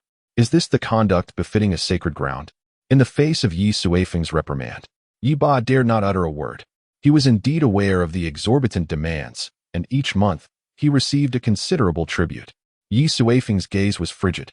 What truly vexed him was not the situation itself, but rather Yi Ba's failure to embody the awareness of a true strongman, clinging instead to the methods of a small family or minor faction. You ought to establish a clear standard, permitting only a specific number of individuals to pass through. Alternatively, you could charge per head, determining a fee for each person. even if you refused entry to outsiders, insisting they remain 100 miles from the boundaries of Yunxiao City, with the threat of death for any who dared approach. Ye Suifeng would not take offense. Yet, Ye Ba permitted a petty figure to flaunt authority and offend others. How disgraceful. From this moment forth, you shall no longer serve as the Lord of Wutong Pass. Return to Yunxiao City, and only emerge when you have gained clarity in your thoughts, Ye Suifeng commanded. Yes, Ye Ba responded, his expression dejected, as he rose from the ground, acquiescing in a subdued tone. Ye Suifeng scoffed, and then beckoned Ye Xiaoxiao, preparing to depart. Hey, uncle! Ye Xiaoxiao suddenly leaped forward with a smile, exclaiming, now that my cousin has stepped down, shall we not seek a new lord to oversee the affairs of Wudong Pass? Ye Suifeng raised an eyebrow. Do you have a candidate in mind? He. Ye Xiaoxiao giggled, pointing at Bailanji, who stood nearby. I believe she would be an excellent choice. She has experience in managing sect affairs and is quite prudent. Most importantly, I think she is very suitable. Bailanji was momentarily stunned, as the turn of events exceeded her capacity to comprehend. How had she suddenly been nominated as the Lord of Wudong Pass? Cousin, do not jest. How can a newcomer, with merely the strength of the nascent soul stage, possibly assume the role of Lord of Wudong Pass? Ye Ba exclaimed, fearing Ye Suifeng's ire. Why not? However, Ye Suifeng's response was unexpected. As long as Xiaoxiao desires it, she may take on this role, do you understand? Ye Ba was taken aback, momentarily unable to grasp the meaning of this statement. Ye Suifeng shook his head, consider the relationships involved here, and only then contemplate leaving Yunxiao City. For true strongmen, your preferences become the standard by which others operate. You may be benevolent, capricious, or even bloodthirsty. However, never should you act petty or engage in trivial matters, for that will only invite ridicule and diminish your dignity. Ye Xiaoxiao had managed the Tianxian society for several years and had long understood this principle. Let us proceed as you suggested. We shall take a moment to rest at Wudong Pass, and you should ensure that Bailanzi becomes swiftly acquainted with the matters here. Upon finishing his words, Ye Suifeng made his way into the pass. Meanwhile, Bailanzi, standing to the side, was utterly bewildered. She had merely sought a pleasant refuge outside the sanctum. Yet who could have foreseen that, through a series of unforeseen twists, she would ascend to the position of the Lord of Wudong Pass? The power she now wielded was overwhelming. Such a prospect was beyond the realm of her wildest dreams. Astonishingly, this turn of events materialized from a single utterance of a maiden and the nod of a man. Are you all right? At that moment, Ye Xiaoxiao returned to the scene. Bailanzi's expression was a tapestry of emotions, leaving her momentarily speechless. Ultimately, she knelt on one knee and proclaimed with fervor, Immortal Lord, I shall not disappoint your expectations. Ye Xiaoxiao smiled gently. Very well. From this day forth, you shall be one of us in the Celestial Society. Chapter 110 Farewell in a tranquil and exquisite courtyard. A man dressed in a light blue long robe sat beneath a willow tree by the stream, his demeanor serene as he wielded a brush, crafting characters upon a stone table. A willow leaf floated gently down, landing beside a book that lay open. The tome appeared unremarkable, containing illustrations of landscapes and accounts of extraordinary sights. At that moment, an ethereal woman approached, carrying a teapot. Director, she called softly. Xiaoyi, what brings you here? The young man turned, setting down his brush. It was Yi Qian. Nothing much, I merely came to see you. Xiaoyi squatted down, pouring a cup of fragrant tea for Yi Qian, her cheeks inadvertently tinged with a delicate blush. Have you found this year's holy child? Yi Qian lifted the teacup, savoring a sip of the tea, its flavor refreshing and imbued with a unique aroma. They have been located. Xiaoyi moved closer, retrieving the ink stone from the table as she prepared the ink, continuing, due to the holy child's peculiar nature, we have been closely monitoring the situation. Thus, when they fused with the sacred stone and awakened their divine abilities, they were brought back to the academy. Yi Qian nodded. A subtle fragrance wafted into his nostrils as he gazed at Xiaoyi, who was so near, and slightly turned his head. Have their identities and backgrounds been verified? Yes, Xiaoyi affirmed. 2 of them are locals from Yunxiao City, and one has recently relocated from elsewhere. There are no issues. That is good to hear. Yi Qian rubbed his temples, pondering the formidable power the holy child would possess as they matured. He needed to exercise the utmost vigilance. Suddenly, a pair of soft, cool hands pressed against his temples. Yi Qian, You seem to be overexerting yourself lately. Her gentle voice lingered in his ears. Yi Qian sighed faintly. There is little choice. The matters of the sacred land are becoming increasingly numerous, and I cannot shake the feeling that the family head will soon return. I mustn't allow him to perceive the household as chaotic. You have done excellently. The supple form leaned against Yi Qian, delicate arms encircling him. If the family head were to see the academy's current prosperity, he would surely commend you. A faint fragrance enveloped Yi Qian, and in Xiao Yi's embrace. His restless heart gradually began to calm. Unconsciously, he raised his hand, gently grasping her jade-like, warm hand. The atmosphere grew momentarily intimate. Suddenly, two large characters manifested upon Yi Qian's forehead, radiating a brilliant golden light. Mountains and rivers. Yi Qian instantly became alert. The tender moment dissipating as he sprang to his feet, his gaze fixed on Xiao Yi, who was enveloped in golden light, a surge of righteous energy rising within her. Xiao Yi's smiling visage began to fade alongside the golden glow. You are in love. At that moment, a familiar voice resonated beside Yi Qian. He turned to see a girl with long, purplish red hair, reclining on the table, her petite legs playfully swaying in the air, propping her chin with her hand. Her crescent-shaped eyes sparkled with joy as she gazed at Yi Qian. Well, I never expected that you two would experience the stirrings of youthful affection, Yi Xiao remarked. Xiao. Yi Qian gradually regained his senses, realizing that she was the one behind the earlier happenings. When did you return? He inquired, taking his seat again. Yi Xiao rose and settled across from him, gently tapping his forehead. You are quite bold, having etched words into your own skin. Those very words had shattered her dream. 6 years have passed, and you still delight in mischief. Yi Qian brushed her hand aside, feeling inexplicably vexed. Not at all, he retorted. Yi Xiao, hugging her knees, donned a gossiping demeanor. Come on, tell me, who is that girl? What do you see in her? Don't talk nonsense. Yi Qian quickly replied.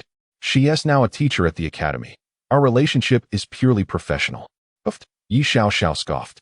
Your earlier demeanor clearly indicates you have feelings for her. There's nothing unusual about that. Why are you so flustered? I'm not flustered. And it was you who conjured that illusion. Yi Qian countered vehemently. Yi Xiao rolled her eyes. You claim you're not flustered. Yet you can't even distinguish between an illusion and a dream. She leaned closer to him, saying, I merely let you take a nap. Those scenes were constructed from the depths of your emotions. It's akin to, you just experienced a romantic daydream. Yi Qian lowered his eyelids, extending his hand to push her face away, unwilling to pursue the topic further. What about uncle? He must have returned as well. Yi Xiao shrugged. Of course. He is in the study now, calling over my father, your father, along with the third and fourth uncles. They're probably in a heated discussion. Discussion? Yi Qian was taken aback. Something like that, Yi Xiao replied. On our way back, we noticed that some areas of Yunxiao city are quite disordered. He was furious. And the consequences? Well, they're quite serious. Yi Qian furrowed his brow, having focused solely on the academy and not being privy to the family's affairs. He was unaware of what issues might be arising. However, he was most concerned about whether there were any vulnerabilities within the academy as well. Don't worry. It doesn't concern you. Yi Xiao discerned his thoughts and reassured him. From what I observed, the only things that seem to please him are Sister Yi Huang's Tianluan Palace and your Tianxiao Academy. He explicitly stated that you are doing remarkably well as the dean. I never expected that you would truly become the dean. Yi Qian chuckled softly. I never anticipated that you have become so formidable now. When did you lead me into this dream?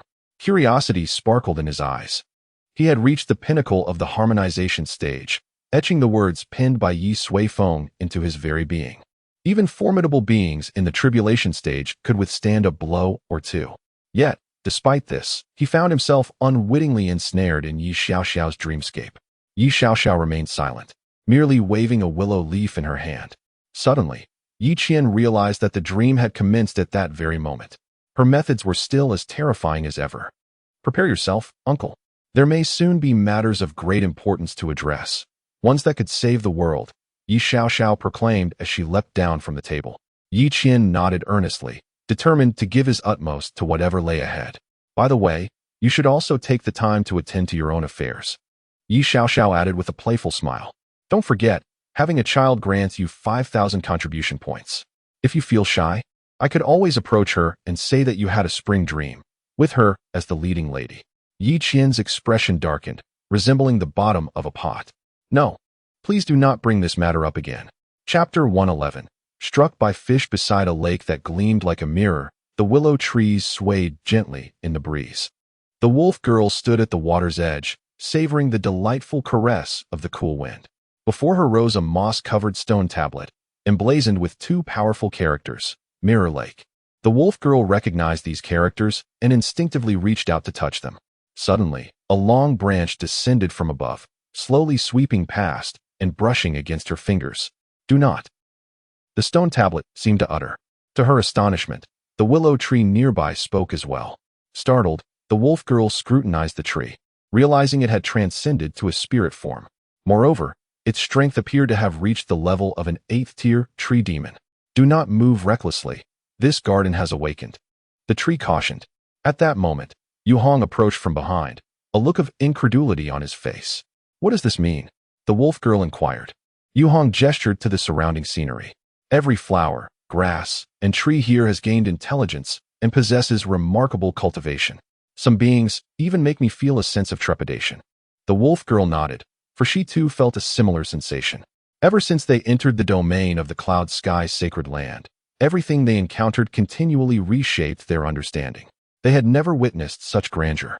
The fruit on any tree was a spiritual delicacy, and any flower by the roadside harbored extraordinary spiritual energy. Even a handful of soil from the ground, if placed outside, would be an invaluable treasure. No wonder so many cultivators journeyed from afar to reach the cloud sky's sacred land. If one could enter, opportunities abounded. As they neared Cloud Sky City, the prosperity of the scene intensified. From my observations, the source of all these changes is undoubtedly this mirror lake before us, Yu Hong stated, his hands clasped behind his back as he stood in alignment with the wolf girl. He took a deep breath. Feeling the overwhelming aura emanating from the essence of the Origin Tower, a presence so formidable it was almost terrifying. This brought to mind a remark made by a senior several years prior. I have over 10,000 Origin Towers at home. Initially skeptical, Yu Hong now found himself a believer, filled with excitement. If the Enlightenment tree were planted here, its growth cycle would surely be drastically shortened. No wonder the Immortal Master and that senior are so powerful, the wolf girl mused. Not quite, Yu Hong replied, shaking his head. Senior Ye's strength is unrelated to this place, as he was the one who created it. The Immortal Master's power, however, is directly connected to Senior Yi. The wolf girl turned her head, astonished. So, are you implying that the entire Cloud Sky sacred land is the result of his efforts alone? It seems too incredible. How could one person possess such strength?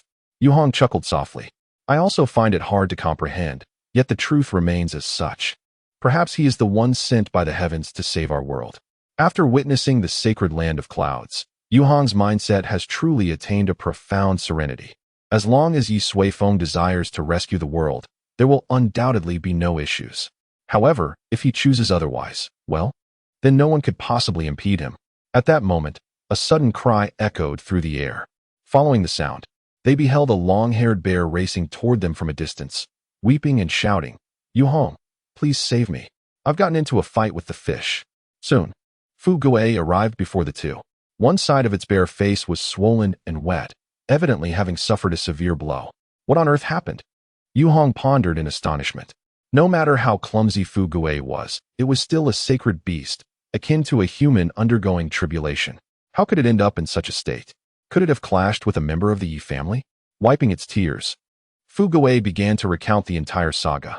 It turned out that upon arriving at the Yi family, Ye Suifeng had allowed their group to roam freely.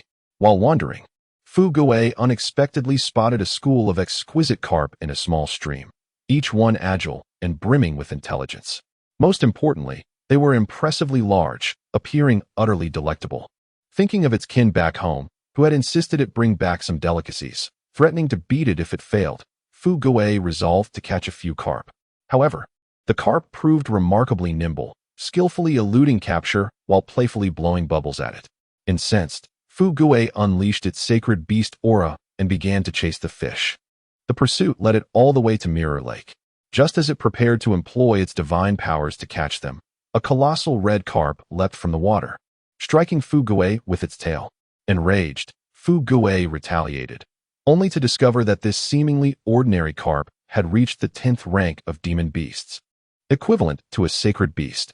Moreover, its agility and array of techniques were overwhelming, resulting in Fu Gui receiving a severe thrashing. "Brother Yu Hong, you must avenge me," Fu Gui sobbed. Observing its bare head transformed into a swollen visage, Yu Hong fell silent. He had sensed several formidable presences, yet he never imagined Fu Gui would engage with one of them. "You cannot defeat them, and neither can I," he lamented. "You should rest for now. I will see if I can find something else delicious." Yu Hong sighed in resignation. This mirror lake was undeniably deep.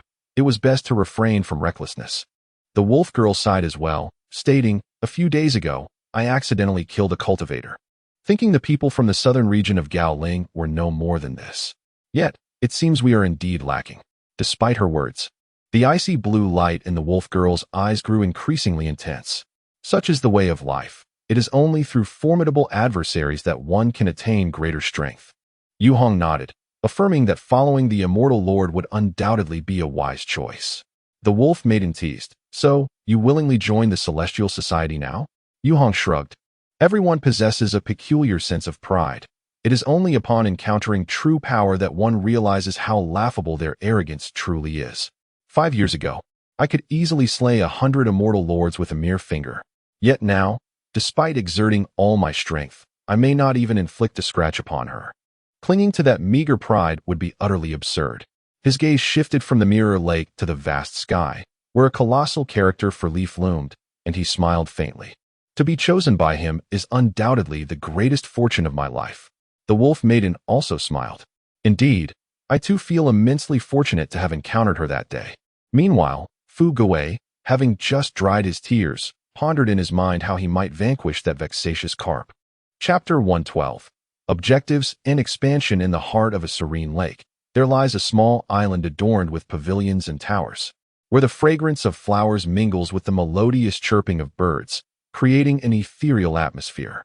This is the newly constructed residence of the family head, which includes a study.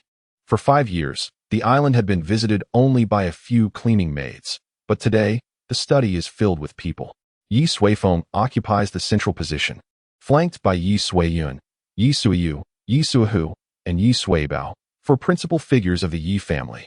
Their presence alone would undoubtedly cause a stir in the outside world, for they are the leaders of a saintly lineage, wielding absolute power and supreme authority within the sacred grounds.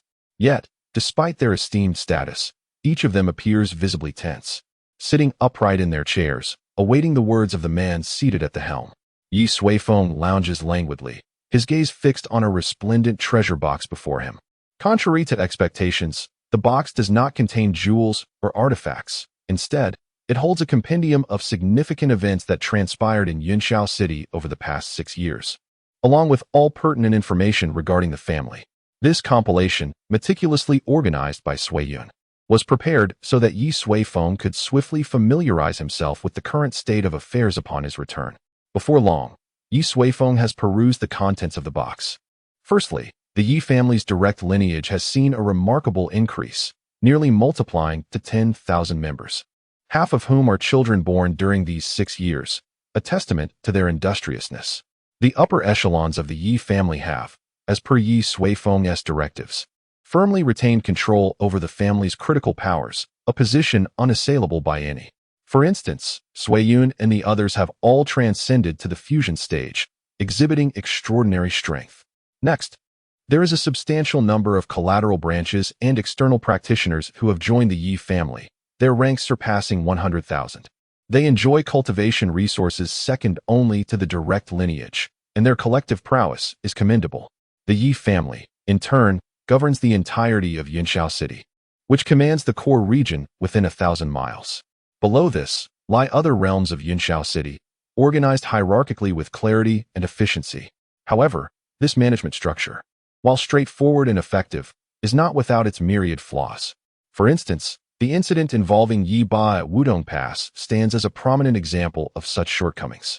It is an unavoidable reality that a force, as it rapidly expands, will inevitably encounter issues. As long as the core authority and power remain unaffected, such matters are trivial.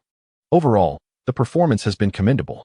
After reviewing all the information, Ye Suifeng finally speaks, prompting a collective sigh of relief from the family heads. Nevertheless, certain minor issues still persist. Subsequently, Ye Suifeng's gaze shifts towards Ye Suihu, his second son, Ye Ba, who has just returned. A sheen of cold sweat breaks out on Ye Ba's forehead as he meets his father's scrutinizing gaze. Yet, after a brief moment, Ye Suifeng diverts his attention elsewhere. The rapid development of the family is accompanied by minor issues, which is entirely normal. However, it is essential to proactively seek out and identify these problems rather than remain aloof and oblivious to the matters below, Ye Suifeng remarked. The core members, who wield significant influence, nodded in agreement, none daring to offer a rebuttal. Ye Suifeng continued, since you have transformed Yunxiao City into a sanctuary, it must embody the essence and grandeur befitting such a place. With millions of cultivators gathering outside, resembling a chaotic mini-state, the situation is utterly disordered. Either we must open the borders or enhance our management. We need to devise a solution promptly. Sui Yun nodded in acknowledgement. Elder brother, we have indeed been strategizing regarding this matter. We have merely awaited the opportune moment. Now that our niece Yi Huang has unified the eastern half of the Nine-City Alliance, and Yi Long has secured the western half, it is time to expand. Ye Suifeng responded with a thoughtful hum. Very well, you have all managed the family affairs commendably, and I have little to add. Moving forward, I will be initiating actions on a global scale, which will accelerate our expansion. Be prepared to mobilize our personnel to supplement our efforts. The Enlightenment Tree and the 100,000 Origin Towers are ready. Ye Suifeng resolved to plant them swiftly, purifying the tainted land and revitalizing the world.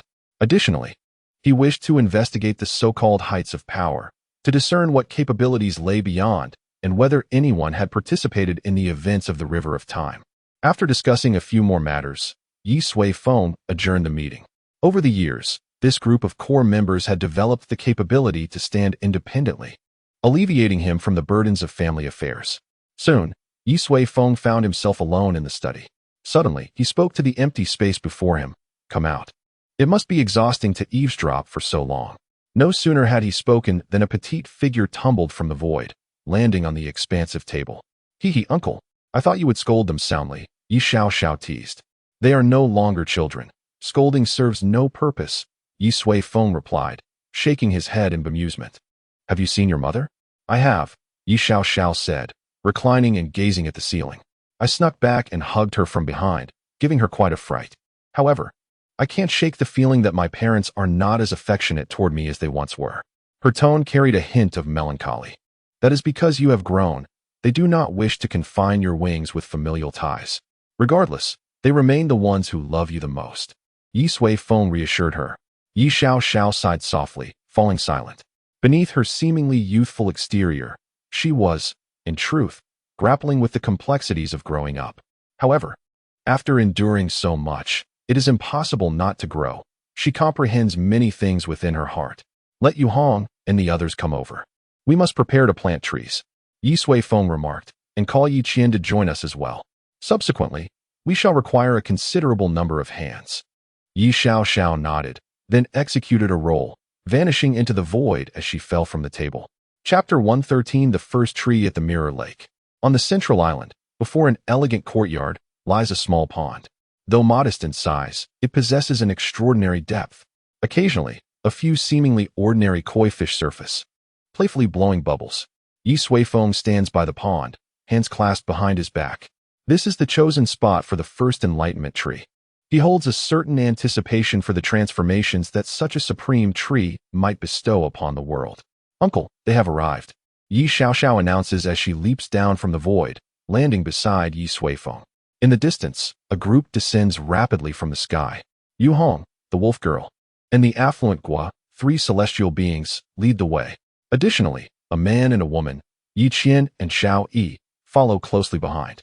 Nephew pays his respects to uncle. Upon landing, Yi Qian immediately kneels on one knee, performing a deep bow. Xiao Yi mirrors his actions, kneeling alongside him. Rise, Ye Suifeng responds with a gentle smile. It has been years since we last met, and you have grown so much. I have heard of your Tianxia Academy. It is quite impressive, vibrant, and full of life. Hearing this, Yi Qian stands up, excitement illuminating his expression. After years of effort, his greatest desire has been to gain his uncle's acknowledgement. At last, his wish has been fulfilled. Meanwhile, Shaoyi watches in astonishment. She has never seen Yi Qian in this light. Come closer, Ye Suifeng beckons. Yi Qian, Yu Hong, and the others gather around.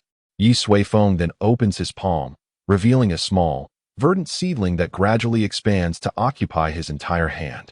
Yu Hong gazes at it with fervor. It is the seedling of the enlightenment tree. The elder's decision to unveil it now signifies the commencement of its planting. This occurs far sooner than he had anticipated. The guardianship of the Tianji Valley across several generations is finally set to flourish once more in the main world. Yi Qian, filled with curiosity, inquires, "Uncle, is this the enlightenment tree that can save the world?" Ye Suifeng raises an eyebrow, while Yi Xiaoxiao chuckles nearby. "I have already briefed him on the matter during our journey," she interjects. Ye Suifeng nods. "Indeed, this is the enlightenment tree. I have gathered you here today to observe the planting process and its forthcoming impacts. For a considerable time ahead, your tasks may revolve around this." With one hand, Ye Suifeng cradles the enlightenment tree. "So, pay close attention." As he speaks, the seedling gently glides toward the pond. Under the gaze of all present, the seedling trembles, as if it were experiencing the world for the first time. Its delicate roots begin to writhe slowly, as if reaching out to touch the essence of this realm. Suddenly, a flash of lightning emerges from the void, connecting with the tender roots of the enlightenment tree. In an instant, countless fine arcs of electricity surge through the ground beneath it, as if extending its roots into the very fabric of existence. The void begins to tremble. A heavy rumble of thunder echoed through the air. Under the gaze of the heavenly Dao, Ye Suifeng could distinctly observe the myriad of laws probing cautiously for a moment before joyously intertwining around the sapling of the enlightenment tree. When the celestial laws solidified to a certain extent, the entire world seemed to freeze for an instant. Subsequently, the sapling of the enlightenment tree, drawn by countless arcs of electricity, fell heavily to the ground. Its root system began to expand wildly, each root delving deep into the soil and the void. Simultaneously, its trunk grew at an astonishingly visible pace, reaching several dozen meters in height within moments, bursting forth with numerous fresh branches and leaves that rapidly unfurled. In the blink of an eye, a towering giant tree rose majestically in the center of Mirror Lake, its immense canopy nearly obscuring the entire island at its heart. The onlookers could not help but gasp in awe at such an extraordinary sight. Ye Suifeng could keenly perceive that the enlightenment tree before him was now completely intertwined with the laws governing the world. Through these laws, it gradually transformed the earth beneath their feet and the surrounding environment, aligning them more closely with the rhythms of the universe. In turn, it nourished all living beings under its protection, contributing back to the celestial rules, forming a tightly knit virtuous cycle. Ye Suifeng suddenly understood why the Elder of Heavenly Mechanisms had proclaimed that the enlightenment tree could not only save this world, but also elevate it to a higher realm. It was truly magnificent. Yu Hong gazed up at the tree's crown, unable to stifle his admiration. His heart trembled, and his eyes grew misty. The enlightenment tree had finally returned to the main world. This tree seemed to be reshaping the very land beneath them, aligning it more closely with the heavenly Dao. Yi Qian, with a look of astonishment, recognized part of the tree's extraordinary nature. Ye Suifeng nodded. With the presence of the enlightenment tree, it would not be long before the cloud sky's sacred ground ascended to a higher level. Moreover, this transformation would extend beyond the cloud sky domain, encompassing nearly the entire 9 cities alliance. And this was merely the initial phase of the enlightenment tree. Once it fully matured, it would possess the true power to change the world. "Xiao Xiao," Ye Suifeng called out, "let Yi Huang, Yi Long, and your sister Yi Qinyao return. Next, we shall plant the enlightenment tree in every corner of the world." Chapter 114. The Death of Mi Feng in the eastern region of the 9 Cities Alliance. Within the grand halls of Haishi City, a resounding slap echoed through the chamber, piercingly loud. A group of formidable warriors stood, their expressions a mix of anger, disdain, and solemnity, all fixated on a dark-skinned youth at the center. Before him stood a tall, imposing middle-aged man, exuding authority, his cold gaze fixed on the young man. The slap that reverberated moments ago had come from him. "Father," Mi Feng shouted, momentarily disregarding the stinging pain on his face. "Do not call me father. The middle-aged man retaliated with another slap before turning away to reclaim his seat on the Lord's throne. I have no son like you. Go back to the embrace of that woman in Tianluan Hall. Do you think I would yield and surrender? Absolutely not.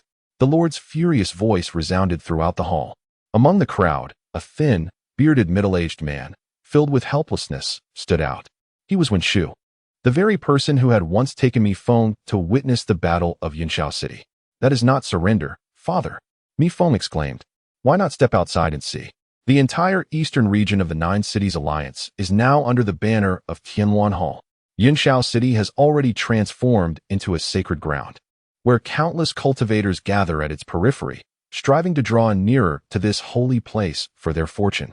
This is an opportunity, a once-in-a-lifetime chance. His voice grew hoarse as he implored his father to reconsider. Yet, the Lord of Haishi City merely scoffed, spitting disdainfully.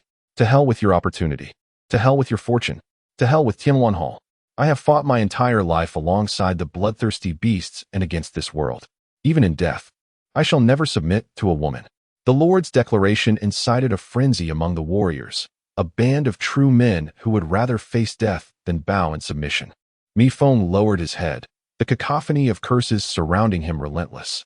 He could not comprehend why, despite the vast disparity in strength, his father adamantly refused to yield, even at the cost of sacrificing all of Haishi City. What drove such stubbornness, even to the point of condemning his people to doom? He found this incomprehensible, yet he felt compelled to persuade.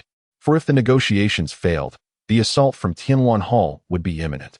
The only reason Haishi City had endured thus far was due to Yi Huang's restraint, as she spared them considering he was the son of the city lord. But now, with the Eastern Alliance entirely fallen, Haishi City stood alone. Father, Mi Feng, overwhelmed with helplessness tinged with sorrow, implored, we truly have no chance.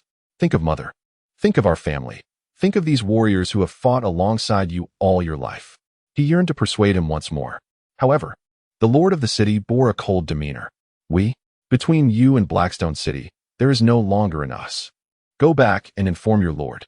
If he wishes to kill or torture, let him come swiftly. I will not tolerate any contempt towards her. Mi Feng stepped forward, eager to utter further words. Begone! The lord's furious roar halted him. Following that, the jeers of all the soldiers echoed around them. With a bitter expression, Mi Feng ultimately retreated from the grand hall amidst the cacophony of insults. Moments later, he stood atop the city wall, gazing into the distant sky. Several dozen miles away lay the stronghold of Tianluan Palace, where Yi Huang prepared to launch an assault on Blackstone City at any moment. Mi Feng stood in silence. Before him was the lord he served, the enchanting figure he had cherished for 6 years in his dreams. Behind him were his father, mother, and family. And he found himself caught in the heart of this dilemma. Both advancing and retreating were fraught with difficulty. He could not bear to witness Yi Huang leading her forces to flatten Blackstone City, yet he could not persuade his father to submit to Tianluan Palace. He truly felt lost. Perhaps he should never have followed Uncle Wen to Yunxiao City that year. Perhaps after the Battle of Yunxiao, he should have returned to Blackstone City to inherit the lordship. If so, at the very least, he would not have to endure the torment he faced now. But everything could not be rewound. After a long while, he suddenly smiled. Perhaps only in that way could he find release. Within the spacious tent, Yi Huang's expression was grave as she fixated on the map depicting Blackstone City. Suddenly, Feng Zhi entered and approached her side. My lord, perhaps we should consider an alternative approach. Yi Huang replied coldly. I have already shown considerable mercy. I must completely pacify the East before my father returns. What if Blackstone City remains unyielding? Feng Zhi inquired. Then we shall eradicate them completely. We have not shied away from exterminating cities before. Yi Huang stated with a frigid gaze. But Mi Feng, he has been our companion for many years. Yi Huang fell silent, and after a moment, softly replied. I believe in him. After some time, a voice called out from outside the tent, my lord. Subsequently, Jiang Fei emerged from beyond the canvas, her expression complex. Clutching a blood-stained piece of cloth, blood seeped from the fabric, trickling through her fingers and falling to the ground. What has happened? Yi Huang furrowed her brow. Sensing an ominous premonition, Jiang Fei sighed. Mi Feng. She left her thought unfinished, merely extending the bloodied cloth toward Yi Huang. Taking it, Yi Huang slowly unfurled it. Inside was a letter penned in blood. My lord, for the past 6 years, I have. The letter was lengthy, the handwriting meticulous. Yet as Ye Huang read on, her hands began to tremble ever so slightly. Her expression remained impassive, yet her eyes betrayed a tumult of emotions, constantly shifting. I merely wish for you to spare my mother. Thus concludes this correspondence, signed by Mi Feng. What of the others? Ye Huang inquired softly. Jiang Fei pursed her lips and replied, He has severed himself beneath the city walls. With a crash, Ye Huang placed the letter upon the table, yet failed to control her strength, shattering the entire surface. I only sent him to negotiate. How could it have come to this?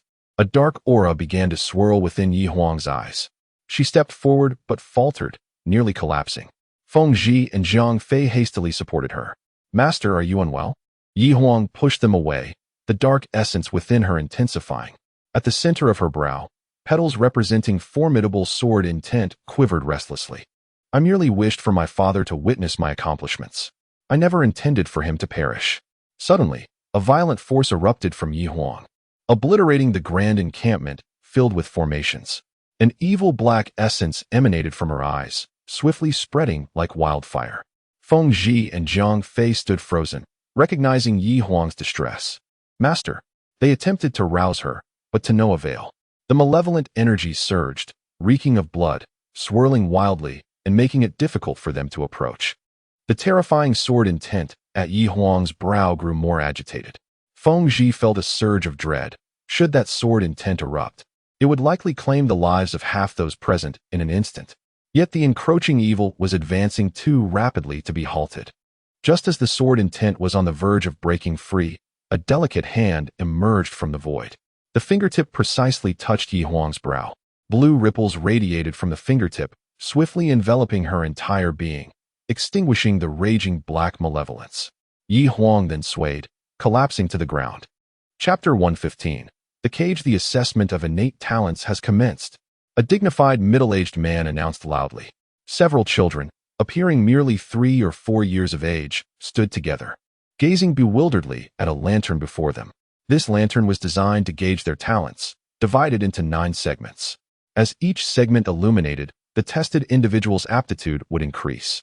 The first to approach was a quiet girl. Following the adult's instructions, she extended her small hand above the lantern. A sensation of warmth gradually enveloped her palm. Subsequently, the lantern began to rotate slowly. With each complete turn, a segment would light up. Ultimately, the lantern made a full 7 rotations before coming to a gentle halt. Xiao Qingyao, superior talent, the middle-aged man proclaimed. Joy spread across the faces of those surrounding her. Such a talent promised great potential. With dedicated cultivation, she could certainly reach the golden core stage in the future. Xiao Long, it's your turn. As the middle-aged man called out the name, a chubby little boy stepped forward. Like Qingyao, he placed his chubby hand above the lantern. Soon, it began to spin. After completing 7 rotations, it almost finished the 8th before coming to a stop. Yi Long, superior talent. The joy among the crowd intensified, with some even laughing aloud. Haha, truly, the heavens favor the Yi family. If all went as expected, both children possessed the potential to reach the nascent soul stage. In that case, the Yi family would firmly establish their standing in Yunxiao City. Next came the other children, among whom was a smaller girl with large, curious eyes. Unlike the others, she stood not with her peers but cradled in the arms of a young man. Once the others completed their assessments, the authoritative middle-aged man called her name. Xiao Huang, it's your turn. Xiao Huang looked up at the young man. Father, she sweetly called. Go on, I believe in you, her father encouraged her. Xiao Huang hopped down from her father's embrace and wobbled toward the lantern. You can do it. You've got this. The other children cheered her on. She stepped forward, mimicking the others, and placed her hand atop the lantern. In no time, the lantern began to spin. 1 rotation, 2 rotations. As she neared the completion of the 4th rotation, it suddenly halted. Yi Huang, talent, inferior. The middle-aged man uttered these words. The little girl didn't comprehend the weight of this statement. She merely noticed that the once jubilant adults around her had fallen silent. Her father, in particular, lowered his head. Haha, it's all right. In the future, Yi Long and Qingyao will surely assist Xiao Huang. Someone broke the silence, prompting the others to resume their chatter. Yet, the little girl continued to gaze intently at her father. She discerned a peculiar expression in her father's eyes. Only upon growing up did she comprehend that emotion was called disappointment. Father. 3 years later.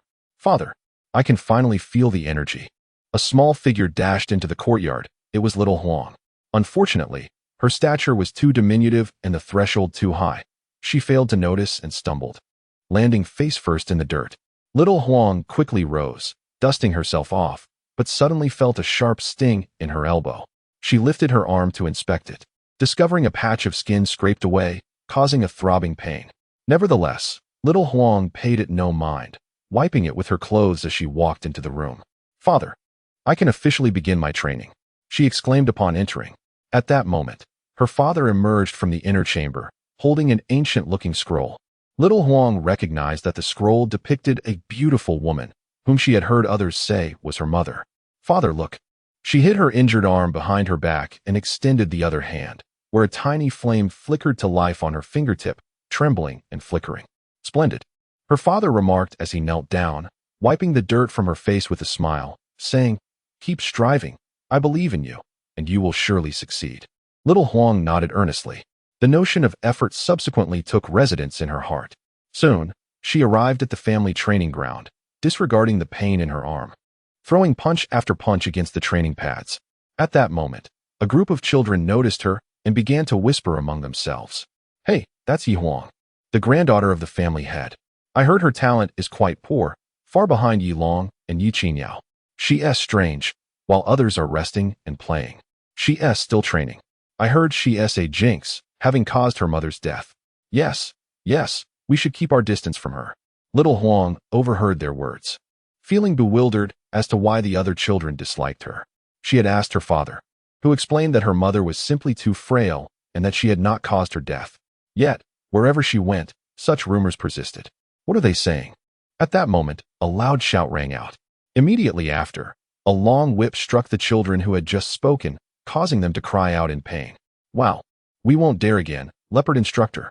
A fierce-looking young man coldly snorted, chastising them before approaching little Huang. He glanced at the wound on her arm, his brow furrowing slightly. Then, he retrieved some ointment and carefully bandaged her injury. Observing her small fists, already reddened and nearly raw, he sighed. Ultimately, though he was not one for words, he said nothing, ruffled little Huang's hair, and turned to leave. Behind her, the sound of fists striking the soft mat echoed once more. 3 years had passed. The family competition was underway. With a resounding thud, a figure was knocked to the ground, rolling off the stage. Wang Yu faced Ye Huang, and Wang Yu emerged victorious. The elder announced the result. Ye Huang rose, wiping the blood from her lips and brushing off the dust from her attire. Walking back to her father amidst a sea of scrutinizing gazes. Father, sigh. It's all right, take a rest, her father remarked with a sigh. Ye Huang lowered her head and sat down, the murmurs around her incessantly piercing her ears. A direct disciple was unexpectedly defeated by a collateral branch. How wasteful, given the resources she had enjoyed. Ye Huang knew these words had also reached her father's ears. Look, it's Ye Long. Suddenly, someone gasped. Ye Huang lifted her head to see a handsome young man on the stage, wielding a long spear, exuding an aura of grandeur. The crowd erupted in cheers. Another 3 years had passed. Once again, it was the family competition. When it was Ye Huang's turn, she stepped onto the stage, gazing in the direction of the family patriarch. Her father's seat was already empty. She silently turned back, her hands instinctively clenching tightly. If only she possessed talent. If only she had formidable strength. She vowed to herself that she would never again let her father feel disappointment. I cannot let him feel disappointed anymore. Suddenly, a long sword appeared in Ye Huang's hand. I absolutely cannot let him down, Ye Huang shouted, swinging the sword towards her opponent. Boom. A tremendous sound reverberated, shaking the heavens and the earth. The scenery around her began to shift rapidly. A faint floral fragrance gradually cleared her consciousness. When she came to her senses, Ye Huang found herself standing in a sea of blooming roses. No, it was more accurate to say it was half a sea of flowers, for the other half had crumbled under her previous strike, transforming into an endless abyss. A girl with long, crimson hair stood before her, her complexion slightly pale. Xiao Xiao. Ye Huang was taken aback. Chapter 116. Retreat. What is happening to me? Ye Huang gazed perplexedly at Ye Xiao Xiao before her. With a furrowed brow, She recalled that after receiving the self-destructive blood letter from Ye Suifeng, she suddenly became utterly oblivious. Where's this place? And how did Ye Suifeng end up here? Ye Suifeng remained silent, taking 2 steps forward before unexpectedly collapsing to the ground. Oh dear, my poor back. Ye Huang rushed to assist her. I am truly sorry. I have no idea what transpired just now, Ye Huang said, her face reflecting deep regret. I understand. Ye Suifeng sighed and remarked, you were possessed just now. Ye Huang was momentarily taken aback. Possessed? It seemed so. She had never intended for Ye Suifeng to perish. Yet the reality was that her own obsession had driven him to his demise. She had been too hasty, too eager to prove her worth, not wanting to see disappointment flicker in her father's eyes. One cannot take a child's words too seriously, Ye Suifeng advised. At that time, they understood nothing. Perhaps they thought it inconsequential, yet inadvertently, they caused you harm. Ye Huang's expression grew complex. You saw all of that. Ye Suifeng nodded. Do not blame me for prying into your privacy. You were possessed, and I had no choice but to draw you into a dreamscape. I just hadn't anticipated that your past was indeed quite tragic. Ye Huang chuckled lightly. What is tragedy compared to others? I am, after all, the granddaughter of the clan leader, later also the daughter of the clan leader, living in abundance, and my siblings have always cared for me. There are many who have it far worse. Ye Huang rose, gazing into the distance. I simply do not wish for him to feel disappointed in me again. Ye Suifeng sighed once more. Regarding the past, I cannot pass judgment. But now, I can assure you with certainty that your uncle will never feel disappointed in you. Although he may not express it overtly, I know in his heart, you are the epitome of perfection. After spending 6 years alongside Ye Suifeng, Ye Suifeng had long since deciphered his temperament. His emotional responses to others were peculiar. He was utterly indifferent to strangers, indifferent to life and death. However, his expectations of family members were exceedingly stringent. Even the slightest misstep would be addressed, sometimes even met with reprimand. Much like the incident with Ye Ba a few days prior. Yet, with those he truly cherished, his tolerance and patience were boundless. During those 5 years in the eternal Winter Kingdom, the mistakes and troubles she caused could be likened to the vastness of the cosmos. Yet her uncle had never truly been angry. Instead, he patiently guided her, step by step, onto the right path. During the process of guidance, he consistently used Ye Huang as a paragon of virtue. Intelligent, resilient, understanding, and composed, she had been extolled with every conceivable commendation. Thus, Ye Suifeng firmly believed that her uncle would never attribute blame to Ye Huang for trivial matters. Her uncle had returned, and he instructed her to call everyone back, as there were matters to be arranged. You should hurry, she urged, for I cannot dispel this inner demon of yours. I can only temporarily suppress it, and he, being cunning, will certainly find a way. Ye Huang fell silent. Indeed, you remain the same Suifeng, a prodigy with words. Taking a deep breath, she replied, very well. I shall return at once. Subsequently, Ye Huang glanced around and remarked, is this the dreamscape you have constructed? How vivid and remarkable. I can find no flaw within it. Oh, spare me, Ye Suifeng retorted. Your sword nearly shattered the dream. What on earth was that? My finger is still bleeding, she continued, extending her finger which bore deep crimson cuts. At that moment, in her attempt to hypnotize Ye Huang, her fingertip had inadvertently pierced the sword intent resting upon Ye Huang's brow, resulting in her finger being wounded. The aura of destruction lingered, making the wound slow to heal. I am truly sorry, Ye Huang said, a hint of embarrassment in her voice. It's nothing. Ye Suifeng waved her hand dismissively. In time, it will heal. You should expedite your affairs outside, and then seek out your uncle. Aren't you coming back with me? Ye Huang inquired. I still need to find Ye Long and my sister, Ye Suifeng replied. Very well, I shall be swift. We will meet at home afterward. With that, Ye Suifeng waved her hand, causing the surrounding scenery to ripple like water. As the image faded entirely, so too did Ye Suifeng vanish. Ye Huang opened her eyes to find herself back in the realm of reality, surrounded by Feng Zhi, Lu Hong, Jiang Fei, and the subordinates of Tianluan Palace, all wearing expressions of concern. Palace Master, they exclaimed in delight upon her awakening. Yes, Ye Huang said as she rose. The blood letter from Ye Suifeng still clutched tightly in her hand. What transpired just now? Who was the hand that emerged from the void? Jiang Fei inquired anxiously, as the scene had strongly suggested an assault on Ye Huang. Ye Huang shook her head. It is all resolved now. "Where is Mi Feng's body?" she asked. Feng Zhi responded, "It has already been retrieved by the people of Blackstone City." After a brief silence, Yi Huang instructed, "Send a few individuals to discreetly observe whether they conduct a proper burial. Additionally, prepare the highest level of honors to return him to our Tianwan Palace's Hall of Heroes." She handed the blood letter to Feng Zhi. "And what of Blackstone City?" Feng Zhi asked. Yi Huang sighed. "Let it be." She spoke little.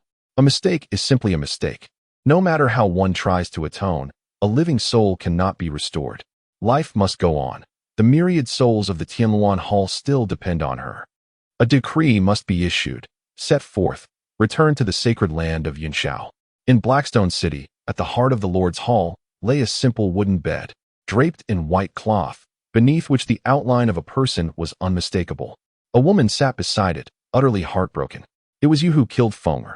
You drove him to his death," she wailed, pointing an accusing finger at the Lord of Blackstone City, who remained silent.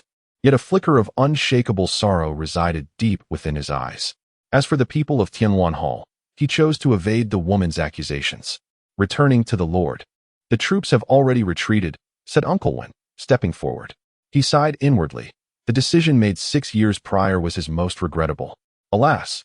The Lord let out a heavy sigh and rose to his feet. "My son protected all of Blackstone City with his own life, regardless of his transgressions while alive. They ought to be absolved and returned to the ancestral shrine. As for you," the Lord sighed once more, hunched over, and turned away. "Go your separate ways." Chapter 117. The majestic dragon Lord. The yellow sands obscured the heavens, shrouding the landscape in a veil of desolation. This place resembled the very epicenter of a terrifying sandstorm. Any mere mortal who lingered here would surely be torn asunder in an instant. A lengthy procession trudged forth with great effort, each individual enveloped in protective layers, their formidable presence palpable. At the forefront stood a towering figure clad in gleaming white armor, donning a battle helmet, his entire being encased in armor, with a conspicuous spear resting upon his back. The Dragon Lord must lie ahead. At that moment, a burly bald man beside him bellowed, "This is the last of the Black Sand Heavenly Python, the most formidable among them. If we vanquish it, the safety of our cities will be assured." His voice brimmed with exhilaration. The Black Sand Heavenly Python had long been a dire threat to the western cities of the Nine-City Alliance. Each year, it unleashed devastating sandstorms that ravaged human settlements. Within those storms lurked numerous ferocious desert beasts, claiming the lives of countless cultivators. The strength of the Black Sand Heavenly Python, hidden deep within the desert, made it a persistent headache for the cities. Fortunately, several years prior, the Dragon Lord emerged like a beacon of hope. Leading the true Dragon Pavilion, he swept through the major cities, establishing his renown. Upon learning of the Black Sand Heavenly Python, he resolutely plunged into the heart of the desert, determined to eradicate the scourge that had plagued them for centuries. After successfully slaying the first Black Sand Heavenly Python, the Dragon Lord's name resonated throughout the West, summoning legions to his cause. After years of relentless battles, the influence of the true Dragon Pavilion had grown exponentially, and the call of the Dragon Lord echoed ever louder. If he could slay this final Black Sand Python king, the western half of the Nine-City Alliance would undoubtedly revere him as their sovereign. The procession pressed onward. Suddenly, the relentless sandstorm ceased, revealing a vast expanse strewn with black gravel, the very heart of the tempest. Coiled upon this ground lay a colossal python, several hundred feet long. As the Dragon Lord and his entourage entered, the creature opened its eyes. "Kill!" With a fierce roar, the Dragon Lord surged forward, his spear slicing through the air, aimed directly at the python's massive head. The great serpent reared up, letting out a thunderous roar as it lunged toward the advancing Dragon Lord. Yet the spear expanded, transforming into a formidable hammer that struck the center of the python's nostrils with resounding force. Boom! The enormous shockwave nearly dispersed the distant, raging sandstorm. In that moment, the others charged forward, their voices rising in unison, exuding an overwhelming might, some soaring into the skies, others burrowing into the earth, some weaving spells, while others hurled magical artifacts. Instantly, the colossal python found itself surrounded, akin to a swarm of flies. At the forefront of this assault stood the Dragon Lord himself, the Black Sand Python King. A pinnacle 9th-tier beast, possessed a body as resilient as steel and skin as tough as iron. However, the individuals from the True Dragon Pavilion are not to be trifled with. Each possesses an aura of formidable strength and unparalleled valor. Soon, the Python King felt a surge of pain. With a piercing roar, it unleashed a black luminescence from its mouth, a colossal wave of energy erupting forth, hurtling directly towards the Dragon Lord. Yet, the Dragon Lord, undeterred, steadied his spear, advancing instead of retreating. Boom! Another explosion resonated as the Dragon Lord was propelled backwards by the immense force. Nevertheless, the Python King fared no better, dark blood streaming from its jaws, scattering into the air like ebony sand. The onlookers below hastily evaded this toxic sand, for contact meant certain death or debilitating injury. They dodged the black sand and continued their assault on the Python King. The Python King roared once more, its massive frame writhing, its head aimed at the bothersome flies, preparing to retaliate. Suddenly, a white figure darted forth like a meteor. In one swift thrust, it shattered half of the Python King's venomous fangs, piercing through its chin, thick black blood gushing forth. The previous clash had shattered half of the Dragon Lord's helm. A resolute visage emerged, eyes glinting with a chilling intensity. Kill. As time progressed, under the Dragon Lord's command, the colossal pinnacle-grade demon beast, the Black Sand Python King, finally let out a long cry and collapsed to the ground.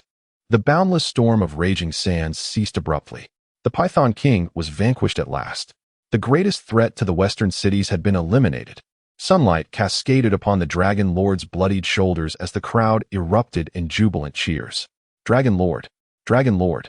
The echoes reverberated through the vast desert. In this moment, the True Dragon Pavilion truly ascended to the pinnacle of the western half of the Nine-City Alliance. Ye Long gazed at the distant sun, a long-forgotten smile gracing his features. The Dragon Lord is magnificent. The accolades continued to swell around him. The Dragon Lord is so handsome, stunning to the point of being mesmerizing. Suddenly, a bright, somewhat discordant voice rang out amidst the crowd. Turning their heads, they beheld a girl with flowing, beautiful hair, exuberantly shouting beside the Dragon Lord, seemingly more exhilarated than anyone else. Instantly, countless weapons were drawn, all eyes fixated upon her. This inexplicable newcomer was indeed a perplexity. At that moment, the Dragon Lord turned his gaze as well. Upon seeing that figure, he was momentarily taken aback. Xiao Xiao. He. Ye Xiao bit into a spiritual fruit. Moments later, a lengthy procession began its return journey from the desert. Dragon Lord, you were just so magnificent, Ye Xiao remarked, riding a resplendent phoenix beside Ye Long. Ye Long did not respond, but inquired, has uncle returned as well? You all took quite a long time. Where did you go? North. Ye Xiao remarked, first, I traversed the ancient Qinggu Heights, and then I ventured into a realm known as Eternal Winter. A place blanketed in snow, starkly white. I lingered there for nearly 5 years before returning through the Qinggu Heights. Ye Long expressed his admiration. How fascinating. Perhaps next time you could accompany uncle. Ye Xiao chuckled. That would be delightful. I couldn't wish for anything more. Accompanying uncle is undoubtedly advantageous, as you can see. Ye Long replied, indeed. Ye Xiao, slightly taken aback, inquired, can you truly set aside your obligations to the True Dragon Pavilion? It seems to me that they hold you in high regard. Ye Long shrugged, and what of it? If I were to leave, would the True Dragon Pavilion dissolve? We are not merely a band of mortals. We are cultivators. Departing for 3 to 5 decades poses no issue whatsoever. Ye Xiao was left in contemplation. Is it truly so? Why then does she feel that her own celestial association would struggle to survive in her absence? After much reflection, she could only conceive of one term: cohesion. Whether it be the celestial association or the Tianshu Hall, both evidently lack sufficient cohesion. In contrast, the True Dragon Pavilion was established by Ye Long through his formidable strength and exceptional charisma, which constitutes a truly resilient force. Very well. Attend to your matters swiftly and return home. Uncle is waiting for you, Ye Xiao urged. This time, we may all accompany him as he journeys across the globe, exploring every nook and cranny. Chapter 118. The Captivity of Qin Yao in the underground chamber of Tianfu Academy, a place designated for the confinement of students who have transgressed.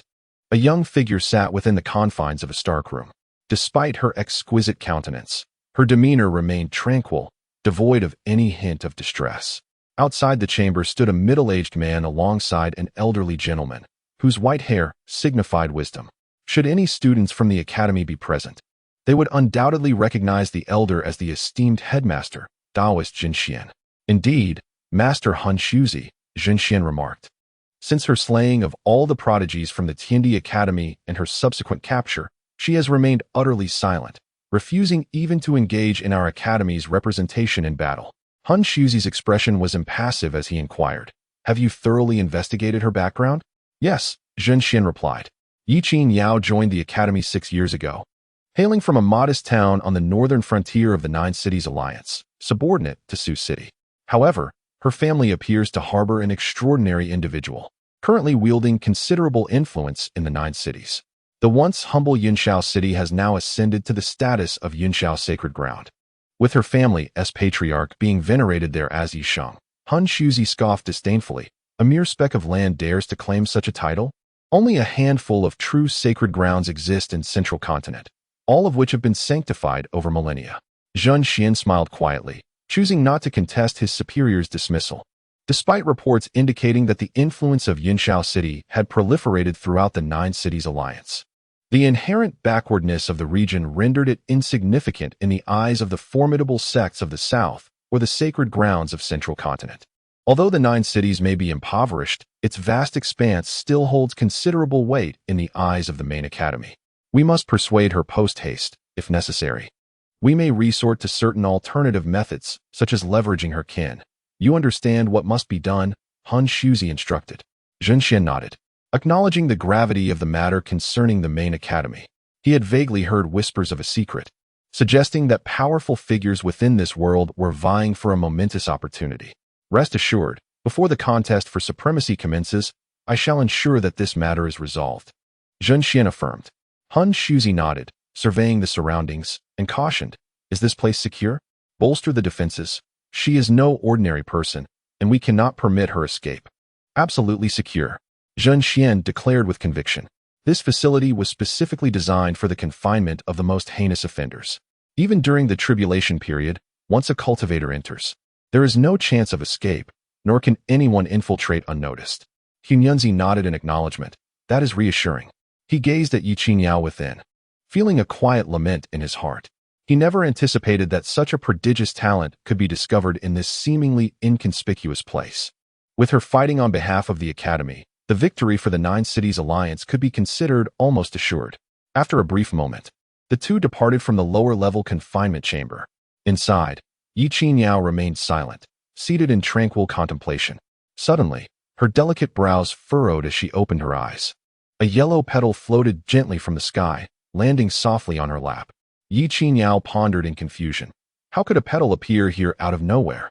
Moreover, the aura emanating from it seemed oddly familiar. As she contemplated, the petal began to move on its own, gradually transforming until it became a small bird, no larger than a fingertip. The bird flapped its wings and settled upon Ye Suifeng's shoulder, then spoke in human language. "You seem to be in quite a predicament." Ye Suifeng was taken aback, recognizing the voice. "Sister, you have returned?" Hee. The little bird hopped down to rest on her chest, its playful eyes twinkling as they regarded her. "What happened to you? Why are you imprisoned?" Ye Suifeng sighed softly. "It's a long story. I killed all the students of the Tianfu Academy's Tiandi Institute." Ah! Ye Suifeng was rendered speechless. She had learned about the Tianfu Academy and was aware that the Tiandi Institute housed the academy's most promising talents. She never expected Ye Suifeng to have swept them all away. "Why didn't they retaliate and eliminate you?" Ye Suifeng inquired. Ye Suifeng replied, somewhat exasperated. "Firstly, they were incapable of doing so." She produced a mirror, from which a faint aura emanated, causing Ye Suifeng to feel a pang of trepidation. She recognized it as the gift bestowed upon Ye Suifeng by their uncle. "Secondly, they wish for me to participate in a battle. This conflict appears to pertain to the territorial claims of the Nine Cities Alliance, with several powerful factions involved." Ye Suifeng tucked away the red dust mirror and continued. "Are they out of their minds? When has it ever been the case that a group of unrelated individuals could dictate terms to the Nine Cities Alliance? If our uncle were to know, he would surely put an end to them with a single strike." She was utterly flabbergasted.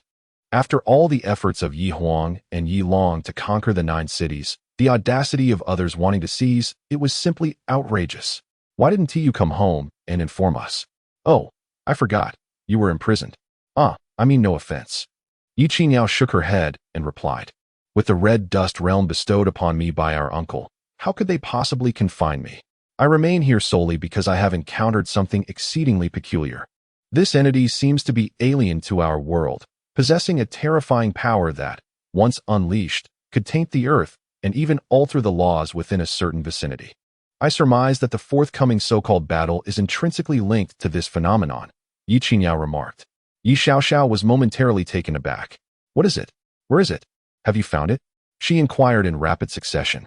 It is located somewhere on the back mountain of Tiandi Academy, a place I inadvertently sensed when I activated the red dust celestial veil, Ye Qingyao explained. I have already dispatched a friend to investigate, and I believe we will soon have results. The so-called 6th-level confinement chamber naturally could not deter Ye Qingyao. She possessed her own means of communicating with the outside world, specifically with Yanxi. Let us not complicate matters unnecessarily. Our uncle has returned. Having him come is merely a matter of a snap of the fingers. Come back with me first, and we can return together later, Ye Xiaoxiao suggested. Ye Qingyao pondered for a moment before replying. You should go back and inform our uncle. I will remain here to avoid alarming the serpent. They cannot harm me. When you leave, please take my friend with you. It is somewhat perilous for her to remain here. As she spoke, Ye Qingyao transformed into the likeness of a woman, precisely that of Yanxi. Very well. I shall take my leave, sister. By the way, after years apart, you have truly become more enchanting, she added. After this exchange, a little bird flitted about Ye Qingyao's chest before taking flight, bursting into a myriad of luminous particles that vanished into the ether. Ye Qingyao gently shook her head, then closed her eyes once more. On the back mountain of Tiandi Academy, a graceful silhouette stealthily wandered. Suddenly, a hand emerged from beneath her, gripping her ankle with a vice-like hold. The woman was startled, and before she could utter a cry, she felt a force pulling her from below. In an instant, she vanished into the depths of the back mountain. Chapter 119. The Return of the Dragon and Phoenix at the Mirror Lake, beneath the Enlightenment Tree on the central island. Ye Suifeng sat leisurely by the water's edge, indulging in fruits. Beside him lay a fishing rod, its line gently dipping into the tranquil waters. A group of vibrant little carp danced joyfully, circling the bait, while a couple of daring ones occasionally broke the surface, their large eyes curiously examining the unfamiliar man on the shore. Suddenly, an idea flickered in Ye Suifeng's mind, prompting him to lift his gaze. In the distance, a graceful figure clad in purple approached with measured steps. It was the returning Ye Huang. Her pace was slow, as if she hesitated, her eyes fixed on Ye Suifeng as she drew nearer. Father, she spoke, her expression tinged with complexity as she regarded the familiar man before her. After 6 years apart, an unfamiliarity had subtly crept between them. Come here, Ye Suifeng beckoned with a wave of his hand. At his words, Ye Huang walked to his side. Father, what has become of you? Ye Suifeng inquired, his brow furrowed and voice soft with concern. As he reached out to caress her brow, he realized that his daughter was ensnared by dark forces. The inner demons had nearly consumed her, only to be dispelled by a whimsical, light-hearted individual. With a gentle motion, Ye Suifeng drew forth a malevolent black aura from Ye Huang's brow. The sinister energy was so chilling that even the fish in the pond dove to the depths in fright. A ghastly laughter echoed from the black mist, baring its teeth at Ye Suifeng. Cease this nonsense, Ye Suifeng retorted, flicking his finger. In an instant, the black mist suffered a crushing blow, dissipating into nothingness before his eyes. Immediately, Ye Huang felt a clarity of mind, the burdens weighing upon her heart lifting away. Foolish girl, why do you burden yourself with such pressure? With me here, what is there to fear? Ye Suifeng remarked with a hint of exasperation. Upon hearing his words, Ye Huang's nose tinged with emotion, and she could no longer contain herself, collapsing into her father's embrace. Father! Tears streamed uncontrollably down her cheeks. Ye Suifeng sighed, holding his grown daughter gently, patting her back as he asked, What troubles you? Speak to me. As she wept, Ye Huang confessed, Father, I was unable to capture all the cities in the east. What does that matter? Ye Suifeng chuckled softly. You have done exceedingly well. On your journey back, I have heard many legendary tales of the lords. Ye Huang tightened her embrace. I have also taken many lives, many innocent lives. Ye Suifeng stroked her silky hair. The path of conquest is fraught with casualties. This is quite normal. If you feel your methods were too extreme, simply exercise more caution in the future. There are numerous paths to conquest. Ye Huang embarked upon the path of slaughter. Ye Suifeng refrained from passing judgment. After all, one cannot forcibly transform her into a being akin to Ye Long. Moreover, certain matters necessitate the presence of a killer who dwells in the shadows. However, Ye Huang sobbed. I have, due to my selfishness, caused the demise of a companion who has fought by my side. Ye Suifeng sighed. Now that you recognize your error, it is imperative to amend it. What has transpired cannot be altered, yet we must etch it in our hearts to prevent the recurrence of such events. Do you understand? Ye Huang tightened her embrace, tears having already soaked Ye Suifeng's garments.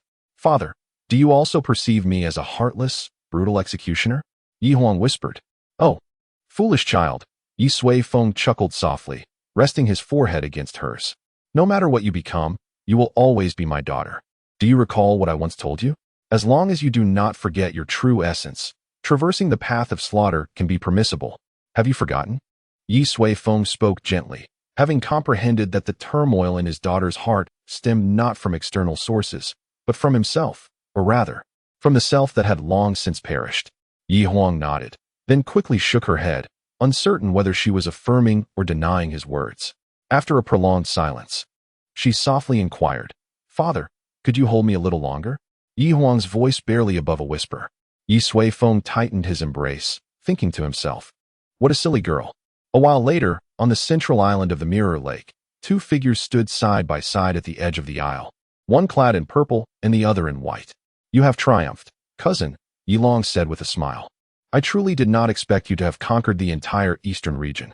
As for the western territories, I have merely subdued all the main cities. An hour prior, Ye Long had hastened back from the west, and after meeting with Ye Suifeng and his own parents, he returned to Mirror Lake alongside Ye Huang.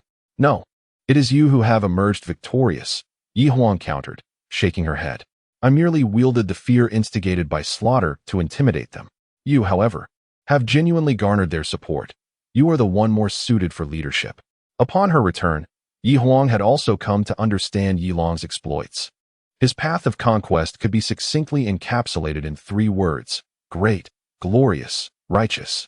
His subordinates displayed sincere allegiance to Ye Long, and after many years as the Lord of Tianluan Hall, she deeply comprehended the immense effort required to achieve such a status, realizing how arduous it truly was. Do not be so modest. If the two of us were to engage in combat now, I would undoubtedly be the one lying down, Ye Long remarked. Ye Huang chuckled. If that is the case, then it must be Xiao's celestial society that reigns supreme. I was felled by just a mere finger of hers. Ye Long's eyes widened in disbelief. Are you jesting? I have encountered her. She is indeed formidable, but she cannot possibly rival you. Ye Huang shrugged nonchalantly. It is the truth. When she returns, you may inquire for yourself. She had gone to fetch Sister Qin Yao, though it was uncertain where she had wandered off to now. In the sky, a magnificent rainbow-hued phoenix soared swiftly. Yanxi sat upon the phoenix's back, feeling the rush of the wind, her complexion pale. She had been searching for clues on the academy's back mountain when she was suddenly whisked away. By the time she regained her bearings, she found herself atop this majestic creature. The girl with flowing crimson hair before her was the architect of this predicament. Sensing the ominous aura emanating from the phoenix, she dared not move. Who are you? Yanxi ventured tentatively. He. The girl remained silent, instead emitting a chilling, guttural laughter. Why have you captured me? He. Where are you taking me? Yanxi felt on the verge of madness, nearly leaping from the phoenix's back. Yet, she restrained herself, knowing that the sorceress before her would not permit such an escape. Should she incite her ire, the consequences could be unfathomable. Paralyzed by fear, she refrained from further inquiries, hugging her knees tightly, hoping fervently that Ye Qin Yao would soon discover her absence and come to her rescue. As time passed, the rainbow phoenix seemed to breach a barrier, entering a realm brimming with ethereal energy, akin to a sacred land. Curiously, she gazed downward, and a familiar circular city gradually came into view. Chapter 120. The decision to battle a magnificent, multicolored phoenix descended from the heavens, gracefully alighting in a garden abundant with spiritual energy. Ye Xiao leaped down from its back, casting a sly glance at Yanxi. He Darling, come with me. Startled, Yinxi trembled as she cautiously stepped down from the phoenix, whispering, What do you want to bring me to Yunxiao City for? Don't act recklessly. I know Ye Qingyao and the head of the Ye family, Ye Suifeng. Ye Xiaoxiao was momentarily taken aback, all menacing energy instantly dissipating. You've actually been here? Yinxi nodded, yes. I once visited the head of the Ye family and took Ye Qingyao away to Tianfu Academy. Who on earth are you? She felt slightly unnerved. The girl before her was simply too enigmatic. Hee. Ye Xiaoxiao chuckled, skipping over to embrace Yinxi's arm, proclaiming, I am Ye Qinyao's sister, her real sister. She told me that your situation at the academy isn't very safe, so she asked me to bring you back to Yunxiao City first. In an instant, Yinxi was rendered speechless. This sorceress was actually Ye Qinyao's sister? She distinctly recalled Ye Qingyao speaking of her sister with such warmth and affection. Now, all she wanted was to drag Ye Qingyao from confinement and inquire whether this so-called sister had misinterpreted the meanings of kindness and charm. Yinxi, why does your face look so pale? Did you not sit properly and got jostled? Ye Xiaoxiao teased, pointing at the now diminutive phoenix. Old 7, if you fly unsteadily again, I'll send you to Guyulan. Old 7. Yinxi, do you truly not realize why my complexion is so wan? By the way, how did you manage to communicate with Qingyao? Her situation is even more perilous now. We must hurry to rescue her. Yinxi urged. Ye Xiaoxiao waved her hand dismissively. No need to rush. My sister is formidable, and they cannot do anything to her. Let us first meet someone and determine our next course of action. With that, Ye Xiaoxiao took Yinxi's hand and headed towards Mirror Lake. Moments later, as they strolled through the garden, Yinxi admired the surrounding scenery, feeling the rich spiritual energy that enveloped her, prompting her to exclaim in wonder. The last time I was here, it wasn't tea like this at all. The spiritual energy in this place feels several times denser than that in our sect's cultivation sanctum. It's simply astounding. The sect? Aren't they all quite weak? Ye Xiaoxiao queried, puzzled. Yinxi explained, our sect is different from those here in the 9 cities. Ours is primarily governed by powerful sections. I belong to a prominent sect known as Taiyu sect. The territory under our command is nearly as vast as half of the 9 cities alliance, and our sect leader is a formidable cultivator in the tribulation phase. Ye Xiaoxiao exclaimed softly, oh, my family's clumsy bear is also in the tribulation phase. Yinxi's eyelids twitched. It appears that engaging in a normal conversation with this little demoness is quite challenging. Nevertheless, this garden indeed seems far more magnificent than the sect's cultivation secret realm. It is worth noting that only direct disciples are permitted to cultivate in such a place, and she has only been there a handful of times, remaining mostly at the periphery. After walking for a while, the two arrived at the shores of the Mirror Lake. You can play here for a moment while I step away, Ye Xiaoxiao said, soaring towards the small island at the center of the lake. Yinxi sighed and turned to observe the surroundings. Not far away, a peculiar group of individuals had gathered, and the colorful phoenix from earlier was among them. Additionally, there was indeed a bear there, standing upright and holding a long spear, intently gazing at the water's surface. It truly seemed rather foolish. Could it be in the tribulation phase? Unless the carp in the lake are also in the tribulation phase. Yinxi shook her head and approached. On the small island at the center of the lake, beneath the enlightenment tree, there was something that did not belong to this world, possessing immense power, capable of saturating the earth and altering the rules. Listening to Ye Xiaoxiao's account, Ye Suifeng raised an eyebrow. This description aligns perfectly with what the Elder of Heavenly Secrets referred to as remnants of divine and demonic beings. It appears that the Celestial Academy is among the thieves of the world's essence. Yes, my sister mentioned that, though I do not understand what it is, Ye Xiaoxiao replied. By the way, they even coerced my sister into participating in a bizarre battle, claiming that if she won, she would gain possession of this region of the 9 cities alliance. My sister would rather die than comply, a virtuous maiden. Ye Suifeng nodded, choosing to overlook her subsequent remarks. With the red dust realm bestowed upon her, Ye Qingyao would certainly not utter such words as rather die than comply. The reason those from the Academy covet the 9 cities alliance must be due to the remnants of divine and demonic entities. The more territory they can corrupt, the more essence of the world they can absorb. Unexpectedly, before I even sought it out, Ye Qingyao encountered it first. Moreover, it seems that many forces are involved in this matter, all possessing remnants of divine and demonic beings. Perhaps it would be worthwhile to investigate further. Let us do this. Ye Suifeng interrupted Ye Xiaoxiao's lengthy discourse. Return once more and inform Qingyao to accept that battle. We shall also go and see who else desires this region of the 9 cities. The grand endeavor of planting trees shall commence from there. Ye Xiaoxiao immediately beamed with delight. Splendid. I adore stirring up trouble. Ye Suifeng was left speechless. Then why aren't you off already? I'm going. Ye Xiaoxiao turned to leave, but after taking only a few steps, she pivoted back. She approached Ye Suifeng, exuding an air of innocence. Uncle, could you possibly acquire a mirror for me? It looks remarkably impressive. Alternatively, I would be delighted with the sword aura like that of Sister Yi Huang. It appears so splendid. Oh, that ring on your finger is exquisite. Why not gift it to me?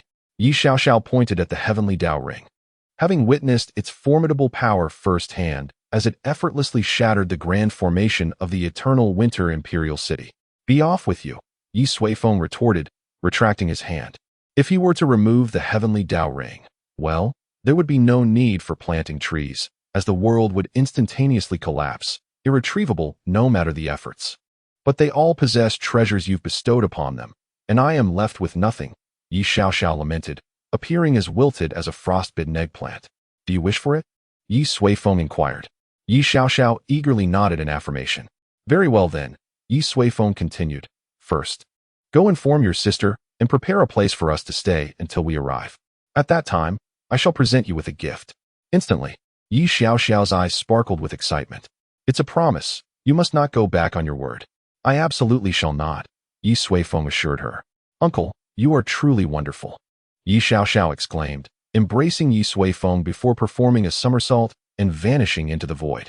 Ye Suifeng watched her departure and shook his head. A gift, after all, was quite simple. He would merely ask Yi Qian for a copy of the Tao Te Ching, along with 800 or so exercises and exam papers. It is entirely normal for adults to present gifts to children in the form of a set of exercises. Wouldn't you agree? Chapter 121. Departure. The sacred land of Yunxiao has opened its borders, albeit not entirely. The holy city has introduced a series of assessment criteria. Only those who pass all evaluations may enter the sacred land for cultivation. Those who excel may even have the opportunity to be admitted to the Academy of the World. Despite the restrictions, this announcement has stirred tremendous excitement beyond the borders. People rejoice, for there is now a tangible standard to strive for. In addition to the border opening, the sacred land has personally planned and integrated gathering places for cultivators outside its borders. They have constructed several grand cities, standing proudly beyond the gates: East Outer City, South Outer City, West Outer City, and North Demon City. Indeed, the beasts of the ancient Qinggu Heights also aspire to enter the sacred land, which they regard as their realm of fortune. Thus, beyond the northern boundaries, the Yi family has established a city, gathering all the beasts and fairies dreaming of entering the sacred land. Following the transmission of a series of regulations from top to bottom, the entire sacred land has become significantly more orderly, everything arranged in meticulous fashion. Ye Suifeng has merely proposed a few requirements and directions. The specific implementations have been deliberated by the family officials. This signifies that the Yi family has fully matured, allowing Ye Suifeng to release himself from mundane affairs. The magnificent 7-colored phoenix has perched on the edge of the central island, poised for takeoff. According to the information relayed by Ye Xiaoxiao, the so-called battle in which Yi Qingyao is participating is set to commence in half a month. Ye Suifeng intends to arrive early to observe. Yi Huang and Yi Long are all present. In recent days, they have settled their respective matters. The Heavenly Phoenix Hall, led by the 4 great guardians, alongside the True Dragon Pavilion, has commenced the purging of all rebellious forces within the 9 cities, further solidifying the Yi family's dominion. The principal responsibility of the Heavenly Phoenix Hall is to cleanse, while the True Dragon Pavilion's main duty is to govern.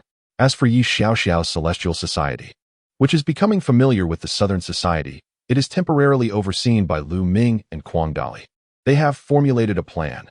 Once the situation in the 9 cities is completely stabilized, the Heavenly Phoenix Hall, True Dragon Pavilion, Celestial Society, Academy of the World, and the sacred land itself, representing the holy city, will act independently, each choosing a direction to advance towards the 9 cities and beyond, reaching out to the entire world.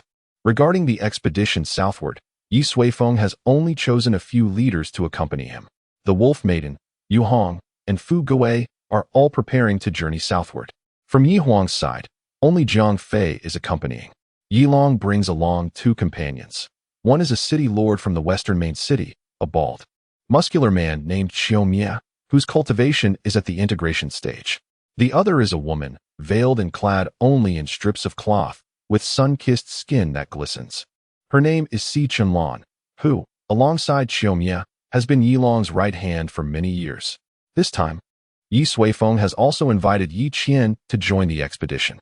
Undoubtedly, he brought along Xiao Yi, together with Ye Suifeng, Gu Yulan, and Yin Shi, who was brought back by Yi Xiao.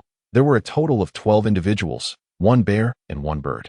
Moments later, the colorful phoenix soared into the sky, swiftly heading southward. In the depths of the confinement chamber of Tianfu Academy, Yi Qinyao sat in serene silence. Suddenly, she opened her eyes, and a smile blossomed upon her face. Subsequently, she grasped a communication jade talisman beside her and infused it with spiritual energy. Headmaster, I have come to a realization. I am willing to fight for Tianfu Academy. After a while, a colossal airship ascended from Tianfu Academy, soaring towards the south. On the topmost deck of the airship stood a solitary figure, his long robe billowing in the cool breeze. It was Han Shuzi. 2 silhouettes approached him. One after the other, Headmaster Zhen Xian and Yi Qinyao, who had just emerged from the confinement chamber. My lord, she has arrived, Zhen Xian said respectfully. Han Shuzi nodded slightly, continuing to gaze ahead, and spoke in a calm tone. Qinyao, I hope you understand that fighting on behalf of the Academy is both a blessing and a fortune for you. I trust you will not squander the destiny that rightfully belongs to you. Yi Qinyao smiled gently, standing shoulder to shoulder with him. Destiny, or perhaps misfortune. Who can say for certain? Silence. Zhen Xian thundered. How dare you speak to the Lord in such a manner? Do you even know who he is? Han Shuzi raised a hand, interrupting Zhen Xian. He then turned to Yi Qinyao, this ethereal yet earthly woman, who still left him in awe after all this time.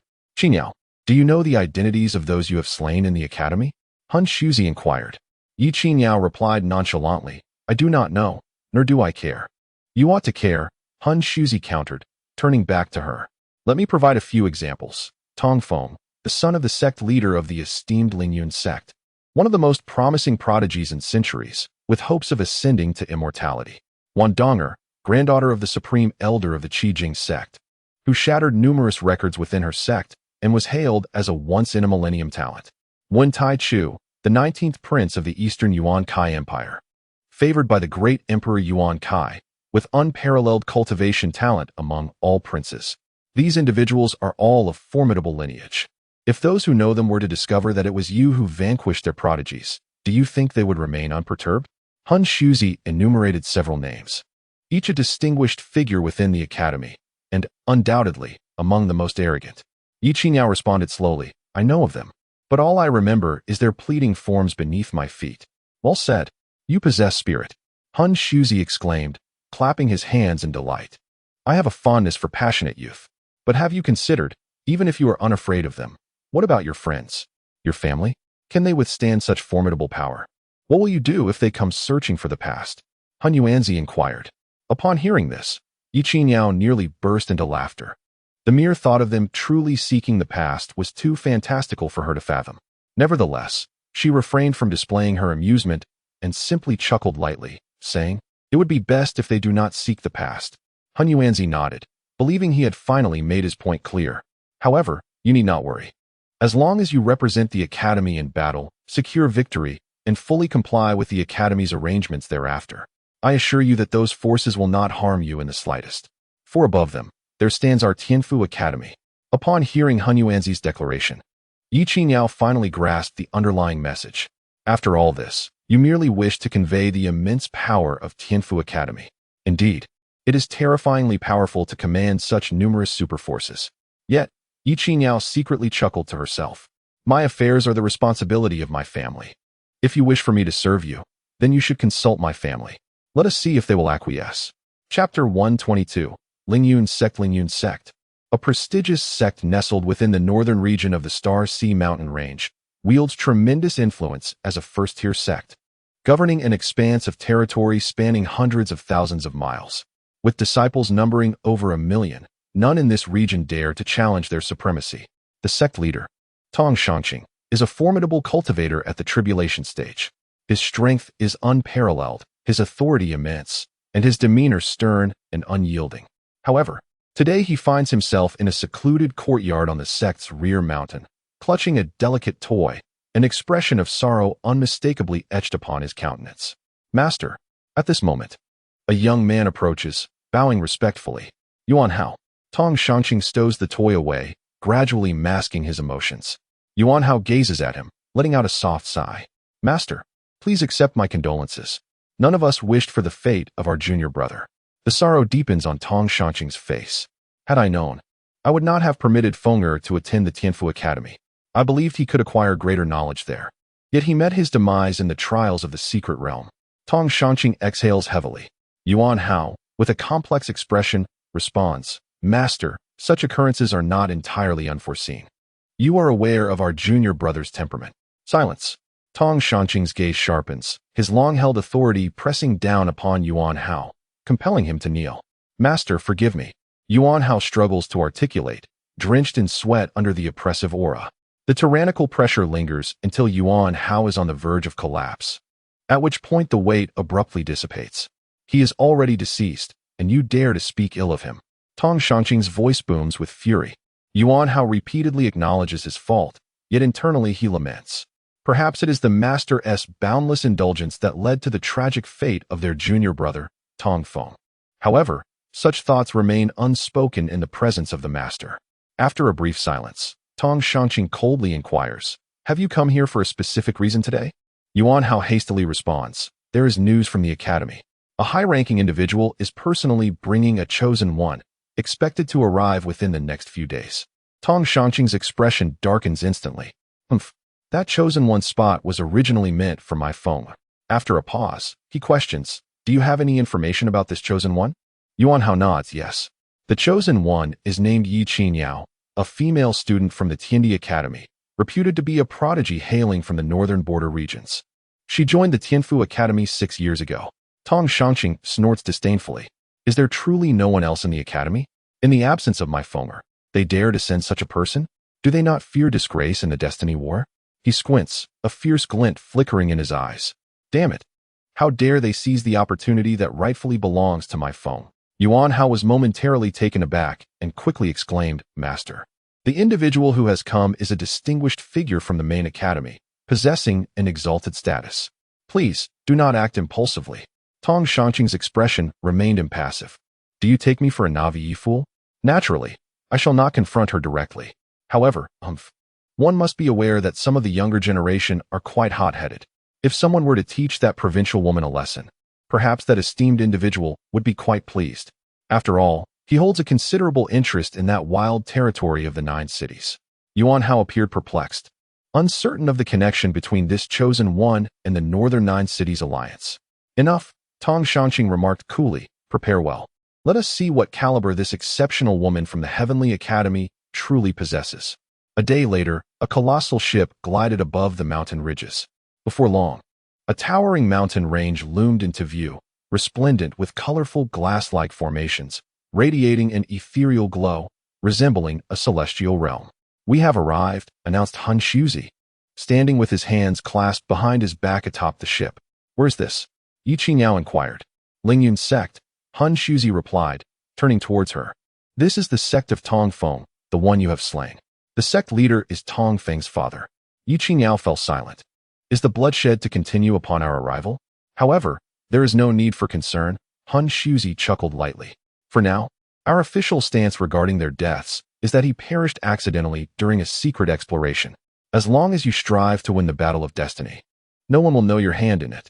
Ye Qingyao nodded, contemplating the tragic fate of Tong Feng's father, who remained oblivious to the true cause of his son's demise. However, Han Shuzi spoke again. Given Tong Shangqing's temperament, he is likely to send some capable individuals after you. At that time, do your utmost to avoid any fatalities.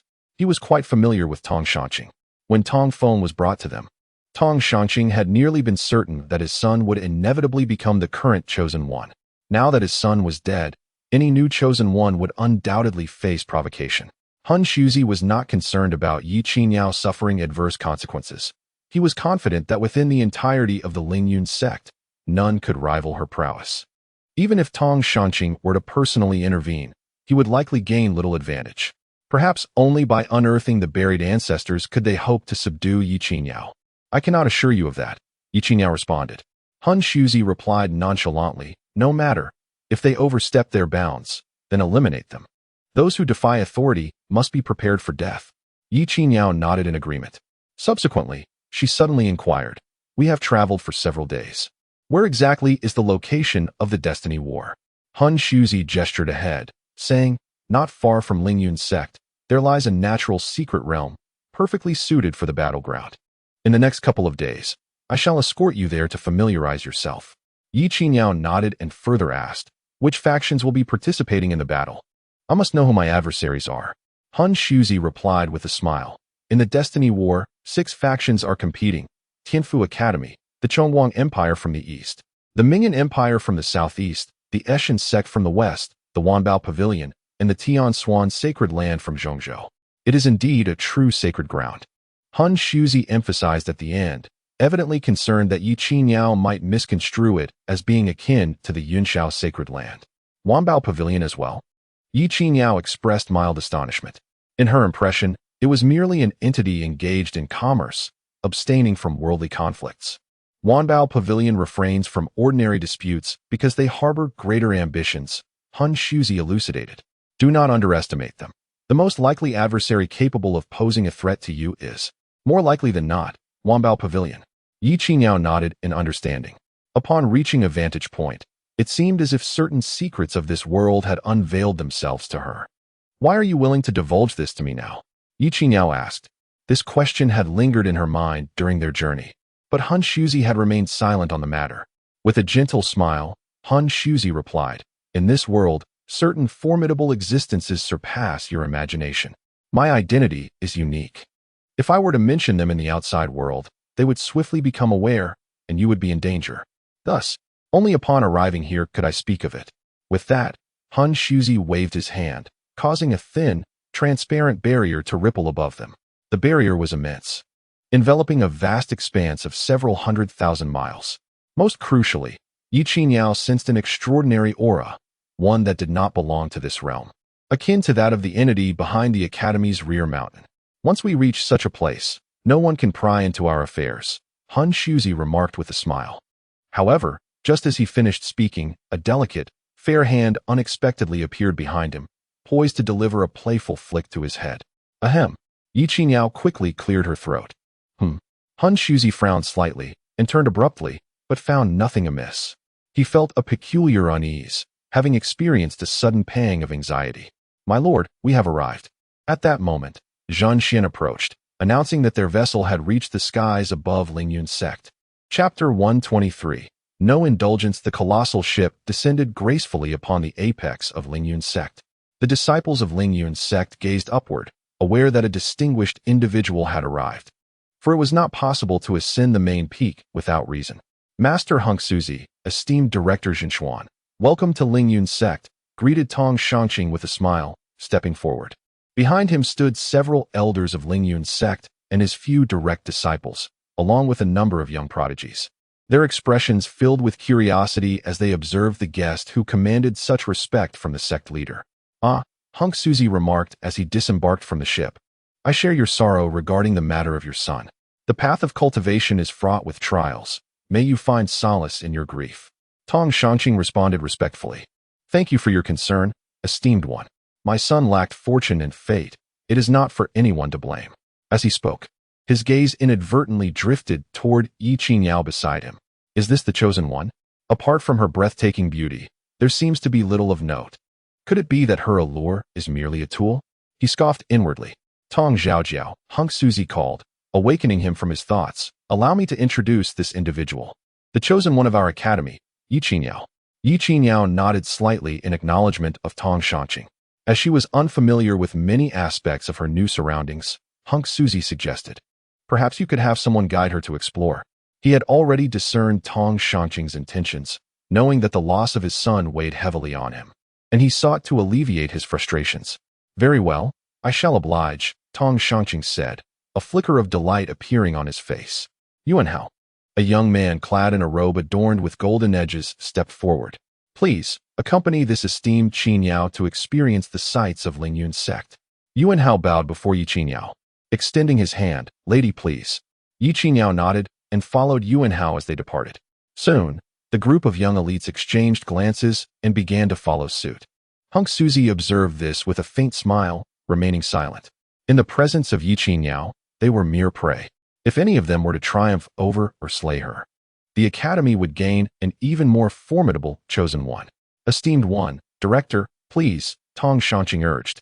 A moment later, Yi Qingyao accompanied Yuanhao to a picturesque locale. This is the Xian Pool, the place where core disciples of Lingyun's sect engage in enlightenment, Yuanhao explained. Yi Qingyao surveyed the surroundings. Beside them lay a shallow lake adorned with azure lotuses, where dragon fish frolicked playfully. These dragon fish were noble beasts, possessing capabilities equivalent to those of gold-bodied cultivators from birth. In the lake, the dragon fish exists, rivaling even the combined realm of power. Moreover, the environment here is exceptionally conducive to cultivation. The rich spiritual energy is accompanied by a subtle aura of Taoism permeating the air. It is no wonder that Yuanhao remarked that this is the martial arts arena for core disciples. Truly, as a prestigious first-grade sect, it is extraordinary in every respect. However, recalling what Ye Suifeng had mentioned, it seems that even an ordinary carp in the mirror lake of Yunxiao City possesses the strength of the tribulation stage. If she wasn't exaggerating, then Yunxiao City must have surpassed Lingyun's sect by an immeasurable margin. Fairy Qingyao, Yuanhao suddenly spoke. What is it? Yuanhao's expression grew somewhat conflicted as he said, I am aware of your formidable strength, yet the present circumstances are rather peculiar. It would be prudent for you to exercise caution. Yi Qingyao was slightly taken aback. She had initially thought that Yuanhao was merely sent by Tong Shangqing to deal with her. To her surprise, he was actually advising her. There's no need for concern. Yi Qingyao replied with a faint smile. Yuanhao was about to say more when suddenly a voice echoed, Senior Brother Yuanhao, what are you doing here? The sect leader is calling for you. You must come with me. A young man rushed over, addressing Yuanhao. Yuanhao hesitated for a moment. But the youth's expression changed, and he whispered, Senior Brother Yuanhao, the sect leader is waiting for you. With a gentle sigh, Yuanhao cast a glance at Yi Qingyao before departing with the young man. Yi Qingyao watched them leave with an air of indifference. Hey! Just as they had departed, a voice rang out from behind. Yi Qingyao turned to find a group of young men and women, led by a brooding youth who fixed a piercing gaze upon her. Who are you, and why are you in the forbidden grounds of Lingyun's sect? He bellowed, and his companions swiftly advanced, encircling Yi Qingyao menacingly. The atmosphere was charged with hostility. Yi Qingyao felt exasperated, realizing they were merely seeking to pin a charge upon her. However, observing that the highest cultivation among them barely reached the pinnacle of the transformation stage, her interest waned. A fishing rod appeared in her hand. If you seek trouble, then come forth, she declared. With that, she settled by the lakeside, casting her line into the water. Leisurely fishing. The audacity of her nonchalance infuriated the once mighty young talents, their tempers flaring. Impertinent. How utterly arrogant. The youth scoffed. You insolent wretch. Do not forget. This is Lingyun's sect. Splash. Yi Qingyao swiftly reeled in her line, only to find it entangled with a handful of water weeds. She cast her line again, saying, Really, spare me your prattle. Speak another word, and I shall take action myself. Fury erupted. You seek death. The youth shouted, launching an immediate assault. He hurled a jade bottle that swelled in the wind, transforming into a small mountain, aimed directly at Yi Qinyao's head. The others followed suit, either invoking their magical artifacts or unleashing their most potent martial techniques. In the blink of an eye, a barrage of formidable attacks surged towards Yi Qingyao. Without uttering a word, she flicked her fingers, causing the pile of aquatic plants she had just reeled in to explode instantaneously. Countless slender blades of grass scattered like celestial maidens dispersing flowers, striking directly against the magical artifacts and martial techniques. Boom! A deafening explosion resonated. The young man let out a muffled groan, spewing forth a mouthful of blood, his complexion paling in an instant. His expression turned to one of horror as he realized that his cherished magical artifact, the jade bottle, had been obliterated by the aquatic plants Ye Suifeng had carelessly unleashed. With his prized artifact damaged, his physical form suffered grave injury as well. Yet, that was not all. The aquatic plants, having vanquished all incoming attacks, maintained their relentless momentum, charging straight at him. Retreat! The young man cried out hoarsely, but it was evidently too late. The aquatic plants moved with astonishing speed, penetrating his dantian like steel needles. Overwhelmed by excruciating pain, he collapsed to the ground, feeling the world spin before losing consciousness. Ye Suifeng remained seated, seemingly having accomplished a trifling matter. Suddenly, a sharp dagger materialized above her, piercing through the void, poised to strike. However, a faint dark red aura rose, encasing the dagger, preventing it from advancing by even an inch. So close yet so far. I have long seen through you. With a wave of her hand, a slender figure descended from the void. It was a woman. The crimson aura enveloped her, rendering her immobile. A mid-stage fusion cultivator, she excelled in stealth. Unfortunately, she was no match for Ye Suifeng's senses. Bound in place, the woman still glared menacingly. How dare you usurp Brother Tong Feng's position? Lingyun's sect will not tolerate your presence. Ye Suifeng sighed, for she was not one to revel in bloodshed. The individuals who had fainted earlier had merely sustained a wound to their dantian, and with a few months of recuperation, they would recover fully. However, should the Lingyun sect persist in troubling her, the tragic events of Tiandi Academy may indeed repeat themselves. Ye Suifeng, do not think yourself invincible, the woman retorted coldly. There are many stronger than you in our Lingyun sect. Crack! A brick abruptly appeared, striking the back of the woman's head with a resounding thud. Instantly, she lost consciousness. So much nonsense, I can hardly wait. Ye Suifeng tossed aside the brick and dusted off her hands. Sister, hurry and reel in that dragonfish king. It looks absolutely delectable. She crouched beside Ye Suifeng, eyeing the dragon fish in the water, drooling in anticipation. Ye Suifeng was speechless. Her sister had never been this greedy before. Who had she learned this from? Not a day went by without her failing to learn something worthwhile. Oh no! Another empty rod! Ye Suifeng exclaimed. It was only then that she realized Ye Suifeng was engaged in ordinary fishing, employing not a shred of her cultivation. How could she possibly catch the dragonfish king this way? Beside the fishing rod, the dragonfish king loomed, gazing at them with a disdainful expression while blowing bubbles. Ye Suifeng was instantly incensed. Sister, I must tell you, this is unacceptable. That fish king will not take the bait. It will merely toy with you. You cannot indulge it. With that, Ye Suifeng leaped into the water, delivering a powerful punch to the dragonfish king's head. Water splashed all over Ye Suifeng, accentuating her features. Ye Suifeng raised a hand to shield her forehead, exclaiming, Uncle, please come quickly. Chapter 124, Remnants of Deities and Demons. A colossal bird swept swiftly across the sky. On its back stood several figures, with Ye Suifeng positioned at the forefront. In the distance lay an elongated mountain range, coiled upon the earth like a dragon. That was the Panlong mountain range. The Ye family estate and the Tianfu Academy are located over there, Yinshi pointed out. Before long, the divine bird arrived above a magnificent mountain gate. At that moment, Ye Suifeng focused his thoughts and snapped his fingers. A comically peculiar monkey tumbled from the void, startling Yinshi. It chattered and squeaked, making a cacophony of sounds. Isn't that Xiao Xiao's monkey? Yi Huang recognized it. Indeed, it is her message left for us. Ye Suifeng replied with a nod. But why doesn't it communicate properly? Yi Huang asked, puzzled. Could there be some hidden meaning? Do you expect it to articulate clearly? Ye Suifeng retorted, somewhat irked. Qin Yao and the others have already departed. The suspected remnants of deities and demons remain. We must descend and investigate. With that, Ye Suifeng directed Lao Qi to approach the academy. Above the mountain gate loomed a vast protective barrier, the array's fluctuations intensely revealing an ominous aura, almost rivaling a tenth of the eternal winter imperial city's formation. Senior, this is the infernal slaughter array. Once triggered, escape will be exceedingly difficult. We must proceed with caution and seek a way to infiltrate, Yinshi advised prudently. Ye Suifeng nodded in agreement. Very well. Subsequently, the Tiandao ring glimmered slightly and unleashed several gray tendrils of law, which pierced directly into the array above. With a thunderous roar, the infernal slaughter array shattered instantaneously, transforming into a cascade of black patterns that swirled about. Yanxi exclaimed, "What was commendable about that?" Without hesitation, "You destroyed the array. This is truly the style of Elder Qingyao? It's so impressive. Let us go," Ye Suifeng commanded. Lao Qi unfurled his wings and soared towards the back mountain of the academy, having sensed the presence of that entity. The sudden destruction of the protective array left the academy's inhabitants in a state of bewilderment. Soon after, they beheld a gigantic divine bird hurtling towards them. Enemy attack. "It's a monstrous beast," summoned the vice principal.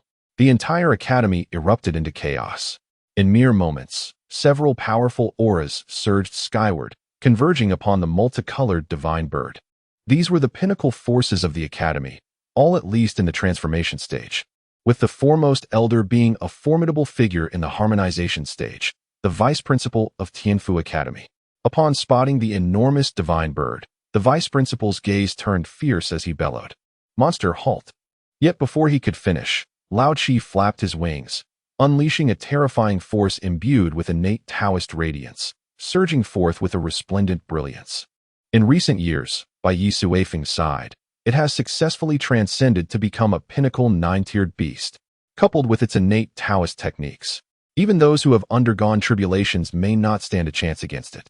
Feeling the overwhelming force approaching, the Vice Dean was struck with terror and immediately summoned his life's magic treasure to shield everyone before him. A tremendous collision ensued. The elite forces of the academy were forcefully struck down from the sky by the seventh elder, creating deep craters upon impact with the ground. The Vice Dean coughed up blood, his expression one of horror. With both the Dean and Lord Hungsu absent, they were utterly incapable of confronting this beast. Fortunately, after repelling them, the Phoenix did not pursue their annihilation but instead soared towards the back mountain, abruptly vanishing from sight. Surviving this ordeal, the Vice Dean, still shaken, urgently shouted, "Quickly inform the Dean." At the back mountain of the academy, beside a secluded water pool, Ye Suifeng and his companions had gathered. The seventh elder had also transformed into a human form, obediently standing behind them. Yanxi, standing nearby, couldn't help but feel her legs weaken.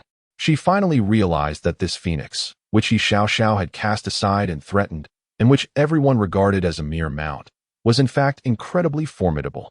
With a single strike, it had repelled all the academy's top powers, even causing the Vice Dean to bleed. Thankfully, she had shown it no disrespect in recent days. She had hidden it quite well. Ye Suifeng gazed at the water pool before him. He had already sensed that the object of interest lay within. Surrounding the pool were intricately arranged formations, over 100 of them, with a significant portion designed for concealment. Even ordinary tribulation crossing cultivators would likely fail to perceive the anomalies present here. Such a precious find, it was highly probable that it was a remnant of divine demons. Without hesitation, Ye Suifeng activated the heavenly Dao ring, and the tendrils of law swiftly dismantled the formations layer by layer.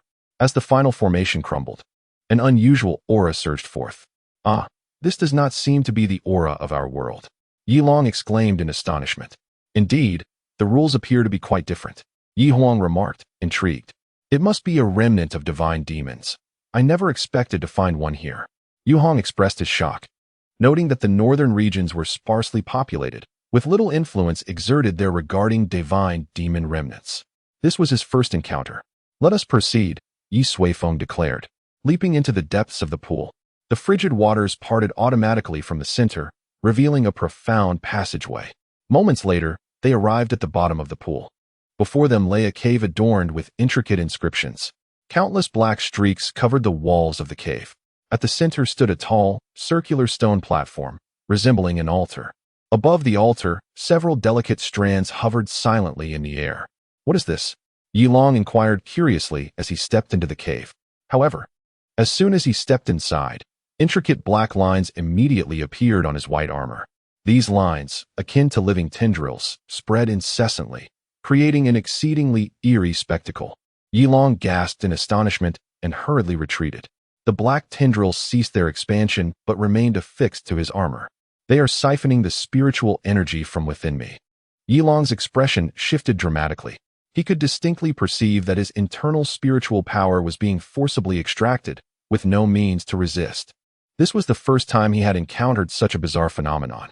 "This is a rule that does not belong to our world."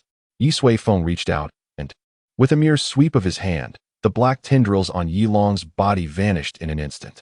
So, those individuals are utilizing these terrifying entities to corrode the world?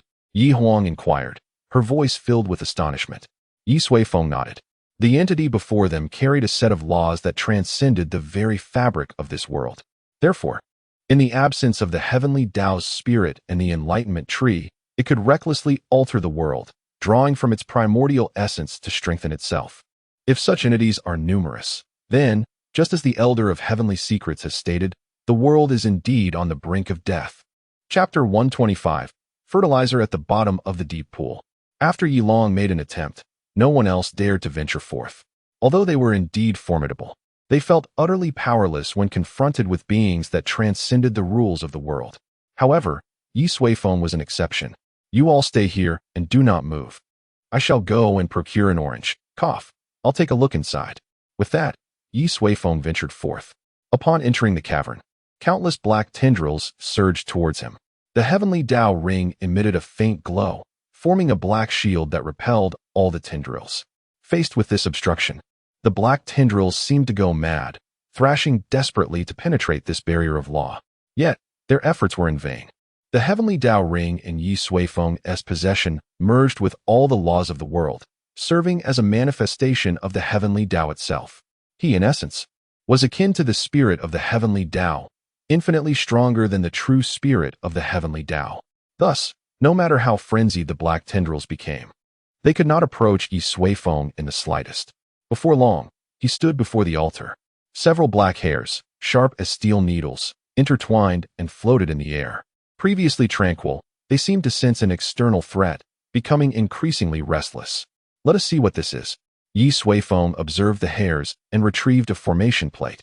Above the formation plate, various colors converged, some vast, others minuscule. It was the heavenly mechanism plate bestowed upon him by the Elder of Heavenly Mechanism Valley.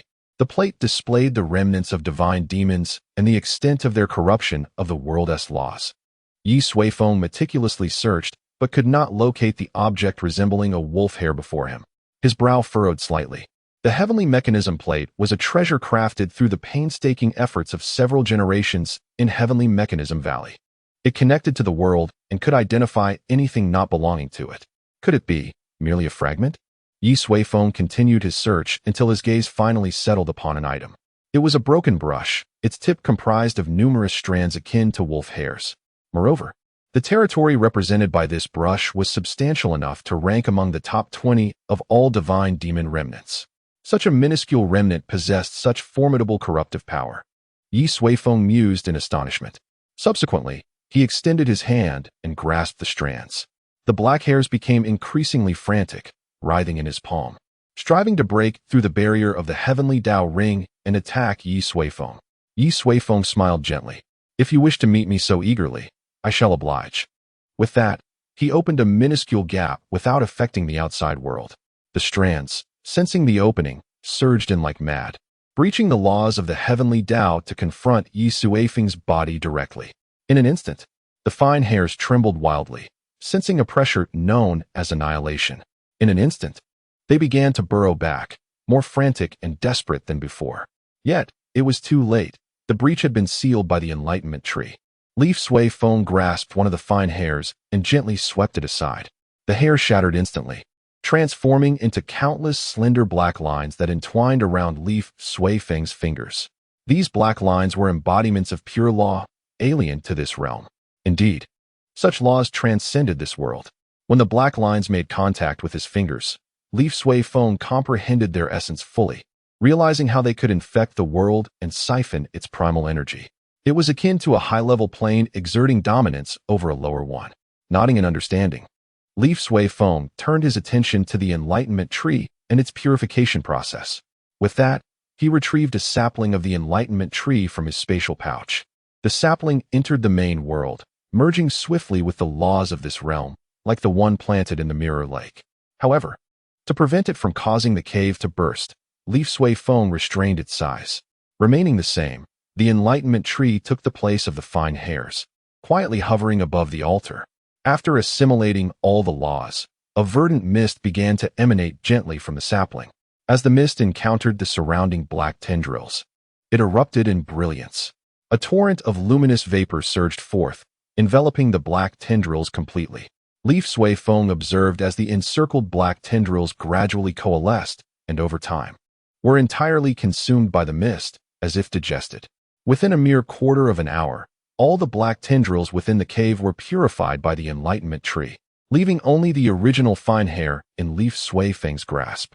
Once the purification was complete, the enlightenment tree swayed gently, appearing quite elated. Ye Suifeng murmured softly, acutely aware that after digesting the black tendrils, the growth state of the enlightenment tree had actually increased. Furthermore, a fragment of the laws that did not belong to this world had been absorbed by the enlightenment tree, gradually merging with the heavenly Dao's laws. Subsequently, even the heavenly Dao laws began to flourish. Ye Suifeng was astonished. He had not anticipated that the enlightenment tree possessed such an ability. It could absorb foreign laws and convert them for its own use. The remnants of divine beings and demons were akin to fertilizer for it. If this continued, with sufficient absorption of external laws, the entire world would evolve alongside it. It was simply astonishing. After a moment's reflection, Ye Suifeng crushed the fine hair in his hand completely, releasing the pure laws. Instantly, the enlightenment tree stirred once more. This time, it directly extended its roots, entwining all the black laws before gradually absorbing them, subsequently nourishing the heavenly Dao. After the final trace of law was consumed, the growth state of the enlightenment tree elevated once more. It reached out its branches and leaves, affectionately brushing against Ye Suifeng's hand, seemingly expressing its joy and gratitude. Quite intriguing. Ye Suifeng gently caressed the tender leaves of the enlightenment tree, prompting it to sway its branches, the entire trunk bouncing rhythmically, reminiscent of a child in jubilant celebration. At that moment, as the cave had been purified, others gathered around, their eyes wide with wonder at the lively enlightenment tree. This little being is rather unique. Yilong curiously extended his hand, wishing to touch its leaves. Unexpectedly, the enlightenment tree swung its branches, striking his hand, leaving a distinct red mark. Haha, it seems to be particularly fond of my father, Yilong chuckled. Meanwhile, Yuhong's expression grew complex. The seed of the enlightenment tree had been nurtured by their predecessor, and its sapling was also raised by the same. Now, it was the predecessor who had brought them into the main world. Thus, in a sense, it had already regarded the predecessor as its father. Yuhong's smile abruptly faded. If memory serves correctly, there are still tens of thousands of saplings of the enlightenment tree in her father's small world. In other words, I suddenly have over 10,000 younger siblings. She gazed at the sapling of the enlightenment tree affectionately nestled in Ye Suifeng's hand, her emotions becoming exceedingly intricate. Chapter 126. A cycle of slaps. The resplendent seven-colored phoenix ascended from the rear mountains of the Tianfu Academy, soaring gracefully towards the south. Before departing, Ye Suifeng left the enlightenment tree within a secluded cave, along with 10 origin towers to nourish it. The location was ideal for planting a seedling. Once it reached a certain stage, it would connect with the tree in the mirror lake, collectively purifying and elevating the entire world. Ye Suifeng also restored the concealment arrays and casually set up an illusionary array to ensure that any potential inspections would reveal no anomalies. This was a precaution against premature exposure, as he was eager to observe which factions, bearing remnants of divine or demonic essence, would participate in this so-called fateful battle. The vice president of the Tianfu Academy, witnessing the departure of the seven-colored phoenix, discreetly wiped the cold sweat from his brow. Their ancestor had finally left. Director, what was the purpose of that terrifying beast's visit? Inquired a teacher. The vice president shook his head. How should I know? Perhaps it merely came to quench its thirst. Such beings are beyond our comprehension. The fact that no casualties occurred during the absence of the director amidst the presence of a pinnacle 9th-grade beast was a stroke of fortune in an otherwise grim situation. Have you informed the director? The vice president asked. Yes, I have already notified him. How is the damage to the Academy's array? Fortunately, it will be restored soon. It seems it merely passed through, disrupting the array without damaging its fundamental structure. The vice president sighed in relief. That is good. Given the current circumstances, it appears that the seven-colored phoenix inadvertently intruded. Otherwise, why would it not seize the Academy's abundant cultivation resources? Those are coveted even by tribulation-level powers. Lingyun sect. In the garden behind the mountain, beneath a pavilion, Han Shuzi sat opposite Tong Shanqing. "Is the Abyss Valley prepared?" Han Shuzi inquired. "It is all set," replied Tong Shanqing. "We have established a villa within the volcanic tempest. Should the master wish to proceed ahead of schedule, he may do so now. The Abyss Valley is the decisive battleground for the fateful war. It plunges deep underground, where the fiery earth rages violently. Even nascent soul cultivators would perish in an instant there. However, at the valley's deepest point lies a natural secret realm. Although resources are scarce, the environment within is uniquely suited for the 5 factions to vie for dominance." "No rush," Han Shuzi said. "Let Ye Suifeng familiarize herself with the surroundings here. After all, the Star Sea Mountains differ greatly from the barren regions of the 9 cities." Tong Shanqing nodded in agreement. Then a smile graced his face as he asked, "Master, may I pose a question?" "Speak," Han Shuzi replied languidly. "Ahem." Tong Shanqing expressed his bewilderment, pondering why, amidst the plethora of prodigies and gifted individuals in the academy, a person from a remote region was ultimately chosen. He remarked that Ye Suifeng appeared to possess nothing particularly remarkable. Han Yuanzi's lips curled into a subtle smile, having anticipated that Tong Shanqing would broach this subject. This individual, in his adoration for his precious son, harbored an almost blind confidence. When Tong Feng was admitted to the academy, it was with the hopes of securing the title of the Chosen One. For exceptional performance would lead to selection for the main institute, a veritable realm of fortune. Thus, upon the unfortunate demise of Tong Feng, it was inevitable that Tong Shanqing would direct his ire towards Ye Suifeng. "Tong Zhangjiao," Han Yuanzi suggested, "if you deem her unworthy, you may well send forth the prodigies of Lingyun's sect to test their mettle. I would welcome candidates of greater strength." Han Yuanzi chuckled, adding, "And I trust that you have already considered this." Unfazed by the revelation of his innermost thoughts, Tong Shanqing laughed heartily, asserting his unwavering confidence in his own young disciples. He remained unconvinced that a woman hailing from the fringes could wield any significant prowess. "Tong Zhangjiao, allow me to offer a word of caution," Han Yuanzi advised. "Do not underestimate Ye Suifeng. Should you wish to test her, send forth your strongest. It would be unwise to dispatch mere foot soldiers. Should Lingyun's sect suffer excessive losses, it would be detrimental for both you and the academy." Han Yuanzi's insinuation was veiled, reflecting his concern that provoking Ye Suifeng might lead to a tragic recurrence reminiscent of the Tiandi Institute, potentially impacting the forthcoming destiny battle. Tong Shanqing chuckled, surprised by Han Yuanzi's confidence in Ye Suifeng, leading him to muse that perhaps this destiny battle would be easily secured. Han Yuanzi sighed softly, acknowledging the unpredictability of such matters.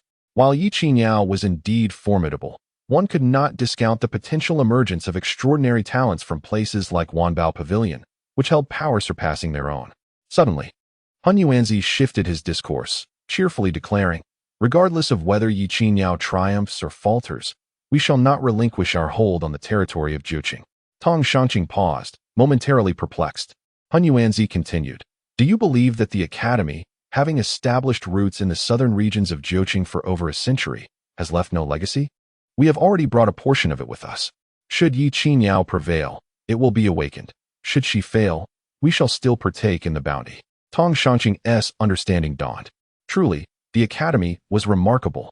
They had managed to stealthily bring forth that which could alter the very laws of nature and draw upon primal essence. Once it took root successfully, no one would be able to contend with it. Moreover, as the forefront of this endeavor, Lingyun's sect would reap considerable benefits. The two exchanged a smile and clinked their glasses. Suddenly, 2 figures hurriedly approached from behind them, Zhen Xian and Yuan Hao. Both bore anxious expressions as they arrived at the sides of Han Shuzi and Tong Shanqing, simultaneously whispering, "Master, may I have a word?" The others were taken aback, but soon retreated to a distance. "What is the matter?" Han Shuzi inquired. Zhen Xian's countenance darkened as he replied, "Master, news from the academy indicates that a peak 9th-tier demonic beast has forcefully intruded, ultimately heading towards the back mountain."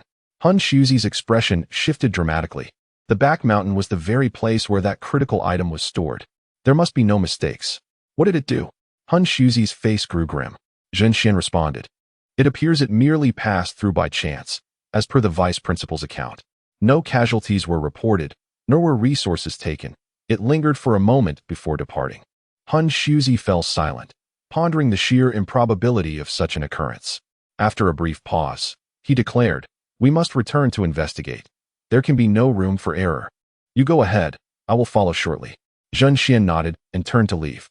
Meanwhile, on the other side, what? Even Qi Feng was defeated? Tong Shangqing exclaimed. Incredulity etched on his face. Qi Feng was the most exceptional prodigy of the Lingyun sect. Indeed, Yuan Hao affirmed. In just one exchange, senior brother Qi Feng fell at the feet of Yi Qingyao, his fate unknown. Moreover, the dragonfish king you personally nurtured in the Shiyan pool has already been roasted and consumed by her.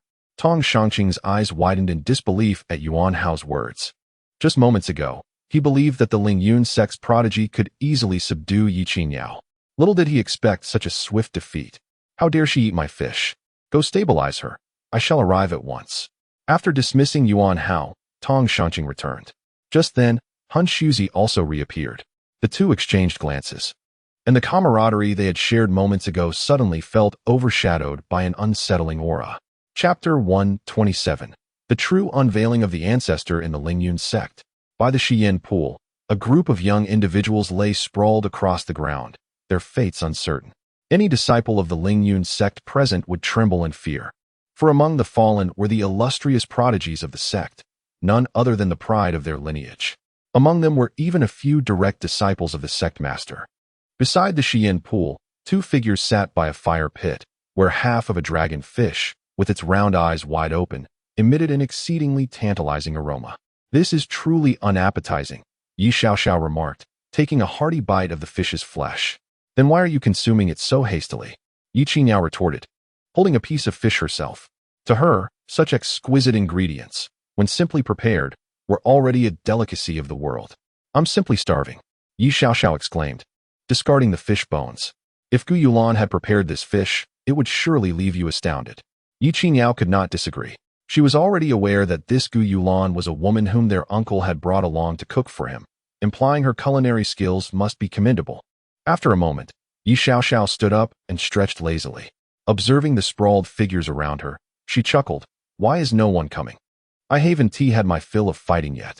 Earlier, when they were grilling fish, several had attempted to sneak an attack, most of whom Ye Suifeng had effortlessly dispatched with a mere turn of her head. "Let us wait a little longer," Yi Qingyao said nonchalantly. "If no one arrives, I shall seek them out myself. Do they truly believe I am easy to provoke?" Wow! At this proclamation, Ye Suifeng gasped, then playfully wrapped her arms around Yi Qingyao's neck. "Sister, after years apart, not only have you become fierce, but you are also quite intimidating," she added, pinching her sister's cheek. Yi Qingyao swatted her hand away, then rose to gaze into the distance. "They are already here." A powerful surge of energy raced toward the Shiyan pool. "You go ahead and play. I will provide support from behind," Ye Suifeng chuckled, stepping back and vanishing from sight. At that moment, a formidable figure descended from the heavens. It was Tong Shangqing. Upon witnessing the fallen prodigies of the Lingyun sect and the remains of the dragon fish, now reduced to half, his eyes widened in rage. That fish had been nurtured by him, akin to flesh and blood. "Yi Qingyao, you, Tong sect master. Does your Lingyun sect take me for a fool? Have you no regard for me, Yi Qingyao?" Before Tong Shangqing could finish his sentence, Yi Qingyao interrupted, confronting him with righteous indignation. He was momentarily taken aback. How had she articulated his thoughts before he could voice them? "What do you mean by that?" Tong Shangqing barked in fury. Yi Qingyao surveyed the individuals lying around her and coldly remarked, "I am the chosen one of the academy. Yet upon my arrival at your Lingyun sect, I have not only been denied the proper respect, but have also been repeatedly subjected to assassination attempts. I cannot even enjoy a simple meal in peace. Do you intend to engage me in a life-and-death struggle?" Her words sent Tong Shangqing into a frenzy. He had come to seek justice, yet the roles had inexplicably reversed, leaving him momentarily disoriented. "Yi Qingyao, do not be so audacious," Tong Shangqing retorted angrily. "That dragon fish was a spirit beast nurtured by my own hands, destined to be the guardian beast of the Lingyun sect. How dare you treat it as mere sustenance? What punishment do you deserve?"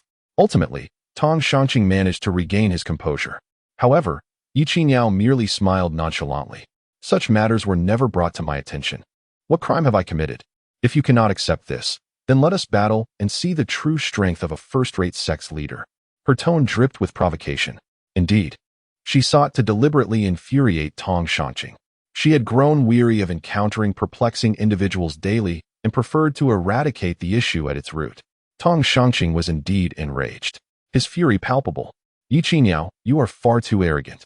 His voice turned frigid as he suppressed his murderous intent. I advise you to retract your words. Lord Hungsu has just departed, and now, no one can protect you. Ye Qiniao raised an eyebrow, a smirk gracing her lips. Is the leader of a sect this verbose? Perhaps frightened of battle? Finally, Tong Shangqing could no longer contain himself. You seek death, he bellowed, his voice echoing like thunder, causing the entire Lingyun sect to feel the weight of his wrath. The disciples and elders displayed expressions of shock. What had befallen their leader? Come at me. Tong Shangqing roared once more, fingers curling into claws as he aimed to strike at Ye Qiniao. The immense power of the crossing tribulation stage erupted with a deafening force. An overwhelming gravitational pull descended upon Ye Qiniao. Yet, her expression remained unperturbed. A dark red aura gradually surged, appearing feeble, yet successfully countering Tong Shangqing's might, standing steadfast. Is that all you've got? Observing Ye Qiniao's taunting demeanor, Tong Shangqing was on the verge of exploding with rage. Die! He unleashed a devastating punch. The terrifying force nearly rending the void, aimed squarely at Ye Qiniao. Still unfazed, Ye Qiniao extended her hand, and a crimson ancient zither materialized before her. Subsequently, she delicately plucked its strings with her slender fingers. A transparent ripple instantly emanated from the zither, colliding violently with the chaotic energies in the air. Boom! In an instant, the ground trembled, as if the very earth were quaking. The entire Lingyun sect appeared to shake with the force of an earthquake, accompanied by a tremendous explosion. The core disciples' enlightenment area, the Xiang Pool, erupted with a resounding blast.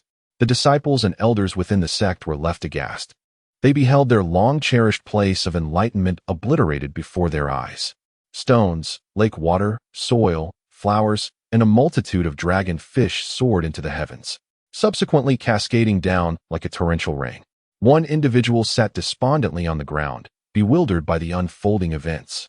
Meanwhile, several powerful elders discerned the presence of two silhouettes. One was their sect leader, while the other was an ethereal woman, engaged in a fierce confrontation with him. In disbelief, Tong Shangqing witnessed the washing pool transform into ruins. Succumbing to madness, he disregarded the potential of harming Ye Qiniao, unleashing all his might in a frantic charge. Ye Qiniao, with an expression of indifference, plucked the strings of her instrument, unleashing waves of profound energy. The two clashed repeatedly in the sky, while several ethereal pavilions crumbled into dust under the shockwaves of their battle. Lingyun's sect appeared to be on the brink of annihilation. I will kill you, Tong Shangqing raged, employing techniques surpassing the celestial level, wreaking havoc on the very heavens. Yet Ye Qiniao remained unfazed. With a delicate movement of her fingers, an arcane melody resonated throughout Lingyun's sect. Soon after, a dark red curtain descended from the skies, enveloping the entire summit of Lingyun's sect. The world turned crimson. Visibility and sound vanished. No one could fathom what transpired beneath the red veil. Moments later, as the curtain lifted, observers beheld the summit of Lingyun's sect, now reduced by half, with only the ethereal figure of Ye Qiniao remaining in the heavens. She hovered in the void, gazing down at the peak. Tong Shangqing lay on the ground, bloodied and struggling to breathe, staring in disbelief at Ye Qiniao, astonished by her overwhelming power. Yet, despite his dire state, he managed to laugh. You are doomed. Even if Han Shuzi were present, he could not save you now, as his words hung in the air. For terrifying auras erupted from the earth, their might dwarfing that of Tong Shangqing by several magnitudes. The disciples of Lingyun's sect knelt in horror, their expressions filled with dread. We pay homage to our ancestors. They prostrated themselves.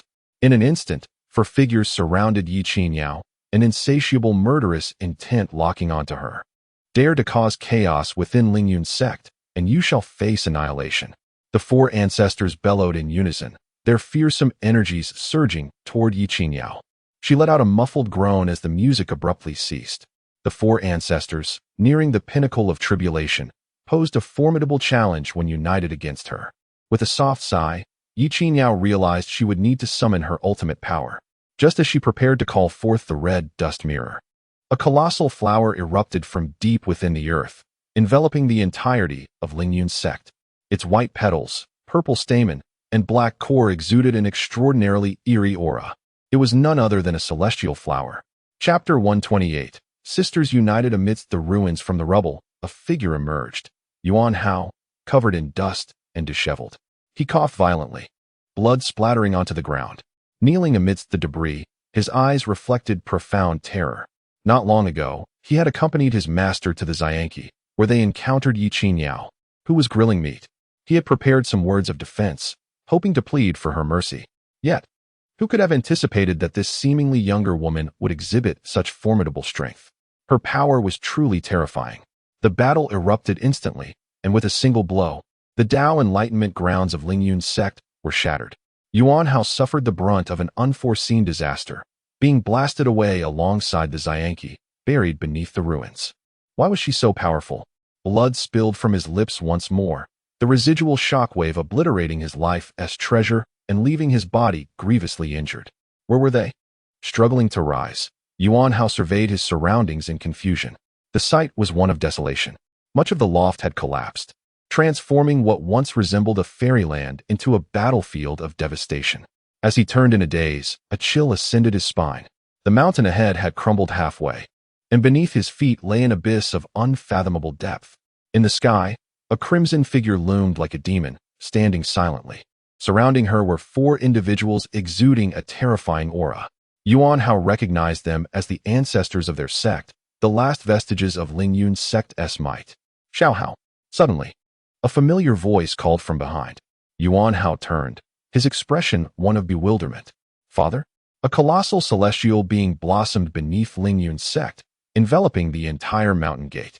Ethereal blue energy rose gently, permeating the mountain, rendering the Lingyun sect astonishingly surreal, yet tainted with an air of the sinister. Above, 3 venerable Taoists and an elderly matron sensed the celestial being's peculiar resonance, their expressions grave. There are formidable adversaries. They detected a foreign aura. The ethereal blue mist gradually enveloped them, swirling around their forms, causing their brows to furrow in alarm. This eerie mist could directly affect the soul. Observing the scene below, they realized that everyone in Lingyun's sect, save for them, had been dragged into another realm by this celestial being. Who could wield such fearsome powers? They remained vigilant, on guard against their surroundings. Meanwhile, at the center of their circle, Ye Suifeng resumed playing her zither. A complete melody flowed, soothing and melodious. Soon after, the red dust celestial veil descended once more, this time enveloping the entire Lingyun sect alongside the celestial being. Dark red mist began to coalesce around the 4 ancestors. The intertwining hues of deep orchid and dark crimson enveloped the 4 individuals, amplifying their tension.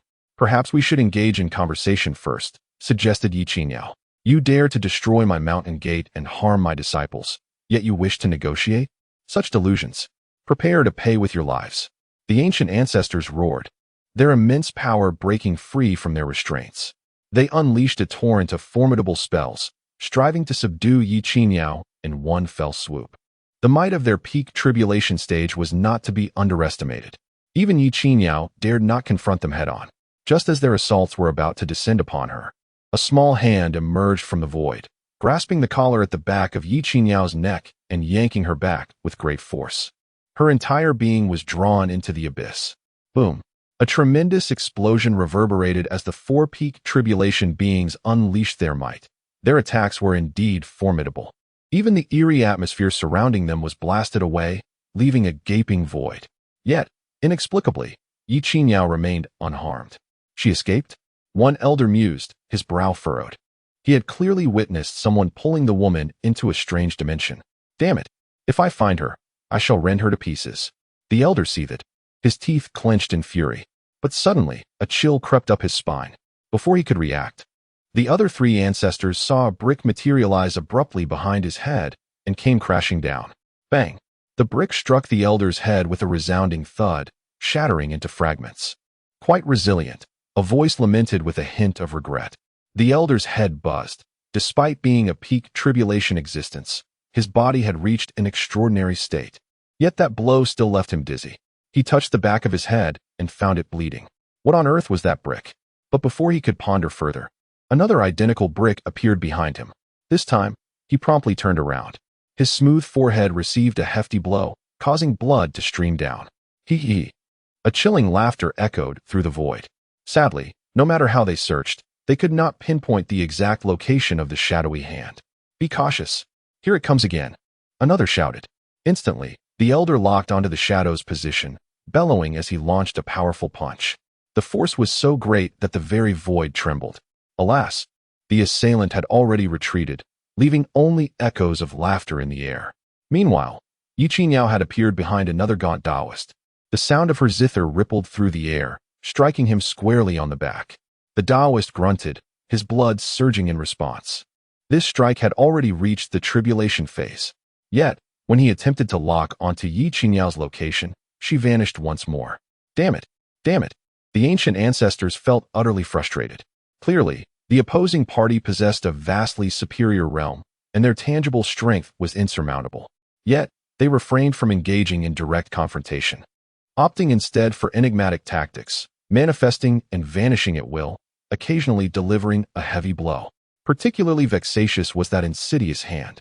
Be it bricks, dog-beating sticks, or even rice bowls, they wielded an assortment of items. At times, they would hurl a collection of unknown, limp objects that would splatter upon their faces. While the damage was negligible, the humiliation was profoundly acute. Coupled with the soul-piercing azure aura and the entangling dark red mist, the mental state of the group was nearing a breaking point.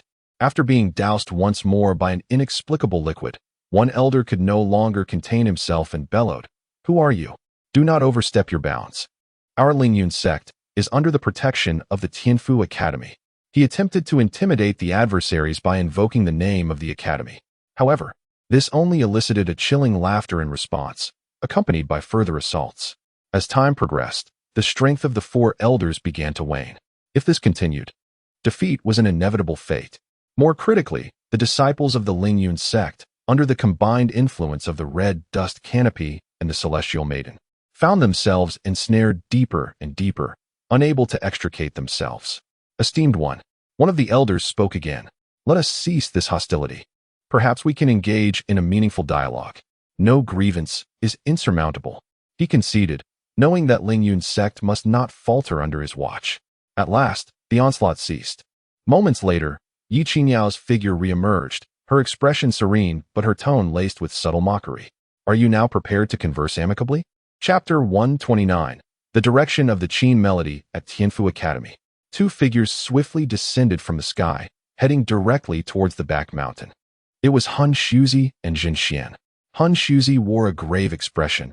Should anything unfortunate occur with that object, the main academy would certainly show him no mercy. Soon, they arrived at the secluded pond on the back mountain. The formation remained intact. Zhen Xian gazed at the complete pond and finally breathed a sigh of relief. Let us descend and investigate, he suggested. Han Shuzi produced a small jade talisman that emitted a faint glow, beginning to merge with the layers of the formation. This talisman served as the key to enter the pond. Moments later, they reached the bottom of the pond. Before them lay a cave, its inner walls adorned with black stripes. At the center, on an altar, floated several delicate hairs. Thank goodness, Han Shuzi finally relaxed. Realizing that the beast was not there for it, my lord, we were overly concerned. Although it was a creature nearing the status of a holy beast, it could not possibly approach such an unparalleled entity, Zhen Xian remarked. When matters pertain to destiny, caution is never excessive, Han Shuzi replied, meticulously examining the cave for any anomalies, but finding none. Subsequently, he and Zhen Xian departed from the pond's depths. Meanwhile, concealed beneath a certain extraordinary formation, a verdant sprout unfurled its leaves, as if bidding them farewell. After a while, Han Shuzi and Zhen Xian appeared in the academy's conference hall, where the vice president and several powerful teachers were gathered. They had already grasped the sequence of events that transpired, and though some aspects remained perplexing, they ultimately deduced that it was indeed an accidental occurrence. Just unfortunate timing, encountering a top-tier beast with little intelligence. Thereafter, Han Shuzi and Zhen Xian soared once more towards the direction of Lingyun's sect, their speed remarkable. My lord, must we be in such a hurry? Zhen Xian, whose cultivation was inferior to Han Shuzi's, found it somewhat strenuous to keep pace. Do your utmost to keep up, Han Shuzi replied solemnly. There is an issue with the divine object, and I returned in haste. It just occurred to me that Tong Shanqing seems to have personally gone to confront Ye Suifeng. Zhen Xian was taken aback and said, no matter what, Tong Shanqing wouldn't dare harm anyone from our academy, would he? It's merely to teach Ye Suifeng a lesson. Han Shuzi shook his head. He is a madman. When he goes berserk, he recognizes no one. I fear for Ye Suifeng's safety. The battle for destiny remains of utmost importance to us. With that, he quickened his pace once more, hoping fervently that Ye Suifeng could withstand the pressure from Tong Shanqing. At Lingyun's sect, in the main hall, Tong Shanqing knelt on the ground, while Ye Suifeng sat regally at the highest seat, flanked by 4 ancestors on either side. They gazed upon Ye Suifeng above, their spirits exceedingly discontented, yet they found themselves powerless. What could they do against her?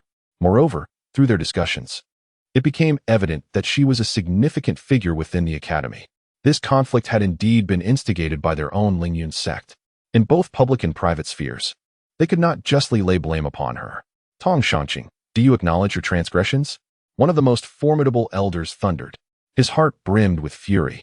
Had it not been for Tong Shanqing's reckless provocation, the Lingyun sect would not have suffered such tremendous losses. Unable to contend with Ye Suifeng, they could only vent their ire upon him. Tong Shanqing knelt with his head bowed, his expression one of despair. After living for centuries, he now found himself humbling himself before a mere 20-year-old junior, a humiliation of boundless proportions. He could never have fathomed that Ye Suifeng would possess such formidable strength. Within that mortal realm, he was rendered utterly incapable of resistance. Even with the collective effort of the 4 elders, they had failed to subdue Ye Suifeng. Instead, they had been suppressed by her, nearly leading to the demise of millions within the Lingyun sect. Such a prodigy was beyond his comprehension. The so-called talents of the Lingyun sect now appeared as mere jesters in comparison. All that remained for Tong Shanqing was humiliation and an endless tide of regret. Why had he chosen to provoke her? Disciple acknowledges his fault. Tong Shanqing bowed deeply. The elder let out a cold snort, then turned his gaze towards Ye Suifeng, promptly donning a smile, the deep creases on his face intertwining. Fairy, you see. Enough, Ye Suifeng replied nonchalantly. It is your habit to bully the weak. I am aware that you would dearly love to see me suffer. The elders exchanged awkward smiles, hastily asserting their reluctance to do so. Ye Suifeng continued, in truth, I harbor no malice towards the Lingyun sect and have never taken interest in your affairs. Had you not sought to provoke me, this situation would not have arisen. Rising to her feet, she stated, I have but one request. Before the conclusion of the Destiny War, I wish for no further disturbances based on unfounded reasons. Should there be any more, I can assure you, even the Soul Void Master cannot safeguard you. Ye Suifeng surveyed the room, and the formidable figures of the Lingyun sect averted their gazes, unwilling to meet her eyes. This scene reminded her of a saying her elder uncle once shared. I am a person who values reason above all. Yet, strength is the prerequisite for others to sit down and engage in discourse. She wholeheartedly agreed with this sentiment. Having spoken, Ye Suifeng stood, disregarding the prostrate Tong Shanqing, and departed the grand hall of the sect master. In the tranquil garden behind the Lingyun sect, Ye Suifeng sat within a pavilion, gently playing the guqin. Nearby, under a pear tree, Ye Suifeng blissfully swung on a swing. This was a place specially designated for Ye Suifeng by the Lingyun sect, ensuring that no one would disturb her tranquility. Sister, I'm not joking. You're really fierce right now, Ye Suifeng remarked. Ye Suifeng paused, adjusting a few discordant melodies before resuming her playing. Such is the world. If you are weak, you will be bullied. If you do not strike them hard once, they will find ways to retaliate. Dealing with the younger ones is troublesome when they bring in the older ones, Ye Suifeng stated. Ye Suifeng nodded in agreement. Indeed, I have come to understand this truth as well. However, I usually ensure to subdue those who would bully me beforehand, nipping trouble in the bud. With that, she leaped from the swing and, in an instant, seated herself opposite Ye Suifeng. Sister, I've always been curious about the direction you discovered during that trial 6 years ago, Ye Suifeng inquired. At that time, Ye Suifeng had subjected the 5 of them to a trial, allowing each to voice a wish. Ye Suifeng's wish was to find direction amidst confusion. The music paused once more. Ye Suifeng sighed softly. At that moment, I actually deceived uncle. What? Ye Suifeng exclaimed, astonished. Ye Suifeng continued. I claimed that I had entered the second realm of the red dust mirror, where one day in reality equates to 10 years. but in truth. I ventured into the third realm of time, spending a full 1,000 years there. Ye Suifeng's mouth fell agape, her eyes wide with disbelief. 1,000 years, she could hardly fathom what Ye Suifeng had endured. Dozens of centuries, numerous lives. None led me to find direction, yet they imparted one vital lesson. Ye Suifeng elaborated, strength is the prerequisite for all direction. Only individuals like Uncle can truly accomplish what they desire. Ye Suifeng rested her chin on her hands, murmuring, "No wonder I feel your methods are increasingly akin to Uncle's." Ye Suifeng nodded. If one must speak of finding direction, it can only be to become someone like Uncle. Yet, I do not wish to be him. Ye Suifeng paced with her arms crossed. Look at him. He spends his days reading, eating, and sleeping. And now he wants to plant some inexplicable trees. How dreadfully dull. He should find a beautiful woman to bear a few siblings for Ye Huang. Ye Suifeng chuckled. Everyone is unique. You, I, Ye Huang, Ye Long, Ye Qian, all 5 of us have different ideals and goals. Uncle has always allowed us to grow individually. Otherwise, with your temperament, you would have long been reprimanded. Ye Suifeng retorted, Sister, don't let my small stature deceive you into thinking I haven't matured. With that, she lay on the table, gazing at the sky, letting out a gentle sigh. Her long hair, like a rainbow, sprawled across the table. Imagine if we could remain forever young. How wonderful that would be. Chapter 130. Arrival at Abyss City amidst the mountains. This is a vast valley. At the heart of the valley lies a colossal sinkhole, unfathomably deep, as if it reaches the very core of the earth.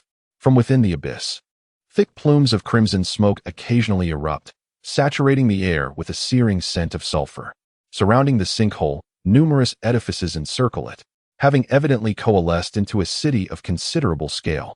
Above the city, a protective formation envelopes the entire area. Suddenly, a magnificent, multicolored phoenix swiftly approaches from the distance, ultimately alighting before the formation. Behind the phoenix, several figures stand. Is this the site of the Destiny War? Ye Huang inquires, standing at the forefront. Ye Suifeng nods. According to the information left by Xiao Xiao, the location lies within a secret realm at the bottom of the sinkhole. With several days remaining until the commencement of the Destiny War, let us first enter the city and await developments. Ye Long tilts his head and asks, Shall we dismantle the Great Formation? I wish to give it a try. It shouldn't be too formidable. He is brimming with fighting spirit. Ye Suifeng glances at him. Why are you so aggressive? It is no small feat to establish a protective formation. Let us maintain a low profile this time. Subsequently, Ye Suifeng instructs Lao Qi to fly in another direction. On the opposite side of the formation, a high platform has been constructed, designated for receiving cultivators arriving via flying spiritual artifacts or beasts. At this moment, a 7th-grade flying demon beast, the Xianqi tiger, descends with an imposing presence, immediately drawing gasps of admiration from onlookers. Riding a 7th-grade beast is no ordinary feat. It surely belongs to someone from a prominent sect. From the back of the Xianqi tiger, a group of elegantly attired individuals disembarks. Leading them is a young girl, adorned with numerous small bells, her head held high, exuding an air of disdain. A bunch of unsophisticated bumpkins. Though the girl appears charming, her words are laced with arrogance. An elder steps forward, smiling, young fairy Yin Tong. Most of the cultivators here are merely ordinary folk seeking fortune in Abyss City. However, the Lingyun sect, which oversees Abyss City, is a first-rate sect. Much like our Taiyu sect, as the grand event approaches, many powerful factions will come to witness the battles. It would be prudent for us to temper our demeanor. The elder speaks kindly, yet the girl scoffs in disdain. What is there to fear? With brother Lin Peng protecting me, anyone who dares to bully me is courting death. Yin Tong displays an air of indifference. The elder sighs softly, feeling helpless. After all, Yin Tong has allied herself with Lin Peng, one of the most outstanding prodigies of the celestial calculus sacred land. Although rumors suggest that their relationship isn't particularly deep, the bond between Lin Peng and Yin Tong is well known. Given Lin Peng's pride, he would never allow anyone to mistreat his woman. Elder Jiang, I have heard that the Tianfu Academy will also be sending representatives this time. Is that correct? Yin Tong suddenly inquires. Elder Jiang's gaze sharpened momentarily before he chuckled. Indeed. The Academy is also among those participating in the conflict. Haha. Yin Tong laughed heartily, yet her eyes radiated a glimmer of hatred as she remarked. If only she could join us, it would be splendid. I shall ensure she understands that in the end, it is I who has secured Brother Linton. Elder Jiang remained silent. In truth, he had no desire to come to Yuan City.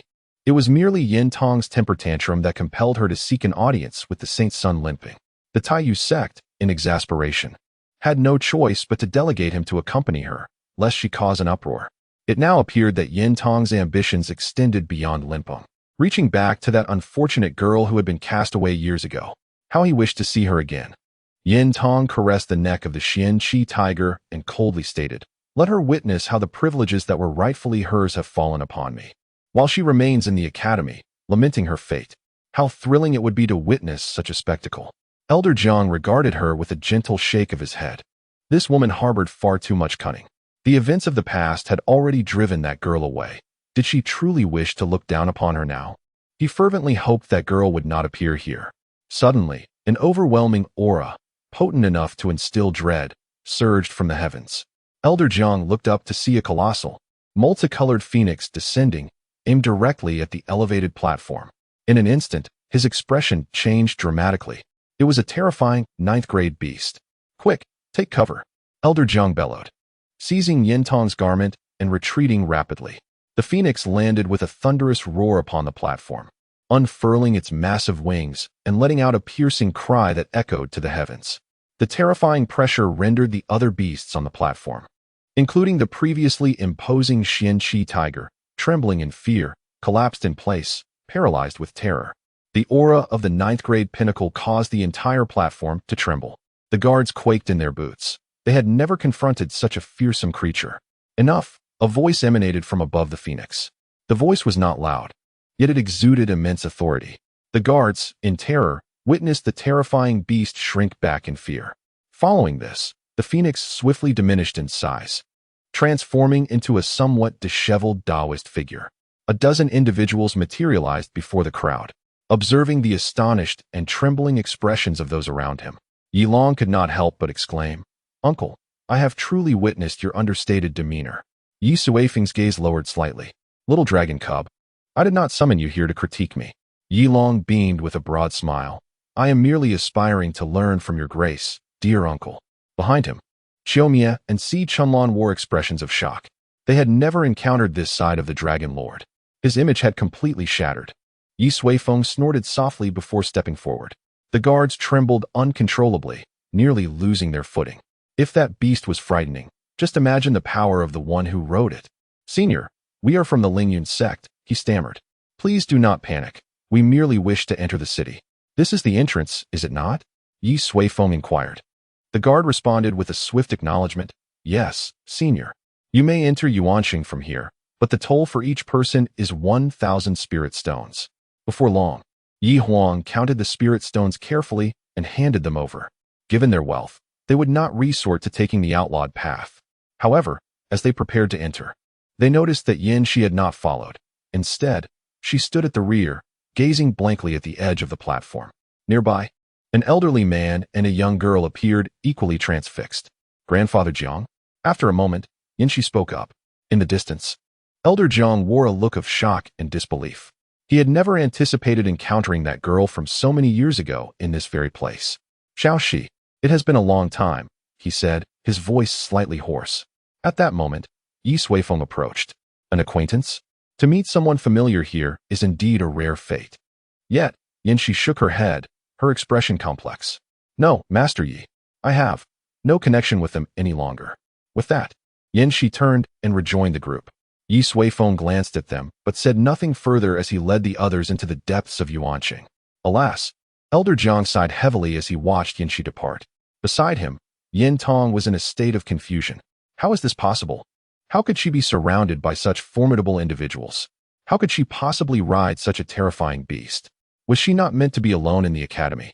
Weeping in desolation, Yin Tong found it difficult to accept. She turned her gaze to her once proud Xianqi tiger, now trembling on the ground, overwhelmed with fear. A surge of indignation and resentment welled within her. "No, I refuse to believe it." Chapter 131. The bewilderment of Hunk Suzi outside Lingyun sect. Two figures swiftly traversed the skies. Arriving above the sect, they were none other than Hunk Suzi and Jinshuan. After 2 full days of rapid travel, they had finally made a round trip between the academy and Lingyun's sect. However, upon witnessing the chaos below, a chill ran through them. Had someone attacked Lingyun's sect? Jinchuan's eyes widened in shock. The scene beneath them revealed numerous structures in ruins, with debris strewn about. Even more astonishing was the fact that the main peak of Lingyun had partially collapsed. It had appeared intact just 2 days prior, and now it lay in such disarray. What on earth had transpired? A sense of foreboding began to rise within Hunk Suzy. He keenly observed the air, detecting a familiar aura lingering in the atmosphere. It was identical to the techniques employed by Ye Suifeng in the Tiandi Garden. They had indeed made their move. Judging by the scene below, both parties had unleashed their true powers, perhaps even awakening some long-buried ancestor from beneath the ground. Damn it! Hunk Suzy's expression darkened as he transformed into a streak of light, racing towards the hall of the sect master. Tong Shanqing, you better show yourself. His furious roar echoed through the sky. If Ye Suifeng were to be killed or severely injured, jeopardizing the impending destiny war, he would never spare Lingyun's sect. Hunk Suzy stormed into the hall of the sect master, where Tong Shanqing lifted his head. Tong Shanqing, you! Hunk Suzy began, ready to unleash his wrath, but he paused upon seeing Tong Shanqing's pale countenance. His aura weak, and even his hair had turned half white. It was evident that he had suffered grave injuries. What has happened to you? Hunk Suzy's fury turned to astonishment. Heh! Tong Shanqing managed a feeble smile, his expression one of desolation. It would be best for you to inquire about this directly from Ye Suifeng. Hunk Suzy furrowed his brow. Where is she? She is resting in the back mountain's fairy garden, Tong Shanqing replied slowly. The ancestors have arranged a precious place for her within Lingyun's sect. Hunk Suzy was once again taken aback. The ancestors? Tong Shanqing nodded. Indeed, the 4 ancestors safeguarded our Lingyun sect, preventing our annihilation. What? Hunk Suzy was stunned. He had assumed that if the ancestors of Lingyun's sect emerged, Ye Suifeng would likely face dire consequences. Yet, the reality appeared to be quite the opposite. What exactly did she do? Hunk Suzy inquired. Tong Shanqing sighed deeply. It was nothing. She merely defeated all of us. Moments later, in the back mountain's fairy garden, Ye Suifeng sat by a crystal-clear lake, tuning her strings. Suddenly, she sensed something and turned her head. Hunk Suzy was approaching swiftly from the distance. Ye Suifeng. Hyun Yu's eye furrowed his brow, gazing at the ethereal woman who seemed to transcend the mundane realm. He spoke solemnly. How could you reduce the esteemed Tong Zhongman to such a state? His very essence has sustained grievous harm. Ye Suifeng turned her head, her expression unperturbed. He sought to capture me. I could hardly stand idly by, could I? Hyun Yu's eye was momentarily taken aback. Yet you cannot, in a fit of rage, devastate half of Lingyun's sect. Step forward, for Lingyun's sect is a crucial piece in our academy's strategy. If it were to fall, the Central Academy would not spare us. No, it would not spare you, Ye Suifeng replied with a smile. Hyun Yu's eye, my lord, you ought to remember that I am not a part of the Central Academy. My participation in this heavenly mandate war was born out of necessity, and our relationship is not as amicable as you presume. Therefore Ye Suifeng rose to her feet. If you wish for me to fight on behalf of Tianfu Academy, it would be prudent not to adopt a commanding demeanor. Otherwise I cannot guarantee what may transpire in the future. Upon hearing her words, Hyun Yu's eye was rendered speechless. A threat, an unabashed threat. How long had it been since anyone had dared to confront him so? This young woman, barely in her 20s, how dare she? Hyun Yu's eye's hand slowly moved toward a jade talisman adorned with black patterns. Yet, after a brief moment, he relinquished it. Ye Suifeng was correct. The Heavenly Mandate War was of utmost importance to the Academy, and there were still matters that required her aid. Moreover, her ability to suppress the combined might of 4 peak tribulation beings was remarkable. Against such prowess, even he, without invoking divine artifacts, would find it difficult to prevail. The chance of seizing victory was substantial. Sighing heavily, Hyun Yu's eye remarked, Young one, I advise you to temper your youth. In this world, those who overshadow us are plentiful. Should your brilliance shine too brightly, you may one day face dire consequences. Ye Suifeng nodded gently. I have been enlightened. Hyun Yu's eye shook his head. In any case, should you triumph in the Heavenly Mandate War, we shall wipe the slate clean of past grievances. Should you fail, take heed of your own fate. With that, Hyun Yu's eye drifted away, and Ye Suifeng watched his figure fade into the distance. Sister, How dare he threaten you? We must find an opportunity to ensnare him. Ye Suifeng emerged from the void. Ye Qiniao shook her head slightly. This man, in truth, conducts himself reasonably. He has simply grown accustomed to a position of superiority. In his eyes, compliance is what others ought to offer. Ye Suifeng huffed. He has yet to encounter our uncle. His perspective is too narrow. Ye Qiniao laughed and said, before one encounters an elder, one's perspective tends to be limited, and one may not comprehend the vastness of those who loom above us, their inaccessibility.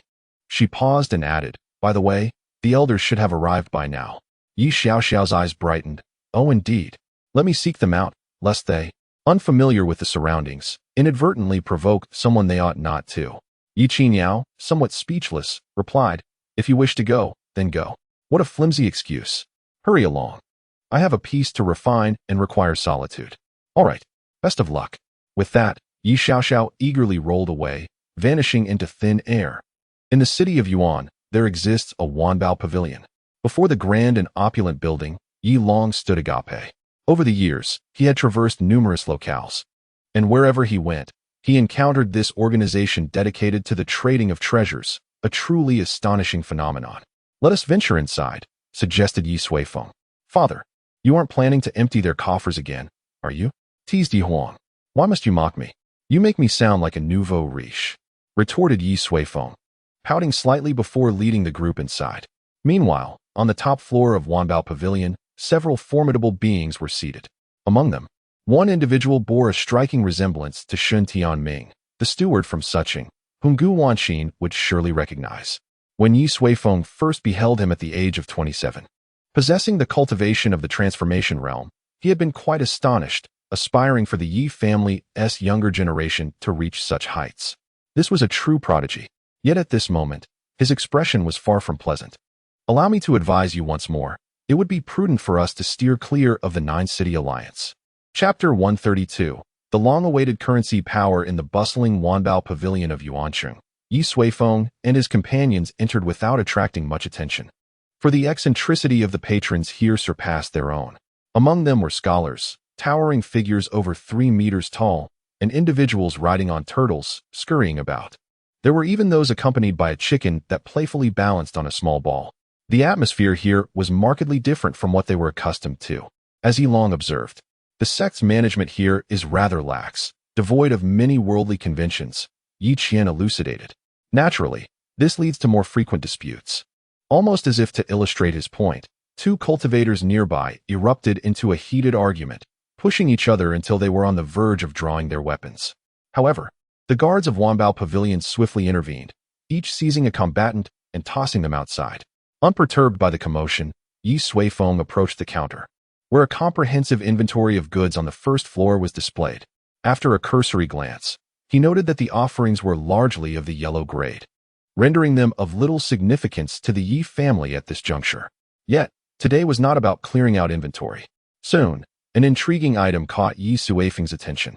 Waiter, he beckoned. What is this earth fire stone? You must be a newcomer to Yuancheng, the waiter replied, his face radiating enthusiasm. The earth fire stone is a local specialty. A rare treasure indeed. Bring me one to examine, Ye Suifeng requested. In no time, the waiter presented a crimson stone, which Ye Suifeng inspected thoroughly. His spiritual sense delved deep, uncovering the stone's essence. Simply put, it was a mineral rich in earth fire energy, capable of refining spiritual qi and enhancing one's physical form, an excellent item for cultivation. However, the energy's purity was rather low, imbued with a volatile aura that could potentially harm one's soul if absorbed in excess. Nonetheless, Ye Huang's cultivation method was particularly suited for the absorption of earth fire stones. Surely, there must be superior variants, Ye Suifeng inquired. Indeed, the waiter, grinning widely, thought he had encountered a significant patron. What you hold is merely a low-grade earth fire stone. Above it, we have medium, high, and premium grades. Which do you desire? I would like to see the premium grade, Ye Suifeng stated. Very well. The waiter replied, please follow me. I shall summon the manager.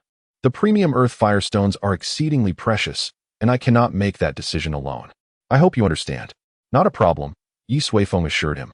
Shortly thereafter, they entered a private chamber, and soon the manager of Wanbao Pavilion arrived.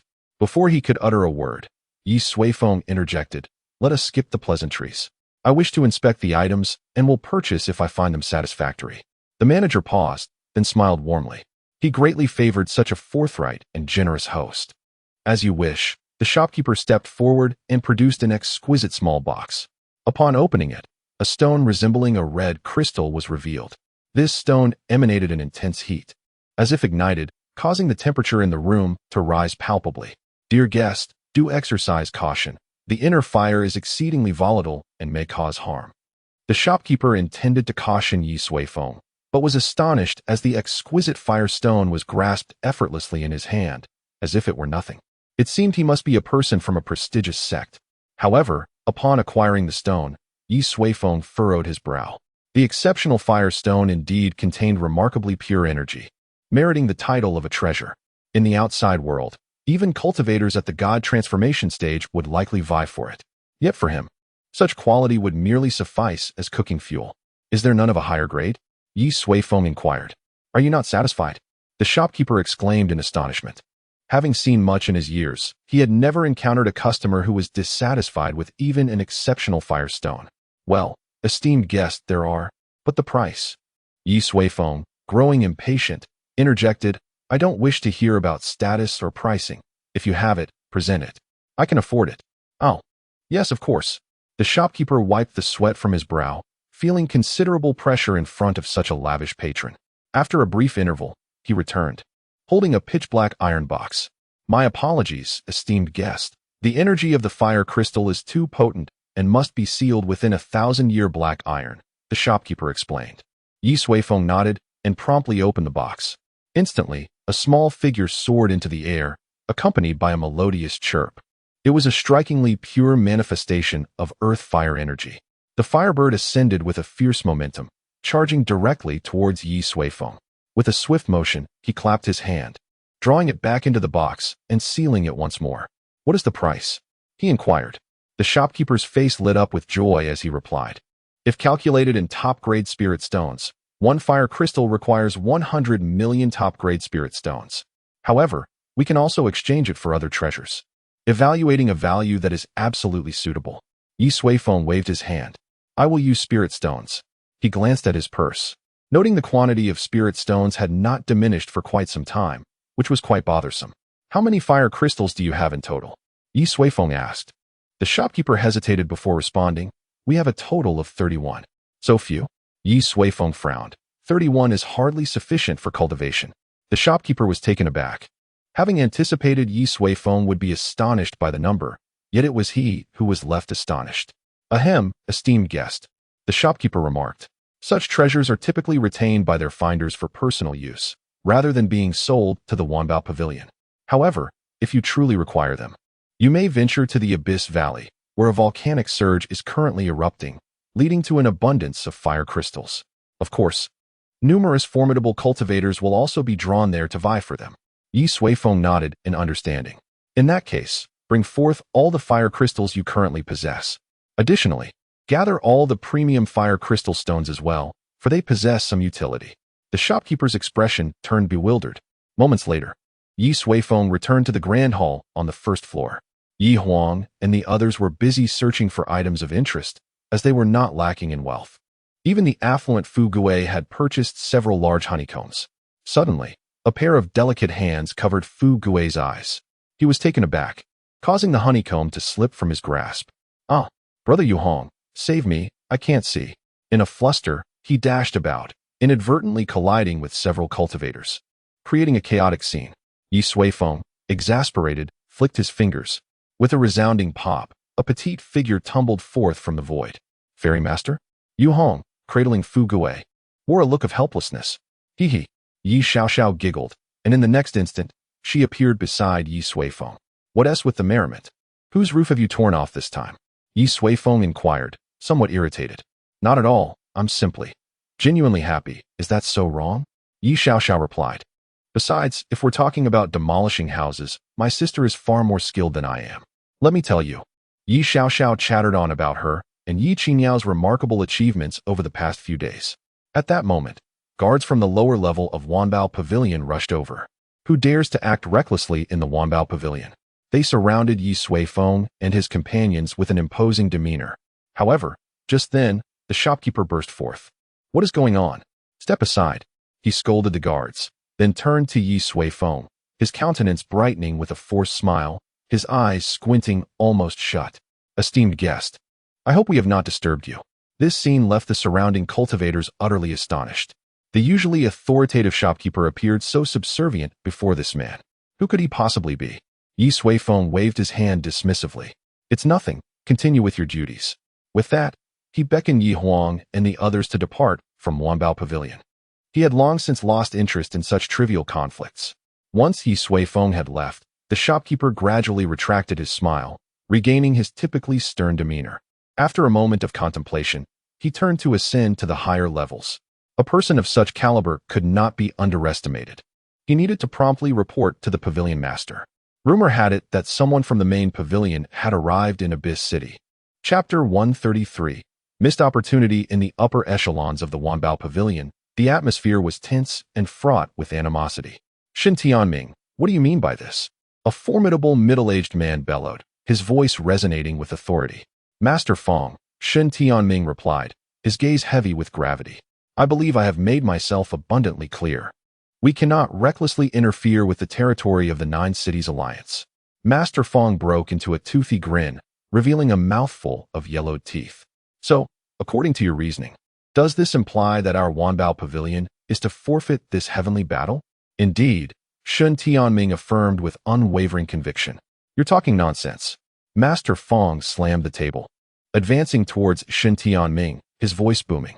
"Don't think that just because you hold the position of steward, you can dictate terms in Yuanqing. I have spent decades preparing for this heavenly battle. Do you believe that your offhand remarks can simply negate that?" He glared fiercely at Shen Tianming, who stood his ground. Unyielding, it seemed a physical confrontation was imminent. "Enough," interjected an elderly man, his hair as white as snow. "Both of you have rendered significant contributions to our Wanbao Pavilion. Do not let trivial matters incite conflict." The elder's words held sway, and Master Fong huffed, returning to his seat. "It is not that I possess a volatile temperament, but this young man's words are utterly nonsensical. I was dispatched to Yuanqing precisely because of the heavenly battle. After all these years, can he simply declare that we will not proceed? He has indeed established our pavilion's second 9-story origin tower, basking in glory." He continued, his irritation palpable. "What about me?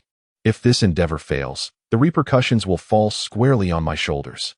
Despite his fury, Shen Tianming calmly interjected, "There is no longer any arrangement. I have instructed that the origin tower be returned to the main pavilion." This revelation left both men momentarily speechless. The elder furrowed his brow and inquired, "Are you serious?" Shen Tianming nodded solemnly.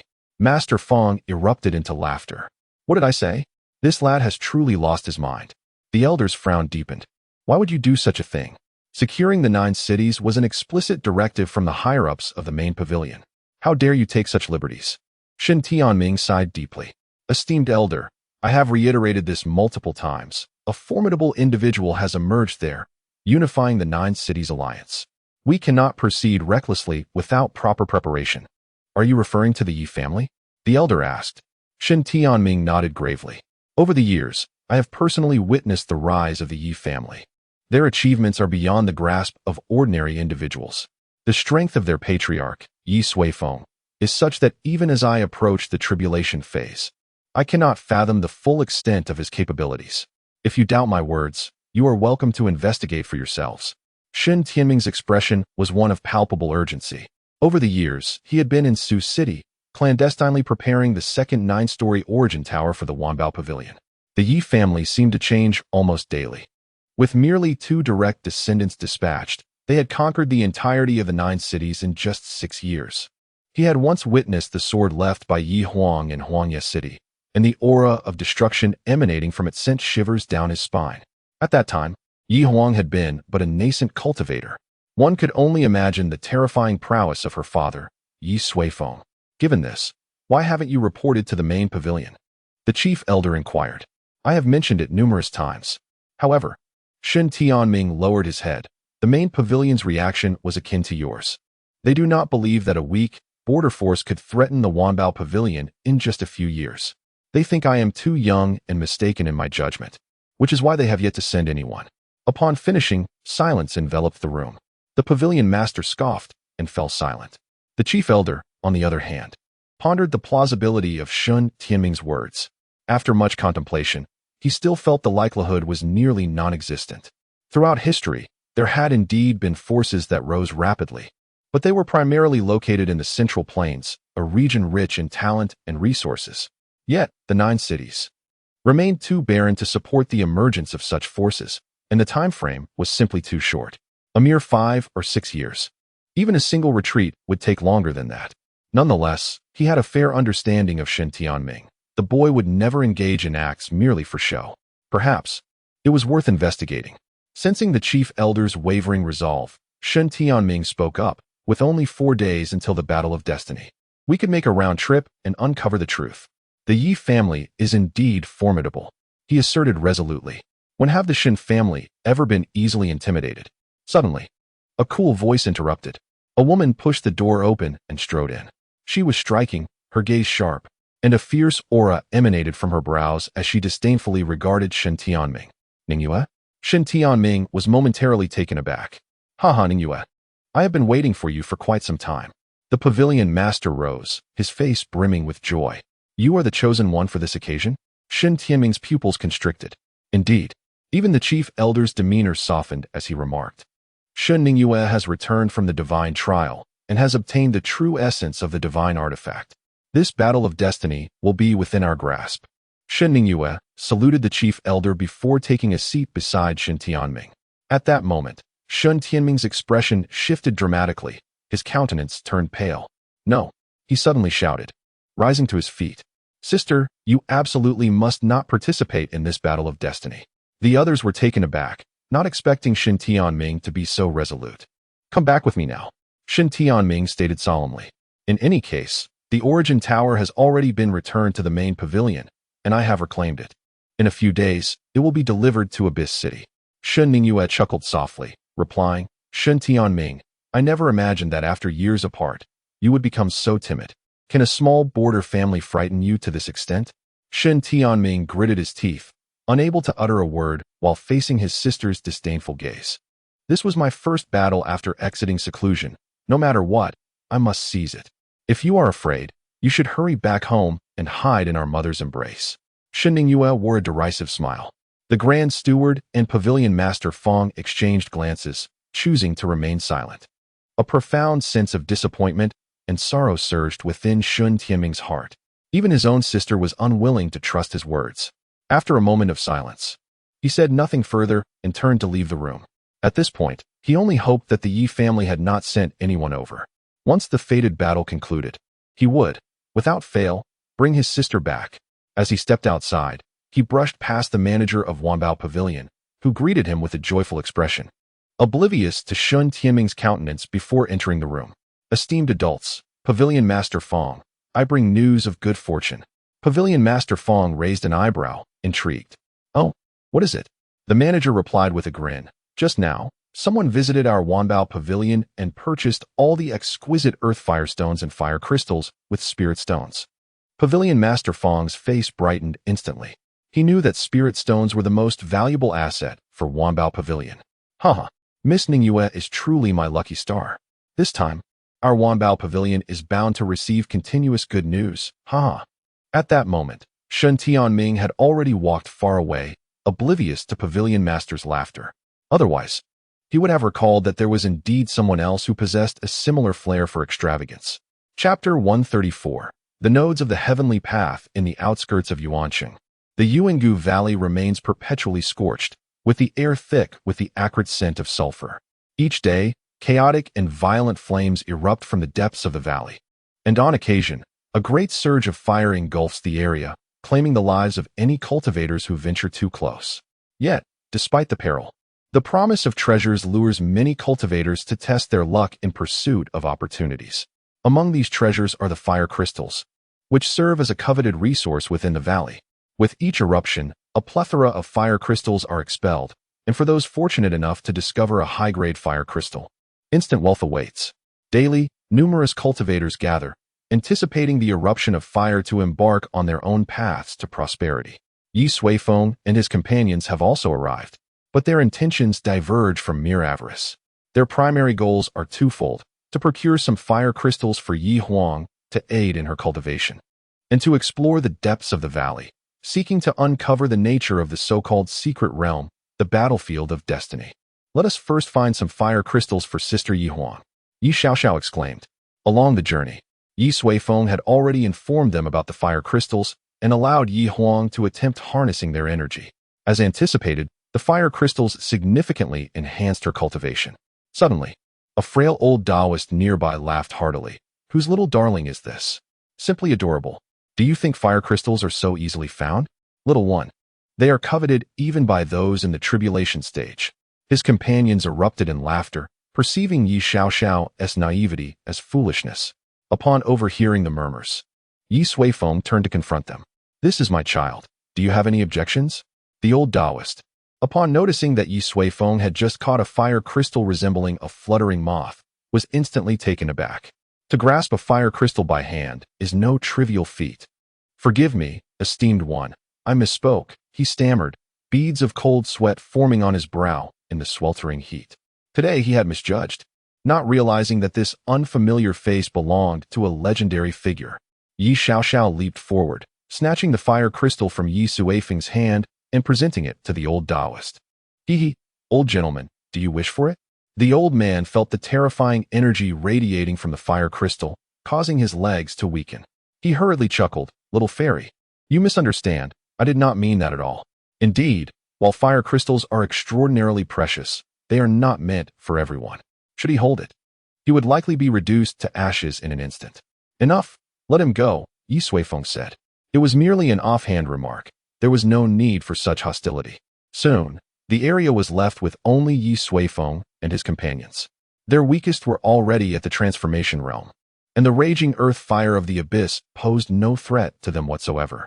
Ye Suifeng reached out and grasped a fiery crystal in the shape of a butterfly that leapt forth from the depths of the flames, holding it triumphantly in his hand.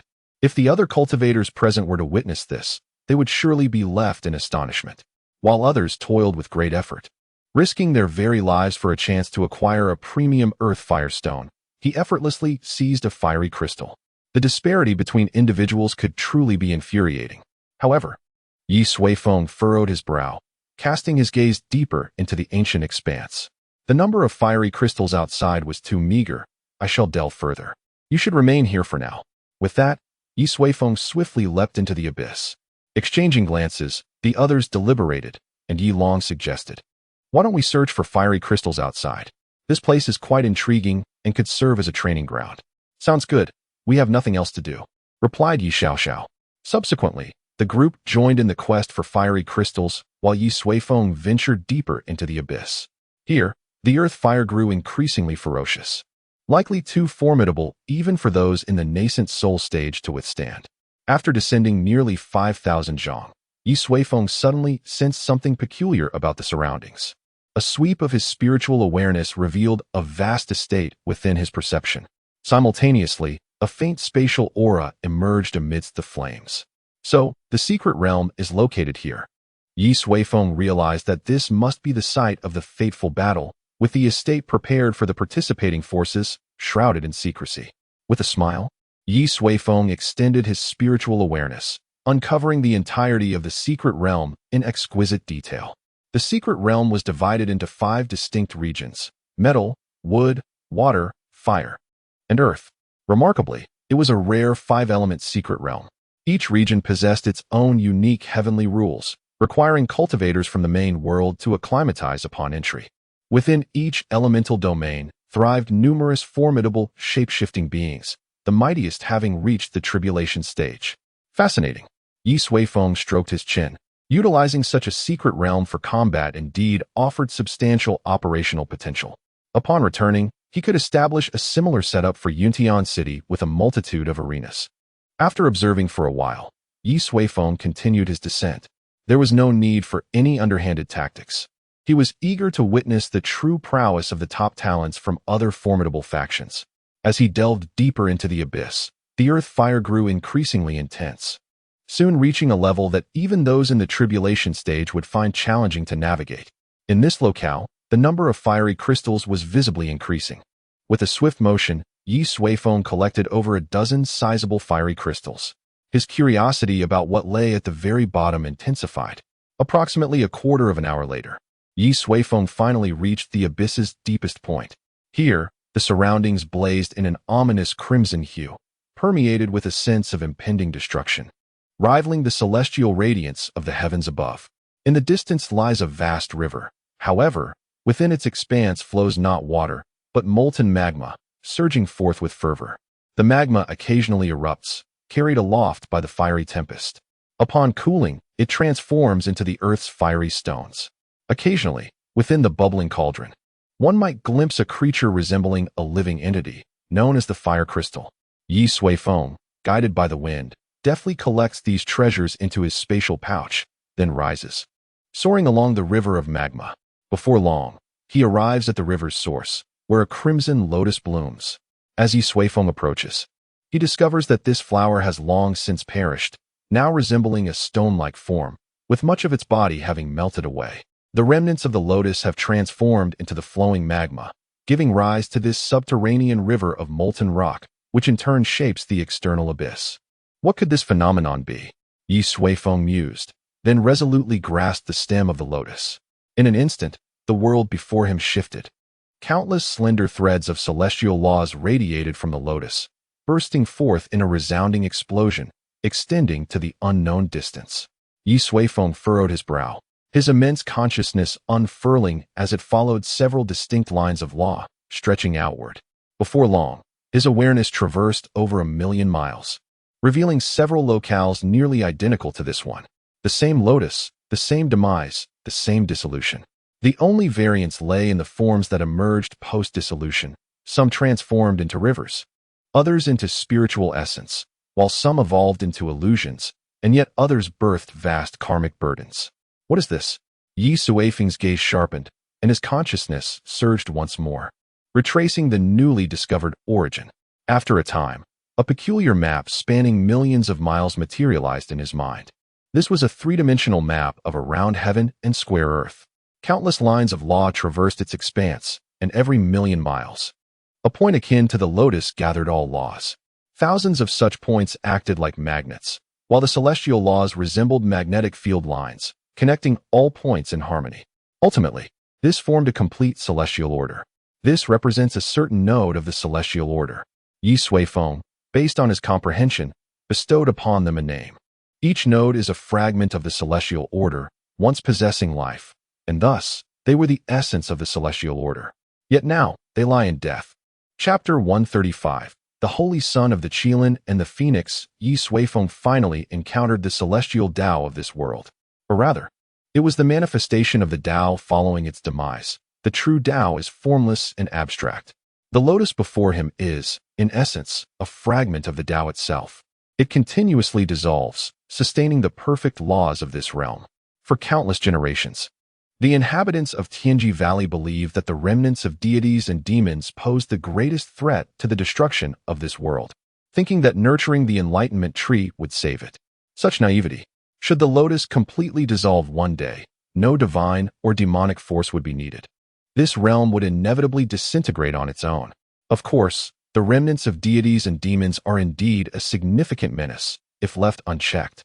They would contaminate the world before the lotus could dissolve, leading to its destruction nonetheless. Alas, how tragic is this world! Ye Suifeng could not help but lament. Regardless of the scenario, it is doomed to end in ruin. Unless, by some miracle, a being of extraordinary beauty, grace, and boundless strength emerges to rescue it. There remains a sliver of hope for survival. Ye Suifeng now harbored grave suspicions that his arrival in this realm was orchestrated by the world itself. He shook his head, and a vibrant green sapling appeared in his hand. Indeed, based on his recent discovery, planting the enlightenment tree at the Taoist nodes is the most fitting choice. Not only would it assimilate into the laws at an accelerated pace, but its growth would also be hastened. Conservatively estimated, a tree that would typically take around 70 years to mature could grow to completion in just 50 if planted at these nodes. Moreover, its capacity for purifying the world would significantly enhance here. No longer would he need to expend effort seeking suitable planting grounds. Counting carefully, he discerned that there are over 6,000 Dao nodes in this realm. Once the enlightenment trees are planted at each node, and the most formidable remnants of deities and demons are eliminated, this world would truly come to life. Perhaps the spirit of the Dao would be reborn, granting the realm a renewed hope for ascension. Subsequently, Ye Suifeng uprooted the deceased lotus and planted the sapling of the enlightenment tree within the Dao node. Instantly, the tree unfurled its branches and leaves, its roots growing with fervor. In the blink of an eye, it transformed into a towering giant. The node beneath seemed to awaken, gradually emanating a breath of life. The node has awakened. Soon, the enlightenment tree began to fade, merging into the node's essence, rendering it undetectable even to those transcending to the great ascension stage. Very well. Ye Suifeng tossed the remaining half of the lotus into his spatial realm. This Dao node manifested the law of fire, hence transforming into a river of magma, nurturing the fire spirits. He would return to present it to Yi Huang for cultivation. As he removed the lotus, the river of magma lost its source. Perhaps in a few years, the Abyss Valley will become a mere memory. Have I just uprooted the very foundation of Abyss City? How intriguing. At this moment, above the Abyssal Valley, Yi Huang and her companions employed their unique abilities to seek the elusive fire crystals amidst the tumultuous inferno. Yet, despite Ye Suifeng's seemingly effortless capture of a fire crystal, this task proved to be quite challenging. The crystals were agile and possessed formidable strength, with some even opting for self-detonation. Yi Long had suffered a significant setback, his visage now covered in soot and his hair standing on end. However, it was precisely the challenge that invigorated their spirits, and soon, they had amassed a considerable bounty. In addition to their group, other powerful cultivators were also on the hunt for fire crystals. A contingent clad in uniform attire, adorned with an embroidered bead resembling an abacus, was encircling a fire crystal the size of a sparrow. Their formidable auras made it clear they were not to be trifled with. Should any from the Central Plains be present, they would surely keep their distance, for these individuals hailed from the celestial calculation sacred land, a force not to be provoked. Leading the group was a young man with sharp brows and bright eyes, spearheading the charge against the fiery sparrow to deplete its stamina. He was none other than Limp, the holy son sent by the sacred land to participate in the destiny war. Before long, the aura emanating from the fire sparrow had significantly weakened, and it was only a matter of time before it would be captured. Yi Huang, come quickly. There's a large one here. Suddenly, a voice rang out from across the way. Almost immediately, a figure entered their line of sight. She was petite, with cascading long purple-red hair, and upon spotting the group from the celestial calculation sacred land, she paused momentarily. Then, with a mischievous grin, she conjured a blue bubble, ensnaring the fire sparrow within, before swiftly retreating, leaving behind a trail of vexatious laughter. Limpeng's expression darkened. Pursue. The opportunity had slipped through his fingers, and he could not bear such indignity. With his companions in tow, he gave chase. They moved with remarkable speed, quickly locating the young girl, who was just then handing the fire sparrow to another woman. Beside them stood a group of individuals who appeared quite extraordinary. However, Limpeng remained undeterred. They were from the celestial calculation sacred land. Stop! Limpeng bellowed, landing with a thunderous impact that momentarily diminished the surrounding flames. Observing this, several cultivators hastily retreated. They were all too aware of the frequent conflicts that ensued here and wished to avoid being drawn into the fray. What's the matter? Ye Xiaoxiao raised an eyebrow. Limpeng's demeanor was indifferent. That fire crystal was discovered by this holy son. Return it at once. He commanded, his retinue glaring fiercely, a palpable pressure emanating from them. The wolf girl, Yu Hong, Xiaomia, and Si Chunlan also cast their glares, their own presence formidable. A powerful tempest surged around them, dispersing the surrounding flames, causing distant cultivators to retreat in alarm. This time, they were indeed up against formidable adversaries. Sensing the formidable presence of his opponent, Limpeng was momentarily taken aback. Could it be that such a powerful young cultivator existed in this realm? Were they perhaps from another faction participating in the destiny battle? Who are you? He inquired coldly. Standing ahead was Yi Huang. And who might you be? Limpeng scoffed. I am the saint son of the heavenly calculation sacred land. His words, imbued with a profound authority, reverberated with an unsettling intensity, captivating the onlookers. The sacred land was a legendary existence. This group of youth had indeed encountered a formidable opponent. Yet, Yi Huang remained unfazed. "I am Yi Huang from the Ye family of Yunxiao City," she stated calmly. Lin Peng furrowed his brow. He had never heard of Yunxiao City, nor the Yi family. Could they truly be a local force? Impatiently, he declared, "Return the fire crystal to me at once, or do not blame me for my lack of courtesy." A murderous intent surged forth from his gaze.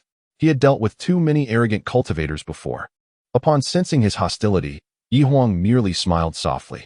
"What we have captured belongs to us, and I advise you to depart swiftly, lest your blood stain the ground. You seek death." Lin Peng was instantly enraged, unleashing the terrifying aura of the tribulation stage.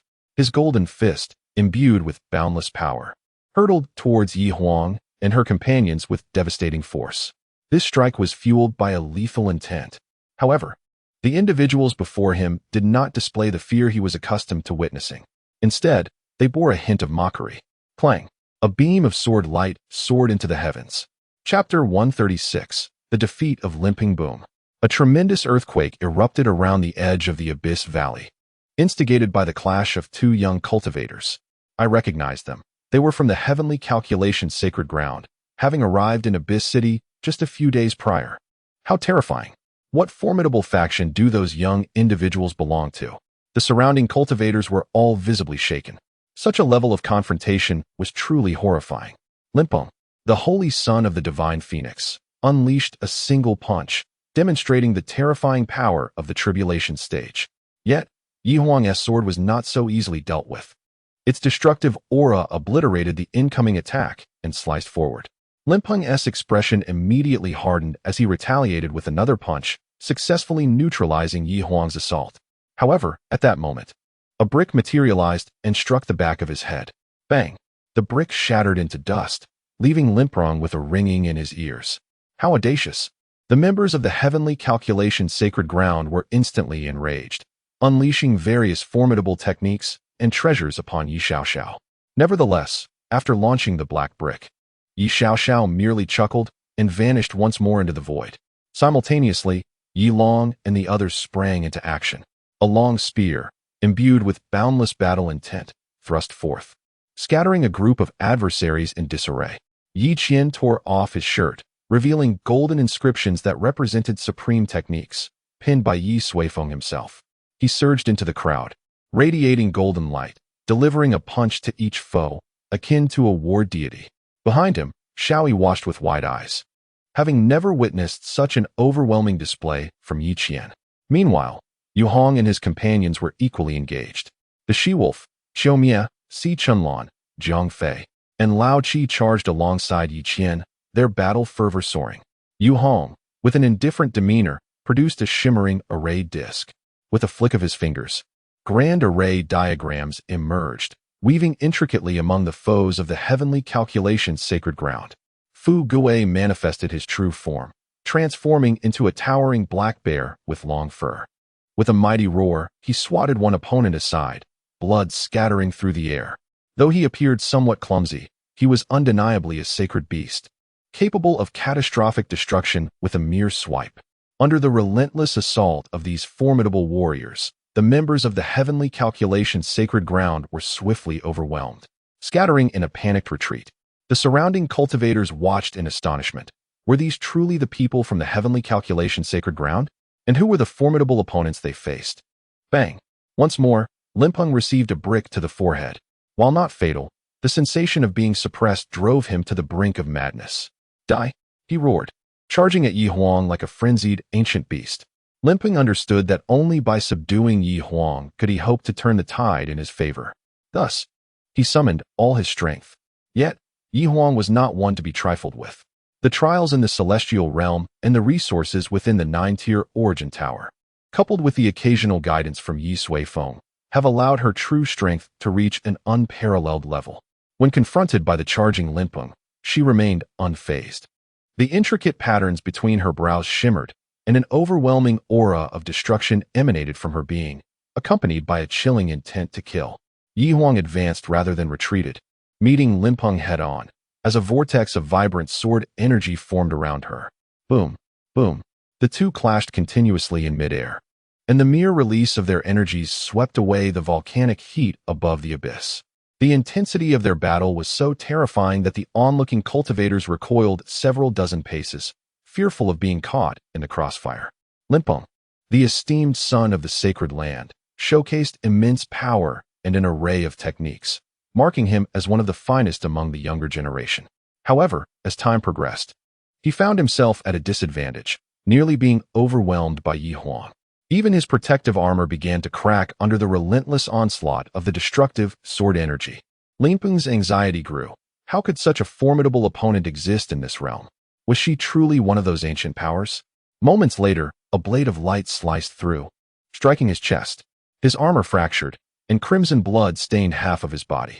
At that moment, the brick that had previously driven him to the brink of madness reappeared, crashing down upon his forehead.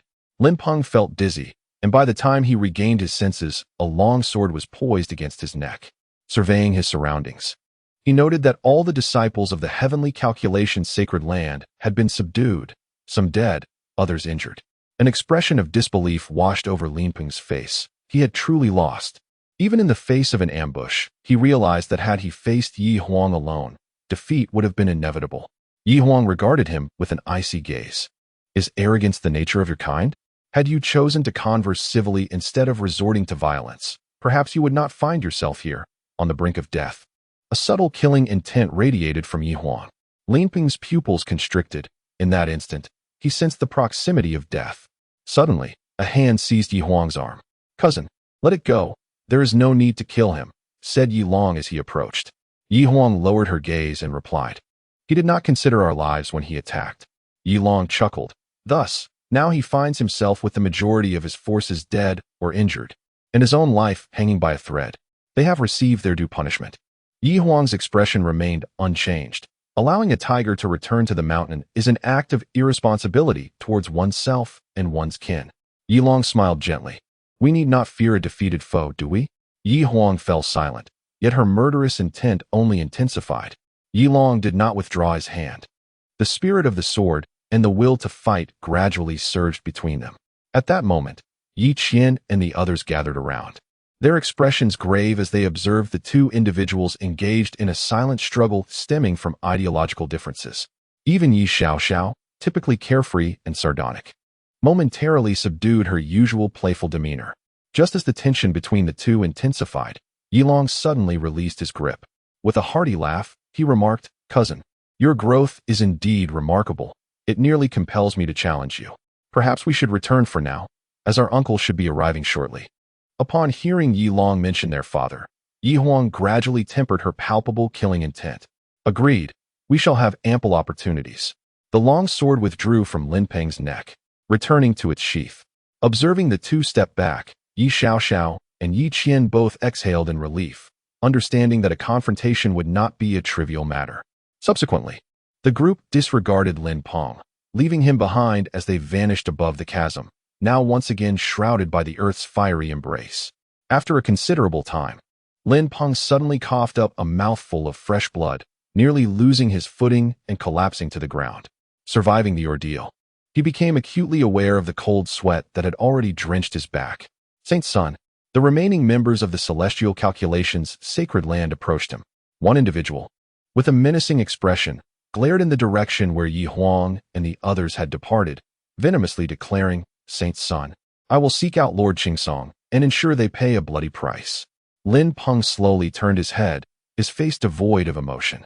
With a sharp slap, he struck the man, sending teeth flying. "I have learned a lesson in arrogance. Let it be known, no one shall speak of this matter. Should we encounter them in the future, let us avoid them." Chapter 137. The Battle of Destiny commences. Ye Suifeng returned from the depths of the Abyss Valley. He found Ye Huang and the others waiting for him, and together they departed the outskirts of the valley to purchase a grand estate within Abyss City, where they took residence. After a few days of anticipation, the official commencement of the Battle of Destiny approached. During their journey, Ye Xiaoxiao discreetly approached Ye Suifeng and recounted the events that transpired at the periphery of the Abyss Valley. They had triumphed over the holy son of the heavenly calculation sacred land, but at the final moment, Yi Huang and Yi Long found themselves at odds. One wished to slay, while the other advocated for mercy. Upon hearing this, Ye Suifeng chuckled and shook his head, stating that it was entirely natural to have differing opinions, as each individual experiences life uniquely. Even the core members of their clan do not always share the same sentiments. He was no longer a child. He understood this principle, which is precisely why they ultimately chose to withdraw. The wisdom of humanity indeed arises from divergence and conflict. If everyone were to conform, no progress could ever be achieved. Ye Xiao, somewhat bewildered, nodded in response. Yet, a moment later, she realized that her uncle's words implied that since Yi Huang and the others were no longer children, her own lack of understanding suggested she had yet to mature. This thought frustrated her.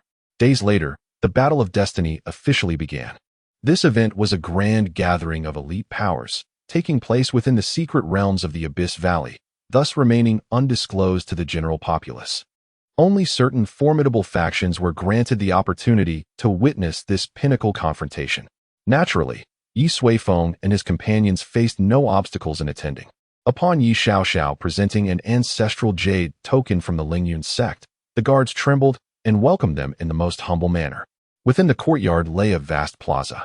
The battles would unfold within the secret realm, while the mighty would project the scenes from within onto the plaza.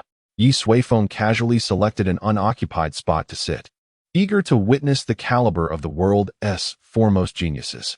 More importantly, he sought to discern whether the remnants of divine and demonic entities held a common origin among these great powers.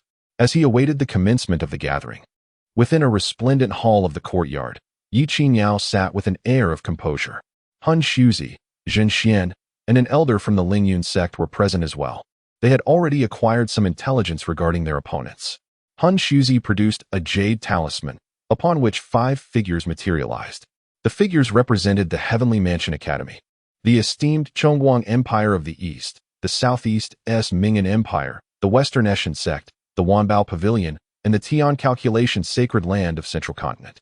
The Chongguang Empire was represented by Fu Huanyu, whose cultivation technique resembled the essence of righteousness. The Mingyan Empire was embodied by Yuz, adept in the arts of the ghostly path. The Eshan sect was led by Fadi, skilled in curses and misfortune. The Tian Calculation Sacred Land was represented by Lin Peng, whose cultivation style was both domineering and arrogant. As for Wanbao Pavilion's Shinning Yue, there was yet to be detailed information about her. Soul Void briefly introduced the situation, stating, "For you, others pose little concern, except for Shinning Yue from the Wanbao Pavilion, who warrants special attention. She may be the only one capable of posing a threat to you." Yi Qinyao nodded in acknowledgement. In truth, she held little interest in the impending battle. However, with her uncle present, she wished for him to witness the fruits of her labor and progress over the years. Thus, she resolved to give her utmost effort. Soul Void then dismissed the ancestors of Lingyun's sect and Zhen Xian, drawing closer to Yi Qinyao. "I know you feel no sense of belonging to the academy. I implore you to help us secure this victory. Thereafter, all your actions shall be forgiven, and I will elevate your Yi family to a true top-tier power. Therefore, I hope you will do your best. Do you understand?" Soul Void spoke with a hint of veiled threat. Yi Qinyao regarded him with a glance, recognizing that this man, accustomed to high status, could not entirely relinquish his identity. She nodded and replied, "I will do my best." Pleased, Soul Void rose with a smile, saying, "Relax. You are the most outstanding young person I have encountered, and you will surely succeed. You are already familiar with the rules of the Destiny battle, so prepare yourself, for it is about to commence." The rules of the battle are as follows. Within the 5-element secret realm, there are 5 distinct zones. Each zone contains a portion of a treasure hidden deep within the secret realm. The 6 contestants will be randomly assigned to different zones, where they must defeat the formidable monsters within their respective areas to locate the treasures. Subsequently, they will engage in cross-zone challenges to seize tokens from other regions. Only those who successfully merge the treasures will be deemed victorious. The additional contestant will serve as a free agent, randomly assigned to a zone, free to choose cooperation or to eliminate others as they see fit. Each zone's rules differ significantly from those of the main world, testing the adaptability of the participants. Moreover, cross-zone challenges present a considerable trial for those who venture beyond their assigned areas. In this battle, strength, wisdom, and even luck will prove vital. It is a comprehensive test. At present, each participant awaits in their designated chambers. When the battle officially begins, a portal will materialize before them, leading them into their respective zones. In another chamber, Xinning Yue, the chief steward, Fang Gez, and Shun Tianming convene. We have a fair understanding of the chosen ones from other factions. But the Tianfu Academy has maintained exceptional secrecy, revealing no information thus far, remarked the chief steward. Xinning Yue's expression remained frosty, her sword emanating a chilling mist. Rest assured, whomever it may be, they shall perish beneath my blade, for I am a descendant of the Shin family. As she spoke, she cast a glance in the direction of Shun Tianming. Shin Tianming, however, remained solemn, seated in silence. On another front, Brother Limpeng, do your best. You are sure to win, Yin Tong exclaimed, clinging to Limpeng's arm with an endearing demeanor. Yet at this moment, Limpeng paid her no heed. He clenched his fist, his expression somewhat dazed. The sword strike from Yi Huang had left an indelible mark upon his heart. Limpeng gazed straight ahead, pondering whether he would encounter her today. In the square, numerous factions had already gathered. The resounding chimes of 3 bells heralded the imminent commencement of the destiny battle. Why haven't they made their entrance yet? Come on, show yourselves, darlings, Ye Suifeng remarked. At that moment, a Taoist seated nearby chuckled and replied, "This delightful little fairy. This is not our usual contest. Beings of such caliber disdain to reveal themselves before us. The mere opportunity to behold the true prodigies of heaven is a privilege in itself." The term little fairy instantly brightened Ye Suifeng's expression. She leaned in closer. "Sir, where do you hail from?" "Hee, I am an elder of the second-tier sect, the Zhanyuan sect, the third largest among the Lingyun sect," he replied. "Oh, how impressive. Then you." The two quickly engaged in lively conversation. Ye Suifeng shook his head, focusing his gaze ahead where he spotted the figure of Ye Qingyao, along with representatives from 5 other factions, each emanating an aura that seemed unbound by this realm. Boom, boom, with 9 resounding tolls. A grand spectacle materialized at the center of the square. The destiny battle had officially begun. Chapter 138. Insights into the laws, the 9 peals of the bell. Ye Qingyao opened her eyes. A portal of white void appeared before her. This was the gateway to the secret realm. Upon entering, one would step into the battlefield of destiny. Without hesitation, Ye Qingyao rose to her feet, her figure gradually vanishing into the portal. Once all 6 chosen ones had entered the secret battlefield, a grand tapestry unfolded in the square. The same tapestry illuminated each faction's chamber. 5 distinct regions, each showcasing a unique landscape. A world filled with fierce winds and littered with broken swords, signifying metal, an ancient forest that obscured the sun, representing wood. A vast icy plain blanketed in swirling snow, embodying water. A realm ablaze with roaring flames and erupting lava, symbolizing fire, and a desolate land, with yellow sands swirling in the air, representing earth. 6 resplendent orbs of light gradually emerged within the tapestry. As the radiance slowly faded, the true forms of the 6 chosen ones finally appeared before the crowd. Shun Tianming gazed at the figure within the snowy realm, his face instantly paling. Collapsing into his chair, his expression was one of horror, his voice trembling ever so slightly. They have truly arrived. In the square, as all the chosen ones revealed themselves, an uproarious cheer erupted. "Look, there is our person from Lingyun sect." Elder Tuao of Zhangyuanzong pointed towards Ye Qingyao in the ice realm. Ye Qingyao was still adorned in her dark red gown, yet on the back of her attire, a brush and a cloud pattern were embroidered, indeed, the insignia of Lingyun's sect. However, Ye Suifeng understood that the true significance of that emblem belonged to the Tianfu Academy.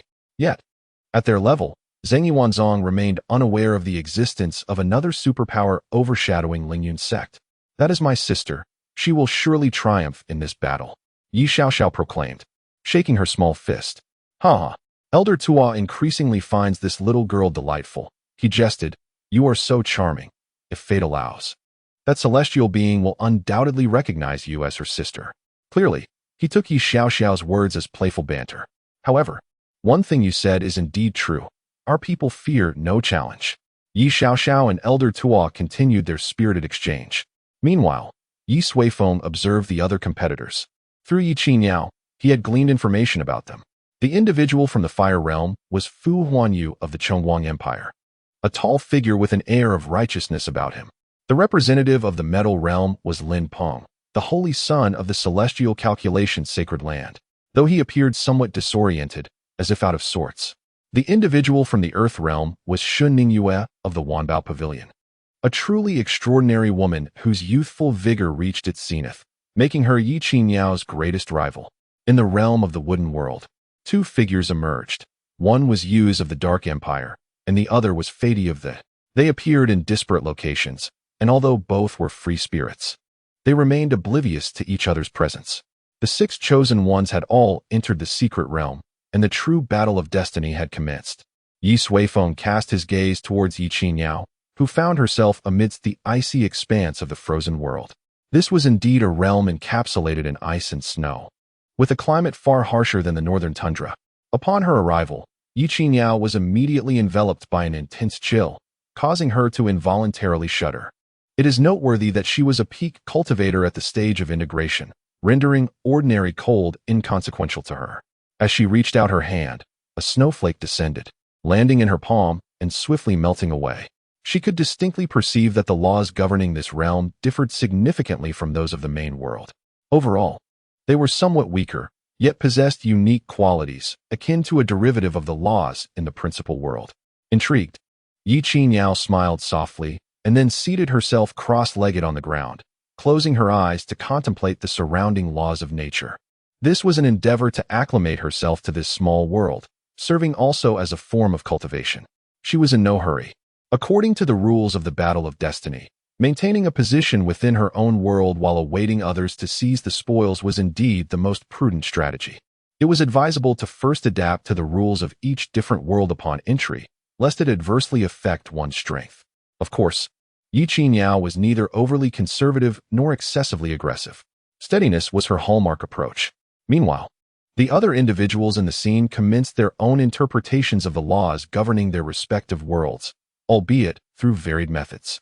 Fu Hanyu plunged directly into a swirling lava pool, utilizing the ferocious fire laws to temper himself. Lin Peng soared into the sky, grasping the laws of gold amidst the ceaseless gales. Yuz transformed into a wisp of black smoke, merging with the forested earth. Fadi's actions were particularly peculiar. He ingested a seed and then reclined on the ground, allowing a towering tree to flourish from his very being, rapidly growing into a colossal giant. As for Shun Ningyue, she merely stood amidst the sandstorm, gradually closing her eyes. They all began to quietly delve into the laws of the secret realm. In contrast, the crowd gathered in the square grew increasingly animated. Elder Tuo, along with several other second-rank sect elders, engaged in fervent discussions regarding the chosen ones. Following the official commencement, some information regarding the 6 chosen ones was disseminated. This is troublesome. Fu Hanyu's path of cultivation is inherently aligned with the laws of fire, making his entry into the fire world perfectly apt. One exclaimed in astonishment. Another analyzed. Yuz and Fadi entering the wooden world is also quite fitting. However, given their solitary natures, collaboration seems unlikely. Ye Qinyao is adept in the art of melody, a rarity indeed. Regrettably, there are no significant enhancements within the 5 elements secret realm. My word, that Shun Ningyue, who is versed in the way of water, is fortunate not to have entered the realm of ice and snow. Lin Peng, within the golden world, is rather conventional, yet today he seems somewhat off. At that moment, Ye Xiaoxiao approached, having overheard their discussion about Lin Peng. She chuckled. That is because a few days ago, my cousin and I gave him quite the thrashing. My cousin nearly pierced him with her sword. Upon her utterance, the previously animated conversation fell into a hushed silence. They regarded her with stern, authoritative gazes. Who is this child? Hurry back home. One must not speak so recklessly in such a place. Elder Tuo quickly smiled and interjected. She is a friend of the family. I ask for your understanding. He discreetly signaled to Ye Xiaoxiao, indicating that such levity was ill-suited for this solemn gathering. Ye Xiaoxiao giggled, refraining from further comments as she listened to their analyses of the competitors within the secret realm. Though they were all in their 20s, they had already reached the pinnacle of integration, making the rest of them feel akin to mere shadows of existence. One person lamented, such heights are unattainable without the trifecta of talent, lineage, and resources, not to mention fortune, another added. In truth, this secret realm does not intentionally evade fortune. The compatibility between the realm and the chosen ones, as well as the alliances or enmities among the free spirits, all involve elements of fate, Elder Tuo explained. Some nodded in agreement. Alas, the information is too scant. We cannot yet ascertain their true strengths. Elder Tuo continued, in reality, the stage of adapting to the laws reveals certain clues. Those who adapt the quickest will undoubtedly excel. Just as he concluded, a sudden gasp erupted from the crowd. The onlookers turned towards the scroll, where they beheld one of the six, none other than Shen Ningyue, who had completed her comprehension of the laws and was now swiftly traversing the world. Chapter 139. The Destruction of the Ice Giant, How Swiftly She Moves. In the square, the onlookers gasped in astonishment at the figure dashing forward with remarkable speed. In less than a quarter of an hour, while other chosen ones were still beginning to adapt to the principles, Shen Ningyue had already completed the initial stage. Amidst the swirling sands, she advanced alone, her body emanating a faint white aura that shielded her from the encroaching debris. Let us see where she is headed. Elder Tuo and the others quickly produced a jade talisman, activating it to reveal a map hovering in the air. A white dot gradually traversed the map. Elder Tuo's brow furrowed. This direction. Is she aiming for the primordial realm of the secret domain? The others exchanged glances. The primordial realm served as a nexus connecting the 5 small worlds. From there, one could access other realms. Typically, it would be only after acquiring treasures from their own small worlds that the chosen ones would cautiously contemplate venturing into others. But did Shen Ningyue intend to make her move prematurely? Such a decision was undeniably audacious. The rules forbade the use of spiritual artifacts surpassing the heavenly grade. While the treasures of the secret domain were the only sacred tools available, significantly enhancing one's combat prowess. If she were to enter another world having already secured the treasure, would that not be an excessive risk? One person remarked. Elder Tuo's expression grew grave, unless she possesses absolute confidence in herself. Shen Ningyue's strength was evident from the rapidity with which she grasped the principles. He could not help but pray that she would not choose the icy realm. In the chambers of the Wanbao Pavilion, the chief steward observed Shen Ningyue with a smile gracing his lips. Such audacity is befitting of our Wanbao Pavilion. He then turned to the side where Shen Tianming stood, saying with a grin, "Congratulations, your Shen family is about to see the emergence of another formidable powerhouse." Yet, Shen Tianming paid no heed to the chief steward. His thoughts were entirely elsewhere. He knew Ye Suifeng. With her presence here, it was highly probable that Ye Suifeng would also arrive. Perhaps the Ye family was already aware that this battle would determine the future dominion of the 9 cities. This could spell trouble. After some time, Shen Ningyue arrived at the primordial realm of the secret domain. Here lay a pure expanse of void, and around her were 5 distinct portals, each symbolizing one of the small worlds. Shen Ningyue stood before the portal leading to the icy realm. This world resonated perfectly with her own path of cultivation, enabling her to unleash her utmost combat potential. Logically speaking, entering the icy world was the optimal choice. All eyes were fixed anxiously upon Shen Ningyue. "No, please do not go in." Shen Tianming was tense, as in the world of ice and snow. Ye Suifeng had completed her comprehension of the laws and was now heading towards the center of the world in search of the treasure of the secret realm. "No, please don't." Outside, Elder Tuo and the others were equally anxious. Shen Ningyue appeared formidable, and if she truly entered the icy expanse, it would undoubtedly become a fierce battle for Ye Suifeng, who represented the Lingyun sect. Amidst the nervous gazes of everyone, Shen Ningyue smiled gently before turning and leaping into the realm of lava. With a sigh of relief, Shen Tianming felt a weight lift. Most of those outside quietly wiped the cold sweat from their brows. Fortunately, she did not go. Ye Suifeng observed their expressions and covered her mouth, stifling laughter. Elder Tuo resumed his seat.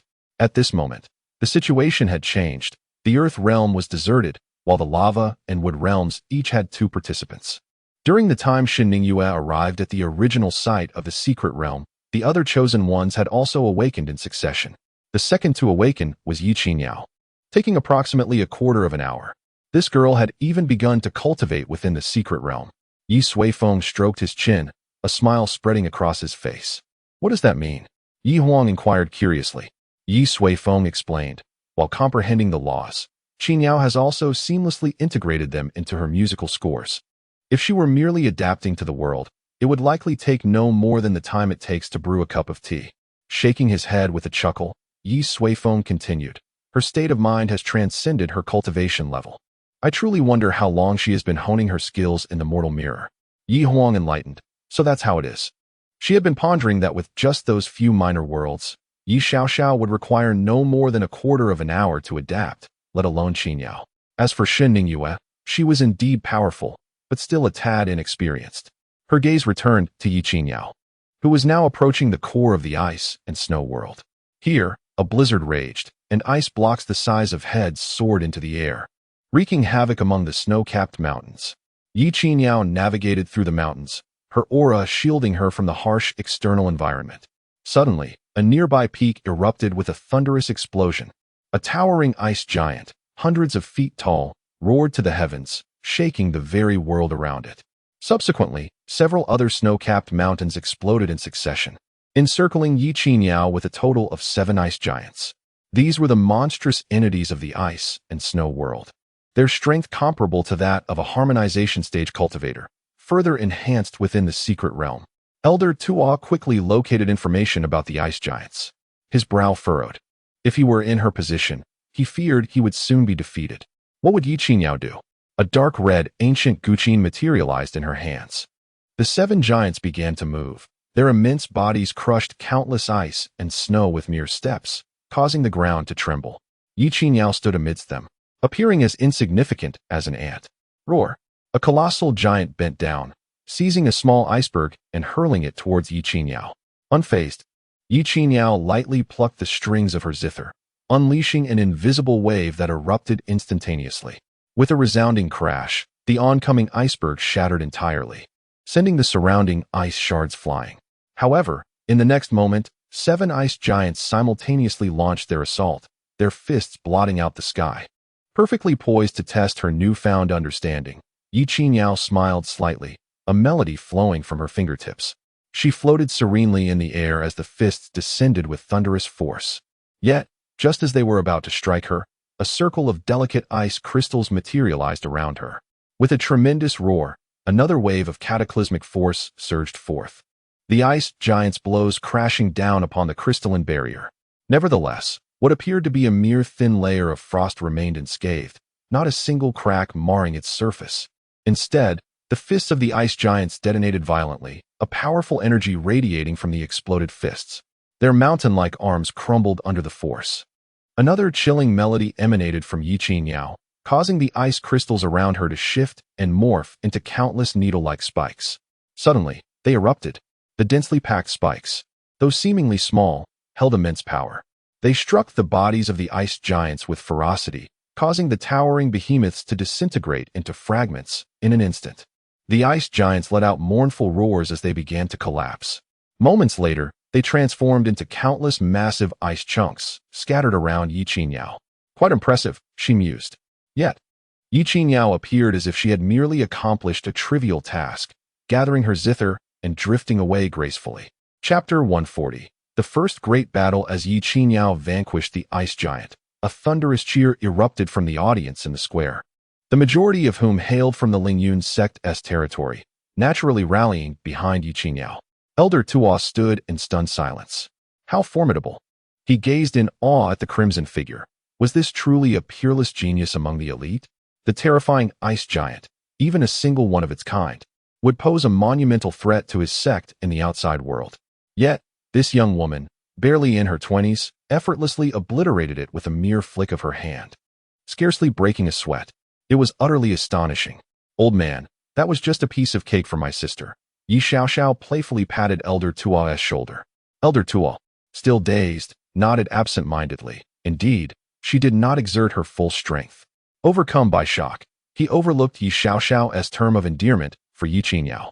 Following her triumph over the ice giant, Yi Qinyao proceeded towards the heart of the secret realm.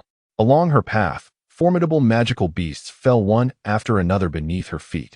Meanwhile, in the lava world, Fu Huanyu advanced rapidly, traversing several scalding rivers of lava, similarly dispatching a multitude of terrifying creatures as he drew closer to the center of the secret realm. His weapon was an enormous blacksmith's hammer, larger than a human. Under the hammer's relentless crushing force, ordinary beasts posed no challenge to him. Those who could participate in the battle of destiny were undoubtedly the most exceptional prodigies. Just as Fu Huanyu shattered a group of fire domain bat beasts, a figure appeared beside him. It was Shin Yue.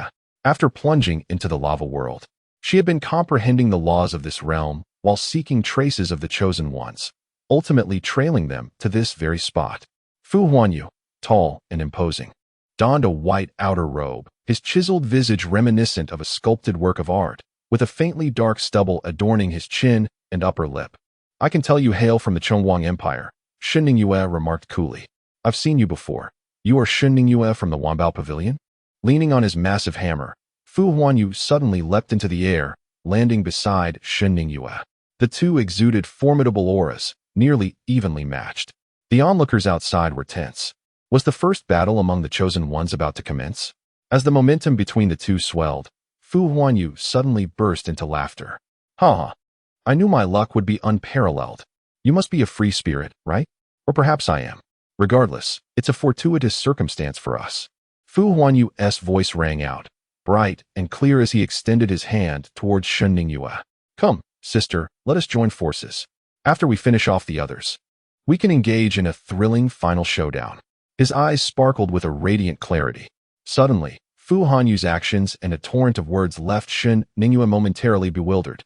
What was happening? This was the realm of cultivation. How could someone recklessly seek collaboration without regard for the circumstances? Shin Yue replied coldly, "You misunderstand. I am not a free agent. I hail from another small world." Fu Hanyu's eyes widened in surprise. "Is that so? Huh. You are indeed astute to seek a partner first. Fortunately, you have chosen the right world. Let us unite, little sister. Our future is exceedingly bright." Fu Hanyu's exuberance astonished the onlookers from the outside world. Shin Yue, too, found it hard to cope. Observing Fu Hanyu's outstretched hand, she unsheathed her long sword, a chilling aura of murder causing the temperature of the surrounding lava world to drop significantly. "You talk too much. Collaboration is the act of the weak, and I have no need for it. I have come here solely to slay you." With that, Shin Yue swung her sword towards Fu Hanyu's outstretched hand. Bang! A massive hammer appeared between them, blocking Shin Yue's blade. A tremendous wave of energy radiated outward, causing the lava stones beneath their feet to crack instantly. Their power was so formidable that even a casual strike resulted in such a terrifying spectacle. What a pity it was. Fu Hanyu gazed at Shin Yue and spoke softly. Shin Yue's eyes remained icy, her silence profound. Clang! The battle erupted in an instant. Fu Hanyu swung the heavy iron hammer, his robust muscles straining against his garments. Wherever the hammer struck, everything was reduced to dust. Yet Shin Yue showed no fear, engaging in close combat with him, her movements ethereal and her swordplay exquisite. Fu Hanyu's frenzied assaults shattered several towering mountains, sending lava rivers soaring hundreds of feet into the air. Yet, he could not truly land a blow on Shin Yue. She either evaded or blocked every strike. Moreover, Fu Hanyu's strength appeared inexhaustible, growing fiercer with each attack. Every hammer blow caused the small world to tremble. Their battle rent the earth asunder, magma erupted, and scalding lava stones fell from the sky like rain. The onlooking cultivators were utterly captivated. This was the power they yearned for. Though it seemed to unfold slowly, the combat progressed with astonishing swiftness, ordinary cultivators unable to catch a glimpse of their movements. Moments later, an explosive clash echoed. Shin Yue was propelled backward, and for the first time, the distance between them widened. However, she quickly reversed direction and charged at him again, a look of disdain etched across her face. "If this is all you can muster, then perish." The long sword lunged forth. Fu Hanyu's brow furrowed instantly, sensing danger from that strike. It was supreme swordsmanship. Tightly gripping the hammer, he found it utterly impossible to defend himself. It appeared that he would have to employ his true abilities. Fu Hanyu clasped the hammer's handle with both hands. Just as the long sword was about to pierce him, he exerted a powerful twist. In an instant, a transparent circular shield materialized around him. A thunderous boom resonated. The two combatants collided fiercely, causing the very ground beneath their feet to sink, while countless molten rocks were hurled skyward, obscuring the sun. As the debris fell, onlookers were momentarily stunned. The shield flickered, yet it firmly withstood Shin Ningyue's sword imbued with supreme arcane power. Subsequently, the massive hammer began to transform with a series of crackling sounds, the front section elongated into an oddly shaped form. Two short serrated edges emerged from the front of the hammer. In the center of these serrations, a brilliant orb of light rapidly coalesced. "Ah!" Fu Hanyu bellowed. And in that moment, the luminous sphere erupted with blinding intensity, launching a ball of destructive energy directly at Shin Ningyue. Furrowing her delicate brows, she swiftly leaped away, narrowly evading the energy sphere. The orb soared for several dozen miles before crashing to the ground, erupting into a cataclysmic fireball akin to a small sun. The earth roared. "Come on!"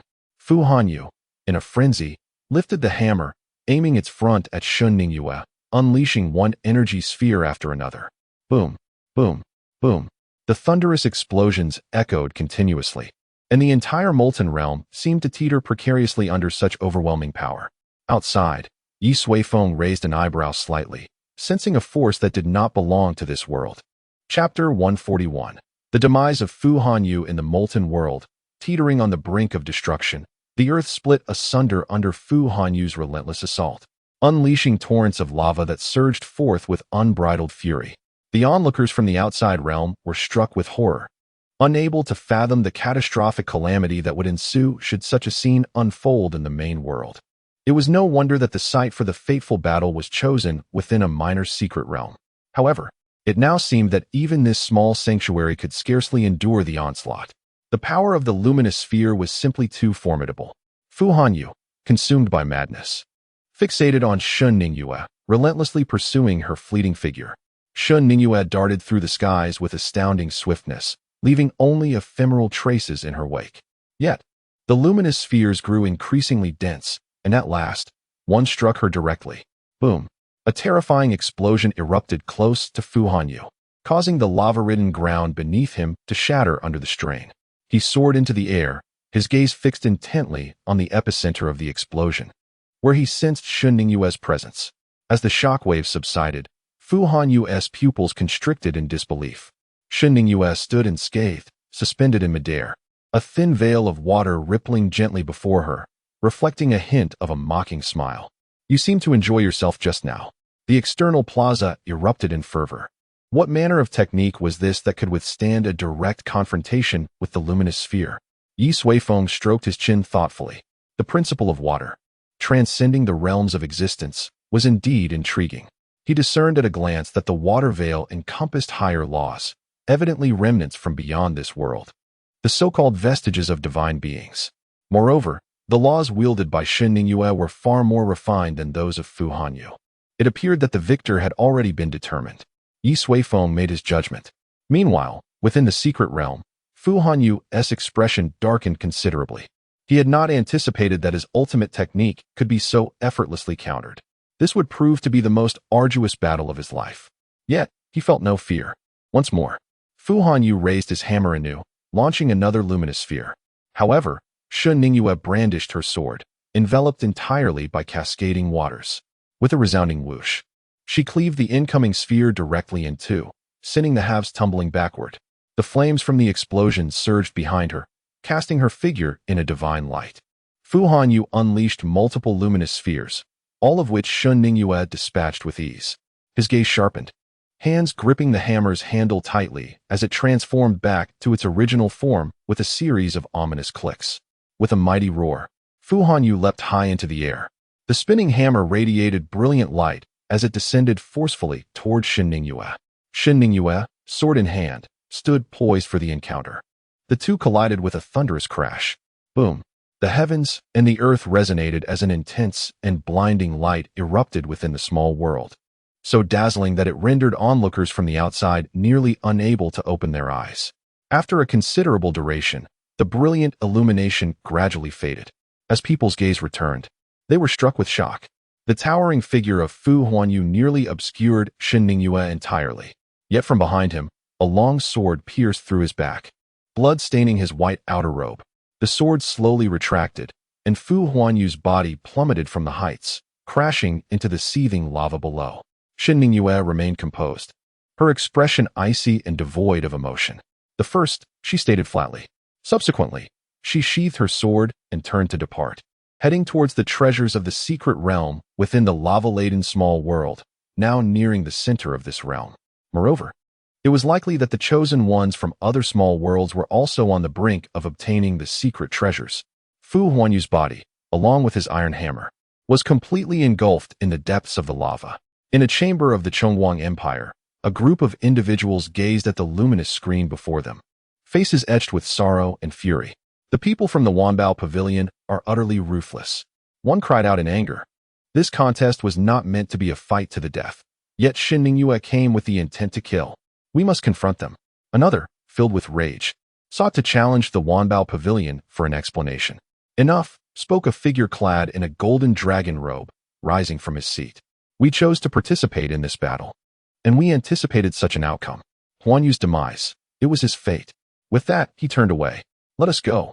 Meanwhile, in the external plaza, an eerie stillness prevailed. It truly happened. He is dead.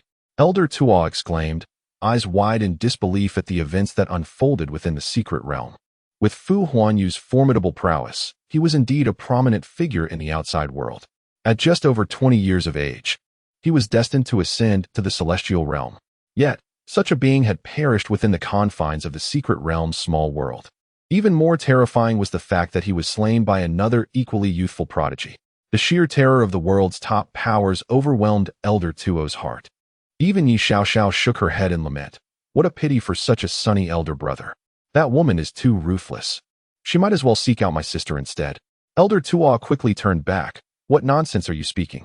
If she truly sought out Fairy Qingyao, it would be disastrous. His eyes widened, clearly intimidated by Shun Ningyue's strength. He believed that even Yi Qingyao would struggle to contend with her. Now they could only hope that the two would not encounter one another. Elder Tuo glanced at Yi Qingyao, who had now arrived at the very heart of the icy world, where a small snow-white beast lay at her feet. In that realm of ice and snow, there exists an entity of unparalleled might, having attained the late stage of transcending tribulation. Yet, it remained unable to withstand the melodic path of Yi Qingyao. Behind the small beast stood a high platform crafted from ice and snow, upon which hovered a hexagonal crystal, radiating a dazzling brilliance. This was the treasure of the secret realm, an extraordinary artifact surpassing the heavenly grade, the sole sacred spiritual treasure permissible within the confines of the secret domain. Yi Qingyao gracefully ascended to stand before it. The icy crystal exuded a chilling aura, enveloped in infinite resonance of the Dao. A moment of realization struck her as she gazed upon the crystal, her brows arching in curiosity. This object bore an unexpected semblance of familiarity. She opened her palm, revealing a diminutive character Yi, emanating a faint luminescence. This was the spatial imprint left by Ye Suifeng when they each embarked on their separate journeys. Within that space lay not only an abundance of resources, but also the most precious treasure of all, the Tower of Origin of all things, comprising 9 tiers. Yi Qingyao caressed the palm-sized space, and soon, a drop of peculiar liquid formed at her fingertip. She then infused her understanding of the rules into this liquid. Moments later, that droplet transformed into a hexagonal ice crystal, its essence perfectly mirroring that of the treasure from the secret realm. A revelation dawned upon her. The so-called treasure of the secret realm was, in fact, crafted from the rule-infused liquid generated by the 8th tier of the Tower of Origin. Acquiring it was tantamount to obtaining a treasure of rules, truly comparable to a sacred artifact. Should the 5 elements converge entirely, it would indeed prove to be a remarkable treasure. Chapter 142, Linpeng's Abandonment, the Alliance of Darkness, the Secret Realm of the 5 Elements, the World of Gold. The holy son of Linpeng traversed through the howling winds, defeating dozens of iron beasts along the way, until he finally reached the heart of the secret realm. Before him, upon a raised platform, a delicate sword embryo hovered in the air. This was none other than the treasured artifact of the World of Gold. Linpeng leaped forward. After a moment of contemplation, he cautiously extended his hand towards the sword embryo. Suddenly, a formidable wave of sword energy, imbued with destructive power, surged toward him. The sword embryo had developed sentience. The artifact itself was the most formidable demon within this secret realm. Linpeng deftly evaded the sword energy and retaliated with a powerful punch. Yet, the sword embryo pressed on relentlessly, launching a direct strike. As a sacred artifact, Linpeng dared not receive the blow unprotected. He darted backwards. But the sword embryo pursued him ceaselessly, weaving dangerously around him with each pass. Limping's fists collided, unleashing a violent force that finally sent the sword embryo flying. Subsequently, he waved his hands, conjuring a pitch-black orb that coalesced above his head. A heavy and fearsome power of law radiated forth. Limping had mastered a certain law surpassing the boundaries of this world. Sensing the pressure, the sword embryo refrained from recklessly attacking, observing from a distance. Moments later, it ascended into the sky. Suddenly, a colossal sword, as grand as a mountain, appeared in the heavens. It stirred up an unending tempest of fierce winds as it descended. The might of the blow seemed capable of cleaving the very heavens in twain. Limping's expression turned grave as the orb above his head spun furiously, countless laws coalescing around him. In an instant, the massive sword swept down, crashing onto the orb above Limping's head. Bang! The force of destruction erupted violently. Even the surrounding winds were forced into a tranquil zone by the impact. Yet, the orb remained steadfast, its protective barrier showing not a single crack. Truly formidable. Onlookers gasped in astonishment. It appeared that the holy son of Limping was poised to claim the treasure of the secret realm. Since the giant sword could not breach his defenses, the outcome seemed inevitable. They awaited Limping's next move. However, to their surprise, Limping made no further actions. Standing there in a daze, his complexion had even turned somewhat pale. He stared blankly at the distant giant sword, inexplicably feeling a chill. That previous strike resembled eerily the one Ye Huang had delivered mere days ago. No, it was merely an ordinary demon. Limping gritted his teeth, striving to calm his tumultuous emotions. Yet, the more he tried, the more that prior strike loomed in his heart, paralyzing him into inaction. Cold sweat gradually soaked through his clothing. The sword embryo observed that Limping remained motionless. After a brief pause, it executed several swift slashes, each strike generating immense ripples. The barrier of laws remained steadfast, yet Limping was drenched in cold sweat, his body trembling slightly. After a prolonged moment, he closed his eyes, coming to a profound realization. Since that fateful day, the path of arrogance he had cultivated had been shattered, leaving even his heart of Dao wounded. In this fateful battle, he harbored no hope of victory. With a deep sigh, Limping glanced at the enormous sword descending upon him once more. In a swift motion, he evaded the attack, retreating 100 feet away. He then produced a jade talisman, a token to exit the secret realm and forfeit the competition. After a moment's contemplation, Limping crushed it. A luminous portal manifested before him, and he leaped through, vanishing from the small world. Onlookers exchanged bewildered glances. He had forfeited the competition? Why? He could have subdued that sword embryo. Their confusion was palpable. I knew it. He seemed off today, Elder Tuo remarked, stroking his beard. This turn of events meant one less opponent for Ye Suifeng, which was certainly advantageous. Someone will have to take responsibility for this, Ye Suifeng chuckled, shifting her gaze to Ye Huang. Ye Huang glanced back, shrugging helplessly. She too had not anticipated that one strike would devastate Limping's heart of Dao. In the chambers of the celestial calculation sacred land, Limping emerged from the portal. What on earth is the matter with you? An elder inquired, his voice laced with fury. Limping bowed his head and knelt on one knee. I apologize for disappointing you. You.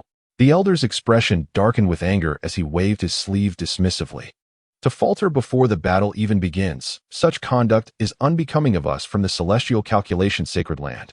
Upon returning, I shall have a serious discussion with the Holy Master regarding your status as the Holy Son. With that, the elder departed, followed by others from the sacred land. Yin Tong's expression was complex. She had intended to approach Limping, but halted upon hearing the elder's words. If Limping was no longer the Holy Son, would he still be the person she cherished? Meanwhile, in the forest world, Fady of the Doom God sect arrived at the center of the realm. His body transformed into a towering tree, a twisted visage emerging from its trunk. Indeed, it bore Fady's likeness. His vast roots, serving as his legs, surged forward, scattering earth and debris. Soon, he reached a massive tree stump, upon which floated a verdant seed exuding a potent aura of life. That was the treasure of the secret realm. Fady furrowed his brow and extended his branches, reaching for the seed. Suddenly, a dagger emerged from the shadows, severing the trunk of the giant tree and plunging into the twisted face upon its bark. Suddenly, A dark green liquid began to splatter everywhere. The shadowy depths of the abyssal empire gradually emerged from the obscurity. The onlookers outside sighed deeply, still caught off guard by his ambush. The specter had long since detected the presence of Fetty, who shared the same world, yet he refrained from striking, lurking in the shadows and awaiting the opportune moment. At last, he struck true. However, there was no joy upon the visage of the specter. Instead, his brow furrowed in concern. The colossal tree before him suddenly began to dissolve, transforming into countless viscous dark green droplets that swiftly ascended along the dagger he held. The specter decisively relinquished his dagger and vanished. Upon reappearing, he found himself in a different direction. He observed the eerie liquid consume his dagger, gradually coalescing into a humanoid form. Fetty had returned from the brink of oblivion. The two stood silently facing each other. "I told you they would inevitably clash," Elder Tual remarked, stroking his beard with satisfaction at his astute judgment. "Let us collaborate," the specter suddenly proposed. Elder Tual was momentarily taken aback, tugging at his beard in surprise. "Very well," Fetty replied, his voice grating like nails scraping against a blackboard. The two exchanged nods and simultaneously cast their incantations towards the seed, enveloping it entirely in a shroud of black and green. Chapter 143. The Battle of Divine Calamity. The alliance between Yuz and Fetty surpassed everyone's expectations. No one anticipated that these two solitary figures would unite with merely two exchanged sentences. In stark contrast, Fu Huanyu's fate was dismal. He spoke extensively, only to meet a tragic end beneath Shen Ningyue's blade. At this moment, only three factions remained within the secret realm: Ye Suifeng, Shen Ningyue, and the cooperative duo of Yuz and Fetty.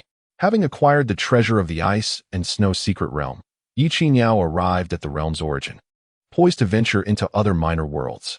The emotions of the external cultivators grew tense. They fervently hoped Ye Suifeng would choose either the Golden or Earth secret realm, for both held treasures yet untouched by any other. Securing these would provide immense advantages. Elder Tual appeared equally anxious, wishing he could guide Ye Suifeng towards a clear path. "Why be so conflicted? They will inevitably encounter each other," Ye Xiaoxiao remarked nonchalantly. Elder Tual sighed. "While that may be true, should they meet first and engage in a mutual downfall, the stakes would be significantly altered. Shen Ningyue is undoubtedly a ruthless adversary." Ye Xiaoxiao shrugged, acknowledging the truth in his words. Although these individuals were ignorant of the larger picture, they genuinely supported Ye Suifeng. In the realm's origin, Ye Suifeng surveyed the portals representing different worlds. After a brief contemplation, she stepped into the portal leading to the primordial forest. An immediate outcry erupted from the outside observers, as they believed the collaboration between Yuz and Fetty posed a greater threat than that of Shen Ningyue. This time, fortune seemed to have forsaken them. Moments later, Ye Suifeng found herself within the primordial forest, where towering trees obscured the sky, and the air was thick with vibrant life. Contemplating her next move, she swiftly made her way towards the center of the secret realm, reasoning that if the inhabitants of this minor world had not yet departed, they would be congregated there. With remarkable speed, she effortlessly dispatched several formidable tree demons and soon encountered the enormous wooden stake. The scene was chaotic, littered with splintered wood, desiccated leaves, and a viscous, foul-smelling liquid. The treasure of the secret realm had vanished without a trace. From the surface, it appeared as though the inhabitants of this world had claimed the treasure and departed. Yet the hearts of the external cultivators raced with trepidation, for they had already glimpsed Ye Suifeng in the images of the other two. Yuz lurked in the shadows, silently observing her, while Fetty had completely merged with the greenish liquid, each droplet housing a fragment of his essence. After deciding to collaborate, they had orchestrated this trap, waiting for others to enter. Ye Suifeng had unwittingly stepped into their ambush, oblivious to this grim reality. She initially ascended the wooden stake, then descended to inspect the enigmatic viscous liquid. After a moment's consideration, she shook her head and prepared to drift away. At that moment, a gray dagger abruptly emerged from behind her, poised to pierce Ye Suifeng's back without a hint of hesitation. Suddenly, a transparent hexagonal ice crystal materialized in the air. Clang! The dagger struck the ice crystal, unleashing an overwhelming force that erupted violently, accompanied by a flurry of icy shards that counterattacked. Whoosh! The icy shards were terrifying, freezing everything in their path. The shadowy dagger was instantly encased in ice. Had he not fled swiftly, he too would have met with misfortune. Ye Suifeng turned around, a subtle smile gracing her features. Your concealment techniques pale in comparison to my sister's. After spending time with Ye Suifeng, she had become quite accustomed to such forms of stealth. Moreover, upon her arrival, she had sensed an unusual aura within the shadow realm. Cackling. However, in response to Ye Suifeng's taunt, Yuz remained silent, emitting an unsettling whisper as he melded back into the shadows. Soon after, a colossal shadow beast materialized from thin air. Launching a powerful punch toward Ye Suifeng, she produced an ancient zither, and an elegant melody flowed from her fingertips, unleashing an invisible energy that detonated upon striking the shadow beast, causing it to splinter. Yet, the shadow beast quickly reassembled, transforming into a monstrous entity adorned with writhing tentacles. Advancing toward Ye Suifeng. Begone! Ye Suifeng exclaimed sharply, the zither's notes erupting in a thunderous resonance, obliterating all of its tentacles into fragments.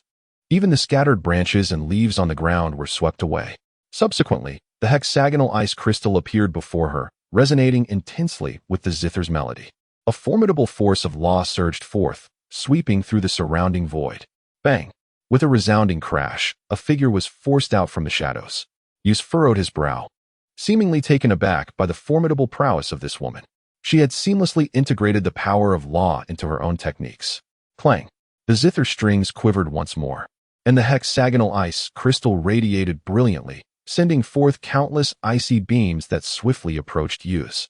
He vanished in an instant, only to be pursued once again. His expertise lay in stealth and assassination, leaving him at a disadvantage in this direct confrontation. He was in a state of utter disarray. Yet, he remained composed, continuously searching for an opportunity while evading her attacks. At last, in a fleeting moment, he discerned a flaw in Ye Suifeng's defense. As he retreated into the shadows, he harnessed the power of law, causing the icy beams to lose their target for a brief instant. When he re-emerged, he was now in close proximity to Ye Suifeng. Another dagger appeared, aimed at her. Bang! A halo of ice shards enveloped Ye Suifeng. Though the seemingly fragile ice and snow appeared weak, they ensnared Yu's dagger, preventing it from penetrating further. Nevertheless, Yuz remained unperturbed. At the tip of the dagger, a drop of dark green liquid emanated an eerie luminescence. Ye Suifeng also noticed it, her delicate brows knitting together. Suddenly, the liquid erupted, transforming into countless fine particles that enveloped Ye Suifeng entirely. Upon closer inspection, these nearly imperceptible particles turned out to be a horde of grotesque little insects. They writhed frantically, surrounding Ye Suifeng completely. The aura of the curse was so dense it was nearly suffocating. I leave it to you, you said softly before retreating. Oh no, Elder Tuo exclaimed, striking his thigh in frustration. That powder is fetty. The two chosen ones combined are overwhelmingly powerful. Ye Suifeng is in grave danger. Relax, relax. Ye Suifeng maintained a nonchalant demeanor as she spoke. The moment my sister entered this small world, the battle was already concluded. Elder Tuo furrowed his brow and turned to her, puzzled by the meaning of her words. So foolish. Ye Suifeng approached Elder Tuo, pointing at the small world on the screen. Did you not notice that the wood world has changed? Elder Tuo looked over in confusion, and at once, his pupils contracted. The small world, which should have been green, was now shrouded in a thin layer of red mist. It resembled a celestial canopy. The entire realm was enveloped in a crimson shroud. Chapter 144. Fellow Taoist, please stay in the secret realm of the 5 elements, within the small world of wood. A faint crimson aura enveloped the entire realm. Is this the technique of Sister Qingyao? Yi Huang inquired with curiosity. Ye Suifeng nodded and remarked, this girl has truly experienced countless lives within the red dust mirror. The path chosen by Ye Suifeng is the path of all beings. The more experiences she accumulates, the denser the aura of the mundane world becomes. The crimson essence that envelopes this small world is truly unimaginable. One can only wonder how much she has endured. Inside the small world, the two worked in harmony, and Yu's lips curled into a slight smile. However, suddenly, a cry of alarm echoed from Ye Suifeng's direction. Run! We've fallen into a trap. It was the voice of Fady. Yuz was momentarily stunned as he witnessed the green poisonous insects surrounding Ye Suifeng rapidly swell and then explode with a thunderous roar. Yet, Ye Suifeng emerged unscathed. A complete melody resonated through the air. Is this not effective? Yu's expression shifted as he prepared to retreat into the shadows once more. Yet, a dark crimson aura had already spread unknowingly throughout the entire realm. This aura sealed the void, obstructing his most adept techniques. Alarmed, Yuz turned to see Ye Qinyao's attack approaching. Bang! Blood splattered. Without the protection of the shadows, Yuz was merely an ordinary prodigy, struck down with a single blow. Like a kite severed from its string, falling far away. The surrounding poisonous insects, along with the viscous dark green liquid, were all ensnared by the crimson essence, rendered immobile. I concede, spare me. The voice of Fady echoed from all the insects. There was no recourse. Their methods had been thoroughly countered by Ye Qinyao. Once the red dust canopy formed, they had no means of resistance left. With an impassive expression, Ye Qinyao unleashed a single note that obliterated the vast majority of the poisonous insects. Only then did she release the binding of the crimson essence. The insects swiftly reformed into the likeness of Fady, who appeared pale. The previous strike had shattered much of his body, leaving him severely weakened. Casting a glance around, Yuz had already half-kneeled on the ground, gravely injured. Their expressions were filled with astonishment. No one had anticipated that this woman could be so terrifying. Ye Qinyao descended gracefully, hovering in front of them. Thank you, Fady uttered, bowing his head. With Ye Qinyao's capabilities, she could have easily eliminated them before their escape from the secret realm. Yet she chose not to do so. Let us depart, Ye Qinyao stated calmly. The two exchanged glances, then took out jade talismans, shattering them to exit the small world through the luminous portal. Thus, only Ye Qinyao and Shen Ningyue remained within the secret realm. Outside, the cultivators held their breath, uncertain of what scene would unfold upon their encounter. As Ye Qinyao acquired the treasures of the wood realm, Shen Ningyue arrived in the gold realm to retrieve the sword embryo that Limpong had failed to carry away. She felt a twinge of disappointment at not encountering any other chosen ones. Subsequently, she returned to the initial location of the secret realm. Coincidentally, Ye Qinyao emerged from the wood realm just then. Their meeting occurred with a swiftness that surpassed everyone's expectations. A firebird and a sword embryo manifested beside Shen Ningyue, while Ye Qinyao unveiled a hexagonal ice crystal and a green seed. Shen Ningyue smiled gently. It seems you have dealt with them all? Indeed, replied Ye Qinyao. Sensing the formidable aura emanating from Shen Ningyue, Ye Qinyao silently acknowledged that Han Shuzi had not been mistaken.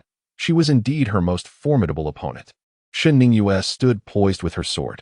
Ye Qinyao, are you prepared to embrace death? Ye Qinyao responded with a faint smile.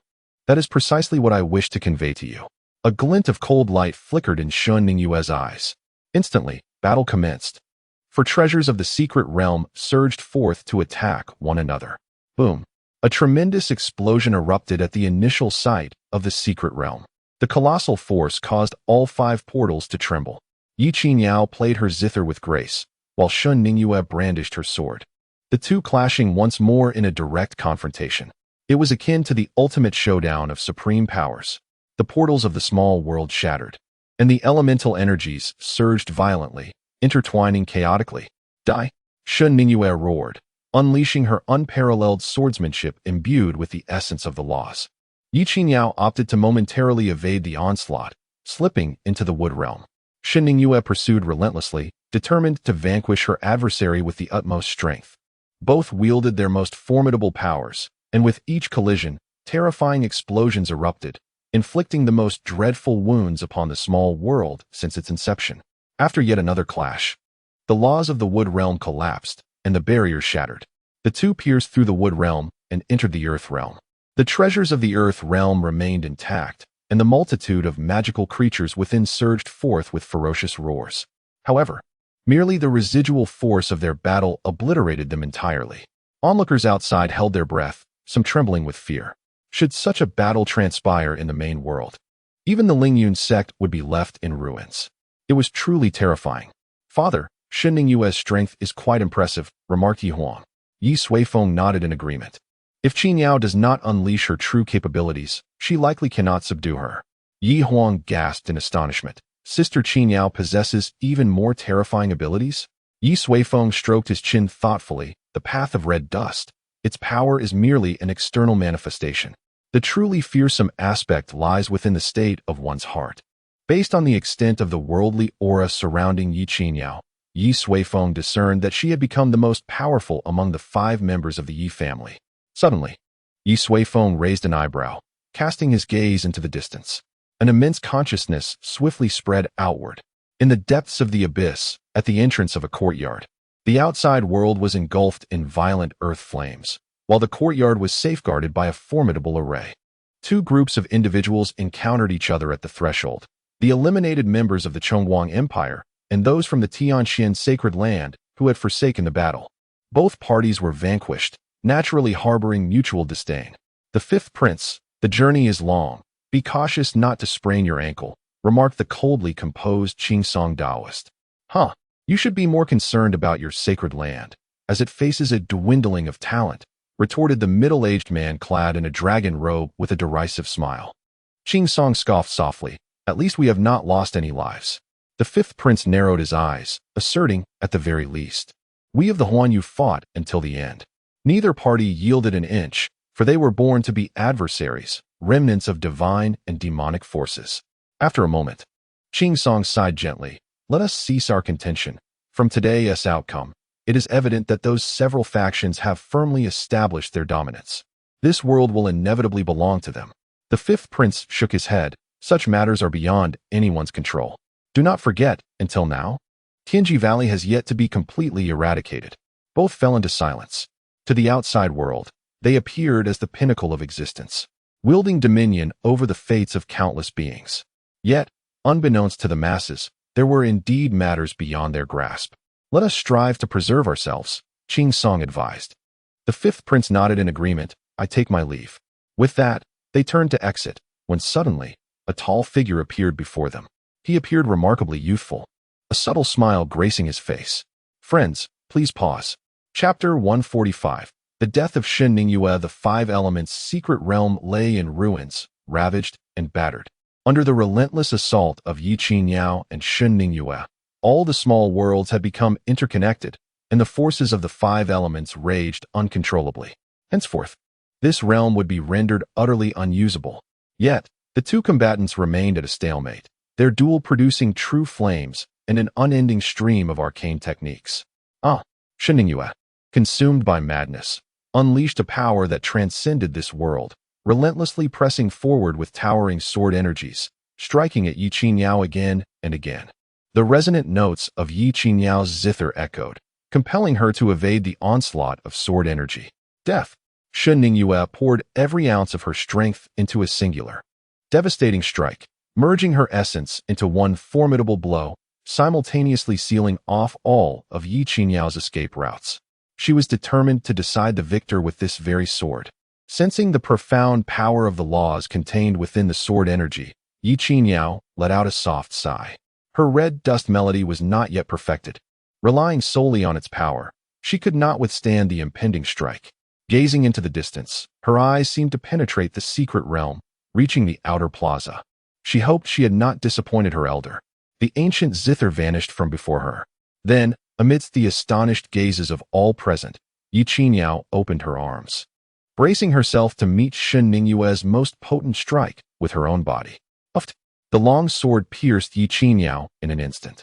Blood flowed profusely, staining her long gown a vivid red, rendering her even more enchanting. No! Elder Tuo cried out in alarm. Beautiful! The head of Wanbao Pavilion laughed heartily, a smile also gracing the face of the chief steward beside him. However, Shen Tianming remained silent, his face inscrutable. Damn it!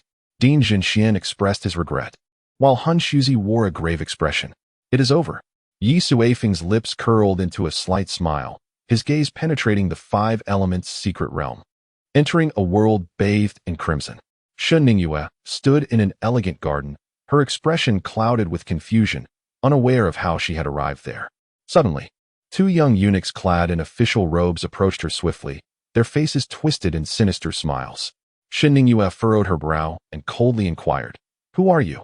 Yet the eunuchs offered no response, swiftly closing in on her, each seizing one of her arms. Seeking death, fury ignited within Shen Ningyue. Never had any man dared to treat her thus. She longed to slay these 2, only to discover that her strength had inexplicably diminished, rendering her weaker than an ordinary mortal. You seek death. One of the eunuchs struck her across the face, leering as he said, "The Empress Dowager awaits you. Your fate is sealed." With that, they restrained Shen Ningyue and forcibly dragged her away. Moments later, they arrived at a foreboding palace, where Shen Ningyue was thrown to the ground. Nearby, an old matron wore a cruel smile upon her face. "Who commanded you to serve the emperor? Do you aspire to become a consort?" Such bewildering words jolted Shen Ningyue into sudden realization. She was ensnared within an illusion. The old matron, lowering her voice, continued, "Not speaking? Do you think your silence renders you untouchable?" She then unveiled a small cloth pouch, filled with slender steel needles. "Will you speak or not?" As she spoke, she seized one of the needles and forcefully drew Shen Ningyue's finger toward it, driving it into her nail. Shen Ningyue scoffed inwardly. As a cultivator, she had long been accustomed to pain of this nature. It was inconceivable that she would. The piercing agony made her scream in an instant. She overlooked a crucial detail. Here, she was merely a frail mortal.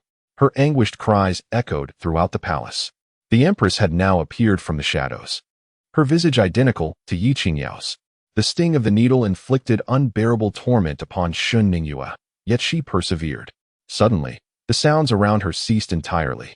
Upon opening her eyes, she discovered she had transformed into a village girl, wandering through the wilderness. She extended her hand, her fingers restored to their pristine state. Damn it! Observing her attire, she realized the illusion had yet to be dispelled. "Benefactor," a figure suddenly approached from the front. Shen Ningyue lifted her gaze to see a monk accompanied by two oddly featured disciples, standing within a glowing circle. The monk's face was that of Ye Suifeng. "You must leave quickly, the beast is coming," the monk urged again. "Go to hell." Enraged, Shen Ningyue charged forward, realizing that in this world, she possessed certain magical abilities. However, as she rushed closer, a massive iron rod came hurtling towards her. "Hey, demon, you dare harm my master." Bam! Blood splattered. Such scenes repeatedly unfolded in the earthly realm, flashing by in an instant, showcasing thousands of fragments. In each fragment, Shen Ningyue endured relentless torment. Outside, people wore puzzled expressions. After Shen Ningyue pierced Ye Suifeng with her sword, the two bizarrely halted, suspended in the void, motionless. The laughter of the pavilion master ceased. "What is happening?" The chief steward's expression grew grave. He sensed the source of Shen Ningyue's life was rapidly waning. Suddenly, Shen Ningyue moved. She gazed at Ye Suifeng before her. Her eyes filled with profound terror. Then, with a piercing scream, she relinquished the sword's hilt, her body plummeting like a kite severed from its string. As she descended, countless wounds began to manifest upon her body. Blood cascaded down. Life ebbed away swiftly, ultimately vanishing into the boundless force of the unknown. "No!" Shen Tianming let out a desperate howl, collapsing to the ground. Tears clouded his vision, and all present were left in stunned silence, unable to comprehend the unfolding events. It was Shen Ningyue who had pierced Ye Suifeng, yet why did it end with Shen Ningyue's downfall? What has transpired? Zhen Xian also wore an expression of bewilderment. Han Shuzi exhaled deeply, relieved. "We have triumphed." The battle of destiny concluded with Shen Ningyue's fall. The five elements secret realm, originally meant for combat, was utterly destroyed and would soon vanish entirely. Moments later, Ye Suifeng returned to her chamber, her lips slightly pale. The strength of Shen Ningyue was indisputable. The blow she had dealt was substantial, inflicting considerable injury upon her. "I was right about you after all." Han Shuzi entered, followed by Zhen Xian and the elder of Lingyun's sect. Ye Suifeng took a seat in silence. "I honor my promise. Everything you have done previously is hereby absolved." Han Shuzi remarked with a smile. "Come back to the headquarters with me, and you must present the treasures acquired from the secret realm, as I promised to reserve them for Lingyun's sect." The treasures of the secret realm, forged from the essence of the 8th level of the Origin Tower, are indeed treasures for the average person. However, Ye Suifeng was not in the mood to discuss such matters. "I shall not accompany you anywhere. Han Shuzi, I advise you to temper your lofty demeanor." Han Shuzi immediately suppressed his smile. "Ye Suifeng, I have been sufficiently lenient with you. Allowing you to visit the headquarters would be a rare opportunity for you." Ye Suifeng shook her head. "Spare me. My clan's elders have already arrived." Han Shuzi furrowed his brow, his demeanor imposing. "Then you should restrain your brilliance, lest you bring calamity upon your kin." At that moment, A slender hand emerged from the void behind Han Shuzi. With a resounding thud, it struck him on the head. Huh, I have finally succeeded. A melodious laugh echoed through the room. Han Shuzi's mind buzzed as he turned abruptly. Before him stood a tall man surrounded by a group of extraordinary youths. Among them was a beautiful young woman, giggling mischievously as she wiggled her fingers at him. Who are you? Han Shuzi's heart raced. Ye Suifeng smiled slightly. Relatives of Qingyao. What were you just saying? Chapter 146. The goal is set. Han Shuzi was taken aback. A bewildering group of individuals had inexplicably appeared behind him, and he remained utterly oblivious. Even more alarming was the fact that he had received a resounding blow to the head, delivered by a mere child. This was undoubtedly the greatest humiliation of his life. Who on earth are you? Han Shuzi bellowed in fury. I have already stated, I am an elder of my clan. Ye Qingyao replied as she approached, kneeling on one knee. Niece Ye Qingyao pays her respects to the family head. Ye Suifeng smiled and nodded, gently raising her to her feet. You have truly done well. With those words, a robust aura of life enveloped her, instantly healing all her wounds. Ye Qingyao beamed with joy. Her uncle's words were the highest affirmation of her efforts over the years. Witnessing this scene, Han Shuzi's pupils constricted. The ability to mend wounds with the laws of healing was not something just anyone could achieve. You are the head of the Ye family from Yunxiao City. The famed Yisheng? Zhun Xian suddenly recalled, exclaiming in astonishment. He had even contemplated traveling to Yunxiao City to capture this so-called Yisheng when Ye Qingyao had been uncooperative. Indeed, that is how everyone refers to me. Ye Suifeng replied with a cheerful smile.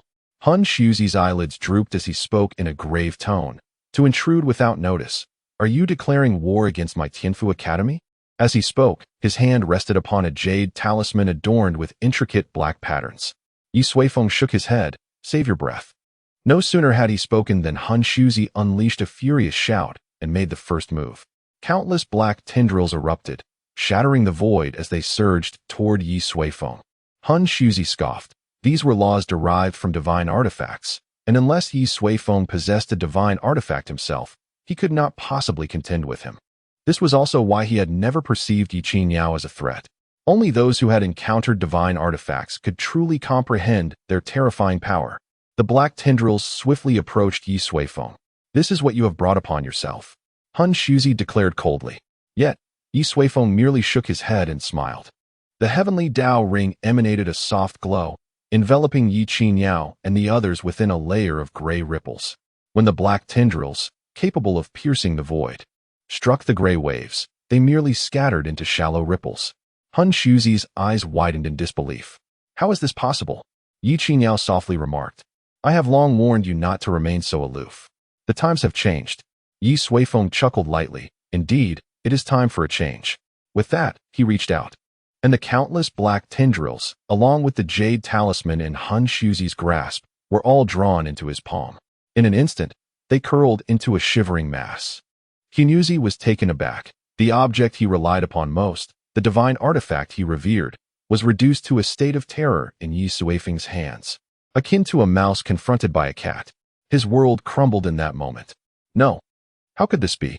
Shuzi's expression was one of panic as he collapsed onto the ground, seemingly unable to comprehend the events unfolding before him. Ye Suifeng pinched his fingers, causing the black patterns to shatter into a fine dust. He opened the world of everything and cast the powder inside. For the enlightenment tree, it served as nourishment. Well, I shall leave this to you for now. I am heading to the Wanbao Pavilion, he declared, and with that, his figure vanished from sight. In the chamber of the Wanbao Pavilion, an eerie silence enveloped the space. None had anticipated that Shen Ningyue would fall to Ye Qingyao, even perishing on the spot. Had the Tianfu Academy become this formidable? Elder Fong wore a sheepish expression. He had assumed Shen Ningyue would triumph. At that moment, Shen Tianming suddenly turned, his eyes bloodshot, growling like a wild beast. She is not from the academy. She belongs to the Ye family of Yunxiao City. I warned you all to abandon the destiny war, but you refused to listen. Now my sister is dead. Shen Tianming roared, preparing to charge at Elder Fong in a fit of rage. A beam of light descended upon him, restraining his movement. Shen Tianming, calm yourself. The chief steward intervened, his countenance equally grim. None of us wished for Ningyue's demise. Shen Tianming unleashed a flurry of punches, yet could not break free from the chief steward's binding. He let out a long, mournful cry, kneeling on the ground in despair. After a moment, the chief steward spoke softly. "Did you just say that Ye Suifeng is from Yunxiao City?" His expression shifted. "It seems we truly must venture north." "There's no need. We have already arrived," a voice suddenly echoed. Accompanied by a myriad of law patterns, Ye Suifeng gradually materialized. Shen Tianming, Elder Fong, and the chief steward found themselves immobilized by the power of the laws, unable to move an inch. A jade vial soared from the chief steward's embrace and landed in Ye Suifeng's hands. The vial emanated a terrifying aura of law, identical to the water law wielded by Shen Ningyue, head of the Ye family. Shen Tianming was taken aback. The chief steward was filled with trepidation. This was indeed the head of the Ye family? He possessed such formidable strength. No wonder Shen Tianming had been so adamant, even willing to relinquish the Origin Tower and forsake the Destiny War. This man truly had the capability to challenge the highest divine artifacts. At that moment, he regretted not heeding Shen Tianming's warnings. "It has been a long time," Ye Suifeng remarked casually to Shen Tianming, acknowledging their acquaintance, as they were both from the 9 cities. Shen Tianming, gazing at Ye Suifeng, suddenly knelt and fervently bowed his head. "Head of the Ye family, I implore you, please save my sister. I know with your strength, you can surely achieve it. I implore you, I beseech you." He ceaselessly bowed, his forehead striking the unforgiving ground, blood gushing forth in an instant. Ye Suifeng let out a gentle sigh, raising him with a wave of his hand. Salvation was beyond reach. "All I can do is assist you in retrieving her lifeless form." He was not one to rescue others indiscriminately. However, he held no aversion towards Shen Tianming, so he might as well bring back his sister. Soon, Shen Ningyue's body materialized within the room. Shen Tianming gazed upon his pallid sister and then deeply bowed to Ye Suifeng. A moment later, within a grand chamber, gathered were Hun Shuzi, the chief steward, the followers of the malefic god sect, the denizens of the Netherdark Empire, and those from the celestial calculation sacred land who had failed to depart, along with the representatives of the Chongguang Empire. In the outside world, they were unparalleled titans of power. Yet now, their expressions were shrouded in gloom as they sat upon the ground, awaiting the judgment of the family head. Ye Suifeng sat nearby. Before him lay 5 distinct objects: a small porcelain vial from the Wanbao Pavilion, a calculating device from the celestial calculation sacred land, a luminous crystal orb from the Chongguang Empire, a shadowy worm from the Netherdark Empire, and a piece of decaying flesh from the malefic god sect. Each item represented the remnants of divine and demonic forces possessed by these factions, embodying the rules derived from them. As for the item from the Tianfu Academy, Ye Suifeng had already witnessed it, having been transformed into fertilizer for the Enlightenment Tree. Among the remaining 5, their strengths varied. The divine object from the Wanbao Pavilion contained the most potent laws, far surpassing those of this realm and other divine artifacts, even rivaling the laws inscribed upon the gates of the celestial realm. This piqued Ye Suifeng's curiosity regarding its origin. Subsequently, he located it on the heavenly mechanism disk. It was an ice crystal occupying nearly 1/5 of the area, ranking second. This indicated that its encroachment upon the world had reached a truly alarming degree. There were 4 others similarly formidable. It appeared that these 5 factions constituted the most powerful entities in the current world. Should they be vanquished, the remaining so-called remnants of divine and demonic forces would be mere trifles. The Enlightenment Tree would suffice to eradicate them all. Thus, the next course of action was clear: confront them directly. Chapter 147. The beginning of tree planting. In a room, a group of individuals sat on the ground, their faces covered in dirt and grime. Who could have imagined that any one of them, if placed in the outside world, would be a formidable sovereign commanding respect? Yet now, they found themselves trembling before the man in front of them. Ye Suifeng effortlessly dismantled the very divine and demonic laws upon which they relied, shattering their psychological defenses. How could there exist such a terrifying entity in this world? "I shall present you with 2 choices," Ye Suifeng declared. "First, lead me to your stronghold and surrender the remnants of the divine and demonic." He then observed their reactions. Moments later, the 5th prince of the Chongguang Empire timidly inquired, "And what is the second option?" Beside him, the Qingsong Taoist promptly nudged his side, whispering, "Are you foolish? The second option is, of course, death." Seeing their exchange, Ye Suifeng couldn't help but chuckle. Consider your options carefully, he advised. The group exchanged glances, and then Han Shuzi took the initiative to speak. Esteemed Ye family master, are you certain you wish to proceed in this manner? I acknowledge your strength, but each of our factions may possess powers beyond your imagination. The others fell silent. Han Shuzi's words served as both a reminder and a warning. However, Ye Suifeng remained unfazed. You need only make a choice. Do not concern yourselves with anything else, he stated, standing with his hands clasped behind his back.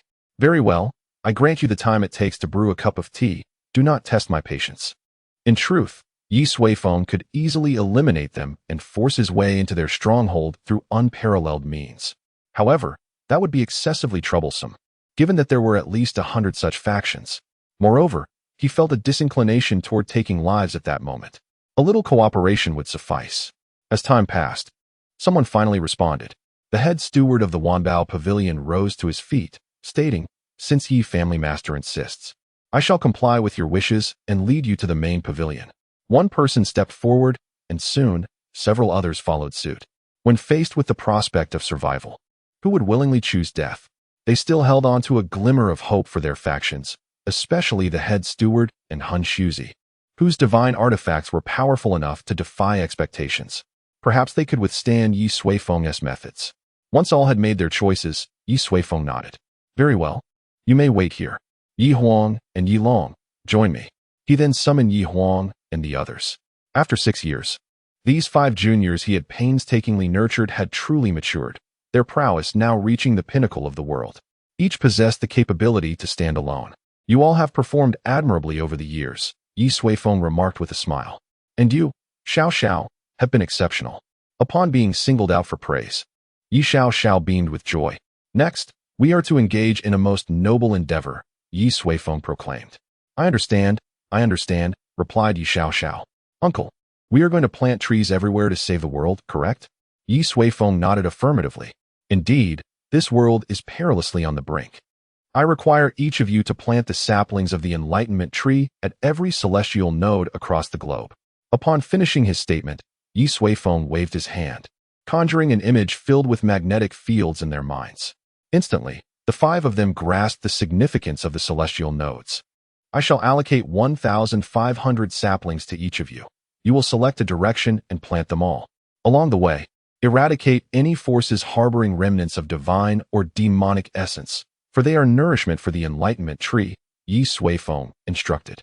Uncle, do I also get to go this time? Yi Xiao Xiao inquired, her voice tinged with reluctance. Over the years, she had grown accustomed to being by Ye Suifeng's side. Ye Suifeng smiled and ruffled her hair. You have grown up. It is time for you to carve your own path. Yi Xiao Xiao nodded. Very well, rest assured. I shall complete the task splendidly. At that moment, Yi Huang also spoke up. Father, will you not accompany us this time? Ye Suifeng nodded. There are 5 formidable and mysterious factions. I must personally investigate. Furthermore, I have a promise yet to fulfill. 6 years ago, when departing from Yunxiao City, he had pledged to Yi Zhenzong to uncover the true culprit behind Yi Zhenguang's demise. Subsequently, he was ensnared by someone in the river of time, a person likely from the celestial realm. This matter was temporarily set aside. However, upon reflection, the one who orchestrated events in the river of time may not be the same individual who killed Yi Zhenguang. The reasoning is straightforward. That person, capable of manipulating the river of time, possesses strength far exceeding that of this realm, much like Ye Suifeng, who cannot easily enter. Thus, the one responsible for Yi Zhenguang's death may very well reside among those so-called elites. They, leveraging the remnants of powerful divine and demonic forces, indeed possess the ability to erase temporal imprints. The 5 most formidable factions are the prime suspects. Therefore, he must personally venture forth to fulfill this promise. Choose your directions. You shall represent the Yi family and expand our influence to every corner of the world, Ye Suifeng declared. The group fell silent for a moment, and Yi Long spoke first. I shall head west. I am more familiar with that area. Yi Huang chimed in with a smile. In that case, I shall continue to the east, just as I did 6 years ago. I want to go south. I have no desire to venture into the icy north. Besides, I've heard there are many delicious foods in the south, Yi Xiao Xiao exclaimed. Then, Yi Qian shrugged. Guess that leaves me with the north. That is fine. I didn't intend to stray too far from the Academy of Heavenly Books anyway. For individuals swiftly determined their respective directions, leaving only Ye Suifeng to decide. You should accompany Xiao, Ye Suifeng suggested. If we consider this as our starting point, the southern region is vast, and we have yet to approach the central continent. Thus, the task at hand is quite formidable. Having two people together allows for mutual support. His primary concern was that Ye Xiao might become overly exuberant, causing chaos in the south. No problem, Ye Suifeng replied with a smile. With that, all five had chosen their paths. Ye Suifeng was confident that the name of the Ye family would soon resonate across the world. They then discussed the specific details of their journey. Ye Huang would travel with individuals from the two major empires, heading southeast, which was Ye Huang's primary destination. Ye Long would first visit the evil god cult. Ye Suifeng and Ye Xiao would lead the disciples of the heavenly calculation sacred land southward. Ye Qian would return to Yunxiao city, and after preparations, would traverse the Qinggu highlands towards the northern snowfields. As for the Tianfu Academy and Wanbao Pavilion, their stronghold was in the central continent, not too far away. Ye Suifeng decided to waste no more time and would take them all there together to witness the grandeur of the central continent. This mission could potentially last for decades. You all have your own paths now, Ye Suifeng stated. I reiterate, regardless of where you go, never forget your roots lie in Yunxiao city and the Ye family. The five knelt on one knee, their hearts pure and clear. Ye Suifeng nodded, allowing them to rise. They extended their hands, mirroring the gesture from 5 years prior. 5 hands hovering before Ye Suifeng. The difference was that they had all matured. Except for Ye Xiao. The palms of the others bore a glowing character free, radiating a gentle light. This was the world bestowed upon them by Ye Suifeng. The journey ahead was perilous. Should they encounter insurmountable divine entities, they were to utilize it. With that, Ye Suifeng infused 5 strands of will into the character. This character now possessed the ability to dominate divine and demonic laws. Ye Xiao was ecstatic. She too had finally acquired her palm world. Subsequently, Ye Suifeng took out a seedling of the enlightenment tree and a 10-fold origin tower, placing them all within their palm worlds. All right, let us begin planting. Chapter 148, the heavenly capital, Yuan City. The fiery core of the abyss rages on, yet certain formidable entities have discerned a gradual diminishment in the energy of the flames. The reason for this phenomenon remains elusive. Outside Yuan City, a group of individuals exuding an aura of terror stands upon a lofty platform. Among them are Ye Suifeng and his companions, along with a few temporarily captured powerful beings. Let us depart, Ye Suifeng instructed Ye Huang and the others. Do not entertain thoughts of returning to Yunxiao City until all enlightenment trees have been cultivated. The group chuckled in response. Rest assured, Uncle, we shall undoubtedly accomplish our task. Ye Suifeng nodded, recognizing that they now possessed the capability to stand on their own. He had no desire to linger and intended to take Han Shuzi and the Grand Steward of Wanbao Pavilion to Zhongzhou without delay. Suddenly, a petite figure leaped before him. He. Ye Xiao extended a hand. Uncle, we made a pact. If I accomplish this task, you promised me a gift. You haven't forgotten, have you? Ye Suifeng hesitated for a moment before smiling. Forgotten? Of course not. In truth, he had entirely overlooked it. However, he had mentioned this matter to Ye Qian upon his arrival. Ye Qian, present the gift to Xiao. As for me, I shan't delay any further. Farewell, everyone. With a grand gesture, Ye Suifeng, along with Han Shuzi, vanished from the platform.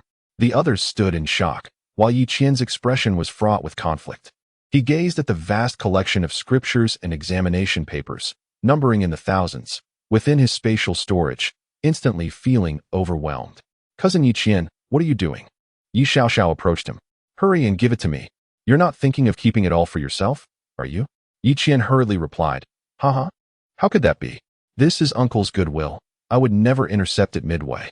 After a moment of contemplation, he added, truly, this is a carefully prepared gift from Uncle, merely resting with me for the time being.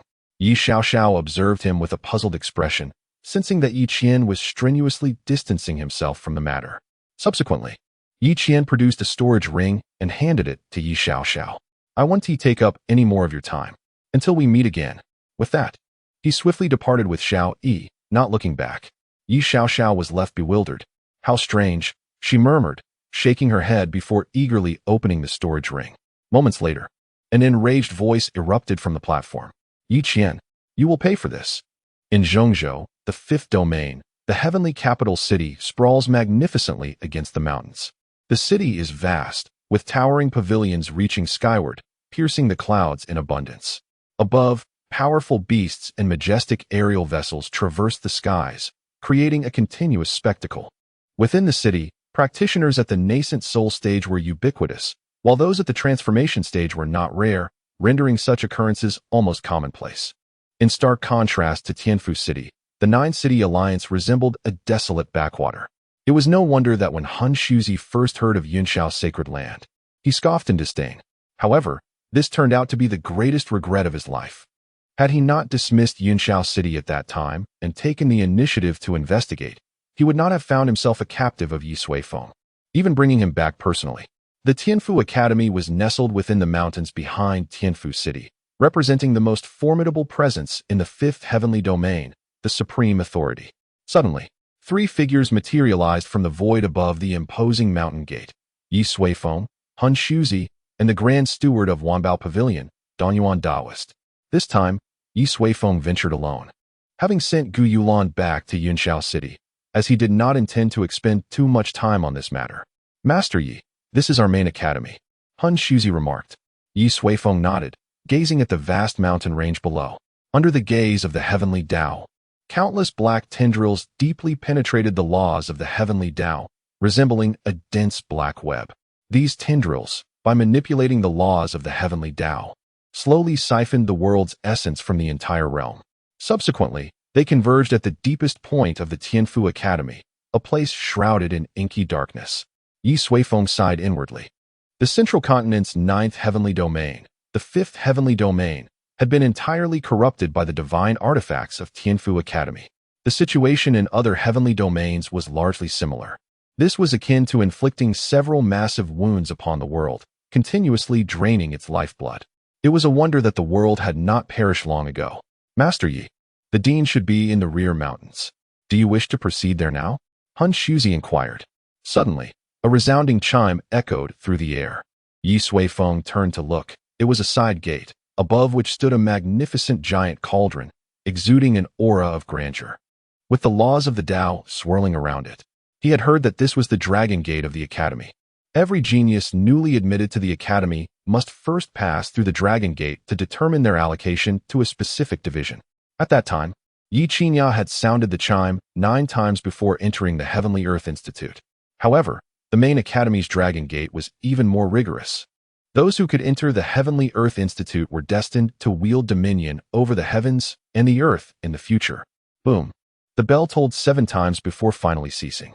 The young individuals below erupted with excitement. 7 chimes signified an unparalleled genius eligible to enter the Starry Sky Institute. Only a handful emerged in a year. Ye Suifeng stroked his chin thoughtfully. No rush. Your dragon gate seems rather intriguing. Han Shuzi was taken aback, unable to believe his ears. Master Yi, do you wish to give it a try? Is that not permissible? Ye Suifeng raised an eyebrow. Han Shuzi cleared his throat twice and remarked, I mean no offense, but the longmen of the Central Academy can only assess the talents of individuals under the age of 50. For someone like Han Shuzi, who had lived for over a millennium, 50 indeed qualifies as youthful. Ye Suifeng turned around and replied, and what of it? Do I appear to be a person of 50? With that, Ye Suifeng soared downwards. In terms of bone age, he was barely in his 30s. He had fathered Yi Huang in his teenage years. Han Shuzi and Danyuan Daoist exchanged glances, unable to fathom that the formidable Ye Suifeng was, in fact, not yet 50. Doubts filled their minds, leading them to question whether their years of cultivation had been for naught. As they observed Ye Suifeng arriving at Longmen, Han Shuzi and his companion hurriedly followed, wary of underestimating this powerful ancestor, and even more cautious of provoking those lacking in discernment. Chapter 149. The Dragon Gate explodes at the Tianfu Academy's main campus. Ye Suifeng suddenly made his appearance. His presence hardly stirred much commotion, aside from a few curious glances from the women nearby. At that moment, nearly everyone was engrossed in thoughts about the significance of the 7 chimes of the bell. What an extraordinary event! Once again, our 5th heaven domain has given rise to a remarkable individual. Indeed, the 7 chimes of the bell signify a substantial probability of ascending to immortality. The crowd buzzed with excitement. Above, many individuals donned in specially designed attire. All teachers from the Tianfu Academy began to descend. They had already commenced a spirited debate over the prodigy they had just witnessed. The Xingqian Academy had struggled to enroll students for an entire year. They were unwilling to let this opportunity slip away. Ye Suifeng, however, paid them no heed and proceeded directly toward the Dragon Gate. Ah, does that lad intend to challenge the Dragon Gate? His actions ultimately drew the attention of the onlookers. One round-faced cultivator advised, I suggest you come back tomorrow. Today, with such a genius present, you will find no one paying attention to you. It's simply isn't worth it. Ye Suifeng paused, taking in the varied expressions around him, and felt a wave of nostalgia wash over him. Since arriving in this world, he had either been developing his family or nurturing the next generation. Now, he was even treading the path of world salvation. In truth, he had scarcely experienced the vibrant tapestry of the ordinary cultivation world. Prolonged elevation can indeed obscure one's vision. Had he unknowingly embarked on this path himself? Ye Suifeng smiled. It seemed he ought to occasionally set aside his identity and embrace the life of an ordinary cultivator, wandering through the mundane world. Thank you for the reminder, my friend, Ye Suifeng said with a smile, performing a courteous bow. At that moment, Han Shuzi and Dong Yuan arrived. Upon witnessing Ye Suifeng's courteous demeanor towards an ordinary young cultivator, they were left utterly astonished. Could this truly be the peerless powerhouse who effortlessly extinguished divine laws with a mere wave of his hand? Ye Suifeng exchanged a few words with the young cultivator before continuing towards the Dragon Gate. The young man wore an encouraging expression, leaving Han Shuzi and Dong Yuan in a daze. Before long, Ye Suifeng stepped into the Dragon Gate. Within lay an extraordinary space, pulsating with shimmering lights, as if he had crossed into an entirely different realm. As the light enveloped him, Ye Suifeng swiftly discerned the principles behind the Dragon Gate. The colossal bell was, in fact, a remarkably unique treasure. It interconnected with the laws of heaven and earth. When someone entered the Dragon Gate, the bell would probe the laws, sweeping over the individual's body, delving into their soul, life source, and the very essence of their innate talent for cultivation. Subsequently, it would return the gathered information back into the bell. The stronger the talent of the individual, the more chimes would resonate. Soon, a streak of luminous energy surged toward Ye Suifeng. He did not resist it, allowing it to merge with his being. However, as the flow of light penetrated his body, it began to tremble violently as if it had encountered some ancient beast of prey, turning on its heel and fleeing. In the blink of an eye, it burrowed back into the great bell. Immediately thereafter, the entire bell commenced to quiver. Ye Suifeng. This is bad. Outside, a resounding clang of the bell drew the attention of the crowd. Oh, has someone else entered? Such audacity, murmured one onlooker, perplexed. The sound of 7 bell tolls has just emerged, and now this individual has entered, either seeking to attract attention or courting humiliation, scoffed another. Nonsense. He possesses confidence, retorted the round-faced cultivator conversing with Ye Suifeng. The other man chuckled. He doesn't intend to challenge the 7 bell tolls, does he? The round-faced cultivator's countenance darkened, and he fell silent. A few others began to converse as well. Confidence is commendable, yet 7 bell tolls are exceedingly arduous. I fear he has little chance. It's been so long, and only 1 toll has sounded. If his talent were truly remarkable, the intervals between tolls would be shorter. No sooner had he spoken than a rapid succession of bell tolls resonated through the heavens and the earth. Dong, dong, dong, dong, dong. The volume and frequency were so overwhelming that it momentarily rendered everyone deaf. All present stood in stunned silence. The great bell seemed to be in a frenzy, tolling with wild abandon. 9 tolls. Within mere breaths, it seemed to have struck 900 times. The entire Tianfu Academy, including the Tianfu city below, was startled by the tumultuous sound of the bell. What is happening? Can the Longmen bell resonate like this? Hunyunzi and Dong Yuan were sweating profusely. This ancestor certainly knows how to put on a show. The tolls grew increasingly rapid. No one could ascertain the total number of strikes. When it reached a certain limit, a thunderous explosion erupted. Accompanied by overwhelming force, the Longmen bell shattered, obliterating the Longmen below and even creating a massive chasm in the mountains beneath their feet. A figure gradually emerged, leaving the onlookers in a state of shock. What incredible talent could cause the Longmen bell to explode? They could scarcely fathom it. Ye Suifeng glanced at Hunyunzi outside and shrugged. I didn't expect it to be both timid and weak. Hunyunzi's eyes twitched, desperately reassuring himself. It's fine. As long as you are not angered. As long as no one provokes you. Suddenly, a burst of laughter echoed, making Hunyunzi's heart skip a beat. Oh no, it's here. The Longmen bell has exploded, truly a spectacle of the ages. No one can compete with me for this disciple. Accompanied by raucous laughter. A burly man with a scruffy beard appeared in the air above the Longmen. The vice dean. The members of the academy immediately bowed in greeting.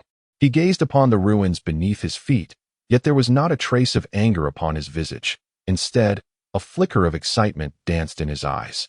Haha. The vice president laughed heartily once more.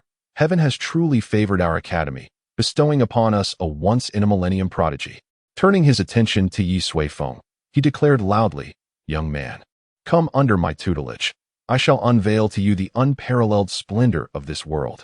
Before Ye Suifeng could respond, a voice thundered, Hun Shuzi, enough. Hongjiao, get back here at once. In an instant, he appeared before Hongjiao, fury radiating from him. What business do you have here? Off you go. Cold sweat trickled down Hun Shuzi's brow as he realized this audacious fellow dared to claim Ye Suifeng as his disciple. After all, the young man had come to challenge the academy today. Yet Hongjiao remained oblivious, casting a sidelong glance at Hun Shuzi. Old Hun, are you vying for him as well? Hun Shuzi gritted his teeth, wishing to throttle this coarse old man for his inability to recognize that Ye Suifeng was no ordinary cultivator. Enough with the nonsense, return at once. He barked, the veins on his forehead throbbing. Hongjiao leaned closer, his copper-like eyes wide with curiosity.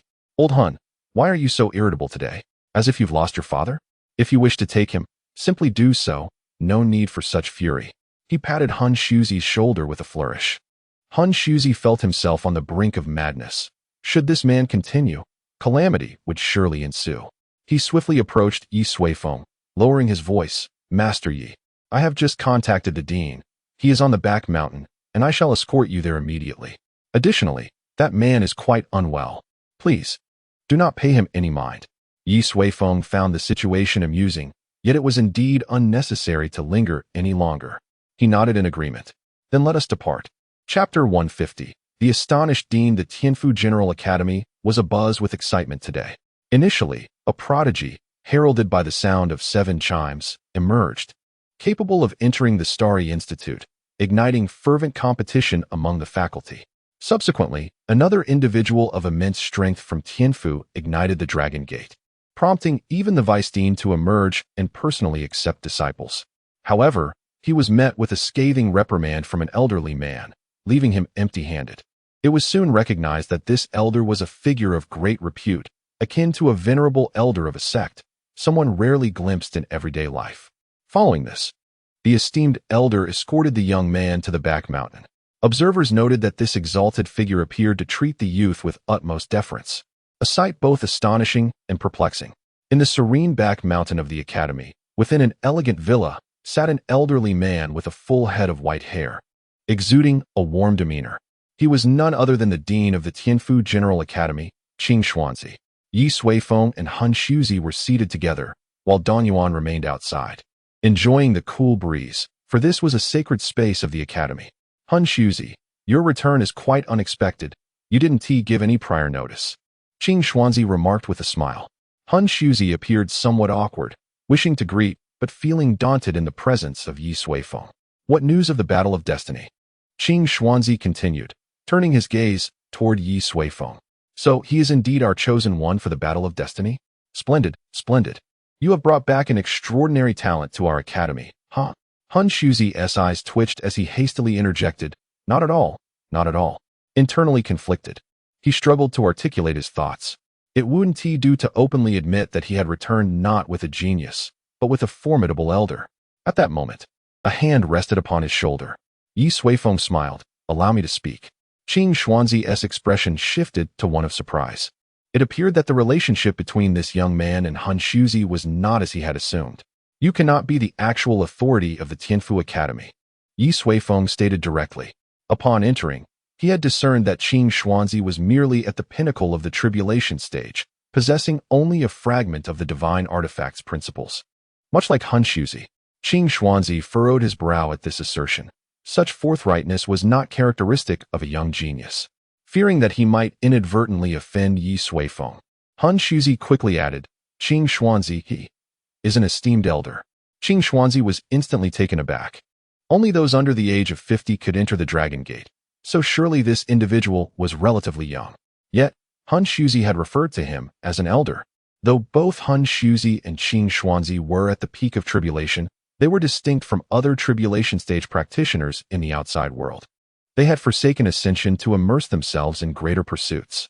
To be regarded as an elder by Han Shuzi was a rarity, and such individuals were likely no more than 100 in the entire world. Those individuals are formidable beings who command divine artifacts. Could it be that this young man is also a master of such artifacts? What do you mean, my lord? The tone of Qing Xuanzi shifted. If he were indeed a master of divine artifacts, then a serious approach would be warranted. I shall not beat around the bush, Ye Suifeng stated directly. You are familiar with the Heavenly Machine Valley, I presume? Qing Xuanzi furrowed his brow. For he was well aware of the Heavenly Machine Valley, a faction dedicated to eradicating all divine artifacts from the world. However, due to their limited power, they had been forced into hiding, with some even claiming that the Heavenly Machine Valley had perished. A few years ago, I encountered them, and a figure known as the Elder of Heavenly Machine informed me that this world is on the brink of destruction. Ye Suifeng continued, after my investigations, I can confirm that this is indeed true, and I do not wish for the land of my homeland to descend into utter void. Thus, Ye Suifeng gazed at Qing Xuanzi. I intend to expel all foreign entities from this world, which you refer to as divine artifacts. Therefore, I require an audience with the true master of Tianfu Academy, the one who wields that foreign artifact. Upon concluding his statement, Ye Suifeng left Qing Xuanzi in a state of shock. He glanced at the silent Han Shuzi, then back at Ye Suifeng, momentarily overwhelmed by the weight of this information. What is happening? I initially thought this was a genius recently absorbed by the Academy, yet that is not the case. Even if that were so, he has come forth to confront the highest authority of the Academy directly. Moreover, he has explicitly stated his intention to eradicate it. Is this not rather brazen? Such matters, which pertain to the fate of the world, ought to be approached with utmost cunning, requiring intricate planning over millennia before being executed gradually. How could one simply arrive unannounced? Sword drawn, Qing Xuanzi found himself momentarily disoriented. Are you jesting? He still struggled to believe Ye Suifeng's words. I am not. Ye Suifeng raised his hand, and the heavenly Dao ring suddenly radiated light, unleashing a cacophony of celestial laws. Within the realm of these laws, Qing Xuanzi witnessed the divine artifact laws within the courtyard being instantaneously dismantled. I am not particularly fond of slaughter, Ye Suifeng remarked as he stowed the heavenly Dao ring. Therefore, do not attempt any tricks with me. Take me to your secret realm. If all goes smoothly, perhaps bloodshed can be avoided. Qing Xuanzi appeared taken aback. It seemed that encountering someone so forthright was a novel experience for him. Qing Xuanzi, sensing his inner turmoil, Han Shuzi interjected. This matter is beyond our control. Let us seek the esteemed one. After a moment of silence, Qing Xuanzi replied, Very well. His expression turned serious. Since you are insistent, then let us proceed together. Their opinions had converged. After a brief moment, the group arrived deep within the tranquil peach and plum orchard nestled in the mountains. From the outside, the orchard appeared unremarkable, and even upon entering, one would find nothing extraordinary. However, upon producing a token, Qing Xuanzi revealed a subtle ripple of formation waves. As they stepped inside, a modest thatched cottage came into view. What brings you here? A voice imbued with authority resonated throughout the orchard. Qing Xuanzi bowed and replied, Esteemed one. A senior has come to visit. The individual offered no response. Suddenly, a terrifying wave of divine consciousness swept through, enveloping the three individuals. Ye Suifeng raised an eyebrow. The intensity of this divine presence was overwhelming, nearly a fraction of his own power. It was reminiscent of the divine consciousness he had encountered while merging with the northern snowfields. This force transcended worldly limits, embodying the very notion of being above the ceiling of existence. Ye Suifeng slightly lifted the heavenly Dao ring, the aura of the laws swirling around him, signaling his acknowledgement. You are invited, came the retreat of the divine consciousness. Ye Suifeng nodded, then proceeded into the thatched cottage. Chapter 151. The Ink Spirit in a Thatched Cottage. A young man clad in a white robe sat cross-legged beside an elegant desk. Upon the desk lay antiquated writing implements, accompanied by a captivating painting. The artwork depicted the vibrant competition between peach blossoms and plum blossoms, both exuding their own grace. A mere glance at it instilled a profound sense of tranquility within the observer.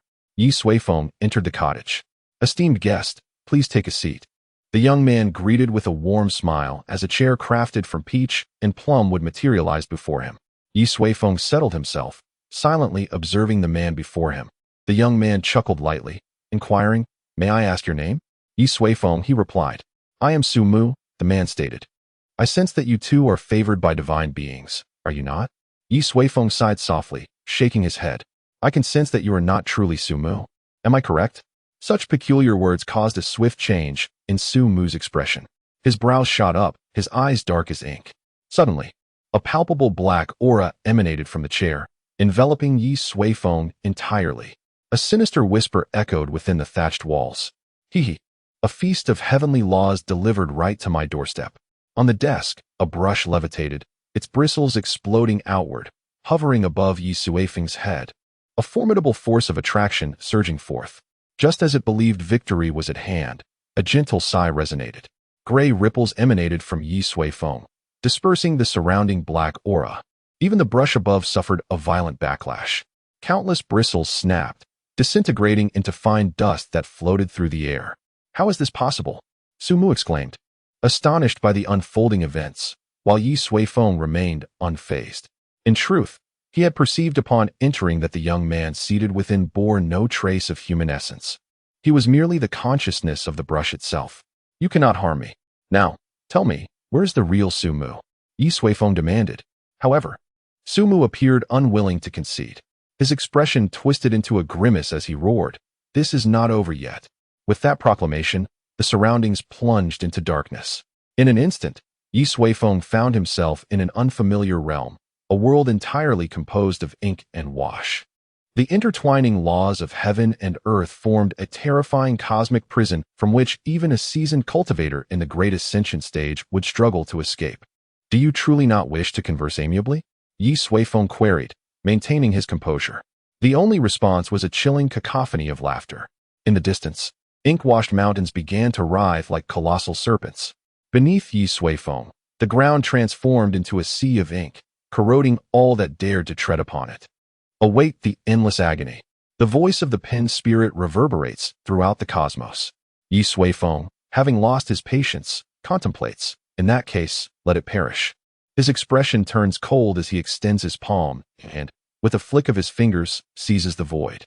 In an instant, a terrifying force erupts, sending shockwaves through the grand ink-washed realm, which begins to crack and splinter rapidly beneath this grasp. In the span of a breath, the world's capacity to endure reaches its limit. With a resounding crash, Ye Suifeng finds himself back in the thatched cottage, clutching a brush in his hand. Su Mu's countenance betrays a mix of fear and disbelief. "Elder, let us discuss this calmly." Ye Suifeng smiles lightly, exerting pressure with his palm. With a sharp crack, the brush shatters. A torrent of dark laws surges forth, ready to ascend into the heavens. Yet the celestial ring flickers, casting gray ripples like a fishing net, ensnaring all the dark laws within. It swiftly compresses.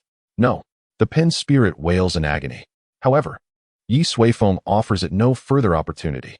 The brush from beyond begins to dissolve under the pressure of the celestial ring, gradually transforming into a black stone that rests in Ye Suifeng's palm. Before him, Su Mu suddenly ages at a visibly accelerated rate. His once fair fingers shrivel, and wrinkles form upon his face. His long hair, once flowing freely, turns entirely white. After a long while, he slowly raises his head, revealing a visage of profound age, as if the very essence of life has been extinguished. His gaze falls, devoid of vitality. Yet Ye Suifeng senses the true Su Mu has returned. "Thank you, Elder," Su Mu utters hoarsely, his voice frail. Ye Suifeng resumes his seat, tossing the stone of laws into the small world, and inquires now. "Speak of the matter at hand." Su Mu, with measured speech, begins to recount his tale. All of this traces back 4,000 years. "At that time, I was but a menial disciple in a lesser sect, burdened by poor cultivation aptitude, toiling day and night in monotonous tasks. One fateful day, I incurred the wrath of an inner sect disciple and, in his relentless pursuit, fell from a cliff. Yet, as the old adage goes, misfortune may be a blessing in disguise. I tumbled into a cave where spiritual fruits healed my wounds and bestowed upon me a treasured artifact, the pen of all beings. As it claimed, with the aid of this pen, I returned to my sect and soared in my cultivation journey. The inner disciple who had tormented me ultimately fell to my blade. From that moment on, my life unfurled as if on a path of fortune, ascending rapidly. I crushed all opposition and reached the pinnacle, poised to transcend and enter the celestial realm. But the pen of all beings intervened. The spirit of the pen revealed to Su Mu that the celestial realm is vast and magnificent, teeming with prodigies, among whom he could hardly contend with those favored by destiny. Yet, within this world, there exists a remarkably unique essence that can augment one's cultivation foundation. When the time comes to ascend to the celestial realm, he could still hold his head high above all. Su Mu had endured the scorn of others due to his lack of innate talent, as well as the reverent gazes during his ascent. He was determined not to revert to that former state. Consequently, he heeded the counsel of the spirit of the pen. Su Mu forcibly suppressed his cultivation, opting not to undergo tribulation, and under the guidance of the spirit, established the Tianfu Academy, welcoming talented individuals and expanding his domain.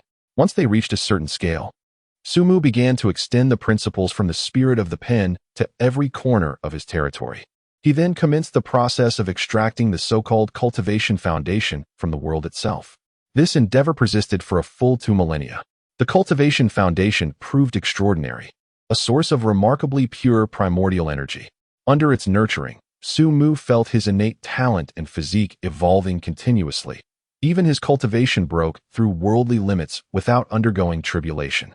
At that moment, he became enamored with the process, vowing to perfect his talent and physique before contemplating ascension to the celestial realm. However, after 2 millennia, Su Mu gradually discerned that matters were not as simple as he had envisioned. Chapter 152. The ruler of the central state Senior Tsongxing. Why do I always feel as though I am merely one step away? Su Mu inquired once more after refining his foundation. Over the span of 2 millennia, during his initial stages of refinement, he had indeed perceived a fervent progression in both his talent and constitution. However, as time elapsed, this advancement became increasingly sluggish. Particularly in the recent centuries, he scarcely felt any change. Su Mu suspected that his methodology was flawed.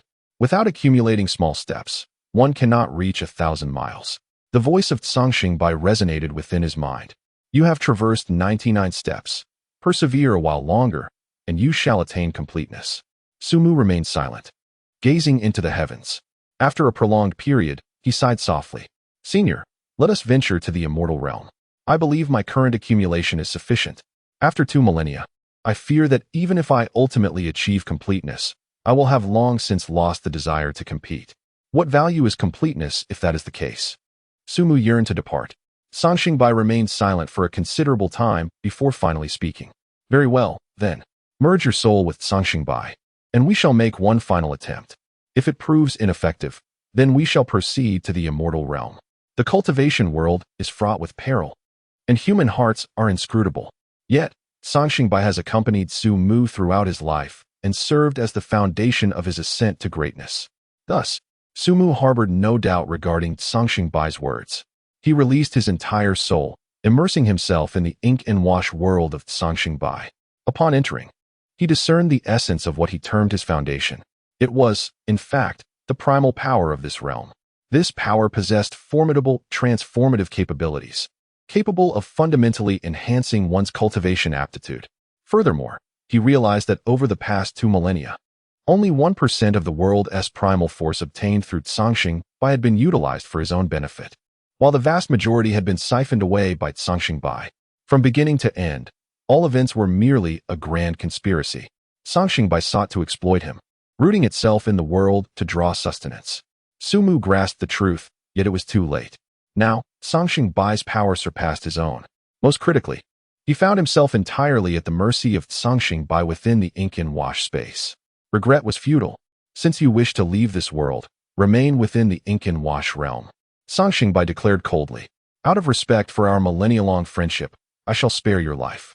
When I achieve transformation, I shall show you what true supremacy is.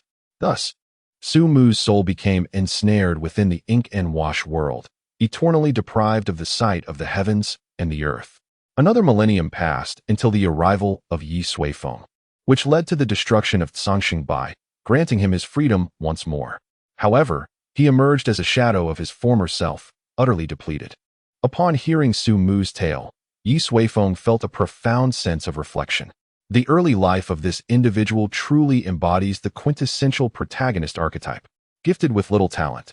He endured the humiliation inflicted by disciples of the sect, only to eventually acquire a powerful boon that propelled him towards success. This narrative is undeniably familiar. However, the boon bestowed upon Su Mu is far from the simplistic blessings often depicted in novels. It is, in fact, a formidable entity with its own ulterior motives. Thus, when he aspired to ascend to the celestial realm, his fate was already sealed. "Senior, are you another master of divine artifacts?" Su Mu inquired weakly. Ye Suifeng did not respond directly, but instead produced a vibrant green sapling. The enlightenment tree swayed gently, its verdant aura enveloping Su Mu, instilling within him a profound sense of relief. "So you are from the Valley of Heavenly Machines." Su Mu recognized him. Possessing an intimate understanding of the valley and the enlightenment tree as a former master of divine artifacts. Previously, the Cangshan Pen had warned him that the Valley of Heavenly Machines sought to annihilate the world, urging him to eliminate them at all costs. In retrospect, the irony is palpable. "I merely agreed to cleanse the world," Ye Suifeng remarked. "Your story is captivating. However, to be frank, I find it of little interest. Currently, I am preparing to plant the enlightenment tree in every corner of this world. Hence," Ye Suifeng fixed his gaze upon him. "You can either assist me in this endeavor or find someone else to do so. Those are your only two options. Take your time to ponder." With that, Ye Suifeng remained silently awaiting his response. Su Mu bowed his head, contemplating in silence for a considerable while. Ultimately, he smiled. "Though I am on the brink of demise, I still wield considerable influence in the fifth domain. Speak, and I shall do my utmost. Let this be my atonement for the transgressions of my past." Ye Suifeng nodded in acknowledgement.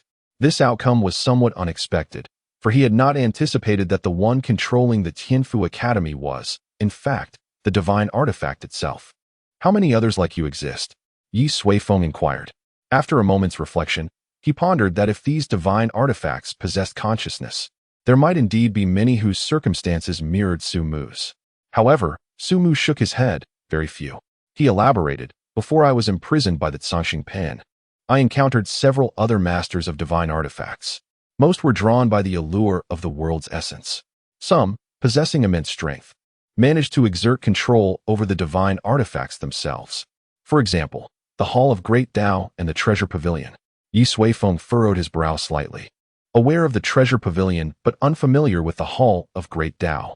"Share with me what you know about these divine artifacts," he urged.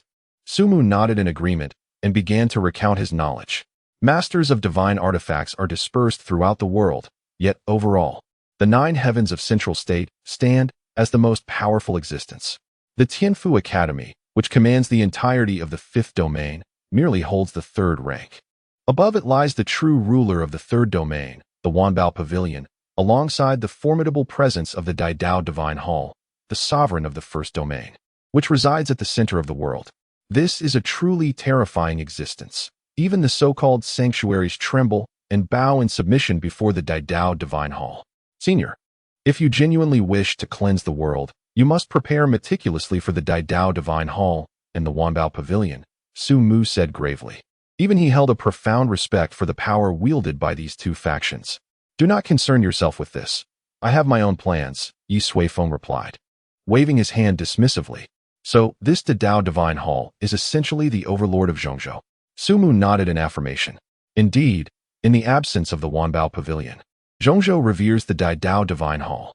That is reassuring, Ye Suifeng thought to himself, realizing the situation had become considerably more manageable. Once they subdued these entities, the entirety of Zhongzhou would fall into place. As for the unruly factions, they would be entrusted to the younger generation to handle gradually, serving as a means of honing their skills. "Very well, go and notify them."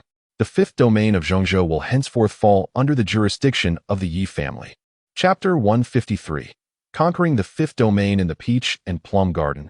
Han Shuzi and Qing Xian anxiously awaited outside the thatched cottage.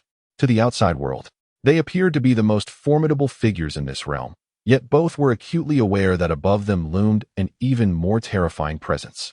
Among these were Su Mu, the founder of the Tianfu Academy, and Ye Suifeng. The outcome of their confrontation would likely dictate the future of the academy. As they waited with bated breath, two silhouettes finally emerged from the cottage. Qing Xian exhaled in relief. Thankfully, the two esteemed figures had not engaged in a deadly clash. Disciple pays homage to the master. Qing Xian knelt deeply before Su Mu, followed suit by Han Shuzi. They were once students nurtured by Su Mu himself. Rise, Su Mu said slowly. The two stood up, gazing at the aged Su Mu and the imposing Ye Suifeng beside him, uncertain of the outcome of their duel. You are acquainted with Senior Yi, I presume? Su Mu inquired. A wave of astonishment washed over Qing Xian and Han Shuzi. This statement served as a signal. The fact that Su Mu referred to Ye Suifeng as senior indicated his complete submission to Ye Suifeng's prowess. Indeed, Senior Yi arrived alongside us, Qing Xian replied, bowing his head. You have performed admirably, Su Mu remarked with a smile. Had it not been for Senior Yi's timely intervention, I might never have seen the light of day again. Qing Xian and Han Shuzi were taken aback, unable to fathom the implications of Su Mu's words. Their respect for Ye Suifeng deepened. How formidable must one be to ensnare their master? And how terrifying must Ye Suifeng be to have rescued him? The thought eluded their imagination. Enough, Su Mu declared. Let us proceed outside. I have an important announcement to make. It is time for this realm to return to the correct path. With that, they walked out together. Outside the peach and plum garden, two figures appeared. One was a burly man, peering curiously, occasionally glancing inside. The vice dean, Hong Jiao.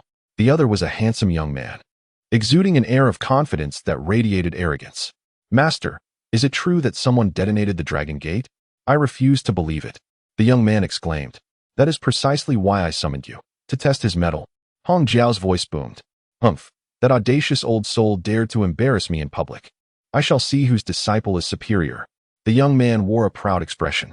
Rest assured, master, I will teach that newcomer a lesson he won't soon forget. His confidence was unshakable. At that moment, a ripple suddenly surged through the void. Several figures gradually emerged from the peach and plum garden. Old soul, Hong Jiao suddenly bellowed, blocking the path of the few individuals. Ha ha ha, Yuo, the dean? My goodness. Teacher. Upon recognizing the faces of the others, Hong Jiao's mind buzzed with disbelief. The dean was one thing. He was accustomed to seeing that familiar face from time to time. But the teacher was someone he had not encountered in centuries. This old soul had actually summoned his teacher. While he was momentarily stunned, a young man followed closely behind. He immediately locked his gaze onto Ye Suifeng, the one who appeared the youngest. Humph, so you are the lad who triggered the Dragon Gate. The young man unleashed a formidable aura, extending a hand and coldly stating, Come, let me witness what abilities you truly possess. Ye Suifeng was taken aback and had not yet found the words when, beside him, Han Shuzi erupted in fury. You want to witness your mother's legs. Han Shuzi charged forward, delivering a swift kick to the young man's backside, sending him flying several meters away. He then flashed back to Hong Jiao's side, and, with his palm as large as a fan, struck down hard. You were told to behave. Yet here you are stirring up trouble. I'll teach you a lesson on behalf of the teacher. Han Shuzi's outburst was filled with expletives as he relentlessly chastised Hong Jiao, who was still reeling from the shock of seeing Su Mu, completely unprepared to retaliate, and crying out in distress. Observing this scene, Su Mu shook his head and apologized. Senior Yi, I beg your pardon. This little disciple of mine has always been like this, lacking in restraint. I assure you, I will discipline him well. Ye Suifeng smiled and replied, No harm done. If the world were filled with nothing but rigid and humorless individuals, how utterly dull it would be. Shall we proceed? Su Mu returned the smile, extending his hand. After you. Thus, the two departed from the scene, with Dean Qing Xuanzi following closely behind. Meanwhile, Han Shuzi continued to chastise Hong Jiao, venting his frustration.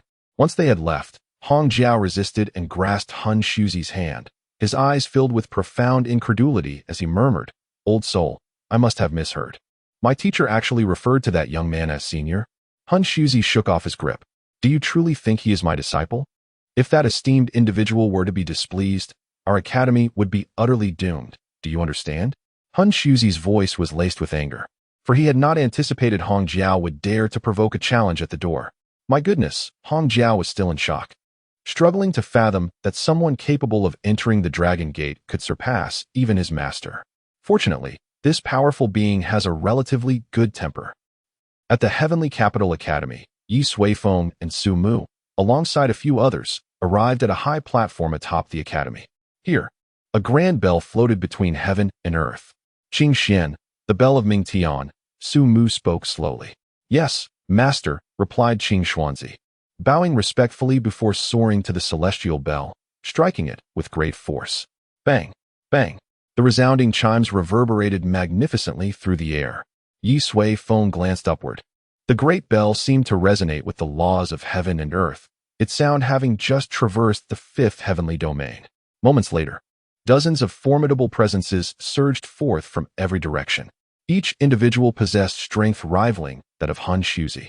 Clearly, they were the pinnacle of power from Tianfu Academy. Upon seeing Su Mu, the throng of figures immediately knelt in reverence. We pay our respects to the esteemed old dean. Their faces were flushed with excitement. It had been many years since they had last laid eyes upon him. At that moment, Han Shuzi and Hong Jiao also arrived. And after Qing Xuanzi finished tolling the bell, he descended as well. The group of high-ranking individuals knelt on the ground alongside them. Only Su Mu and Ye Suifeng remained standing. Aside from Han Shuzi and the others, the rest were filled with curiosity. Who exactly was he? Su Mu surveyed them, and suddenly produced a dragon-headed staff, striking it forcefully against the ground. Thud! The overwhelming aura compelled the crowd to bow their heads in submission. Today, I announce an important decree, Su Mu declared, his posture stooped yet exuding an air of authority that commanded respect. Tianfu Academy has severed its ties with divine control. From this day forth, we shall be guided by the bearer of the heavenly Dao, leading our world toward a brighter future. He then turned to face Ye Suifeng, bowing deeply. The master of the Yunxiao sacred land, Ye Suifeng. Chapter 154. Arrival at the main pavilion. A towering giant tree arose from the back mountains of the Tianfu Academy, casting its shadow upon the earth.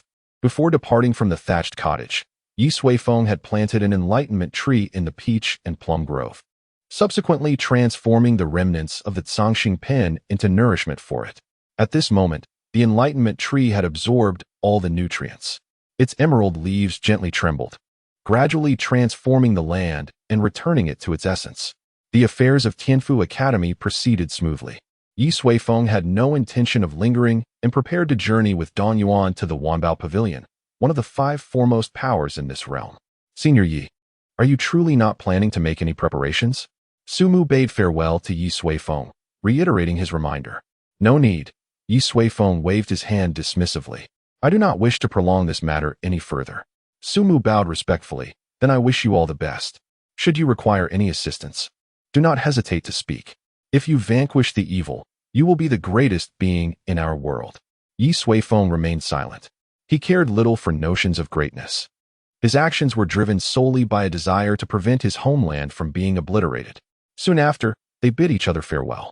Ye Suifeng called upon the sufficiently cooled Danyuan Taoist, and together they set forth towards the third domain. The third domain of Yunxiao, renowned as the most prosperous region in the world, thrives on its vibrant commerce, consuming countless riches each day. The primary reason for this abundance is the Wanbao Pavilion, a premier force that conducts business across the realm. Crystal Stone City is the location of the main pavilion of Wanbao. Master Yi, Danyuan Taoist spoke during their journey. If you are seeking divine artifacts, I suggest we proceed directly to Xiandao Mountain. It is there that the senior members of Wanbao Pavilion reside, and the divine artifacts are hidden within the mountain's secret realm. Perhaps due to the peaceful resolution of the divine artifact matter between Ye Suifeng and Tianfu Academy, Dong Yuan openly divulged the location of the artifacts. Very well, Ye Suifeng nodded, eager to conclude this matter expediently. Thus, the two of them charted their direction and, after some time, arrived above a gentle mountain range.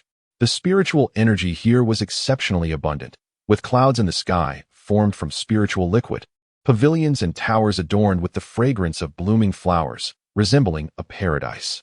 In comparison, it rivaled the current Cloud City. Master Yi. The divine artifacts of Wanbao Pavilion are within our great treasure master, always concealed in the secret realm. However, to enter the secret realm, one must first obtain the consent of the senior members of the Merchant Association. What do you think? Shall we descend? I can convene a senior meeting, Dong Yuan suggested. Yet, Ye Suifeng did not respond. He furrowed his brow slightly, gazing down at Xiandao Mountain, sensing an unusual aura. It far surpassed anything in this realm, yet bore a fundamental difference from the remnants of other gods and demons. After careful discernment, Ye Suifeng concluded that this was indeed an aura emanating from the realm of immortals. Could it be that the divine artifacts from Wanbao Pavilion are related to the celestial world? Perhaps, yet it would be prudent for you to persuade your superiors beforehand. Otherwise, I cannot assure that after today, Xiandao Mountain will continue to exist in this world, Ye Suifeng stated. Dong Yuan appeared somewhat embarrassed. Certainly, certainly. Moments later, Ye Suifeng and Dong Yuan entered the interior of Xiandao Mountain. While Dong Yuan convened a high-level meeting, Ye Suifeng wandered outside. Upon arriving here, he discovered that the celestial aura within Xiandao Mountain was even more pronounced. Under the nurturing of this essence, all living beings within the mountain reaped enormous benefits. An ordinary loach possessed the strength of the He phase realm. It is important to note that the carp in the Yi family's mirror lake thrive on the essence from 10,000 origin towers, enabling them to transcend their limits and attain extraordinary realms. Yet, Xiandao Mountain, merely through the faint celestial aura, could achieve a similar degree of excellence. Truly formidable. However, Ye Suifeng felt a twinge of confusion. The divine artifacts from Wanbao Pavilion are, in fact, treasures from the celestial realm? These artifacts are not ordinary items. They embody the fusion of principles and are exceedingly rare and precious even in their original worlds. Who would bring such celestial treasures to this forsaken world? What could their intentions be? Ye Suifeng sensed that he might be on the brink of uncovering the ultimate truth of this world. Ye Clan Master? Suddenly, a familiar voice called out. Ye Suifeng turned to find Shen Tianming, the individual who had departed from the abyss ahead of time. He was now disheveled, a wine gourd in hand, appearing somewhat desolate and dispirited. You have come back here, Shen Tianming approached, taking a swig of wine. Does this mean that our Xiandao Mountain is also nearing its end? He laughed as he drank, his emotions inscrutable. Ye Suifeng replied, if all goes smoothly, there should not be too many changes. Shen Tianming chuckled and sat down on a blue stone by the lake. After another gulp of strong liquor, he softly remarked, I truly envy individuals like you, capable of determining your own fate through formidable strength, while easily influencing the destinies of others. Ye Suifeng furrowed his brow slightly. This statement was, in fact, somewhat offensive. Yet Shen Tianming appeared utterly unconcerned, as if he had relinquished certain burdens. Are you harboring resentment towards me because of Shen Ningyue's death? Ye Suifeng inquired. Shen Tianming shook his head. No. Although my sister perished at the hands of Yunxiao, it was a battle dictated by fate. It was her own choice, and I bear no grudge against anyone. If there is any resentment, it is directed towards my own inadequacy and strength to protect my loved ones. Shen Tianming's gaze was steadfast as he continued to drink. Seemingly devoid of desire for life, Ye Suifeng chose to remain silent. Some matters, some contradictions, are irreconcilable. Shen Ningyue seeks to eliminate Yunxiao, who cannot simply stand idly by, awaiting capture. Wanbage intends to obliterate this world. He cannot quietly observe the disintegration of his homeland. Shen Tianming aptly remarked that only through sufficient strength can one dictate their own fate. After a while, a figure approached from the distance. Ye's patriarch, none other than Taoist Dong Yuan. He respectfully announced, the high-level meeting has commenced. We may proceed now. Rest assured, I have already communicated with them in advance. Ye Suifeng nodded in acknowledgement. Observing Shen Tianming, who was still immersed in his drink, he extended his fingers, producing a green leaf and placing it upon his shoulder. This world still requires forces like Wanbage. Should you have made up your mind, return to Jiuqing. Having spoken, he departed the lakeside alongside Dong Yuan. Shen Tianming removed the leaf from his shoulder. The vibrant green shimmered on the leaf, the radiance of Taoist essence flickering, a symbol of immense power. With a soft chuckle, Shen Tianming's eyes gradually turned crimson. Suddenly, he hurled the leaf into the lake. He yearned for strength, yet harbored a deep-seated resentment towards it. The leaf swiftly sank beneath the water's surface. However, moments later, with a splash, he plunged into the lake, drenched, retrieving the leaf and carefully stowing it away in his storage space. Indeed, he despised strength, yet he craved it even more fervently. Chapter 155. The treasure master has escaped on the celestial Dao mountain. Within the Grand Council chamber, numerous figures sat in solemnity. Each individual exuded a terrifying aura, their identities in the outside world capable of instilling fear in the hearts of many. It would not be an exaggeration to say that a mere stamp of their feet could cause the entire world to tremble thrice. Yet, at this moment, they sat upright, their gazes intently fixed upon the young man at the forefront. Ladies and gentlemen, this is the holy master of the cloudy sky's sacred land, the head of the Ye family, Ye Suifeng. The Taoist Don Yuan rose to his feet. As I mentioned earlier, 4 hours ago, Holy Master Ye visited the Tianfu Academy's main branch. 3 hours ago, the entire fifth heaven domain had completely fallen under Holy Master Ye's command. Don Yuan surveyed the room, his eyes reflecting a warning demeanor. The individuals present were not foolish. Standing at the pinnacle of the world, they understood the immense power of the Tianfu Academy. To subdue an entire academy within a single hour was unprecedented. Reflecting inwardly, even if there were 10 Wanbao pavilions, they could not achieve such a feat of course. Some had previously doubted Don Yuan, believing his claims to be exaggerated. However, upon verifying the matter through their respective means within the fifth heaven domain, they discovered that this seemingly outlandish event was, in fact, true. Subsequently, the senior members of Wanbao Pavilion fell into silence. They comprehended that this situation was beyond their capacity to manage. To engage in a futile struggle against an inevitable defeat would not be bravery, but sheer folly. This esteemed Holy Master Ye, may I inquire as to the purpose of your visit regarding our great treasure master? A strikingly beautiful woman, arms crossed, inquired. Bang! Don Yuan slammed the table, rising angrily. Shinmi, did I not inform you that Holy Master Ye has come for the divine artifact? He feared that these individuals might provoke Ye Suifeng's ire. Shinmi raised her palms in surrender. Don Yuan, our great treasure master is not well versed in worldly matters. We are the actual stewards of Wanbao Pavilion. How many individuals rely on us for sustenance? Should we not be concerned about the future of Wanbao Pavilion? Dong Yuan's expression darkened. He had not anticipated such a situation despite his prior warnings. Ye Suifeng raised his hand, gesturing for Don Yuan to sit. You make a valid and responsible point, he remarked. I will not conceal my intentions from you. I have come primarily to retrieve and destroy your divine artifacts. At this revelation, the others exchanged glances of disbelief. Shinmi furrowed her brow slightly, stating, Holy Master Ye, I mean no offense. The divine artifacts are the very foundation of our Wanbao Pavilion's strength. To destroy them would be tantamount to obliterating our foundation, akin to declaring war. Ye Suifeng replied with a smile. Without the so-called divine artifacts, would Wanbao Pavilion collapse in an instant? I think not. Shinmi quickly retorted. While the divine artifacts are indeed powerful, without our presence, their potential would be significantly diminished. Yet, I believe you must understand that, at present, the pinnacle of this world is held by those who possess and control the divine artifacts. If the Wanbage were to lose its divine artifacts, other forces would undoubtedly seize upon us as their prime target. Ye Suifeng nodded in agreement. Your observation is quite astute. However, it will not be long before all divine artifacts in this world completely vanish. I shall seek them out one by one. Upon his words, the room erupted in discussion. The individuals present were all paramount figures of the world, and they quickly concluded that if, as Ye Suifeng suggested, everyone were to lose their divine artifacts, Wanbage would actually be the least affected entity. Despite its immense scale, it primarily engaged in commerce and did not partake in mundane conflicts, thus bearing minimal pressure. Soon, a consensus was reached among them. Since they could not contend against their adversaries, and given Ye Suifeng's declaration, the matter would be left entirely to the great treasure master to resolve.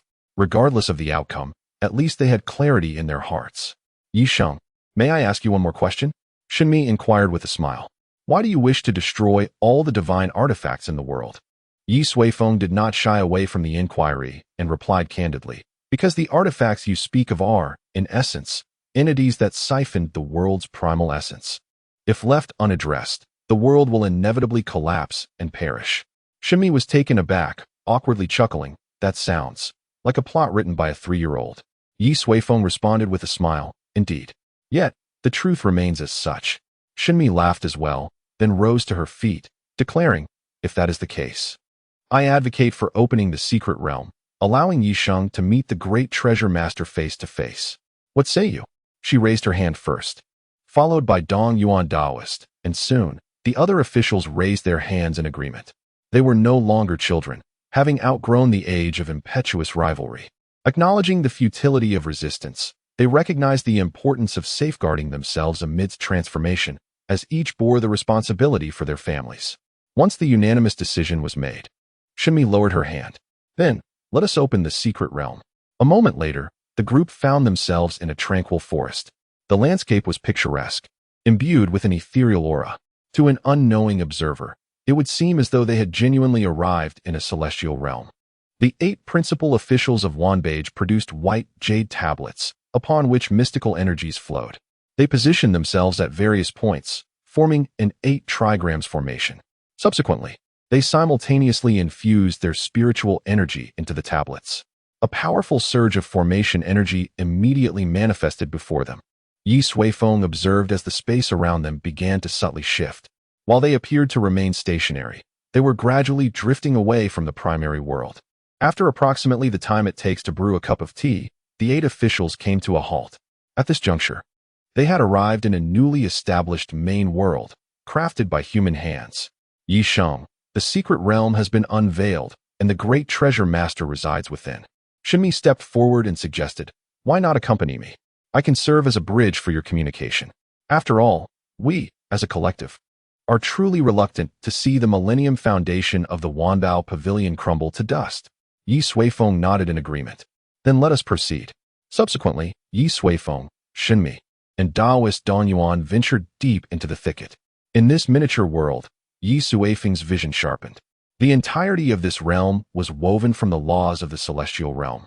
And if he was not mistaken, it was indeed the law of water, perfectly aligned with the principles employed by Shinming Yue. The trio advanced swiftly, arriving before a magnificent waterfall. The waterfall towered 1,000 feet, cascading downwards and generating a plume of white mist. The great treasure master awaited within the cave behind the waterfall. Shinmi remarked, "There exists a formidable formation outside the waterfall to prevent any conflict. I shall first communicate with the great treasure master."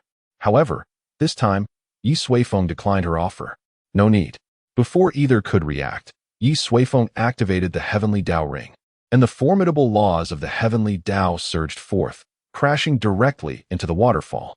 With a thunderous roar, the entire cascade was thrust upwards in reverse flow, and the external formation shattered instantaneously under this impact. A vast cave appeared before them. "Yi Sheng Yu." Shinmi gasped in surprise. Yet, Ye Suifeng paid her no mind and soared into the cave. Shinmi and Daoist Dong Yuan exchanged glances before hastily following suit. The cave was modest in size, furnished with utmost simplicity. However, upon entering, both Shinmi and Daoist Dong Yuan were left utterly astonished. For within, there was naught but emptiness. Ye Suifeng surveyed the surroundings and calmly stated, "Your great treasure master has fled." Chapter 156. The submission of the 10,000 treasures pavilion in the secret realm of the immortal Path Mountain, behind the waterfall. Dong Yuan and Shun Mie stood before an empty cave, their expressions filled with dismay. "Perhaps, the grand treasure master has ventured elsewhere?" Dong Yuan suggested. "Impossible." Shin Mie interjected vehemently. "For millennia, the grand treasure master has resided here, safeguarding the divine artifact. The artifact is rooted in this place. It cannot possibly be relocated." Her words brimmed with ire, as she could hardly fathom that the grand treasure master had abandoned them to flee. Dong Yuan sighed, acutely aware of the underlying concern that Ye Suifeng might be incensed by this turn of events. "Yi Sheng, this," he began hesitantly. Ye Suifeng, however, remained silent as he stepped forward. Before him lay a circular stone platform, the very nexus of all immortal laws, a confluence of celestial principles and the source of worldly essence. Yet, above the platform, a void had emerged, indicating that someone had absconded with the divine artifact. Standing before the stone platform, Ye Suifeng's eyes shimmered with starlight as he began to retrace time, delving into the origins of events. However, Upon reaching the preceding day, he encountered a temporal black hole, reminiscent of the moment he sought the perpetrator behind Yi Jingguang's demise. This grand treasure master possessed the ability to sever the flow of time and obliterate causality. Nevertheless, this cave, where he had dwelled for thousands of years, harbored remnants that were not easily erased. Ye Suifeng extended his palm, revealing a small array disk that materialized within his grasp. During his time in the Eternal Winter Realm, he had thoroughly assimilated all the secret techniques of the Heavenly Mechanism Valley, including a particular arcane art known as the Path of Destiny-Seeking Source, which allowed one to sense the faintest of connections in the cosmos. He quickly activated the array disk, initiating the Path of Destiny-Seeking Source. Waves of profound array fluctuations swept across every corner of the cave, transforming each grain of sand into a vessel of information, returning the sought-after insights to Ye Suifeng. After a period, a distinct aura began to coalesce above the array disk. "It is the aura of the Grand Treasure Master," Shenmia exclaimed in astonishment, her eyes wide with disbelief at Ye Suifeng's formidable technique. Ye Suifeng's lips curled into an enigmatic smile. "It is indeed you." This aura was familiar to him. He had encountered it once before. It was during his initial foray into the void space, when he prepared the eternal arena for Yilong. As he traversed the river of time, he had inadvertently stumbled upon a colossal tortoise, vast as the world itself, resting quietly within the void. It appeared to be in a deep slumber. When Ye Suifeng endeavored to explore the tortoise's spiritual realm, 5 immensely powerful consciousnesses suddenly surged forth. They had left their mark upon the tortoise, ensuring that anyone who approached it would trigger a response, drawing them to that location. At that time, 5 consciousnesses arrived in total, one of whom was the formidable figure from the northern snow plains. Another was none other than the esteemed master of the Wanbao Pavilion. Ye Suifeng had only recently entered this world and was busy nurturing Yilong and the others, thus he paid little heed to them, intending to discuss matters of purchasing talismans upon their future encounter. However, to his surprise, when they finally met, the other party fled. How intriguing, all 5 of them. Ye Suifeng stroked his chin. Within the void space, there were indeed 5 consciousnesses, and the most powerful forces in this realm also numbered 5. What a coincidence! Could it be that some fool had deliberately arranged this? Ye Suifeng pondered for a moment, deciding to withhold his judgment for now. His next destination was the Hall of the Great Dao in the first domain, the dominion of the world. If he were one of those 5, it would confirm that the individual from the void space was undoubtedly connected to these 5 factions. Furthermore, that ancient turtle was likely inextricably linked to the essence of the world. Reflecting on this, Ye Suifeng recalled how he had inadvertently shattered half of the void space. He wondered if it had affected that old turtle. After confirming matters at the Hall of the Great Dao, he would pay a visit to the void space. Thus, Ye Suifeng stowed away the array plate and returned. Yi Sheng, Shunmi, and Dong Yuan's expressions were exceedingly complex. They had come to seek the Master of Treasures for resolution, yet they found only emptiness, having not even glimpsed a shadow. The Master of Treasures had forsaken the cultivation of divine artifacts to escape, further solidifying their conviction of Ye Suifeng's terrifying power. They were increasingly anxious that he might direct his wrath toward them. "No matter, if he has fled, he has fled," Ye Suifeng said nonchalantly. "Now, there is a pressing question. With your Master of Treasures gone, what course shall the Wanbao Pavilion take next?" His words raised their eyebrows. Both were astute individuals, aware that the time had come for a choice. After a moment of silence, Dong Yuan spoke first. "Yi Sheng, is there any possibility of the Master of Treasures returning?" Ye Suifeng replied. "Even if he were to return, he would fully respect your choices." This was already a clear implication. Dong Yuan bowed deeply, proclaiming, "I wish to lead the Wanbao Pavilion toward a brighter future, just as the Tianfu Academy does." He chose to submit, or perhaps temporarily submit, for Ye Suifeng's strength surpassed them all. Resistance would be utterly unwise. At this moment, preserving the Wanbao Pavilion was the wisest choice. Even if Ye Suifeng were to be defeated and the Master of Treasures returned, he would surely understand. Do not be so hypocritical. Yet Shinmi harbored a different perspective. With indignation, she exclaimed, "For so many years, we have diligently toiled for the Wanbao Pavilion, exerting every effort to refine the Origin Tower. How many of our kin have perished in the struggle for territory, all for this accursed divine artifact." Shinmi delivered a powerful kick, shattering the high platform within the cave.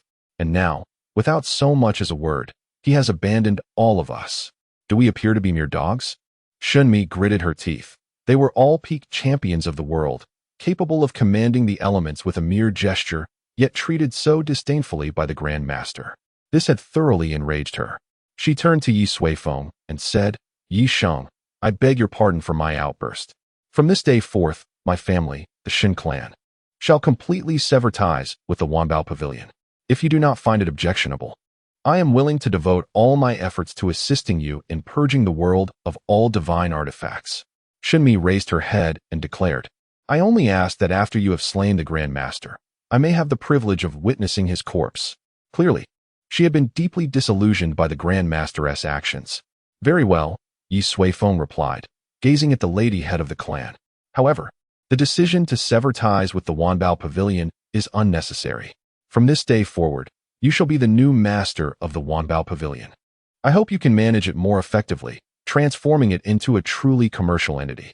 When the time comes, I will arrange for you to meet the Grand Master.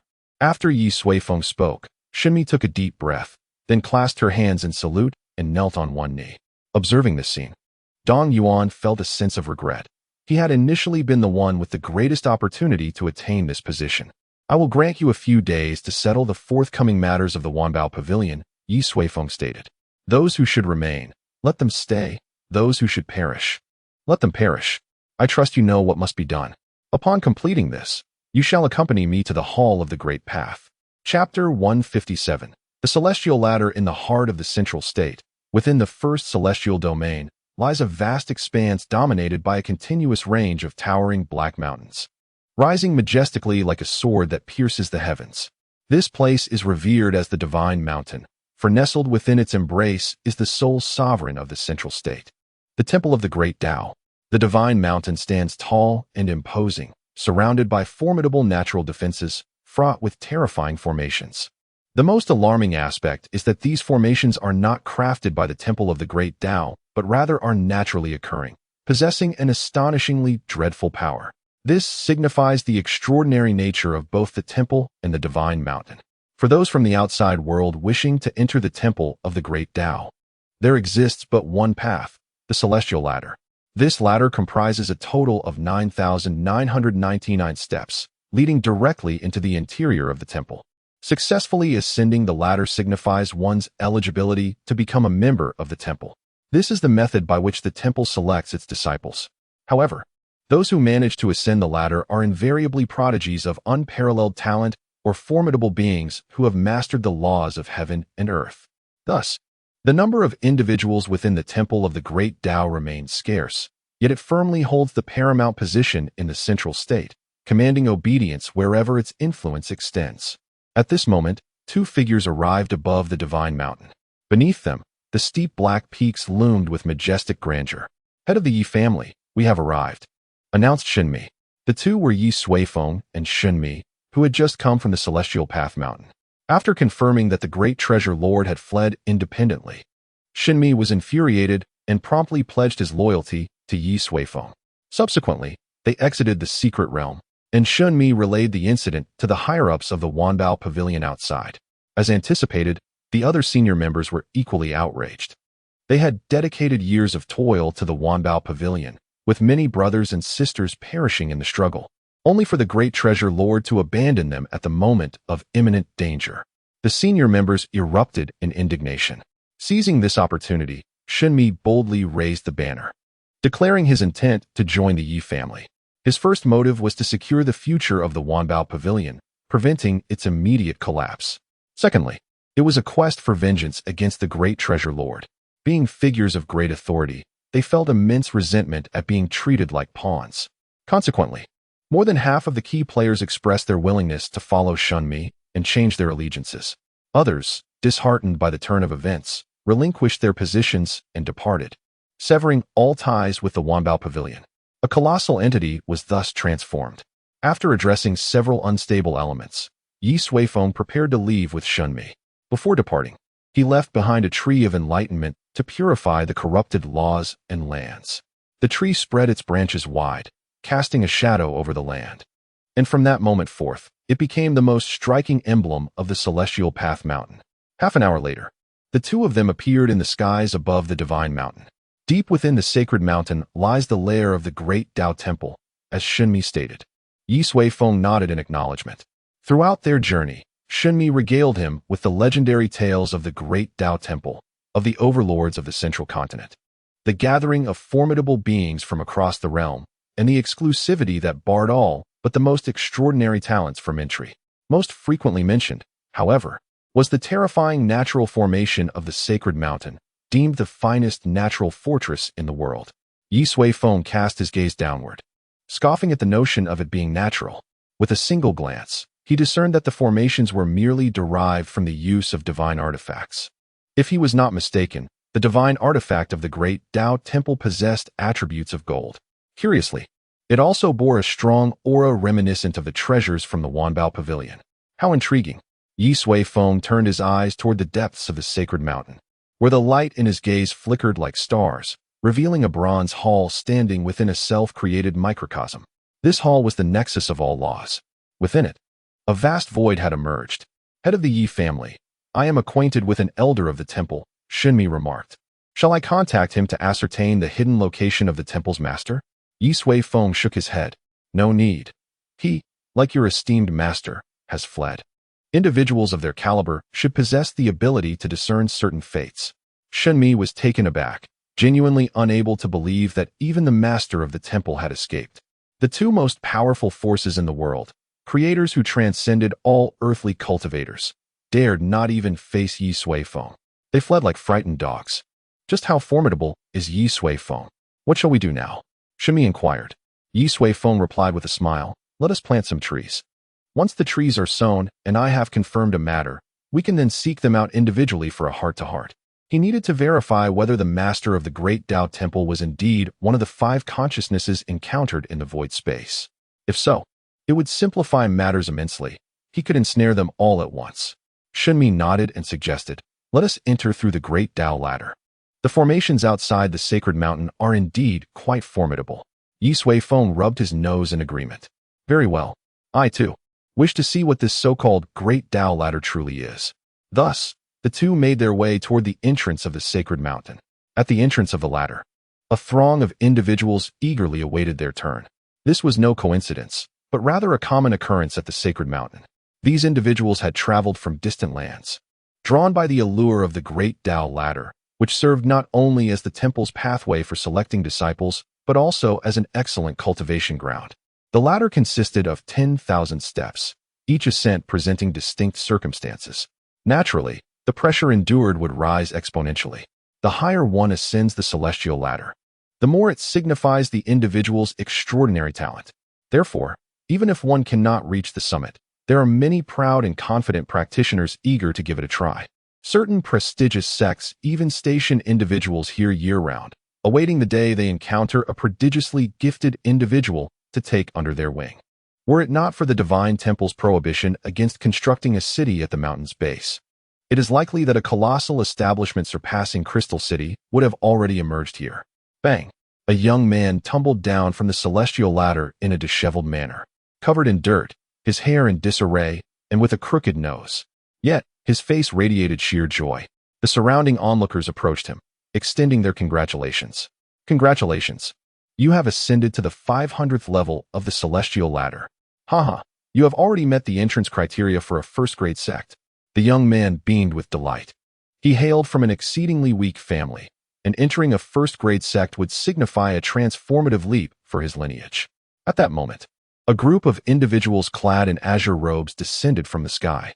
Central continent, it appears to be nothing extraordinary, remarked the leading young practitioner with disdain.